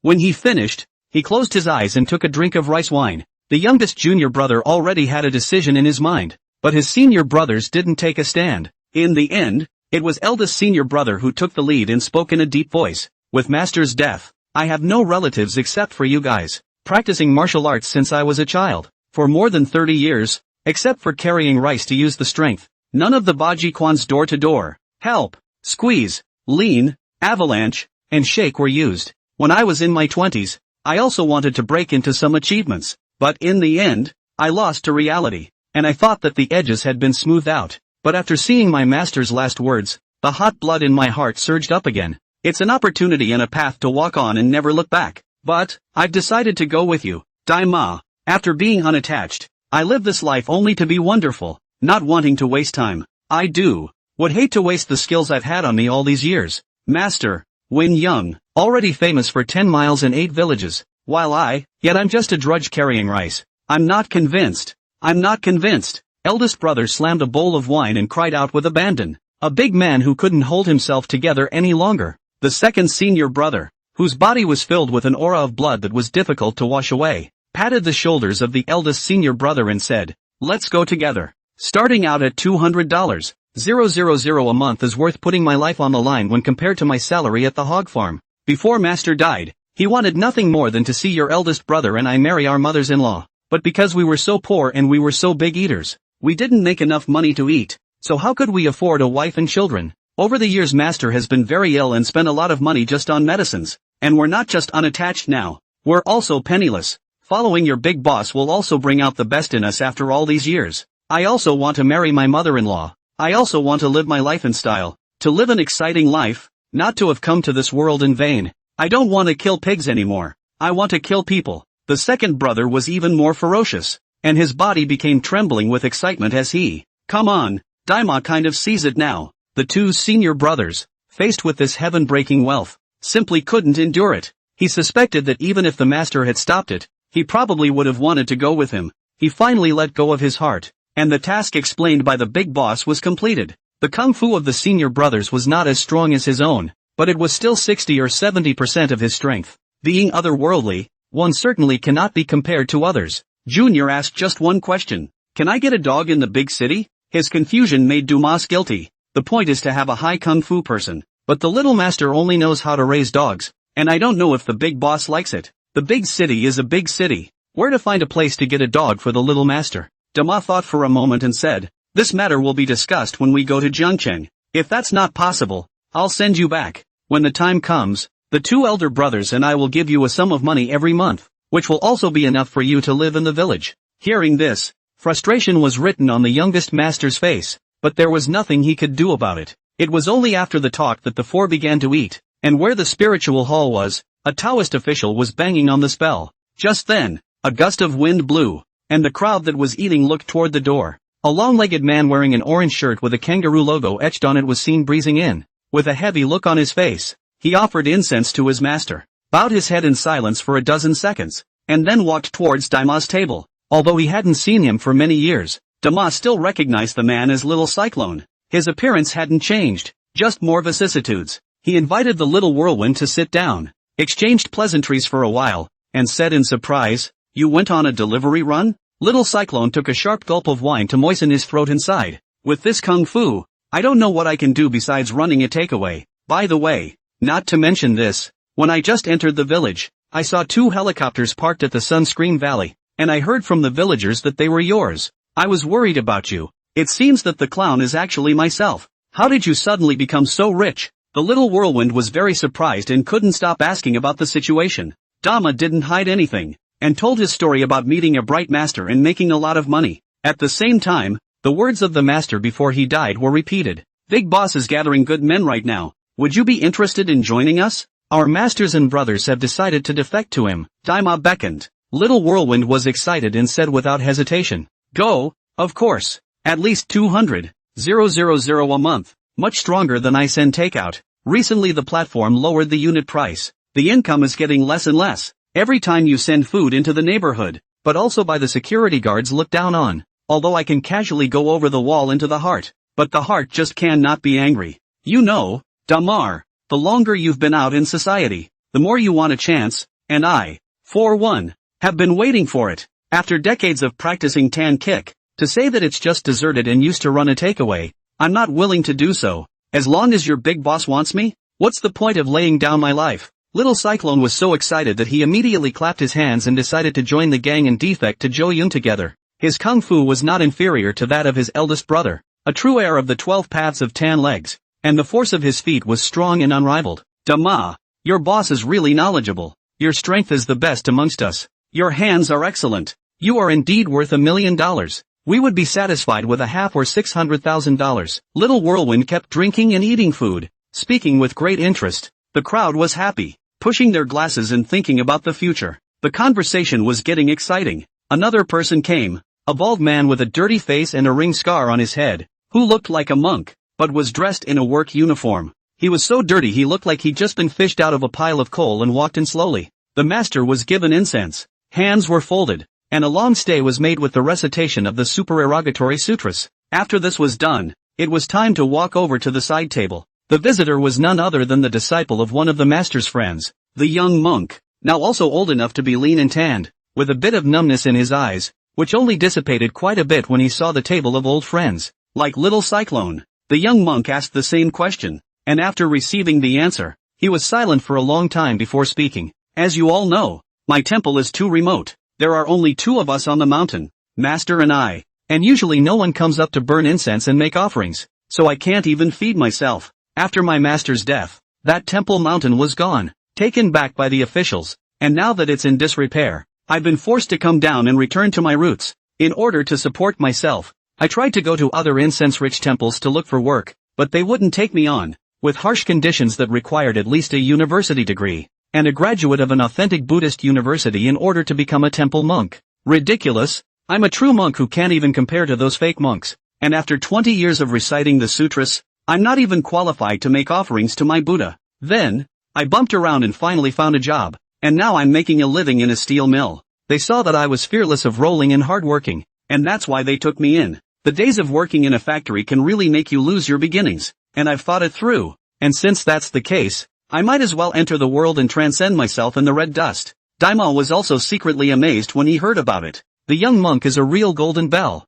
invulnerable to swords and spears, and works in a steel mill, which is a professional counterpart. The young monk couldn't pull himself together to make a living, and was admirably self-reliant on his own merit. "Well, do you want to come along?" Oma asked hesitantly. "If your boss doesn't give up, I will follow in his footsteps and go through fire." The little monk also slammed a bowl of wine and exhaled in pain. Apparently it's been socially stifled over the years by hitting a wall, hardened him into a meat and drink monk. The people deliberated, and this was considered to be settled, and together they followed Zhou Yun to mix and live a wonderful urban life. They were all excited, not having been together for a long time, all drunk and red-faced and excited for the future. After eating and drinking, they joined together for a wake and chat in preparation for the funeral the next day. After finishing the master's funeral rites, the group packed up their things and were ready to board the helicopter to return to Jiangchang. Dama's parents and siblings stayed in the village for a few days and took the high-speed train back then. The helicopter, except for the fact that it was filled with Dama and the other brothers and sisters,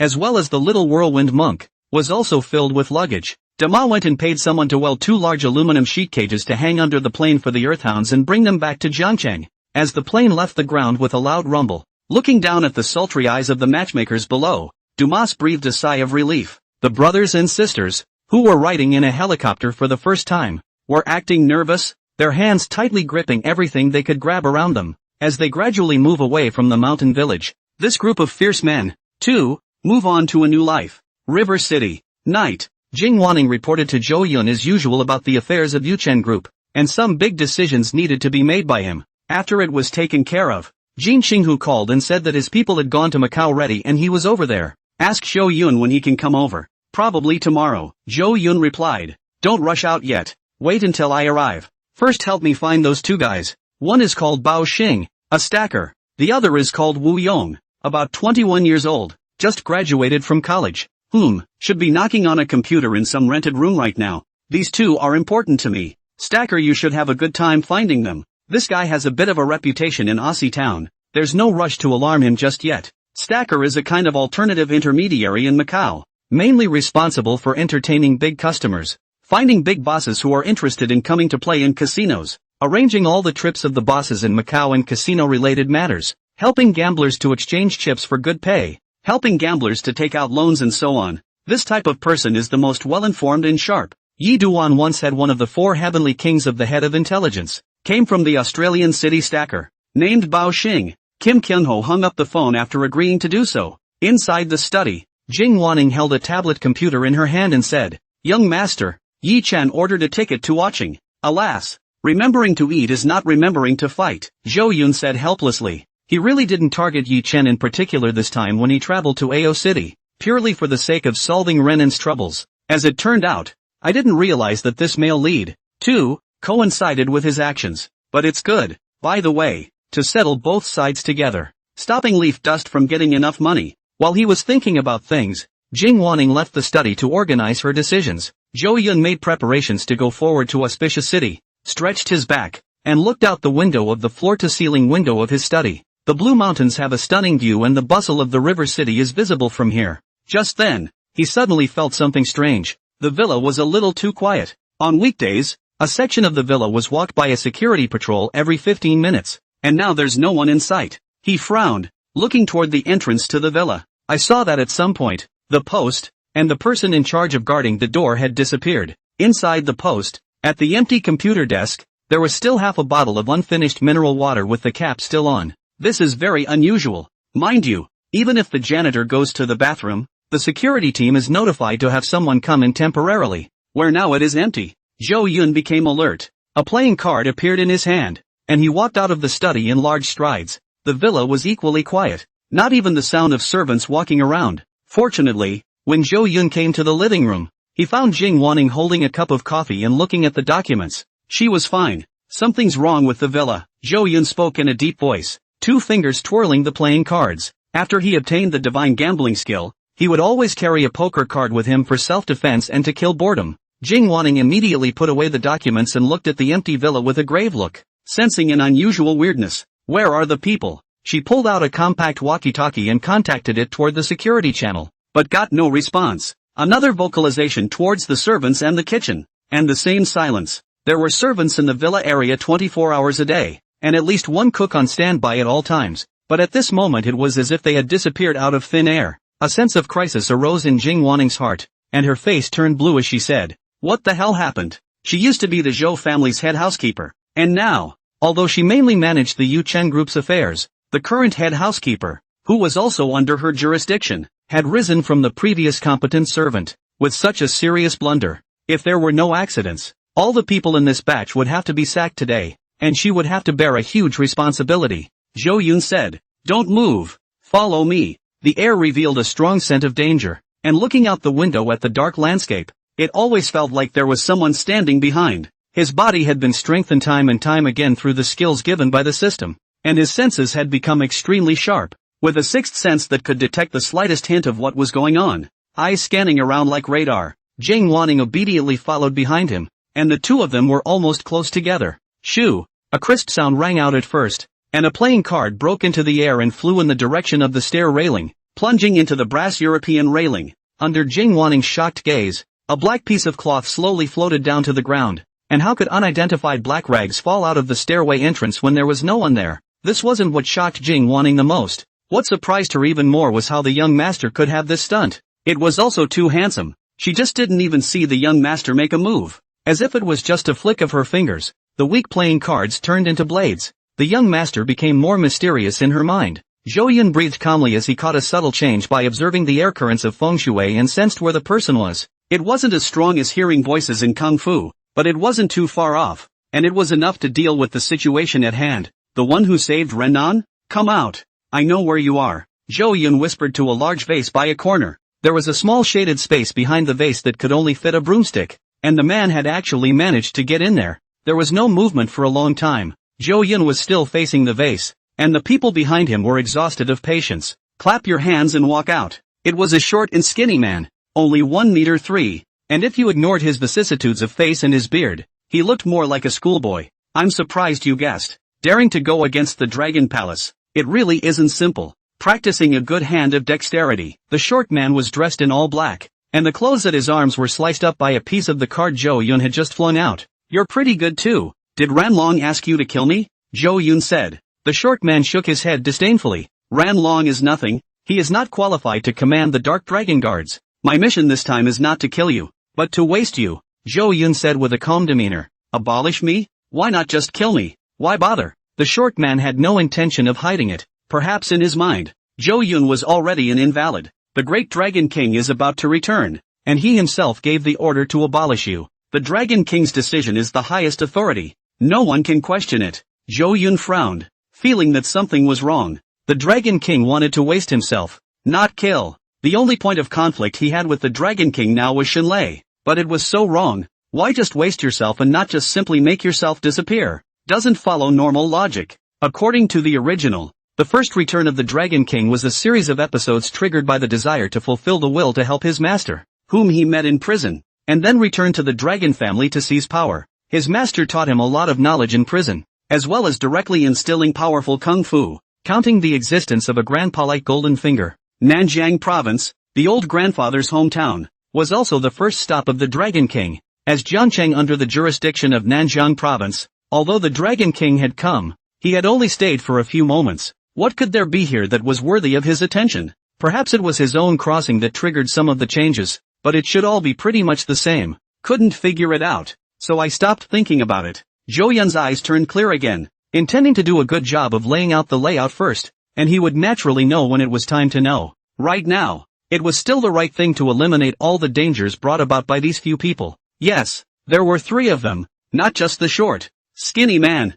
Just then, Jing Wanning, who had always stood behind Zhou Yun with unparalleled vigilance, realized that in the living room, there were unconsciously 2 more sturdy black-robed men. No more bullshit, don't make us do it. Tie your own hands and feet, your security team is all asleep. The short, thin man laughed. The other black-clothed man said indifferently, I am good at using poison, and I have just dispersed the colorless and tasteless vertigo incense within your villa area. It's a shame you noticed the scent before it penetrated into the other room, but it doesn't matter, it all ends the same. Jing Wanning hurriedly held her breath. Zhou Yun didn't say much, and instantly 3 playing cards slashed the air and paddled towards the trio. He himself, in turn, carried Jing Wanning in his arms and rushed towards the side of the kitchen, where there was a rag. The short, thin man's figure flickered, but he still didn't dodge the poker, and another rag came out at his arm, revealing the black dragon tattoo inside. He was also slightly shocked that he had not dodged a playing card when he had been able to dodge bullets with his defenses up.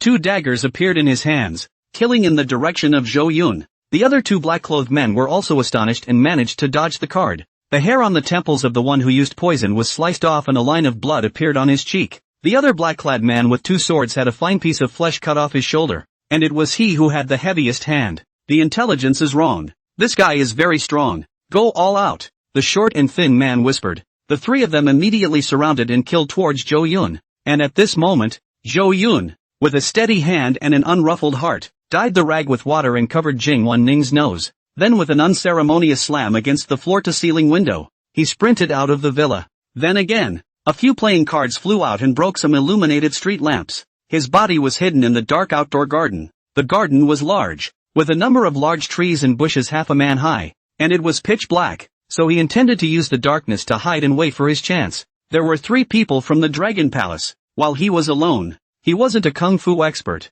Only his physique and senses were a bit stronger than an ordinary person, and he would definitely have to die if he went hard against one of the 3. Also brought Jing Wan Ning, the drag queen. Even more careful, the narrow villa is not the best battlefield, but rather easy to be surrounded. Zhou Yun understood that his advantage was that his attack distance was long enough, so he must not let the Dragon Palace's people have a chance to get close. Jing Wanning felt that her heartbeat was about to stop. She didn't dare to move. The place above her waist was encircled by Zhou Yun's sturdy and powerful hands. The murder weapon touched the other person's arm, and it was as if the 2 of them were fused into one at this moment. In the middle of a metaphysical state, Zhou Yun led her to hide behind a tree, adrenaline pumping wildly, potential realized to the extreme. Feng Shui air currents appearing before his eyes to identify the enemy's position. Just then he flung out a playing card. With a clang, the figure of whichever black-robed man with the twin swords chasing through the darkness gave a violent lurch. The poker card was blocked by the man in black with a knife. The man in black became cautious.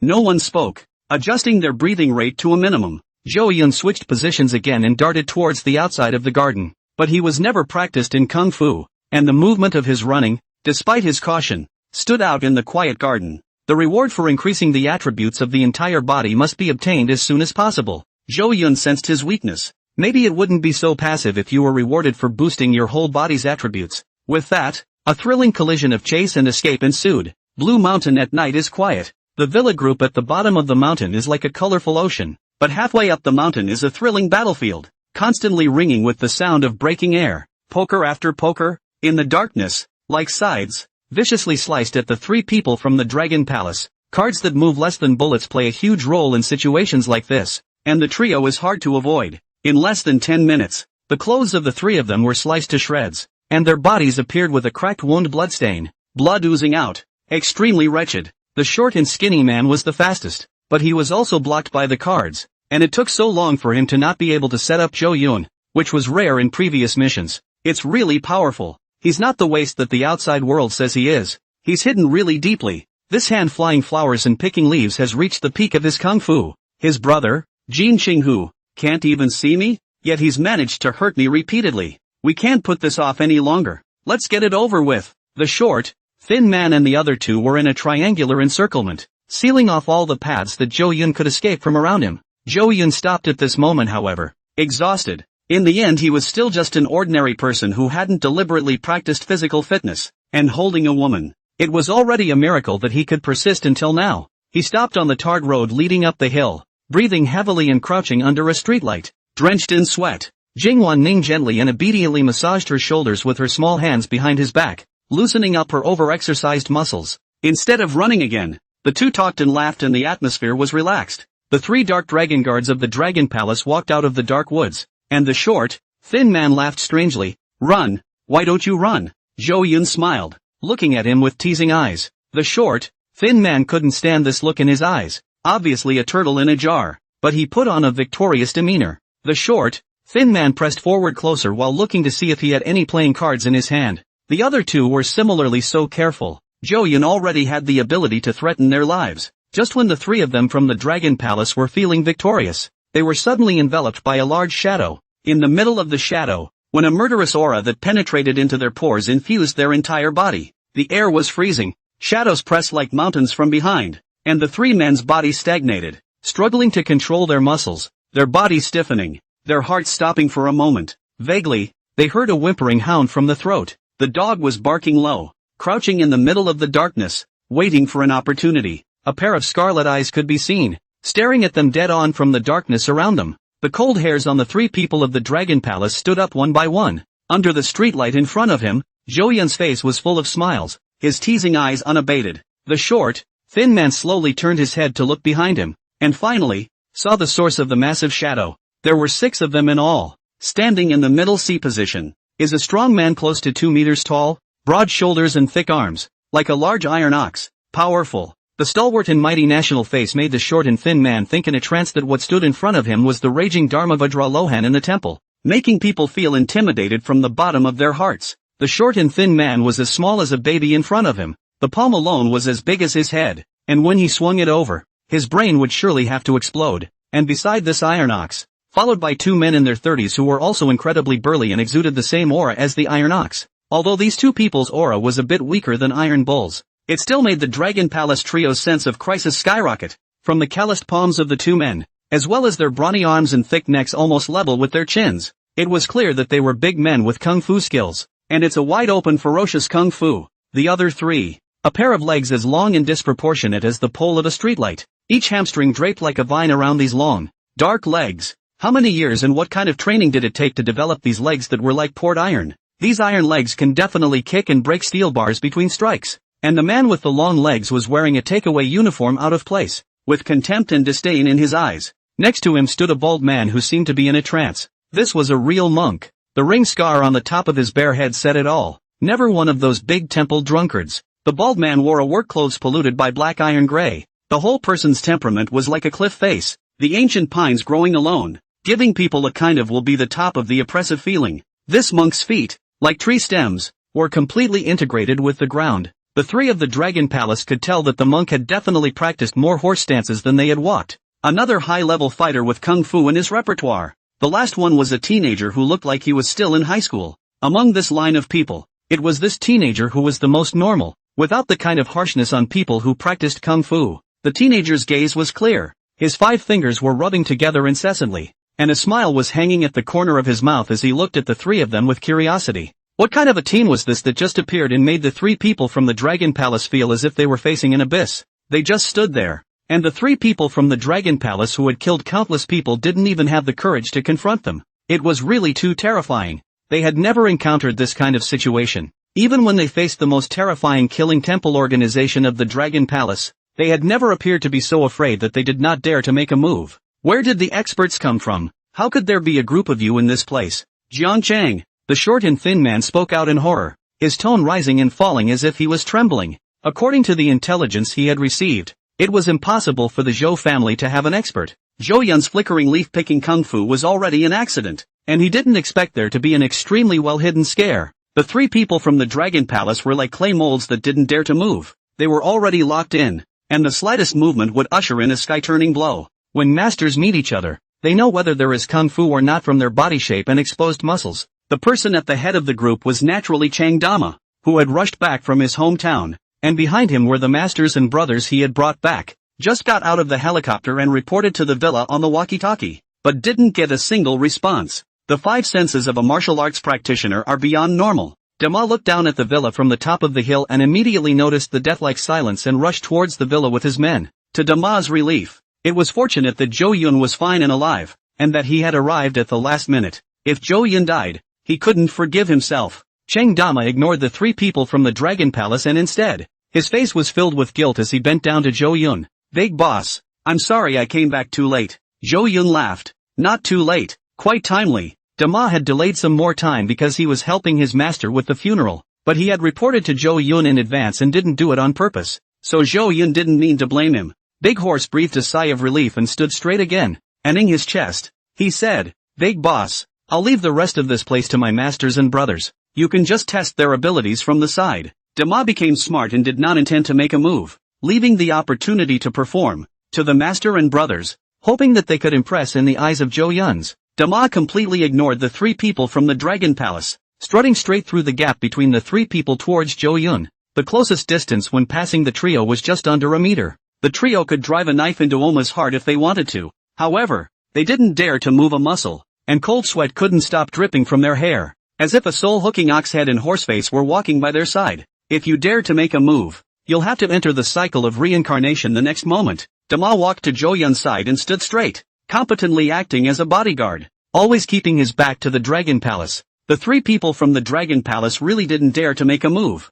They were truly afraid. Their calves and stomachs were shivering. Ordinary people might not be able to feel it, but they could comprehend the kind of deathly crisis they had just experienced. Daimai nodded his head to signal that the masters could begin their performance. The first and second senior brothers stepped forward and cupped their fists and said respectfully to Zhou Yun, "Hello, big boss. I'm Chang Clan's 8 Extreme Sex Contemporary Grandmaster brother, Chang Daong. I'm the second senior brother, Chang Dishu." Zhou Yun nodded. "Welcome to Jiangchang." Eldest brother and second brother looked at each other, their faces full of excitement. The 2 men took their tops off, revealing horrifyingly ghostly backs with muscles writhing like pythons. Extremely gruesome. Any Mr. Bodybuilder would face horror at the sight of their natural, no protein powder added muscles. Little Whirlwind and Little Monk nervously and in a low voice said towards the two, "Don't play the three of them to death. Save two for our show." The 8 Extremes fist emphasizes a wide open attack, like a monstrous wave, shaking the heavens and the earth. With their full strength, the 3 people from the Dragon Palace would definitely have to be completely annihilated, either by death or injury. The 2 senior brothers moved their muscles and their bones instantly resounded with the popping sound of fried soybeans. The 3 people from the Dragon Palace were a bit intimidated at first, but upon hearing that a few people actually didn't take themselves seriously at all, a sense of humiliation that ran straight up from their hearts, instantly taking control of their reasoning and making them evil. Do you really think the Dragon Palace is easy to bully? Who do you think you are? Drink! Without any nonsense, eldest brother shouted, crouched down and pounced like a cheetah towards the black-clothed man with dual swords in his hands. The black-clothed man who gripped the 2 knives tightly had already been on guard, and his hands danced a knife flower, clanging sound. Then his body jumped back, and at the same time, the knife in his right hand had already slashed down with unerring precision towards the eldest senior brother who had rushed in front of him. The black-robed man with 2 swords suddenly felt a shock in the arm holding the sword, and the sword was actually directly slapped away. In his eyes, time became slow, and the sword that had been slapped away unexpectedly collapsed and disintegrated in mid-air, transforming into a piece of iron that fell helplessly to the ground. Immediately afterward, a huge pain suddenly came from his chest. He saw that eldest brother slammed into his chest in a crashing mountain position, with a sweetness in his throat. A mouthful of blood spurted out, and his entire body flew backwards in mid-air as he felt his bones shatter where he was hit. But he was in mid-air, and he suddenly stopped again. He looked at his ankle in horror. The other expert who practiced Baji Quan, the one who called himself second senior brother, had stood underneath himself at some point. Those porous hands gripped their bare feet. Then, in his horrified gaze, second senior brother threw him violently towards the ground. Despite all his efforts and contortions, he was still unable to completely dislodge the force and was thrown heavily to the ground. He was slapped hard on the ground, and at this moment, his body fell apart, in a figure-8 position, lying on the ground. The wound that had previously been sliced open by Zhou Yun's poker collapsed, and essence blood flowed out like water, soaking the ground. I'm the one who uses dual swords, with a sensitive stance, and the 8 Extremes fist is wide open, with a cumbersome physical body. So how come my speed is also so amazing? Why can't I even block a single move? Destroying everything? What exactly are you guys from? Why are you so hideous? He was horrified beyond belief. His ankles were still clutched in his second senior brother's hands, and he couldn't even stand up if he wanted to. Just when he was in a state of utter despair, the first senior brother said to the second senior brother in displeasure, "Don't beat people to death. I've only used 30% of my strength. I haven't let go of the performance yet. What if the big boss isn't satisfied?" The second elder brother scratched the back of his head and said, "I thought he was strong. I don't blame me. He really can't help playing. He's too much of a rookie." With that said, the second brother let go of the ankle of the man in black with the twin swords, and the first brother let him get back on his feet. "Get up. Can you be strong? It's a shame to come out with this skill.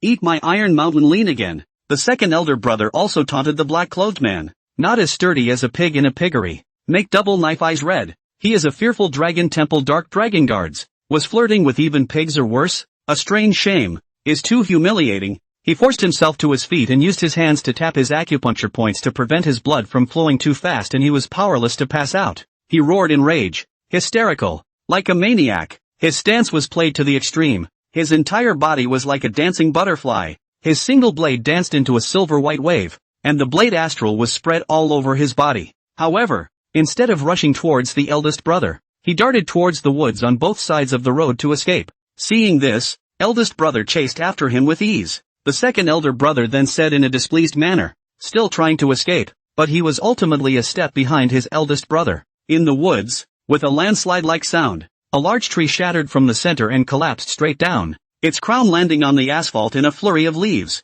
Look, with the help of the faint glow of a streetlight, the thick tree looked as if it had been blown up with dynamite, and wood shavings flew about. The black-robed man who made the dual swords, his body also shattered along with the tree, and the severed limbs flew all around. The scene was extremely brutal. This collision was so shocking that it immediately subdued the remaining 2 people in the Dragon Palace, their hearts beating wildly and surging. Cheng Dama seemed to have anticipated this outcome and respectfully explained to Zhou Yun, "Big boss, that's why I didn't dare to use my full strength." Zhou Yun smiled with interest and said, What a killer. Well done. In the meantime, the second senior brother, on the other hand, said with dissatisfaction, eldest senior brother, you told me to keep my hands to myself, but you used the Iron Mountain leaning yourself. That's too shameless. I haven't gotten around to performing yet. The eldest brother walked out covered in blood, like a Shura, without changing his face. It's okay, the two of us are about the same strength. The big boss will understand. You've had enough handjobs killing pigs over the years that you can't let me have a good time? Besides, aren't there two more next to it? Enough for you to play with. The second elder brother grunted, before turning his gaze to the remaining two black-robed men. There was one tall and thin middle-aged man left who was good at using poison and his kung fu was not low, and a short, skinny little mule who specialized in speed and assassination. These two people were tense. Their mental state was concentrated like never before. Their companion died right in front of their eyes. It was a double-blade dark dragon guard that could fight them to a draw. And they just died tragically, with no power to fight back at all. The two had already had a retreat, but were locked in. The short and thin man was just about to open his mouth to ask for mercy, or to borrow the prestige of the Dragon Palace to force it, wanting to leave. But someone was more anxious than he was. Little Cyclone and Little Monk hurriedly blocked in front of the eight extremities sex masters and brothers and said furiously, "That's enough you two. What are we two going to perform when we've been played by you? There's only 3 of the little plonkers. We'll take care of the remaining 2. You guys watch." It was a matter of being hired by Zhou Yun. $200,000 a month and still being able to strike without fear was enough to make the two men fight for it with all their might. Their hands and feet had been hungry and thirsty for a long time. As for the Dragon Palace's poison master and the short, thin man, they looked at the two men who had treated them as if they were in a bag, and they didn't know whether to be grateful or angry. I really thank you guys. What a thing to call it. Frankly speaking, they really didn't want to harden themselves against the 2 8 extreme sex experts. Replacing them with 2 other people of unknown origin might make it easier, but it still felt suffocating to be so belittled. The poisoner's face flushed red, having long ago dispersed colorless and odorless neurotoxins in the air around him. However, to his horror, these martial artists in front of him were still in high spirits, treating their poison like nothing. Too arrogant. Even more arrogant than our Dragon Palace, the short and skinny man said as if he was aggrieved. I've traveled to many places at home and abroad, and none of those warlords dared to treat me like this. Little Whirlwind looked at him with contempt. This little mule is too skinny. Leave it to you, Wild Monk. Since the young monk was no longer young and now looked like a wild man, they changed their name to Wild Monk. The Wild Monk gave the little Whirlwind a direct answer with his actions, walking towards the poison master and folding his arms. At this moment, the monk no longer had the dirty feeling of just coming out of the steel mill, but instead was immaculate and filled with a divine flavor. Little Cyclone skimmed his lips, then said at the short and skinny man, "You'd better be of some use, or else it's just too boring, and the big boss won't be happy to see it." While belittling the short and skinny man, Little Whirlwind also cast a respectful gaze at Zhou Yun with a brilliant smile, and at this point, the Wild Monk had closed in on the poison master, his body seeming to radiate a golden aura like the morning sun. Radiant. The Wild Monk ignored the poison master whose palms had turned pitch black and contained intense poisons, but instead looked at Zhou Yun and said with kindness, "Big boss, I don't know if Dama has ever told you about me. I'm here to clarify that it's not the Golden Bell Shield I'm practicing, it's the Zhanlu Golden Body." The words fell.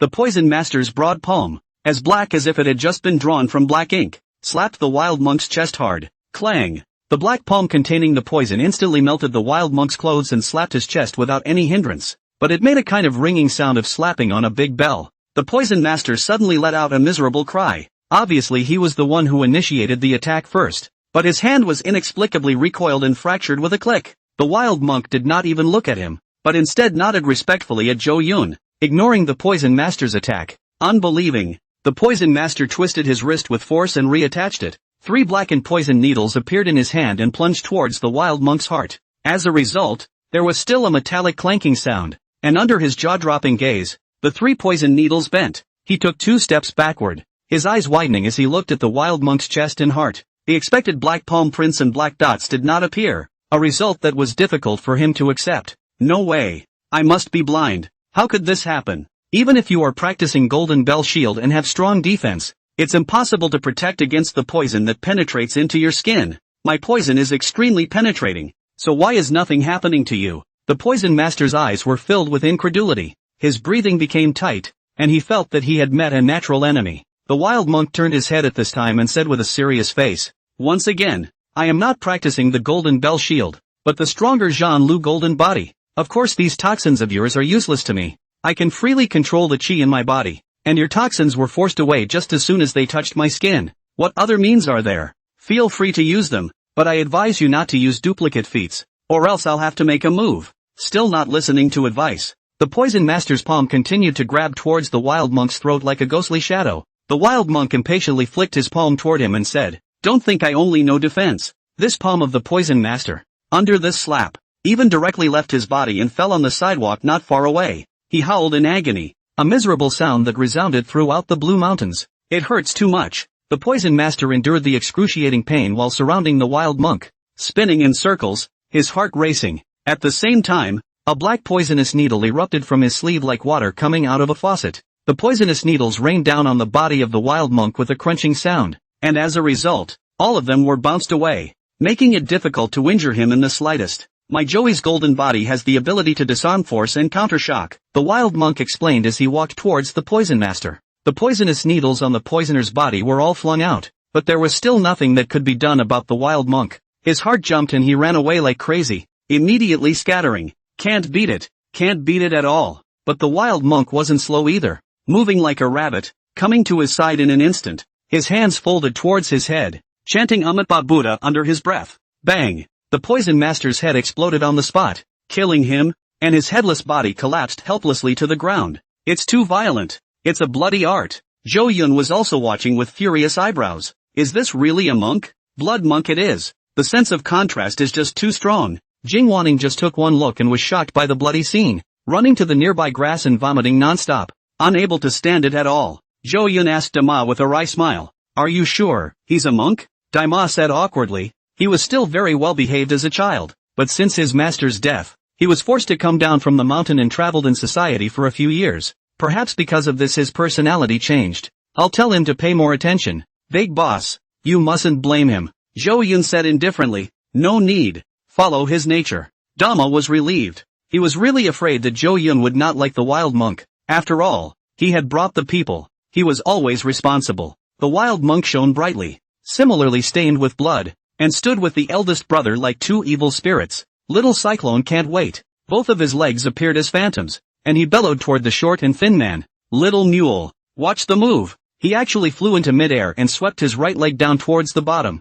like an axe, and it was powerful. The short and thin man gritted his teeth, didn't take the move at all, didn't even have the courage to fight, and directly ran wildly towards the woods. He had to escape. He had to leave this hellish place, and report this important news to the Dragon Palace. There was a remarkable figure in Jiangchang. This Zhou Yun's handful of experts are too strong. He must send someone more powerful. The short, skinny man himself was known for his speed. When he was in Cloud City, God unknowingly blocked Jin Qinghu who was chasing Ran Long. He also took out the Jin family's thugs silently. In a mere blink of an eye, he was off the tarmac, making not a sound between his actions, so silent that not even the leaves of the grass were stirred by him. This is completely against common sense. An axe leg from Little Cyclone, heavily chopping on the asphalt road, actually caused a 3-meter-long crack to appear on the road. If this scene were to spread out, it would definitely have to be on the hot search and shock countless people. But Little Cyclone was not a bit happy. He felt that he had messed up his performance. Damn it, this short mule didn't even have any backbone at all, and just fled. The little whirlwind was so angry that he jumped to his feet, and his sight locked on the short mule's figure. Practicing kung fu to his kind of realm, listening to the voice and recognizing the position is just the most basic skill. Annoyed, he stormed off into the woods, vowing to get the guy back. The dark woods were no longer quiet. Every now and then there was a roar of panic and fury from the short mule. The crowd looked extremely hard and realized that the two men sometimes actually fought high above the tops of trees before falling back into the darkness. Within 2 minutes, though, calm was restored to the woods. Before long, the little whirlwind had grabbed the short mule by the neck, as if pinching a duck's neck, and slowly walked out. It could be seen that one of the short mule's legs had been broken off, broken and bent to the back, and carried along with the neck. Little Cyclone exasperatedly said, "It's a bloody shame that I didn't perform in front of my boss. I won't be denied admission." Anxious beyond belief, he threw the short mule under the streetlight and begged bitterly, "Boss, find another expert and I'll give you another show. Give it a chance, boss. I'm good at legwork. I'm no worse than them. How about this? Eldest brother, I'll have a fight with you." Little Whirlwind's hands were in a hurry, and he kept signaling his eyes towards the eldest senior brother, asking him to cooperate with him. Yuchen always had a smiling look on his face as he exclaimed, "No need. You've already proven yourself by capturing the short mule alive with ease. In my mind, you're really no worse than them." Little Cyclone immediately got comfortable and complimented Yuchen repeatedly. He understood that with these words, he was definitely hired. $200,000 a month, a bright future, an exciting career in the jungle, and from then on it was laid out for himself. Yuchen turned his gaze to the last junior apprentice brother who stood back coyly, filled with goodwill. He asked, "This little brother, what are you good at?" The youngest master replied obediently, "Boss, I'm Dama's master's brother, but I didn't like practicing kung fu since I was a kid. I'm not as good as they are."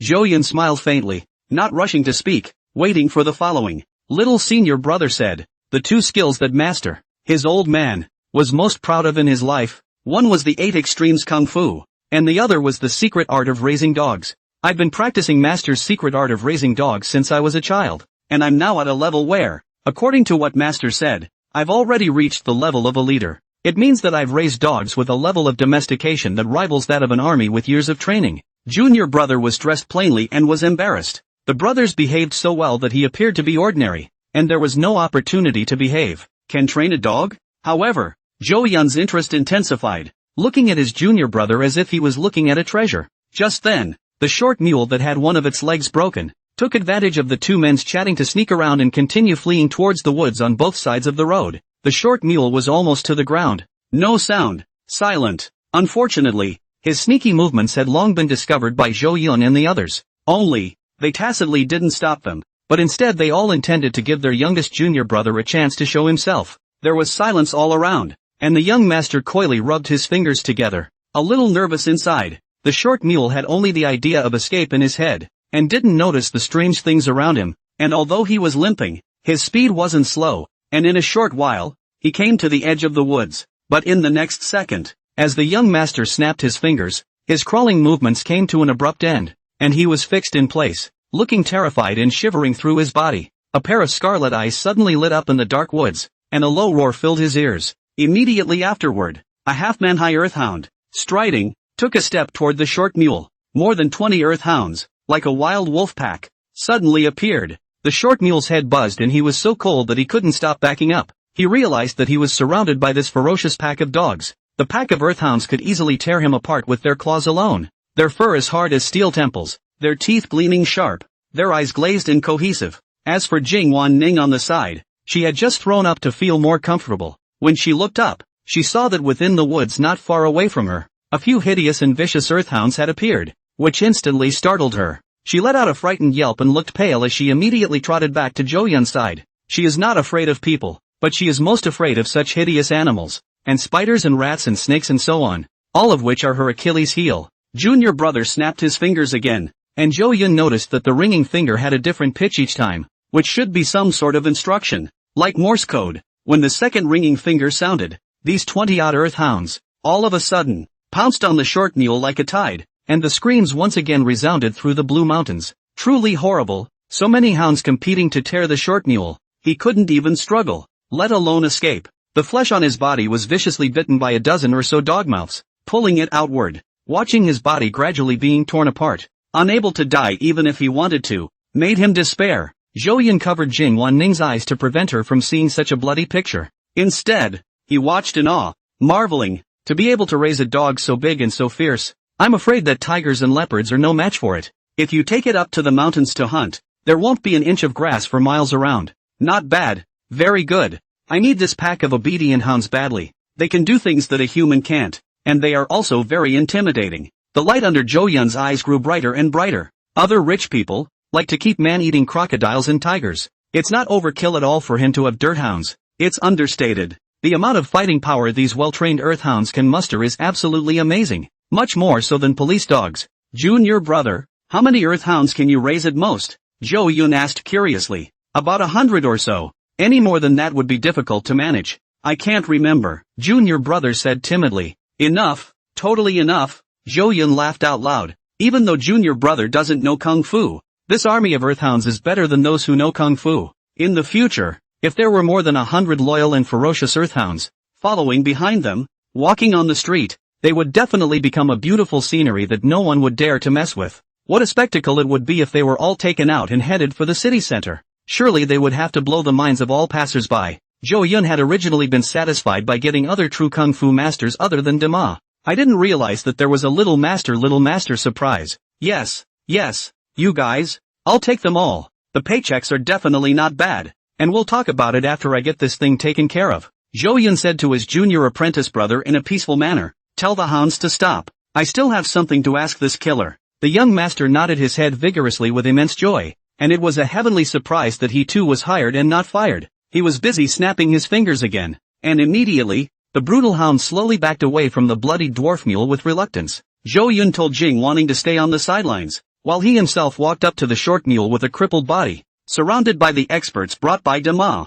Look at him with indifference. The short mule kept spitting blood out of his throat, more out of breath than in, and said weakly, "You won't let me go, will you?" Zhou Yun had no intention of fooling him and nodded. Whether you want to die a painful death or be gnawed on by the hounds until the last moment, tortured and turned into feces, the choice is yours. Like the short mule, this kind of martial arts practice master, life force is extremely tenacious. A time will not die, can last until the end. But it was more painful and agonizing than dying immediately. The short mule slowly darkened. Resigned? All I know is that it has to do with a woman. The Dragon King is going to waste you and make you a vegetable for that woman. Zhou Yun raised his eyebrows upwards. A woman? The only woman known to be related to the Dragon King and himself is Xinlei. But why did the other guy have to make himself a vegetable instead of just killing the fucker? That doesn't make sense. What is this woman's name? The short mule spat out a few more mouthfuls of blood. I don't know. The Dragon King is abroad. I've been active in Xia. I only know the mission information.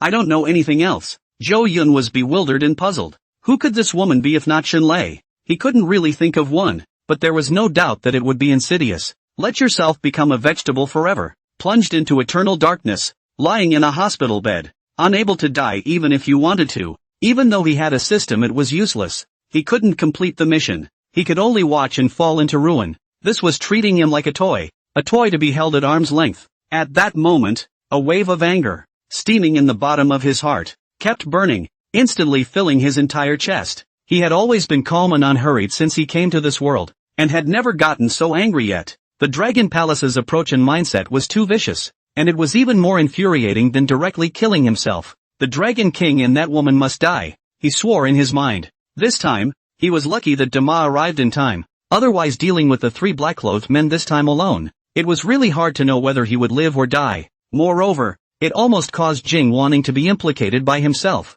which was something he could not bear. The Dragon King's palace had touched his scales. Give him a hard time. Zhou Yun indifferently watched as the short mule had his heart blown out by the big horse's punch, and with both eyes glazed over, he lost his breath. He calmed down and stopped paying attention to the man in black. Instead, he looked to the people that Daima had brought with him, a group of burly men who were top-notch masters even in the Summer Kingdom, and became very satisfied. Safety is always stronger. It was also considered to have the power to fight against the masters of the Dragon Palace. He smiled amiably. Welcome to Yuchen Group. Welcome to Jiangchang. Everyone hasn't eaten, right? Come back to the villa with me. I'll have someone prepare a rich meal, and we'll eat openly and have a good time. Zhou Yun led the way back to the villa, and the brothers and sisters rejoiced behind him, all putting their hearts down. None were eliminated and all were hired, which was the best possible outcome. Dima took 2 steps slower, cautiously admonished his brothers and sisters. Happy to be happy, but never because the boss is good to talk, and make unauthorized behavior. According to the rules, if anyone dares to go out of line, I'll be the first one who can't spare him. Eldest brother and second brother, you too. Don't forget what I said before. Eldest senior brother said. Don't worry. Your second senior brother and I have lived for so many years that being careful with our words is still clear. The others were also telling Daima not to worry. The crowd walked into the villa, and Jing Wanning found the unconscious security personnel one by one and woke them up, then called for the bodies on the tarmac to be disposed of. Those 20 or so ferocious earthhounds were also placed by Jing Wanning in the back of the mountain, and then had the most nutritious meats purchased to feed them. The young master who was in charge of cooperating looked at the food of the earthhounds and was a little bit red-eyed. The food was also too good, better than the food of human beings. Sure enough, they were rich, big spenders. If they kept feeding their dogs with such good and fresh meat, how much they would have to spend in a month. He couldn't figure it out, but he knew it was staggering, more than his own food expenses for a couple of years. And that's when the security guards resumed their patrols, becoming more vigilant after being snuck up on once. some security is going to be out of luck. And even if they did nothing wrong, someone is always responsible when something goes wrong. Jing Wanning planned to dismiss some of the negligent and lazy people after the morning and rearrange the security staff. And have security extend their patrol areas farther to try to keep this from happening again. Inside the villa, the chef's body was still weak and he couldn't see to make food. Jing Wanning made a phone call to the most famous restaurant in Jiangcheng and ordered a large table of luxurious meals. Australian lobster, the most tender steak, French foie gras, Wagyu beef roast and so on, and the caviar was all purchased by the pound. Soon, the top floor of the villa was arranged by the servants with dining tables and chairs filled with food. Apart from Chang Dama, who was not surprised, the other brothers and sisters, after taking a bath in the villa's guest room and cleaning the bloodstains on their bodies, obtained Zhou Yun's consent and ate openly, with their mouths full of oil and no regard for their image. They were so excited about this table of superb food, which they had only seen on TV sets and short cell phone videos before, not realizing that one day they would be able to eat it themselves. The big Australian lobsters. They hate to finish the shrimp shells with them. The meal capacity of a martial arts practitioner is extremely terrifying, and letting go of the food can gnaw down the dining table. Seeing this, Zhou Yun asked Jing Wanning to call the restaurant again and continue to bring in all kinds of food. He wasn't a bit stingy. These masters and brothers were all considered his saviors, so naturally he wouldn't be stingy. To still be willing to go out and kill for yourself without signing a contract with yourself to sell your life is already the best pitch and deserves to be treated well. Zhou Yun ate while giving them the issue of treatment. He did not like the false words. The salary of at least 300,000 yuan, in addition to the big horse, no difference between the others, and many benefits. For example, the cost of the little master's dog, Zhou Yun all-inclusive, which includes a variety of customized equipment, venues, fees with young dogs and so on. The money. Little master was ecstatic. Being able to let go and train dogs to his heart's content had always been a dream of his.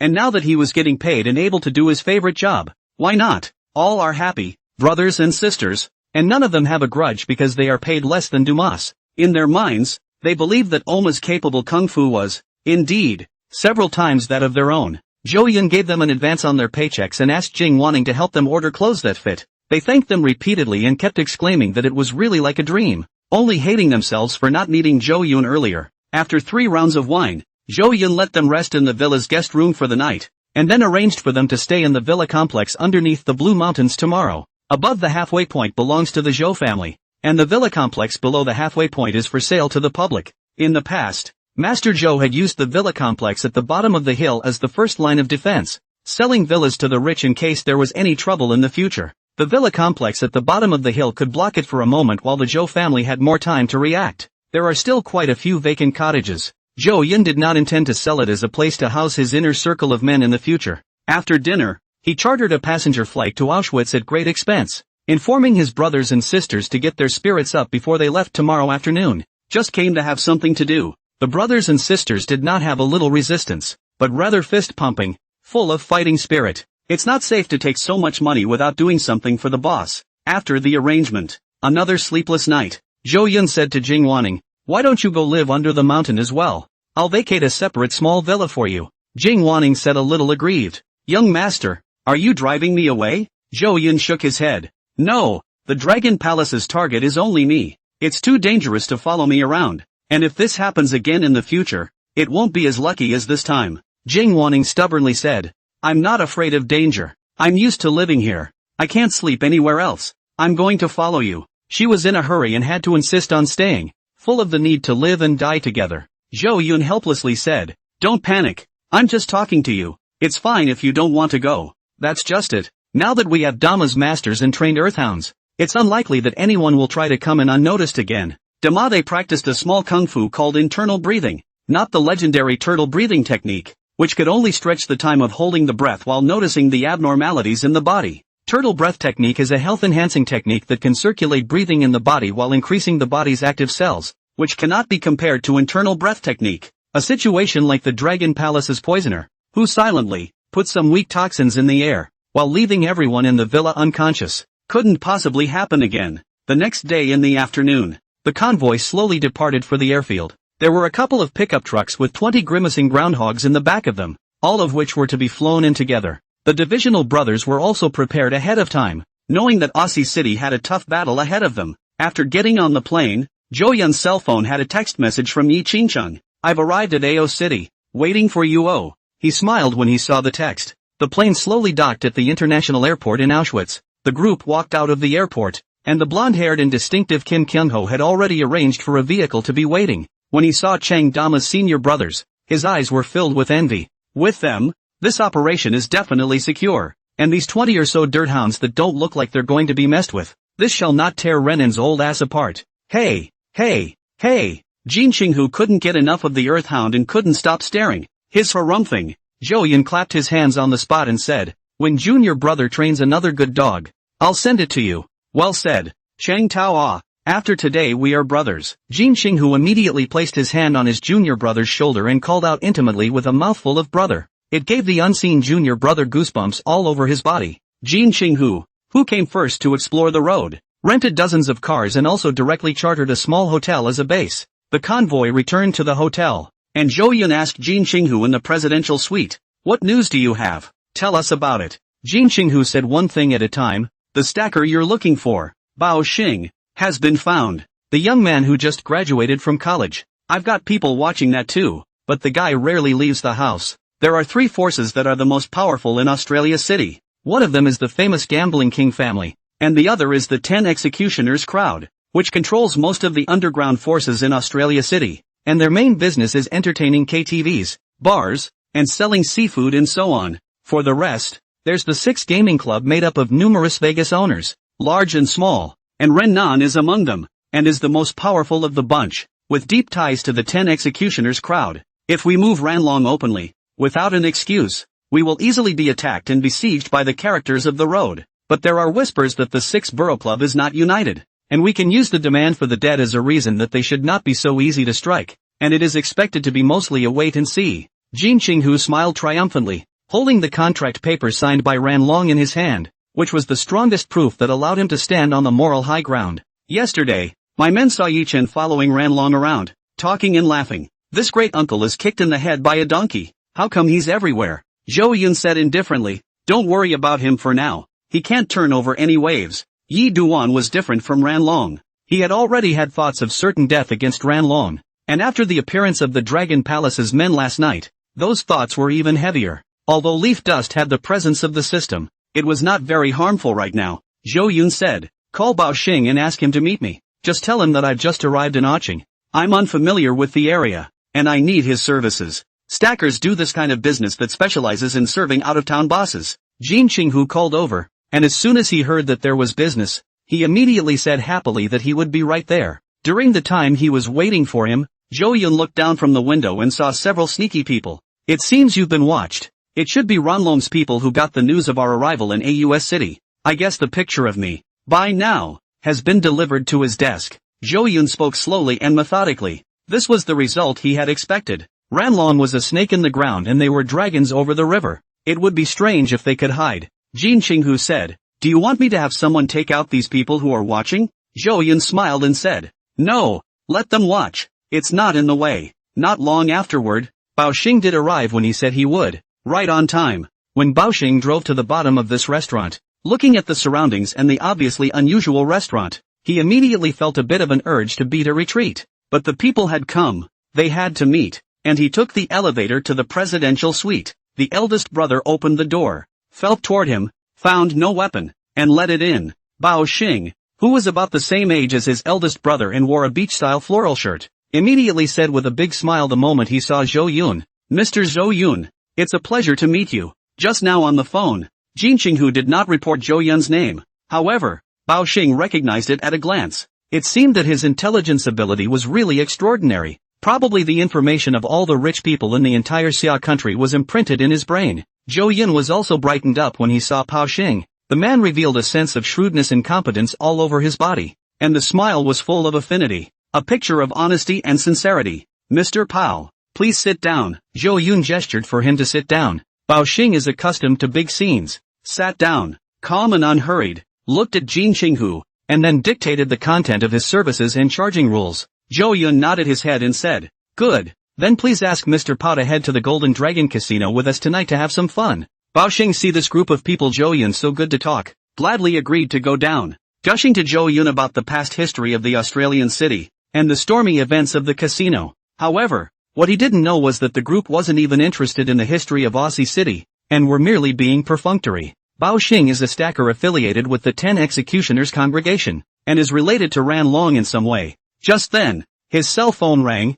so he stopped the presentation and went into the bathroom to answer it. When it came out again, he was filled with panic, and looking at this room of ferocious big men, he suddenly felt a chill down his spine. Old bosses, you have a problem with Brother Ran. This business, I may not be able to do it. Bao Xing was going to cry. Just now Ran Long called and told him not to get too close to Zhou Yun and the others, otherwise he would go and collect the bodies for his family tomorrow. Zhou Yun and Jin Xing, who didn't say a word and just smiled at him. Bao Xing instantly felt pressurized, especially the big man who had been standing behind Zhou Yun, who seemed to have turned into a fierce beast at this moment, his violent features evident. Sorry about that, bosses. I'll buy you tea some other time. With that, he headed for the door regardless. However, eldest brother and second eldest brother blocked in front of him. The two men clasped their hands to their chests, as if he had the intention of slapping him to death if he dared to push this door open. Bao Xing retreated back again and smiled bitterly. Two bosses, give a way out. Jin Xing, who bent down and took a cigarette on the coffee table,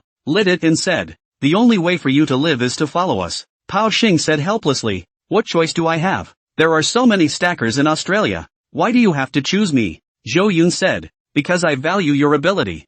Follow me for a few days first. If you still want to leave by then, I'll let you go. How about that? Seeing that Zhou Yun was not deliberately trying to make things difficult, what else could Bao Xing say? He could only stay with his head and first pass the hurdle in front of him. On Ran Ryu's side, he'll explain to the boss himself at the end. He suspected that if he really refused Zhou Yun, he probably wouldn't be able to walk out the door, and he was still very sensible. The scenery of Ao Chang is pleasant, and the wind blowing gently from the sea brings a refreshing coolness. Night. The caravan slowly came to the Jiaqing area, which is a concentration of casinos. Everywhere you can see the luxurious decoration. Brilliant casino building is the place where countless people are intoxicated and forget to go back to. Many casino parking lots are filled with luxury cars of all kinds, and there are also many fortune buses, which are buses that casinos park at piers and airports to transport guests for free. Countless tourists who came here were excited to enter the middle of these gold-swallowing buildings. Jin Xinghu was not without envy. This is a real money-making machine. When my Jin family gets a firm foothold in Myanmar in the future. Zhou Yun laughed. I advise you not to do so. Jin Xinghu asked in disbelief. Why? Zhou Yun said. If you meet someone like me, you can't afford to lose until you lose your pants.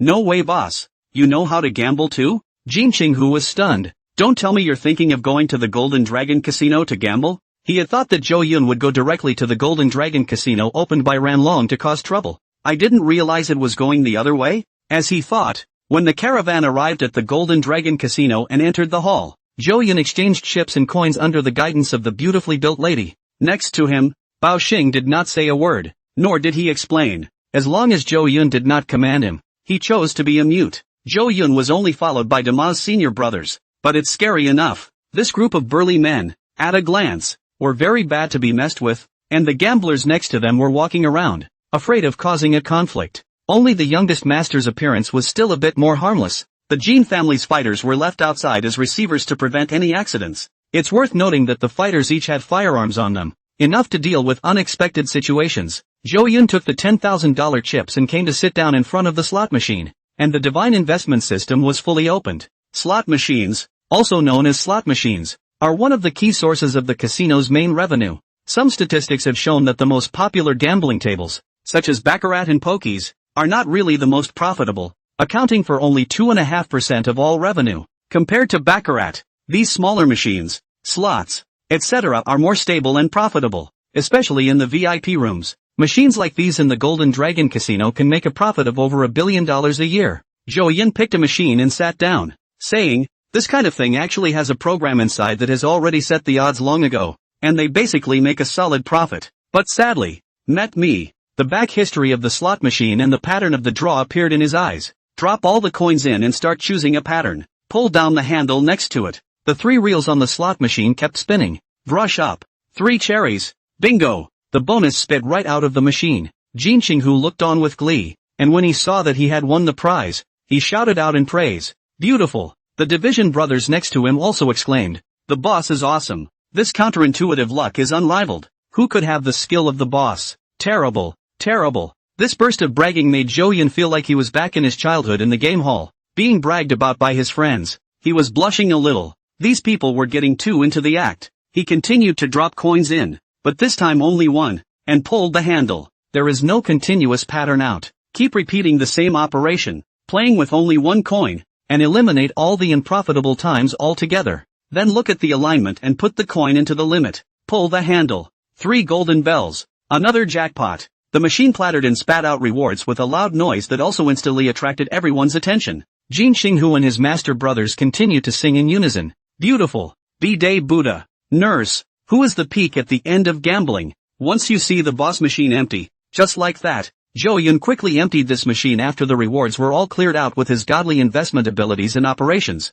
then switched to another machine. The nearby customers, too, were wide-eyed, and despite the fear of the damsels in their hearts, they got closer to look, proceeded to empty another machine. The onlookers were also getting more and more, marveling out. The area near Zhou Yun was surrounded. This group of people were crazy. Already 2 machines have been cleared of their rewards. What kind of monster is this guy? Has he researched the laws of slot machines? Monkeyishly, this young man, he's really something. I'm going to study his maneuvers and hopefully make some as well. That's awesome. I sense a bit of the god of gamblers in him. Look at this flaming heart of mine. It's burning again. Holy shit, hit it again. 3,777 leopards. The biggest reward of all. Crikey. The customers were shocked out of their minds, watching Zhou Yun click for money, both envious and red-eyed. They tried to get closer, but they were all blocked out by the big horses. Zhou Yun continued to change the machines, but felt that the speed was still too slow. In the end, directly one person to control 4 or 5 machines, and then let Jin Xinghu help, go to the other machines to place bets. Soon, the box used to hold the coin chip slowly turned into a small mountain, but he just doesn't change the money, and puts it out there for people to watch, drawing as much attention to it as possible. The commotion caused by the slots here was soon to be attracting customers playing other items as well. They also kept coming this way. The casino's maintenance staff also noticed the situation over here and rushed to maintain order while checking the machines. After some inspections, it was found that nothing was wrong and the matter had to be reported to the person in charge. On the top floor of the Golden Dragon Casino, Ran Long had arrived long ago, and his face twisted in anger when he saw Zhou Yun killing it through the surveillance, using his machine as an ATM. The person in charge nervously asked, "Boss, what should we do? Should we kick him out?" Ran Long huffed, "You can't kick him out. He came here as a customer. If he is kicked out when people know he won money with me, who will come to play in the future? Look for loopholes. Look for evidence that he's cheating. Check all the machines for me, and turn down all the odds of winning." The man in charge rushed off to take command. At this point, in the ordinary hall of the casino, there was no longer a single person who had the heart to continue playing. All gathered around and watched as Zhou Yun continued to create miracles. The Golden Dragon Casino has about 50 slot machines. 2/3 of the machines have now been emptied of their rewards, and Zhou Yun earned a decent amount of chips. Jin Xinghu's face smiled open flowers. Watching Zhou Yun nonstop will play the machine to waste. He felt raised eyebrows. Really trampled cool. Yeah, that's the way it should be. There's no point in just smashing up the casino. We are civilized people. Convince people with reason. Jin Xinghu thought this in his heart. Without changing his face, Zhou Yun went back to fiddling with the other machines. Despite the fact that a staff member secretly adjusted the chances of winning, it was simply hard to beat him as long as he could win. It's no longer a matter of odds. Zhou Yun is a sure hit. When it came to him, the hanging wall, there was nothing that could be done about it unless Renan had the machine turned off. All of the slots at Golden Dragon Casino have been turned into a reward-clearing state.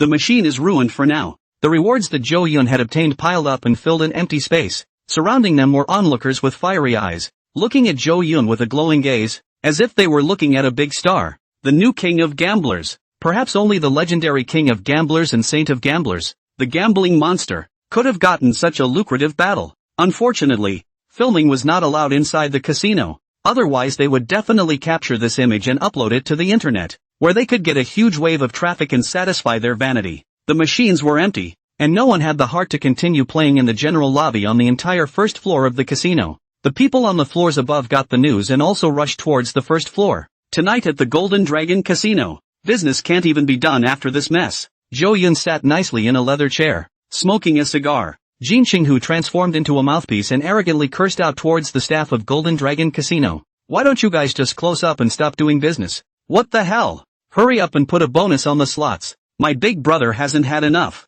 What are you guys standing there for? Damn. This trip to Macau travel experience is really bad. I thought the Golden Dragon Casino is very powerful. This cannot play. Boring.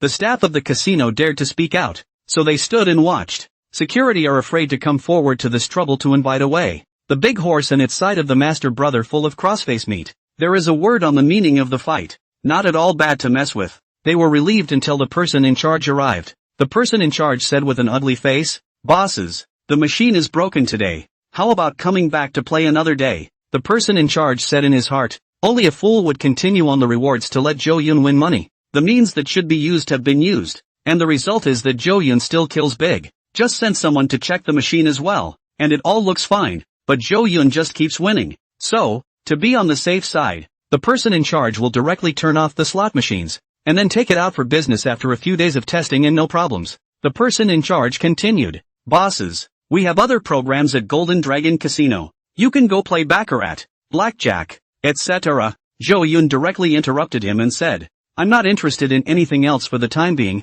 I just want to play slot machines today. Just tell me if I can get it. The casino plays cards. There are some programs that do not make the bank, only draws. The casino does not take any risk." Zhou Yun going to play had little impact on the casino. He planned to hide his clumsiness and create the illusion that he only knew how to play the slot machines, then mislead the others that he relied on luck and was actually a poor gambler, and give Ranlong the big one. The person in charge sweated. "I'm sorry, sir. There was a real problem with the machine today," Jin Qinghu said disdainfully. "Good guy. When others win money, they say there is something wrong with the machine, and when they lose money, they pretend it's nothing. My boss is just lucky today. Who pays for missing the chance to win? Your company?" The man in charge said. "It can't be helped. Garbage." Jin Qinghu gave the person in charge the middle finger. "Call your boss out." The man in charge said stiffly. "The boss? He's got a lot of work to do day to day, and he's not here at the usual time. Then call him and tell him to come over." Jin Qinghu was very upset. "Sorry, our boss is really busy. The person in charge is suffering. Ranlong is upstairs, but has given orders not to reveal that he is in the casino." The person in charge naturally dare not say more. These guys are real sons of bitches. They just stare at the slots and won't even touch the other items. It was also thoroughly difficult for him. Zhou Yun dropped his cigarette but on the shiny tile floor and yawned. "Leave if you can't afford to play. What a shitty place." He asked Jin Qinghu to exchange his reward for Australian dollars and swaggered out the door of the casino. Seeing this, the other customers followed along, planning to never come to Golden Dragon Casino again. "Indeed, I can't afford to play, and it's disgraceful to not reward the machine on the winnings." A big casino in Nova was afraid of a young man, afraid of losing money. "Don't drive if you can't afford to lose." This news quickly spread to the nearby casino. Many people got the news, but also are all afraid to come over to play. The reputation of a fall. At the same time, many forums also appeared on this message. "In the future, the Golden Dragon this field do not come to the clouds." Then there was one post after another praising Zhou Yun's godly skills. Zhou Yun, on the other hand, took his man and found an authentic seafood stall in Oching and chartered it, using the money he won to treat them to a late-night snack in an expansive manner. Packstar was among them. At this point, the stacker, as if in a dream, surrounded by Zhou Yun's people, happily eating delicious seafood. Only he, like a cyborg, eats whatever he catches. It was mainly because the scene where Zhou Yun had just played waste to the Ran family's Golden Dragon Casino had given him too much of a sense of shock to come back to his senses. He had brought many rich people to play before, and he had never seen one as perverted as Zhou Yun. In a few hours, it paralyzed all the machines in the casino, and it was too scary to repair them. In his perception, when something like this happened, Ranlong would definitely have to deal with it personally and not let things get out of control. As a result, Ranlong simply hid, as if he was afraid. "Zhou Yun in my intelligence power, just abroad, cannot help up the a bucket. It is one of the most suitable people to contact, and seduce to the Australian city.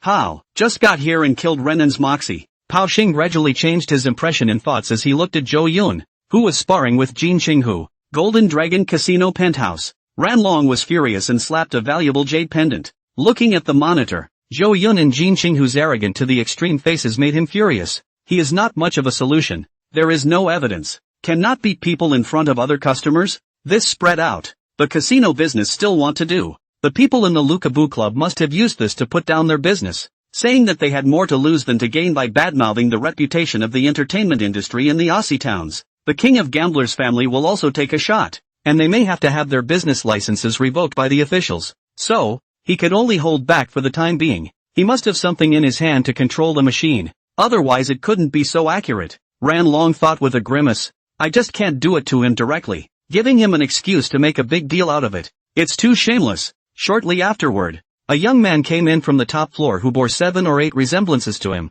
with earrings and a cynical look. This is Ran Bing, Ran Long's son, who usually helps his father with his affairs. After he came in, Yi Duan also arrived along with his back foot. Dad, this Mr. Yi Chuan is really powerful. I brought him to play in other casinos and he only won but didn't lose, and he played other gambling masters to a standstill, Ran Bing said cheerfully. Just today, he's made over $50 million.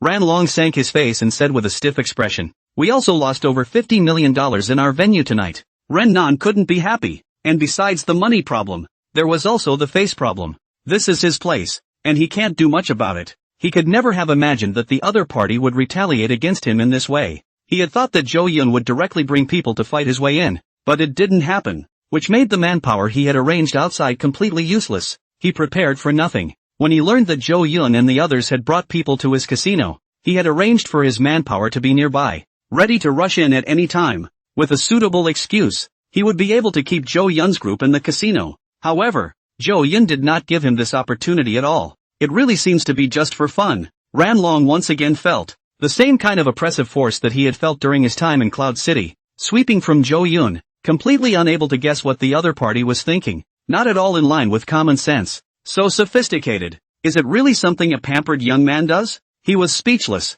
and fire rose in his heart. He was a snake in the ground, and he could still be done in by a dragon in the river? He did not believe. His son Ran Bing asked the person in charge what happened, and also an evil aura flowed in his eyes, and he said with a murderous heart, Jin Qinghu came just in time, and dared to chase after his father when he was in the Lansang River in Cloud City. This time we're going to make sure that he doesn't have to come back. Father, this is an opportunity. You're old, you're always afraid to do things. In my opinion, you should have just closed the door and beat the dog. How can I be afraid of him? How can I say that the Ran family is also the #1 in AO City, and the Big Bend district has a notable influence, but it's being messed with by a couple of country bumpkins from inland, and when people find out about it, won't it be laughed at until it's dead? Ran Bing's fists were clenched and he was very agitated, wanting to beat Jin Qinghu and Zhou Yun to death. The time in Cloud City had brought the Ran family's reputation to a low ebb, spending $2 billion on a lousy rock, and the bosses in Aussie City knew about it, making it impossible for him to hold his head up,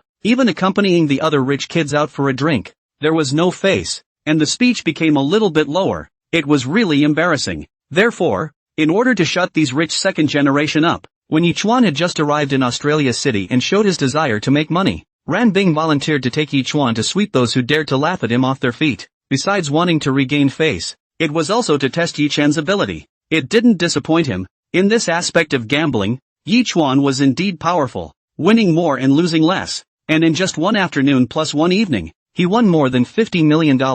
He had originally planned to take Yi Chuan to a higher level venue to play tomorrow, the kind of place that required a principal of at least 100 million to get started. Didn't expect this to happen. Ran Bing, after learning that Ran Long had already found good manpower in the vicinity and had also borrowed quite a few people from where the 10 executioners' congregation had come from, immediately volunteered. Father, leave these people to me. I'll go and capture Jin Qinghu and Zhou Yun for you, and waste their arms and legs, so that you can be ruthlessly relieved of your anger. Ran Long didn't say anything, calculating in his mind, thinking carefully about the strength gap between the two sides based on the information he received. Because they came across the region, Jin Qinghu and Zhou Yun did not bring much manpower, only 70 or 80, and with twice as many fighters assembled as they had, there was no way to lose. Yi Chen never said anything from the side. Obviously, having learned the lesson from his time in Cloud City, he had become a lot more calm, but still, trepidation rose within. Zhou Yun came after me again. Surely you're staring at yourself?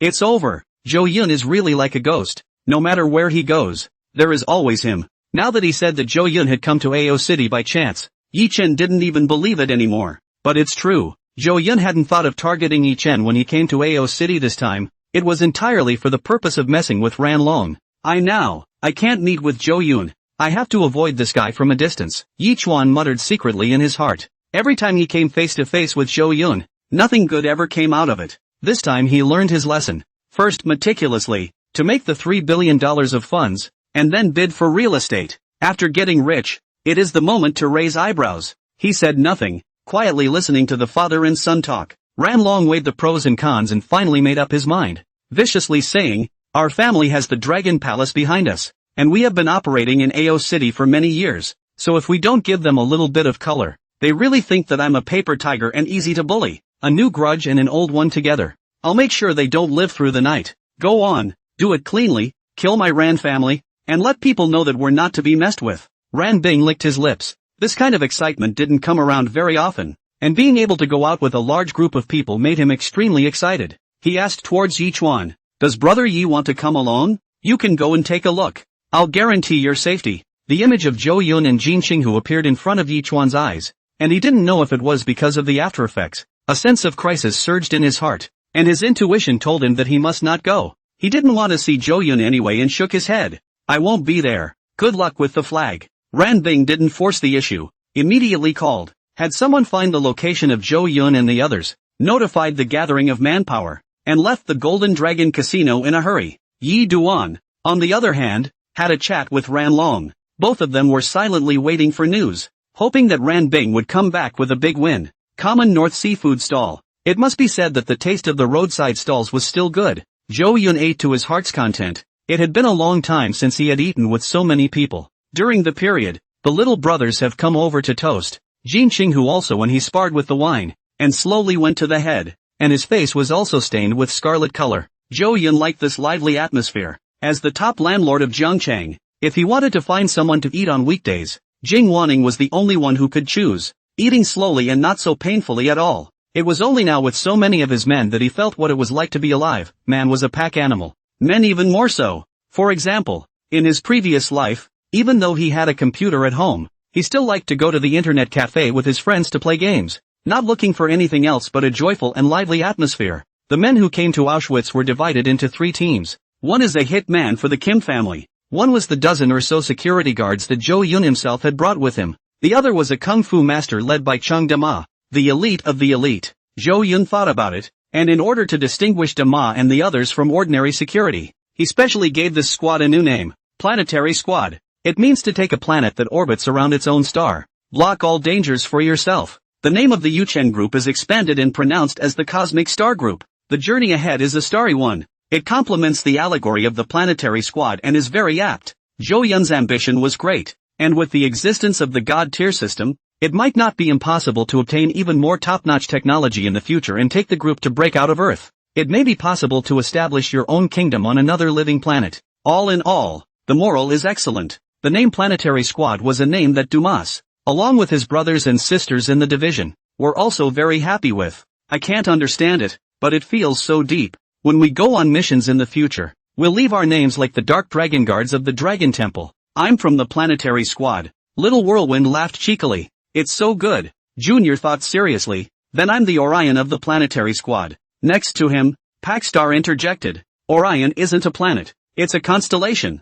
Junior brother rolled his eyes and said, "Whatever. A name with a pushy look is fine. Don't you think it's very close to my profession?" Bao Xing drank the wine down and was no longer so dull as before, and asked curiously, "Dare I ask what little brother does?" "Dog breeder," Junior said. "These earth hounds in the car." Bao Xing's eyes widened. When he was heading to the Golden Dragon Casino in the morning, Bao Xing noticed that there were several vehicles specially loaded down with dozens of ferocious and incomparable hunting dogs. Each of these dogs was tall to their waist, with sharp teeth, hard fur, and limbs that oozed ferocity. Little Master said, "I raised it." Hiss, Junior brother is really a talent. I used to have a slight research on dog breeding. Bao Xing's eyes brightened slightly, and he immediately discussed the techniques of dog breeding with his junior apprentice brother, exchanging corroboration with each other in a joyful manner. Unconsciously, he didn't realize that he had completely integrated himself into these people in Zhou Yun. It's starting to slowly assimilate. Just as the crowd was drinking, a van came speeding down the distant avenue, its horn honking. The surrounding cars backed away in fear, apparently discovering that in the van, there was some kind of unimaginable image. These vans were uniform in style, like a long snake, and rushed towards the seafood stall with an obvious hostility. Bao Xing, who was chatting up a storm, saw the van and immediately stood up in horror. He was a member of the 10 executioners crowd and immediately recognized the cars. In the middle of the 10 hangman's wagons were a couple of Ran family wagons, brought by Ran Long. With so many cars, you can fit at least 150 people inside. Dong Zhou, Jin Xiao, I advise you to leave quickly. They've come to retaliate. Pao Xing was filled with anxiety and suspended his chat with his junior brother,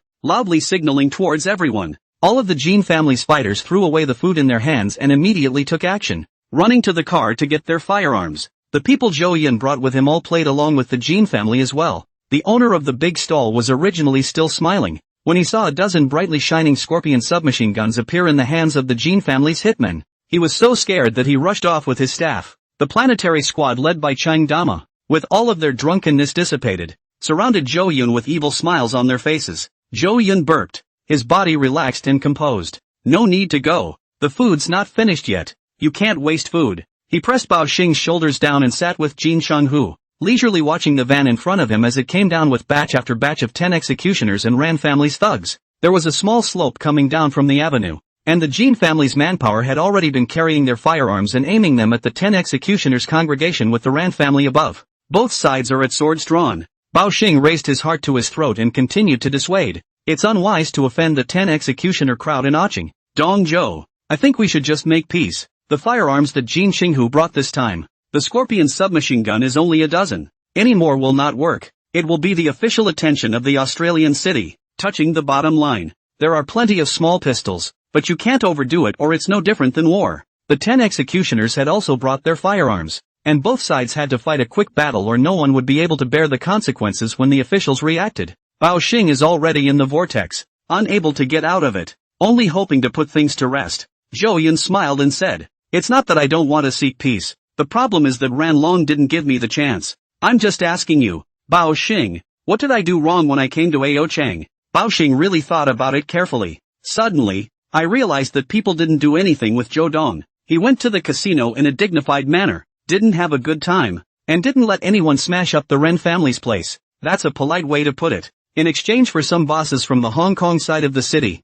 who intentionally make doorways in the slot machines, the grumpy ones would have overturned the Golden Dragon Casino long ago. However, the Ran family sent someone directly against Zhou Yun. This is really so wrong. He was also on his cell phone today, contacting some well-informed people. It was known that the feud between the Jin family and the Ran family was caused by a gambling session. However, he didn't see anything wrong with the Jin family doing this. This time, Jin Xinghu came with an IOU to ask for the debt, and it was only natural. Ran Long was good, sending nearly 200 people. This situation was trying to kill Zhou Yun. Jin Xinghu giggled. It's not that we want to fight. It's that old boy Ran Long who is unethical and doesn't give a chance. You might as well talk us into it as talk him into it. Bao Xing couldn't help but sigh when he heard this. But the two big brothers, this is all going to fight. The gun barrel is not long-eyed. Then accidentally injured, Bao Xing worriedly said. Zhou Yun said confidently and calmly, "Your 10 executioners' congregation isn't that capable and can't fight in front of me." The words fell. A dense and violent intense noise rang out abruptly, like the sound of firecrackers set off on New Year's Eve. Deafening. The people brought by Jin Xinghu took the lead. The submachine guns did not hesitate to spray fire snakes at any gang member who dared to venture down the avenue. Bullets rained over the railings along the edge of the Ring Road Expressway, punching holes in the iron and stone, and the fire was so intense that it knocked the men of the 10 hangman's crowd back behind their cars. A private vehicle traveling in the distance, terrified, made a braking U-turn and drove off in the opposite direction, ignoring the risk of demerit points. Ordinary people within a few kilometers radius of the seafood stall were startled by the sound of the gunshot, and were cleared out in an instant, with no one daring to linger any longer. The 10 executioners and Ran Lung's men also fought with Jin Chenghu's men. Both sides kept firing one shot after another. In the meantime, the Planet Squad's experts, other than leaving behind Cheng Dama to protect Zhou Yun's safety, and little brother who didn't have much frontal combat power, the others disappeared headlong into the night, feeling their way toward the expressway. Jin Xinghu looked at the bullets spraying like they were no money, and said helplessly, "After all, it's in someone else's territory, and with these rounds of strafing, the ammo I brought with me should be emptied. Fighting across the region, resupply is a pain in the ass, not having enough ammo." Kim Kyung-ho specifically told his men to fire as much as they wanted in order to minimize casualties. Therefore, this time, Jin Xinghu came prepared and suppressed Ranlong's people from the very beginning so that they couldn't even move. As time passes, both sides are running out of bullets. By the end of the day there were only a few scattered gunshots ringing out, and Kim Kyung-ho's side had the absolute advantage. Only a handful of people were shot. On the contrary, on Ran Long's side, there were people lying down all over the place. Under a rough breakdown, there were 30 or 40 of them. This has been an extremely lucrative battle. The network of thermal weapons fire coverage disappears. The two sides officially began to engage in a short battle, pulling out their machetes and roaring in anger. There were still shots ringing out from time to time, but in the face of huge numbers, they no longer served to affect the battle. Bao Xing looked very nervous. This is the time to do it for real. The real life and death. Just now the hot weapon is just an appetizer. Although quite a few people from the 10 executioners' congregation had fallen, in terms of numbers, they were still much more than Zhou Yun's side. He had little confidence that Zhou Yun could win. Moreover, the other gang members of the 10 executioners crowd were still coming this way in a steady stream, and he felt that Zhou Yun was really going to be finished. Frankly speaking, Zhou Don, I don't have much distaste for you guys. I really don't want you to die in Ao Chang. Bao Xing sighed. He saw the 10 hangman crowd leading the way this time. A leader nicknamed Long Hair, the most ferocious and ruthless in the gang, likes to hunt down and kill to the end, and does not give people a chance to live. Can't die. Your leader is the one who is really going to die. Zhou Yun lifted his chin, signaling Bao Xing to continue reading. Just then, the long-haired, womanly-looking Shaggy stepped out of the van, menacingly. However, in the next second, a black shadow suddenly appeared from behind him, then extremely swiftly flew up in the air and kicked his head.